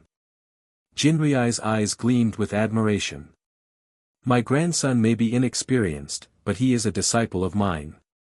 And yet, against you. Zenjutsu, Hakuta, Shuanpa, he cannot gain an edge in any of them. Such talent. Arima Seiya, you are truly remarkable. Well, yeah. My stats are ridiculous. Zenjutsu, 68, Hakuta, 77, Shuanpa, 63. Rest assured, I won't hold this against you. As my grandson admitted, this was his decision. Jinrei stepped into the courtyard, his tone calm as always. So the responsibility falls on him. You have nothing to worry about, Arima-kun. Wait, is he about to discipline Byakuya? Seiya hesitated. He wasn't one to interfere in family matters, especially noble ones. But should he say something? Chapter 133, The Prisoner. Apologizing. It was generally understood as an act of expressing remorse for a mistake, acknowledging one's guilt, and seeking forgiveness from the wronged party. Even the street kids in Rukongai knew this. Seiya, of course, understood it too. After all, he'd done plenty of apologizing before, sometimes even with an exaggerated knee slide just to get out of trouble. But still, there were some people who were simply never meant to apologize. Seiya stood frozen, staring at Kachiki Jinrei in disbelief. It took him a while to finally stammer out a response. Kachiki-dano, you really don't have to do this. After all, this was such a minor issue, one that didn't even involve Jinrei directly. Having him apologize like this felt wrong. It made Seiya incredibly uncomfortable, as if he was about to lose years off his lifespan. Jinrei, however, remained composed. Seiya, this is simply my personal opinion. It has nothing to do with my title or my clan. Ah, so that's how it is, but still, this isn't right. If an apology was necessary, it should have come from Byakuya himself. What was the point of someone else apologizing on his behalf? It just felt weird. Don't you think you're making a big deal out of this? Seiya knew that was a rude thing to say. Under normal circumstances, he wouldn't have dared to ask something so bluntly. But given that he had spent a month living here and Jinrei, while strict, wasn't overly rigid, he figured speaking freely in a private setting was probably acceptable. However, instead of responding immediately, Jinrei closed his eyes, falling into deep thought. A few seconds of silence passed. When he reopened them, his usual stern expression remained, but a faint weariness and helplessness had seeped into his features. Seiya. His voice carried an exhaustion that words alone couldn't convey. Do you remember our first meeting in the guest hall some time ago? Seiya thought for a moment before nodding. Yeah, I remember. The calligraphy that hung on the wall that day, do you recall what it said? What a random question. But not to the point where he couldn't answer. It was a very bold pride character, right? Indeed. Jinrei nodded slightly, his expression tightening ever so slightly. That pride, a simplified form of hokori, is the very essence of the Kachiki family's spirit. Restraint. Self-awareness. Honor. Only by understanding these things can one be a true head of the Kachiki family. Ah. Now that he mentioned it. Byakuya in the original timeline definitely fit this description. He was always in complete control of his emotions. Even when he deeply cared about something, he never showed it. No matter what anyone said, he remained composed. He could even endure Aizen's endless manipulative nonsense without so much as a twitch. It was admirable in some ways. In other ways, it was stubborn. Like a bull. And as for pride, that one hardly needed explaining. Original Byakuya looked down on everyone. So this was why he turned out like that. It was ingrained in him from childhood, a product of his upbringing. Seiya finally understood. No wonder Byakuya was that insufferable as an adult. Everything had been pre-programmed into him from the start. Suppressing his thoughts, Seiya kept his expression neutral. And what are you trying to say, Kachiki-dano? If my foolish grandson made a mistake, it is my responsibility to bear it. Any apology he should have given, it falls to me to say it in his stead.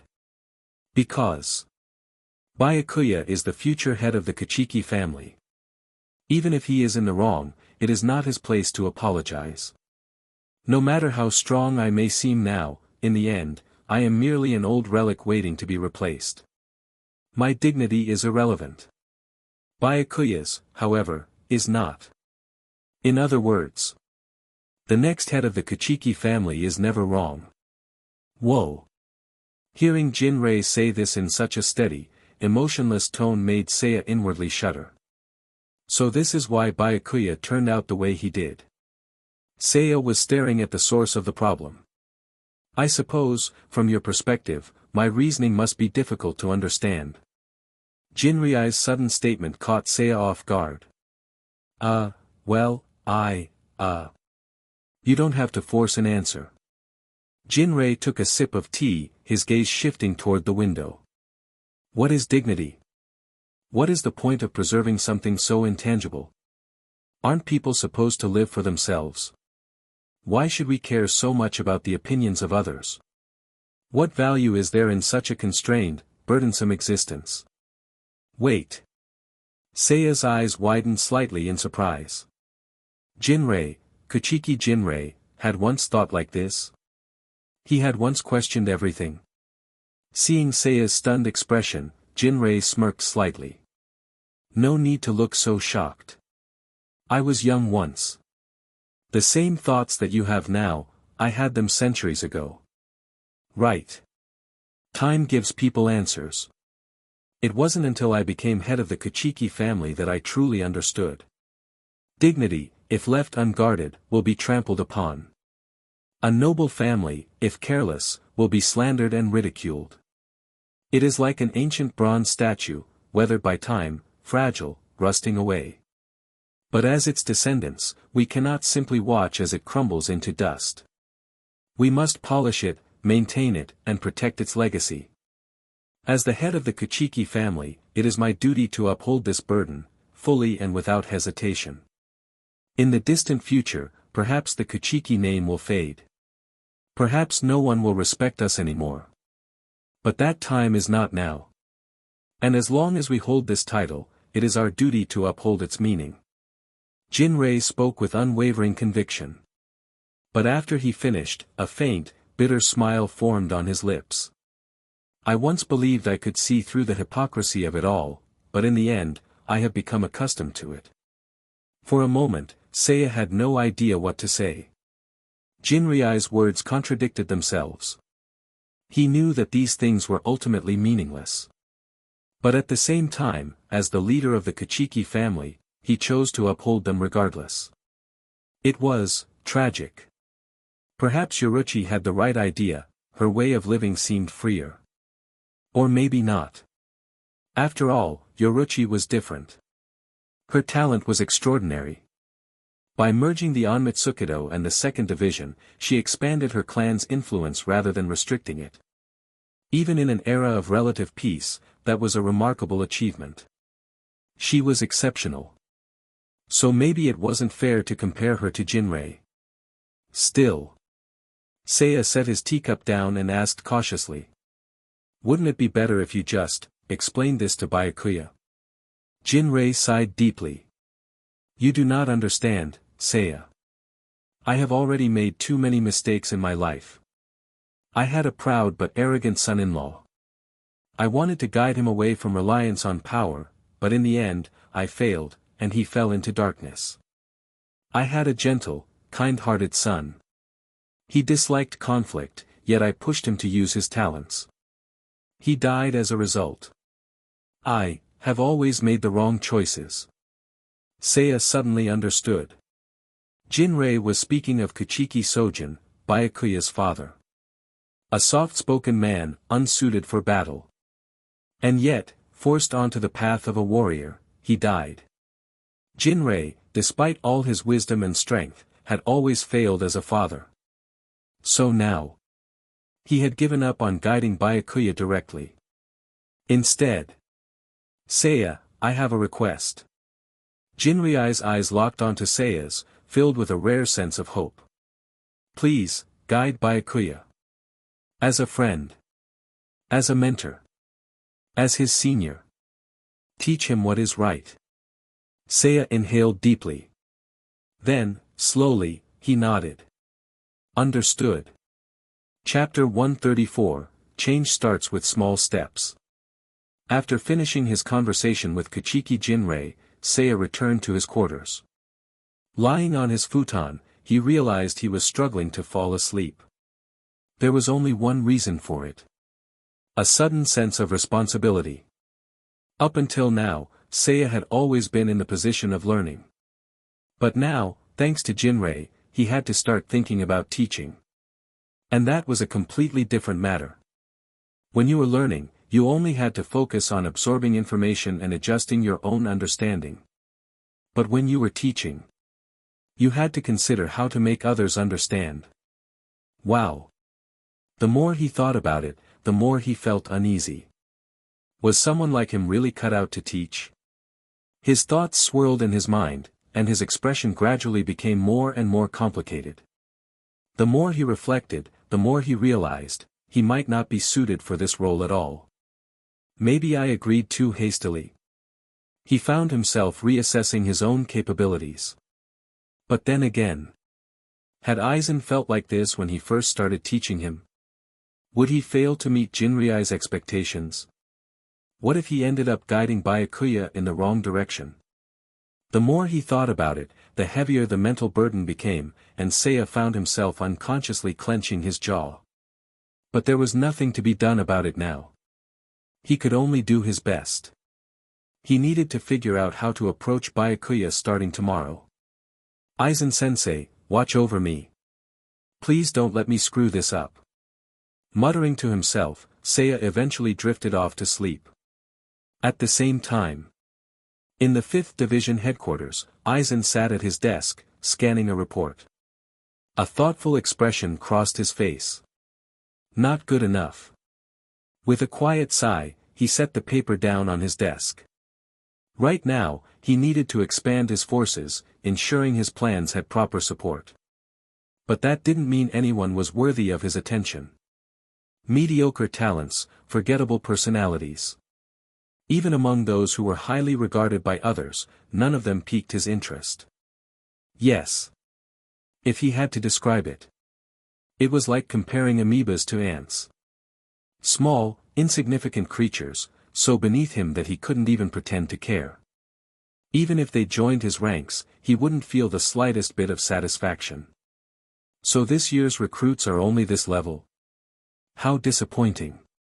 Raising a hand, Aizen let a gentle wave of blue flames flicker at his fingertips.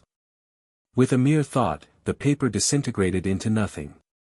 A small, almost imperceptible sigh escaped his lips. Then, tilting his chair back slightly, he turned to gaze out the window.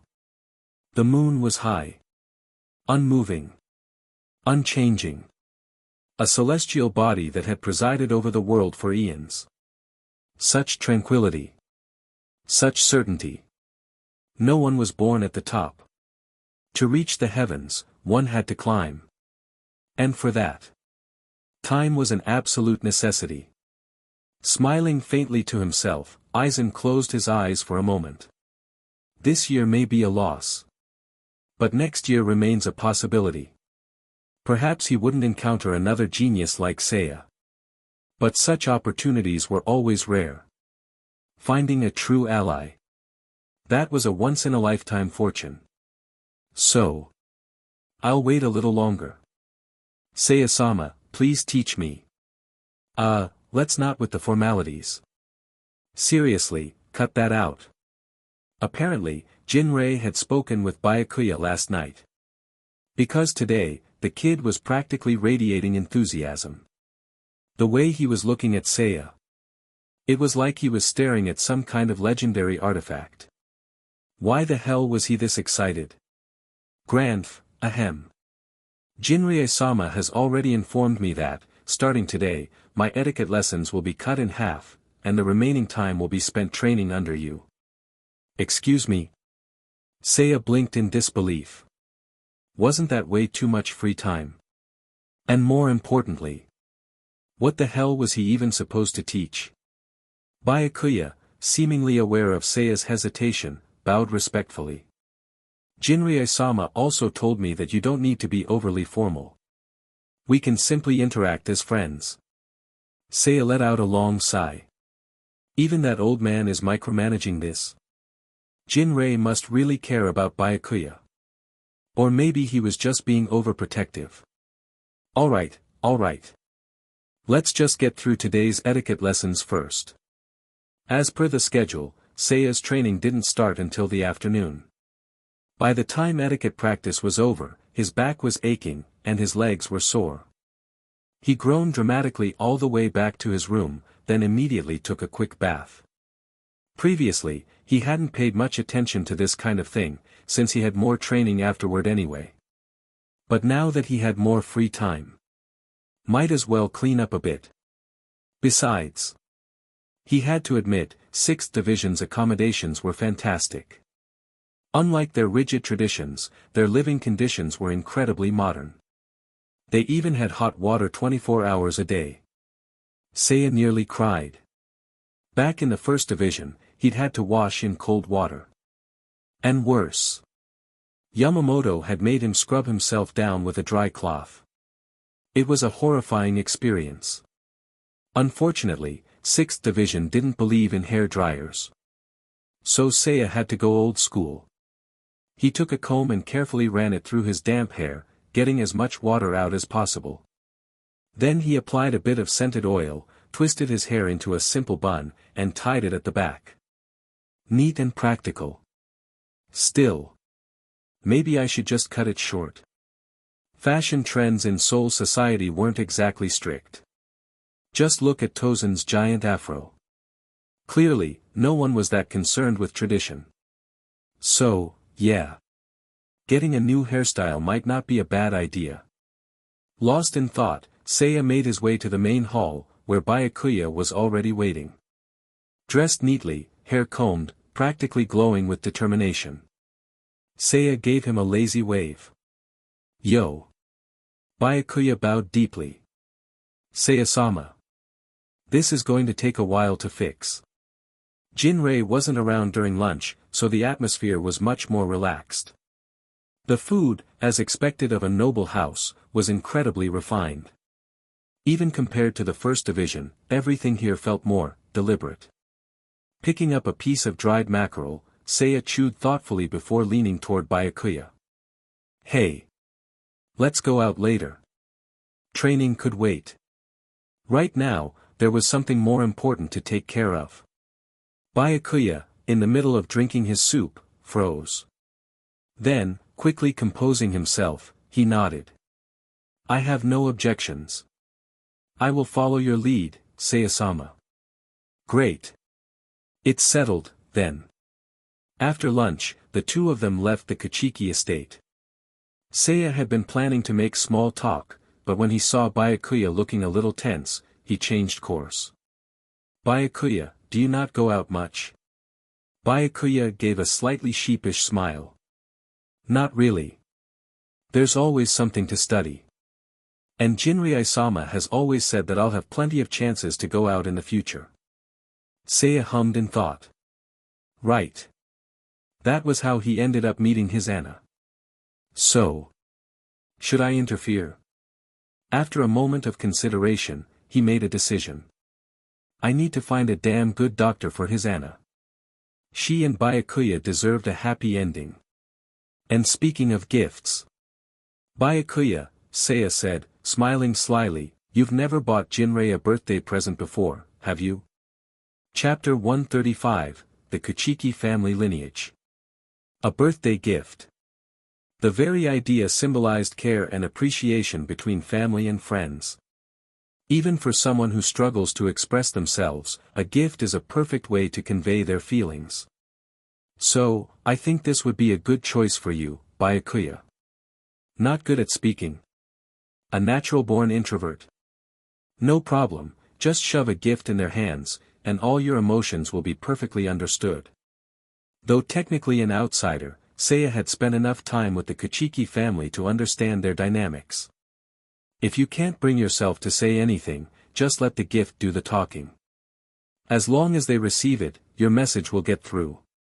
Seiya chuckled as he watched Byakuya, still frozen in thought. So this kid has never even considered celebrating his grandfather's birthday. Well, that was understandable. If no one ever taught you these things, you wouldn't just magically figure them out. Or perhaps. Byakuya, do you not respect your grandfather that much?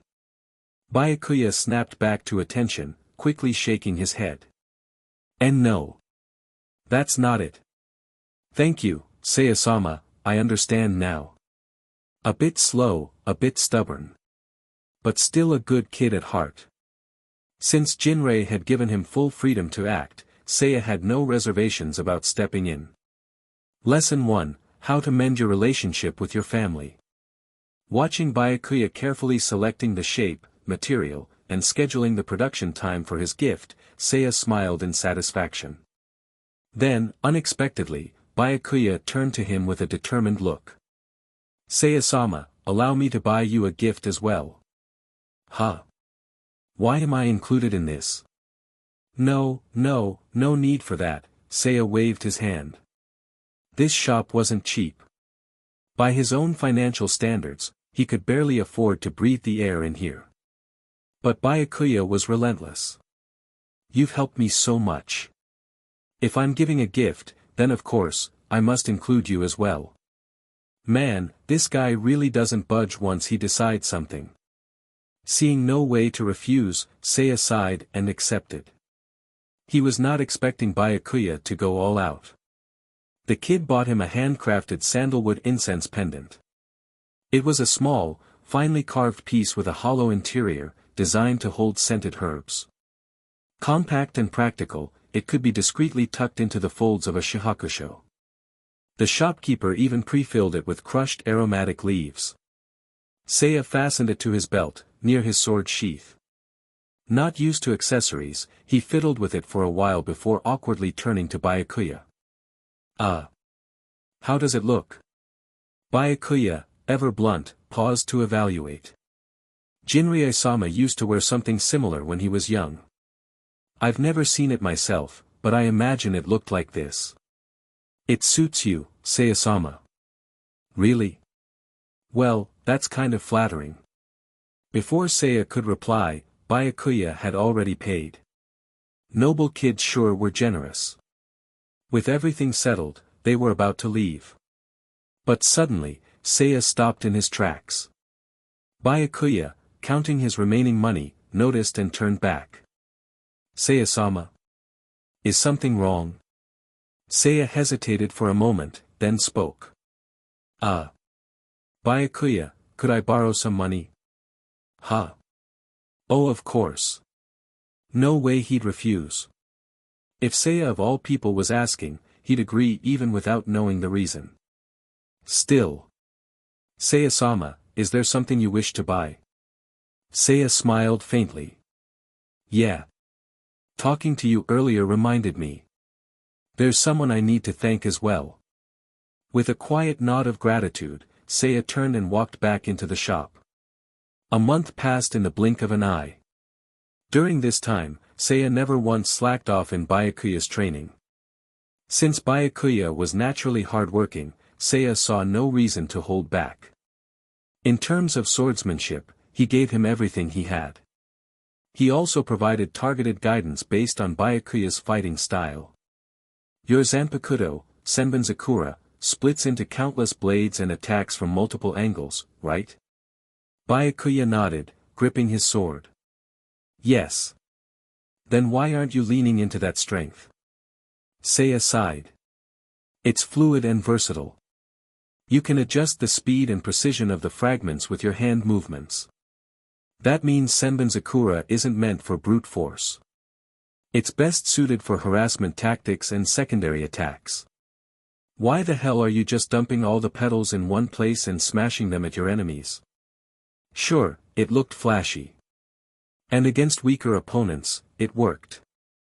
But, as Seiya pointed out, every Zanpakuto has a purpose. Stop being stubborn and work with your sword instead of forcing it to do things the hard way.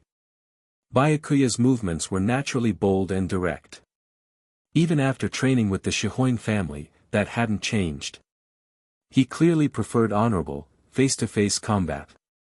No wonder he developed all those variations in Senkei later. Maybe once you unlock Bankai, you can try that.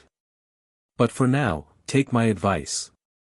Understanding the proper way to use your power, that's part of my training as well. He tapped his chin, then added. Oh, and if you feel like your offensive power isn't enough, work on your Kido. Admittedly, it was a lot to ask. But it was the best path for Byakuya's growth. Mastering high-level Kido while using Senbonzakura as a secondary attack. That combo would make you incredibly strong. It was a battle style Seiya had carefully crafted for him. And one that fit Byakuya's potential. The only problem. Byakuya wasn't particularly fond of Kido. Still, under Seiya's instruction, his resistance gradually faded. After all, Seiya's own Kido skills were already at the level of an average captain. Not good enough to challenge the best, but more than enough to teach. Swordsmanship, Kido. And soon, Hakuda and Shuunpa. Byakuya's speed of improvement even shocked Seiya. But after some thought, he realized. Well, of course. He's got captain-level potential. He just needed a proper push. By Seiya's estimation, Byakuya was already easily vice-captain level. Achieving Bankai and reaching third-rank Ryatsu would take more time. But that was expected. In preparation, Seiya even wrote to Yoruichi for permission to teach Byakuya Shunko techniques. Yoruichi, unsurprisingly, agreed immediately. Not that it was necessary. If Jinrei asked directly, Byakuya would have had access to the techniques anyway. But it was a sign of respect. After all, this was Yoruichi's knowledge. Seiya wouldn't just steal it without permission. As for whether Byakuya would actually use it, Seiya doubted it. The guy was a hardcore sword fanatic. He'd probably only resort to Hakuda if he had no other choice. But still, it was another trump card for his arsenal. And during all of this, Seiya wasn't idle either. Teaching gave him a chance to reassess his own skills. So, in the end, both of them grew stronger together. Time passed quickly. And before long, Jinryai's birthday arrived. Seiya had wanted to make it a surprise, but Byakuya insisted on doing it formally.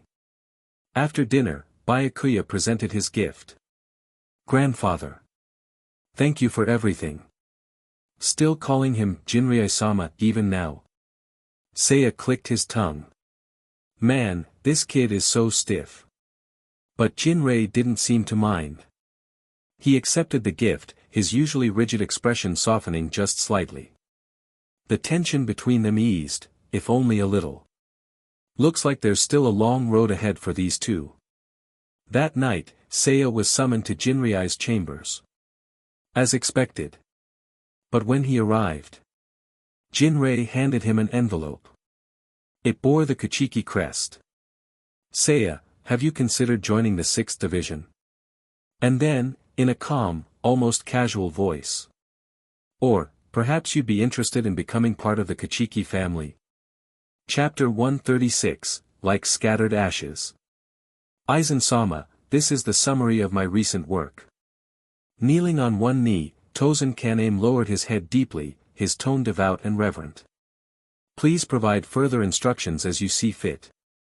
The scene was the familiar 5th Division barracks, though unlike their usual evening meetings, the room was bathed in daylight. Evidently, it was still early in the day. Aizen listened to Tosen's report with an indifferent expression. After a brief silence, he gave a neutral hum of approval. Not bad. Praise is a form of acknowledgement, a validation of one's efforts.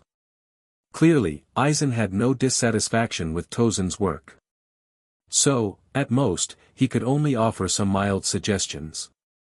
The 9th Division is still unstable. Take advantage of this situation, push yourself forward and secure a higher position.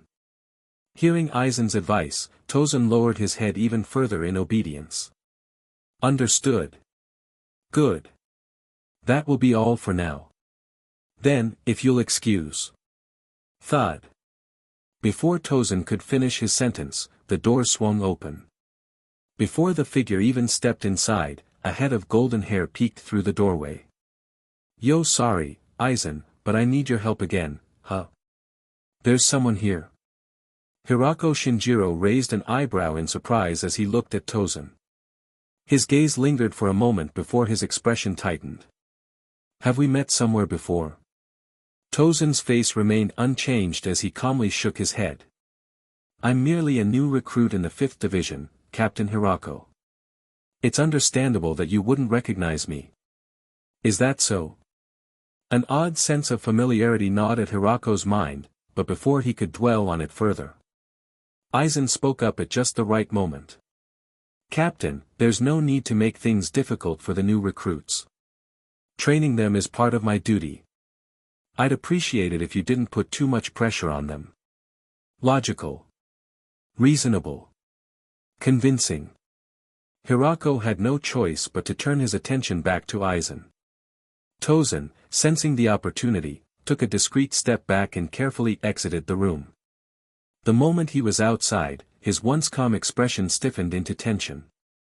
His pace quickened instinctively, and only after putting a good distance between himself and the room did he allow himself a deep breath.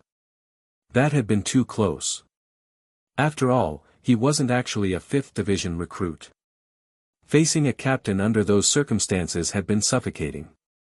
But fortunately, with the power of Kyoka Suigetsu, he had passed unnoticed.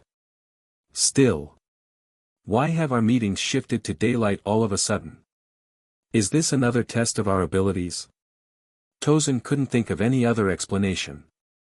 If Seiya had been in his place, that fool would have probably handled it effortlessly. Even the mere thought of comparison made Tosen feel an overwhelming sense of pressure. He was still too inexperienced. Not mature enough. He had to move faster. While Tosen was lost in thought, back inside the room, Hirako was discussing mundane division matters with Aizen. Their conversation was smooth, both men accustomed to this exchange. The captain's responsibilities were gradually being shifted onto his lieutenant. Yet without granting him true authority. To many, this seemed like an unreasonable burden placed on Aizen. Yet he handled it all with that same gentle, unwavering smile. Understood. I'll take care of it soon. Alright, then. I'll leave it to you. Normally, their conversation would end here. But today was slightly different. Hirako's nose twitched as he caught an unfamiliar scent in the air. Curious, he looked around the office. His gaze quickly landed on a small object on Aizen's desk. It was a wooden item, small enough to fit in the palm of one's hand. At first glance, it seemed plain, dark and unremarkable. But on closer inspection, its deep, rich hues hinted at a well-crafted lacquered finish. Hey, Aizen, that thing over there. Following Hirako's line of sight, Aizen raised an eyebrow before chuckling. Oh, this? Just something to pass the time. Nothing special. He made no effort to hide it. Standing up, Aizen picked up the small wooden container, carefully removing the lid. Inside, burnt yellow incense lay in fine, powdery ashes. Hirako's eyes widened slightly. Ah. I know this, it's one of those room incense burners, right? Aizen smiled faintly. Indeed. It's nothing worth mentioning. Come on, don't be so modest. Can I see it? Of course. But be careful, it's still a little hot. Hirako took it, bringing it closer to examine. He was no stranger to incense burners. In Siriidii, such items were common, often used in temples or for ancestral offerings. But this one was different. It was far more refined. For sturdy legs supported a rounded body, adorned with an intricate carving of a twisting dragon. Even the decorative edges were lined with fine engravings. Hirako wasn't exactly an expert, but even he could tell. This thing was expensive. Carving such details into such a small object, while ensuring heat resistance. That's high-level craftsmanship. His eyes then drifted to the lid in Aizen's hand. Aizen, understanding his curiosity, handed it over without a word. Oh, thanks. Taking it, Hirako noted the carefully arranged ventilation holes. Like the latticework of an ancient temple window, orderly yet not oppressive. Everything about it was meticulously designed. Even Hirako had to admit. This is some incredible craftsmanship. Aizen's smile deepened. You're impressed? Of course. Where'd you buy it? Tempted to get one yourself, Captain Hirako? Well, who wouldn't be? It's a nice little piece. Aizen chuckled. Unfortunately, I didn't purchase it myself. It was a gift. So I can't say where it came from. A gift, huh? That's too bad. Hirako placed the lid back on, glancing around Aizen's impeccably organized office. Your room is always so neat, no real scent. But if you let incense like this soak in, it'd give the place some character. As 5th Division's lieutenant, you should have a signature presence, don't you think? A long-winded remark. Even Aizen seemed to pause in thought. After a brief moment, he responded. I see. I'll take that into consideration. Still so formal, huh? Hirako shook his head, returning the burner to the desk. Then, raising an eyebrow, he smirked. Guess you do have a close friend, huh? If someone gave you something this valuable. A friend? Perhaps. Aizen's answer was ambiguous. And with that, the conversation ended. Hirako stood. All right, I'll leave you to it. If anything comes up, let me know. Of course. Take care, Captain Hirako. They were never truly on the same side. To outsiders, they seemed like close companions. But in truth, both knew. They were merely pretending. I'm always watching you. I know you're watching me. A silent game of deception. Had things been different, they might have been allies. But now. There was no room for reconciliation. Two wielders of illusionary Zanpakuto, each despising the reflection they saw in the other. As Hirako left, Aizen sat back down. Silent contemplation. Tosen had nearly lost his composure, because Aizen wanted to test him. How far can my Kyoka Suigetsu fool even those who should know better? He found the thought amusing. Regretful, yet entertaining. Yes. He and Hirako were similar. But at the same time, they were nothing alike. People. Aizen mused, fingers brushing over the incense burner. People always evolve. With that, he reached for a sheet of paper.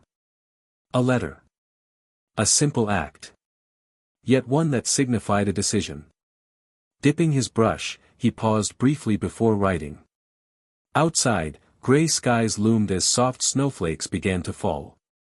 Another year had passed. Time was fleeting.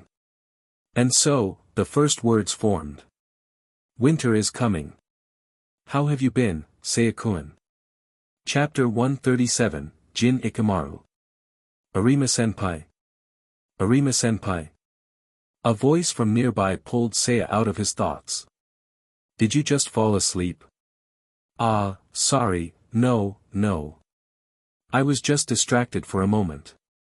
The student council member standing beside Seiya seemed relieved but hesitated for a moment before leaning in and whispering. It's fine now, but please don't space out once the meeting starts.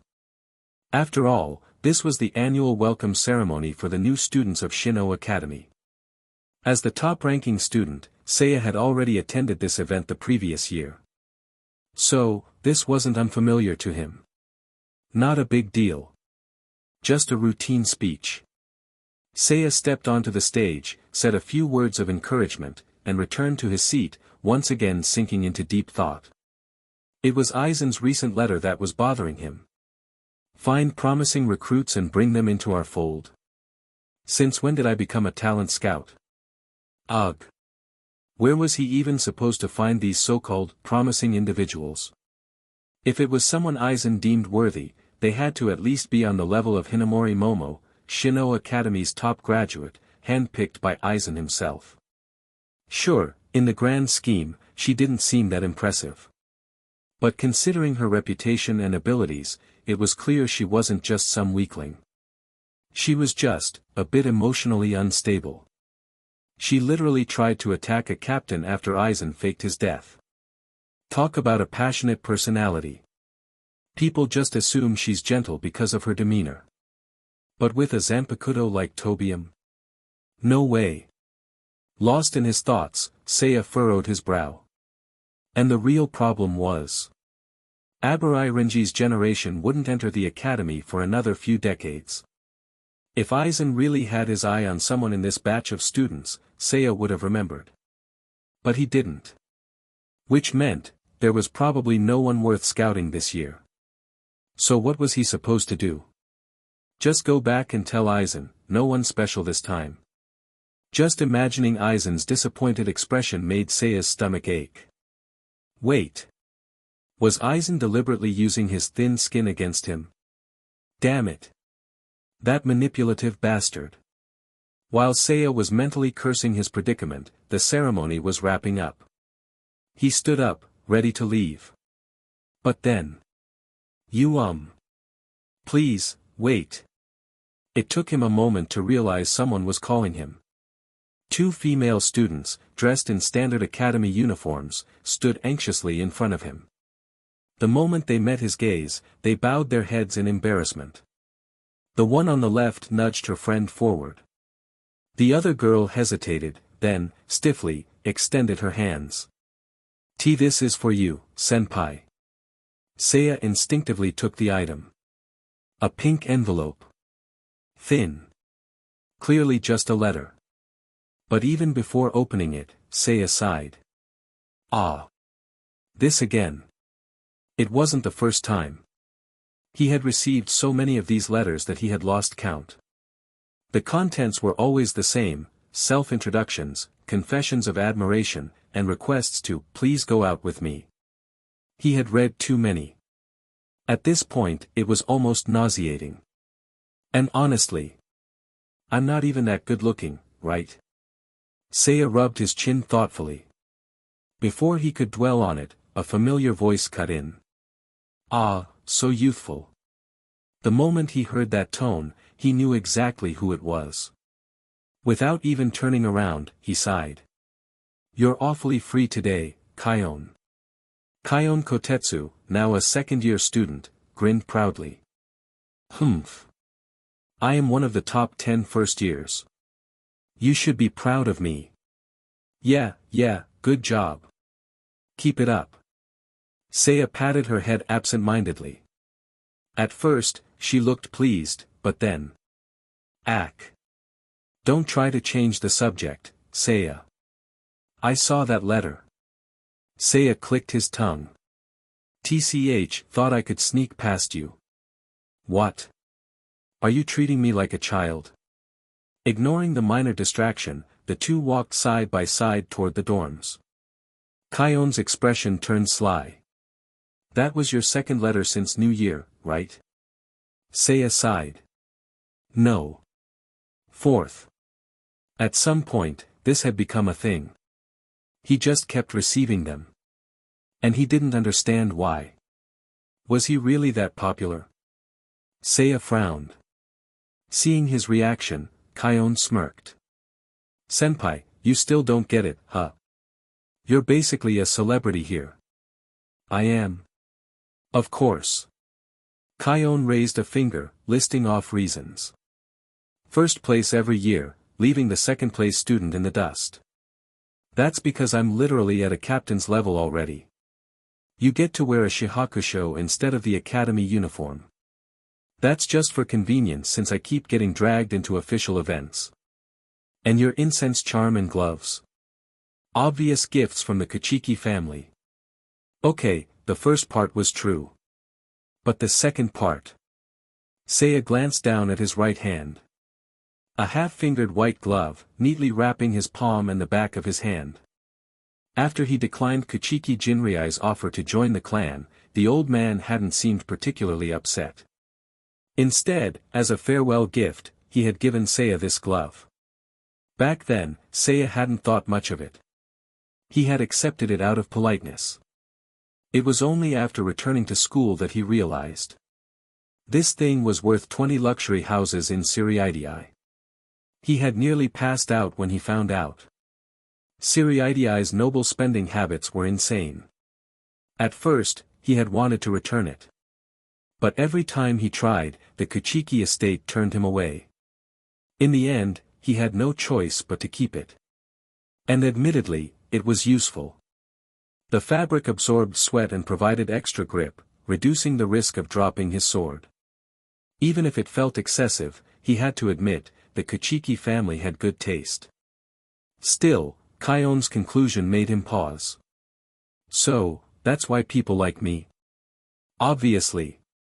Feels a bit shallow. Ha.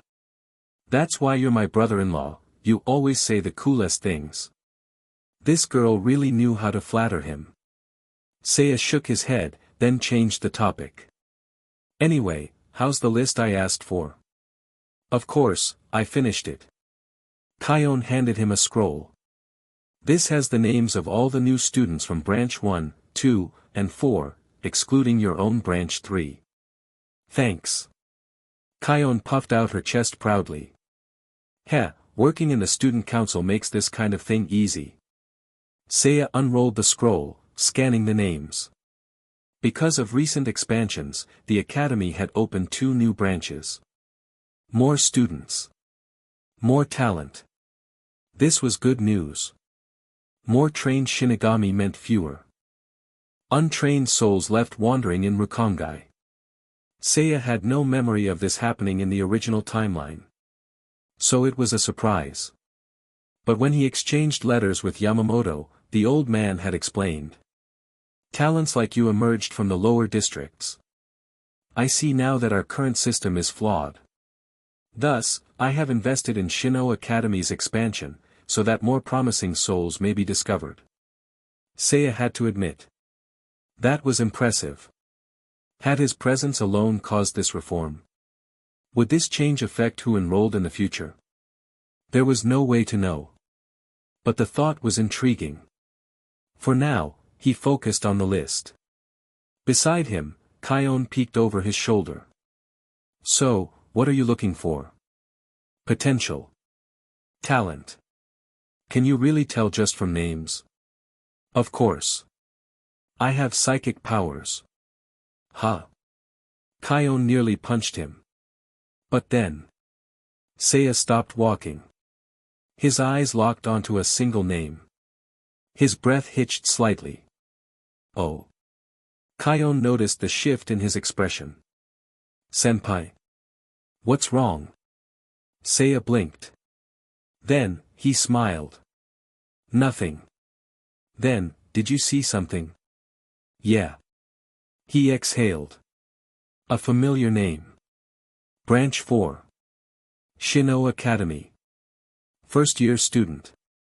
Jin Ikamaru. Chapter 138, The Serpent and the Dragon. Jin Ikamaru. First year student. Physical characteristics, short stature, extremely thin. Unkempt hair, eyes always squinting, paired with an unsettling and insincere smile. A rather unapproachable image. The entrance exam instructor frowned, speaking hesitantly. Why was he accepted? Well, because he's undeniably talented. You know, the whole, don't judge a book by its cover thing. The academic supervisor scratched his head. Since he just enrolled, nobody has a strong impression of him yet. A student council member who had met him once blinked. If we spend more time together, we might learn more about him.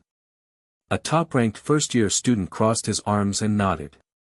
Given time, people's perceptions of him will probably change. A cheerful female classmate hesitated before speaking. Well, we have to spend 6 years together, so we'll just take our time getting to know him. A bespectacled, intellectual-looking male classmate smiled. We'll get familiar eventually. No need to rush. I see. So that's how everyone sees him. Seiya sorted through the reports in front of him, murmuring. Born in an unnamed Rukongai District, at the very bottom of the rankings. Surviving there must have been no small feat. He lifted his gaze, smiling at the boy across from him.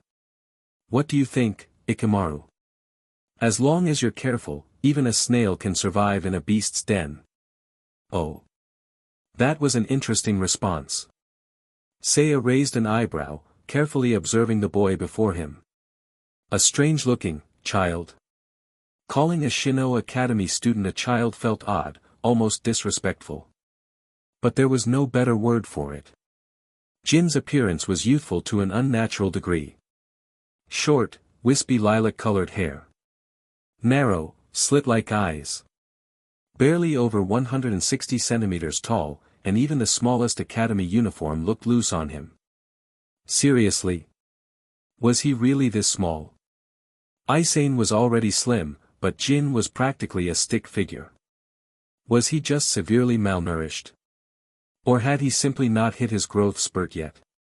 Sensing Seiya's prolonged stare, Jin's lips curled into a smile as he asked. So, what business does Senpai have with me? Seiya snapped out of his thoughts, coughing lightly before putting on a thoughtful expression. Normally, it would be smarter to approach things slowly, test the waters, probe for reactions. But this was no ordinary student. Jin Ikemaru, in the original timeline, graduated in a single year, swiftly rising to prominence, cutting down high-ranking officers, and ultimately becoming one of Aizen's closest subordinates. With his cunning, his intellect, his raw talent. Trying to play mind games with him? Yeah, that was a losing battle. Might as well be direct. Seiya smiled brightly. Ikemaru, do you remember my face? For the first time, Jin's fake smile wavered. His expression stiffened ever so slightly. It was subtle, but Seiya caught it. After a moment of silence, Jin let out a forced chuckle. Senpai, you must be joking. How could I possibly remember? A few years ago, in Rukongai. Me, a bespectacled man, and a dark-skinned blind man. Can't remember. That's fine. I'll remind you. A friend of yours lost something. You were powerless to help. But then, someone left behind half a bag of can. Seiya pointed at himself, eyes gleaming with amusement. That someone was me. Bang! In an instant, Jin flipped the chair in front of him, sending it crashing toward Seiya. Despite his size, he had surprising strength. Using the momentum, he spun around and bolted toward the door. I can't die here. I can't let him take control. How does he even remember me so clearly? I was careless. I should have been more cautious. Regret and frustration churned in Jin's mind as he made his desperate escape. But then. You move well. Small frame, but impressive strength. Most people would underestimate you based on appearance alone. Ah, I see. That's how you survived back then, by blending in, hiding your fangs. Admiration. A genuine compliment. But it didn't matter. Let me give you a choice. Seiya's voice was calm, almost gentle. But something in its tone made Jin's steps falter. A whisper, soft but suffocating, like thick mud pulling him down. Seiya raised his hand, gathering Ryuryoku at his fingertips. Self-destruction. O black dog of Rondinini, look upon yourself and burn. Sever your own throat, Bakudo No. 9, Geki. A crimson aura erupted, wrapping around Jin's body. No time to react. He was bound, and before he could process it, he was slammed onto the floor. His head struck the ground with a dull thud. Pain. Dizziness.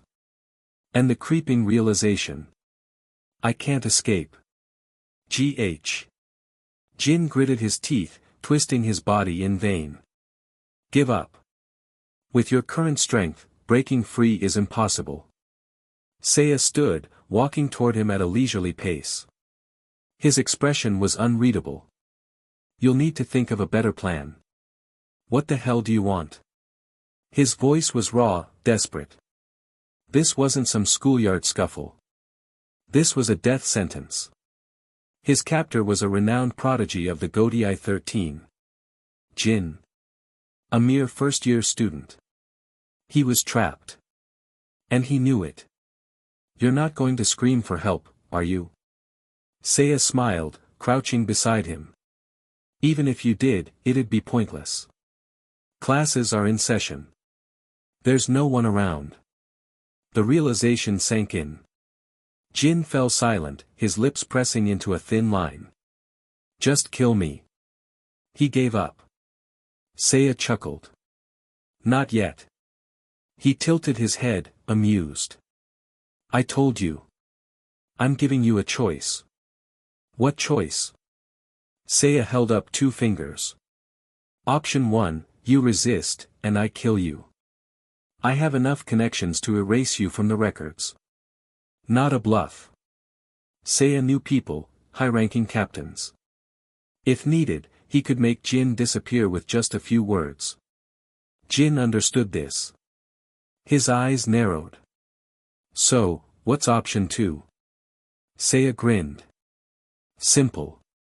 He lowered his fingers, leaving only one raised. I'll bind your throat again. This time, I'll tighten it, slowly. Your job. Break free before it crushes your windpipe. Silence. Prove you can use Bakuto. Or die trying. Light gathered at Seiya's fingertip. A red ring formed around Jin's neck. Just like Aizen had once done to Seiya. This wasn't a test. This was a trial by fire. Seiya's voice was almost a whisper. If you want to take back what was stolen from Ranjaku, then fight for it. Jin trembled. Not from fear. From rage. From sheer, burning desperation. Air. He needed air. Think. Think. How did he do it? How do I break the spell? His vision blurred. His head pounded. Then, instinct took over. A faint glow formed at his fingertips. He gritted his teeth. And crushed the binding spell. Crack. The restraints shattered. Jin collapsed, coughing violently. His body trembled, barely supporting itself. Yet, even through the pain. He smirked. Ha, did it, ha. Seiya chuckled. Not bad. Not bad at all. Now. Seiya returned to his chair, relaxed. You have another choice. Jin wiped his mouth, forcing himself upright. Option 1, go back to school. Learn at a normal pace. Become a top student. But. Even then, you'll never reclaim what you lost. Jin's gaze sharpened. And option 2. Follow me. I'll teach you everything. Zanjutsu. Hakuda. Ho-ho. Kido. Every technique. Every strategy. But in return. Seiya leaned forward, smiling. You will obey me. Jin exhaled. A snake. Face to face with a dragon.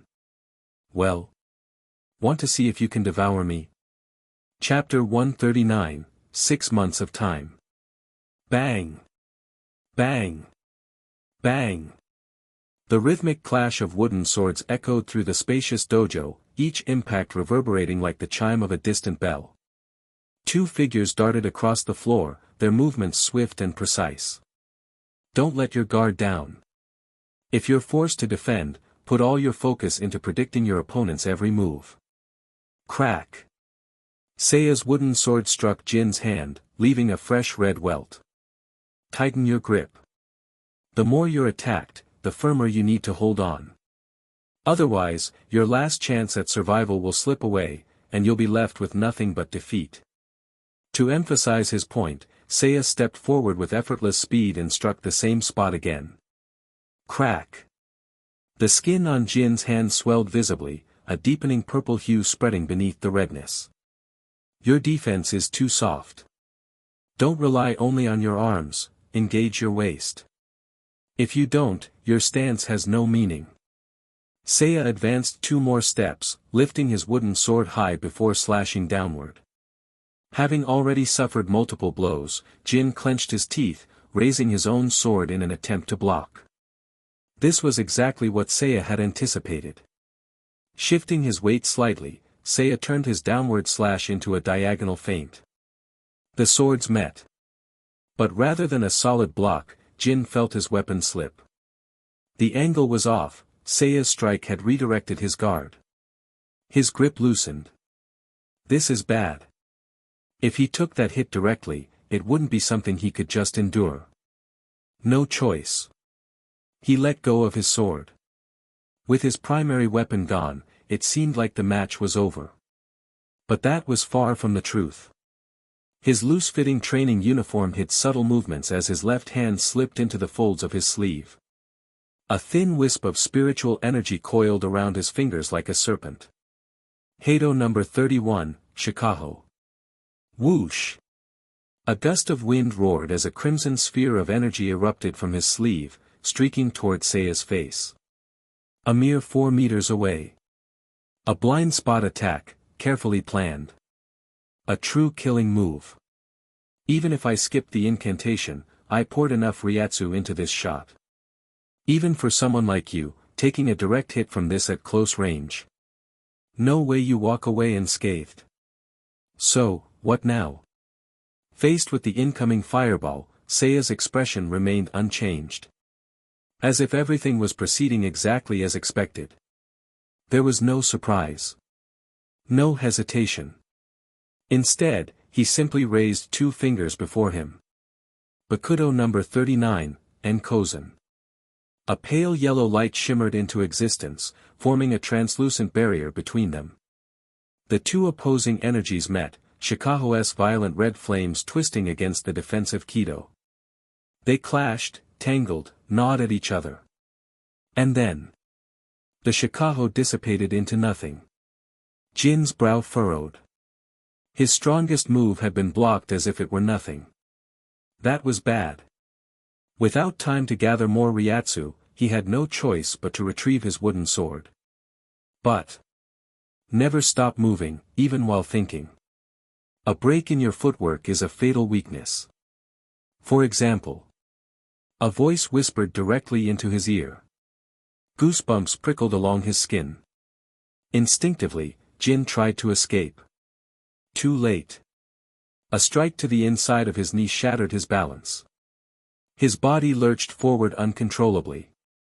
Desperately, he tried to recover. But a blur of movement cut through the air. Crack. The wooden blade lashed against his throat. Pain. Not just any pain. A sharp, searing agony that forced him to clutch his neck, curling in on himself. The dizziness was overwhelming.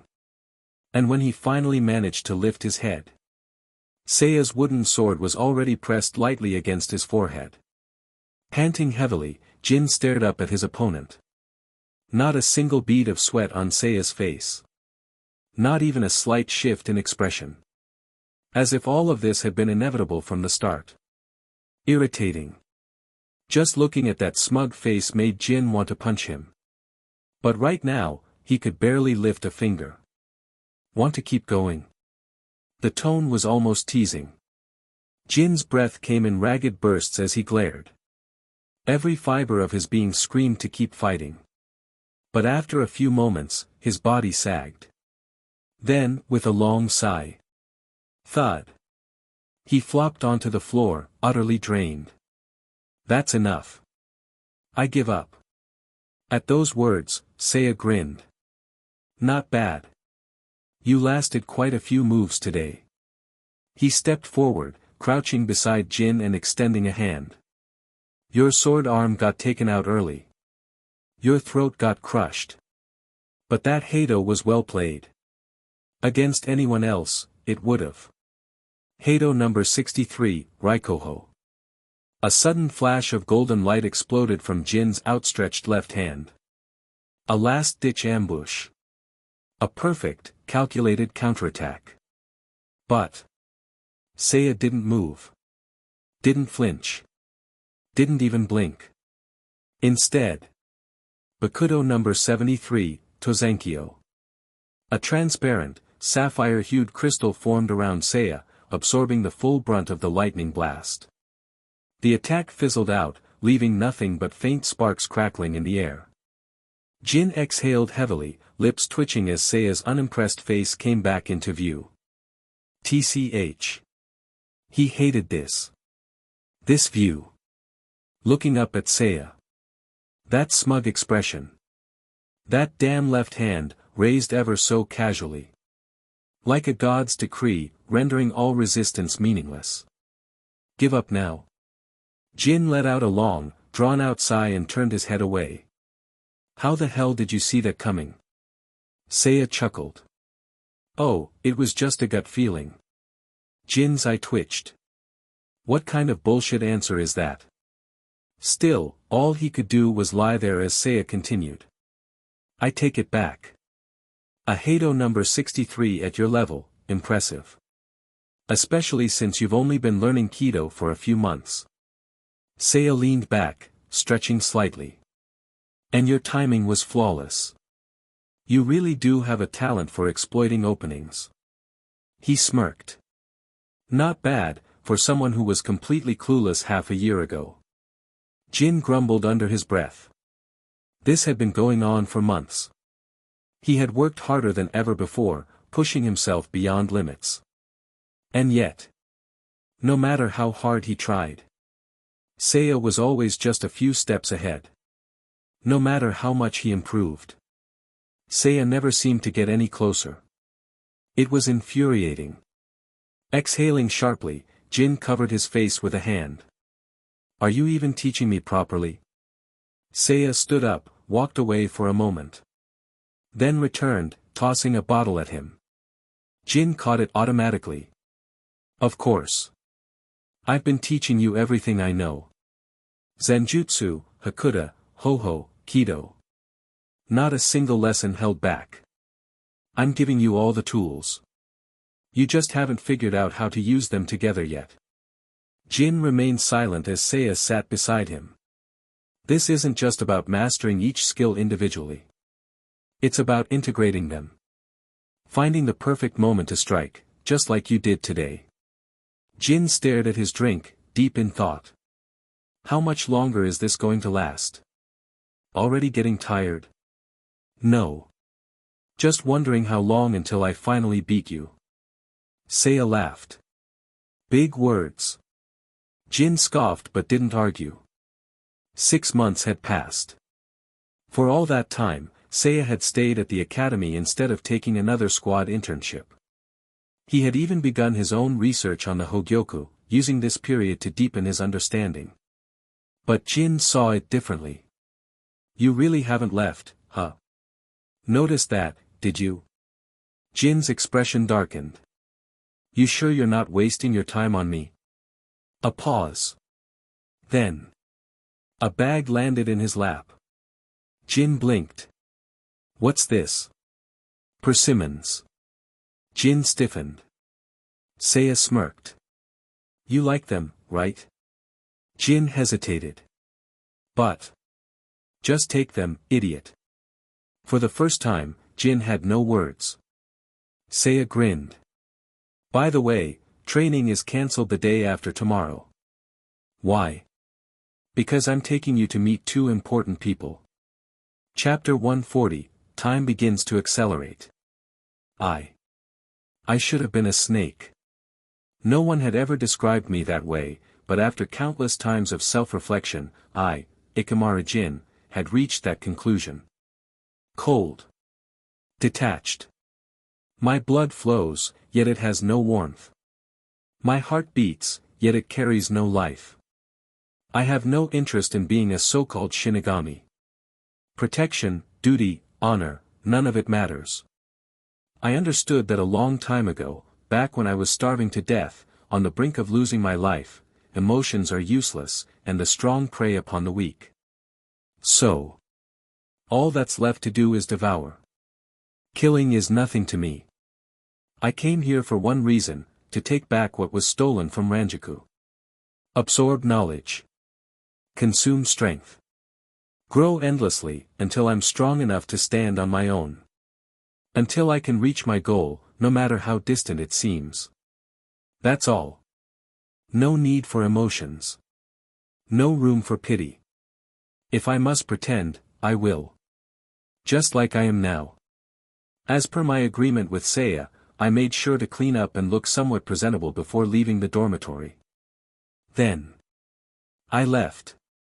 There's a curfew in Siriidii, but it doesn't seem like he cares. Eventually, we arrived at the 5th Division barracks. And there, I saw him, the man I had waited so long to meet. Exactly as he appeared in my memories. Brown hair. Thick-rimmed glasses. A perpetual, unreadable smile, one that carried an effortless sense of control, as if everything in the world was moving according to his design. Aizen Sōsuke. My true target. Where have you hidden the stolen pieces of Ranjiku's soul? I could feel my heartbeat quicken. But I am a snake without feelings. This was just another step forward. If I wanted his trust, I had to earn it. So this was only the beginning. Maybe because I was new, or maybe for some other reason. That blind man didn't like me much. Troublesome. Would be easier if he just died. I've worn this fake smile for so long my face might freeze this way. But it was clear, Aizen didn't trust me yet. Halfway through our meeting, I was told to leave the room. There were things I wasn't allowed to hear. Of course there were. But it didn't matter. I knew this would take time. I would endure. Step by step, I was getting closer. The meeting ended soon after. With a polite farewell to Aizen and that other one, today's business was done. Now, I just needed to. Right. Speaking of Seiya. There was something else I needed to say. That man. His secrets are even deeper than Aizen's. Why did he let me join his little circle, even knowing my intentions? Why does he continue to teach me, again and again, despite my warnings? What is he? Some kind of Buddha? No. That's not it. I've seen the way he fights. That level of ruthlessness isn't something you can fake. No. Seiya Arima. He is far more troublesome than I expected. This isn't just an observation. It's the truth. As an instructor, I have no complaints. Not once has he held back. In just 6 months, I've absorbed an absurd amount of knowledge. Every sparring session leaves me with countless lessons, countless new heights to reach. His fundamentals are absurdly solid. Even when I use my Zanpakuto, I can't win. The gap between us is a canyon. But not one I can't cross. Eventually, I will. And when that time comes, even if I have to devour my own teacher, that's just the price of raising a snake.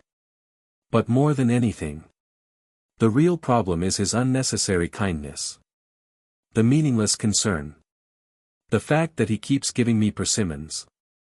For what? To bribe me? What's the point? He should know where we stand. Don't waste emotions on me. It's disgusting. Sickening. Have you ever heard of a snake whose blood warms? Hey, Jin. The call snapped me from my thoughts. I looked up to see Seiya's usual, carefree grin. How were the persimmons? Took me some effort to sugar cure them, you know. Is that so? PFF, too sweet. Yeah. Guess I'll use less sugar next time. Don't waste your time on meaningless things. But you ate them, didn't you? That's only because you, of all people, should understand what it's like to grow up starving. Wasting food is shameful. Always has been, in both soul society and the living world. Seiya nodded easily. Yeah, I get it. That's why I made another batch. Want me to bring some over later? What exactly is your deal? Why do we always end up having this conversation? Because you never give me a proper answer. Seiya scratched the back of his head, then gave a vague hum. I just wanted to teach you what I could.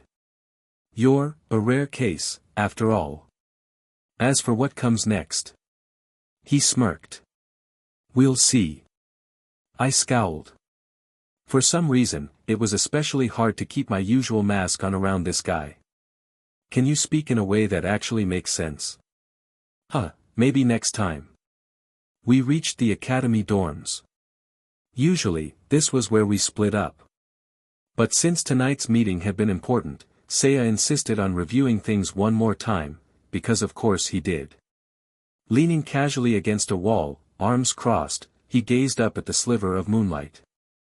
So. I know it's short notice, but do you remember our goal from tonight's meeting? I nodded. At the end of this academic year, we both apply for early graduation and join the Gotei 13. That's right. Both of us. Not just me. Seiya, too. He was finally leaving the academy. And yet.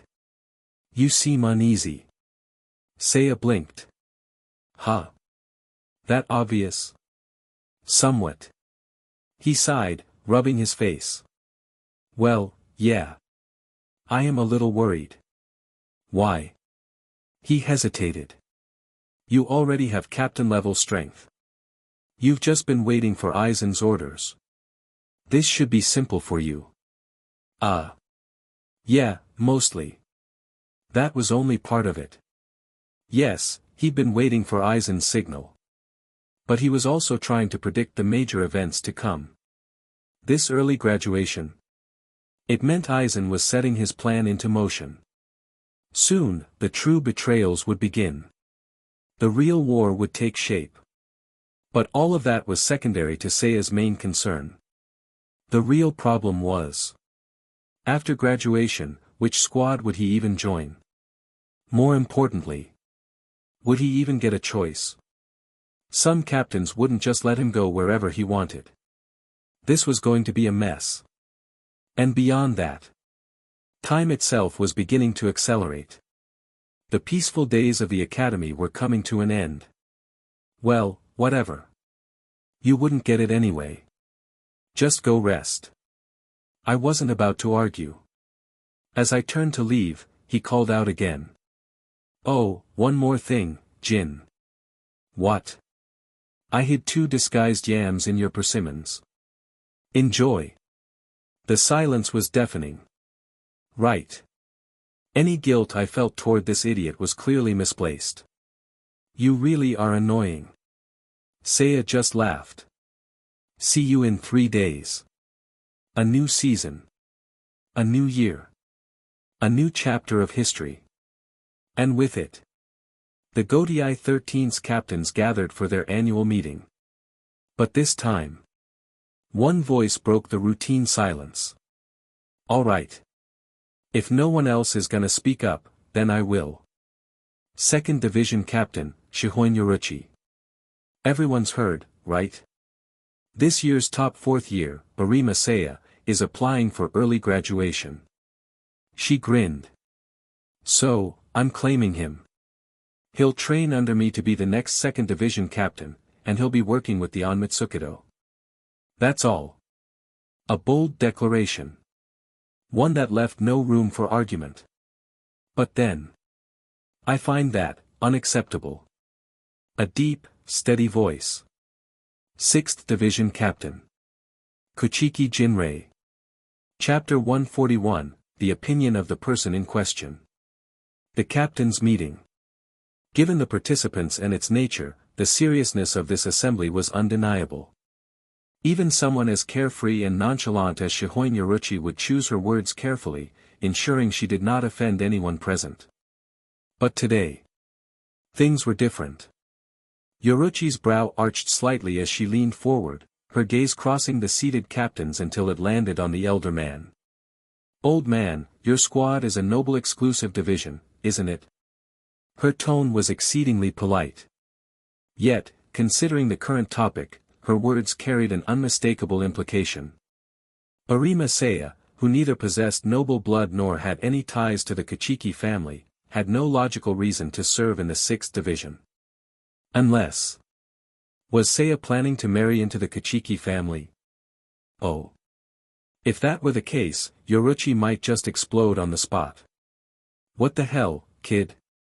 So, the women of my Shihoin family aren't good enough for you? What, does the Kachiki clan really have that much more charm? You're telling me you can't appreciate the beauty of dark skin? That you prefer those pale, sickly-looking Kachiki types? There are limits to bad taste. As Yoruichi's expression began to turn dangerously unreadable, Urahara Kisuke, standing not far away, quickly raised his hands in a placating gesture. Calm down. Calm down. Calm down. Impulsiveness is the enemy. Without words, the tension eased slightly, allowing the conversation to continue. I find it inappropriate. Words alone do not carry weight. But when spoken by a man of status, in a setting such as this, they became strikingly heavy.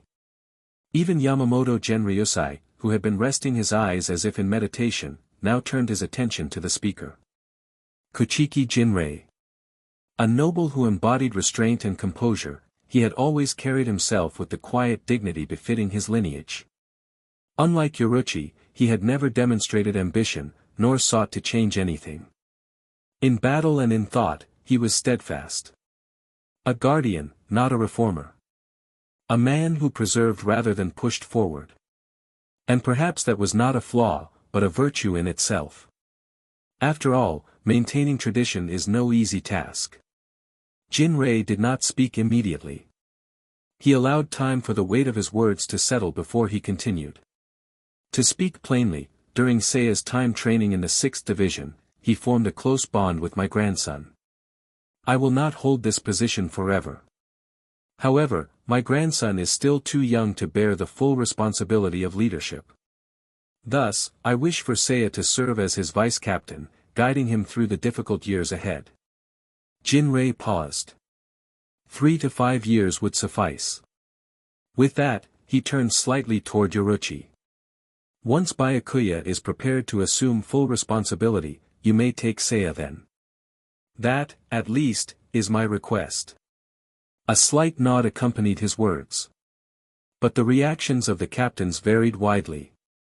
Kairaku Shunsui sighed, exchanging a glance with Yukitake Jushiro, who grimaced as if nursing a headache. This is a mess, Jushiro. Yeah.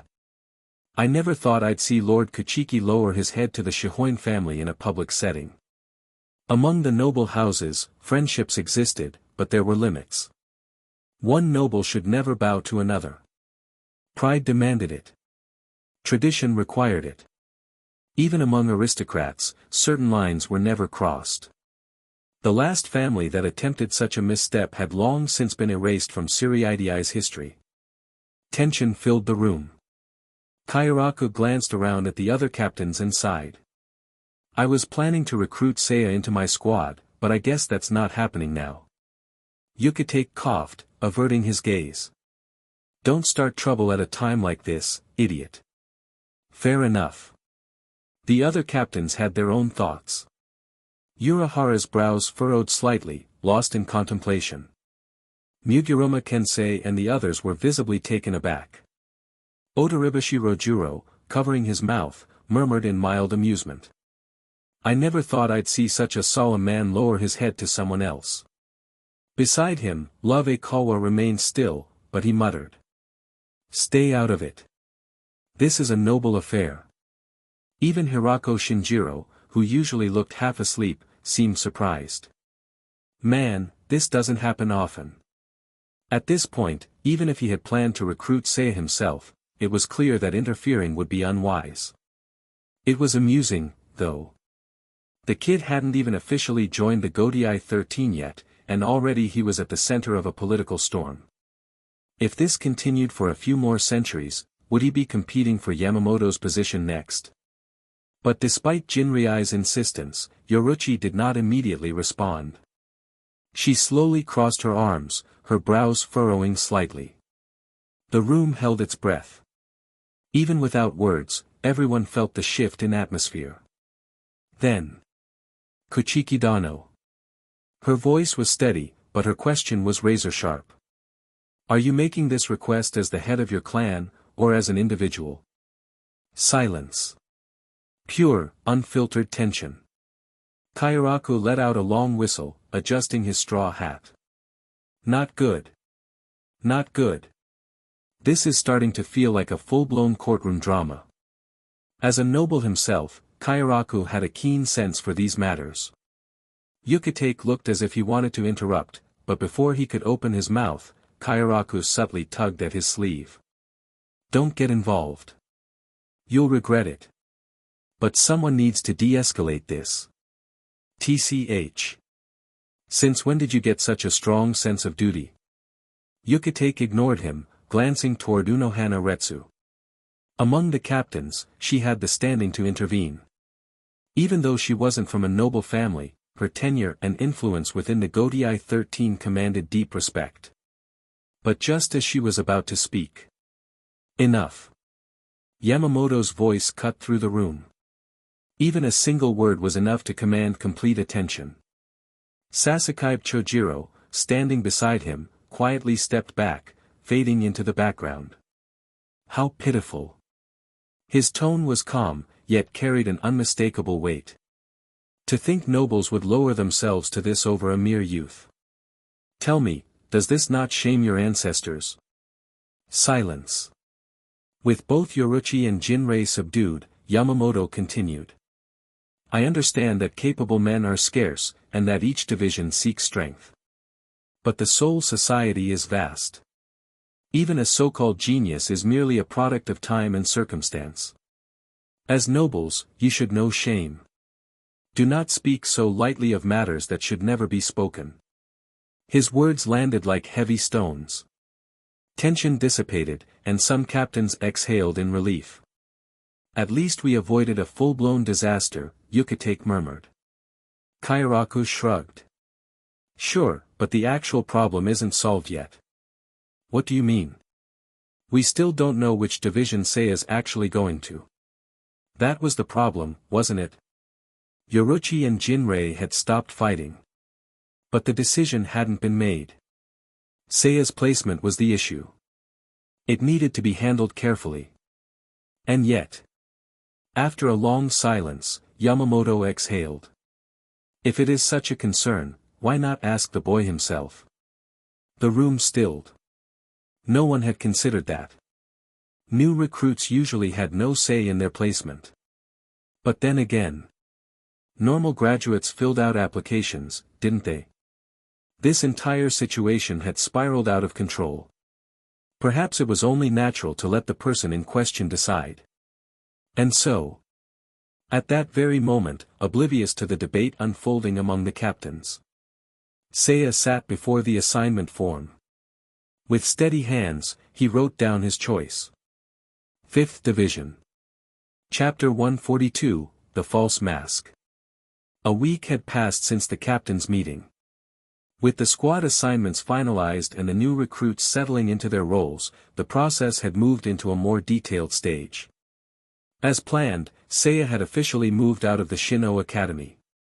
The duties of the 5th Division aren't particularly rigid. Since we're essentially the firefighting division, we go wherever we're needed. I'd explain in more detail, but since you already interned here before, I'm just gonna take the lazy route.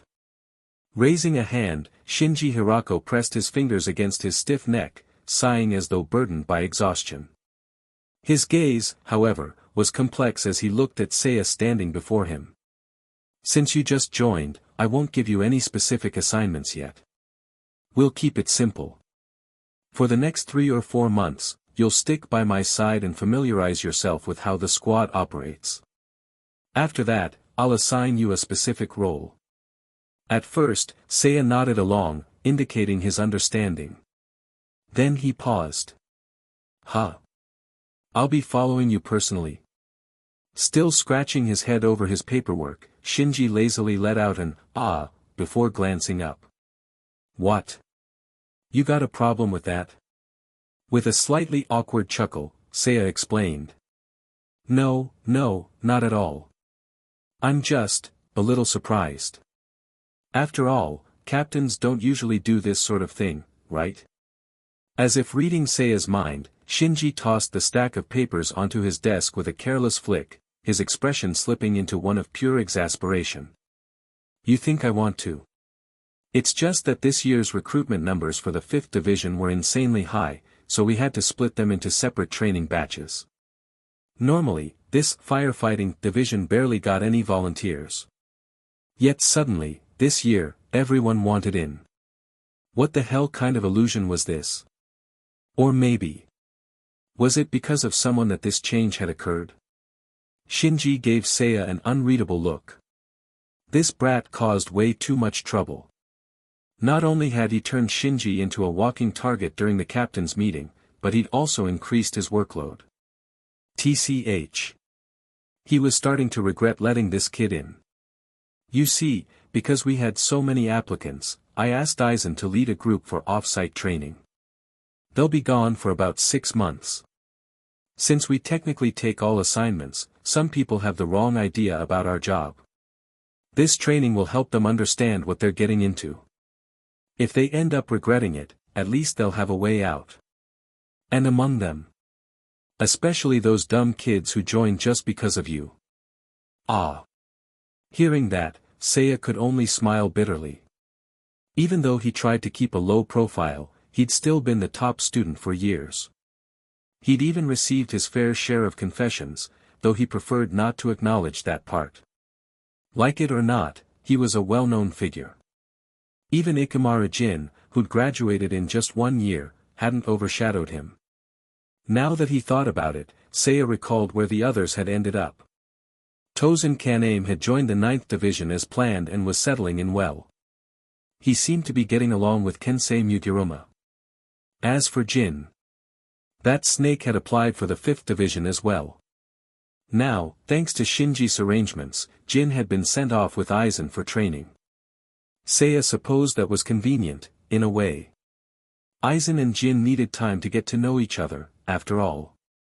Aizen had to recognize Jin's talent, and Jin had to experience Aizen's overwhelming depth firsthand.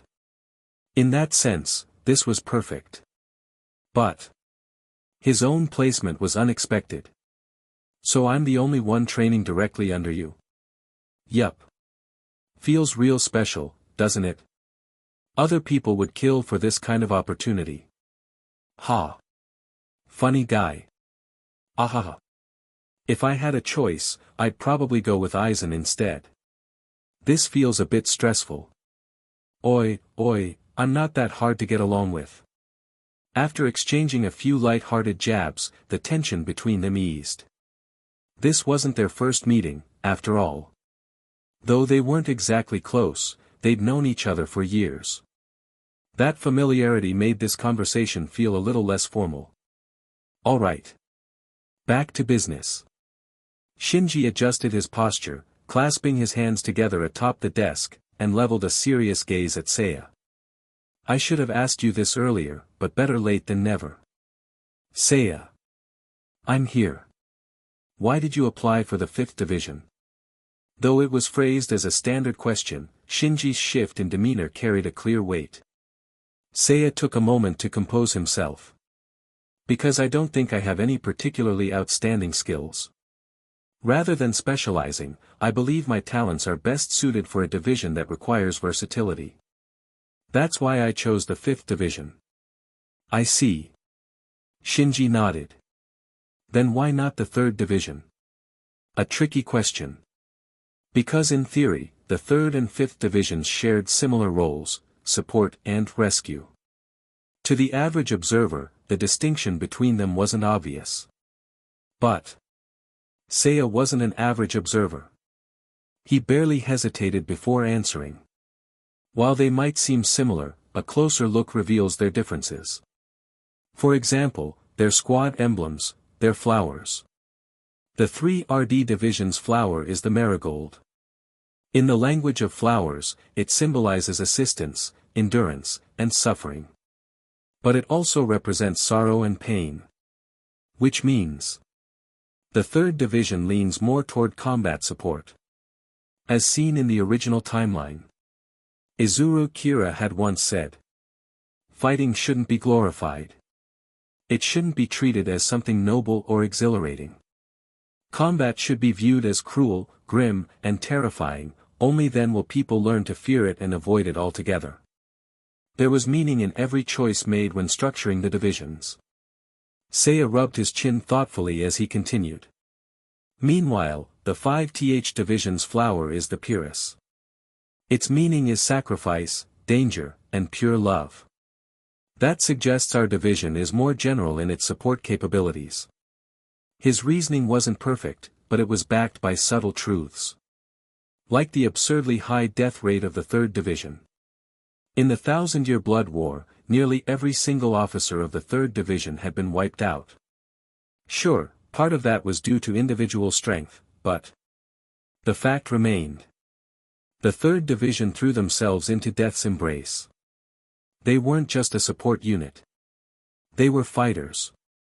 In short, Seiya concluded, since I'm not particularly skilled in direct combat, I figured the 5th Division suited me better. That answer good enough for you? It was a sincere response. Seiya wasn't sure if it was right, but across from him, Shinji inhaled deeply. Then, with an exaggerated motion, he leaned back in his chair. Not good. Seiya's answer was way too good. Hell, this kid could teach a class on division philosophy. He just wanted to put the brat on the spot, not get schooled himself.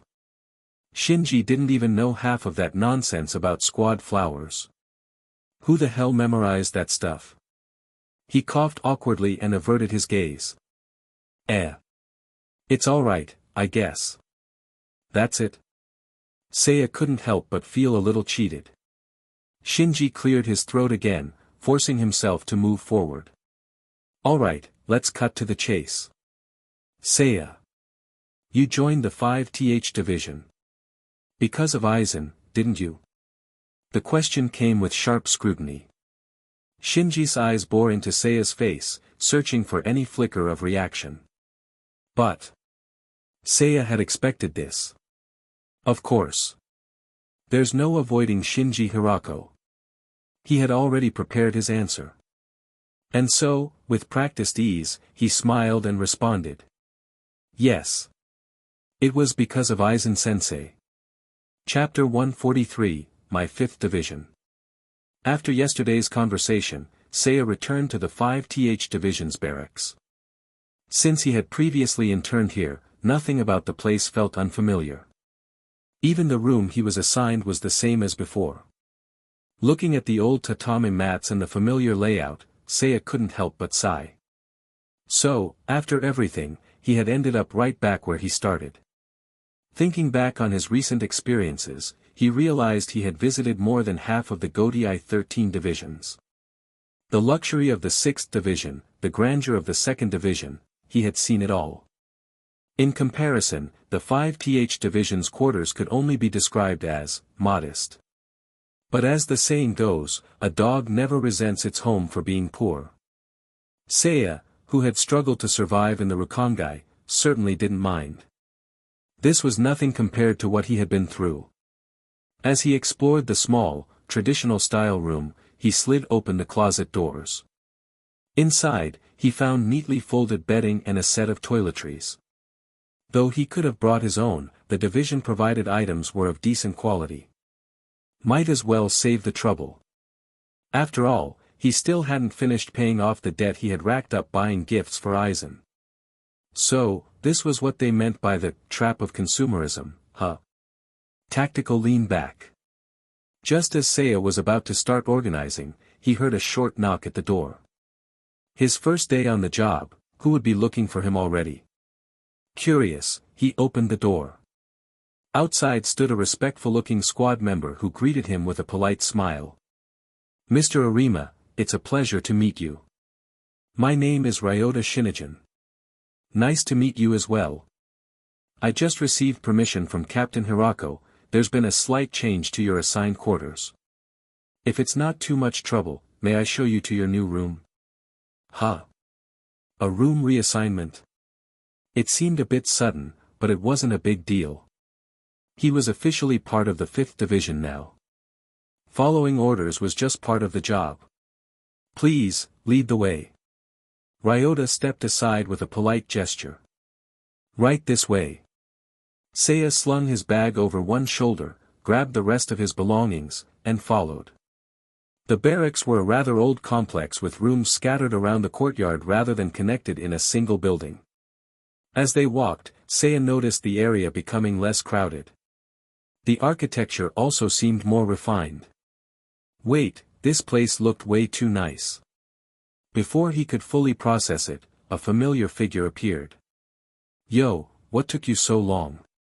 Shinji Hirako stood on the veranda, dressed in his sleepwear, his posture radiating laziness. Ryota stepped back respectfully, lowering his head slightly. I apologize, Captain. I wasn't sure which room Mr. Arima was in, so it took some time. It's fine, I wasn't blaming you. Go get some rest. You've done enough for today. After sending Ryota away, Shinji stepped forward and clapped Seiya on the shoulder with a grin. I told you, didn't I? I'm gonna train you into a vice-captain level officer. So? Since he was that capable, it only made sense to give him the proper treatment. You'll be staying right next to me from now on. It'll be easier to call you over when I need you. Huh? His room was right next to the captain's. That felt way too close for comfort. Couldn't they have eased into this arrangement a little more? Also, there are a few things you'll need to get familiar with. Here, catch. Shinji casually tossed him a bag. Seiya opened it and found a collection of booklets inside. 5th Division Operations Guide. Understanding others starts with reading the room. How to navigate social situations smoothly. 100 ways to care for your hair. Something about these seemed off. Captain Hirako? Don't ask. Just read them when you have free time. Trust my instincts, these are all things you really need to know. As if to emphasize the point, Shinji added with a smirk. And just so you don't slack off, I'll be quizzing you on your reading progress. Don't fall behind. Huh? He had just graduated, and now he had to study again. What was this lifelong learning nonsense? Before Seiya could complain, Shinji snatched the hair care guide out of the pile. Ahaha, looks like I slipped something weird in there, just ignore it. What was Seiya even supposed to say at this point? He let out an awkward chuckle and simply nodded. Understood. His new room was definitely an upgrade. It even had a separate guest area and a small private garden. The bathroom was designed with wet and dry sections separated, a modern luxury, considering the feudal setting. Now that he thought about it. In the original timeline, Aizen's quarters had a small courtyard too, didn't they? While this style of room wasn't uncommon in Seriidii, Aizen had never been one to pursue material wealth. Chances were, even after becoming captain, he had never bothered moving to a different residence. So this might actually be the room Aizen used in the original story. The thought made him pause. Glancing at the moonlit courtyard, Seiya let out a quiet sigh. His academy days had lasted only a few short years. Now that he had graduated, looking back, there was a strange sense of nostalgia. But even with all these thoughts stirring inside him, there was no regret. The past was set in stone. Only the future was worth anticipating. And this was just the beginning. Morning, Captain Hirako. Shinji groggily responded, his entire body slouched like a lifeless worm. He looked completely out of it. Was he always like this at the barracks? Ugh, morning. Despite being the captain, his entire presence radiated laziness. Judging by his demeanor, he was probably always a bit of a slob. I'm gonna wash up first. You should get ready too. Oh, head to the office and wait for me. We've got some people to meet later. Before Seiya could respond, Shinji had already planned out his entire schedule for the morning. It felt a bit sudden. But at least it was better than wandering around aimlessly. After an hour. Question 1. As a proper member of the 5th Division, what should be your first reaction upon receiving a distress signal? Standing in Shinji's office, Seiya hesitated for a moment before cautiously answering. Immediately rush in to assist. Shinji, without looking up, lifted his pointer stick and smacked him on the arm. Smack. Wrong. Ow. Then remember it. With a deeply unimpressed expression, Shinji sighed. His entire face seemed to say, "Are you serious?" The 5th Division operates independently of other squads. That means we do not act rashly or rush into fights without proper assessment. We can't rule out the possibility of misinformation, and our own safety has to come first. Tapping the pointer against his desk, Shinji's tone grew serious. Understand? Our job is to provide support, but before anything else, we ensure our own survival. Which meant, there are 2 rules we must always follow. First, we are not the 3rd Division. Since combat isn't our strong suit, we don't provide direct battle support. That means waiting and assessing the situation. And second. Shinji paused, then pointed at Seiya. You tell me. What's the second rule? Ha. Seiya's gaze drifted toward the ceiling. Didn't he just get the 5th Division guidebook yesterday? And now he was already being quizzed on it. He had assumed later meant at least a few months down the line. Come on, give a guy some time to prepare. He wanted to complain, but seeing Shinji's pointer stick, he figured he might as well try.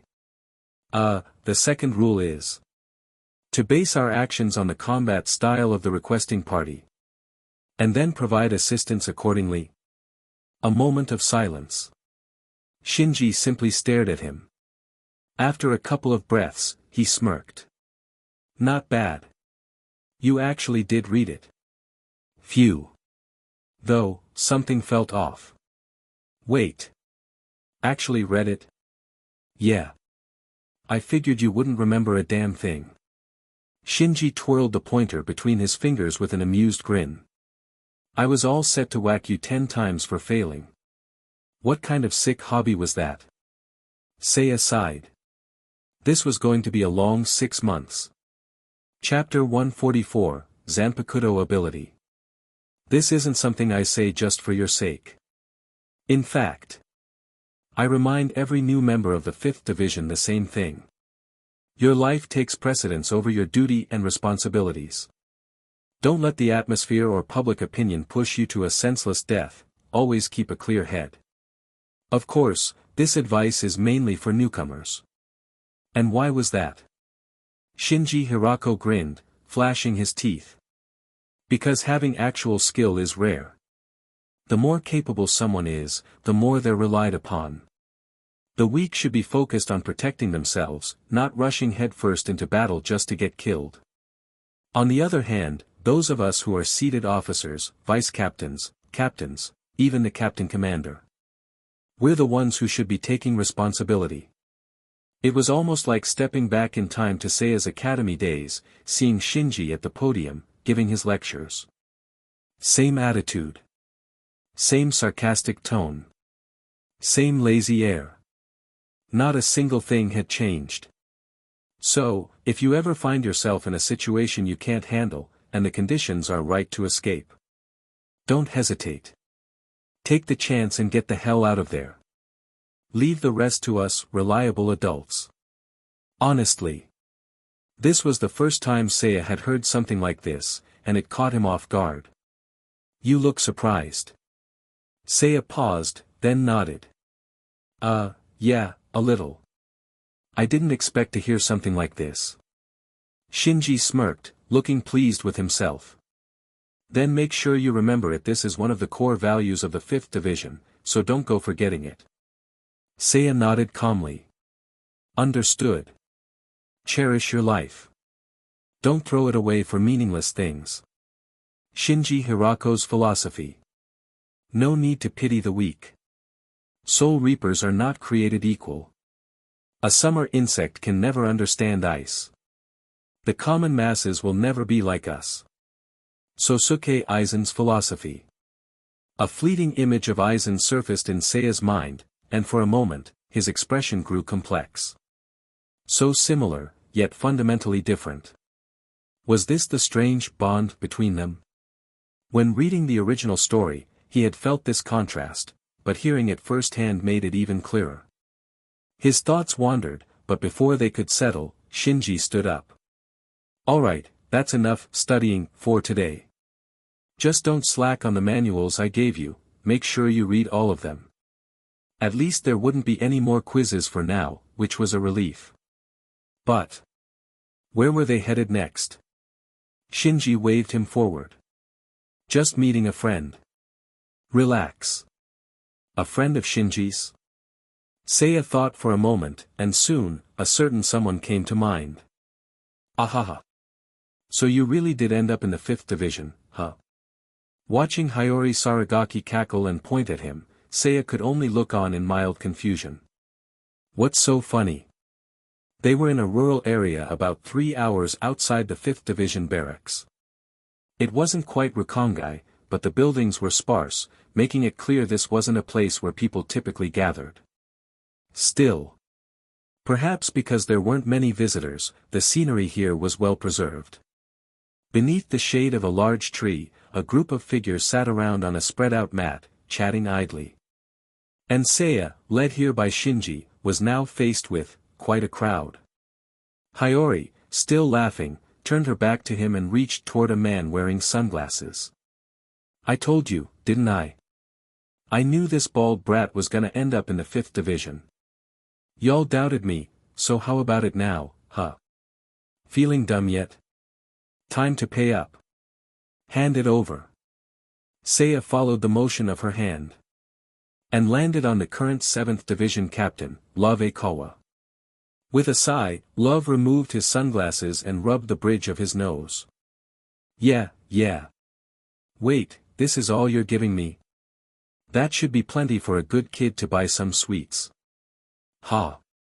Who the hell are you calling a good kid? You bastard!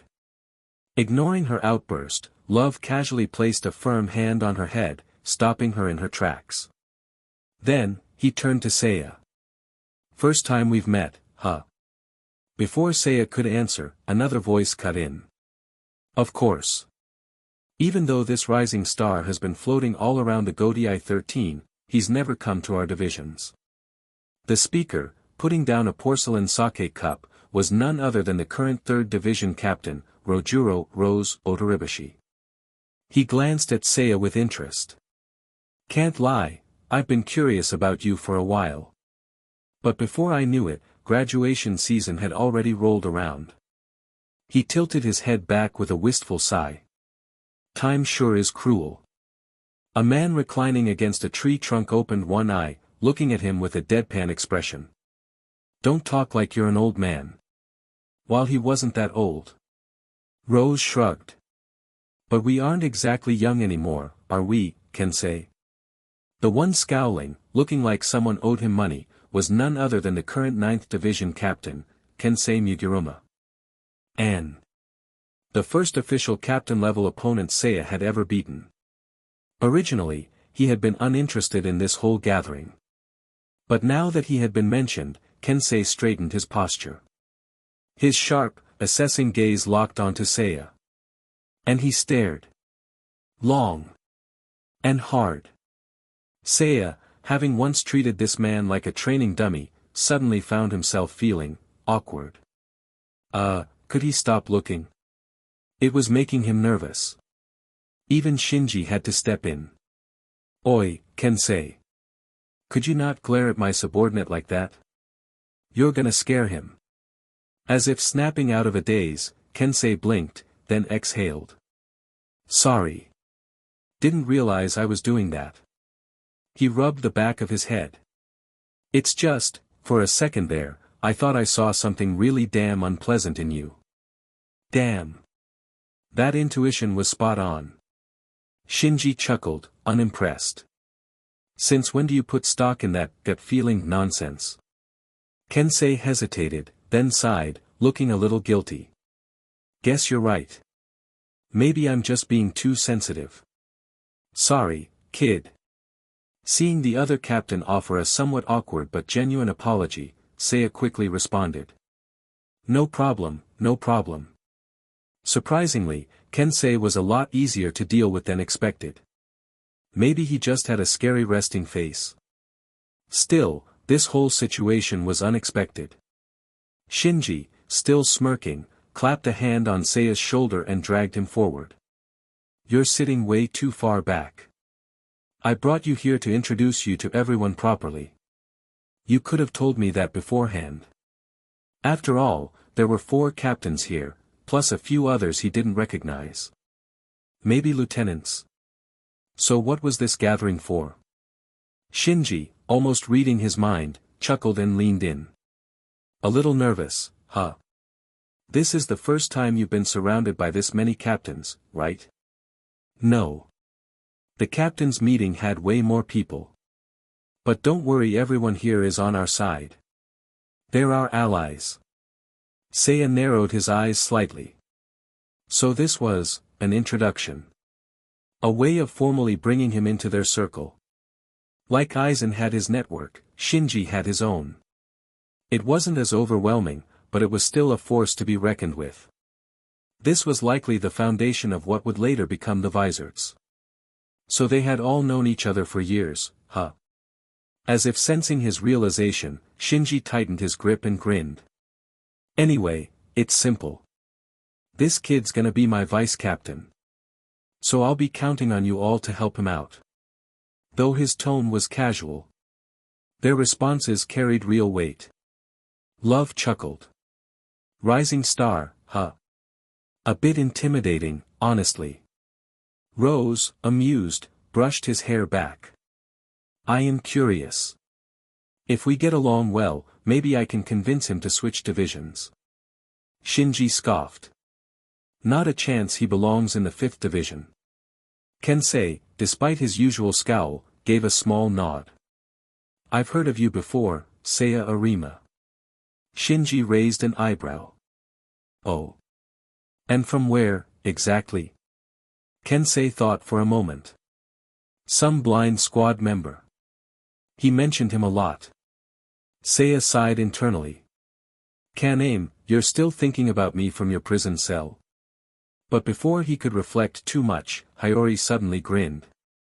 Oh yeah. What's your Zanpakuto's ability?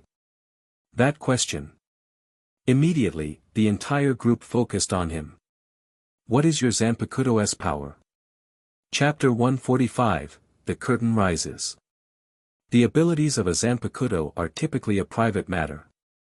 Most Soul Reapers wouldn't reveal theirs unless necessary. After all, for many, it's their trump card. To be honest. Isn't asking something like that kind of rude? Hiyori's bluntness could be brushed off as childish ignorance, but the fact that no one else stopped her made things feel different. Then again, if Seiya truly wanted to become a captain one day, he'd eventually have to reveal his Shirkai and Bankai. It was inevitable. So, was this their way of asking for his proof of allegiance? By voluntarily showing his abilities here and now, he'd be signaling goodwill. Seiya blinked, then smiled. Words alone wouldn't do it justice. He took a step back, hand resting on his Zanpakuto's hilt, his grin unwavering. So why don't I just show you? That'll make things clearer. Some of them looked a little surprised, but no one interrupted. If anything, they seemed intrigued. Seiya sighed inwardly. No wonder Aizen was able to manipulate you all so easily. Seriously, what's with this bunch and their insatiable curiosity? All of them, absolute gossip fiends. Honestly, if they weren't so nosy, Aizen wouldn't have had such an easy time executing his plans. With those thoughts running through his mind, Seiya maintained his composure. Drawing his Zanpakuto, he held it before him. Then, excuse me. Shirkai release. Devour your own tail, Ouroboros. After the demonstration, the first to react was Kuna Mashiro. This girl was very expressive. Whoa. What was that? I barely even saw anything. But it was so cool. Her statement was utterly useless. Kensei, looking unimpressed, shoved her down to sit beside him. Compared to her, the others actually analyzed what they had seen. Rojuro Otoribashi straightened up, rubbing his chin thoughtfully. Manipulating the surrounding air and energy, creating different environments to force an opponent into a disadvantageous position before engaging them in combat. He nodded to himself. I see. So, it's a type of illusion-based Zanpakuto. That caught his attention. Love Akawa, however, remained neutral. Interesting, but not particularly special. As expected of someone with a more seasoned perspective. Since it's just an illusion and doesn't create real obstacles, it doesn't enhance attack power either. In the end, it all comes down to fundamental skills, doesn't it? Kensei nodded in agreement. Yeah. Still, for something like that, it's best suited for support in a fight. He turned toward Shinji, who had been watching in thought. Training this kid's gonna take a lot of work, huh? Snapping out of his musings, Shinji simply smiled. It's fine, we've got plenty of time. With that, the topic seemed to settle. Seiya had deliberately chosen this version of his power to show them. After all, 3 of these captains had already fought him before. Even if they looked down on him now, he couldn't afford to let them see his real strength. Not yet. And since Bankai is always tied to Shirkai, he had to be careful. Sagura Ryu was still hidden. Just like how Renji's Hihio Zabamaru differed from his Zabamaru, Seiya had retained a separate name to mask his true abilities. With Ouroboros, all they could see was a sea fog illusion. It was a commonly known classification of Zanpakuto. Plenty of other Soul Reapers had similar ones, like Kyoka Suigetsu, Muramasa, and even Nerga's Jirobo. So, for now, it was a safe cover. Seiya sheathed his sword, sensing a shift in the atmosphere. The way they looked at him now was softer.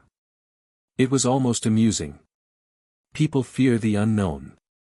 But once something becomes familiar, they open up. No wonder Aizen found them all so easy to manipulate. Now that he had gained some level of trust, Seiya was finally being accepted into their circle. Throughout the gathering, the captains asked him questions here and there, but it was the lieutenants who showed him the most kindness. They probably already saw him as their future peer.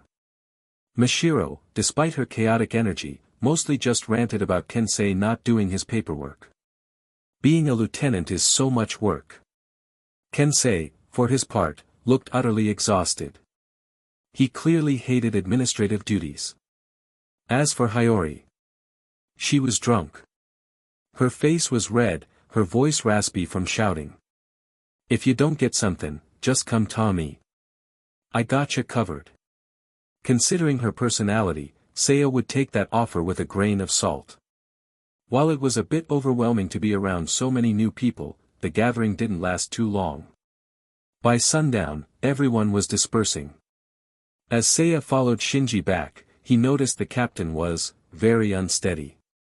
You sure you're okay after drinking that much? Shinji let out a breathy laugh, swaying slightly. It's fine, I'm in a great mood today, so a little fun won't hurt. Isn't it bad for a captain to act this way? Makes the division seem undisciplined. Ha! My reputation's never been that strict to begin with. Was that really something to be proud of? Anyway, what did you think of everyone? Seiya paused to think. They seem decent. At least, they were all friendly enough. Ha! That's it? Well, what else was he supposed to say? Still, Shinji just chuckled. You'll warm up to them soon enough. Will I? Seiya merely smiled. Maybe. Returning from the gathering, Seiya settled into life in the 5th division. Just as Shinji had warned, his workload was heavy.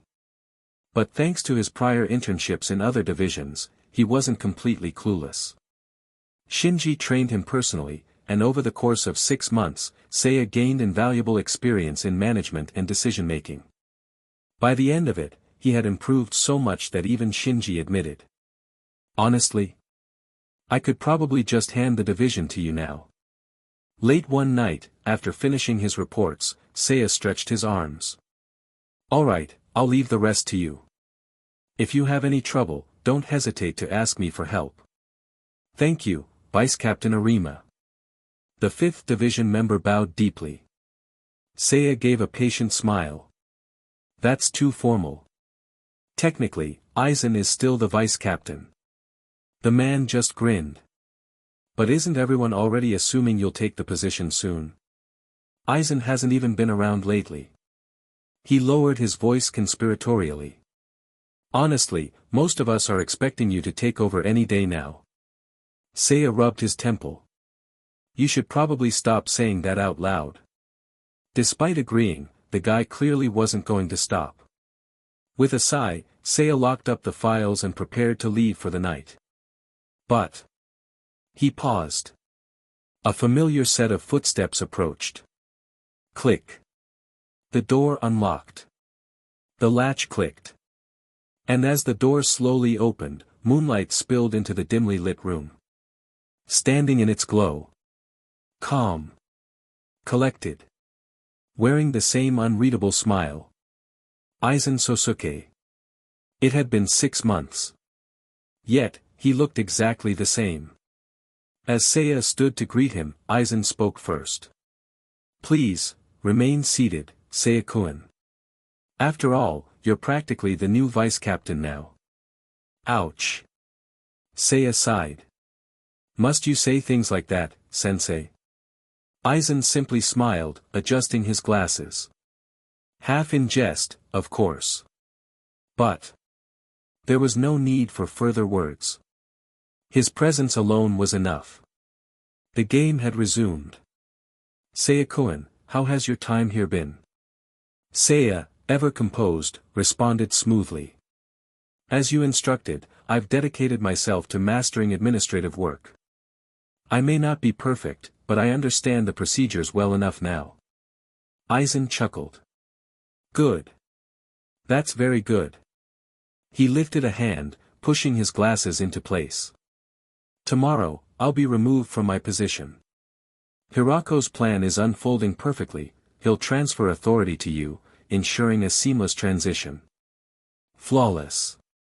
A textbook political maneuver.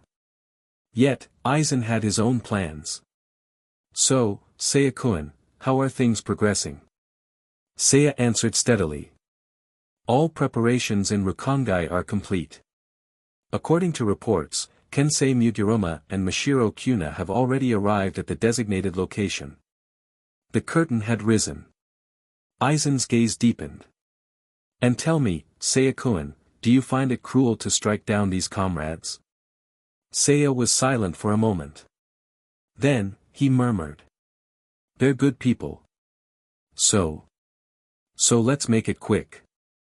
Chapter 146, Complete Silence. A state of emergency.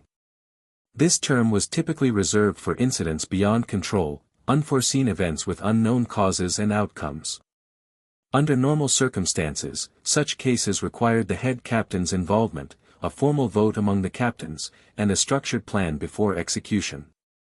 Seiya calmly organized the documents in his hands, placing them on the table before speaking in an even tone. If we trace things back, the first incident was the disappearance of souls about 10 years ago. There was a period of silence, but recently, the phenomenon has resumed. In regard to this, Captain Urahara, do you have any insights? Seiya's report was straightforward. Shinji Hirako, standing nearby, added to the explanation. The general outline is correct, but I'd like to make an additional note. The previous disappearances were peculiar. The souls vanished completely, yet their clothing and personal belongings remained untouched. Resting his hand on the wooden table, Shinji's gaze met Urahara's, his voice dropping slightly. As we all know, everything in soul society is composed of erasure, including clothing. Normally, if something happened to a soul, it wouldn't just leave behind garments in perfect condition. It's almost as if the souls themselves suffered some uncontrollable phenomenon. Urahara furrowed his brow in thought. At his side, Hiyori abruptly cut in. Couldn't they have just been eaten by hollows? No, Seiya replied calmly. A hollow's feeding behavior targets the body, but they don't, gently remove clothing first. To put it simply. Have you ever seen a wild beast carefully skin its prey before eating it? The analogy was disturbingly apparent. Even Hiyori, known for her loud mouth, fell silent for a moment before grumbling. Shut up. I knew that already. Oh, then I suppose I was just being redundant. Shinji shot the two of them an exasperated look. Oi, at least pretend to be serious in front of the captains, will you? Seiya shrugged, while Hiyori muttered something under her breath. Like it even matters.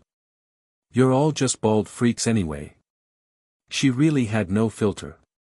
Still, she was probably acting so freely because she was among familiar faces. Take her outside this circle, and she'd likely clam up. Urahara, meanwhile, had finished skimming the documents. He tapped his fan against his palm, then spoke. I see the issue. But, does this really qualify as an emergency? After all, disappearances had occurred for over a decade. Reports had been filed, investigations conducted, and yet nothing conclusive had ever been found. To be blunt, the vanishing of a few souls, especially those from Rukongai, wasn't something that warranted a full mobilization. Shinji nodded slightly before adding. 3 days ago, the 9th Division received intelligence related to the case. They sent 10 squad members to investigate. None of them returned. No messages, no signs of contact for a full 24 hours. They're now officially classified as missing. Urahara's brows furrowed. 10 members. That was certainly concerning, but still not enough to trigger a full-scale emergency. Shinji delivered the final piece of the puzzle. Yesterday, 9th Division Captain Kensei Muguruma, along with his lieutenant and several officers, went to investigate. It has now been 21 hours since they left. And we still haven't heard anything from them. A tense silence followed. The implication was clear. This wasn't just some minor incident anymore. Even if they had encountered trouble, Kensei Muguruma was a captain. A situation dire enough to delay him would be alarming, to say the least. Urahara remained thoughtful. But his spiritual pressure hasn't disappeared, has it? If Kensei had died, surely they would have sensed it. Shinji neither confirmed nor denied the question. I understand. That's why I'm asking the SRDI to send personnel. Even a few could make a difference. Ah. So that was the plan all along. Rather than escalate the situation and cause widespread panic, Shinji was opting for a low-profile approach. Minimize chaos. Assess the situation first. Smart. That was your goal from the beginning, huh? Urahara murmured. Shinji let out a breathy chuckle. Figured you'd catch on. In times of uncertainty, the best approach was careful intervention, keeping the situation under control before it could spiral further. That was a captain's responsibility. Urahara then turned toward Hiyori. Before he could say anything, she immediately sprang from her seat, already marching toward the door. Got it. Leave it to me. You're never this eager to work. It's different when I'm going out with this bald freak. You don't need to worry so much. She was already grabbing her Zanpakuto from the storage rack. Urahara sighed. Something felt off, but he couldn't quite put his finger on it. Still, the plan seemed reasonable enough. Then I'll be counting on you, Captain Hirako. You don't even have to say it. Urahara turned to Seiya next, smiling slightly. Seiya-kun, Hiyori isn't exactly polite, so if she causes any trouble, I'll apologize in advance. Why did that sound like a father sending his unruly daughter on a trip? Seiya chuckled lightly. I'll do my best. Leaving the 12th Division, Hiyori was already eager to set off. Oi. So where exactly did Kensei disappear? Shinji rubbed his temple. Some remote district in Rukongai. It'll take a while to get there, so don't rush. Ha. But you were acting all urgent earlier. Had to, or your boss wouldn't have let you come along. You damn bald freak. Don't treat my captain like an idiot. As the two started bickering, Seiya exhaled slowly. Not just over this nonsense, but over the situation as a whole. Because, truth be told, things were already deviating. And the biggest wild card was Tosen. Originally, events played out in a specific order. Kensei and his men would eliminate the initial hollow disturbance. Mashiro would discover the missing squad members. She and Kensei would remain behind while others returned for reinforcements. But now, Tosen had jumped the gun. He'd already killed those officers. This meant no backup requests. The 9th Division was entirely cut off. They were waiting for support that would never come. Meanwhile, here in Siriidii, no one had a clue what was really happening. Aizen hadn't interfered much so far, perhaps he was testing his subordinates. But regardless of his motives, Seiya didn't want things straying too far from the original script. Some coincidences had to be maintained. Otherwise, Seiya watched as Hiyori playfully shoved Shinji. He exhaled slowly. Otherwise, things could spiral beyond repair. Boom. Boom. Boom. Don't just stand there, get everyone assembled. Verify the intel again. Make sure it's accurate before reporting. We can't afford false alarms, this is serious. The emergency bells rang loud and clear. Their sharp, urgent clangs echoed throughout Siriidii, alerting every station Soul Reaper. What could possibly warrant this level of response? In the 1st Division headquarters, a set of footsteps moved quickly through the halls. Jushiro Sasuke, holding a newly compiled report, wore a grim expression as he advanced toward the meeting room. He maintained proper decorum but moved with purpose. Upon reaching the doors, he wasted no time. Pushing them open, he stepped inside. Apologies for the intrusion. His firm voice carried across the room. Every captain turned to face him. Sasuke took a deep breath before delivering the report. First-hand confirmation received. 9th Division Captain Kensei Mugiruma's spiritual pressure was detected until approximately 30 minutes ago. A pause. Then. It has now gone completely silent. Chapter 147, Are you joking? Complete silence. A phrase not commonly spoken, reserved for solemnity, emphasizing the gravity of a situation. Used here, in the captain's meeting, it conveyed not only the severity of the matter but also made everyone acutely aware of the problem at hand. Kensei Mugiruma, captain of the 9th Division, had most likely been killed. A heavy, unsettling tension spread through the air. Though none of the captains visibly reacted, the looming storm was palpable, and a solemn atmosphere took hold. I see. The one who spoke was Genryusai Shigekuni Yamamoto. As head captain, he had to remain composed, unshaken even if the sky were to collapse. In that regard, his reputation was well earned. I understand. With those words, he scanned the room. Not even a single breath passed before he continued. As such, we are officially escalating this to a state of emergency. Siriidii would enter a full lockdown. Gates sealed, travel restricted. Curfew enforced, patrols strengthened. Though a 1,000-year-old organization, seemingly rigid and slow-moving, it was by no means weak. The ancient war machine roared back to life, revealing its long-dormant fangs. Chojiro Sasuke bowed, stepping back from the meeting chamber. The head captain's orders needed to be disseminated, and his duty was to ensure they were carried out, spreading the icy grip of urgency throughout Siriidii. The situation had escalated. Internal orders were clear. Now. It was time for the adults to take the battlefield. Head captain. Please allow me to join the relief effort. The one who stepped forward, Kisuke Urahara, captain of the 12th Division. The usually laid-back man was now filled with urgency, his expression tense.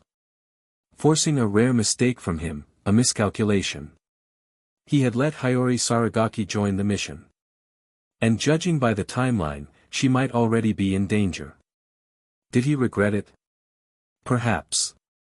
But more than regret, there was something stronger, an overwhelming, indescribable sense of urgency. More than fretting over a mistake, standing by and doing nothing would be the greater sin. He couldn't betray himself. He refused to let Hiyori suffer for his failure. Determined, Urahara stepped forward, breaking formation to stand directly before the head captain.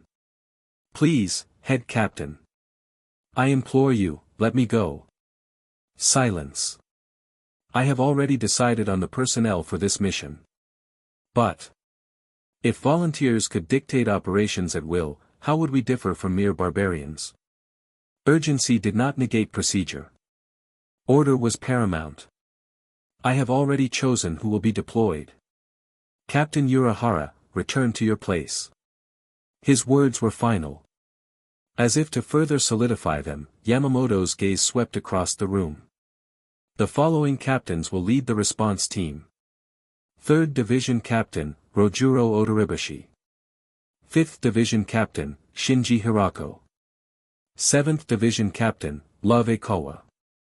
Using the last known location of Captain Muguruma as a reference, you will investigate and resolve the situation. Should you encounter difficulties." A pause. Behind him, the great doors creaked open. 2 figures emerged from the shadows. "You may rely on the aid of Grand Kido Chief Tessai Tsukabashi and Vice Chief Kido Officer Hachijin Ashoda. 3 captains, 2 Kido experts. An offensive and defensive balance, with immense Kido prowess capable of handling any unforeseen circumstances." Even Retsu Unohana, who had considered volunteering, remained silent. After all, while the Kido Corps leaders might not match her in healing, their abilities were more than sufficient. It was a precise, reasonable deployment. However, with just a few words, Kisuke Urahara had been excluded from the mission entirely. And that was utterly unacceptable to him. "Wait, head captain. Enough, Urahara Kisuke." Surprisingly, the one to cut him off wasn't Yamamoto. It was Yoruichi Shihoin. She stared at him with furrowed brows, not just exasperated, but almost disappointed. "This is a captain's meeting, not a place for personal complaints. Act like it." He fell silent. But his clenched fists made it clear, he wasn't accepting it. An awkward tension settled over the room. And then a flamboyantly dressed man chuckled and stepped forward, lightly grabbing Urahara's elbow. "Come now, Captain Urahara, everyone's eager to act, but precisely because the situation is dire, we must keep our cool. Jushiro Kairaku." With a gentle tug, he attempted to guide Urahara back into formation. 3 captains and 2 Kido masters, that's quite a lineup. Should be more than enough to handle the crisis. At the same time, we need to fortify Siriidi's defenses. That thing that caused all this is still out there somewhere. If it attacks us next, we must be ready. His reasoning was sound. Much more so than Yamamoto's harsh command or Yoruichi's reprimand.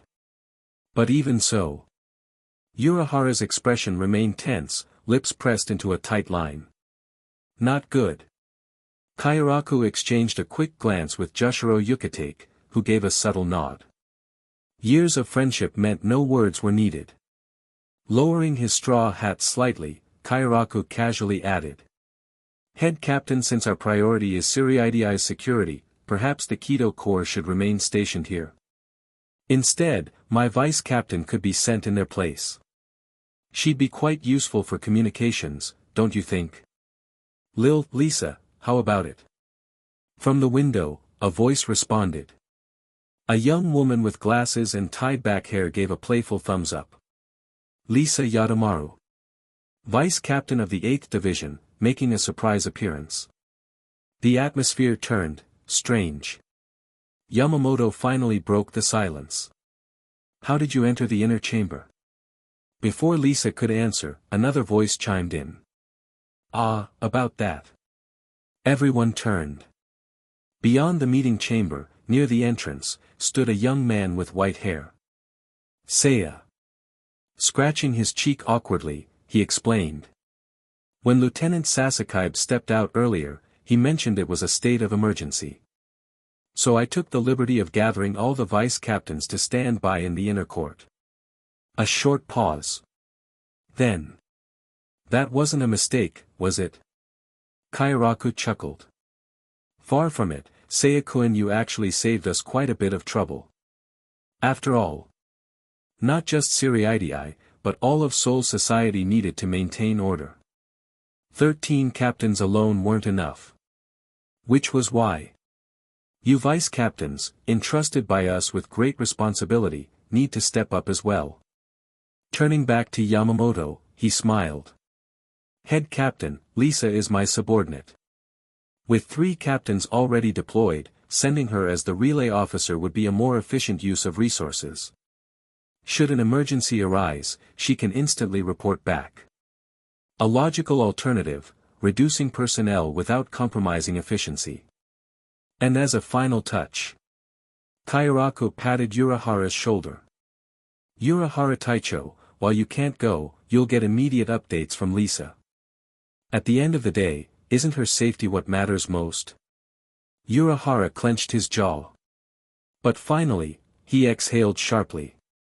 I was out of line. I shouldn't have lost my composure. Crisis averted. Or so it seemed. Until another voice suddenly cut in. Apologies for interrupting. Not from within the meeting. From outside. All eyes turned. Lisa, still perched at the window, also shifted her gaze. There, beyond the threshold. Seiya stood calmly, voice steady. For this mission. May I accompany them? Are you joking? Stay right where you are. Surprisingly, the one to shoot him down wasn't Yamamoto. It was Shinji Hirako. Chapter 148, if you please. From the beginning of the meeting until now, even after being assigned to the rescue mission, Shinji Hirako hadn't voiced a single complaint. Yet at this moment, his patience had clearly run thin. His brows furrowed deeply, and his tone carried none of its usual calmness. I already told you, this isn't something a rookie like you can handle. You're 100 years too early to get involved. Focus on learning how we operate first. Got it, dumbass? You're not even an official lieutenant yet. Whoa. That was brutal. Seiya had only asked a simple question, but the response he received was practically a slap in the face. Caught off guard, he hesitated, unable to immediately find a reply, especially as Yamamoto's gaze swept toward him. Seiya Arima, you are to remain in Siriidii and stand by. That was it. Not only had his own captain shot him down, but even the head captain had spoken. There was no more room for negotiation. Decision made. As if solidifying the ruling, Yamamoto gave a final addendum after a brief pause. For this mission, Vice Kido Chief Hachijin Ashoda, you will still accompany the task force. Though Lisa Yadamaru had been added, Yamamoto seemed to think their team was still too thin on support. Another adjustment wasn't unexpected. Hachijin bowed respectfully. Understood. With no further objections, Yamamoto delivered his final judgment. Meeting adjourned. As the captains dispersed, the Grand Kido Chief, Tessai Tsukabashi, glanced at Kasuke Urahara's tense face before departing. The Godiai 13 machine roared to life. Inside the hall, captains moved out. Outside. Lisa Yadamaru, standing beside Seiya, smirked playfully before flipping down and landing lightly on her feet. You've got a good captain, kid. Seiya let out a wry chuckle, sighing in mild frustration. If I could, I would be on the front lines right now. Then hurry up and get stronger. Maybe next time, you'll have a chance. Despite meeting for the first time, Lisa's attitude toward Seiya was surprisingly friendly. Perhaps because she was close to Kairaku. Though Seiya maintained a reserved demeanor, Lisa was the kind of person who was naturally easygoing. Thanks for leading the way today. Next time, drinks on me. Ha. I appreciate the thought, but I'm allergic to alcohol. With a casual wave, the two parted ways. Seiya watched as Lisa disappeared into the distance, his expression shifting to one of quiet contemplation. What a frustrating situation. He had wanted to help. Wanted to intervene without relying on Aizen. But in the end, reality hadn't been so kind. Lisa was only allowed because of the 8th Division's special circumstances. Meanwhile, as Shinji had pointed out, Seiya wasn't even officially a lieutenant yet. Under normal procedures, he shouldn't be involved. Meaning he had no choice but to find another way. Being too noticeable is just as troublesome as being ignored. With that quiet thought, Seiya took a step back, vanishing from sight. Meanwhile, the deployed captains wasted no time heading out. Leading at the front, Shinji spoke without looking back. Give me the exact location and details. Lisa, in charge of information, responded immediately. The shortest route is through the western White Road Gate. From there, it's a 30-minute run to the site. Too slow. As the designated squad leader, Shinji had full authority. Unseal your spiritual pressure and use Shunpa. The old man will cover for us, no one will complain. Emergency situations called for emergency measures. Even if they bent some rules, it could be explained later. He even added. If anyone does try to complain, just say it was my idea. Leadership meant taking responsibility. Then, his gaze shifted behind him. Lisa, using Shunpa drains a lot of energy. You might have trouble keeping up. Before he could finish, Rose Odoribashi interjected smoothly. No problem. I'll assist. Lisa didn't protest, merely murmuring a polite, thanks, as Rose placed a steadying hand on her shoulder. Smirking, Rose teased. You're awfully motivated today. Love Akawa, who had been silent, spoke up flatly. Of course. It's Kensei we're talking about. And now even Hiyori's caught up in this. People they needed to protect. And Shinji still had his unspoken agreement with Urahara. No way he could ignore this. They understood his urgency. But there was one more thing on Rose's mind. Twirling a lock of hair, he mused. Still, don't you think you went a bit too hard on Seiya during the meeting? Shinji didn't respond. Love added. He's just a kid. You could have eased up a little. More than anything. He just wanted to help. Seiya wasn't the type to hold grudges. But even so, the thought of berating someone for their eagerness to assist, felt wrong. Shinji remained silent. And yet. After a long pause, he exhaled, muttering under his breath. I'll apologize when this is over. Lisa grinned. You two are close, huh? Shut it. If something happens to me, that brat's taking over the division. I have to be strict with him. Otherwise, what kind of leader would he be? At the very back, Hachijin Ashoda simply listened with a quiet smile. As a Kido Corps officer, he rarely had chances to interact with the Godei 13 like this. If Yoruichi were here, maybe he'd have more to contribute. Regardless, their mission came first. After regaining his composure, Shinji focused. Enough chatter. Pick up the pace. They had to move quickly. If we can contain this before it spreads, just us will be enough. Meanwhile, returning to the 12th Division, Kisuke Urahara sat behind his desk, visibly drained. Even after Kairaku's reassurance, he still felt deeply unsettled. Captain. His thoughts were interrupted by a hesitant voice. Blinking, he turned toward one of his subordinates, who was preparing to leave for the night.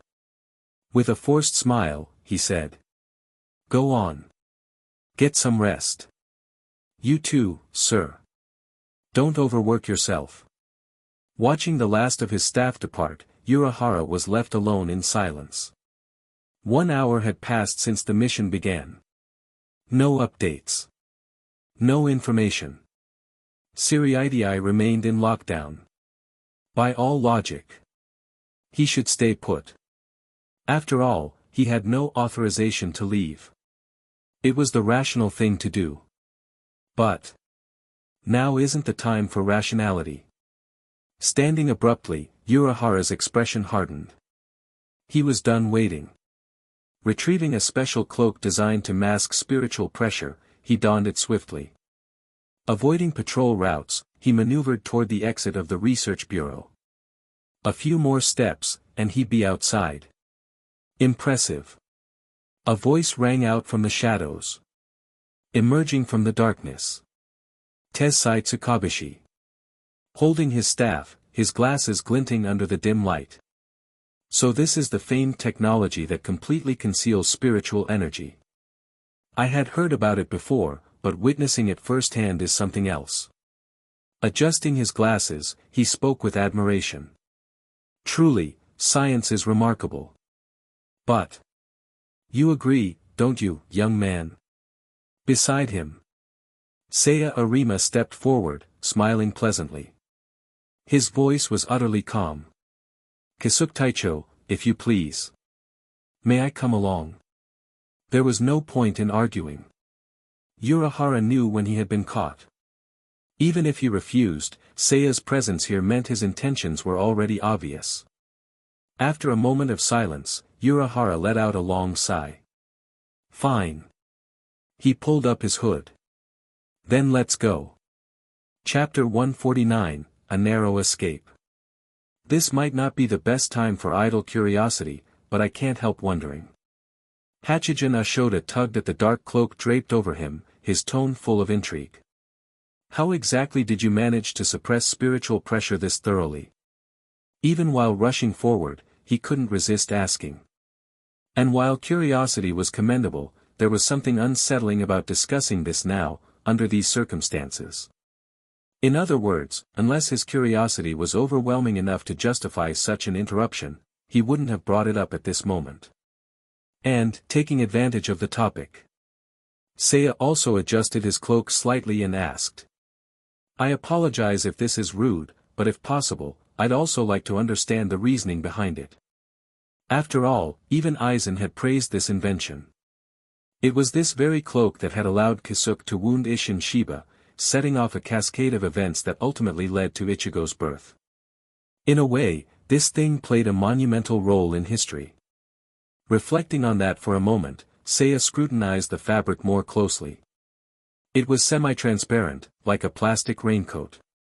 Yet wearing it felt airtight, almost suffocating. And there was also a faint, unpleasant sensation emanating from it. He had theorized about it before, but seeing it in person was something else entirely. After a pause, Seiya mused aloud. I may be overstepping, but I've studied this kind of thing before. But I never found a solution. After all, everything in soul society is composed of erasure. Trying to weave something to suppress spiritual pressure is like pouring salt water over tea. Both substances had different purposes, yet when combined, they would inevitably merge into one another. That was the crux of the issue. So, if it's purely about high-quality craftsmanship, I don't think it should be possible at this level. Hachijin blinked in surprise, turning to scrutinize the young man beside him. Impressive. That's quite a logical perspective.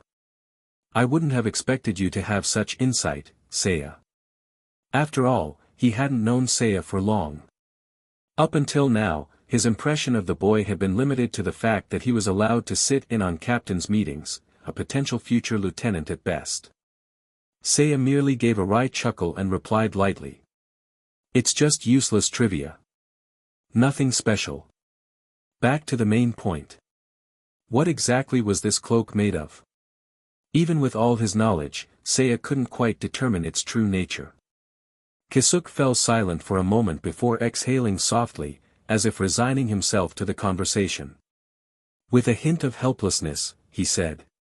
It's not anything particularly complicated. As Seiya pointed out, the key isn't in the craftsmanship.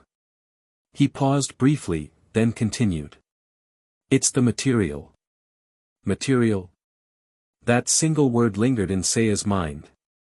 His pupils dilated slightly as countless possibilities flashed through his thoughts. And then, a dry chuckle escaped him. Was it really that? I used the remains of hollows. For a moment, silence stretched between them. And then, Hachigen's face went pale, sweat beading on his forehead as he let out a startled noise. What? Wait. Let's go over this again. Hachigen adjusted his glasses, which had slipped slightly due to the sweat gathering on his brow. His voice was sharp with urgency. Kisuke Taicho, are you saying that this cloak, which conceals spiritual pressure, was created using the remnants of hollows? His phrasing was cautious, but his tension was evident. Meanwhile, Kisuke nodded as if it were the most natural thing in the world. Allow me to correct you slightly, over 90% of the cloak's composition is hollow matter. Hachigen visibly flinched. For the more traditional inhabitants of Soul Society, hollows were synonymous with disgust. Even the mere idea of using their remains as materials was unthinkable. But Seiya. Ah. I see. His voice was calm, almost intrigued. That does make sense. It was more than just understanding. There was a certain excitement in his tone. I had my suspicions, but I never expected you to have actually implemented it, Kisuke Taicho. Hollows. According to Soul Society's textbooks, they were nothing more than corrupted souls. Most lacked intelligence, taking on grotesque and twisted forms. And the most distinct feature. The gaping hole in their chest, symbolizing their lost hearts and insatiable hunger. Hollows could not be reasoned with. Hollows could not be negotiated with. Hollows were meant to be exterminated. That was the fundamental belief that shaped the role of the Shinigami. To protect order, hollows had to be eradicated. That was simply how things worked. Hachigen's reaction was completely natural. But was that belief actually true? A sharp glint flickered in Seiya's eyes. And in the next moment, he denied it. Hollows have an innate ability to suppress their presence. That trait isn't universal, but the vast majority of them possess it. And I assume that's why you chose them as materials, Kisuke Taicho. Kisuke smirked slightly and glanced back at him. You really know your stuff, Seiya. There was a sense of satisfaction in his voice. Finding someone who could follow his train of thought so quickly was rare. After all, Hachigen's panicked reaction was far more common. Most people had no interest in understanding things outside their perceived reality. For researchers, loneliness was inevitable. And so, why do you think hollows have this ability? A trick question. A clear trap. But Seiya answered without hesitation. Rather than asking why they have it, it's more a matter of inherent differences between them and Shinigami. For example, even the weakest hollows can, under the right circumstances, tear open a garganta and travel between realms. Minos-class hollows can actively manipulate barriers to rescue their own kind and return to Hueco Mundo. Some even use a movement technique similar to Shunpa, though theirs is called Sonido. The key difference? Ours is a burst of movement derived from compression. Theirs is a spatial leap. He was not just speculating. In the Thousand-Year Blood War, Ichigo had used Sonido, momentarily vanishing from enemy sight. It was proof that the two techniques, while superficially similar, were fundamentally different. And from all of that, one thing is clear, hollows have a natural ability to manipulate space. It was a trait. And it served as the perfect foundation for Seiya's next conclusion. They inherently have the power to distort space and conceal themselves. So it wasn't a matter of figuring out how to suppress spiritual pressure. It was a matter of harnessing what was already there. And Kisuke Urahara had given his answer. For the first time since this discussion began, he smiled. Seiya's knowledge was surprising. But considering his history, his time interning with Kairaku, perhaps it made sense. Kisuke sighed dramatically. Ah! What a shame, Seiya-kun. I really should have fought harder to recruit you. It was a sincere thought. A mind like his would have thrived in the 12th division. Instead, he was stuck under Shinji. What a waste. Seiya only chuckled softly, brushing the comment aside. Let's keep moving. For now, they had a mission to complete. Still. This conversation had given Seiya insight into something crucial. No wonder Kisuke was always ahead of Aizen. He's been studying hollows far longer than anyone realized. It wasn't just the Hogyoku. Even its byproducts were already being integrated into daily life. A true innovator. Aizen had every reason to view him as a threat. And unlike in the manga, where these details were glossed over. Here, the puzzle pieces were falling neatly into place. His thoughts were interrupted when Hachijin suddenly spoke. There's movement up ahead. And on the battlefield. Aizen Sōsuke. A desperate cry rang out. And at the last possible moment. A blade clashed against Aizen's descending strike. Sparks flew. And the man who had arrived at the critical moment lowered his hood and smiled. Wow. That was close, huh? Seiya grinned. Looks like I made it just in time. Chapter 150, 3 Conditions. His mind was in turmoil. The other self was still raging inside him, trying to seize complete control of his body. He had to suppress it. He couldn't let it take over. Just doing that alone was already exhausting. Yet Shinji Hirako still forced himself to take a breath, struggling to use what little vision he had left to perceive his surroundings. The scent of incense. A familiar voice. Through his blurred vision, a shadow flickered beside him, bringing a hazy presence into focus. No mistake. The one standing there was the very person he had been painstakingly mentoring these past few months. The one he had groomed for the position of 5th Division Captain. Seiya. He shouldn't be here. This place is too dangerous. Subordinates who don't follow orders are a damn headache. He had a mountain of things he wanted to say, but the sheer strain on his body compressed all those thoughts into one, tired whisper. Run. With that, Shinji's remaining strength gave out, and he collapsed against Seiya. So this is what Hollowification felt like.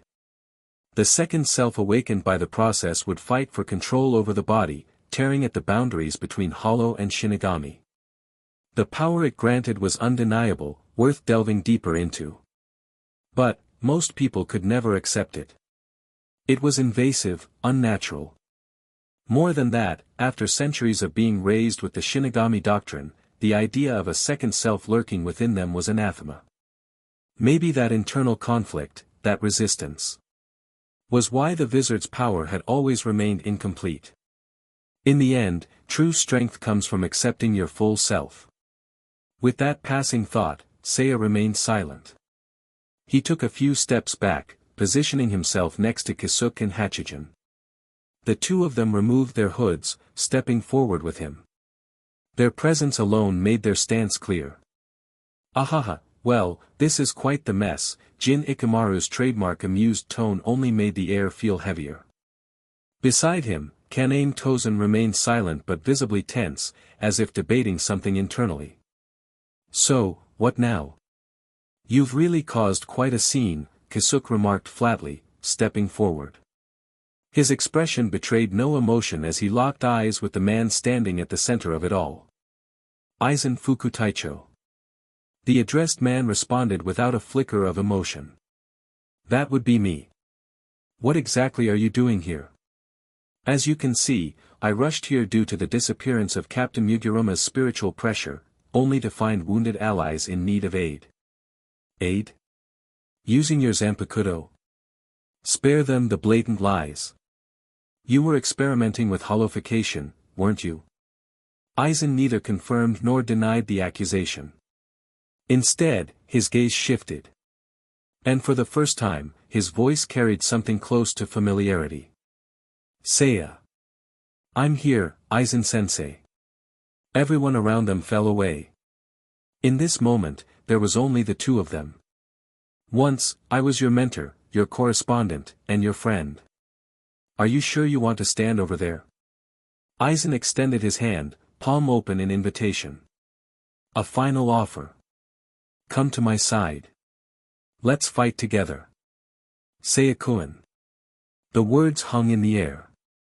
From the corner of his eye, Seiya caught Kisuke's sharp intake of breath. Hachigen's confused glance, looking between them. So they hadn't known. That he and Aizen had a history. That an offer like this wasn't the first. And that he had once stood at that crossroads, long before today. Jin's barely open eyes sharpened slightly.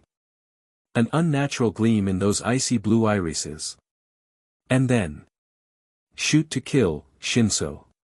A blinding flash of white.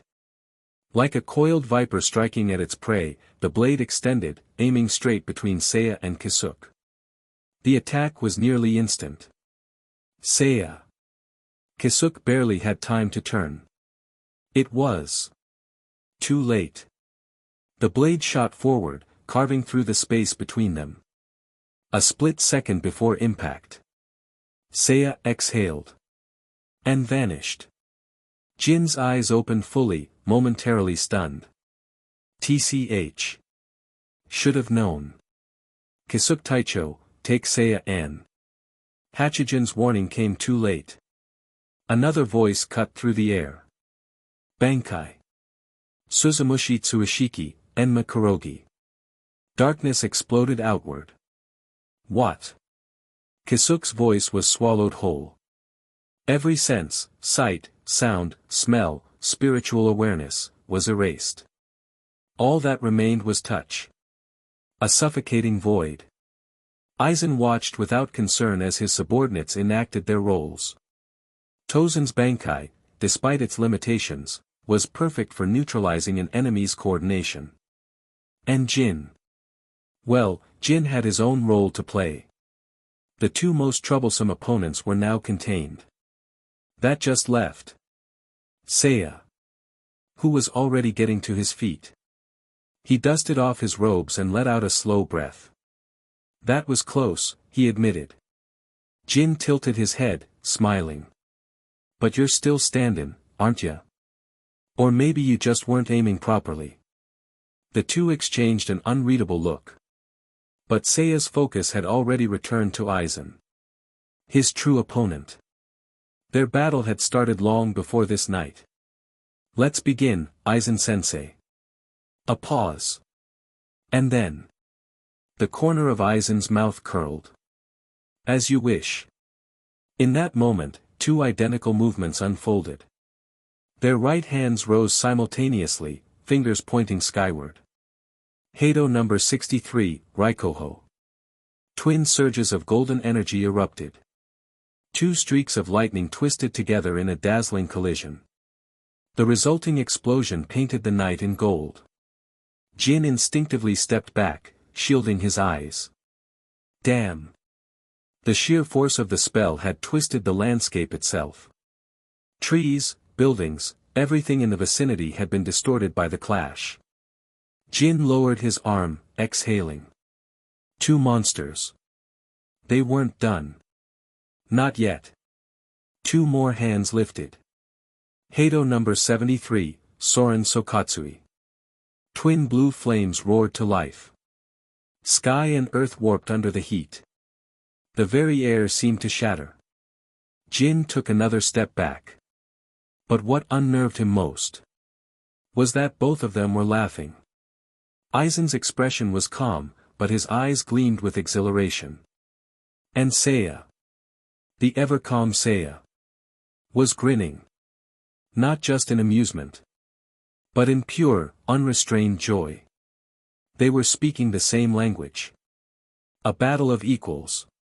That alone made Jin frown. The hell kind of fight is this? Neither held back. Neither hesitated. Then, at last, they raised their hands one final time. Fingers pointed skyward. Heido number 90, Kurohitsuji. Twin black voids erupted. Massive. Towering. Consuming all light. The sky itself seemed to wither in response. Shinji, barely conscious, felt his breath hitch. Move. And yet. At the final moment. A shadow flickered behind Seiya. A silver glint. A blade. Then. Run. Shinji's desperate cry came a second too late. Jin's blade slid clean through Seiya's chest. Straight through his back, piercing his lung. Seiya gasped. Blood sprayed forward. His vision wavered. He half turned, his expression unreadable.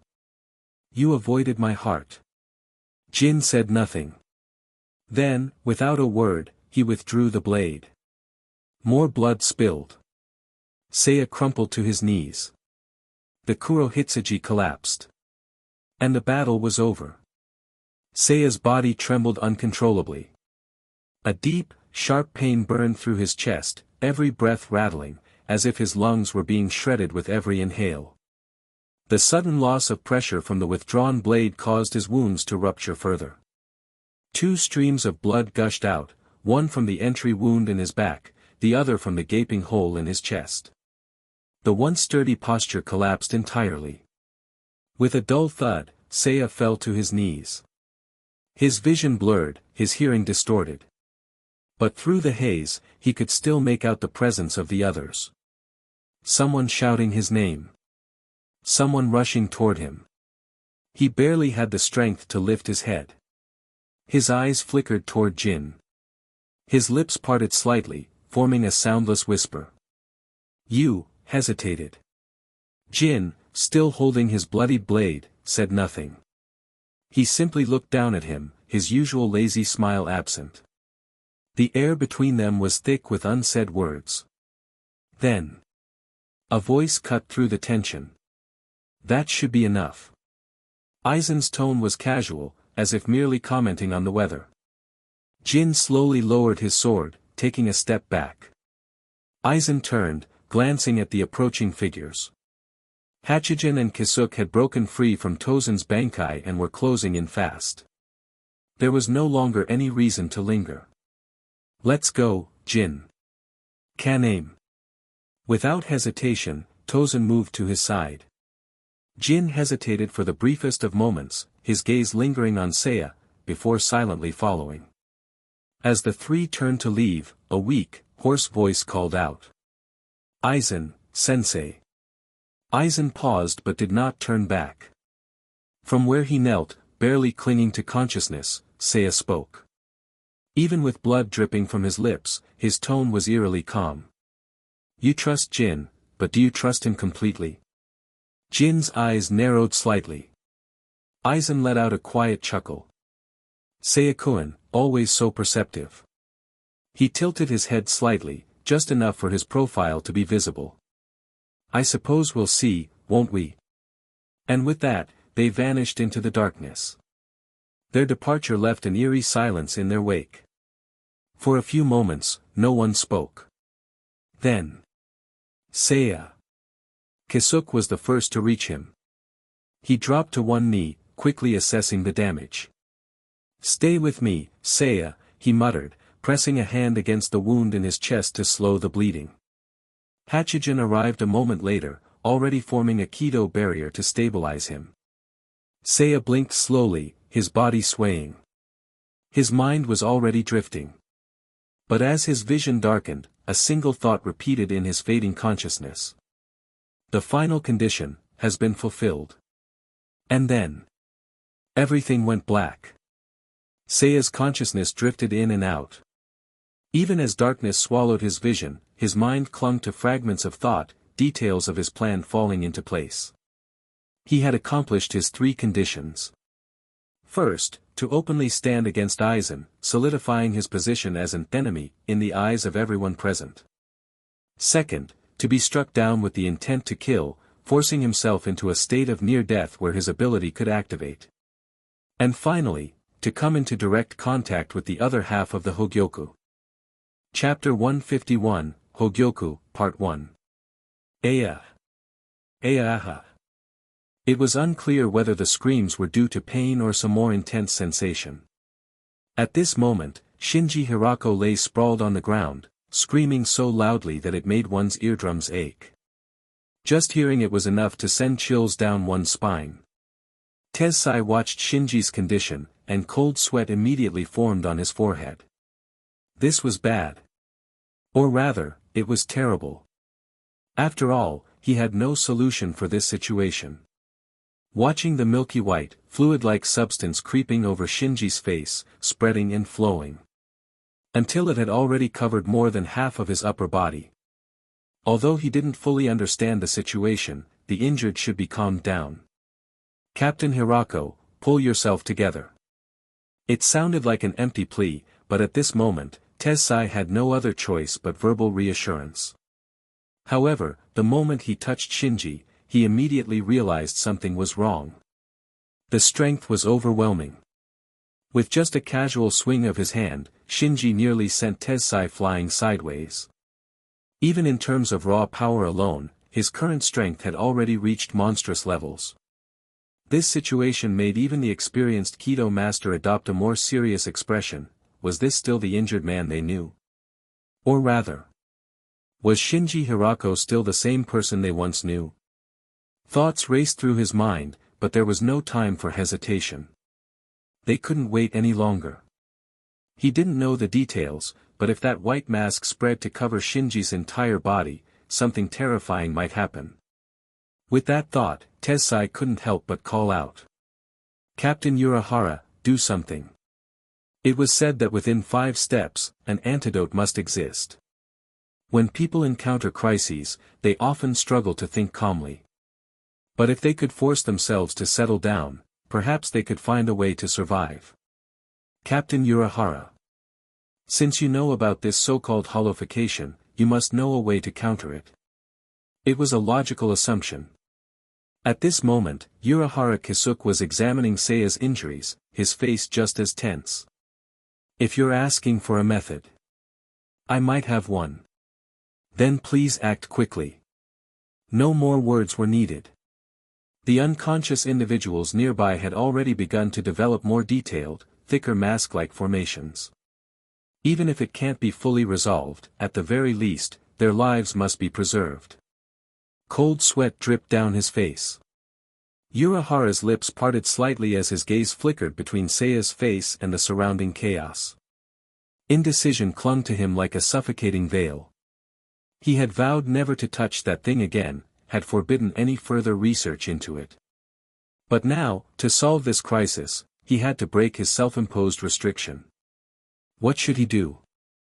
It was like reopening Pandora's box, a decision that weighed so heavily on him that he could hardly breathe. It felt as though something was gripping his heart. In his arms, Seiya's brows furrowed slightly, and he let out a faint groan. In just a blink of an eye, the bandages wrapped around him were once again soaked with fresh, vibrant red. Just as Tensai had said. Time was running out. Not just for Shinji and the others but for Seiya as well. In that instant, Urahara made his decision. His lips pressed together. No more hesitation. I understand. Then let's move these injured individuals to my lab immediately. In terms of logistics, this was anything but simple. There were at least 8 injured people here. Even with immense strength, moving them all to the 12th division would take considerable time. Not to mention. From a realistic standpoint, it was nearly impossible, a goal so daunting it was almost despair-inducing. But where there's a will, there's a way. Tensai took a deep breath and stood up. I understand. If that's our objective, then leave it to me. He spread his hands slightly, and within his palms, a bright light emerged and rapidly expanded. To ensure everyone present received timely treatment, they had to race against time. So, the first technique. Forbidden Kido, time freeze. Within an instant, everything, space, time, sound, even color, ceased to move, becoming monochrome. By stopping time's flow, the injuries of those present were also frozen at this precise moment. Not just the captains and lieutenants undergoing hollowification. Even Seiya's open wounds were halted. Now, for the second technique. Forbidden Kido, spatial transfer. Dark green energy expanded in a geometric pattern, spreading out and enclosing all the victims within its boundary. A barrier of space itself was violently torn apart, split open. Traversing an immeasurable distance, amid the dizzying brightness, Urahara saw a familiar ceiling. Instinctively, he glanced around. And to his astonishment, he realized he was already inside his own laboratory. The surrounding equipment, devices, and layout were all things he had personally designed and was intimately familiar with. Except for one detail. The ground beneath them still looked exactly like the outskirts of Rukongai. In brief astonishment, Urahara understood what had happened. Not only had all the wounded been transported, but even the ground itself had been brought along. Such an advanced technique was nothing short of miraculous. Even as the head of the Research and Development Bureau, he had to admit. This is incredible. Faced with the praise, Tessai showed no emotion. He merely wiped the sweat from his forehead and spoke in a strained voice. It's nothing special. Both time stoppage and spatial transfer require the cooperation of the target. If someone resists, then even if I force it, I wouldn't be able to achieve this result. And there was a reason Forbidden Kido was banned. After all, this is the realm of souls, one of the key nodes of the three worlds. Stopping time disrupts its natural laws. Shattering space disturbs its stability. If misused, it would lead to even greater disasters. I see. Urahara nodded slightly, acknowledging the explanation. Even as a scientist, he had to admit, his understanding of Kido wasn't as deep as those who specialized in it. He shifted his attention back to the wounded. His expression grew heavier. I need to retrieve something. In the meantime, please treat Seiya's injuries. Tessai, without question, agreed. During the short moment Urahara was gone, Tessai quickly assessed Seiya's condition. Soon, his tense expression relaxed slightly. The blade had pierced through Seiya's body but had avoided most vital organs. Though the bleeding was severe, treating it wasn't overly complicated. There was no need for the 4th Division's medical expertise, Tessai's own healing Kido was sufficient. A stroke of luck in misfortune.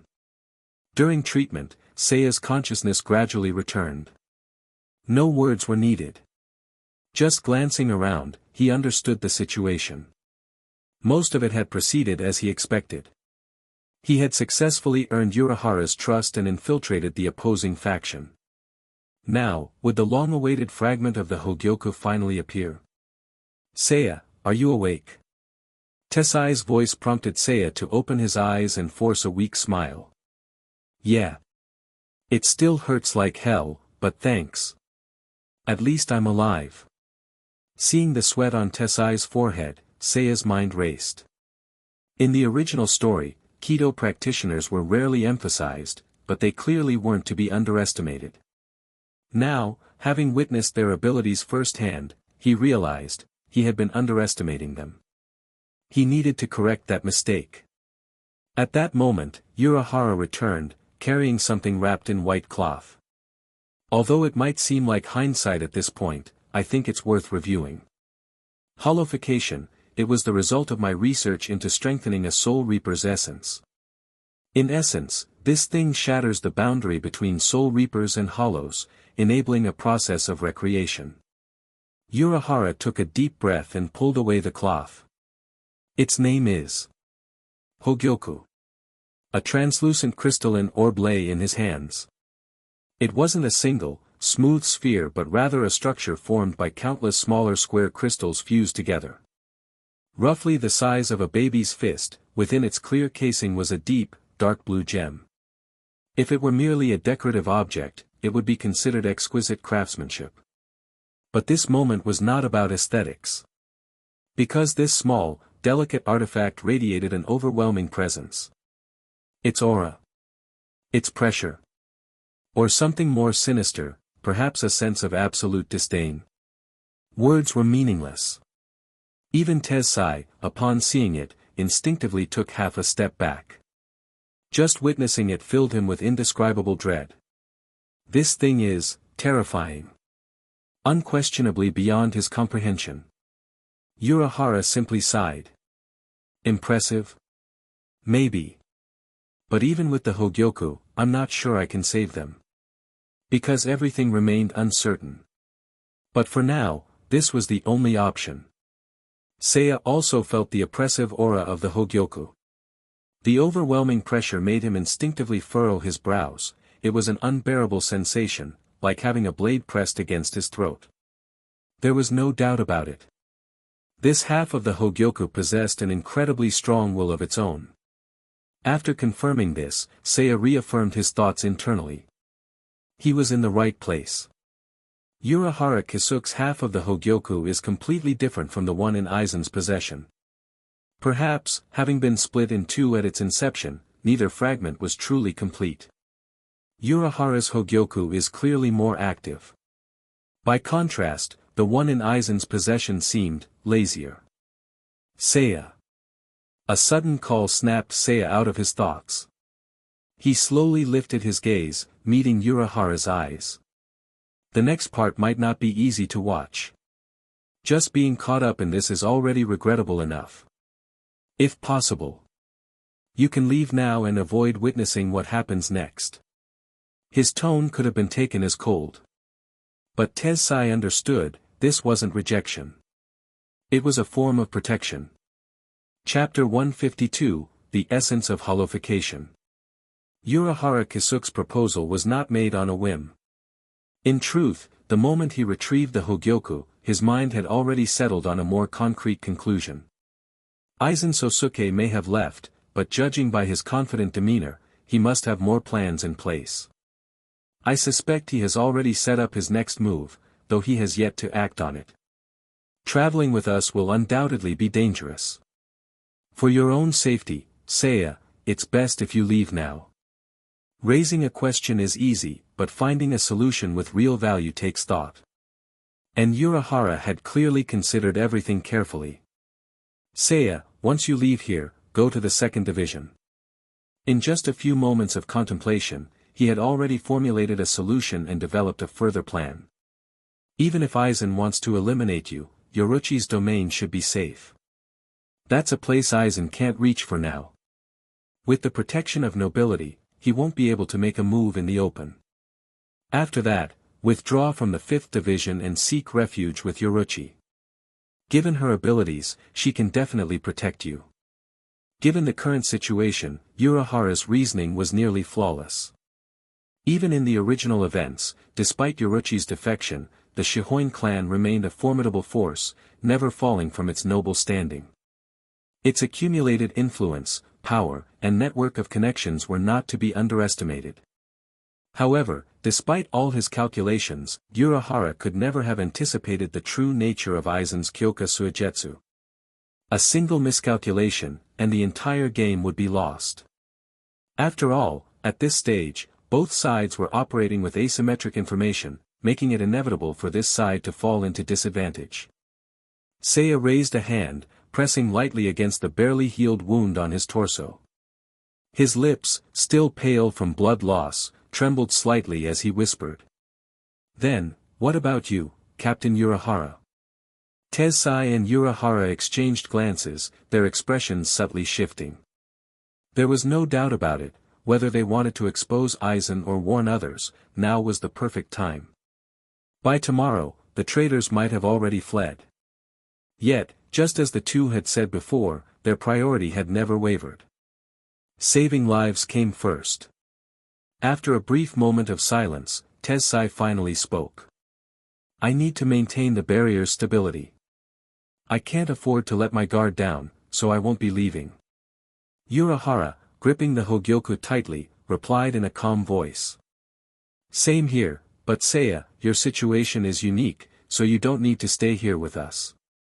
There was no doubt, if he wanted to cut ties and escape responsibility, now was the time. But at this point, retreat was no longer an option. If he were going to leave, why endure this injury?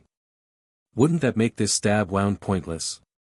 Seiya pressed his lips together, lowering his gaze as he shook his head slightly. He wasn't going anywhere. Even if they tried to force him, he wouldn't budge. Seeing how resolute he was, neither Urahara nor Tessai said anything more. Then let's begin treating them immediately, Captain Urahara. Yeah. With a soft murmur, Urahara clenched his fist. A brilliant blue-white glow flickered within the lab, pulsing, until it fully ignited. Seiya watched everything unfold, his expression subtly shifting. This was the power of the Hogyoku. Though Aizen had never hidden the Hogyoku from him, and Seiya had encountered it several times, seeing it now. These two are completely different. Having experienced both, the contrast was glaringly obvious to Seiya. Perhaps it was due to the difference in materials used in their creation.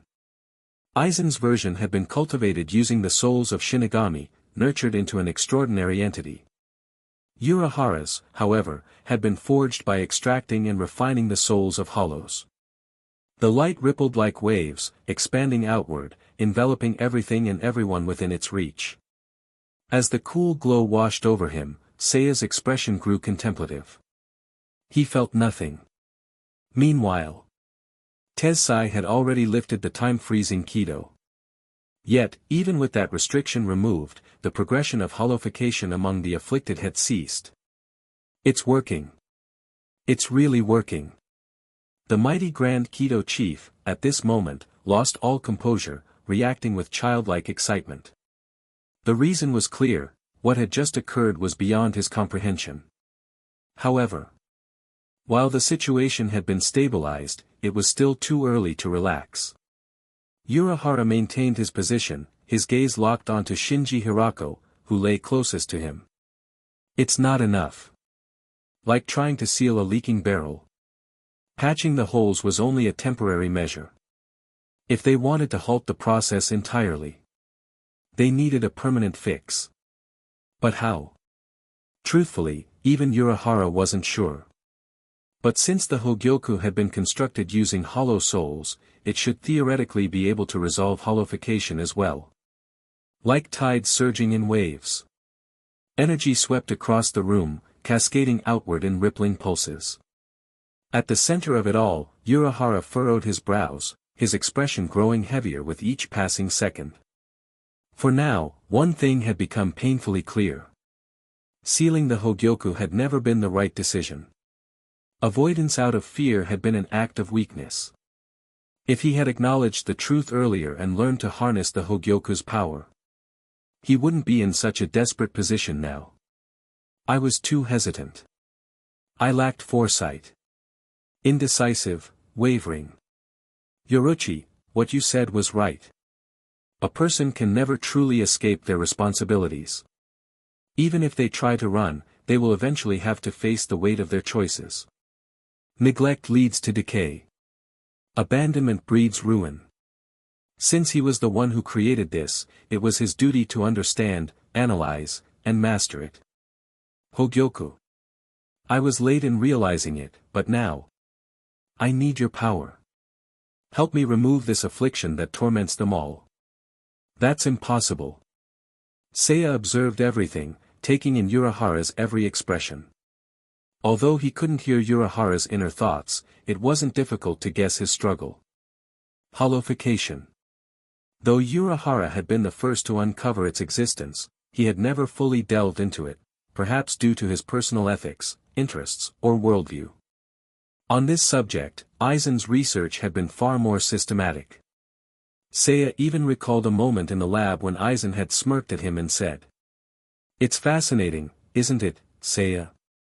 Look at these remains, heaps of results, now laid bare before us. Hollowification, in truth, is a fundamental transformation. From the name alone, many would misunderstand its true nature. Let me simplify it for you. Seiya, what does a person do when they fall ill? Diagnosis. Rest. Allow the body to fight off the illness naturally or assist with medication. It's like a kingdom under siege, where the ruler must resist the invaders and drive them out. A fitting metaphor, wouldn't you say? After all, most diseases function in this way. But hollowification is different. If I had to describe it, it's a rebellion of the ruling lord. Your own body begins to act against your will. No matter how you look at it, isn't that something unthinkable? Memories surfaced in fragments, forming a complete picture in Seiya's mind. Aizen had summarized it perfectly. Hollowification altered the very structure of the soul. Once tainted, even if cut away or mended, it could never return to its original state. And at this moment, the self-aware entity, as if responding to Urahara's plea, surged forth with an even greater force. Even though the energy was invisible, its sheer intensity stirred violent winds, forcing Seiya to narrow his eyes. It was almost laughable. Something with such overwhelming power actually existed. So, should he make his move? From the moment he had chosen to side with Urahara, Seiya had already formulated two contingency plans. And the first was to strike at the right moment and seize the Hogyoku. Chapter 153, True Name. There was no doubt about it. If Seiya could obtain the Hogyoku in advance, it would significantly alter the course of events, so much so that his advantage as a foreknower would be completely erased. The risks were enormous, almost impossible to predict. But in exchange, the benefits were undeniable. Accelerating the Hogyoku's fusion by nearly 100 years would drastically increase Aizen's power, several times over. Moreover, with a complete Hogyoku at their disposal, Aizen's small group would also receive a considerable boost in strength. The dangers posed by the Soul Society, Hueco Mundo, and the Wandenrake could not be underestimated. But before all that, if he could elevate his own power to an unimaginable level, that in itself would be a victory of another kind. Seiya's thoughts surged as he took a moment to scan his surroundings, analyzing the situation. Right now, only two obstacles stood between him and his goal. Urahara Kisuke and Tessai. Both possessed captain-level strength, but if they weren't expecting it, his chances of success wouldn't be small. Compared to waiting until they escaped to the human world and settled in Karakura town, now was the best opportunity. Seiya had never been one for hesitation. After reaching his conclusion, he took a slow breath and feigned resting. It still wasn't the right time to act. Urahara had to continuously inject spiritual pressure to maintain the Hogyoku's energy output. Meanwhile, Tessai, due to the need for vigilance, would have to limit his own spiritual energy recovery. In contrast, Seiya could focus entirely on gathering his strength. It was the classic dynamic, when one side weakens, the other grows stronger. Time passed, moment by moment. The lab had no clocks, and Seiya, absorbed in his own concentration, had lost track of time. Perhaps several hours had passed. When he finally stirred slightly, he noticed the pain in his abdomen had lessened considerably. But unfortunately, it still hadn't healed enough for unrestricted movement. Just touching his own flesh was enough to tell, if he attempted any strenuous action, he'd risk tearing his wound open and spilling his organs. In retrospect, he had severely underestimated the severity of a piercing wound. Then again, that idiot Hinamori sure was built tough. As his thoughts wandered, Seiya glanced around. The once turbulent energy had gradually settled, and Urahara's face now carried the weight of exhaustion. He was so drained that he needed Tessai's support just to stand properly. And judging by Urahara's expression, it was clear he was not satisfied with the results. And rightly so. Among the unconscious captains and lieutenants, the signs of hollowification had been suppressed, but the masks and twisted features remained. They had not been fully purified. Urahara looked frustrated. Captain Urahara, you've done your best. Tessai's words of encouragement helped, if only slightly. Dark circles under his eyes, Urahara pressed his lips together before letting out a sigh. Did he fail? No. To Seiya, this was nothing short of a massive success.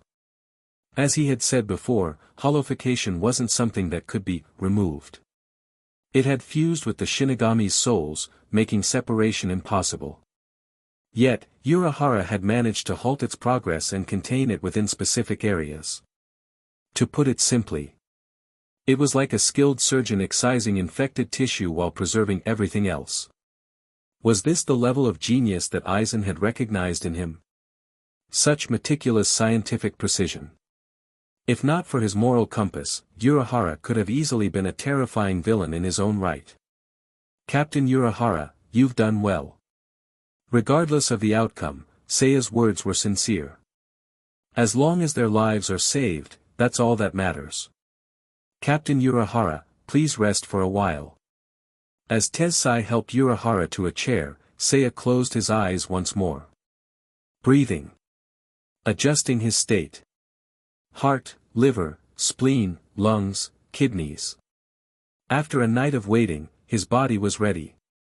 His expression remained unchanged, but like a viper preparing to strike, his right hand slid down ever so slowly.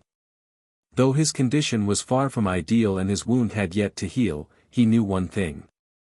This kind of piercing injury wasn't something he could simply endure through sheer willpower.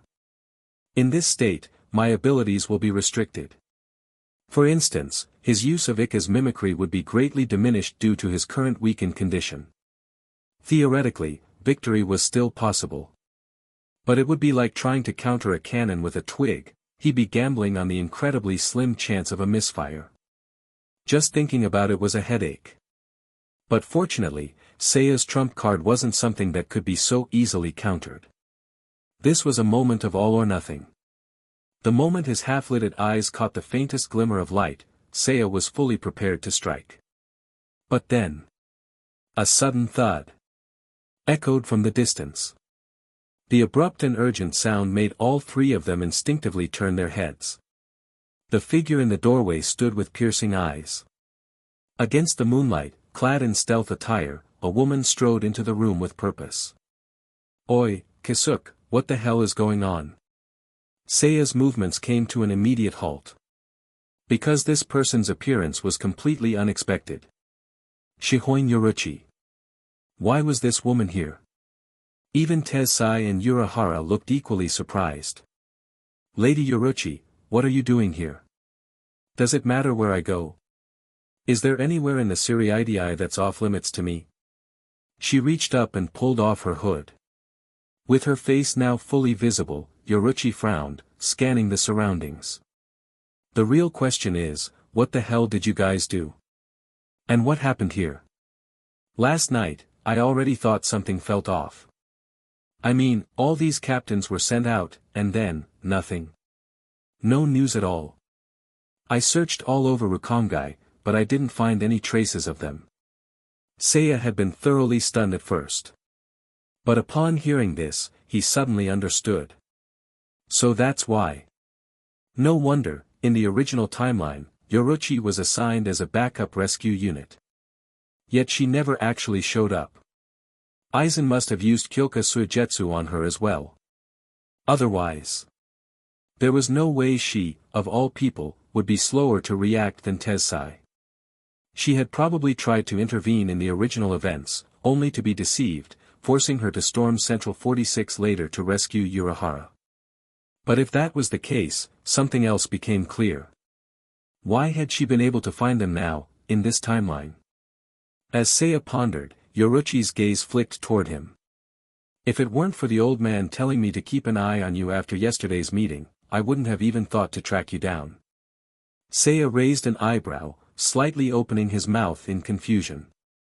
What, you don't know? Yoruichi waved a hand in front of her nose, fanning the air. That incense on you, it's so strong, I could smell it from miles away. Seiya's mouth fell slightly open. He lowered his gaze, scanning himself in mild disbelief.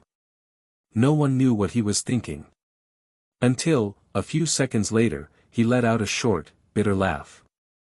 His body, which had been wound tight, completely relaxed. If it had just been Urahara and Tensai, he had some confidence in success. But adding Yoruichi, at full strength, into the equation? That would be suicide. Plan A, completely ruined. Ha! To think he'd be undone by a minor kindness he accepted from Byakuya long ago. Was this what people meant when they said, no good deed goes unpunished?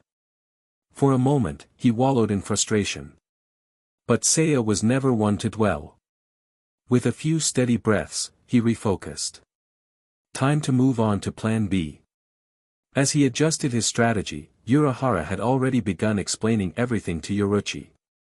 As expected of a clan leader, she grasped the situation immediately. Her face darkened. You're all idiots. Why didn't you split up? Two things need to happen, right now. First, move these wounded to a secure location, somewhere they can't be found. Second, Kisuke or Tensai, one of you needs to go to Central 46 and file a report. I'll vouch for you. Her words were sharp, logical, and decisive. Seiya let out a quiet cough, then slowly rose to his feet. Sorry to interrupt, Captain Urahara. The boy smiled. Can I take a closer look at the Hogyoku? Urahara blinked, seemingly hesitating for a moment. After a brief pause, he forced a weak smile. Raising his right hand, he said, if it's just a look. There was no doubt, Urahara was still cautious. Taking the Hogyoku outright was impossible. And now that things had settled, with Yoruichi here, Urahara would undoubtedly seal the Hogyoku away before leaving. The opportunity to take it had passed. So, Seiya had to settle for the next best thing. The Hogyoku's true ability was to manifest the wielder's deepest desires by using its own immense power to shape reality accordingly. Just like how Urahara had subconsciously wished to remove the Hollowification process.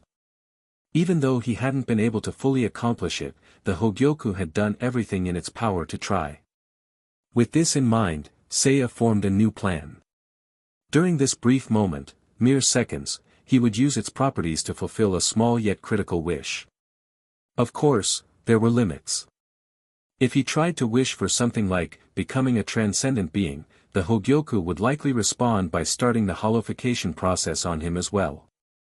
And if something like that happened now, even Seiya wouldn't know how to salvage the situation. So his wish had to be simple. Straightforward. Something that would hold undeniable value for him. Fortunately, he had already prepared an answer. As he extended his right hand, fingers brushing just above the surface of the Hogyoku, he whispered in his mind. Tell me. The true name of my Zanpakuto's Bankai, Sagara Ryu. Chapter 154, Listen closely. At this moment, Seiya made his request to the Hogyoku. But before receiving an answer, he took a moment to analyze his situation. His Zanpakuto had been forcefully blackened by the abilities of Ichibe Hyasube, the Zero Division monk, preventing him from releasing it. This was his current predicament, and it was severely limiting his power. And that wasn't even the only issue weighing on him. Every event was tightly interconnected, creating an unbreakable chain of obstacles. First, without the Oken, I can't reach the Soul King's palace. And even if I get there, I can't defeat the Zero Division right now. If I can't defeat them, those old men will just throw me off the edge, and I'll rot in a prison cell for eternity. What a textbook example of, so close, yet so far, leaning back in frustration. So, before Aizen made his move to ascend, Seiya needed to make preparations and find a way to enhance his own strength. I need to know my Zanpakuto's true name. Then you'll have to defeat that damn monk first. How am I supposed to fight him without knowing my Bankai's name? Then go defeat the monk first. So what the hell is my Bankai's name? What a vicious cycle.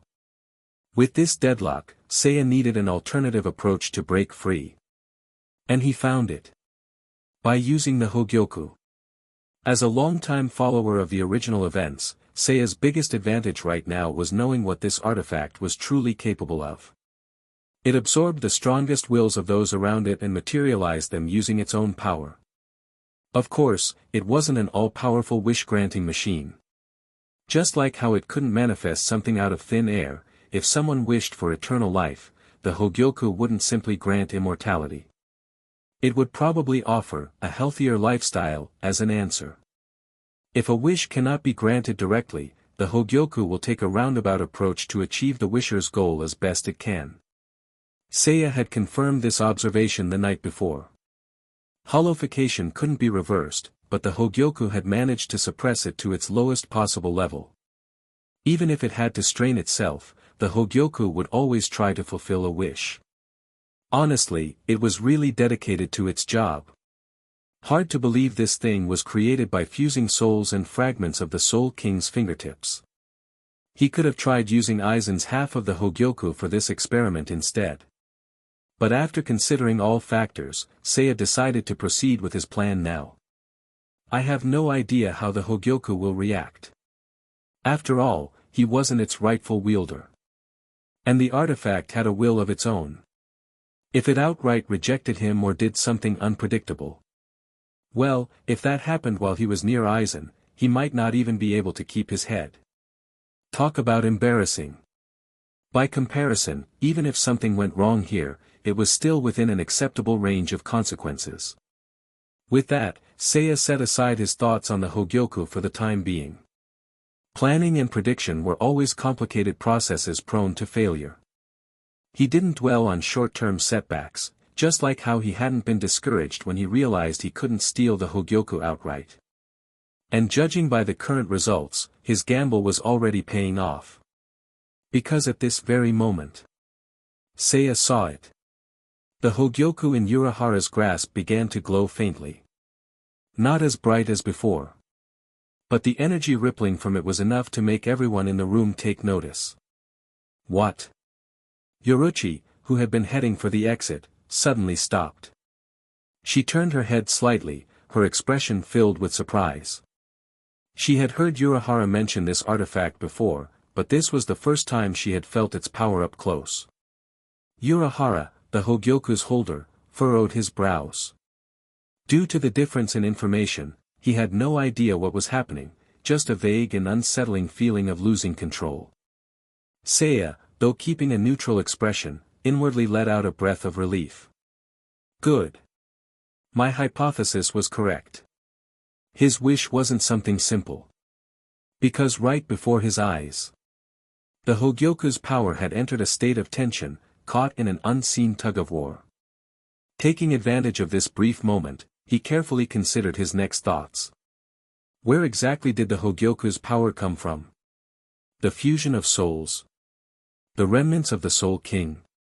On the surface, it seemed simple. But why did it function like a wish-granting machine? After countless experiments and observations while working alongside Aizen, Seiya had developed a unique theory. Maybe, just maybe, the Hogyoku isn't merely made from the Soul King's discarded remains. A simple deduction could explain it. The Soul King was the keystone holding all three realms together. His very existence transcended all reason, embodying an unfathomable divine force. His heart controlled the ability to reverse negative energy into positive energy, allowing him to constantly regenerate, akin to an immortal phoenix. His left hand controlled execution, symbolizing ceaseless progress. His right hand controlled stagnation, representing eternal stillness. And his very body had been scattered across the realms, embodying absolute sovereignty over existence. It was undeniable that the Soul King's fingertips alone held immense power. But after extensive research, Seiya had arrived at a different conclusion.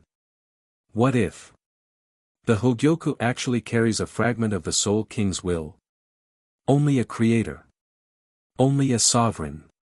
Only a divine will of that magnitude could so easily manipulate reality and generate the phenomenon we call wishes. Of course, Seiya had no concrete proof. He had never shared this theory with anyone. But in terms of logic, it made sense. So now. Seiya watched as the Hogyoku's glow intensified, and his expression tensed with a mix of anticipation and apprehension. One side held the absolute will of the Soul King, a force of undeniable supremacy. The other belonged to Ichibe Hyasube, the Zero Division monk who served as the Soul King's personal enforcer. Which of them had higher authority? Which of them would ultimately override the other? Seiya waited with bated breath. Far above, in the Soul King's palace, the unchanging blue sky stretched endlessly, unshaken and eternal. Today, too, would be a peaceful day. Or so it should have been. Ichibe Hyasube's pleasant smile suddenly froze. He felt it. The black ink he had painted upon Seiya's Zanpakuto. Something was trying to erase it. His mouth opened slightly, his throat tensing. Then, the corners of his lips curved into a strange grin. Ho! He had expected resistance. But he hadn't thought it would come this quickly. And more than that. This wasn't just resistance. Raising his head, Ichibe turned toward the towering, imposing Soul King's palace behind him. Soul King. If this is your will. If this is what you desire. Then as your loyal servant, I have no choice but to acknowledge it. Lowering his gaze, Ichibe slowly bowed deeply toward the grand palace. However. But teaching this arrogant young man a lesson, should still be fair, right? As the Soul King's enforcer, Ichibe made his decision. In an instant. Everything changed. As anticipation filled Seiya's mind, his thoughts were suddenly cut off. A black light erupted before his eyes, consuming everything in an instant. Darkness. Blinding. He could see nothing. He could hear nothing. He could smell nothing. He could say nothing. Even his body. Numb. Frozen. Breathless. And then. From within the abyss, a voice emerged. Calm, yet laced with amusement. I see now. So this is your strategy. Not bad, kid. I'm starting to like you. To think you'd use the Soul King's power to suppress me. That must mean you've already figured out my name, huh? Good. Even though your abilities have been sealed, it seems fate still won't let you escape this outcome. It's strange. I have no idea where you got your information, but at this point, it doesn't matter. Though I'm not exactly pleased, I can't deny, your strategy is flawless. Gahaha. I have to admit, I'm starting to look forward to seeing what you'll do. Seiya. Hearing his name called. The dazed young man slowly opened his eyes. Weak and insignificant, like an ant. But given time, your power may one day change the world. Your resolve, your will, your strength. I suppose even I can look forward to witnessing them. I am Ichibe Hyasube, leader of the Zero Division, steward of the Soul King. Now then, now then, now then. Take this name and fulfill the Soul King's expectations. Listen closely. The name of your Zanpakuto. Chapter 155, 8 Aspects of the Heavenly Dragon. Seiya. Seiya. A voice echoed near his ears, sometimes close, sometimes distant. It was disorienting. Yet, at the same time, it was like grabbing onto a rope as he sank, pulling his consciousness back to the surface in an instant. Seiya took a sharp breath, his eyes snapping open as he regained his senses. The first thing he saw was Urahara Kisuke's face. The man was visibly tense, his sharp gaze locked onto Seiya as if he were wary of something. Seeing the boy react, Urahara immediately pressed forward with his questions. How do you feel? Any discomfort? Do you feel nauseous or like you're about to vomit? So many questions. And yet, his own consciousness still felt muddled. It was like seasickness. Seiya forced himself to stand, his unsteady vision scanning his surroundings. He was still in the 12th Division's laboratory. Urahara stood beside him, while Yoruichi and Tensai were near the doorway. Were they just about to leave? Judging from the situation, it hadn't been too long. But more importantly, the Hogyoku in Urahara's hand was gone. Had he already hidden it? Before Seiya could process this fully, a sharp pain stabbed through his head, causing him to groan. Ugh! He felt like throwing up. Seiya. No, I'm fine. Just give me a moment. But more than his own condition. What concerned Seiya was something else entirely. How long was I unconscious? At most, 30 seconds. That was incredibly short. Hearing this, Seiya let out a small sigh of relief, but the next second, his brows furrowed. As his mind cleared, he quickly realized the problem. Ichibe Hyasub.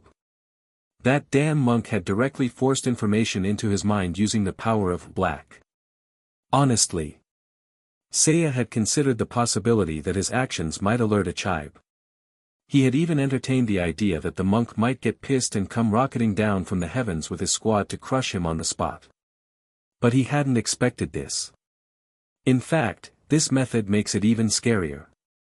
There was no doubt, Ichibe had locked onto him. As one of the final bosses of the Soul Reaper side, the monk was on a power level comparable to Aizen in his prime. Seiya, as he was now, didn't stand a chance. But, thankfully, the monk didn't seem to intend to act against him directly. And more importantly, he had gotten what he wanted. The blackened name had been completely unveiled before his eyes. Like a censored mosaic gradually fading away into clarity. A string of familiar characters surfaced in his mind, fully revealing their true form. Bankai. 8 aspects of the heavenly dragon. That's it. Seiya froze for a moment the instant he grasped the name. Just as the monk had said, a name brings power, and a name defines existence itself. Because of that, the moment he comprehended his Bankai's true name, its abilities were fully laid bare before him. But even after learning everything, Seiya didn't feel even a shred of excitement. Instead, he ran a hand over his forehead, momentarily at a loss. Everyone knows that expectation is an emotion that builds up over time. And when a mystery is finally revealed, the emotions it evokes depend on how well reality aligns with anticipation. Right now, Seiya felt nothing. No. Even more than that, something was off. If it was just this, it shouldn't have drawn Ichibe Hyasub's attention. The reason Yawachi's presence in Ichigo's inner world had been sealed was to prevent him from learning the truth about his Quincy heritage too soon. It made sense. Ichigo was an unprecedented fusion of Soul Reaper, Quincy, Hollow, and Foolbringer. With such a unique existence, it was logical for Ichibe to act preemptively. But Seiya was different. Even now that he knew his Bankai's true name, he was still no match for the Zero Division. So, where was the problem? As these thoughts swirled in his mind, Seiya suddenly heard a commotion from outside. Don't move. The voice was unfamiliar. Looking up, he saw Yoruichi and Tensai, who had already stepped out, slowly backing into the room. They were supposed to be on their way to report to Central 46. But now they were retreating. Beyond them, figures with masked faces and drawn weapons loomed. And the moment Seiya recognized their uniforms, it clicked. They weren't from the Gotei 13. They were Central 46's personal guards. Like a bursting pressure valve, more and more of them flooded into the room in an instant, encircling them completely. Faced with such overwhelming numbers, Tensai glanced around for support. Urahara did the same. Because at this moment, the only one with enough experience and authority to handle this was Yoruichi. She remained completely calm. Raising her hands in a non-threatening gesture, she subtly signaled that she didn't intend to resist. It was a clear message. She didn't want things to escalate unnecessarily. Tensai and Urahara exchanged glances and slowly lowered their gazes, following her lead. As for Seiya, he could barely walk properly, let alone put up a fight. A man with a stern expression stepped forward, sheathing his sword. Lady Yoruichi, we received a report from Central 46 that dangerous experiments were being conducted here. We are here to investigate. She said nothing. Though the bodies had been moved, the time constraints meant that their actions had likely already been exposed. They had been preemptively accused. The same thought crossed everyone's mind. Seeing their silence, the leading guard stepped forward slightly, preparing to disarm Yoruichi. My apologies. It was an impossible situation. But that didn't mean the head of the Shihoin clan would simply surrender. Put your weapons down, you bastards. There wasn't an ounce of fear in her voice. Despite being a woman, the authority of a Shihoin clan leader radiated from her. With a swift motion, she slapped away the restraints aimed at her. Her golden eyes burned with fury. I was here to investigate as well. I received orders from the Captain Commander last night. This is part of my duty. Don't lump me in with these people. Step aside and get out of my way. It was impossible to fully clear her name in a few words. But her sheer presence was enough to leave them speechless. Faced with her intensity, the guards hesitated, then moved aside. So this was the strength of the Shihoin clan's leader. Despite her usual carefree attitude, she had authority when it counted. Without sparing the others a glance, Yoruichi walked past the encirclement. In the blink of an eye, her Shuinpa activated. And she was gone. Now then. The rest of you, come with us. They had no choice. Under heavy escort, the three were marched toward Central 46. Even if they wanted to speak, with so many eyes watching, there was no room for discussion. Central Underground Detention Zone. Chamber of Judgment, Central 46.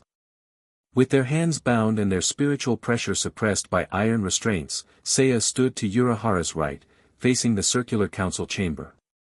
Before them, the nobles of Central 46, concealed behind numbered panels, observed them from the shadows. Urahara Kisuke. Where were you last night? The moment Seiya heard that, he knew. This part of the story was playing out exactly as expected. Urahara confessed, attempted to explain. But under the influence of Kyoka Suigetsu, his words fell on deaf ears. Seiya watched as Urahara shifted from calm, to uneasy, to outright stunned. Tessai, too, was visibly sweating. Then we shall pass judgment. A gavel struck the floor. And the sentence was passed. In 3 days. The 8 hollowified captains and lieutenants will be taken to the human world. And executed. Chapter 156, Dance until the rot sets in. Execution. Just as the word implied. Regardless of the condemned's own will, it was an external force imposing death upon them. A punishment reserved for the unforgivable. For many who stood trial, their crimes were severe enough that no one would feel pity for them. But this was different.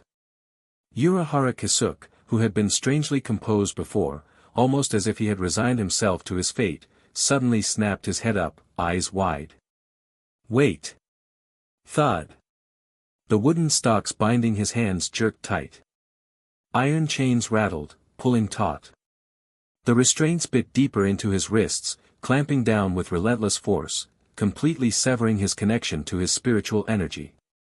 Do you have something to say, criminal Urahara Kisuke? Since you were once a captain, you may be allowed a moment of complaint. Nothing more. As the voice finished speaking, a few faint chuckles rose from unseen corners. Not like it'll change anything anyway. And indeed, it wouldn't. No abilities could be used here. No Zanpakuto were permitted.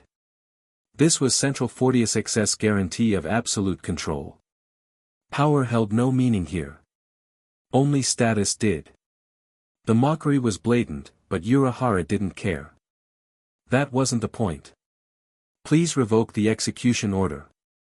Urahara tried to step forward, only for the stalks to hold him in place. He could only raise his voice even louder.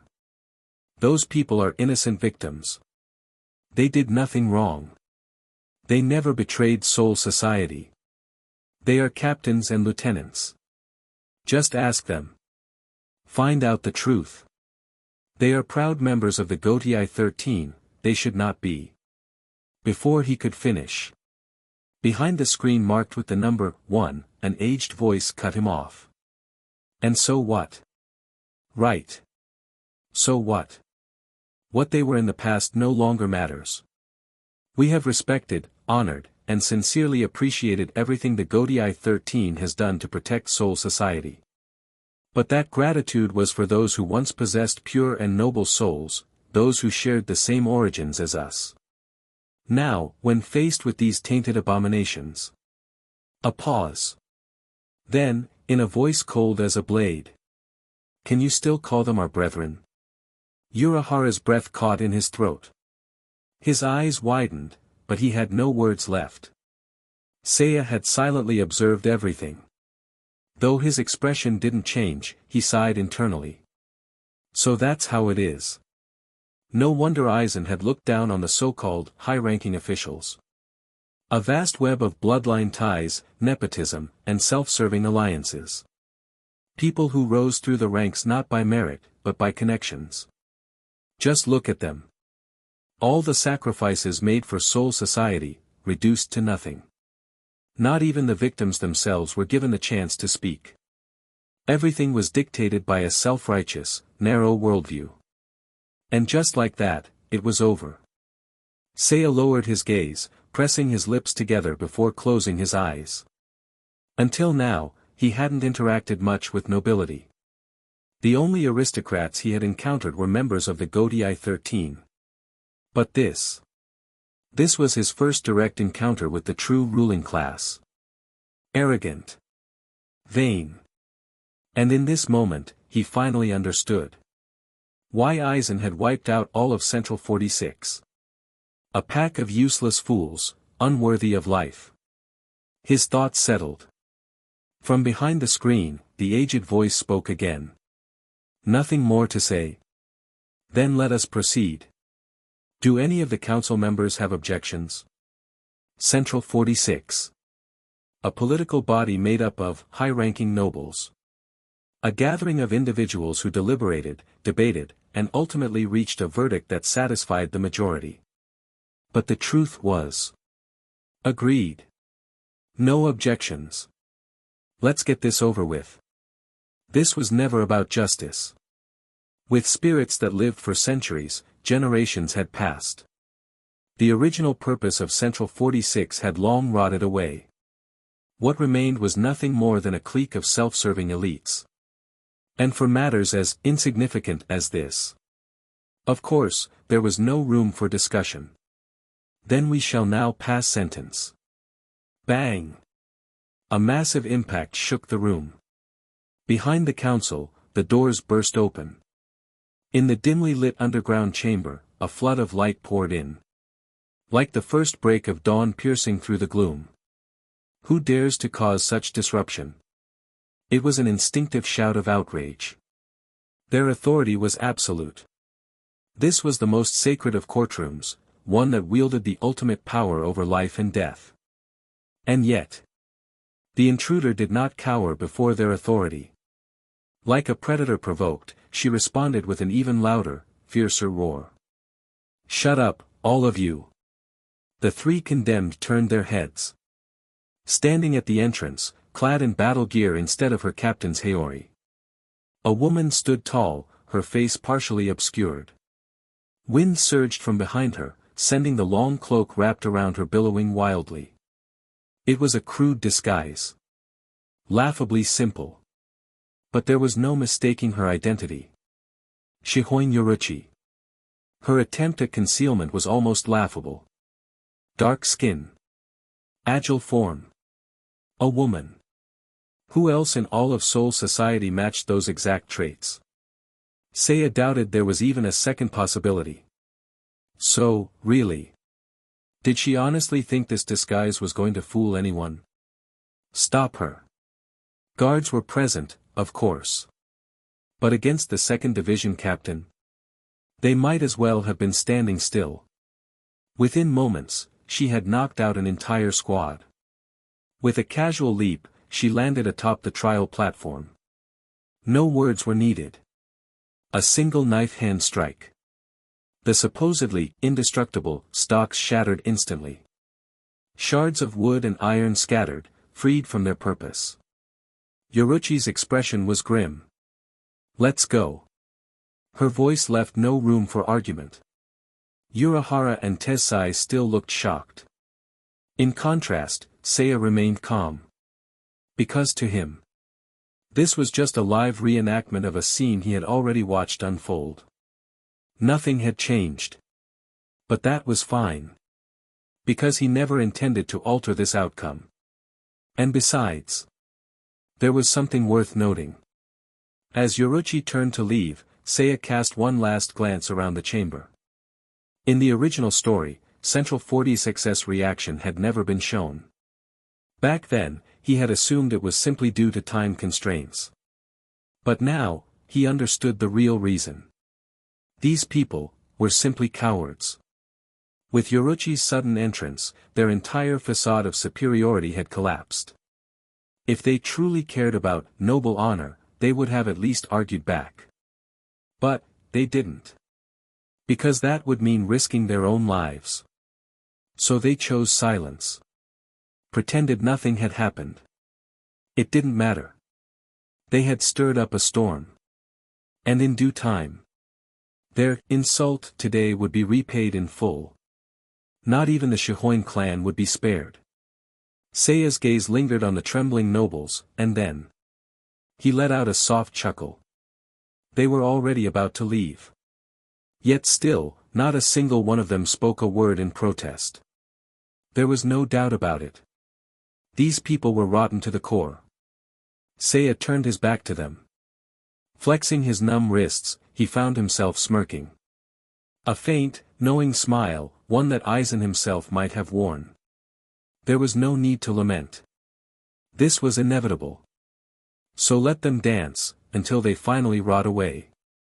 Yoruichi wasted no time. Without pause, she led the three of them toward a concealed hideout. "This place is my personal training ground." Rubbed the back of her neck. A troubled expression crossed her face. Even Kisuke didn't pick up on it. "How did you figure it out?" "Because I read the original story. I guess it's just easier to see things from an outsider's perspective." Yoruichi shrugged lightly and sighed. "I know disappearing without a word is awful, but some things are just hard to say." Being carefree didn't mean being heartless. Yoruichi understood what she had to do. That was precisely why she hesitated, why she held back, why she wasn't acting like her usual self. What could she even say? Tell Yashiro, "You're the new family head now. Stand tall and take care of everything on your own from now on." Tell Suifeng, "I'm leaving with the person you hate most, Urahara Kisuke. Stay behind and serve Yashiro. Don't think about me anymore." How could she say that out loud? Even the most thick-skinned person wouldn't have the guts for something like that. As countless thoughts raced through her mind, Yoruichi inadvertently voiced her true feelings. "I don't have the face to see them." Like a defeated general, a stray dog. Her selfishness was already disgraceful enough. Now she had to expose it to others. It was humiliating. Hearing this, Seiya furrowed his brows slightly. There was nothing more to say. If she wasn't willing to speak, he had no right to force her. He had done his part. The rest was up to fate. Taking a deep breath, Seiya took a step back and bowed slightly. "Lady Yoruichi, then I'll take my leave." Just as he turned to go, Yoruichi suddenly called out. "Wait." Seiya stopped and turned around. Yoruichi's troubled expression had disappeared, replaced by a mischievous smile. "If I can't say it myself, I can just have you say it for me. You were close to Yashiro. You could talk to Suifeng. No problem, Seiya, you were born to be a messenger." Realizing what was happening, Seiya let out a horrified eh. Wait, how did this end up on me again? I don't want this job. 3 days later. In the long corridors of the First Division. Holding the latest reports, Chojiro Sasaki walked briskly, his expression tense.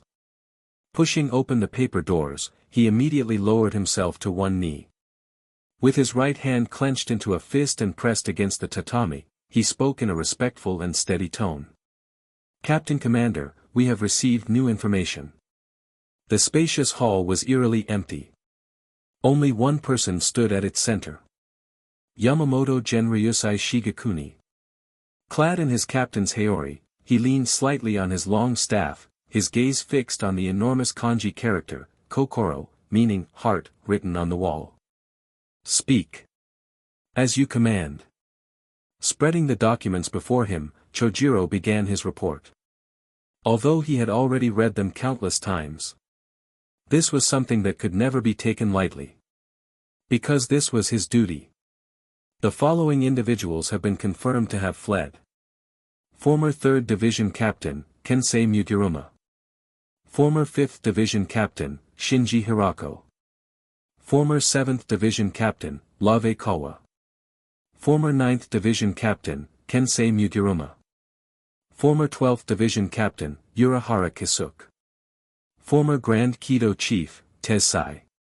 These individuals have defied Central 46's judgment and are now fugitives of Seoul society. In accordance with Central 46's deliberation and ruling, official warrants have been issued for their capture. Each name carried the weight of duty, etched into Yamamoto's memory. Once symbols of service to Seoul society. Now, all of it was gone. Silence. The heavy atmosphere lingered. After 10 seconds of pause, Yamamoto's voice finally broke the stillness. Understood. Any other updates? Without questioning or investigating further. He refused to dwell on the past. Chojiro respectfully nodded and continued. In other matters. Yoruichi Shihoin has been missing for 24 hours and is now officially classified as a missing person. Personnel have been dispatched to the Shihoin estate for inquiries. So far, no new information has surfaced. Yamamoto remained unmoved, but his posture seemed slightly more hunched. Continue. Chojiro's voice remained as respectful as ever. Seiya turned himself in 2 days ago. Upon further deliberation, Central 46 has determined that his escape was due to coercion and has chosen not to pursue further punishment. His original sentence remains unchanged. He is to be imprisoned in the maggot's nest for reflection. Yamamoto slowly turned. His eyes, clouded with age, revealed no emotion. His voice remained steady. Was a time frame mentioned? 5 years. Yamamoto's lips pressed together. After a brief pause, he sighed lightly. Very well. For a spirit, 5 years was but a fleeting moment. Given all that had transpired, allowing this young man time for reflection, growth, and self-discovery, was not unreasonable. However, Chojiro hesitated. Then, in a low voice, he spoke. But Seiya does not accept the ruling. He has filed an appeal. He is invoking the Gotei 13's internal laws and statutes. After another brief hesitation, Chojiro finally delivered the key point. He wishes to contest for a captain's seat. He claims he can atone through service, and he has achieved Bankai. Chapter 159, Liar. Inside the maggot's nest. Dressed in a plain white prison uniform, Seiya looked neat and composed as he sat on a bench, smiling calmly at his 2 visitors. Before leaving, Yoruichi had not departed without a word. She had left a message, after handling matters at home, I will come find Seiya. Though he had expected something like this, hearing it firsthand still made him sigh. How carefree of her to dump everything on someone else. Good thing he was here to clean up the mess. This is the situation, and these are the words Lady Yoruichi asked me to pass on to you. It was the fourth day since Yoruichi's departure and since Seiya had been imprisoned in the maggot's nest. At last, the Shihoin family had sent people to see him. Only Yashiro and Suifeng had come. One was the acting head, and the other, the chief steward. It was a small team, but at least it had taken shape. To be fair, though they had taken longer than expected, it wasn't entirely surprising. Yoruichi's departure had undoubtedly caused major upheaval, and leaving without a word was bound to trigger chaos in multiple areas. If anything, the fact that they managed to make time to hear his account within 4 days was impressive efficiency. By the time Seiya finished relaying Yoruichi's message, Yashiro was already in tears. He sniffled, nodded repeatedly, and muttered vague words, clearly struggling to accept reality while trying to maintain his composure. It was obvious the pressure was immense. His already delicate frame seemed even thinner now, his cheeks slightly sunken. I understand. If this is Lady Yoruichi's will, then I will accept it. However, I absolutely cannot accept the position of family head. As her blood relative, I can manage household affairs and exercise authority. But the head of the Shihoin family is still Lady Yoruichi. Seiya, if there's any way to contact her, please tell her that the Shihoin family will always await her return. To his credit, Yashiro's gaze was unwavering as he spoke. Seeing his determination, Seiya couldn't help but feel impressed. He really was growing. Of course, after saying that, Yashiro broke down into sobs again. Once he had barely managed to collect himself, he wiped his tears and forced a strained smile. The family matters aside. Seiya, isn't it unfair for you to be stuck in here? Seiya simply grinned. Not at all. The people here are quite easy to get along with. This wasn't Mukon, where only the worst criminals were held. The food was mediocre, but they were provided for. More importantly, there were no strict restrictions on movement. Within the designated area, inmates could move freely. Since no one could fight him and there was nowhere to run, within just half a day, Seiya had already unified the scattered groups and factions inside. Of course, heavier offenders like Mayuri had been placed in solitary confinement, locked away in a VIP suite 24/7. Seiya was different. His sentence was only 5 years, meant for reflection, not punishment. Hearing this, Yashiro's expression visibly stiffened. This wasn't going according to plan, his prepared speech was now useless. Sensing his awkwardness, Seiya chuckled. Yashiro, if it's convenient, could you step outside for a moment? Lady Yoruichi left a personal message for Suifeng. Lacking any presence as an acting head, Yashiro stood up without hesitation and headed for the door. Then I'll leave you to it. Suifeng, be polite. Face tense, unreadable, Suifeng stiffly responded. Understood. Bang. With the door shut, only 2 remained. Dressed in her tight combat uniform, Suifeng stood with arms crossed, glaring coldly at Seiya. She didn't even seem interested in speaking. Fortunately, Seiya didn't care about her attitude. He simply got straight to the point. Lady Yoruichi's message is simple. It's only 2 sentences. First, she hopes you will serve Yashiro as you served her, and guide him in his growth. And second. After a brief pause, Seiya's expression turned somewhat complicated. Suifeng's eyebrows immediately furrowed, her voice sharp. What else? Speak quickly. Lady Yoruichi hopes that you will stop obsessing over her. She wants you to forget about her. Oof. What a classic heartbreaker line. As soon as Seiya uttered those words, he felt a pang in his stomach. And at the same time, he could visibly see it. Suifeng's eyes reddened instantly. She lowered her head. Her crossed arms dropped slightly, hands rising to her face. There was no sobbing, no dramatic reaction. But Seiya could feel it. She was crying. What a sight. In front of Yoruichi, she would wail openly. But in front of others, she suppressed everything. So, should he comfort her? The atmosphere felt strange. Liar. Seiya blinked. Huh? Liar. A hysterical scream erupted. Suifeng snapped her head up, her expression contorted. Why was he the one to deliver this message? Lady Yoruichi would never abandon us like this. She must be facing something she can't handle alone, she doesn't want to drag us into it. You just say nice words. You don't understand anything. For the first time in his life, someone was shouting at Seiya like this. It was, a little jarring. And also. Lady Yoruichi did say this, though. I don't believe you. There it was. Pure stubbornness. Wiping away her tears, Suifeng glared at Seiya like she wanted to tear him apart. The only head of the Shihoin family is Lady Yoruichi.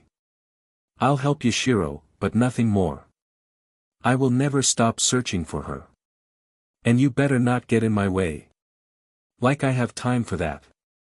Seiya raised his hands in surrender. Do as you please. My job was just to deliver the message. The way events were unfolding felt eerily close to the original story.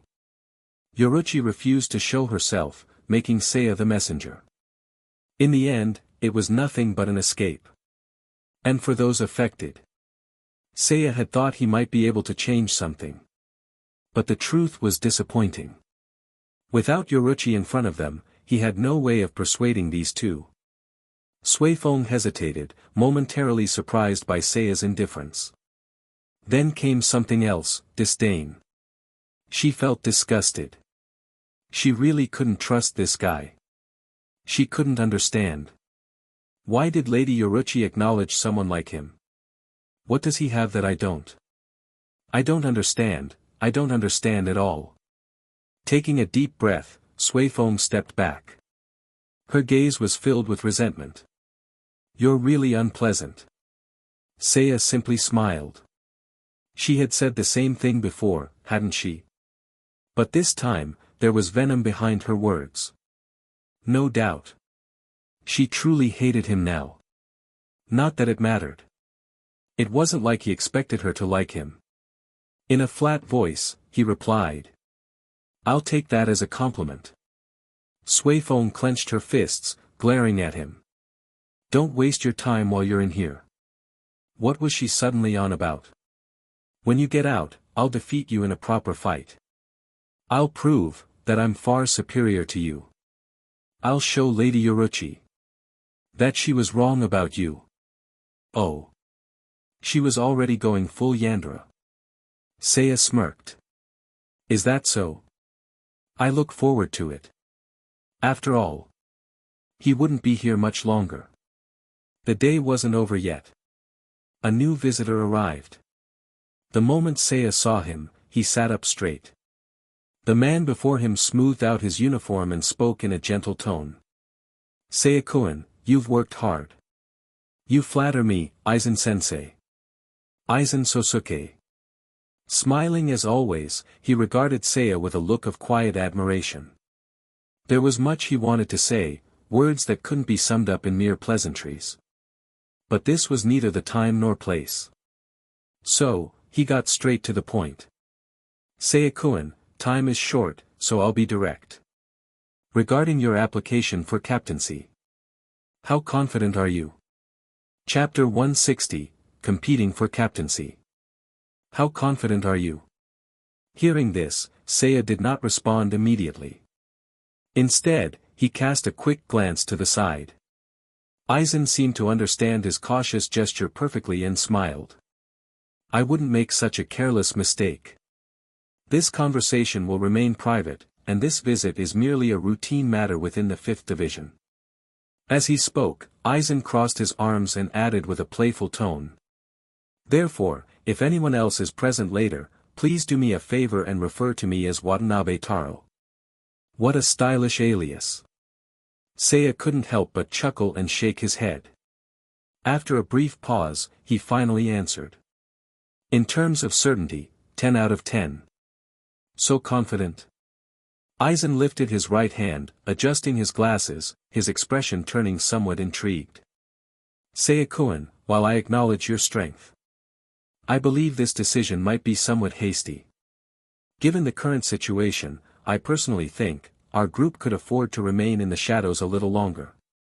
This was Aizen Sōsuke's perspective and his understanding of the present conditions. It wasn't surprising. After all, Tosen had only recently mastered Bankai, and Jin was still in his rapid development phase. Even Seiya himself. Aizen-sensei, I have already mastered Bankai. One sentence spoke louder than 1,000 words. Aizen fell silent, narrowing his eyes slightly before leaning back with a quiet sigh. Oh. There was no denying it. Strength was the greatest source of confidence. What had seemed like premature timing now took on a completely different meaning. Aizen tilted his head slightly, resting his right hand under his chin as he began to ponder. Plans were never set in stone, people changed constantly. And because of that, Aizen adapted quickly. If that's the case, then there is indeed room for adjustments. Time for a new approach. Aizen smiled, shifting his posture, his eyes gleaming with intrigue. If you truly possess a captain-level strength, then at this moment, it may be an unprecedented opportunity. After all, due to the visored incident, the Gotei 13 had suffered a significant blow. With the 3rd, 5th, 7th, 9th, and 12th divisions missing their captains, Suriidai had lost almost half of its leadership. Of course, that was only on the surface. As long as Yamamoto remained, the Gotei 13 could be completely wiped out and still be rebuilt. But that was a truth known only to long-serving captains, those who had held the rank for over a century. Right now, however, those concerns were irrelevant. Aizen's gaze sharpened as he looked at Seiya. Seiya-kun, do you know the requirements for competing for a captaincy? Seiya nodded without hesitation, his tone completely calm. Of course. I understand them perfectly. It was well known. Becoming a captain of the Gotei 13 was far from a simple process. There are 3 primary requirements. First, one must have mastered Bankai. This was a symbol of power, the defining qualification of a true Shinigami. Without sufficient strength, one had no right to vie for such a position. Second, the candidate must have the personal desire to become a captain. This was straightforward, no one could be forced into the role. Take Madarame Mikaku, for example. Despite achieving Bankai and even helping Renji master it, he stubbornly remained in the 11th division, choosing to follow Kenpachi rather than seek promotion. Similarly, Sasuke Chojiro had chosen to serve as Yamamoto's lieutenant rather than take up a captaincy himself. Third, one must receive the endorsement of at least 3 captains. At first glance, this might seem restrictive, since the Gotei 13 captains were independent entities with their own responsibilities.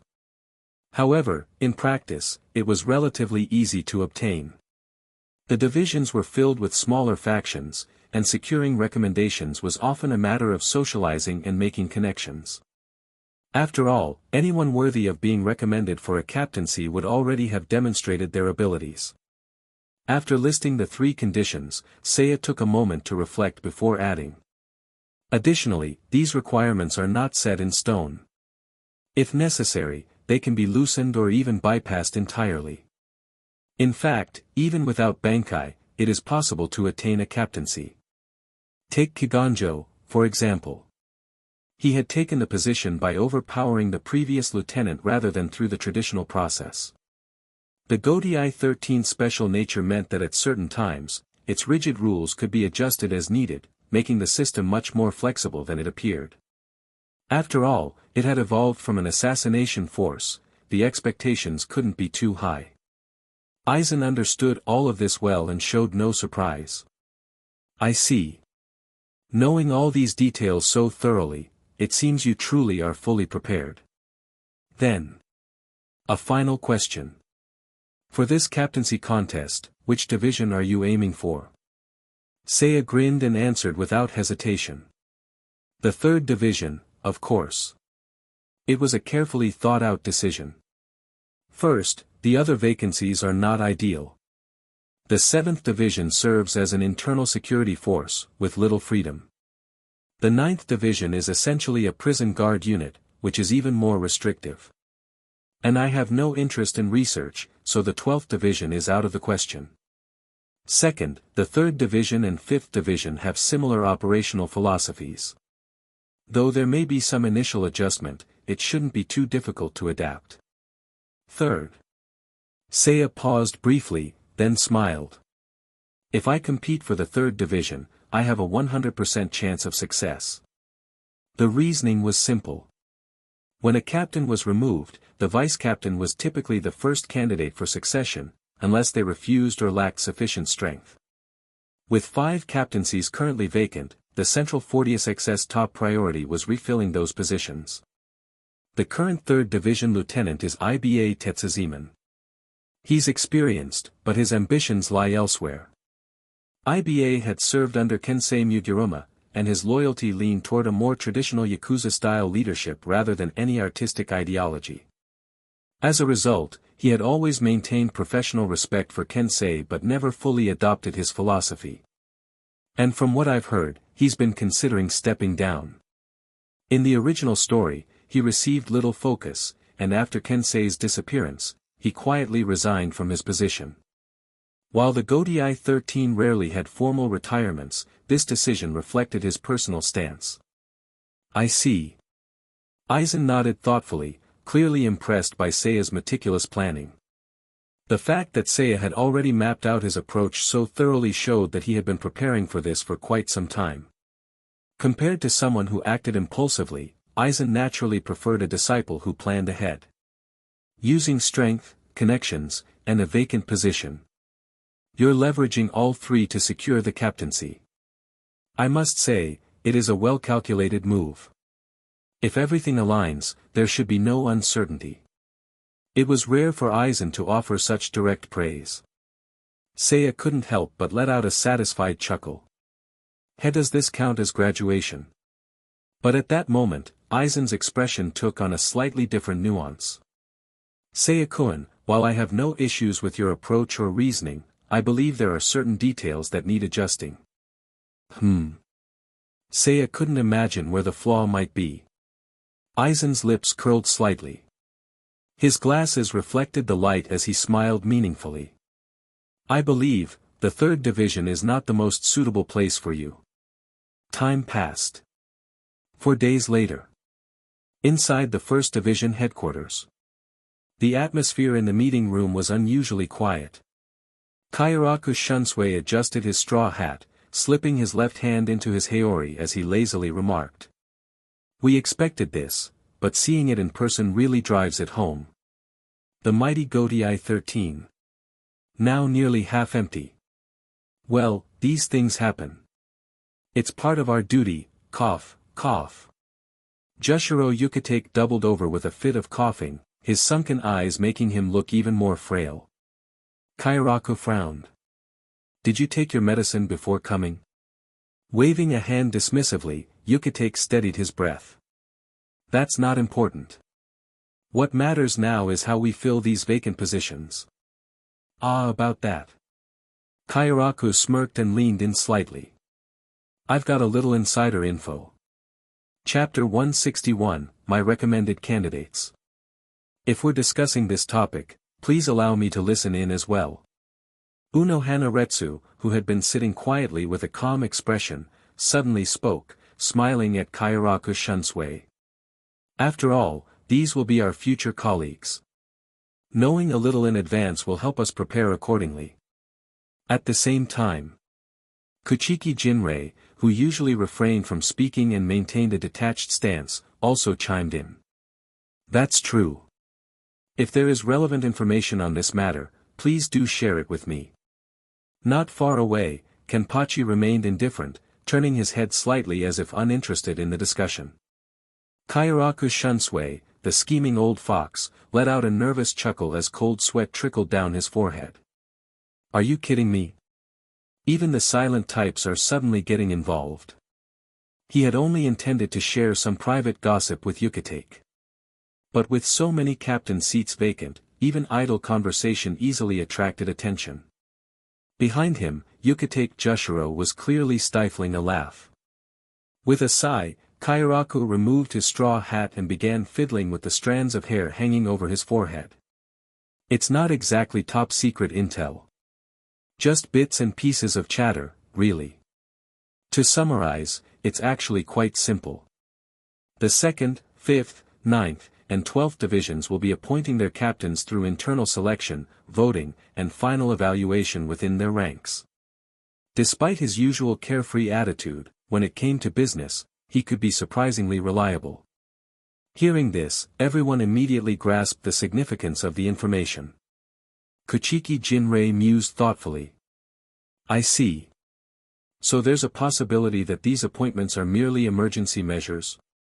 In other words, these appointments were more akin to interim positions. This often happened when no viable external candidates were available.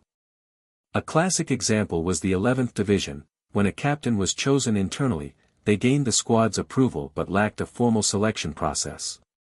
As a result, once the crisis passed, an external recruitment process could still take place. Of course, such occurrences were rare. Siriidii had existed for less than 2,000 years, and the total number of captains throughout history likely hadn't even reached 100. Kairaku rolled his newly curled strand of hair between his fingers, then half-turned toward Kachiki Jinrei with a playful smile. Theoretically, yes. But old man Yama isn't fond of unnecessary trouble, so I doubt he'll go through the hassle of rearranging everything later. Yukitake, however, had a different opinion. Don't be ridiculous. The Godii 13 is Siriidii's backbone. Captain Commander Yamamoto would never be so careless with its leadership. You're overthinking it, Yukitake. It's a time of crisis, and the old man isn't some stubborn traditionalist. He'll take shortcuts where needed. As he spoke, Kairaku suddenly paused, as if something had just dawned on him. Ah, right. There's another interesting rumor going around. One of our new colleagues might be a very promising young talent. Yukitake sighed in exasperation. And this is exactly what I mean when I say your attitude. Bang! The door burst open. Sasuke Chojiro strode into the room, scanning the gathered captains. The captain commander will be arriving shortly. Unohana closed her eyes, placing her hands together serenely, her composure as tranquil as the moon. Kachiki Jinrei straightened his posture, lifting his chin and tensing his facial muscles. Kairaku held his straw hat in front of his face, bowing his head and closing his eyes in feigned contemplation. Yukitake pressed his lips together, his brows furrowing, as if holding back something unsaid. The previously light-hearted atmosphere grew solemn. Moments later, the steady, deliberate sound of approaching footsteps echoed from outside the room. Gripping his long staff, clad in his captain's haori, Yamamoto Genryusai Shigekuni entered the hall and proceeded directly to the central seat. Once he stood in place. The old man inhaled deeply, then lifted his head. Everyone, we are gathered here for one reason. The vacancies left by the Hollowification incident. These captain seats must be filled today. With the shortage of personnel, the usual bureaucratic processes had been streamlined, leaving only this direct, effective approach. Thud. A deep, resonant sound filled the room. Yamamoto's voice carried an even heavier tone. Over the past 3 days, internal selections and voting have taken place. The following individuals have been chosen to assume command of their respective divisions. According to the votes, decisions, and confirmations, the selections will now be announced. However, these choices are not final. As current captains, you are free to raise objections or concerns. This was both a captain's right and their duty. A brief pause. Yamamoto's eyes opened slightly. All of this is for the safety of Siriidii. Sasuke, seemingly in sync, stepped forward and unfolded the documents in his hands. With a firm voice, he read aloud. By internal vote, the newly appointed captain of the 12th Division. Kuratsuchi Mayuri. Boom. Dressed in normal attire for once, Mayuri strode into the room. TCH, wasting my precious research time for something like this? Making me get up early just to prepare. My examinations on Nimue have already been delayed. Ignoring his complaints, Kairaku glanced at his flamboyant outfit and muttered. See? That's the guy I mentioned earlier. Originally from the maggot's nest, but his research skills are undeniable, he may even rival Urahara. Keeping his voice low, he continued. Though it'd be nice if he dressed normally. Not gonna happen. Sasuke pressed on. By internal vote, the newly appointed captain of the 2nd Division. Sui Feng. Thud. With a cold expression, the slender woman strode forward, her hair neatly tied, exuding a sharp, disciplined aura. She took her place where Yoruichi once stood, standing tall, hands clasped behind her back, eyes unwavering. She bore a striking resemblance to Sasuke in terms of strict formality. Kairaku smirked. You know, the original plan was to have Yashiro take this position. Logically, it made the most sense. I even agreed with it. But, why isn't he here? Because he nominated her. Tilting his head, Kairaku chuckled. Said this girl has the potential to match Yoruichi in the future. High praise indeed. Whether or not it was true, time would tell. By internal vote, the newly appointed captain of the 9th Division. Tosen can aim. Hiss. Unlike the previous two, Tosen quietly pushed the door open and walked in without a sound. Low profile, composed, steady. The kind of demeanor that old-school figures preferred. Steady individuals were easier to trust. He was the top-ranked candidate within the division, with overwhelming support. Yukitake gave Tosen a long look. For someone blind to have reached this level, remarkable. Regardless, his respect was genuine. By internal vote, the newly appointed captain of the 7th Division. Kamamura Sajin. Thud. A towering figure entered, clad in heavy armor, his face obscured by a mask. A massive presence, solemn and imposing. This one was also chosen internally. Though he doesn't reveal his face, I hear he has some history with the old man. Another student of the captain commander?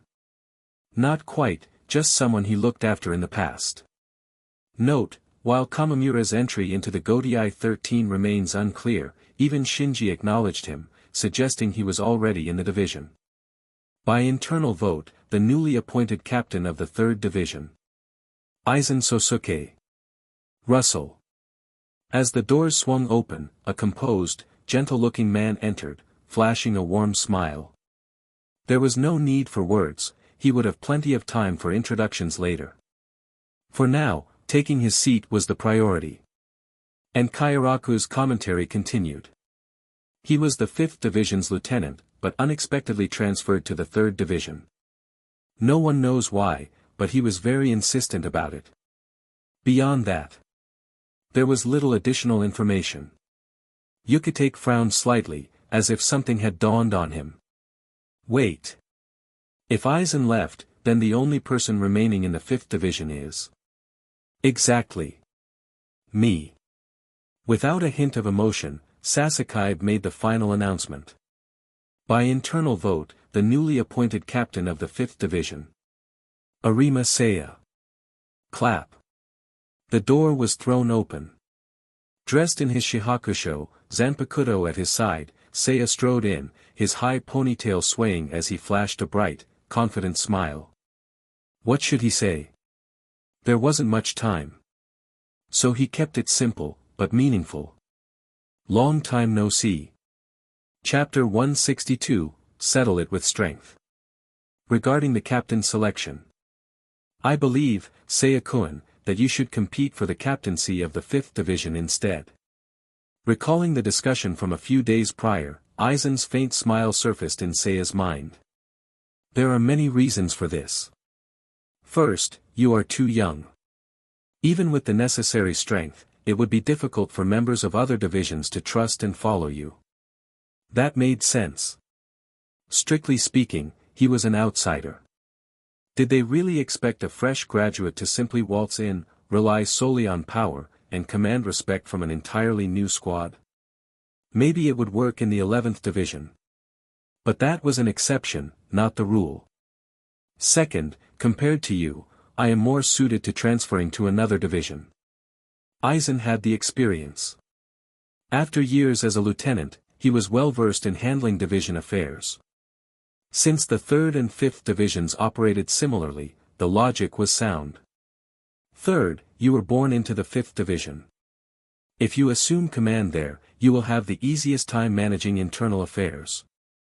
It was a natural choice, both practically and politically. But if everyone stood to gain from this decision, did that mean it was beneficial to everyone? Of course not. Aizen was, without a doubt, the one making the biggest sacrifice. But if we go with this arrangement, wouldn't I just be reaping the benefits? Aizen's explanation sounded too smooth. If anything, it was more like he was handing Seiya the position. Aizen had spent years building his network within the 5th division, carefully cultivating a sense of personal loyalty among its members. Just like in the original timeline, where everyone in the 5th division practically worshipped him.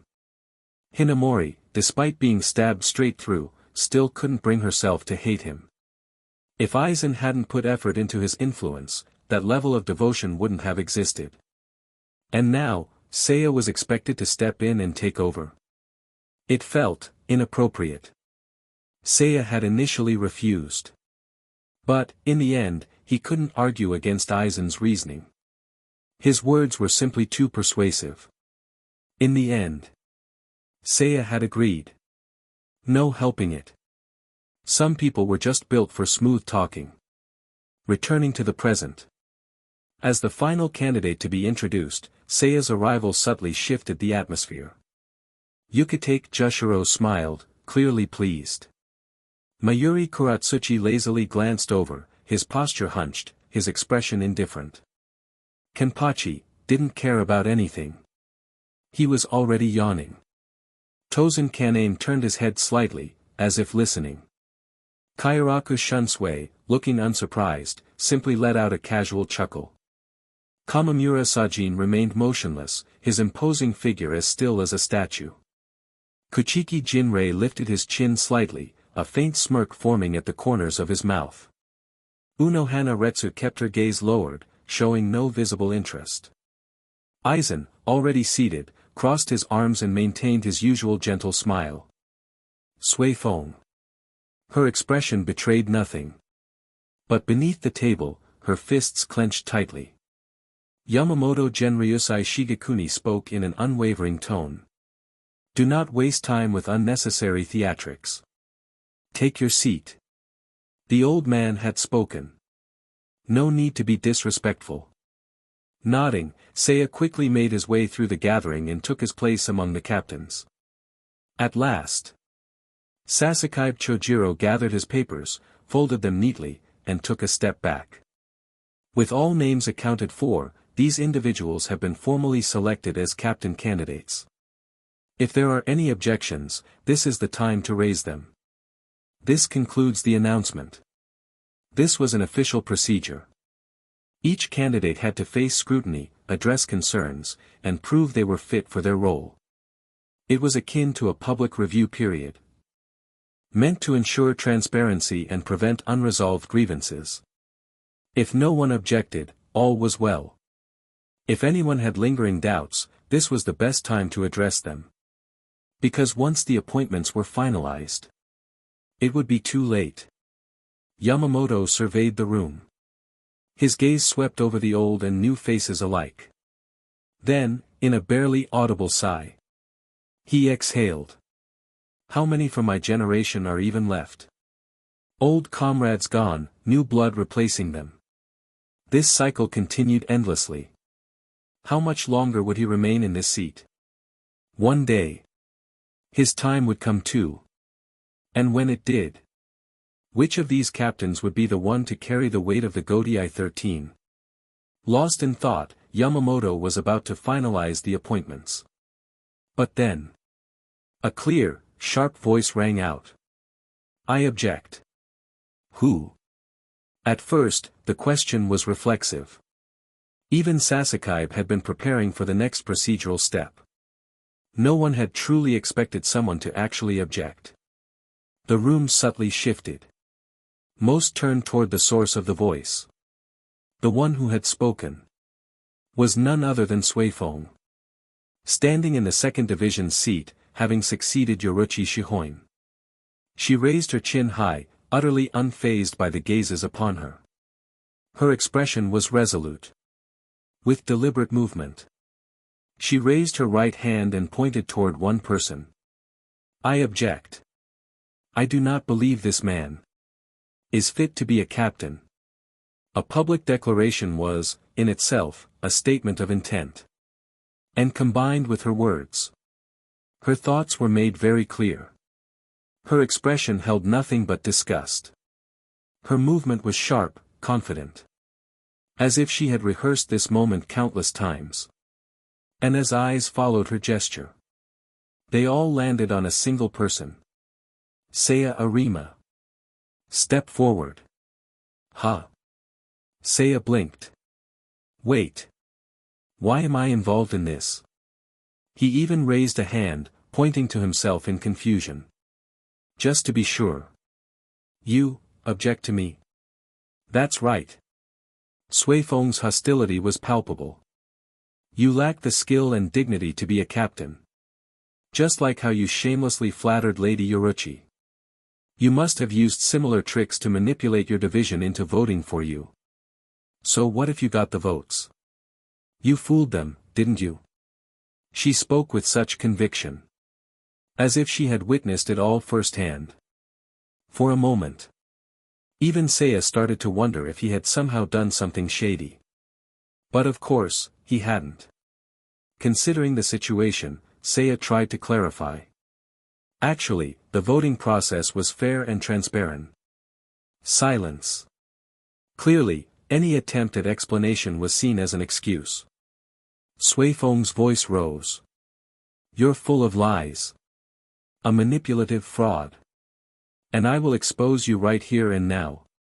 The situation was spiraling. Kairaku watched with amusement, the corners of his lips twitching upward. Ah, now this is entertainment. Yukitake, in contrast, pressed a hand to his forehead and sighed heavily. Ah, youth. Meanwhile, the other captains reacted in their own ways. Aizen rubbed his chin, looking intrigued. Mayuri looked bored. Yamamoto, however. Silence. The room fell into immediate stillness. His voice was sharp, with a hint of irritation. The old man was not pleased. This is not a place for personal disputes, Suifeng. Watch your words. Perhaps because she was new. He showed restraint in his reprimand. Still, while she was frustrated, she bowed slightly in acknowledgement. Then, I request a captain's challenge. The moment she said it, Kairaku's grin widened.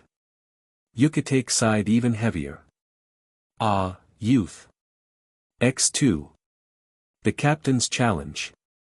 An ancient tradition from the earliest days of the Godai 13. Back when it was an assassination squad. Back then, a captain wasn't just an administrator. They were a warrior, a blood-soaked commander. The strongest ruled. Even in modern times, the rule still existed.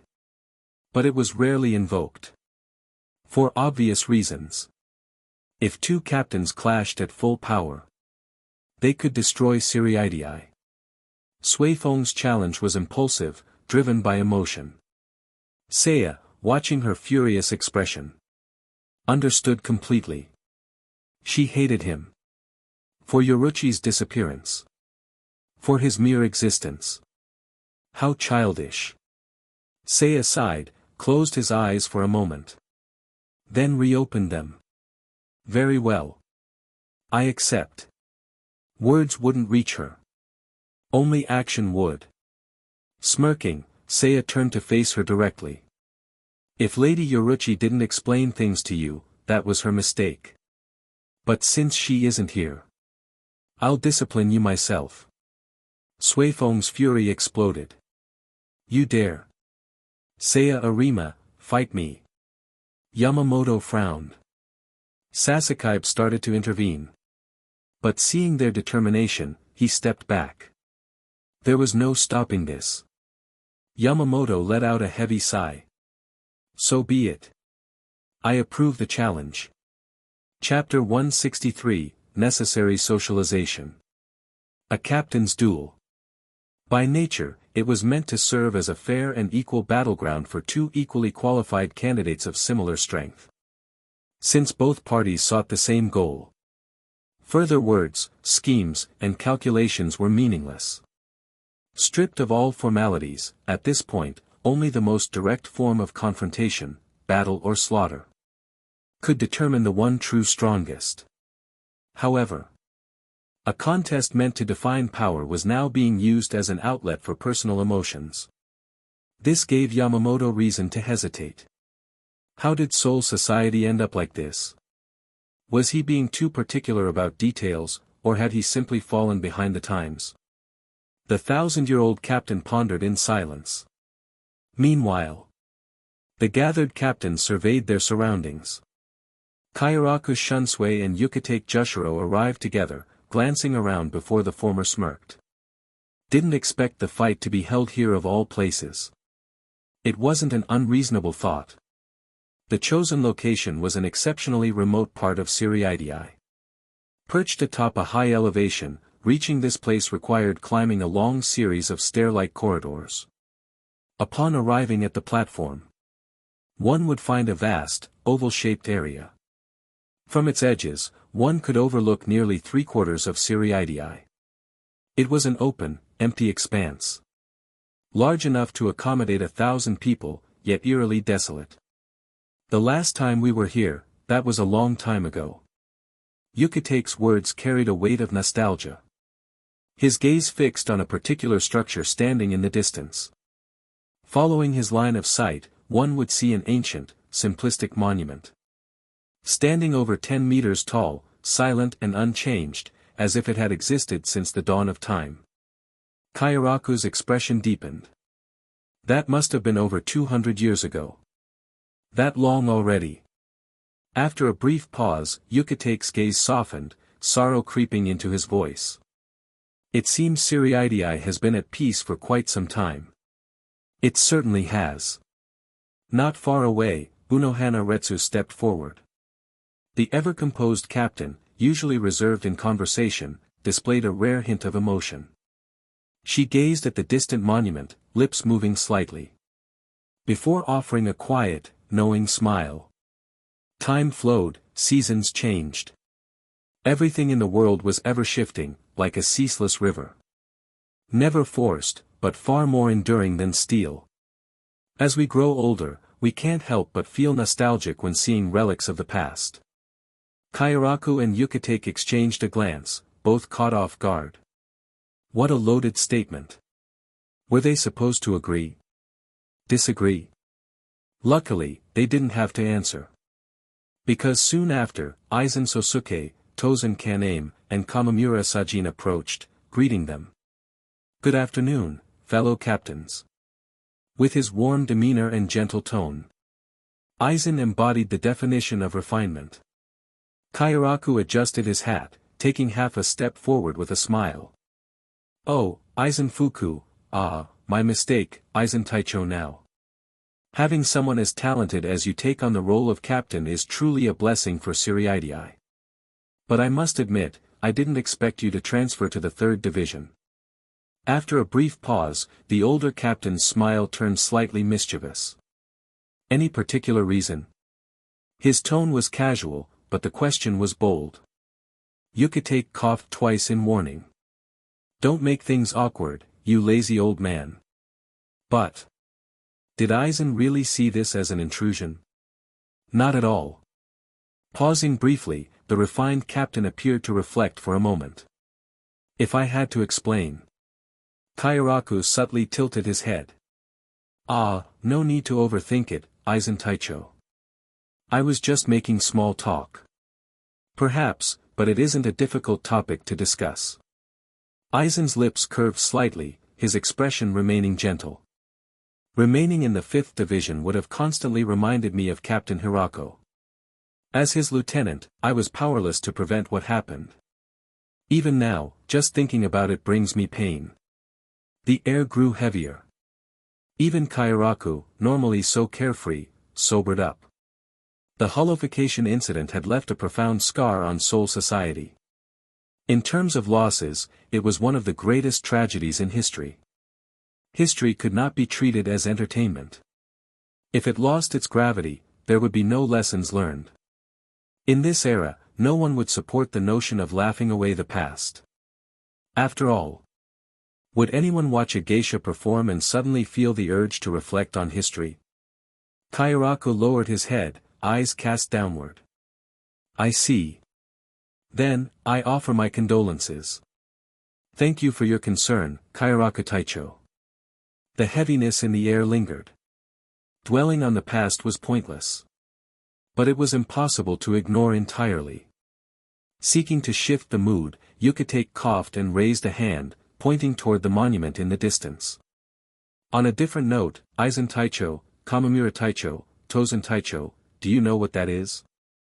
Tosen, being blind, naturally did not respond.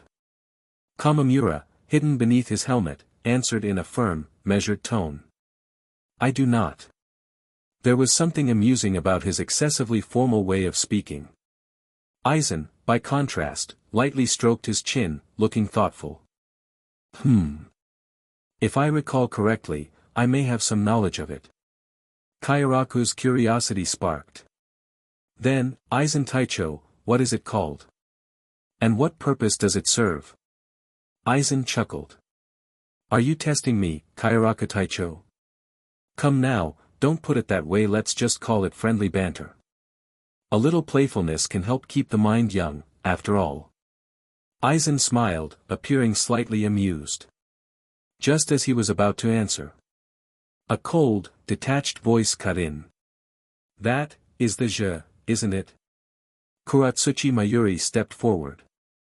Though his appearance was slightly less grotesque than usual, his eccentric makeup still stood out. His gaze locked onto the towering structure in the distance. Expression unreadable, but his words were steady. I've only seen mention of it in academic readings. It's an archaic term, historically associated with a method of execution involving dismemberment. But that was in the living world. In Soul Society, it has a different meaning. Pausing briefly, he raised a finger and pointed. In short, it's an execution platform, isn't it? Kairaku's smile widened. My. I assumed you only cared about research, Kuratsuchi Taicho. Who knew you had an interest in history as well? Being a researcher doesn't mean I'm an idiot. Basic knowledge is, basic knowledge. Oof. That one had some bite. But it was still within Kairaku's tolerance range. Fair enough. I'll be counting on you to enlighten me in the future, then. Not interested. Nothing was more frustrating than trying to argue with someone who simply didn't care. Ignoring the exchange, Mayuri continued his analysis. That structure isn't standalone, is it? Correct, Kairaku agreed. It only appears during executions. But yes, it exists. A symbol of power and punishment in Soul Society. Its full name is Sokayaku. A weapon of absolute destruction. Consisting of a massive halberd and the je execution platform.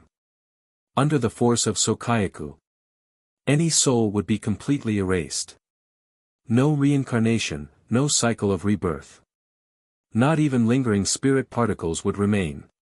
Sokayaku annihilated its victims, wiping them from existence entirely. Mayuri's interest piqued. I've heard it possesses the destructive power of 1,000,000 Zanpakuto. That would explain why it requires such a vast, isolated platform. How fascinating. Yukitake let out a tired chuckle. If possible, I'd rather we never have to use it again. The captains continued their conversations. Some were meeting for the first time, others reuniting after long periods. But since they would all be working together, getting familiar with one another was necessary. Even someone as eccentric as Mayuri adhered to this unwritten rule. Chapter 164, What a Joke. As the captains continued their conversation, Kachiki Jinrei, who had remained silent, suddenly raised his head and looked toward the battlefield. His aged face barely moved, but his deep, resonant voice emerged from his chest. It's about to begin. No further words were needed. That single sentence was worth 1,000 others. The murmuring captains turned their gazes toward the other side of the platform. An area that had been cleared in advance. The designated arena for the upcoming duel. And at its center, the two combatants stood ready. Sui Feng had already shed the loose haori of a captain. She had reverted to the standard black bodysuit of the stealth force, tying her long hair tightly behind her head. The form-fitting attire accentuated her already petite figure. As a woman, Sui Feng lacked conventional appeal. But as an assassin, the aura she exuded, the tense, unwavering energy surrounding her, was something no one could ignore. Arms crossed, her short Zanpakuto resting at her hip. Her brow locked in focus, gaze sharp. Without any dramatic movements, just her presence alone commanded attention. This was what it meant to be truly prepared. Even the smallest things have qualities that demand respect, huh? A lesson from Yamamoto long ago echoed in Kairaku's mind. It was humbling. No matter how many times one revisited these lessons, one never truly understood them until faced with reality. Learning never ends. While Kairaku was lost in thought, the second participant stepped onto the field. Seiya had not taken the same approach as Sui Feng. Instead of stripping down to the lightest possible outfit, he kept his captain's haori, the large number 5 emblazoned across his back. Standing casually, he rested his right hand on his Zanpakuto's hilt, his expression relaxed and carefree. A stark contrast to Sui Feng's intensity. You're not going to take off those unnecessary clothes. Sui Feng was the first to speak. Hard to believe the same person who had screamed in rage minutes ago could now speak so calmly. But this was not surprising. Now that they stood here, there was no more room for childish bickering. The only thing that mattered was the fight itself. Words were meaningless. If she wanted to humiliate him, she would do so with action. Seiya paused for a moment, then smiled. No, I don't think so. Raising his left hand, he let the mountain winds billow his haori, revealing the black uniform beneath. The carefree smile remained. I'm the captain of the 5th Division now.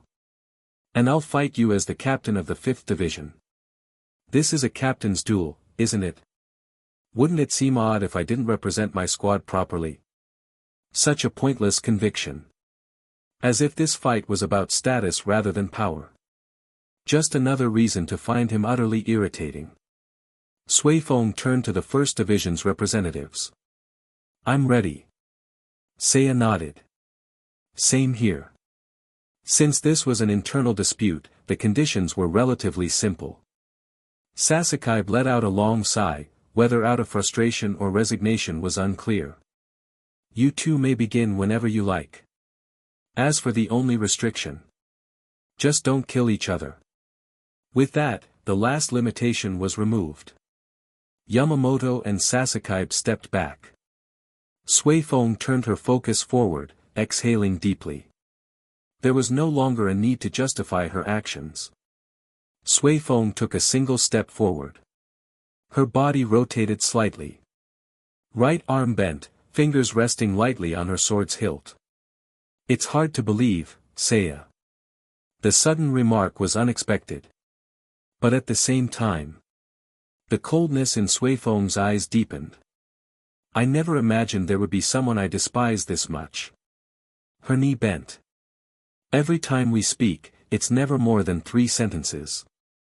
Her toes dug into the ground. Because you always find the exact thing that enrages me the most.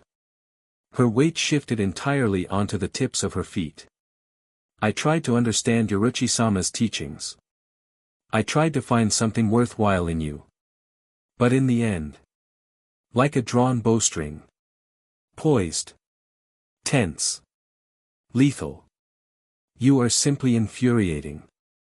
The moment the final syllable left her lips. Sway foam vanished. No. Rather than vanishing. She became a shooting star. At the very last second. A thunderous boom erupted from beneath her, splintering the stone floor as she propelled herself forward at blinding speed. A direct charge. A basic but effective technique. However. A straight-line attack was the easiest to counter. Seiya, completely unshaken, calmly drew his blade. It looked like he was waiting for her to strike. But at the last moment. The shooting star stopped. With a sudden, violent halt, her right foot slammed into the ground. The impact split the floor apart. The force erupted outward in a violent gust, sending a barrage of shattered stone and debris toward Seiya. Like bullets, the shrapnel flew toward him, capable of tearing through spirit bodies. Is that a modified flash step? Wait, how old is this girl again? The observing captains murmured among themselves. It was clear. Sway Foam had developed a combat style uniquely suited for her. But this was not the true attack. Hidden within the storm of debris, her form flickered. Like a shadow darting between flashes of light. The glint of steel appeared, vanished, and reappeared. Slashes. Thrusts. Cuts. A seamless onslaught. Her movements created the illusion of multiple attackers, surrounding Seiya from every angle. Sparks erupted. Metal clashed violently. The high-pitched ring of colliding Zanpakutos echoed across the battlefield. And then. With a final explosive impact, the two separated. Suifeng flipped back, landing lightly on the tip of her left foot. Sweat lined her brow. Her breath came slightly heavier. But her lips curled into a satisfied smirk. I got you, Seiya.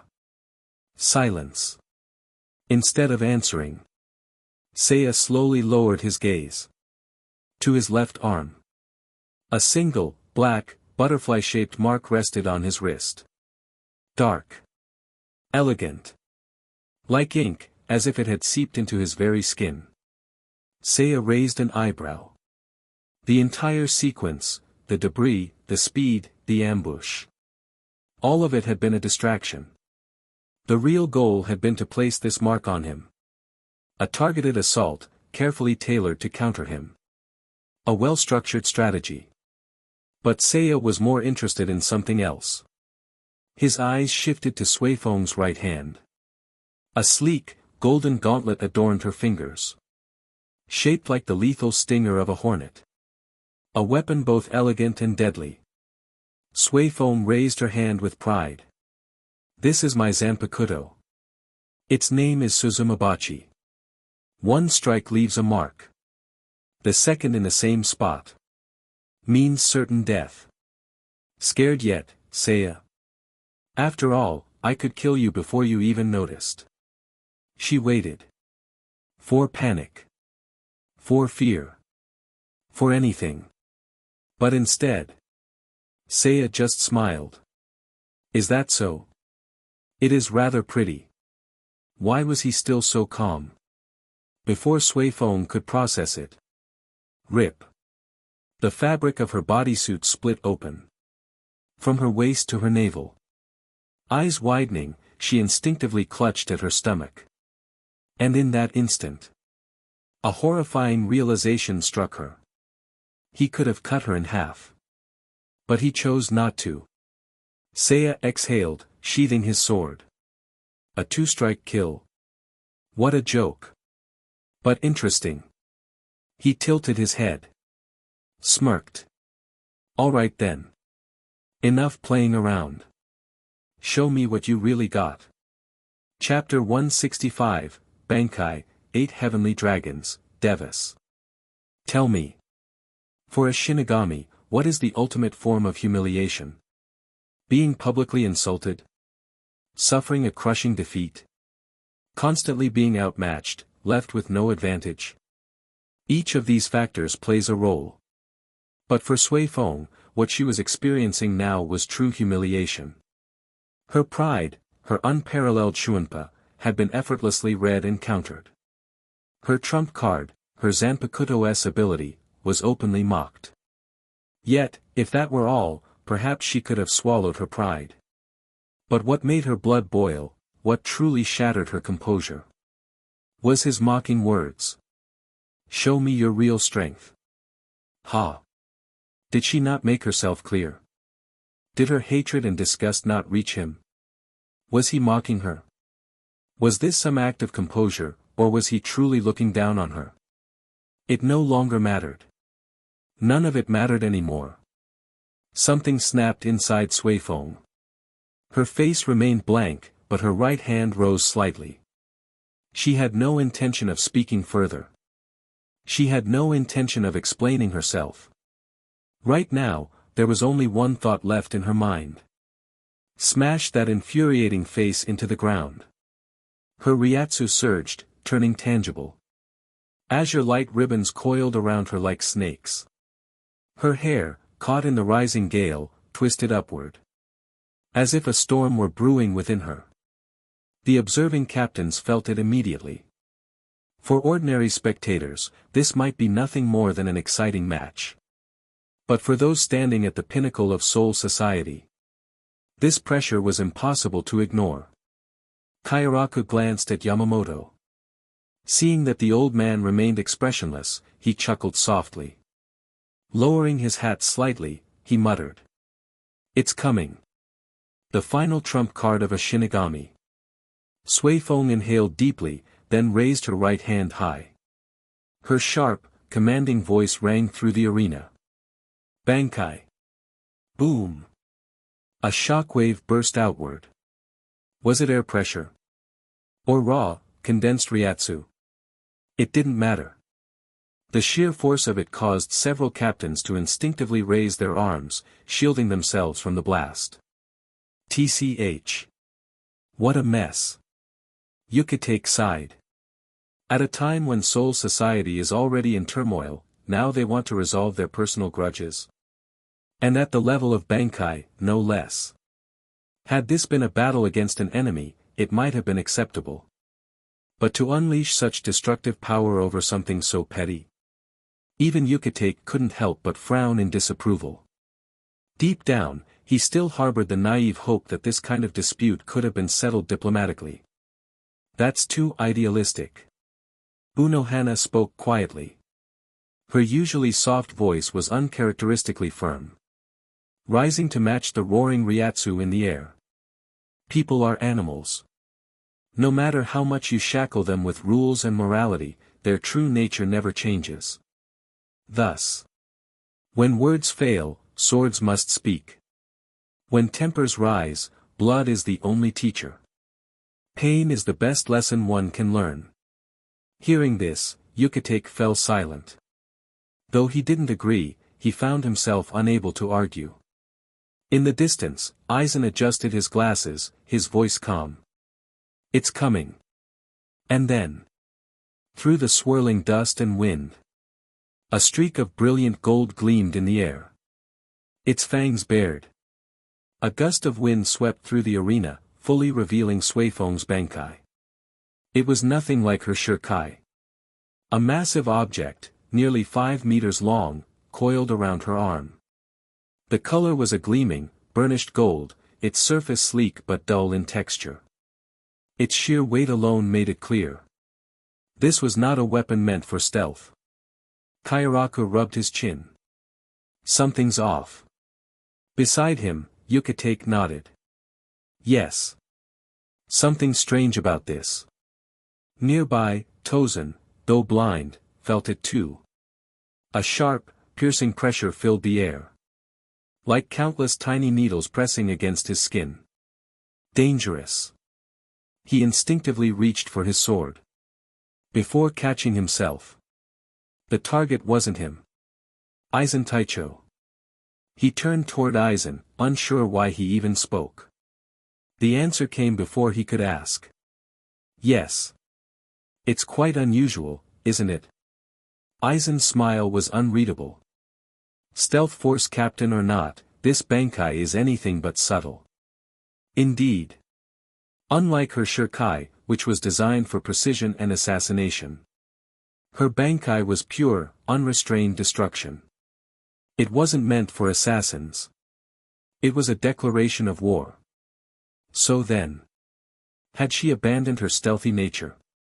Or was this her true self, finally breaking free? No one could say for certain.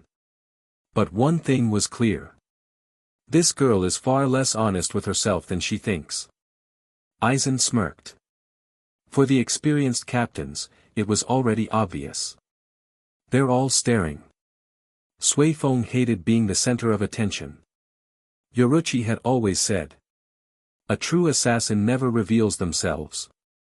And yet. Whenever she used her Bankai. It felt like she was being stripped bare for all to see. She hated it. But she wouldn't stop now. She couldn't. She inhaled deeply. Then, with unwavering rage, raised her weapon. Seiya Arima. Her voice was ice cold. This is my Bankai, Jakuho Reikaben. It does not kill with stealth. It builds up power and releases it all in one devastating strike. If you still think you can mock me. Her lips curled into a sneer. Then stand still. And take this blast head on. If her earlier words were taunts. Now, they were outright fury. She wanted him to feel fear. She wanted him to flinch. She wanted him to surrender. Even just a hesitation. Even if he didn't say it out loud, if he so much as looked afraid. She would feel satisfaction. Yet. Seiya merely smiled. That's fine. His response was effortless. Sasuke's eyes widened. You. Seiya cut him off. It's alright, Sasuke-san. His voice was calm. I swear on my title as 5th Division Captain. He took a single step forward. This fight will have no casualties. With a flick of his wrist, his sword twirled elegantly in his grip. So. He smiled. Shall we continue? Sasuke hesitated. Then turned toward Yamamoto. The old man, silent until now, slammed his staff onto the stone floor. Crack. The ground splintered beneath the force. With a low, gravelly voice, Yamamoto declared. Approved. Continue. A brilliant grin spread across Seiya's face. Understood. Suifeng's hatred burned. But hatred must be met with equal resolve. So now. For the first time since its rebirth. The true form of Sagara Ryu would be revealed. Oh. A voice echoed in Seiya's soul. Excited. Hungry. That's what I'm talking about, Seiya. Then. Call my name, my wielder. Seiya exhaled. His grip tightened. And then. Reveal your true majesty. Let all sufferings be burned away. This is neither mortal nor divine, this is pure bliss. Bankai. 8 Heavenly Dragons, Devas. Chapter 166, Pure Simplicity. A soft murmur escaped Seiya's lips. And with a faint, resonant hum. His Zanpakuto vanished completely. Like drifting dust, countless tiny fragments rose into the air. Surrounding Seiya's body. Only to dissolve into nothingness. What just happened? Even the gathered captains watching the battle were momentarily stunned. Did Arima just release his Zanpakuto? Yukate's voice carried an uncharacteristic hint of uncertainty. Yes, something definitely changed. Kairaku narrowed his eyes, stroking his chin. This isn't simple Kido, nor an illusion-based ability. It feels like something beyond standard Zanpakuto classifications. But beyond that, there was something else even more intriguing. The name of that Bankai. A suffix. A designation. Did this imply multiple forms? Now that is interesting. Especially since my own Zanpakuto operates on a similar principle. From the side, Aizen's expression remained unreadable. But deep within his gaze, a gleam of intrigue flickered. Even though he had previously discussed Seiya's Bankai with him. Seeing it up close, witnessing it firsthand. This was a first. Seiya Arima, just how far do your abilities extend? Let me see it with my own eyes. The expectation in the air was palpable. And on the battlefield. Suifeng held her breath. She had given him ample time to prepare. She had endured his mockery. By now, regardless of the outcome, he had to accept it. There was no turning back. Anger. Frustration. All of it. This ends now. Her hatred surged, her spiritual pressure reaching its peak. With a final, decisive movement. She fired. Seiya Arima. The moment she pressed the trigger. A metallic roar erupted. And the missile launched straight for him. Seiya, unfazed, smirked. No need to shout. His voice was infuriatingly calm. Like he wasn't staring down a missile. Like he was simply observing a firework. Losing your temper only proves how unconfident you are. You should really work on that, Captain Suifeng. Then. Boom. A red explosion erupted. The sky turned crimson. Light. Heat. Shockwaves. The sheer force shook the entirety of the Siriidii. For a moment it was as if the world itself had trembled. Even the gathered captains, each seasoned warriors in their own right, felt the impact from afar. Aizen steadied Kamimura. And caught Tosen before he could stumble. Much appreciated. Kamimura's deep voice rumbled, unwavering despite the momentary imbalance. Apologies. Tosen spoke calmly. Yet his head remained locked in the direction of the battlefield. He needed to know the outcome. Suifeng's hand fell limply to her side. Her face had gone pale. It was only natural. She had just unlocked her Bankai. And this Bankai wasn't meant for prolonged combat. It was a one-hit kill. A single-shot technique.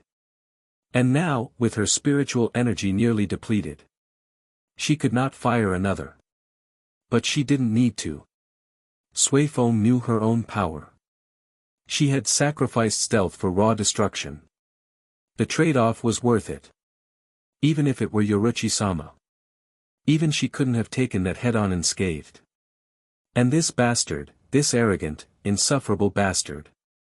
What chance does he have? She bit her lip. A tremor of satisfaction flickered across her face. Her lips curled slightly, betraying her anticipation. She wiped the sweat from her brow. Forced herself to stand tall. And looked forward. Come on. Let me see it. Your broken body.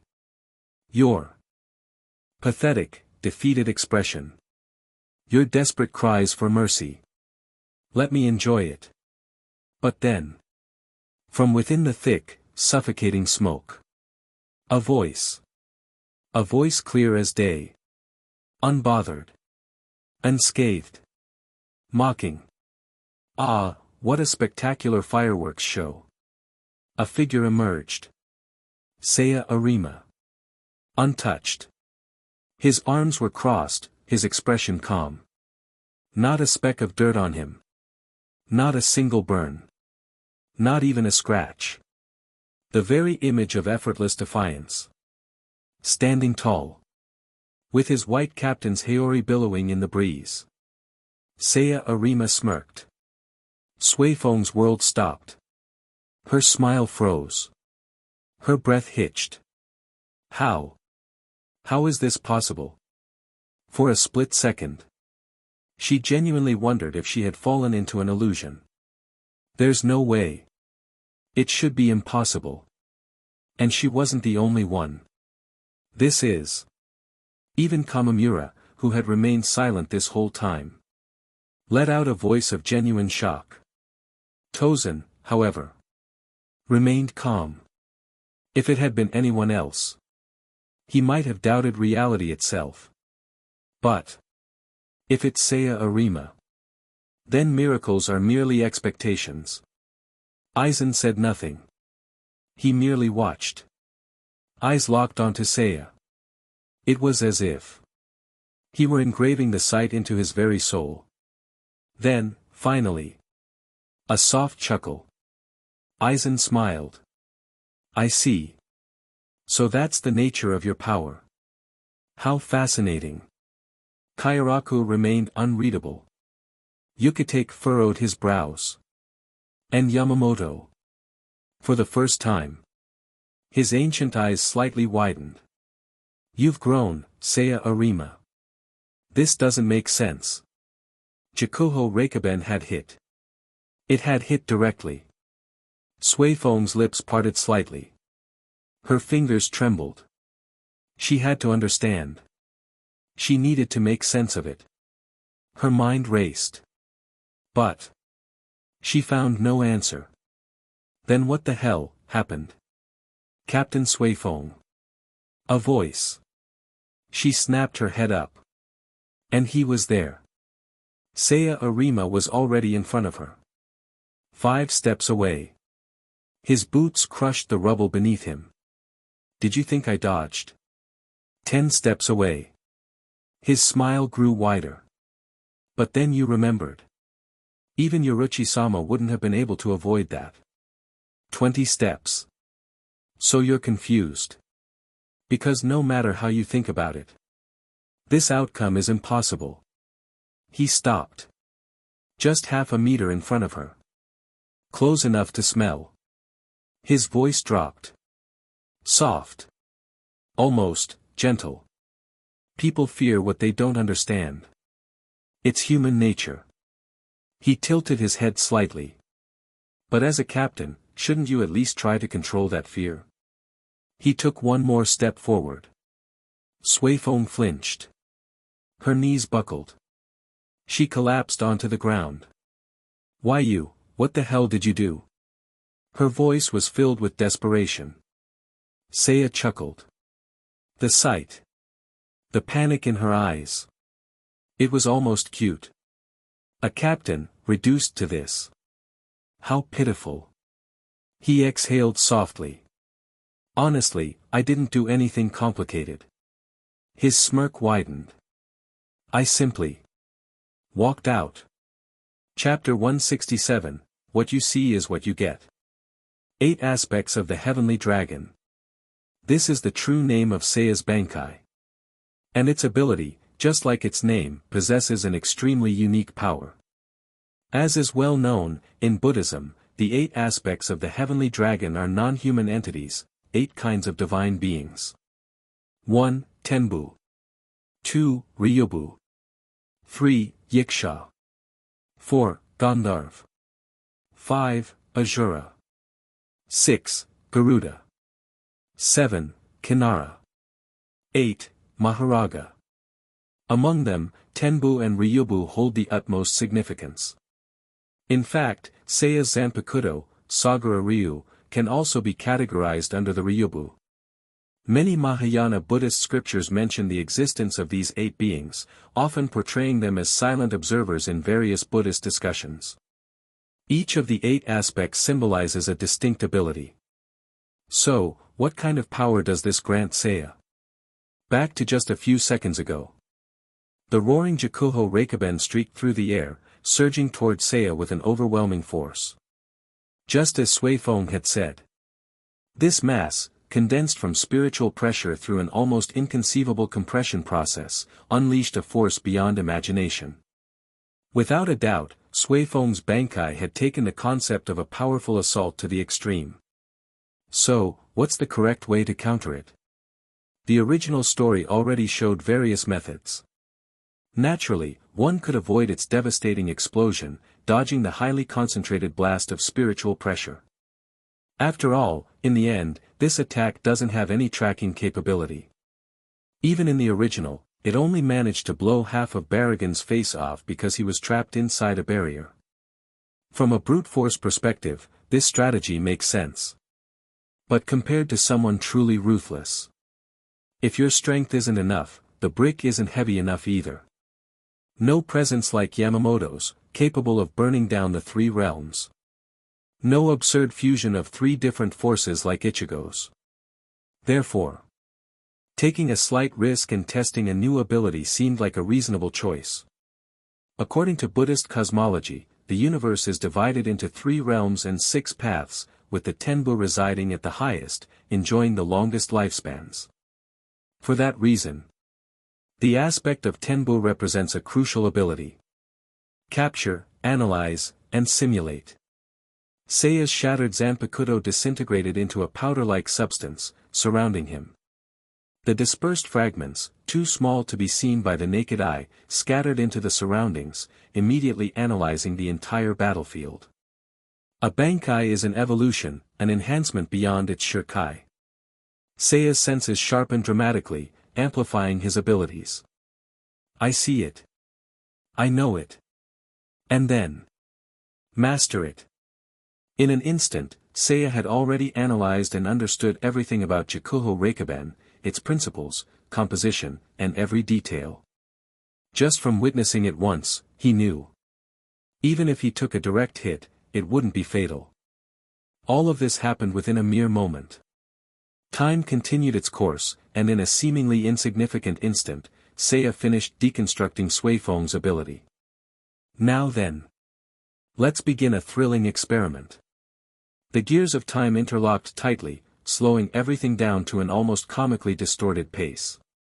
As Seiya observed the expanding heat and light of the incoming explosion, his body began to disintegrate, mirroring his Zanpakuto. Every speck of dust contained his spiritual energy, continuously displaying different possibilities within them. Time had been warped. No longer a one-way, rampaging beast. It had been reshaped into a circular form under the power of 8 aspects of the heavenly dragon, Tenbu. A closed loop with no exit, a cycle repeating infinitely. And within that microsecond, countless versions of Seiya stared at the oncoming explosion. Each one of them took a first. No. A voice. A voice came from behind him. But how could there be any sound here? This was his inner world, a mental domain that should be silent and lifeless. Yet Seiya didn't show the slightest surprise. He even obeyed the voice. He stopped. The boy turned in another direction, attempting another step. No. The same voice. Everywhere and nowhere. Like a fish submerged in glue, Seiya could hear it pressing in from all directions. Still silent, he adjusted his course, seeking the correct path forward. This time. That's right. Without hesitation, Seiya took his first step. And at that moment, he looked back. His body stretched like a drawn-out curve, the version of himself only a single step away. Was about to take his first step in the wrong direction. Staring at his past self, Seiya parted his lips and whispered. No. The one reminding his past self was him. The one guiding his present self was also him. And the one answering his future self was still him. Under the power of 8 aspects of the heavenly dragon, Tenbu, Seiya had made time his plaything. What you see is what you get. Time resumed, reality restored. Seiya raised his right hand, rubbing his chin with an almost playful expression. I saw everything. That's how I found the weak point in your Jakuho Reikaben. I found the flaw in its detonation. And then, I simply walked out. A total of 36 steps. That was all. Which made it all the more shocking. His opponent's Bankai, in the end, seemed full of openings. The boy, honest and unreserved, had no intention of lying. But unfortunately, Sui Feng couldn't comprehend what had just happened. A weak point. This was an explosion, an attack that destroys everything in its radius. Even space itself cracked under its force. How could something like that have a weak point? Could someone really dodge it, by just walking? It made no sense. Her lips trembled uncontrollably. This reality was beyond comprehension. Stay away from me. Why not? Seiya crouched slightly, leaning in. Sui Feng's breath hitched, her face twisting in a mix of shock and helplessness. And no, you can't come any closer. If you don't make a move soon, it'll be my turn. Seiya grinned, extending his right hand toward her. She was trapped. A rock behind her blocked any escape. The post-explosion fatigue made it impossible to resist. She had reached a literal dead end. What should she do? Sui Feng instinctively turned her head aside, raising her hands in a feeble attempt to shield herself. Would Seiya strike her? It would be a lie to say she wasn't afraid. But a light flick landed on her forehead. A minor sting, followed by a quiet chuckle. Sui Feng's eyes widened. She watched as Seiya retracted his hand, his grin unchanged. Even in this situation, you didn't beg for mercy. That's commendable. Stubborn, reckless, arrogant, but that's who you are. Yoruichi would be proud. You've grown and stayed true to yourself. Though maybe you should reconsider your approach. Not everyone can tolerate your bad temper. And as for this match. That flick to the forehead.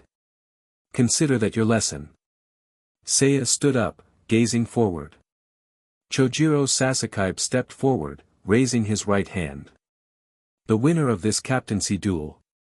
The 5th Division Captain, Seiya. The triumphant youth returned to his squad, met with admiration. And from the distance, Aizen smiled. As expected of you, Seiya. That night. During a routine meeting, Aizen made an announcement. So, Jin, you'll serve as Seiya's lieutenant. Since you and Seiya are old acquaintances, the duties of the 5th Division may feel unfamiliar at first, but with a little effort, you'll adapt quickly. Ikemaru Jin scratched his cheek, his expression unreadable. So, he was being made that annoying guy's lieutenant. Could he refuse? Understood. Refusing outright wasn't Jin's style. Besides, he had no say in the matter. Following orders was the easiest option. Meanwhile, Seiya, seated nearby with a pale complexion, flashed a "you're a lifesaver" smile. Ah, that's a big help. Jin circled around Seiya and frowned. So, how did you end up looking like this? This? Ah, well, it's nothing serious. Just a simple phenomenon. A side effect of my Bankai, that's all. After a brief moment of thought, Seiya added. Something called 10 Declines of the Celestial Realm, I think. Chapter 168, 10 Declines of the Celestial Realm. 10 Declines of the Celestial Realm. Jin scratched his cheek in confusion. What's that? It's normal that you haven't heard of it. After all, this isn't something they teach at the academy. Simply put, it's a Buddhist term. As it spread throughout the world, different branches of Buddhism reinterpreted the original concept, giving it unique characteristics depending on the region. But in this case, Seiya was referring to the most fundamental and unaltered definition of 10 declines of the celestial realm. In Buddhist doctrine, all things are impermanent. Even those with the longest lifespans, the Tenbu, are still bound to the cycle of reincarnation. It is said that when the celestial beings near the end of their lifespan, they experience 5 signs of decay. Their garments become dirty. The flowers adorning their hair wither. Their once pure bodies emit a foul stench. Sweat begins to form beneath their arms. They no longer find joy in their celestial throne. These signs mark their inevitable decline, heralding their fall back into the cycle of rebirth. And in this moment, Seiya was experiencing something eerily similar. After giving a brief lecture, Seiya seemed to enjoy the momentary role of a teacher. Like I said before, from what I can tell, the abilities of 8 aspects of the heavenly dragon aren't something I can use freely. There are limitations. Cough, cough. Seiya's complexion had turned deathly pale. His voice had weakened, his entire presence exuding an air of exhaustion. Kaname Tosen, seated in the corner, frowned. If it's so uncertain, Seiya, why did you use it? What's with that accusing tone? Seiya wiped his lips and gave a feeble smile. Shouldn't the first warrior to taste a wild mushroom be praised for his bravery? After all, it might be poisonous. I just don't support reckless behavior. Tosen's perspective was clearly different. Realizing they weren't on the same page, he changed the topic. Also, you don't seem fully aware of your own condition. If that's the case, how are you so sure about its name? Cough, because my Zanpakuto told me. Sagura Ryu wasn't particularly malicious, and since this involved Seiya's own body, he had no reason to doubt it. Between coughs, he recalled the conversation in his inner world. This ability shouldn't be used too often. Your body won't be able to handle it. No, more than your body. Your mind might collapse first. That's the real danger, you can't ignore this. The explanation was vague. But it wasn't Sagura Ryu's fault. It knew the ability but not its underlying mechanism. In truth, Seiya and his Zanpakuto had the same level of understanding. Both were still figuring things out. Aizen furrowed his brows slightly. Seiya had warned them about this before. But seeing the effects firsthand, even someone as composed as Aizen felt an unsettling ripple in his thoughts. So, what exactly is happening? Seiya lowered his gaze, deep in thought. After a brief pause, he spoke. From what I can feel, it's similar to extreme fatigue. Tosen cut in impatiently. Then you just need rest. Seiya smiled weakly and shook his head. It's not that simple. I feel like, something inside me is missing. Emotions? Thoughts? Something more abstract. Seiya couldn't put it into words. He hesitated before lifting his right hand, gesturing vaguely in front of his chest. It's hard to describe. You know that feeling when you choke on food, and a grain of rice gets stuck between your nasal cavity and throat? Jin grimaced. Ugh, way too vivid. Now my head hurts. Aizen, on the other hand, was more action-oriented. He stepped forward, reaching for Seiya's outstretched hand. Pardon me, Seiya. Aizen gently pressed 2 fingers against Seiya's wrist. That gesture. Wait, did Aizen know traditional medicine? I see. Seiya's eyes brightened with a flicker of hope.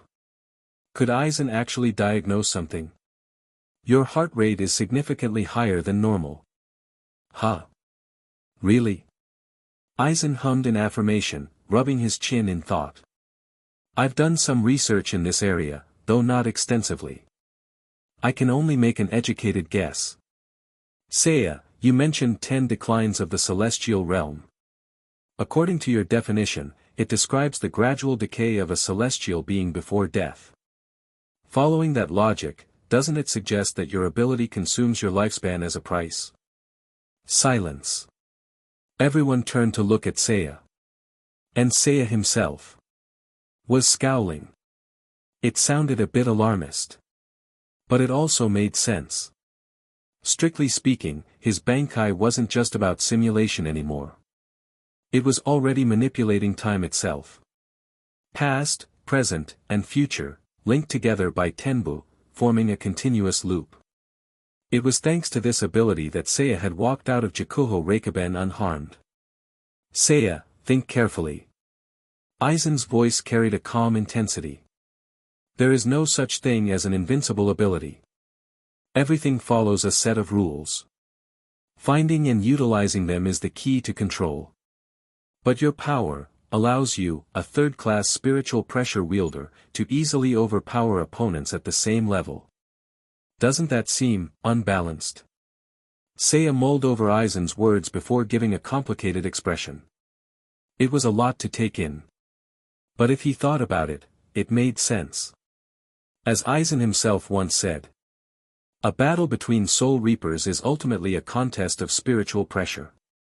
Yes, some matchups had natural advantages or disadvantages. But it shouldn't be this one-sided. The 1,000-year blood war hadn't even happened yet.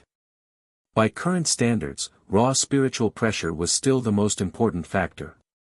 Seiya tried to summarize. So what you're saying is, my current power level isn't enough to support my own ability? Aizen smiled in approval. Exactly. You understand quickly, Seiya. Zanpakuto abilities vary based on the wielder's soul and perception. Without a doubt, your Zanpakuto is an anomaly. It doesn't fit into any standard category. But if you wish to control the surrounding environment with your spiritual pressure, then wouldn't it be laughable if you lacked the power to sustain it? The theory was flawless. And paired with Sagara Ryu's warning, Seiya had to admit. Aizen was probably right. So, in other words, until I grow strong enough, I need to stop using this ability. It was frustrating. But it made sense. That left just one question. Seiya gave a bitter smile and pointed at his own face. So, what do I do about my current condition? Aizen chuckled lightly, his voice carrying amusement. I'm no medical expert, so I can't say for sure. If you want a proper diagnosis, perhaps you should visit the 4th Division. That being said, Aizen already had a theory.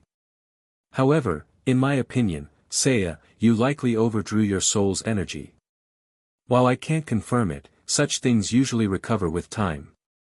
In other words, rest was the only cure. Seiya sighed. There were still things he wanted to discuss, but seeing Aizen already rising to leave, he chose silence. That's all for today. For now, we are all captains of the Gotei 13. Until the time is right. Forget your true mission. For now, we are soldiers of the Gotei 13. Seiya's pale face lowered slightly. As he closed his eyes, he murmured. As you wish. That night, after Aizen and Tosen had left the office, only Seiya and Jin remained. Seiya coughed lightly, then leaned back into his chair, exhaling a tired breath. Sorry. Even though the paperwork isn't done yet, I'm already giving you orders as my lieutenant. Jin tilted his head. Oh. That's quite an arrogant thing for a captain to do. Don't act like you're just now figuring that out about me. Heh, true enough, Captain Arrogant. Do me a favor, grab a futon from the storage room. The division members already organized everything, so don't mess it up. Jin didn't move. Instead, he paused for a moment, contemplating. You're not going back to the barracks to rest? Seiya waved a hand dismissively. I don't feel like walking. And I'm already exhausted. I'm counting on you. Jin's expression stiffened slightly. I'm counting on you. A phrase so simple, yet filled with a certain weight. Normally, such words carried an undertone of apology or helplessness, spoken only when one lacked the means to act alone. In daily life, it was a common phrase. But coming from Seiya, it was rare. And beyond that, Jin had never seen Seiya look this weak before. So pale. So drained. Could this really be the same person who once terrified him? Like a coiled serpent, Jin quietly absorbed Seiya's vulnerability, his heart inexplicably beating faster. Indeed, as Seiya himself once put it. My heart is that of a snake. Cold and decisive. And if the situation called for it, Jin would not hesitate to end Seiya's life to achieve his own goals. Hey, you. He wanted to say something. But before the words left his lips, Seiya's eyes had already drifted shut, his expression dazed and unfocused. His lips barely moved, voice as faint as a whisper. Sorry. I really am tired. Don't worry about me. You should, go back and rest. There was no deception in his tone. Because the moment those words left his mouth, Seiya's eyelids fully closed. He had already fallen asleep. No way. Jin hesitated, stepping forward and giving Seiya's shoulder a light push. No response. The boy had completely shut down, slumping sideways in his chair. Was this for real? Jin stood there for a while, silently observing him. No one knew what he was thinking. Finally, after a few seconds, Jin turned away and muttered to himself. What a troublesome guy. After all, a futon wouldn't be enough. He needed to find a pillow too. Chapter 169, Exhaustion. By the time Seiya woke up, it was already the afternoon of the next day. It had been a long time since he had slept so deeply. As he processed the moment, he received two pieces of good news.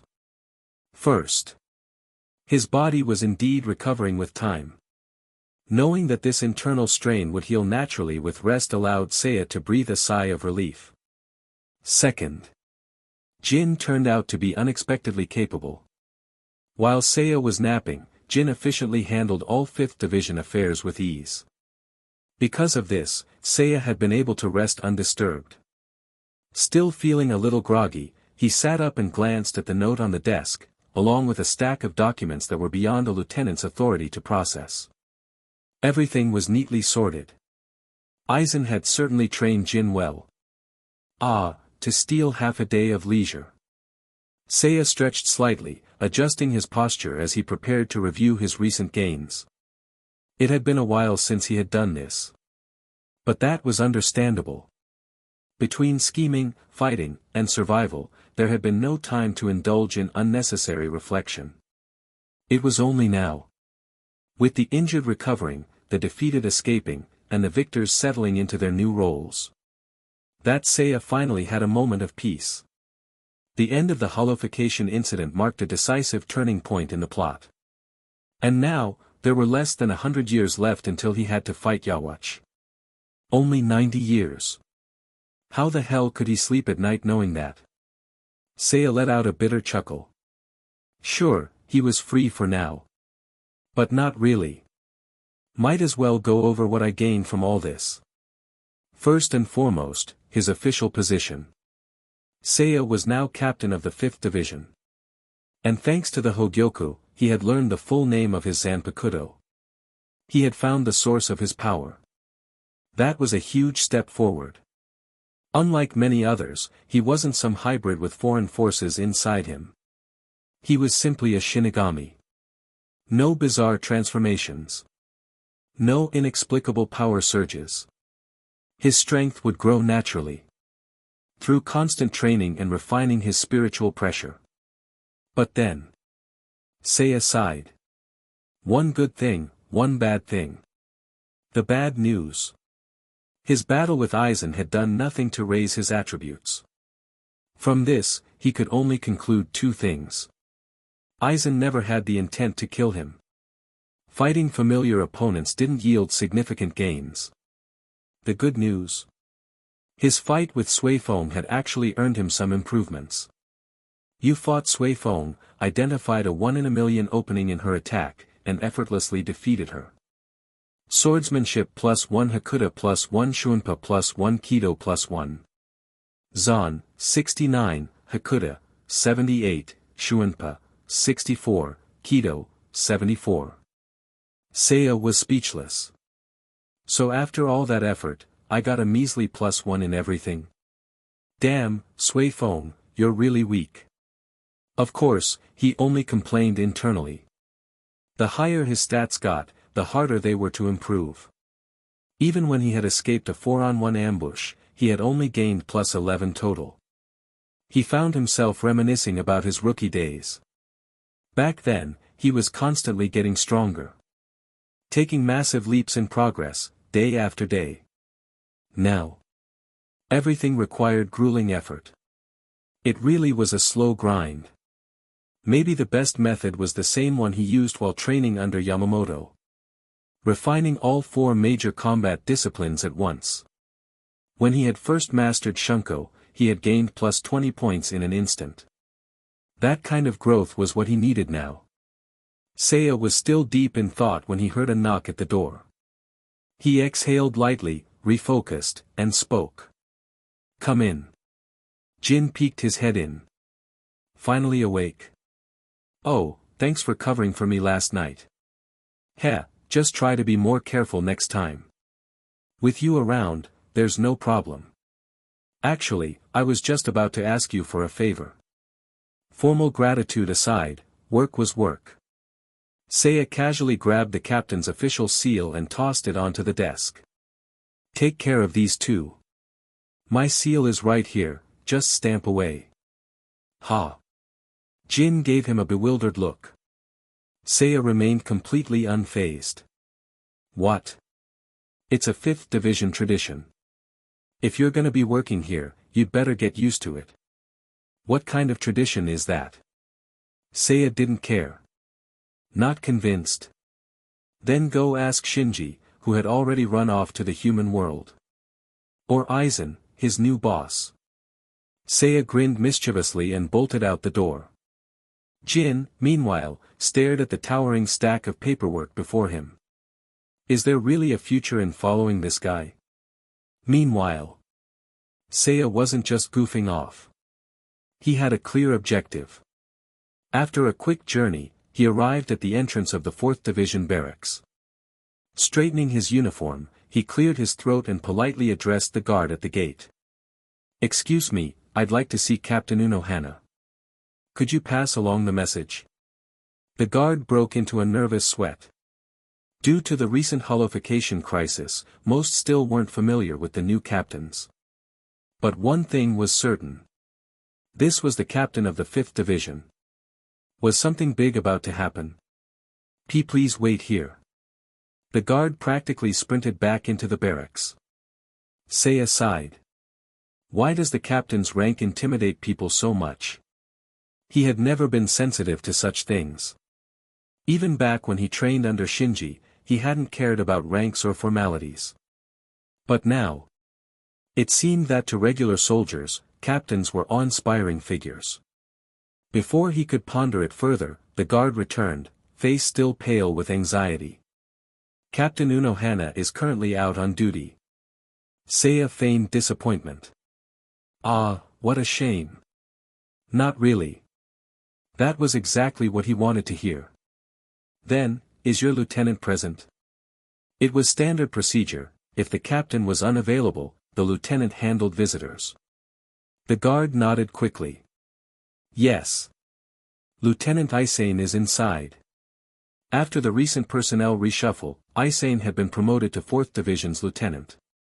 "Great. Could you lead me to her?" "Right this way." As they walked through the halls, Seiya glanced around. Everything felt new. Of course. The last time he was here, Kiganjo had nearly beaten him to death. Hardly the best time to admire the scenery. "This is Lieutenant Aizen's office, Captain." The guard stood stiffly at attention. Seiya chuckled. "Thanks. Also, just call me Seiya. We're all part of the Gotei 13, no need to be so formal." "Ah, why yes, Captain Seiya." The unwavering politeness made Seiya sigh internally. Guess blending in won't be so easy after all. As the guard hurried off, Seiya reached out to knock. But before he could, the sliding door cracked open. Half of Aizen's face peeked out, staring at him awkwardly. Awkward silence. Someone had to speak first. Seiya forced a stiff smile, raising his hand slightly. Long time no see." Aizen hesitated for a moment before slowly opening the door wider. Seiya stepped inside and took a seat across from her. The atmosphere remained strangely tense. Neither of them spoke at first. In the end, it was Seiya who broke the silence. "How have you been?" I've been okay." "I see. The 4th Division barracks look much nicer now. It seems like they've been renovated. Yes. Captain Unohana paid for it out of her own pocket. I see, she really is a generous captain. Aizen fidgeted, gripping the fabric of her uniform. Then, after a pause, she looked up at him. Seiya, congratulations on becoming the captain of the 5th Division. Ha, thanks. For the first time since entering, Seiya smiled faintly. Though, if I could choose, I would have preferred to hear that at the actual ceremony. Aizen flinched. Her eyes dropped, and her thick eyebrows furrowed deeply. Her voice wavered. I just felt that. Her hands clenched into fists on her lap, shoulders trembling slightly. Someone as ordinary as me, with no special qualities. Someone who's not even pretty. Shouldn't be standing beside you. That was why she hadn't attended his captaincy ceremony. Even the gift she had prepared, she had asked Kion to deliver it instead. Hearing this, Seiya let out a quiet sigh. Again. This again. Aizen's self-loathing was practically her signature trait. Because she was overly conscious of how others saw her, she became hyper-aware of any perceived flaws. A delicate, insecure soul. But Seiya understood her. Because, in a way, he also carried his own burden of inadequacy. Sitting up straighter, he spoke with genuine sincerity. But I never thought of you that way. I know. But Aizen's voice wavered. She hesitated for a long moment before her eyes reddened slightly. I still can't accept myself.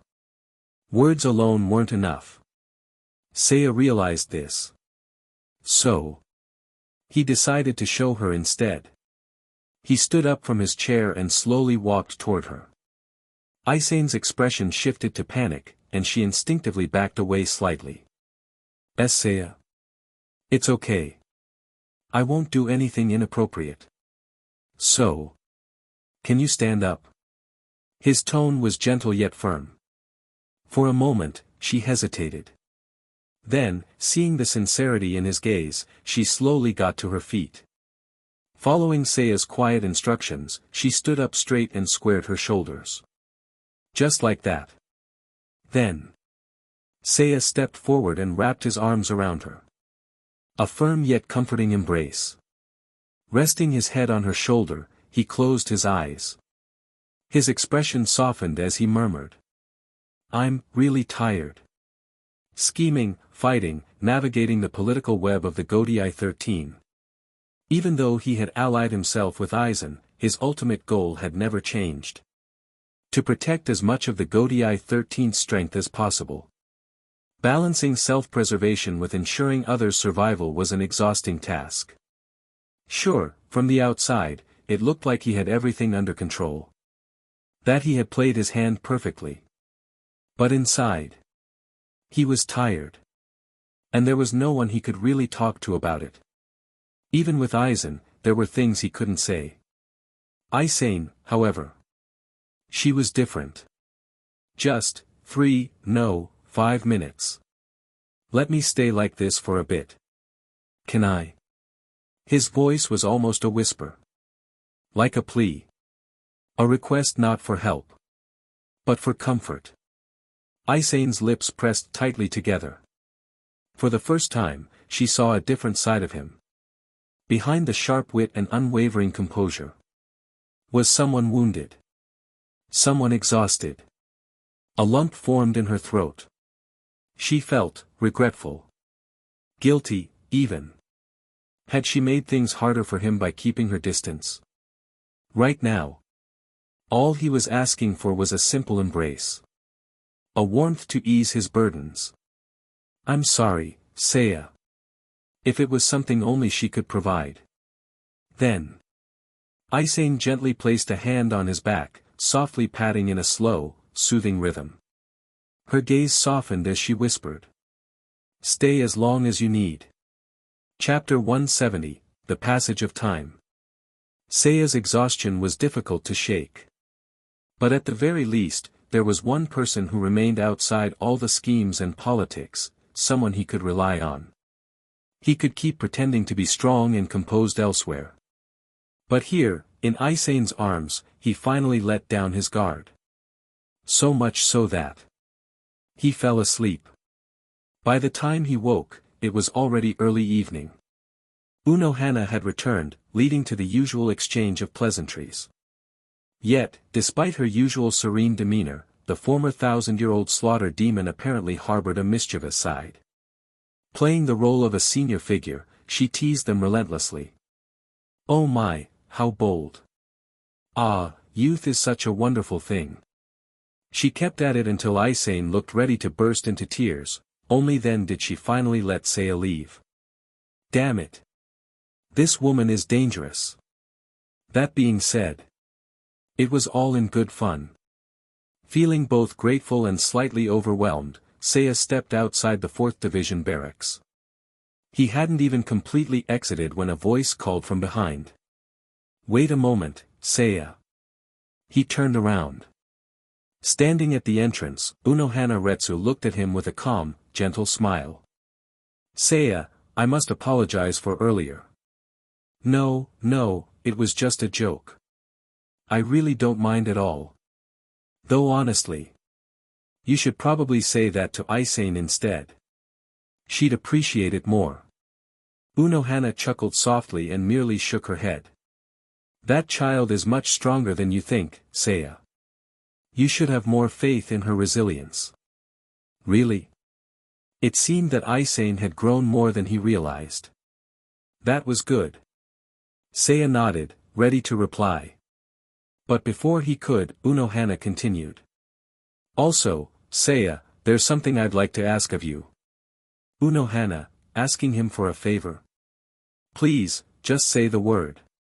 Maybe he was overreacting, but considering her status and history, her request carried a heavy sense of importance. She was from the same era as Yamamoto, what could she possibly want from him?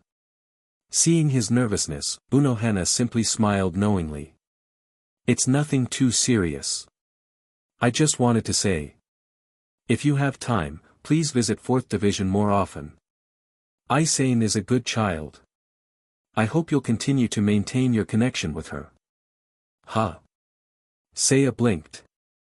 Wait a minute. Was she playing matchmaker? "What's wrong, Seiya? You're not willing?" Huh? "No, it's just, unexpected." "So that means you agree?" "Wonderful. I'm sure Aizen will be happy to hear it. You know, when you were sentenced by Central 46, she was very worried about you." "Really? That's. Should he say thank you?" For some reason, he found himself at a loss for words. Ah. So this was what it meant to be tongue-tied. Seeing Seiya awkwardly scratching his cheek, Unohana's smile became even more amused.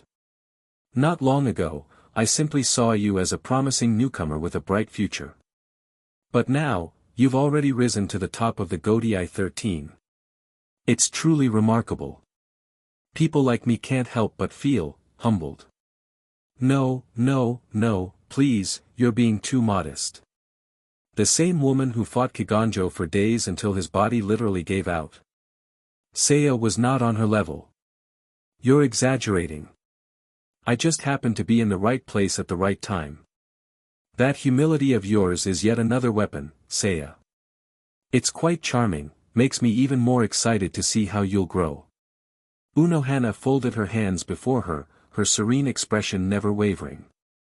After all, there are many types of strength. Skill, technique, ideology, conviction. No matter the name, they are all refined essences of true power.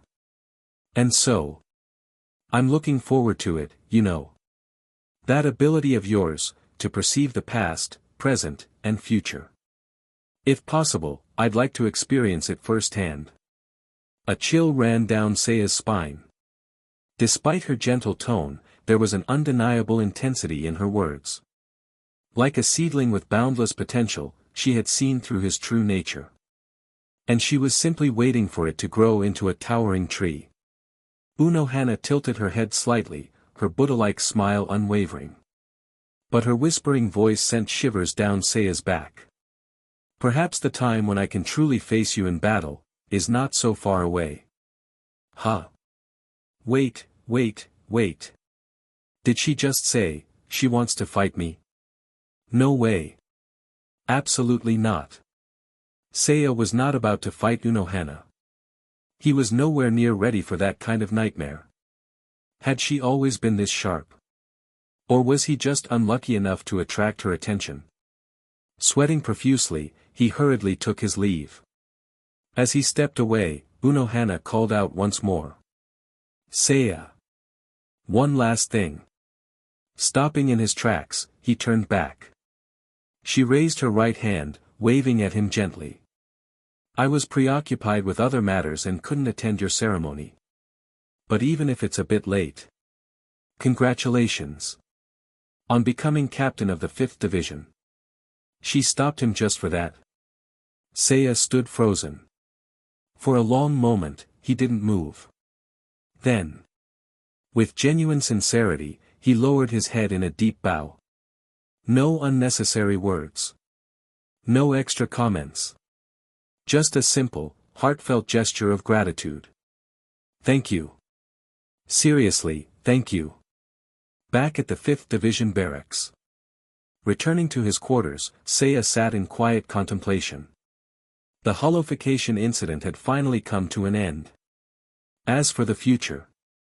Other than Ichigo's birth, there weren't any major events left until the 1,000-year Blood War. So the next few decades are basically a void, huh? In terms of Seoul society politics, things would remain relatively stable. That meant he had a long stretch of time to focus solely on growth. No doubt. He couldn't afford to waste it. He needed to use this buffer period wisely. To sharpen his power until he could not only participate in the war, but become a force that could shape its outcome. Though. He chuckled to himself. I'm already a captain, huh? Seiya glanced at the full moon outside his window, then let out a quiet laugh. Having a sense of urgency was good. But sometimes, it was important to pause and reflect. Alright, step by step. Like climbing a mountain, no need to rush. As long as each step is solid, that's what matters most. For now. Seiya's gaze fell upon his Zanpakuto. He would start by mastering his own strength. Seasons passed. As the years flowed like sand through fingers, time continued its silent march forward. No matter how much one tried to grasp it, it always slipped away. Time flies, huh? Hearing his captain's sudden remark, Jin turned his head slightly. What, are you feeling sentimental? Nah, just thinking about the past. It's been so many years, it's hard not to reflect. Indeed. Sitting here casually chatting with Jin in the office. It's been, what, 40 years? You mean the time when a certain someone nearly got himself killed using an ability he didn't understand? Seiya twitched. Oof. You make it sound so bad. Jin smirked, resting his elbow on the table as he gave Seiya an amused glance. It's not my fault if the truth sounds bad, Captain. Seiya sighed. Come on, that was 40 years ago. Let it go already. Despite the decades that had passed, Seiya's appearance hadn't changed much. Though, if one looked closely, there was a certain refinement to him now, a subtle sharpness that wasn't present before. If anything had changed, it was that he had grown more composed. More polished. He exhaled lightly, shaking his head. If it were me, I would have forgotten it by now. His tone was playful, carrying a carefree air reminiscent of Kyoraku's Shunsui. Jin chuckled. Oh, I'd bet on that, Captain. But see, some things just stick with you. Jin had changed too. Though his overall appearance remained the same, his aura had shifted. The once cold, unreadable tension in his presence had significantly faded. Perhaps because of Seiya's influence, or maybe something else. Jin had become more relaxed. Less of a coiled viper, more of a lurking shadow with a smirk. Seiya gave him an assessing look. You know, Jin, you've changed quite a bit over the years. That so? Yeah. You feel lighter. Brighter, even. Jin only shrugged, flashing his usual fox-like grin. Well, Captain, appearances are part of the job, after all. Still faking it, huh? You'd be surprised how much people fall for a smile. Despite the banter, Seiya could tell. Jin was more at ease now than he had been decades ago. Seiya leaned back in his chair. Man, it really has been 40 years, huh? Jin narrowed his eyes slightly. You always were the type to ignore time. Didn't even show up for the Shin'ō Academy welcoming ceremony yesterday. Seiya groaned. That wasn't on purpose. Oh. Wasn't it because you were too busy drinking with Captain Kairaku? It was a necessary social engagement, Jin. And spending the night with two famous courtesans, was that part of the plan too? Wait, were you spying on me?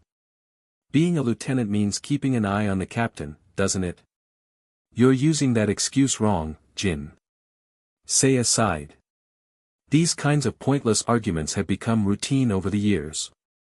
Even within the 5th Division, it was common knowledge that the captain and lieutenant had a unique dynamic. Jin stretched lazily before flipping through the last of the documents on his desk. So, last night's drinking, was it really just for fun? Seiya hesitated. Then, with a weary sigh, he answered. No. I needed to talk to Kairaku about something important. Jin's expression sharpened ever so slightly. The noble brat? Seiya exhaled. Yeah. The stubborn noble brat. There weren't many people in the Seriidii that could fit that description.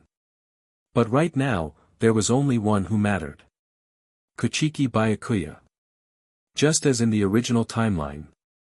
He had met his Anna while on an assignment. It had been love at first sight. Seiya had known this moment was coming. Years ago, he had considered intervening. But strangely enough, no matter how much he searched, he had never been able to find his Anna. Yet, the moment Byakuya stepped outside, he had somehow immediately stumbled upon her. Fate was terrifying. And now, things had reached a boiling point. Kachiki Jinrei had firmly rejected the possibility of marriage. And since both grandfather and grandson were equally stubborn, the situation had reached a complete stalemate. To make matters worse, this wasn't just a noble affair anymore. Rumors had already spread through the entire Godii 13.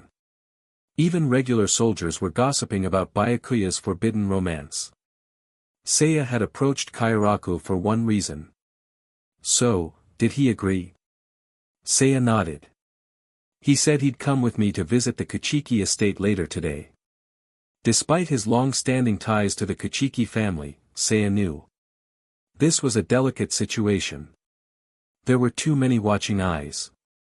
If he wanted to help Byakuya, he had to do it properly. Without creating more problems. And Kairaku, being a noble himself, provided the perfect cover. Jin hummed. TCH, stubborn nobleman. Chapter 171, then, pardon my intrusion. Hearing Jin's remark, Seiya chuckled and shook his head. Accepting one's shortcomings and acknowledging the limitations of others, that, too, is a form of growth, Jin. It was rare for him to have the opportunity to lecture someone, so he wasn't about to let it pass. But Jin, as expected, wasn't the least bit receptive. If there's one person I don't want life lessons from, it's you, Captain. Damn. Was that really how he looked in Jin's eyes? Seiya sighed and glanced at the clock on the wall before standing up. It's getting late. I should get ready to head out. And so, I'm leaving the squad affairs to you. Seiya flashed a wide grin, but Jin remained expressionless. I don't mind. After all, he had been handling everything for years. Just one thing, do you have time tomorrow night? There's something I'd like to discuss with you. Seiya raised a brow, intrigued. Oh. You actually want to talk to me about something? What is it, teenage troubles?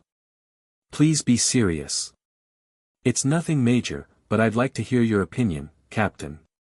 Interesting. Now that Seiya thought about it, Jin rarely initiated conversations like this. The last time was. Now he remembered.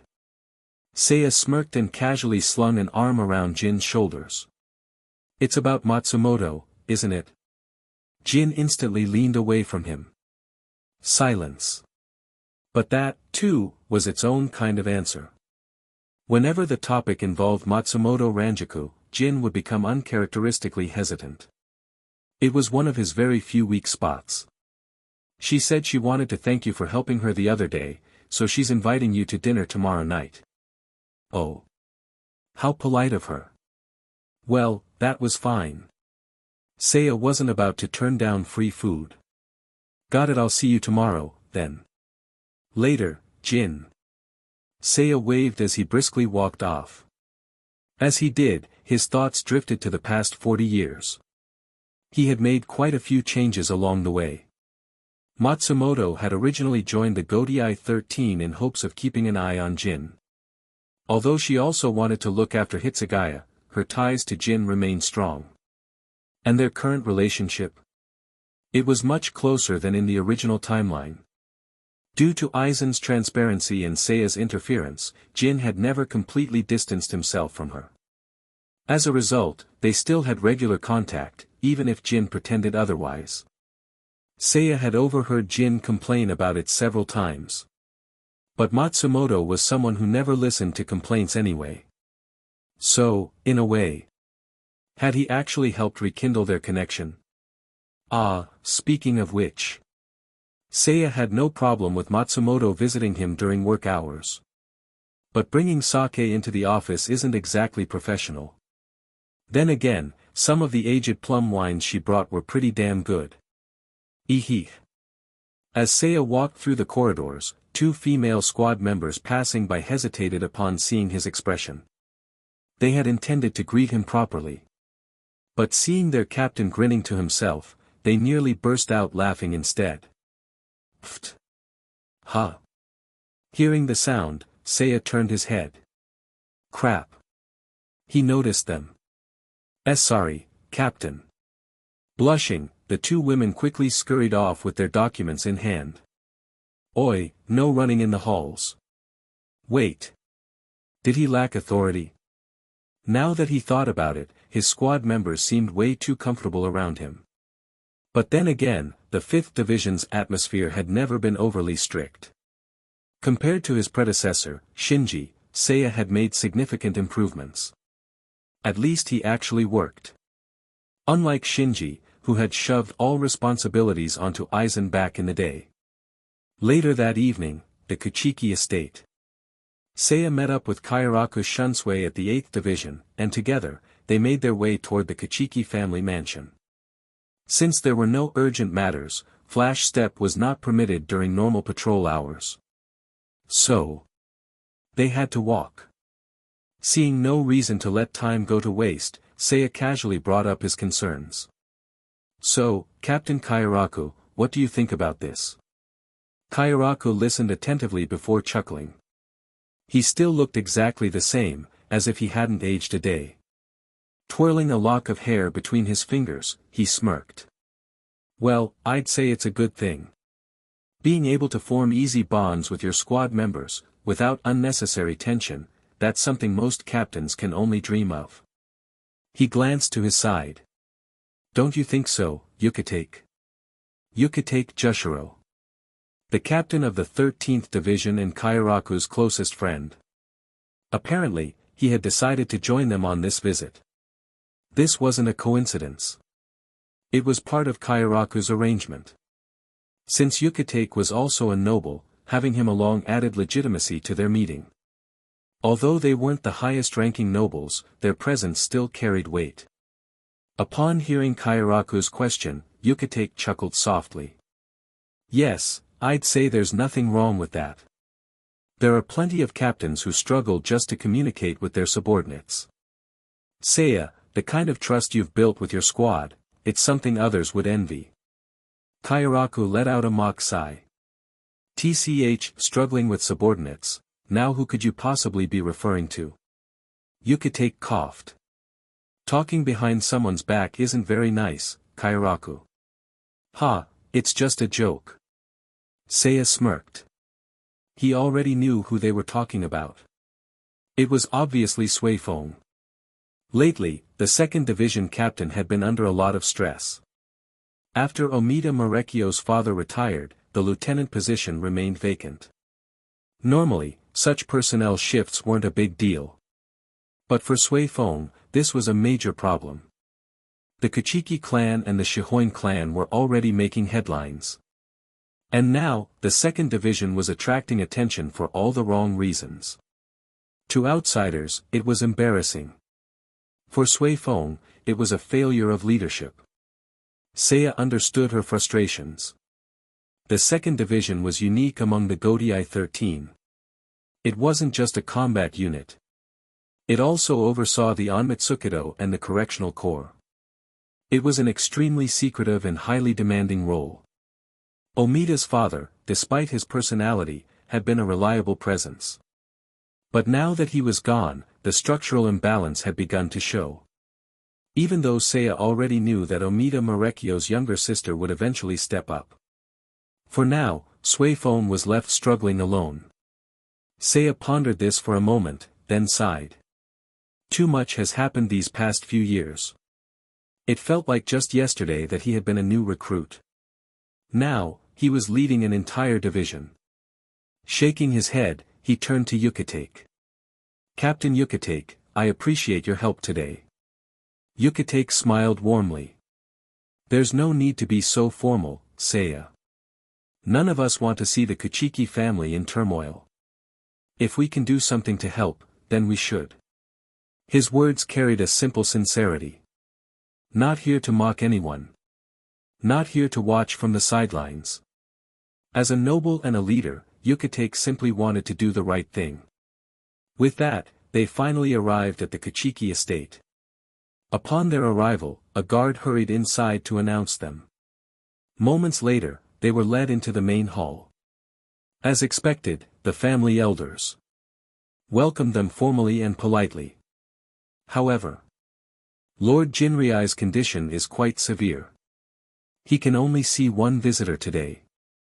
It wasn't pride. It wasn't arrogance. It was simply the reality of his failing health. Silence fell over the room. Then, Kairaku let out a light chuckle, and Yukitake gave Seiya a knowing look. The meaning was clear. Seiya had to go alone. After all, he had come for this very reason. Taking a step forward, Seiya nodded calmly. Very well. Please, lead the way. He walked through the familiar corridors. Past the garden, past the side halls. Everything looked the same. Yet felt different. Less lived in. Less warm. Finally, he arrived before the door. The attendant stepped aside. Seiya took a deep breath. Then, he knocked. Pardon my intrusion. A moment passed. Then, a voice he knew well spoke from within. Seiya, is it? Very well. If it's you, come in. Chapter 172, Your True Nature. Seiya pushed open the door and stepped inside. 2 steps forward, and the entire room was within his view. A simple setting. A table by the window, a few scrolls hanging on the walls, and an aged figure resting on the bed, watching him with calm eyes. This bedroom was modest in its furnishings. With just a glance, Seiya focused on the man before him. Kachiki Jinrei. The current head of the Kachiki clan. Seated within the layered bedding, draped in a pure white robe, his eyes sunken and devoid of light. 40 years of seasons had left deep lines upon his face. If Yamamoto was an unyielding, ancient pine, then Jinrei was a withered, dying branch. His frail body radiated exhaustion. Yet even so, his dry, thin lips twitched slightly, forming a strained smile. "It has been a long time, Seiya." Seiya returned a respectful bow. "As you say, Lord Jinrei. Since the retirement ceremony of Omida Marekio's father. 2 years have passed since we last met." Yes, time truly flies. Their meeting began with pleasantries, neither rushing into the main topic. This, too, was a matter of etiquette. Seiya kept his expression calm and composed. Choosing his words carefully, he asked. "Captain Unohana examined you recently, correct? How is your condition?" Jinrei shook his head lightly, his face void of emotion. Still no answers. No clear diagnosis. No clear treatment. "Would you hand me the tea, Seiya?" Seiya complied without hesitation, passing the cup over. "Thank you." As the elderly noble carefully sipped the tea, Seiya couldn't help but feel a pang of helplessness. "I'd tell you to avoid strong tea while ill, but, whatever." At this point, his comfort mattered more. Jinrei's lips twitched in what seemed to be amusement. "Your concern is appreciated. No problem, but don't blame me when the acidity upsets your stomach later." Jinrei chuckled, setting the cup down. "Aging truly is troublesome. One can't even enjoy food as they used to. I came across a new tea blend recently, said to aid digestion. It's purple when brewed. Want me to bring you some?" "That's from the Technology Development Bureau, isn't it?" "I'd rather not risk it." 40 years of bonding. Despite their age gap, their relationship had become deeply rooted over the decades. A genuine camaraderie, formed over years of mutual respect. Jinrei gazed out the window, his eyes filled with nostalgia. "The weather is nice today." Seiya followed his gaze and suggested. "Shall we go for a walk?" Even a withered tree, when bathed in sunlight, might regain a trace of vitality. However, Jinrei only smiled faintly and declined. "No need. A rat like me has no place in the light." At that moment, a soft thud came from beyond the door. Seiya subtly glanced toward the source of the sound but did not react outwardly. Instead, he let the matter pass without comment. "Then I won't force you, Lord Jinrei. Let's get to the real discussion." Jinrei carefully set down the tea and slowly lifted his gaze. His clouded yet resolute eyes locked onto Seiya. "Seiya, why have you come today?" A direct question. The air grew heavy, pressing down on Seiya. Even he couldn't help but feel a slight sense of discomfort. Jinrei had never been one for idle words. He spoke with purpose, without embellishment. Seiya exhaled lightly and replied. "I came for Byakuya." Jinrei, unmoved, merely studied his teacup as he responded. "I expected as much." That much was obvious. The real question was. "What exactly do you wish to say?" Seiya didn't hesitate. "Would you allow Byakuya to make his own choice?" Silence. Jinrei's fingers stilled. The room grew eerily quiet, time seeming to freeze. Then. The old noble lifted his gaze, staring at Seiya with absolute neutrality. "Do you realize the weight of what you're asking?" A question, answered with a question. If spoken to the wrong person, such words would be seen as deeply offensive. Yet Seiya remained calm. "Of course I do." He knew exactly what it meant. You would have to abandon tradition. Betray your own beliefs, your ancestors' teachings. Endure the disgrace and slander that will follow. The history of Seoul society was long. But the history of the noble houses was even longer. The rules they followed were not so easily broken. Jinrei's gaze sharpened, his voice carrying undisguised weight. "Are you asking me to break tradition?" The pressure in the room intensified.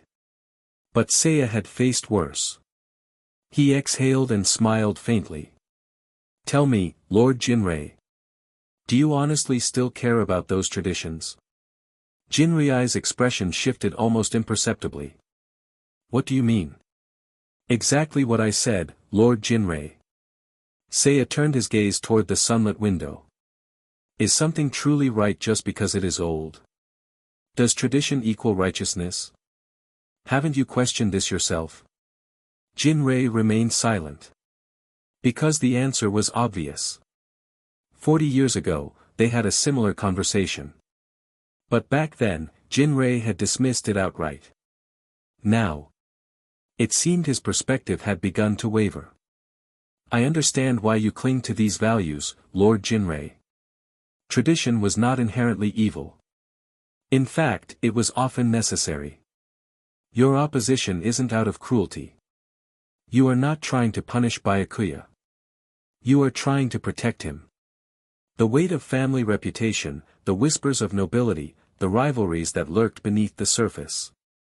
Jinrei wanted to spare Byakuya from it all. He wasn't being heartless. He was simply being a grandfather. A dying tree, trying to shield the young sapling for just a little longer. At that moment, another soft thud sounded from behind the door. Neither of them reacted. Jinrei remained deep in thought. Seiya continued. But Lord Jinrei, saplings don't remain small forever. Byakuya is already grown. He may not be ready to lead the clan, but he has the potential. Trust him. Because he is the future of the Kachiki family. Jinrei's face twitched slightly. His exhaustion became palpable. The once proud noble seemed to shrink before Seiya's eyes. Is that so? Jinrei turned back to the window. I no longer know what is right anymore. His voice was soft, like the whisper of an autumn breeze. I raised one child with discipline, he died young. I raised another with warmth, he lost his way. I thought I had finally learned the correct path. But now, I see I was wrong again. A bitter, self-deprecating chuckle escaped his lips. And once more, I realize it too late. After a long pause, Jinrei looked at Seiya. He sighed and smiled wearily. Seiya, may I ask something of you? Seiya tilted his head. I will do what I can. Jinrei chuckled. How cautious. Then, he spoke with earnest sincerity. Watch over Byakuya. Until the day he can stand on his own.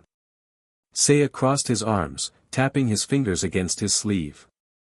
You asked me the same thing 40 years ago, Lord Jinrei. The circumstances are different now. Yes. This was no longer just a favor. It was a dying man's final wish. Seiya sighed. Very well. Jinrei's eyes softened. I trust your character, Seiya. I have made many mistakes in my life. But this time, I choose to believe in my judgment. Will you take care of him? Chapter 173, The Kachiki Family 40 Years Later. Well then, I'll take my leave. No need for me to see you off. A sliding door rustled. Seiya turned inward, respectfully backing out of the room before departing.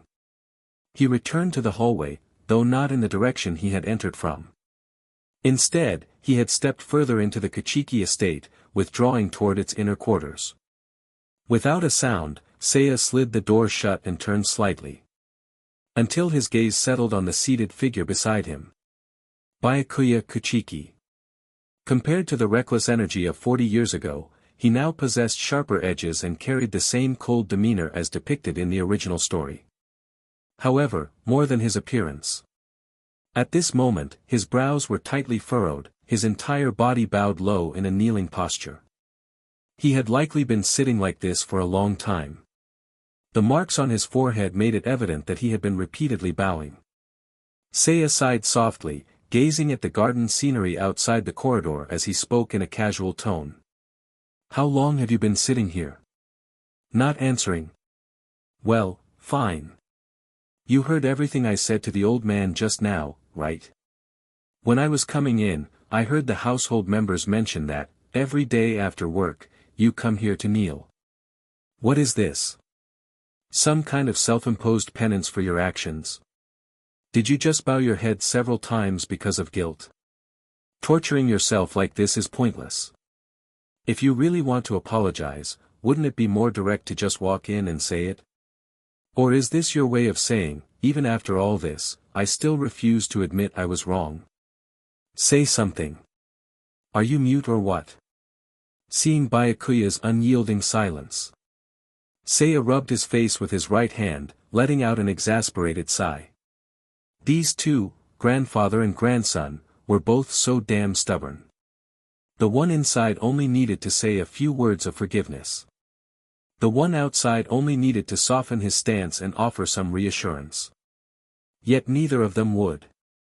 How the hell was he supposed to mediate this? Huh? Impossible.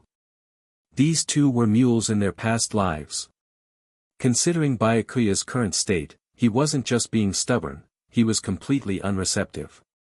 If Seiya tried to forcibly change his mindset or did anything extreme, who knew?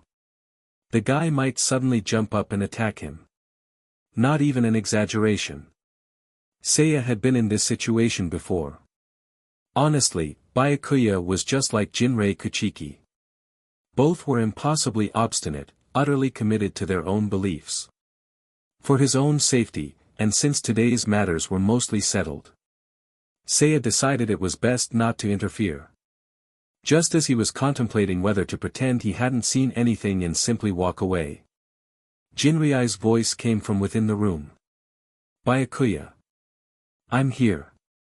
Wow, that was a fast response. Stop wasting time here and go do what you need to do. But your hearing should still be fine, correct? Byakuya's expression twisted in conflict, but the voice from inside remained calm. Starting tomorrow, there's no need for you to come anymore. I've thought it through. Regarding your actions, I will never approve.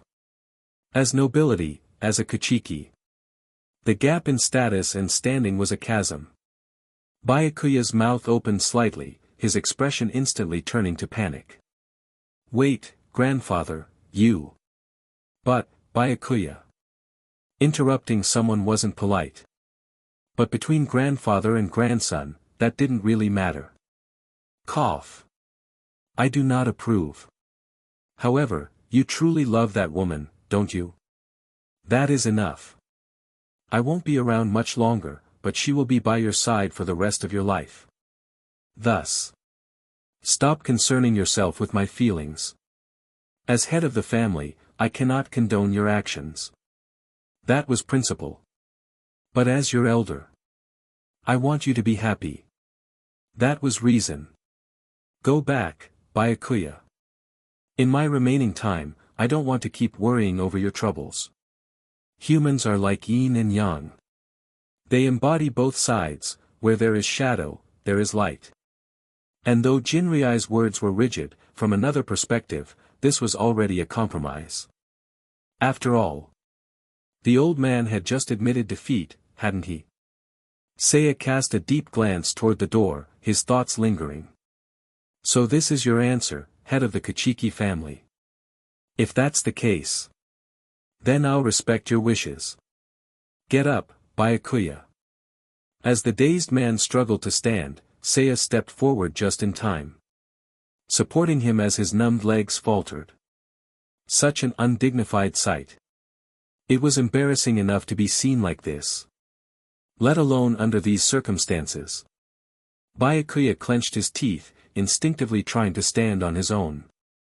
Seiya's expression instantly turned disdainful. Oh, give it up. You've been kneeling for hours. If no one helps you, you'll be crawling back inside. Lies don't hurt people, truths do. Byakuya hung his head low, saying nothing, nor did he resist further. Seiya easily draped the man's arm over his own shoulder. As he guided Byakuya down the corridor, he called back. All right, I'm taking Byakuya now, old man. Cough, cough. I'll leave him to you, Seiya. The tone lacked its former ease, carrying an indescribable weight. Others might not have caught the emotions within. But Seiya had just spoken with Jinrei, so he understood perfectly. Within that voice wasn't just the sentiment of entrusting Byakuya, but also the sorrow of a final farewell. Jinrei's days were numbered. Perhaps, after today, they would never meet again. A man already stepping onto the river of the afterlife was offering a last farewell to those still among the living. So then, how should he respond? Melancholy? Reluctance? But considering Jinrei's mindset, and his peaceful tone, Seiya forced a smile and called back cheerfully. Yeah, have a safe journey, old man. Heh. I'll take your blessing. It was only a matter of time. He was simply leaving first. After returning Byakuya to his family's care, Seiya was about to leave, when a voice called out behind him. Wait, Captain Seiya. He paused and turned slightly, his face full of mischief. Oh. What is it, young Master Kachiki? Still got something to say to me? His tone was the definition of smug. Byakuya, clearly embarrassed, hesitated before blurting out. Earlier, I acted very rudely toward you. Ignoring Seiya, showing his disgraceful side. It was deeply mortifying. But Seiya didn't seem to care. With a calm smile, he stepped forward and lightly patted Byakuya's shoulder. You're so stiff, Byakuya. No need to be so formal, we've known each other for years. I understand your temper. I won't hold on to trivial things. So, just be yourself. Like your grandfather said. Choose the path that makes you happy. Besides, that's why I came here today. Byakuya swallowed his words of gratitude, unable to voice them. Simple thanks felt too light. They wouldn't be enough. So instead, you're not about to do something overly formal, are you? Seiya pressed a hand on Byakuya's shoulder, his tone amused. Come on, you should know my personality by now. No need for grand gestures. Just get me some incense when you have time. Before Seiya could leave, a new voice called out from behind. Ahem. Lord Byakuya, are you outside? A completely unfamiliar voice. The sound of a sliding door being pulled open. Seiya's expression shifted slightly as he turned toward the source of the voice. There stood a petite figure. Black-haired, slender. Her shoulders were barely half the width of others. A girl as delicate as a porcelain doll. She wore a traditional kimono, standing there looking lost and uncertain. Upon spotting Seiya, she instinctively covered her mouth with both hands, her eyes widening in shock. You are. Seiya smiled calmly, raising a hand to gesture toward his own face. I'm Seiya. Do you remember me? Her smile bloomed like cherry blossoms in full bloom. Yes. I remember you, Captain Seiya. His guess was right, this was his Anna Kachiki. Or rather, she hadn't taken the Kachiki name yet. Shortly after Byakuya and his Anna met, Seiya, using his connections, had also reached out to her. The first time they met, he almost mistook her for Rukia. These sisters really did resemble each other. And thanks to his foresight, Seiya had arranged some coincidences that allowed Byakuya to learn about his Anna's health conditions early on. This eliminated unnecessary tests and delays. With Seiya's help, his Anna was immediately placed under the care of the 4th Division's top medical team. At the time, Seiya had merely thought, do my best and leave the rest to fate. But the results had been surprisingly good. Her condition was merely the result of prolonged malnutrition. Had this gone on much longer, it might have become an untreatable chronic illness. Unohana Retsu's words still echoed in his ears, as vivid as the gentle smile she wore when she spoke them. But fortunately, it's not too late. Under Unohana's supervision, his Anna had been receiving ongoing treatment. Because of this, she and Seiya had become quite familiar with each other. Hearing her excited response now, Seiya couldn't help but chuckle. Didn't expect a rising star of the Kachiki family to still remember me. Ah, what an honor. Ah. I didn't mean it like that, I just. His Anna clearly wasn't used to teasing. Flustered by Seiya's joke, she struggled for words, her face growing redder by the second. Then, unable to respond, she shrank slightly, looking like she was about to burst into tears. Seiya quickly waved his hands. All right, my bad. I was just joking, don't take it seriously. If she started crying, that blockhead beside her would probably draw his sword on him. Forget old friends, offending the future lady of the Kachiki family.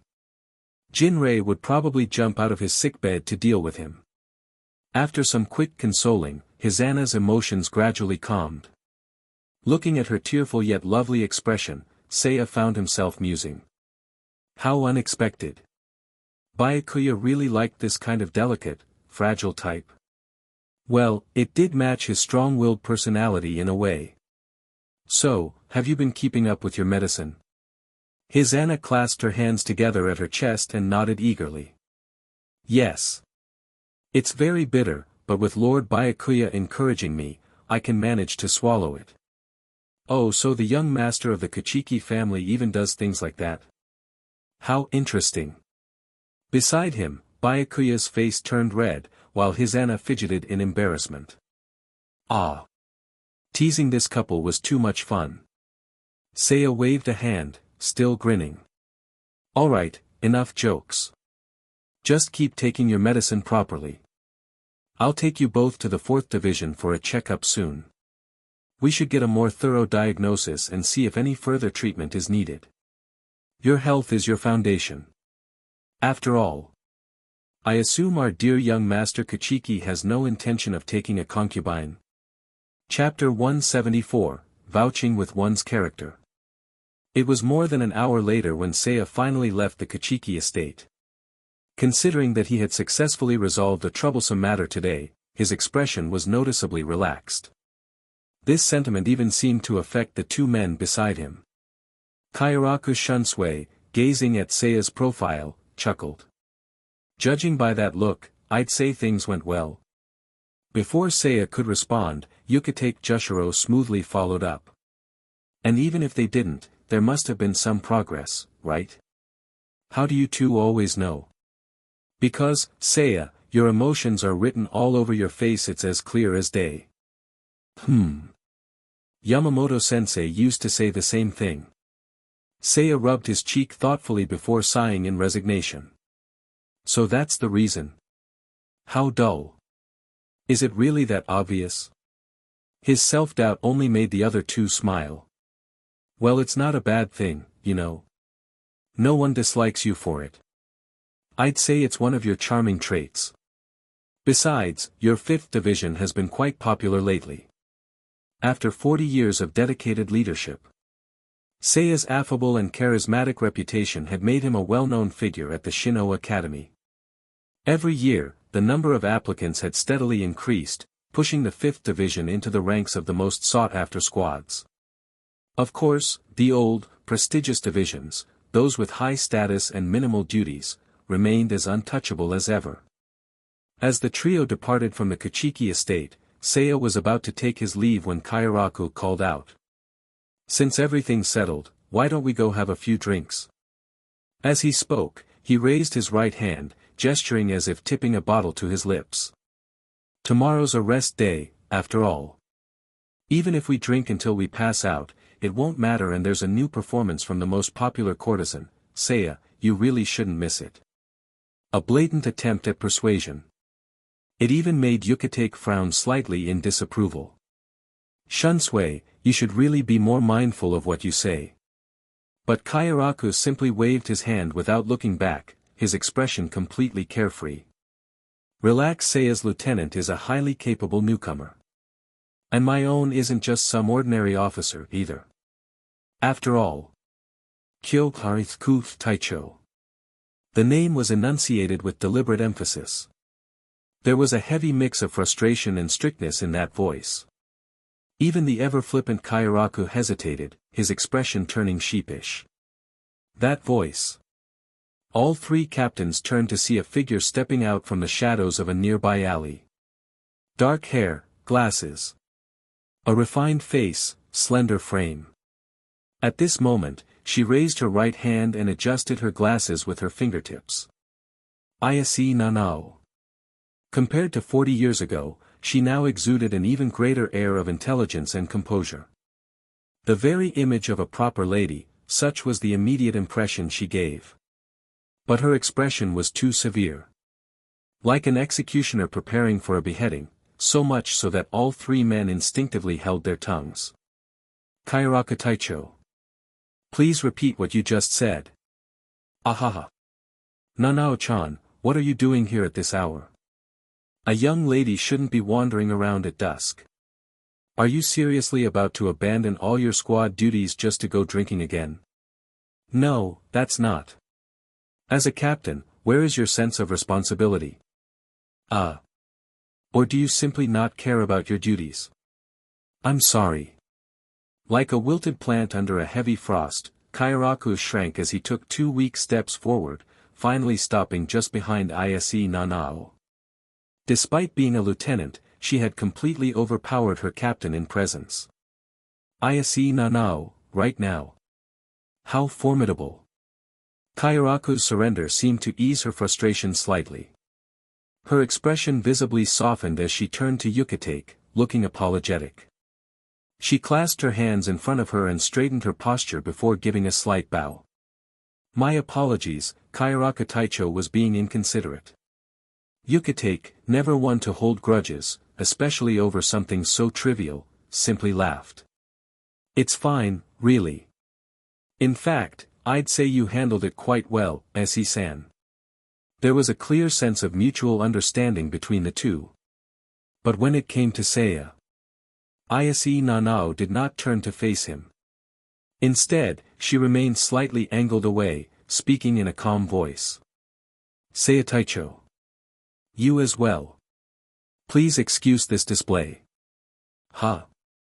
Why was she treating him differently? The oddity of her behavior was glaringly obvious, even Yukitake seemed to notice. Seiya and Yukitake exchanged a look, both puzzled. Before Seiya could say anything, Kairaku chuckled. Ah, how embarrassing. To be scolded by one's own lieutenant in the middle of the street. I might just cry into my pillow tonight. So, if we keep standing here any longer, it'll just get worse. Better to head back and get to work. Yukitake, Seiya, sorry, looks like we'll have to reschedule. Tipping his straw hat lower, he gently patted Nanao's shoulder. Nanao-chan, say your goodbyes to the captains. We're heading off. The intelligent young woman hesitated briefly before lowering her head. Yukitake Taicho, Seiya Taicho. We'll be taking our leave now. And just like that, the two of them vanished into the distance. Yukitake and Seiya also parted ways, as they had different routes to return. Before leaving, however, Yukitake shot Seiya a rather curious look. So much so that it made him feel oddly on edge. Yukitake Taicho. What is it? Nothing. But Seiya, do you remember something Yamamoto-sensei once told you? The old man had said many things over the years, so it was hard to recall any single statement. You, my boy, are fated for trouble with women. As Seiya walked back to his division, Nanao's expression remained stiff. She did not carry a sword. But her exceptional skills in Kido had earned her recognition, securing her position as vice-captain. Intelligent and decisive. That was how many described her. As a leader, working under Ayase Fukuteicho felt incredibly reassuring. After all, their captain was notoriously unreliable. Yet, at this moment, this highly respected lieutenant seemed deeply troubled. Kairaku watched her carefully, his stubbled face carrying an unusual seriousness. Nanao-chan. You seem out of it. Hungry? There's a good unagi place nearby. A bit pricey, but worth it. He didn't get to finish. Because Nanao suddenly stopped in her tracks. Kyoraku Taicho. What exactly are you trying to say? Her frustration was clear. But more than that, it felt defensive. Like a hedgehog curling up, raising its spines not to attack, but to protect itself. Kyoraku let out a small sigh. Now, Nanao-chan, no need to be so tense. Haven't we always had a good relationship? Her brows eased, just slightly. Then get to the point. Adults often avoid blunt truths, opting for roundabout discussions. But if it's family, sometimes, directness is best. Kyoraku's lips curved into a smirk. You still have feelings for Seiya, don't you? Nanao's breath caught in her throat for a moment. She instinctively took half a step back. Her hands clenched near her chest, fingers tightening into fists. The panic in her expression was evident, though it didn't last long. As if regaining her composure, she quickly retorted, her voice sharp and firm. That's ridiculous. Is it? Kyoraku looked away, rubbing his chin thoughtfully. Maybe. But the way you reacted just now says otherwise. They were both adults. Words alone wouldn't change anything. Back in the academy, you had some interactions with him, right? And later, because of Kido, you stayed in touch quite a bit. If I recall correctly, Nanao-chan, you were technically his senior when it came to Kido. Using that as a reason to meet up with him wouldn't even seem suspicious. So why not just be straightforward for once? Nonsense. That was the first thought in Nanao's mind. Yet, despite wanting to refute him, she found herself unable to say a word. There was no point in arguing, Kyoraku wouldn't listen. Her best option was to remain silent, feign indifference. So she simply closed her eyes, furrowing her brows as she shook her head. This kind of thing. It's best if you treat it as nothing more than idle gossip. It was insignificant. Not worth mentioning.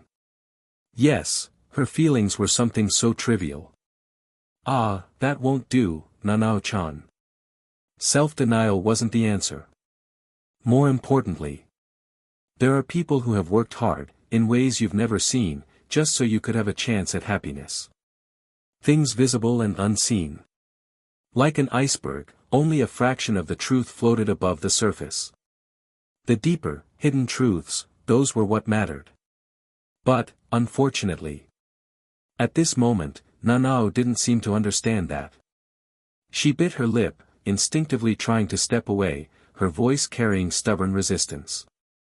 This kind of. But she stopped mid-sentence.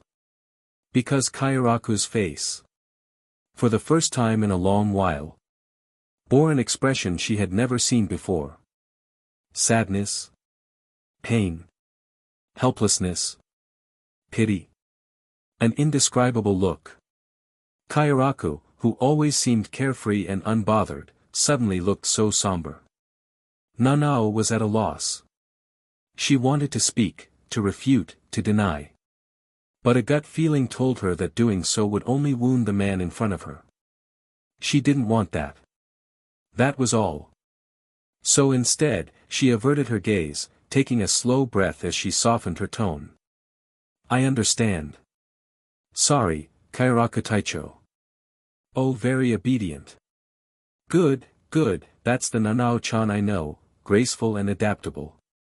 Kyoraku returned to his usual teasing, his easygoing grin back in place.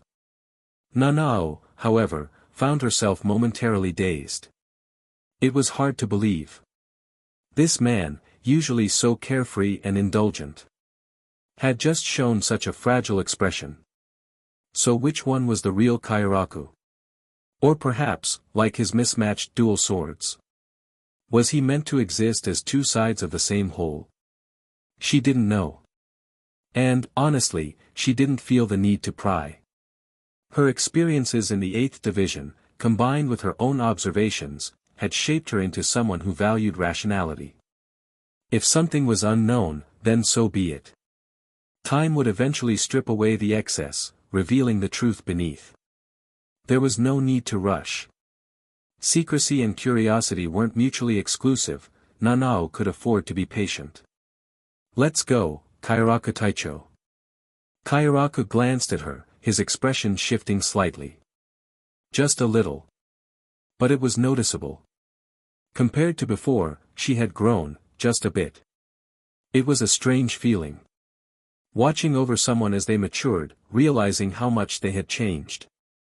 It was enough to make his heart swell with emotion. Of course, compared to that one person, Nanao's growth wasn't as dazzling. But that was fine. Because their paths were different. For him, secrets buried beneath the cherry blossoms were far more important than personal strength. Still, speaking of which. Brother, sister. Did I really make the right choice? But no answer came. Because, in the end, being an adult meant living with uncertainty. Doubt and self-reflection, those were burdens everyone carried. And once a path had been chosen, all one could do was convince themselves it was the right one. Searching for answers through trial and error, there was no other way. Lost in thought, Kairaku was snapped back to reality by a familiar voice. Food. The disheveled captain blinked. Nanao had stopped walking. She turned halfway, her expression oddly hesitant. That onegi place. Is it really good? Was that even a question? Kairaku grinned, his usual playfulness returning. I swear on my character, it'll definitely satisfy you. That's not very reassuring, Kairaku Taicho. Chapter 175, New Kido, the Eightfold Method. The next day. Shin'ō Spirit Academy, 4th year Class 1. It was well known that while many students enrolled each year, only a handful of top-tier classes were truly worth paying attention to. This was because each year's evaluations and class placements were determined by lineage and end-of-term exam results. This meant that every first-class group of a given year represented the most distinguished and promising individuals among their peers. The children of nobles were naturally nobles. And those with the potential to be future powerhouses carried a corresponding sense of pride. In other words, none of these students were easy to deal with. Ordinary instructors often struggled to earn their respect. After all, regular academy instructors were usually those who had either failed to be selected by the Godiai 13 or had been unable to make a name for themselves within it, ultimately returning to the Tower of Fangs as a fallback. Those with ambition naturally looked down on such individuals. However, today was a little different. Students who typically busied themselves with networking and socializing, laying the groundwork for their family legacies and future careers, had all gathered in the classroom. Even the homeroom instructor was sweating. Ugh! The pressure in here is intense. Pulling out a handkerchief, the middle-aged instructor wiped his sweat while murmuring to himself before forcing a flattering smile.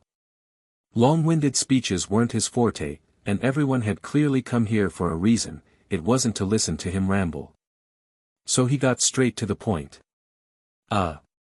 It's quite rare to have the whole class gathered like this today.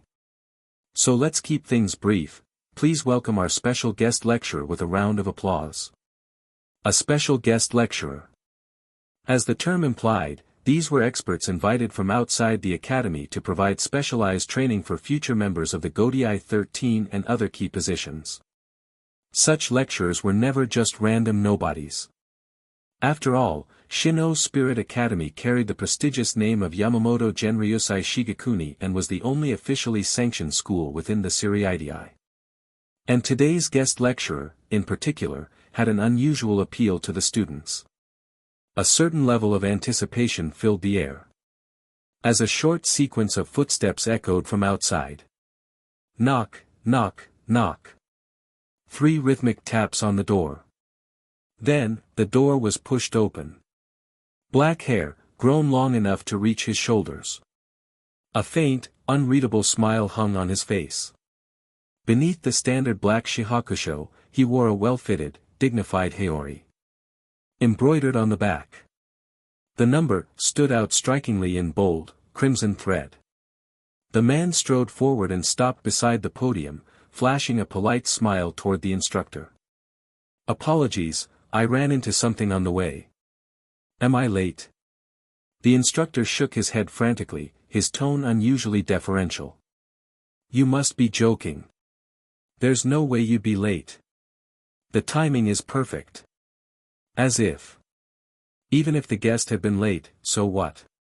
Was he supposed to scold a current Godiai 13 captain, one of the most elite figures in Soul Society? Maybe if he had a death wish. Well then, I'll leave the rest to you. I'll be taking my leave now. He could stay and listen. But honestly, he wasn't particularly ambitious and had little interest in such things. After the instructor exited the classroom, the guest lecturer scanned the room, then cleared his throat. Ahem. First, let's start with introductions. Taking a step forward. He raised his right hand and turned slightly, his thumb pointing to the kanji on his back. As you can see, I am the current captain of the 5th Division. My name is Seiya Arima. The class rose to their feet, clapping. There had been no prior instructions, no formal cue. It was a purely instinctive response. Even Seiya himself was caught off guard for a moment. "Captain Seiya, we've heard so much about you. Your accomplishments are widely known in the Siriidii. I even came back to campus just for this lecture. You're even more handsome in person than in the photos." Although his tenure as captain was relatively short compared to other long-established leaders, Seiya had been active, highly skilled in interpersonal relations, and exceptionally competent in handling affairs. Under his leadership, the 5th Division had not only become more specialized but had also gained the trust of numerous other divisions. Even among noble families, it was now considered desirable to have 5th Division personnel assist with various tasks. It wasn't just reputation. The division itself was evolving into an all-round powerhouse. And this, naturally, was reflected within the academy. The students' respect and admiration were the ultimate validation of Seiya's years of hard work. Among all past captains of the 5th Division, his tenure was shaping up to be one of the most well-organized. As for Seiya himself, hearing such an enthusiastic reception, he gave a somewhat sheepish smile. Didn't expect to be this popular. Returning to his alma mater after more than 40 years. It was a nostalgic feeling. But personal sentiments aside, today's visit was about business. He was here to teach. And that meant focusing on the purpose of this lecture. Alright, we don't have much time, so let's get straight to the point. Just as Shinji Hirako had once given a special guest lecture decades ago, Seiya, too, had prepared a topic for today. Lifting the chalk, he turned his back to the class. Bearing the name of the 5th Division. He raised his right hand and swiftly wrote across the board. Kido. Turning back around, Seiya now wore a subtle smile. The atmosphere was settling, the rhythm of the lesson falling into place. Let's start with a simple question. It's nothing too serious, so just answer freely. Among the 4 fundamental combat skills you've learned, which do you find the most practical? A brief silence followed. Students exchanged glances before answering. Kendo. Shuunpa. Kido. It was a multiple-choice question, after all. Each student had their own preferences, but among the answers, Seiya quickly picked up on a pattern. He raised a hand, signaling for silence. All of your answers have their merits. I trust these are conclusions you've reached through hard work and experience. But from what I've heard, at least 3/5 of you have answered with Kido. Not surprising. For most unseated Shinigami, the 4 fundamental skills had practical limitations. Kendo. Enough to get by, but in-depth training usually came after achieving Shirkai. Shuunpa. Useful, but advanced techniques were monopolized by high-ranking nobles. The publicly available content was relatively basic, making further mastery difficult. Hakuda. As it was 4 decades ago, the modern era still saw most low-level Shinigami prioritizing their Zanpakuto over hand-to-hand combat. Each of these 3 disciplines had their strengths, but also major drawbacks. Perhaps that was why so many students ultimately placed their focus on the 4th option. Kido. After all, anyone who could enroll in the academy already possessed some ability to manipulate Ryuryoku. To them, using Kido was as natural as turning on a faucet. And more than that, Kido came with incantations for guidance. Most publicly known spells followed set formulas, allowing users to simply recite and apply them.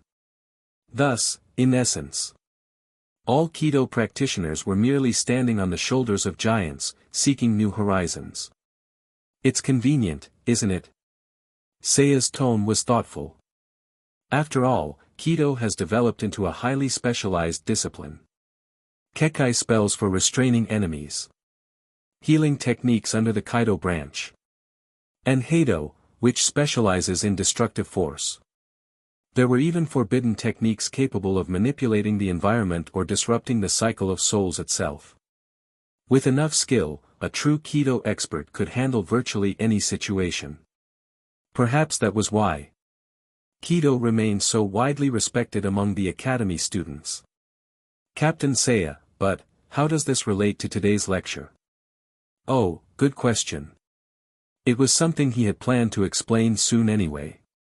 But since they were getting impatient, he might as well move things along. Because today's topic is precisely about that. Long story short, I want you all to consider this. What if there was an entirely new category of Kido, beyond the existing 3? A new category of Kido? The moment Seiya posed the question, murmurs rippled through the classroom. The students were caught between curiosity and skepticism. After all, the established categories of Kido, Heido, Bakudo, and Kaido had existed for centuries. Even the forbidden arts, despite their secrecy, still fell within these classifications. Could something entirely new truly exist? Seiya gave them no time to dwell on it. Think about it, Heido is for destruction, Kaido is for healing, and Bakudo is for restraint. But what if we had something different? Something that manipulates perception? Alters cognition? He let the question linger before continuing. Of course, right now, nothing like that officially exists. But that may change soon. Because I, Seiya, have been developing a new form of Kido, one that every Shinigami can use. It's still in the experimental stages, and it's far from complete, but I've already made progress. So, if conditions allow, I'd like to name it.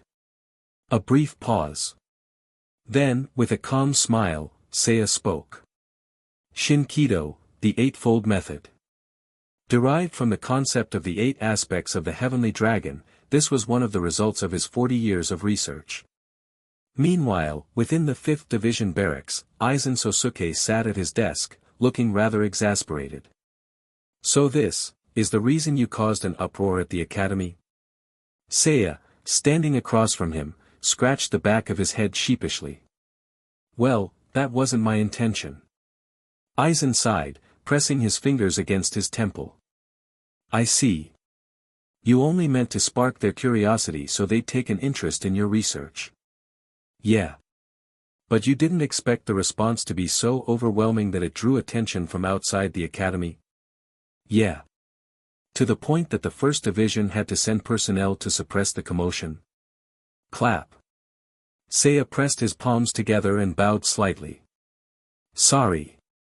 I didn't think it would blow up like that. Aizen, rather than getting angry, simply took a sip of his tea and sighed. I don't intend to reprimand you, Seiya. You are a captain now, at least try to maintain your dignity. And while your Eightfold Method is indeed something that can be shared with the public, presenting it in such a setting was a bit careless. Oh well, what's done is done. The First Division was already aware of the situation. It was only a matter of time before the topic was brought up at the next captain's meeting. Not that it mattered, it was all within expectations. And besides.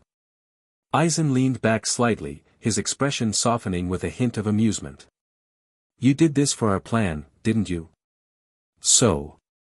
Adjusting his posture, his tone remained calm. Did you find any promising recruits this time?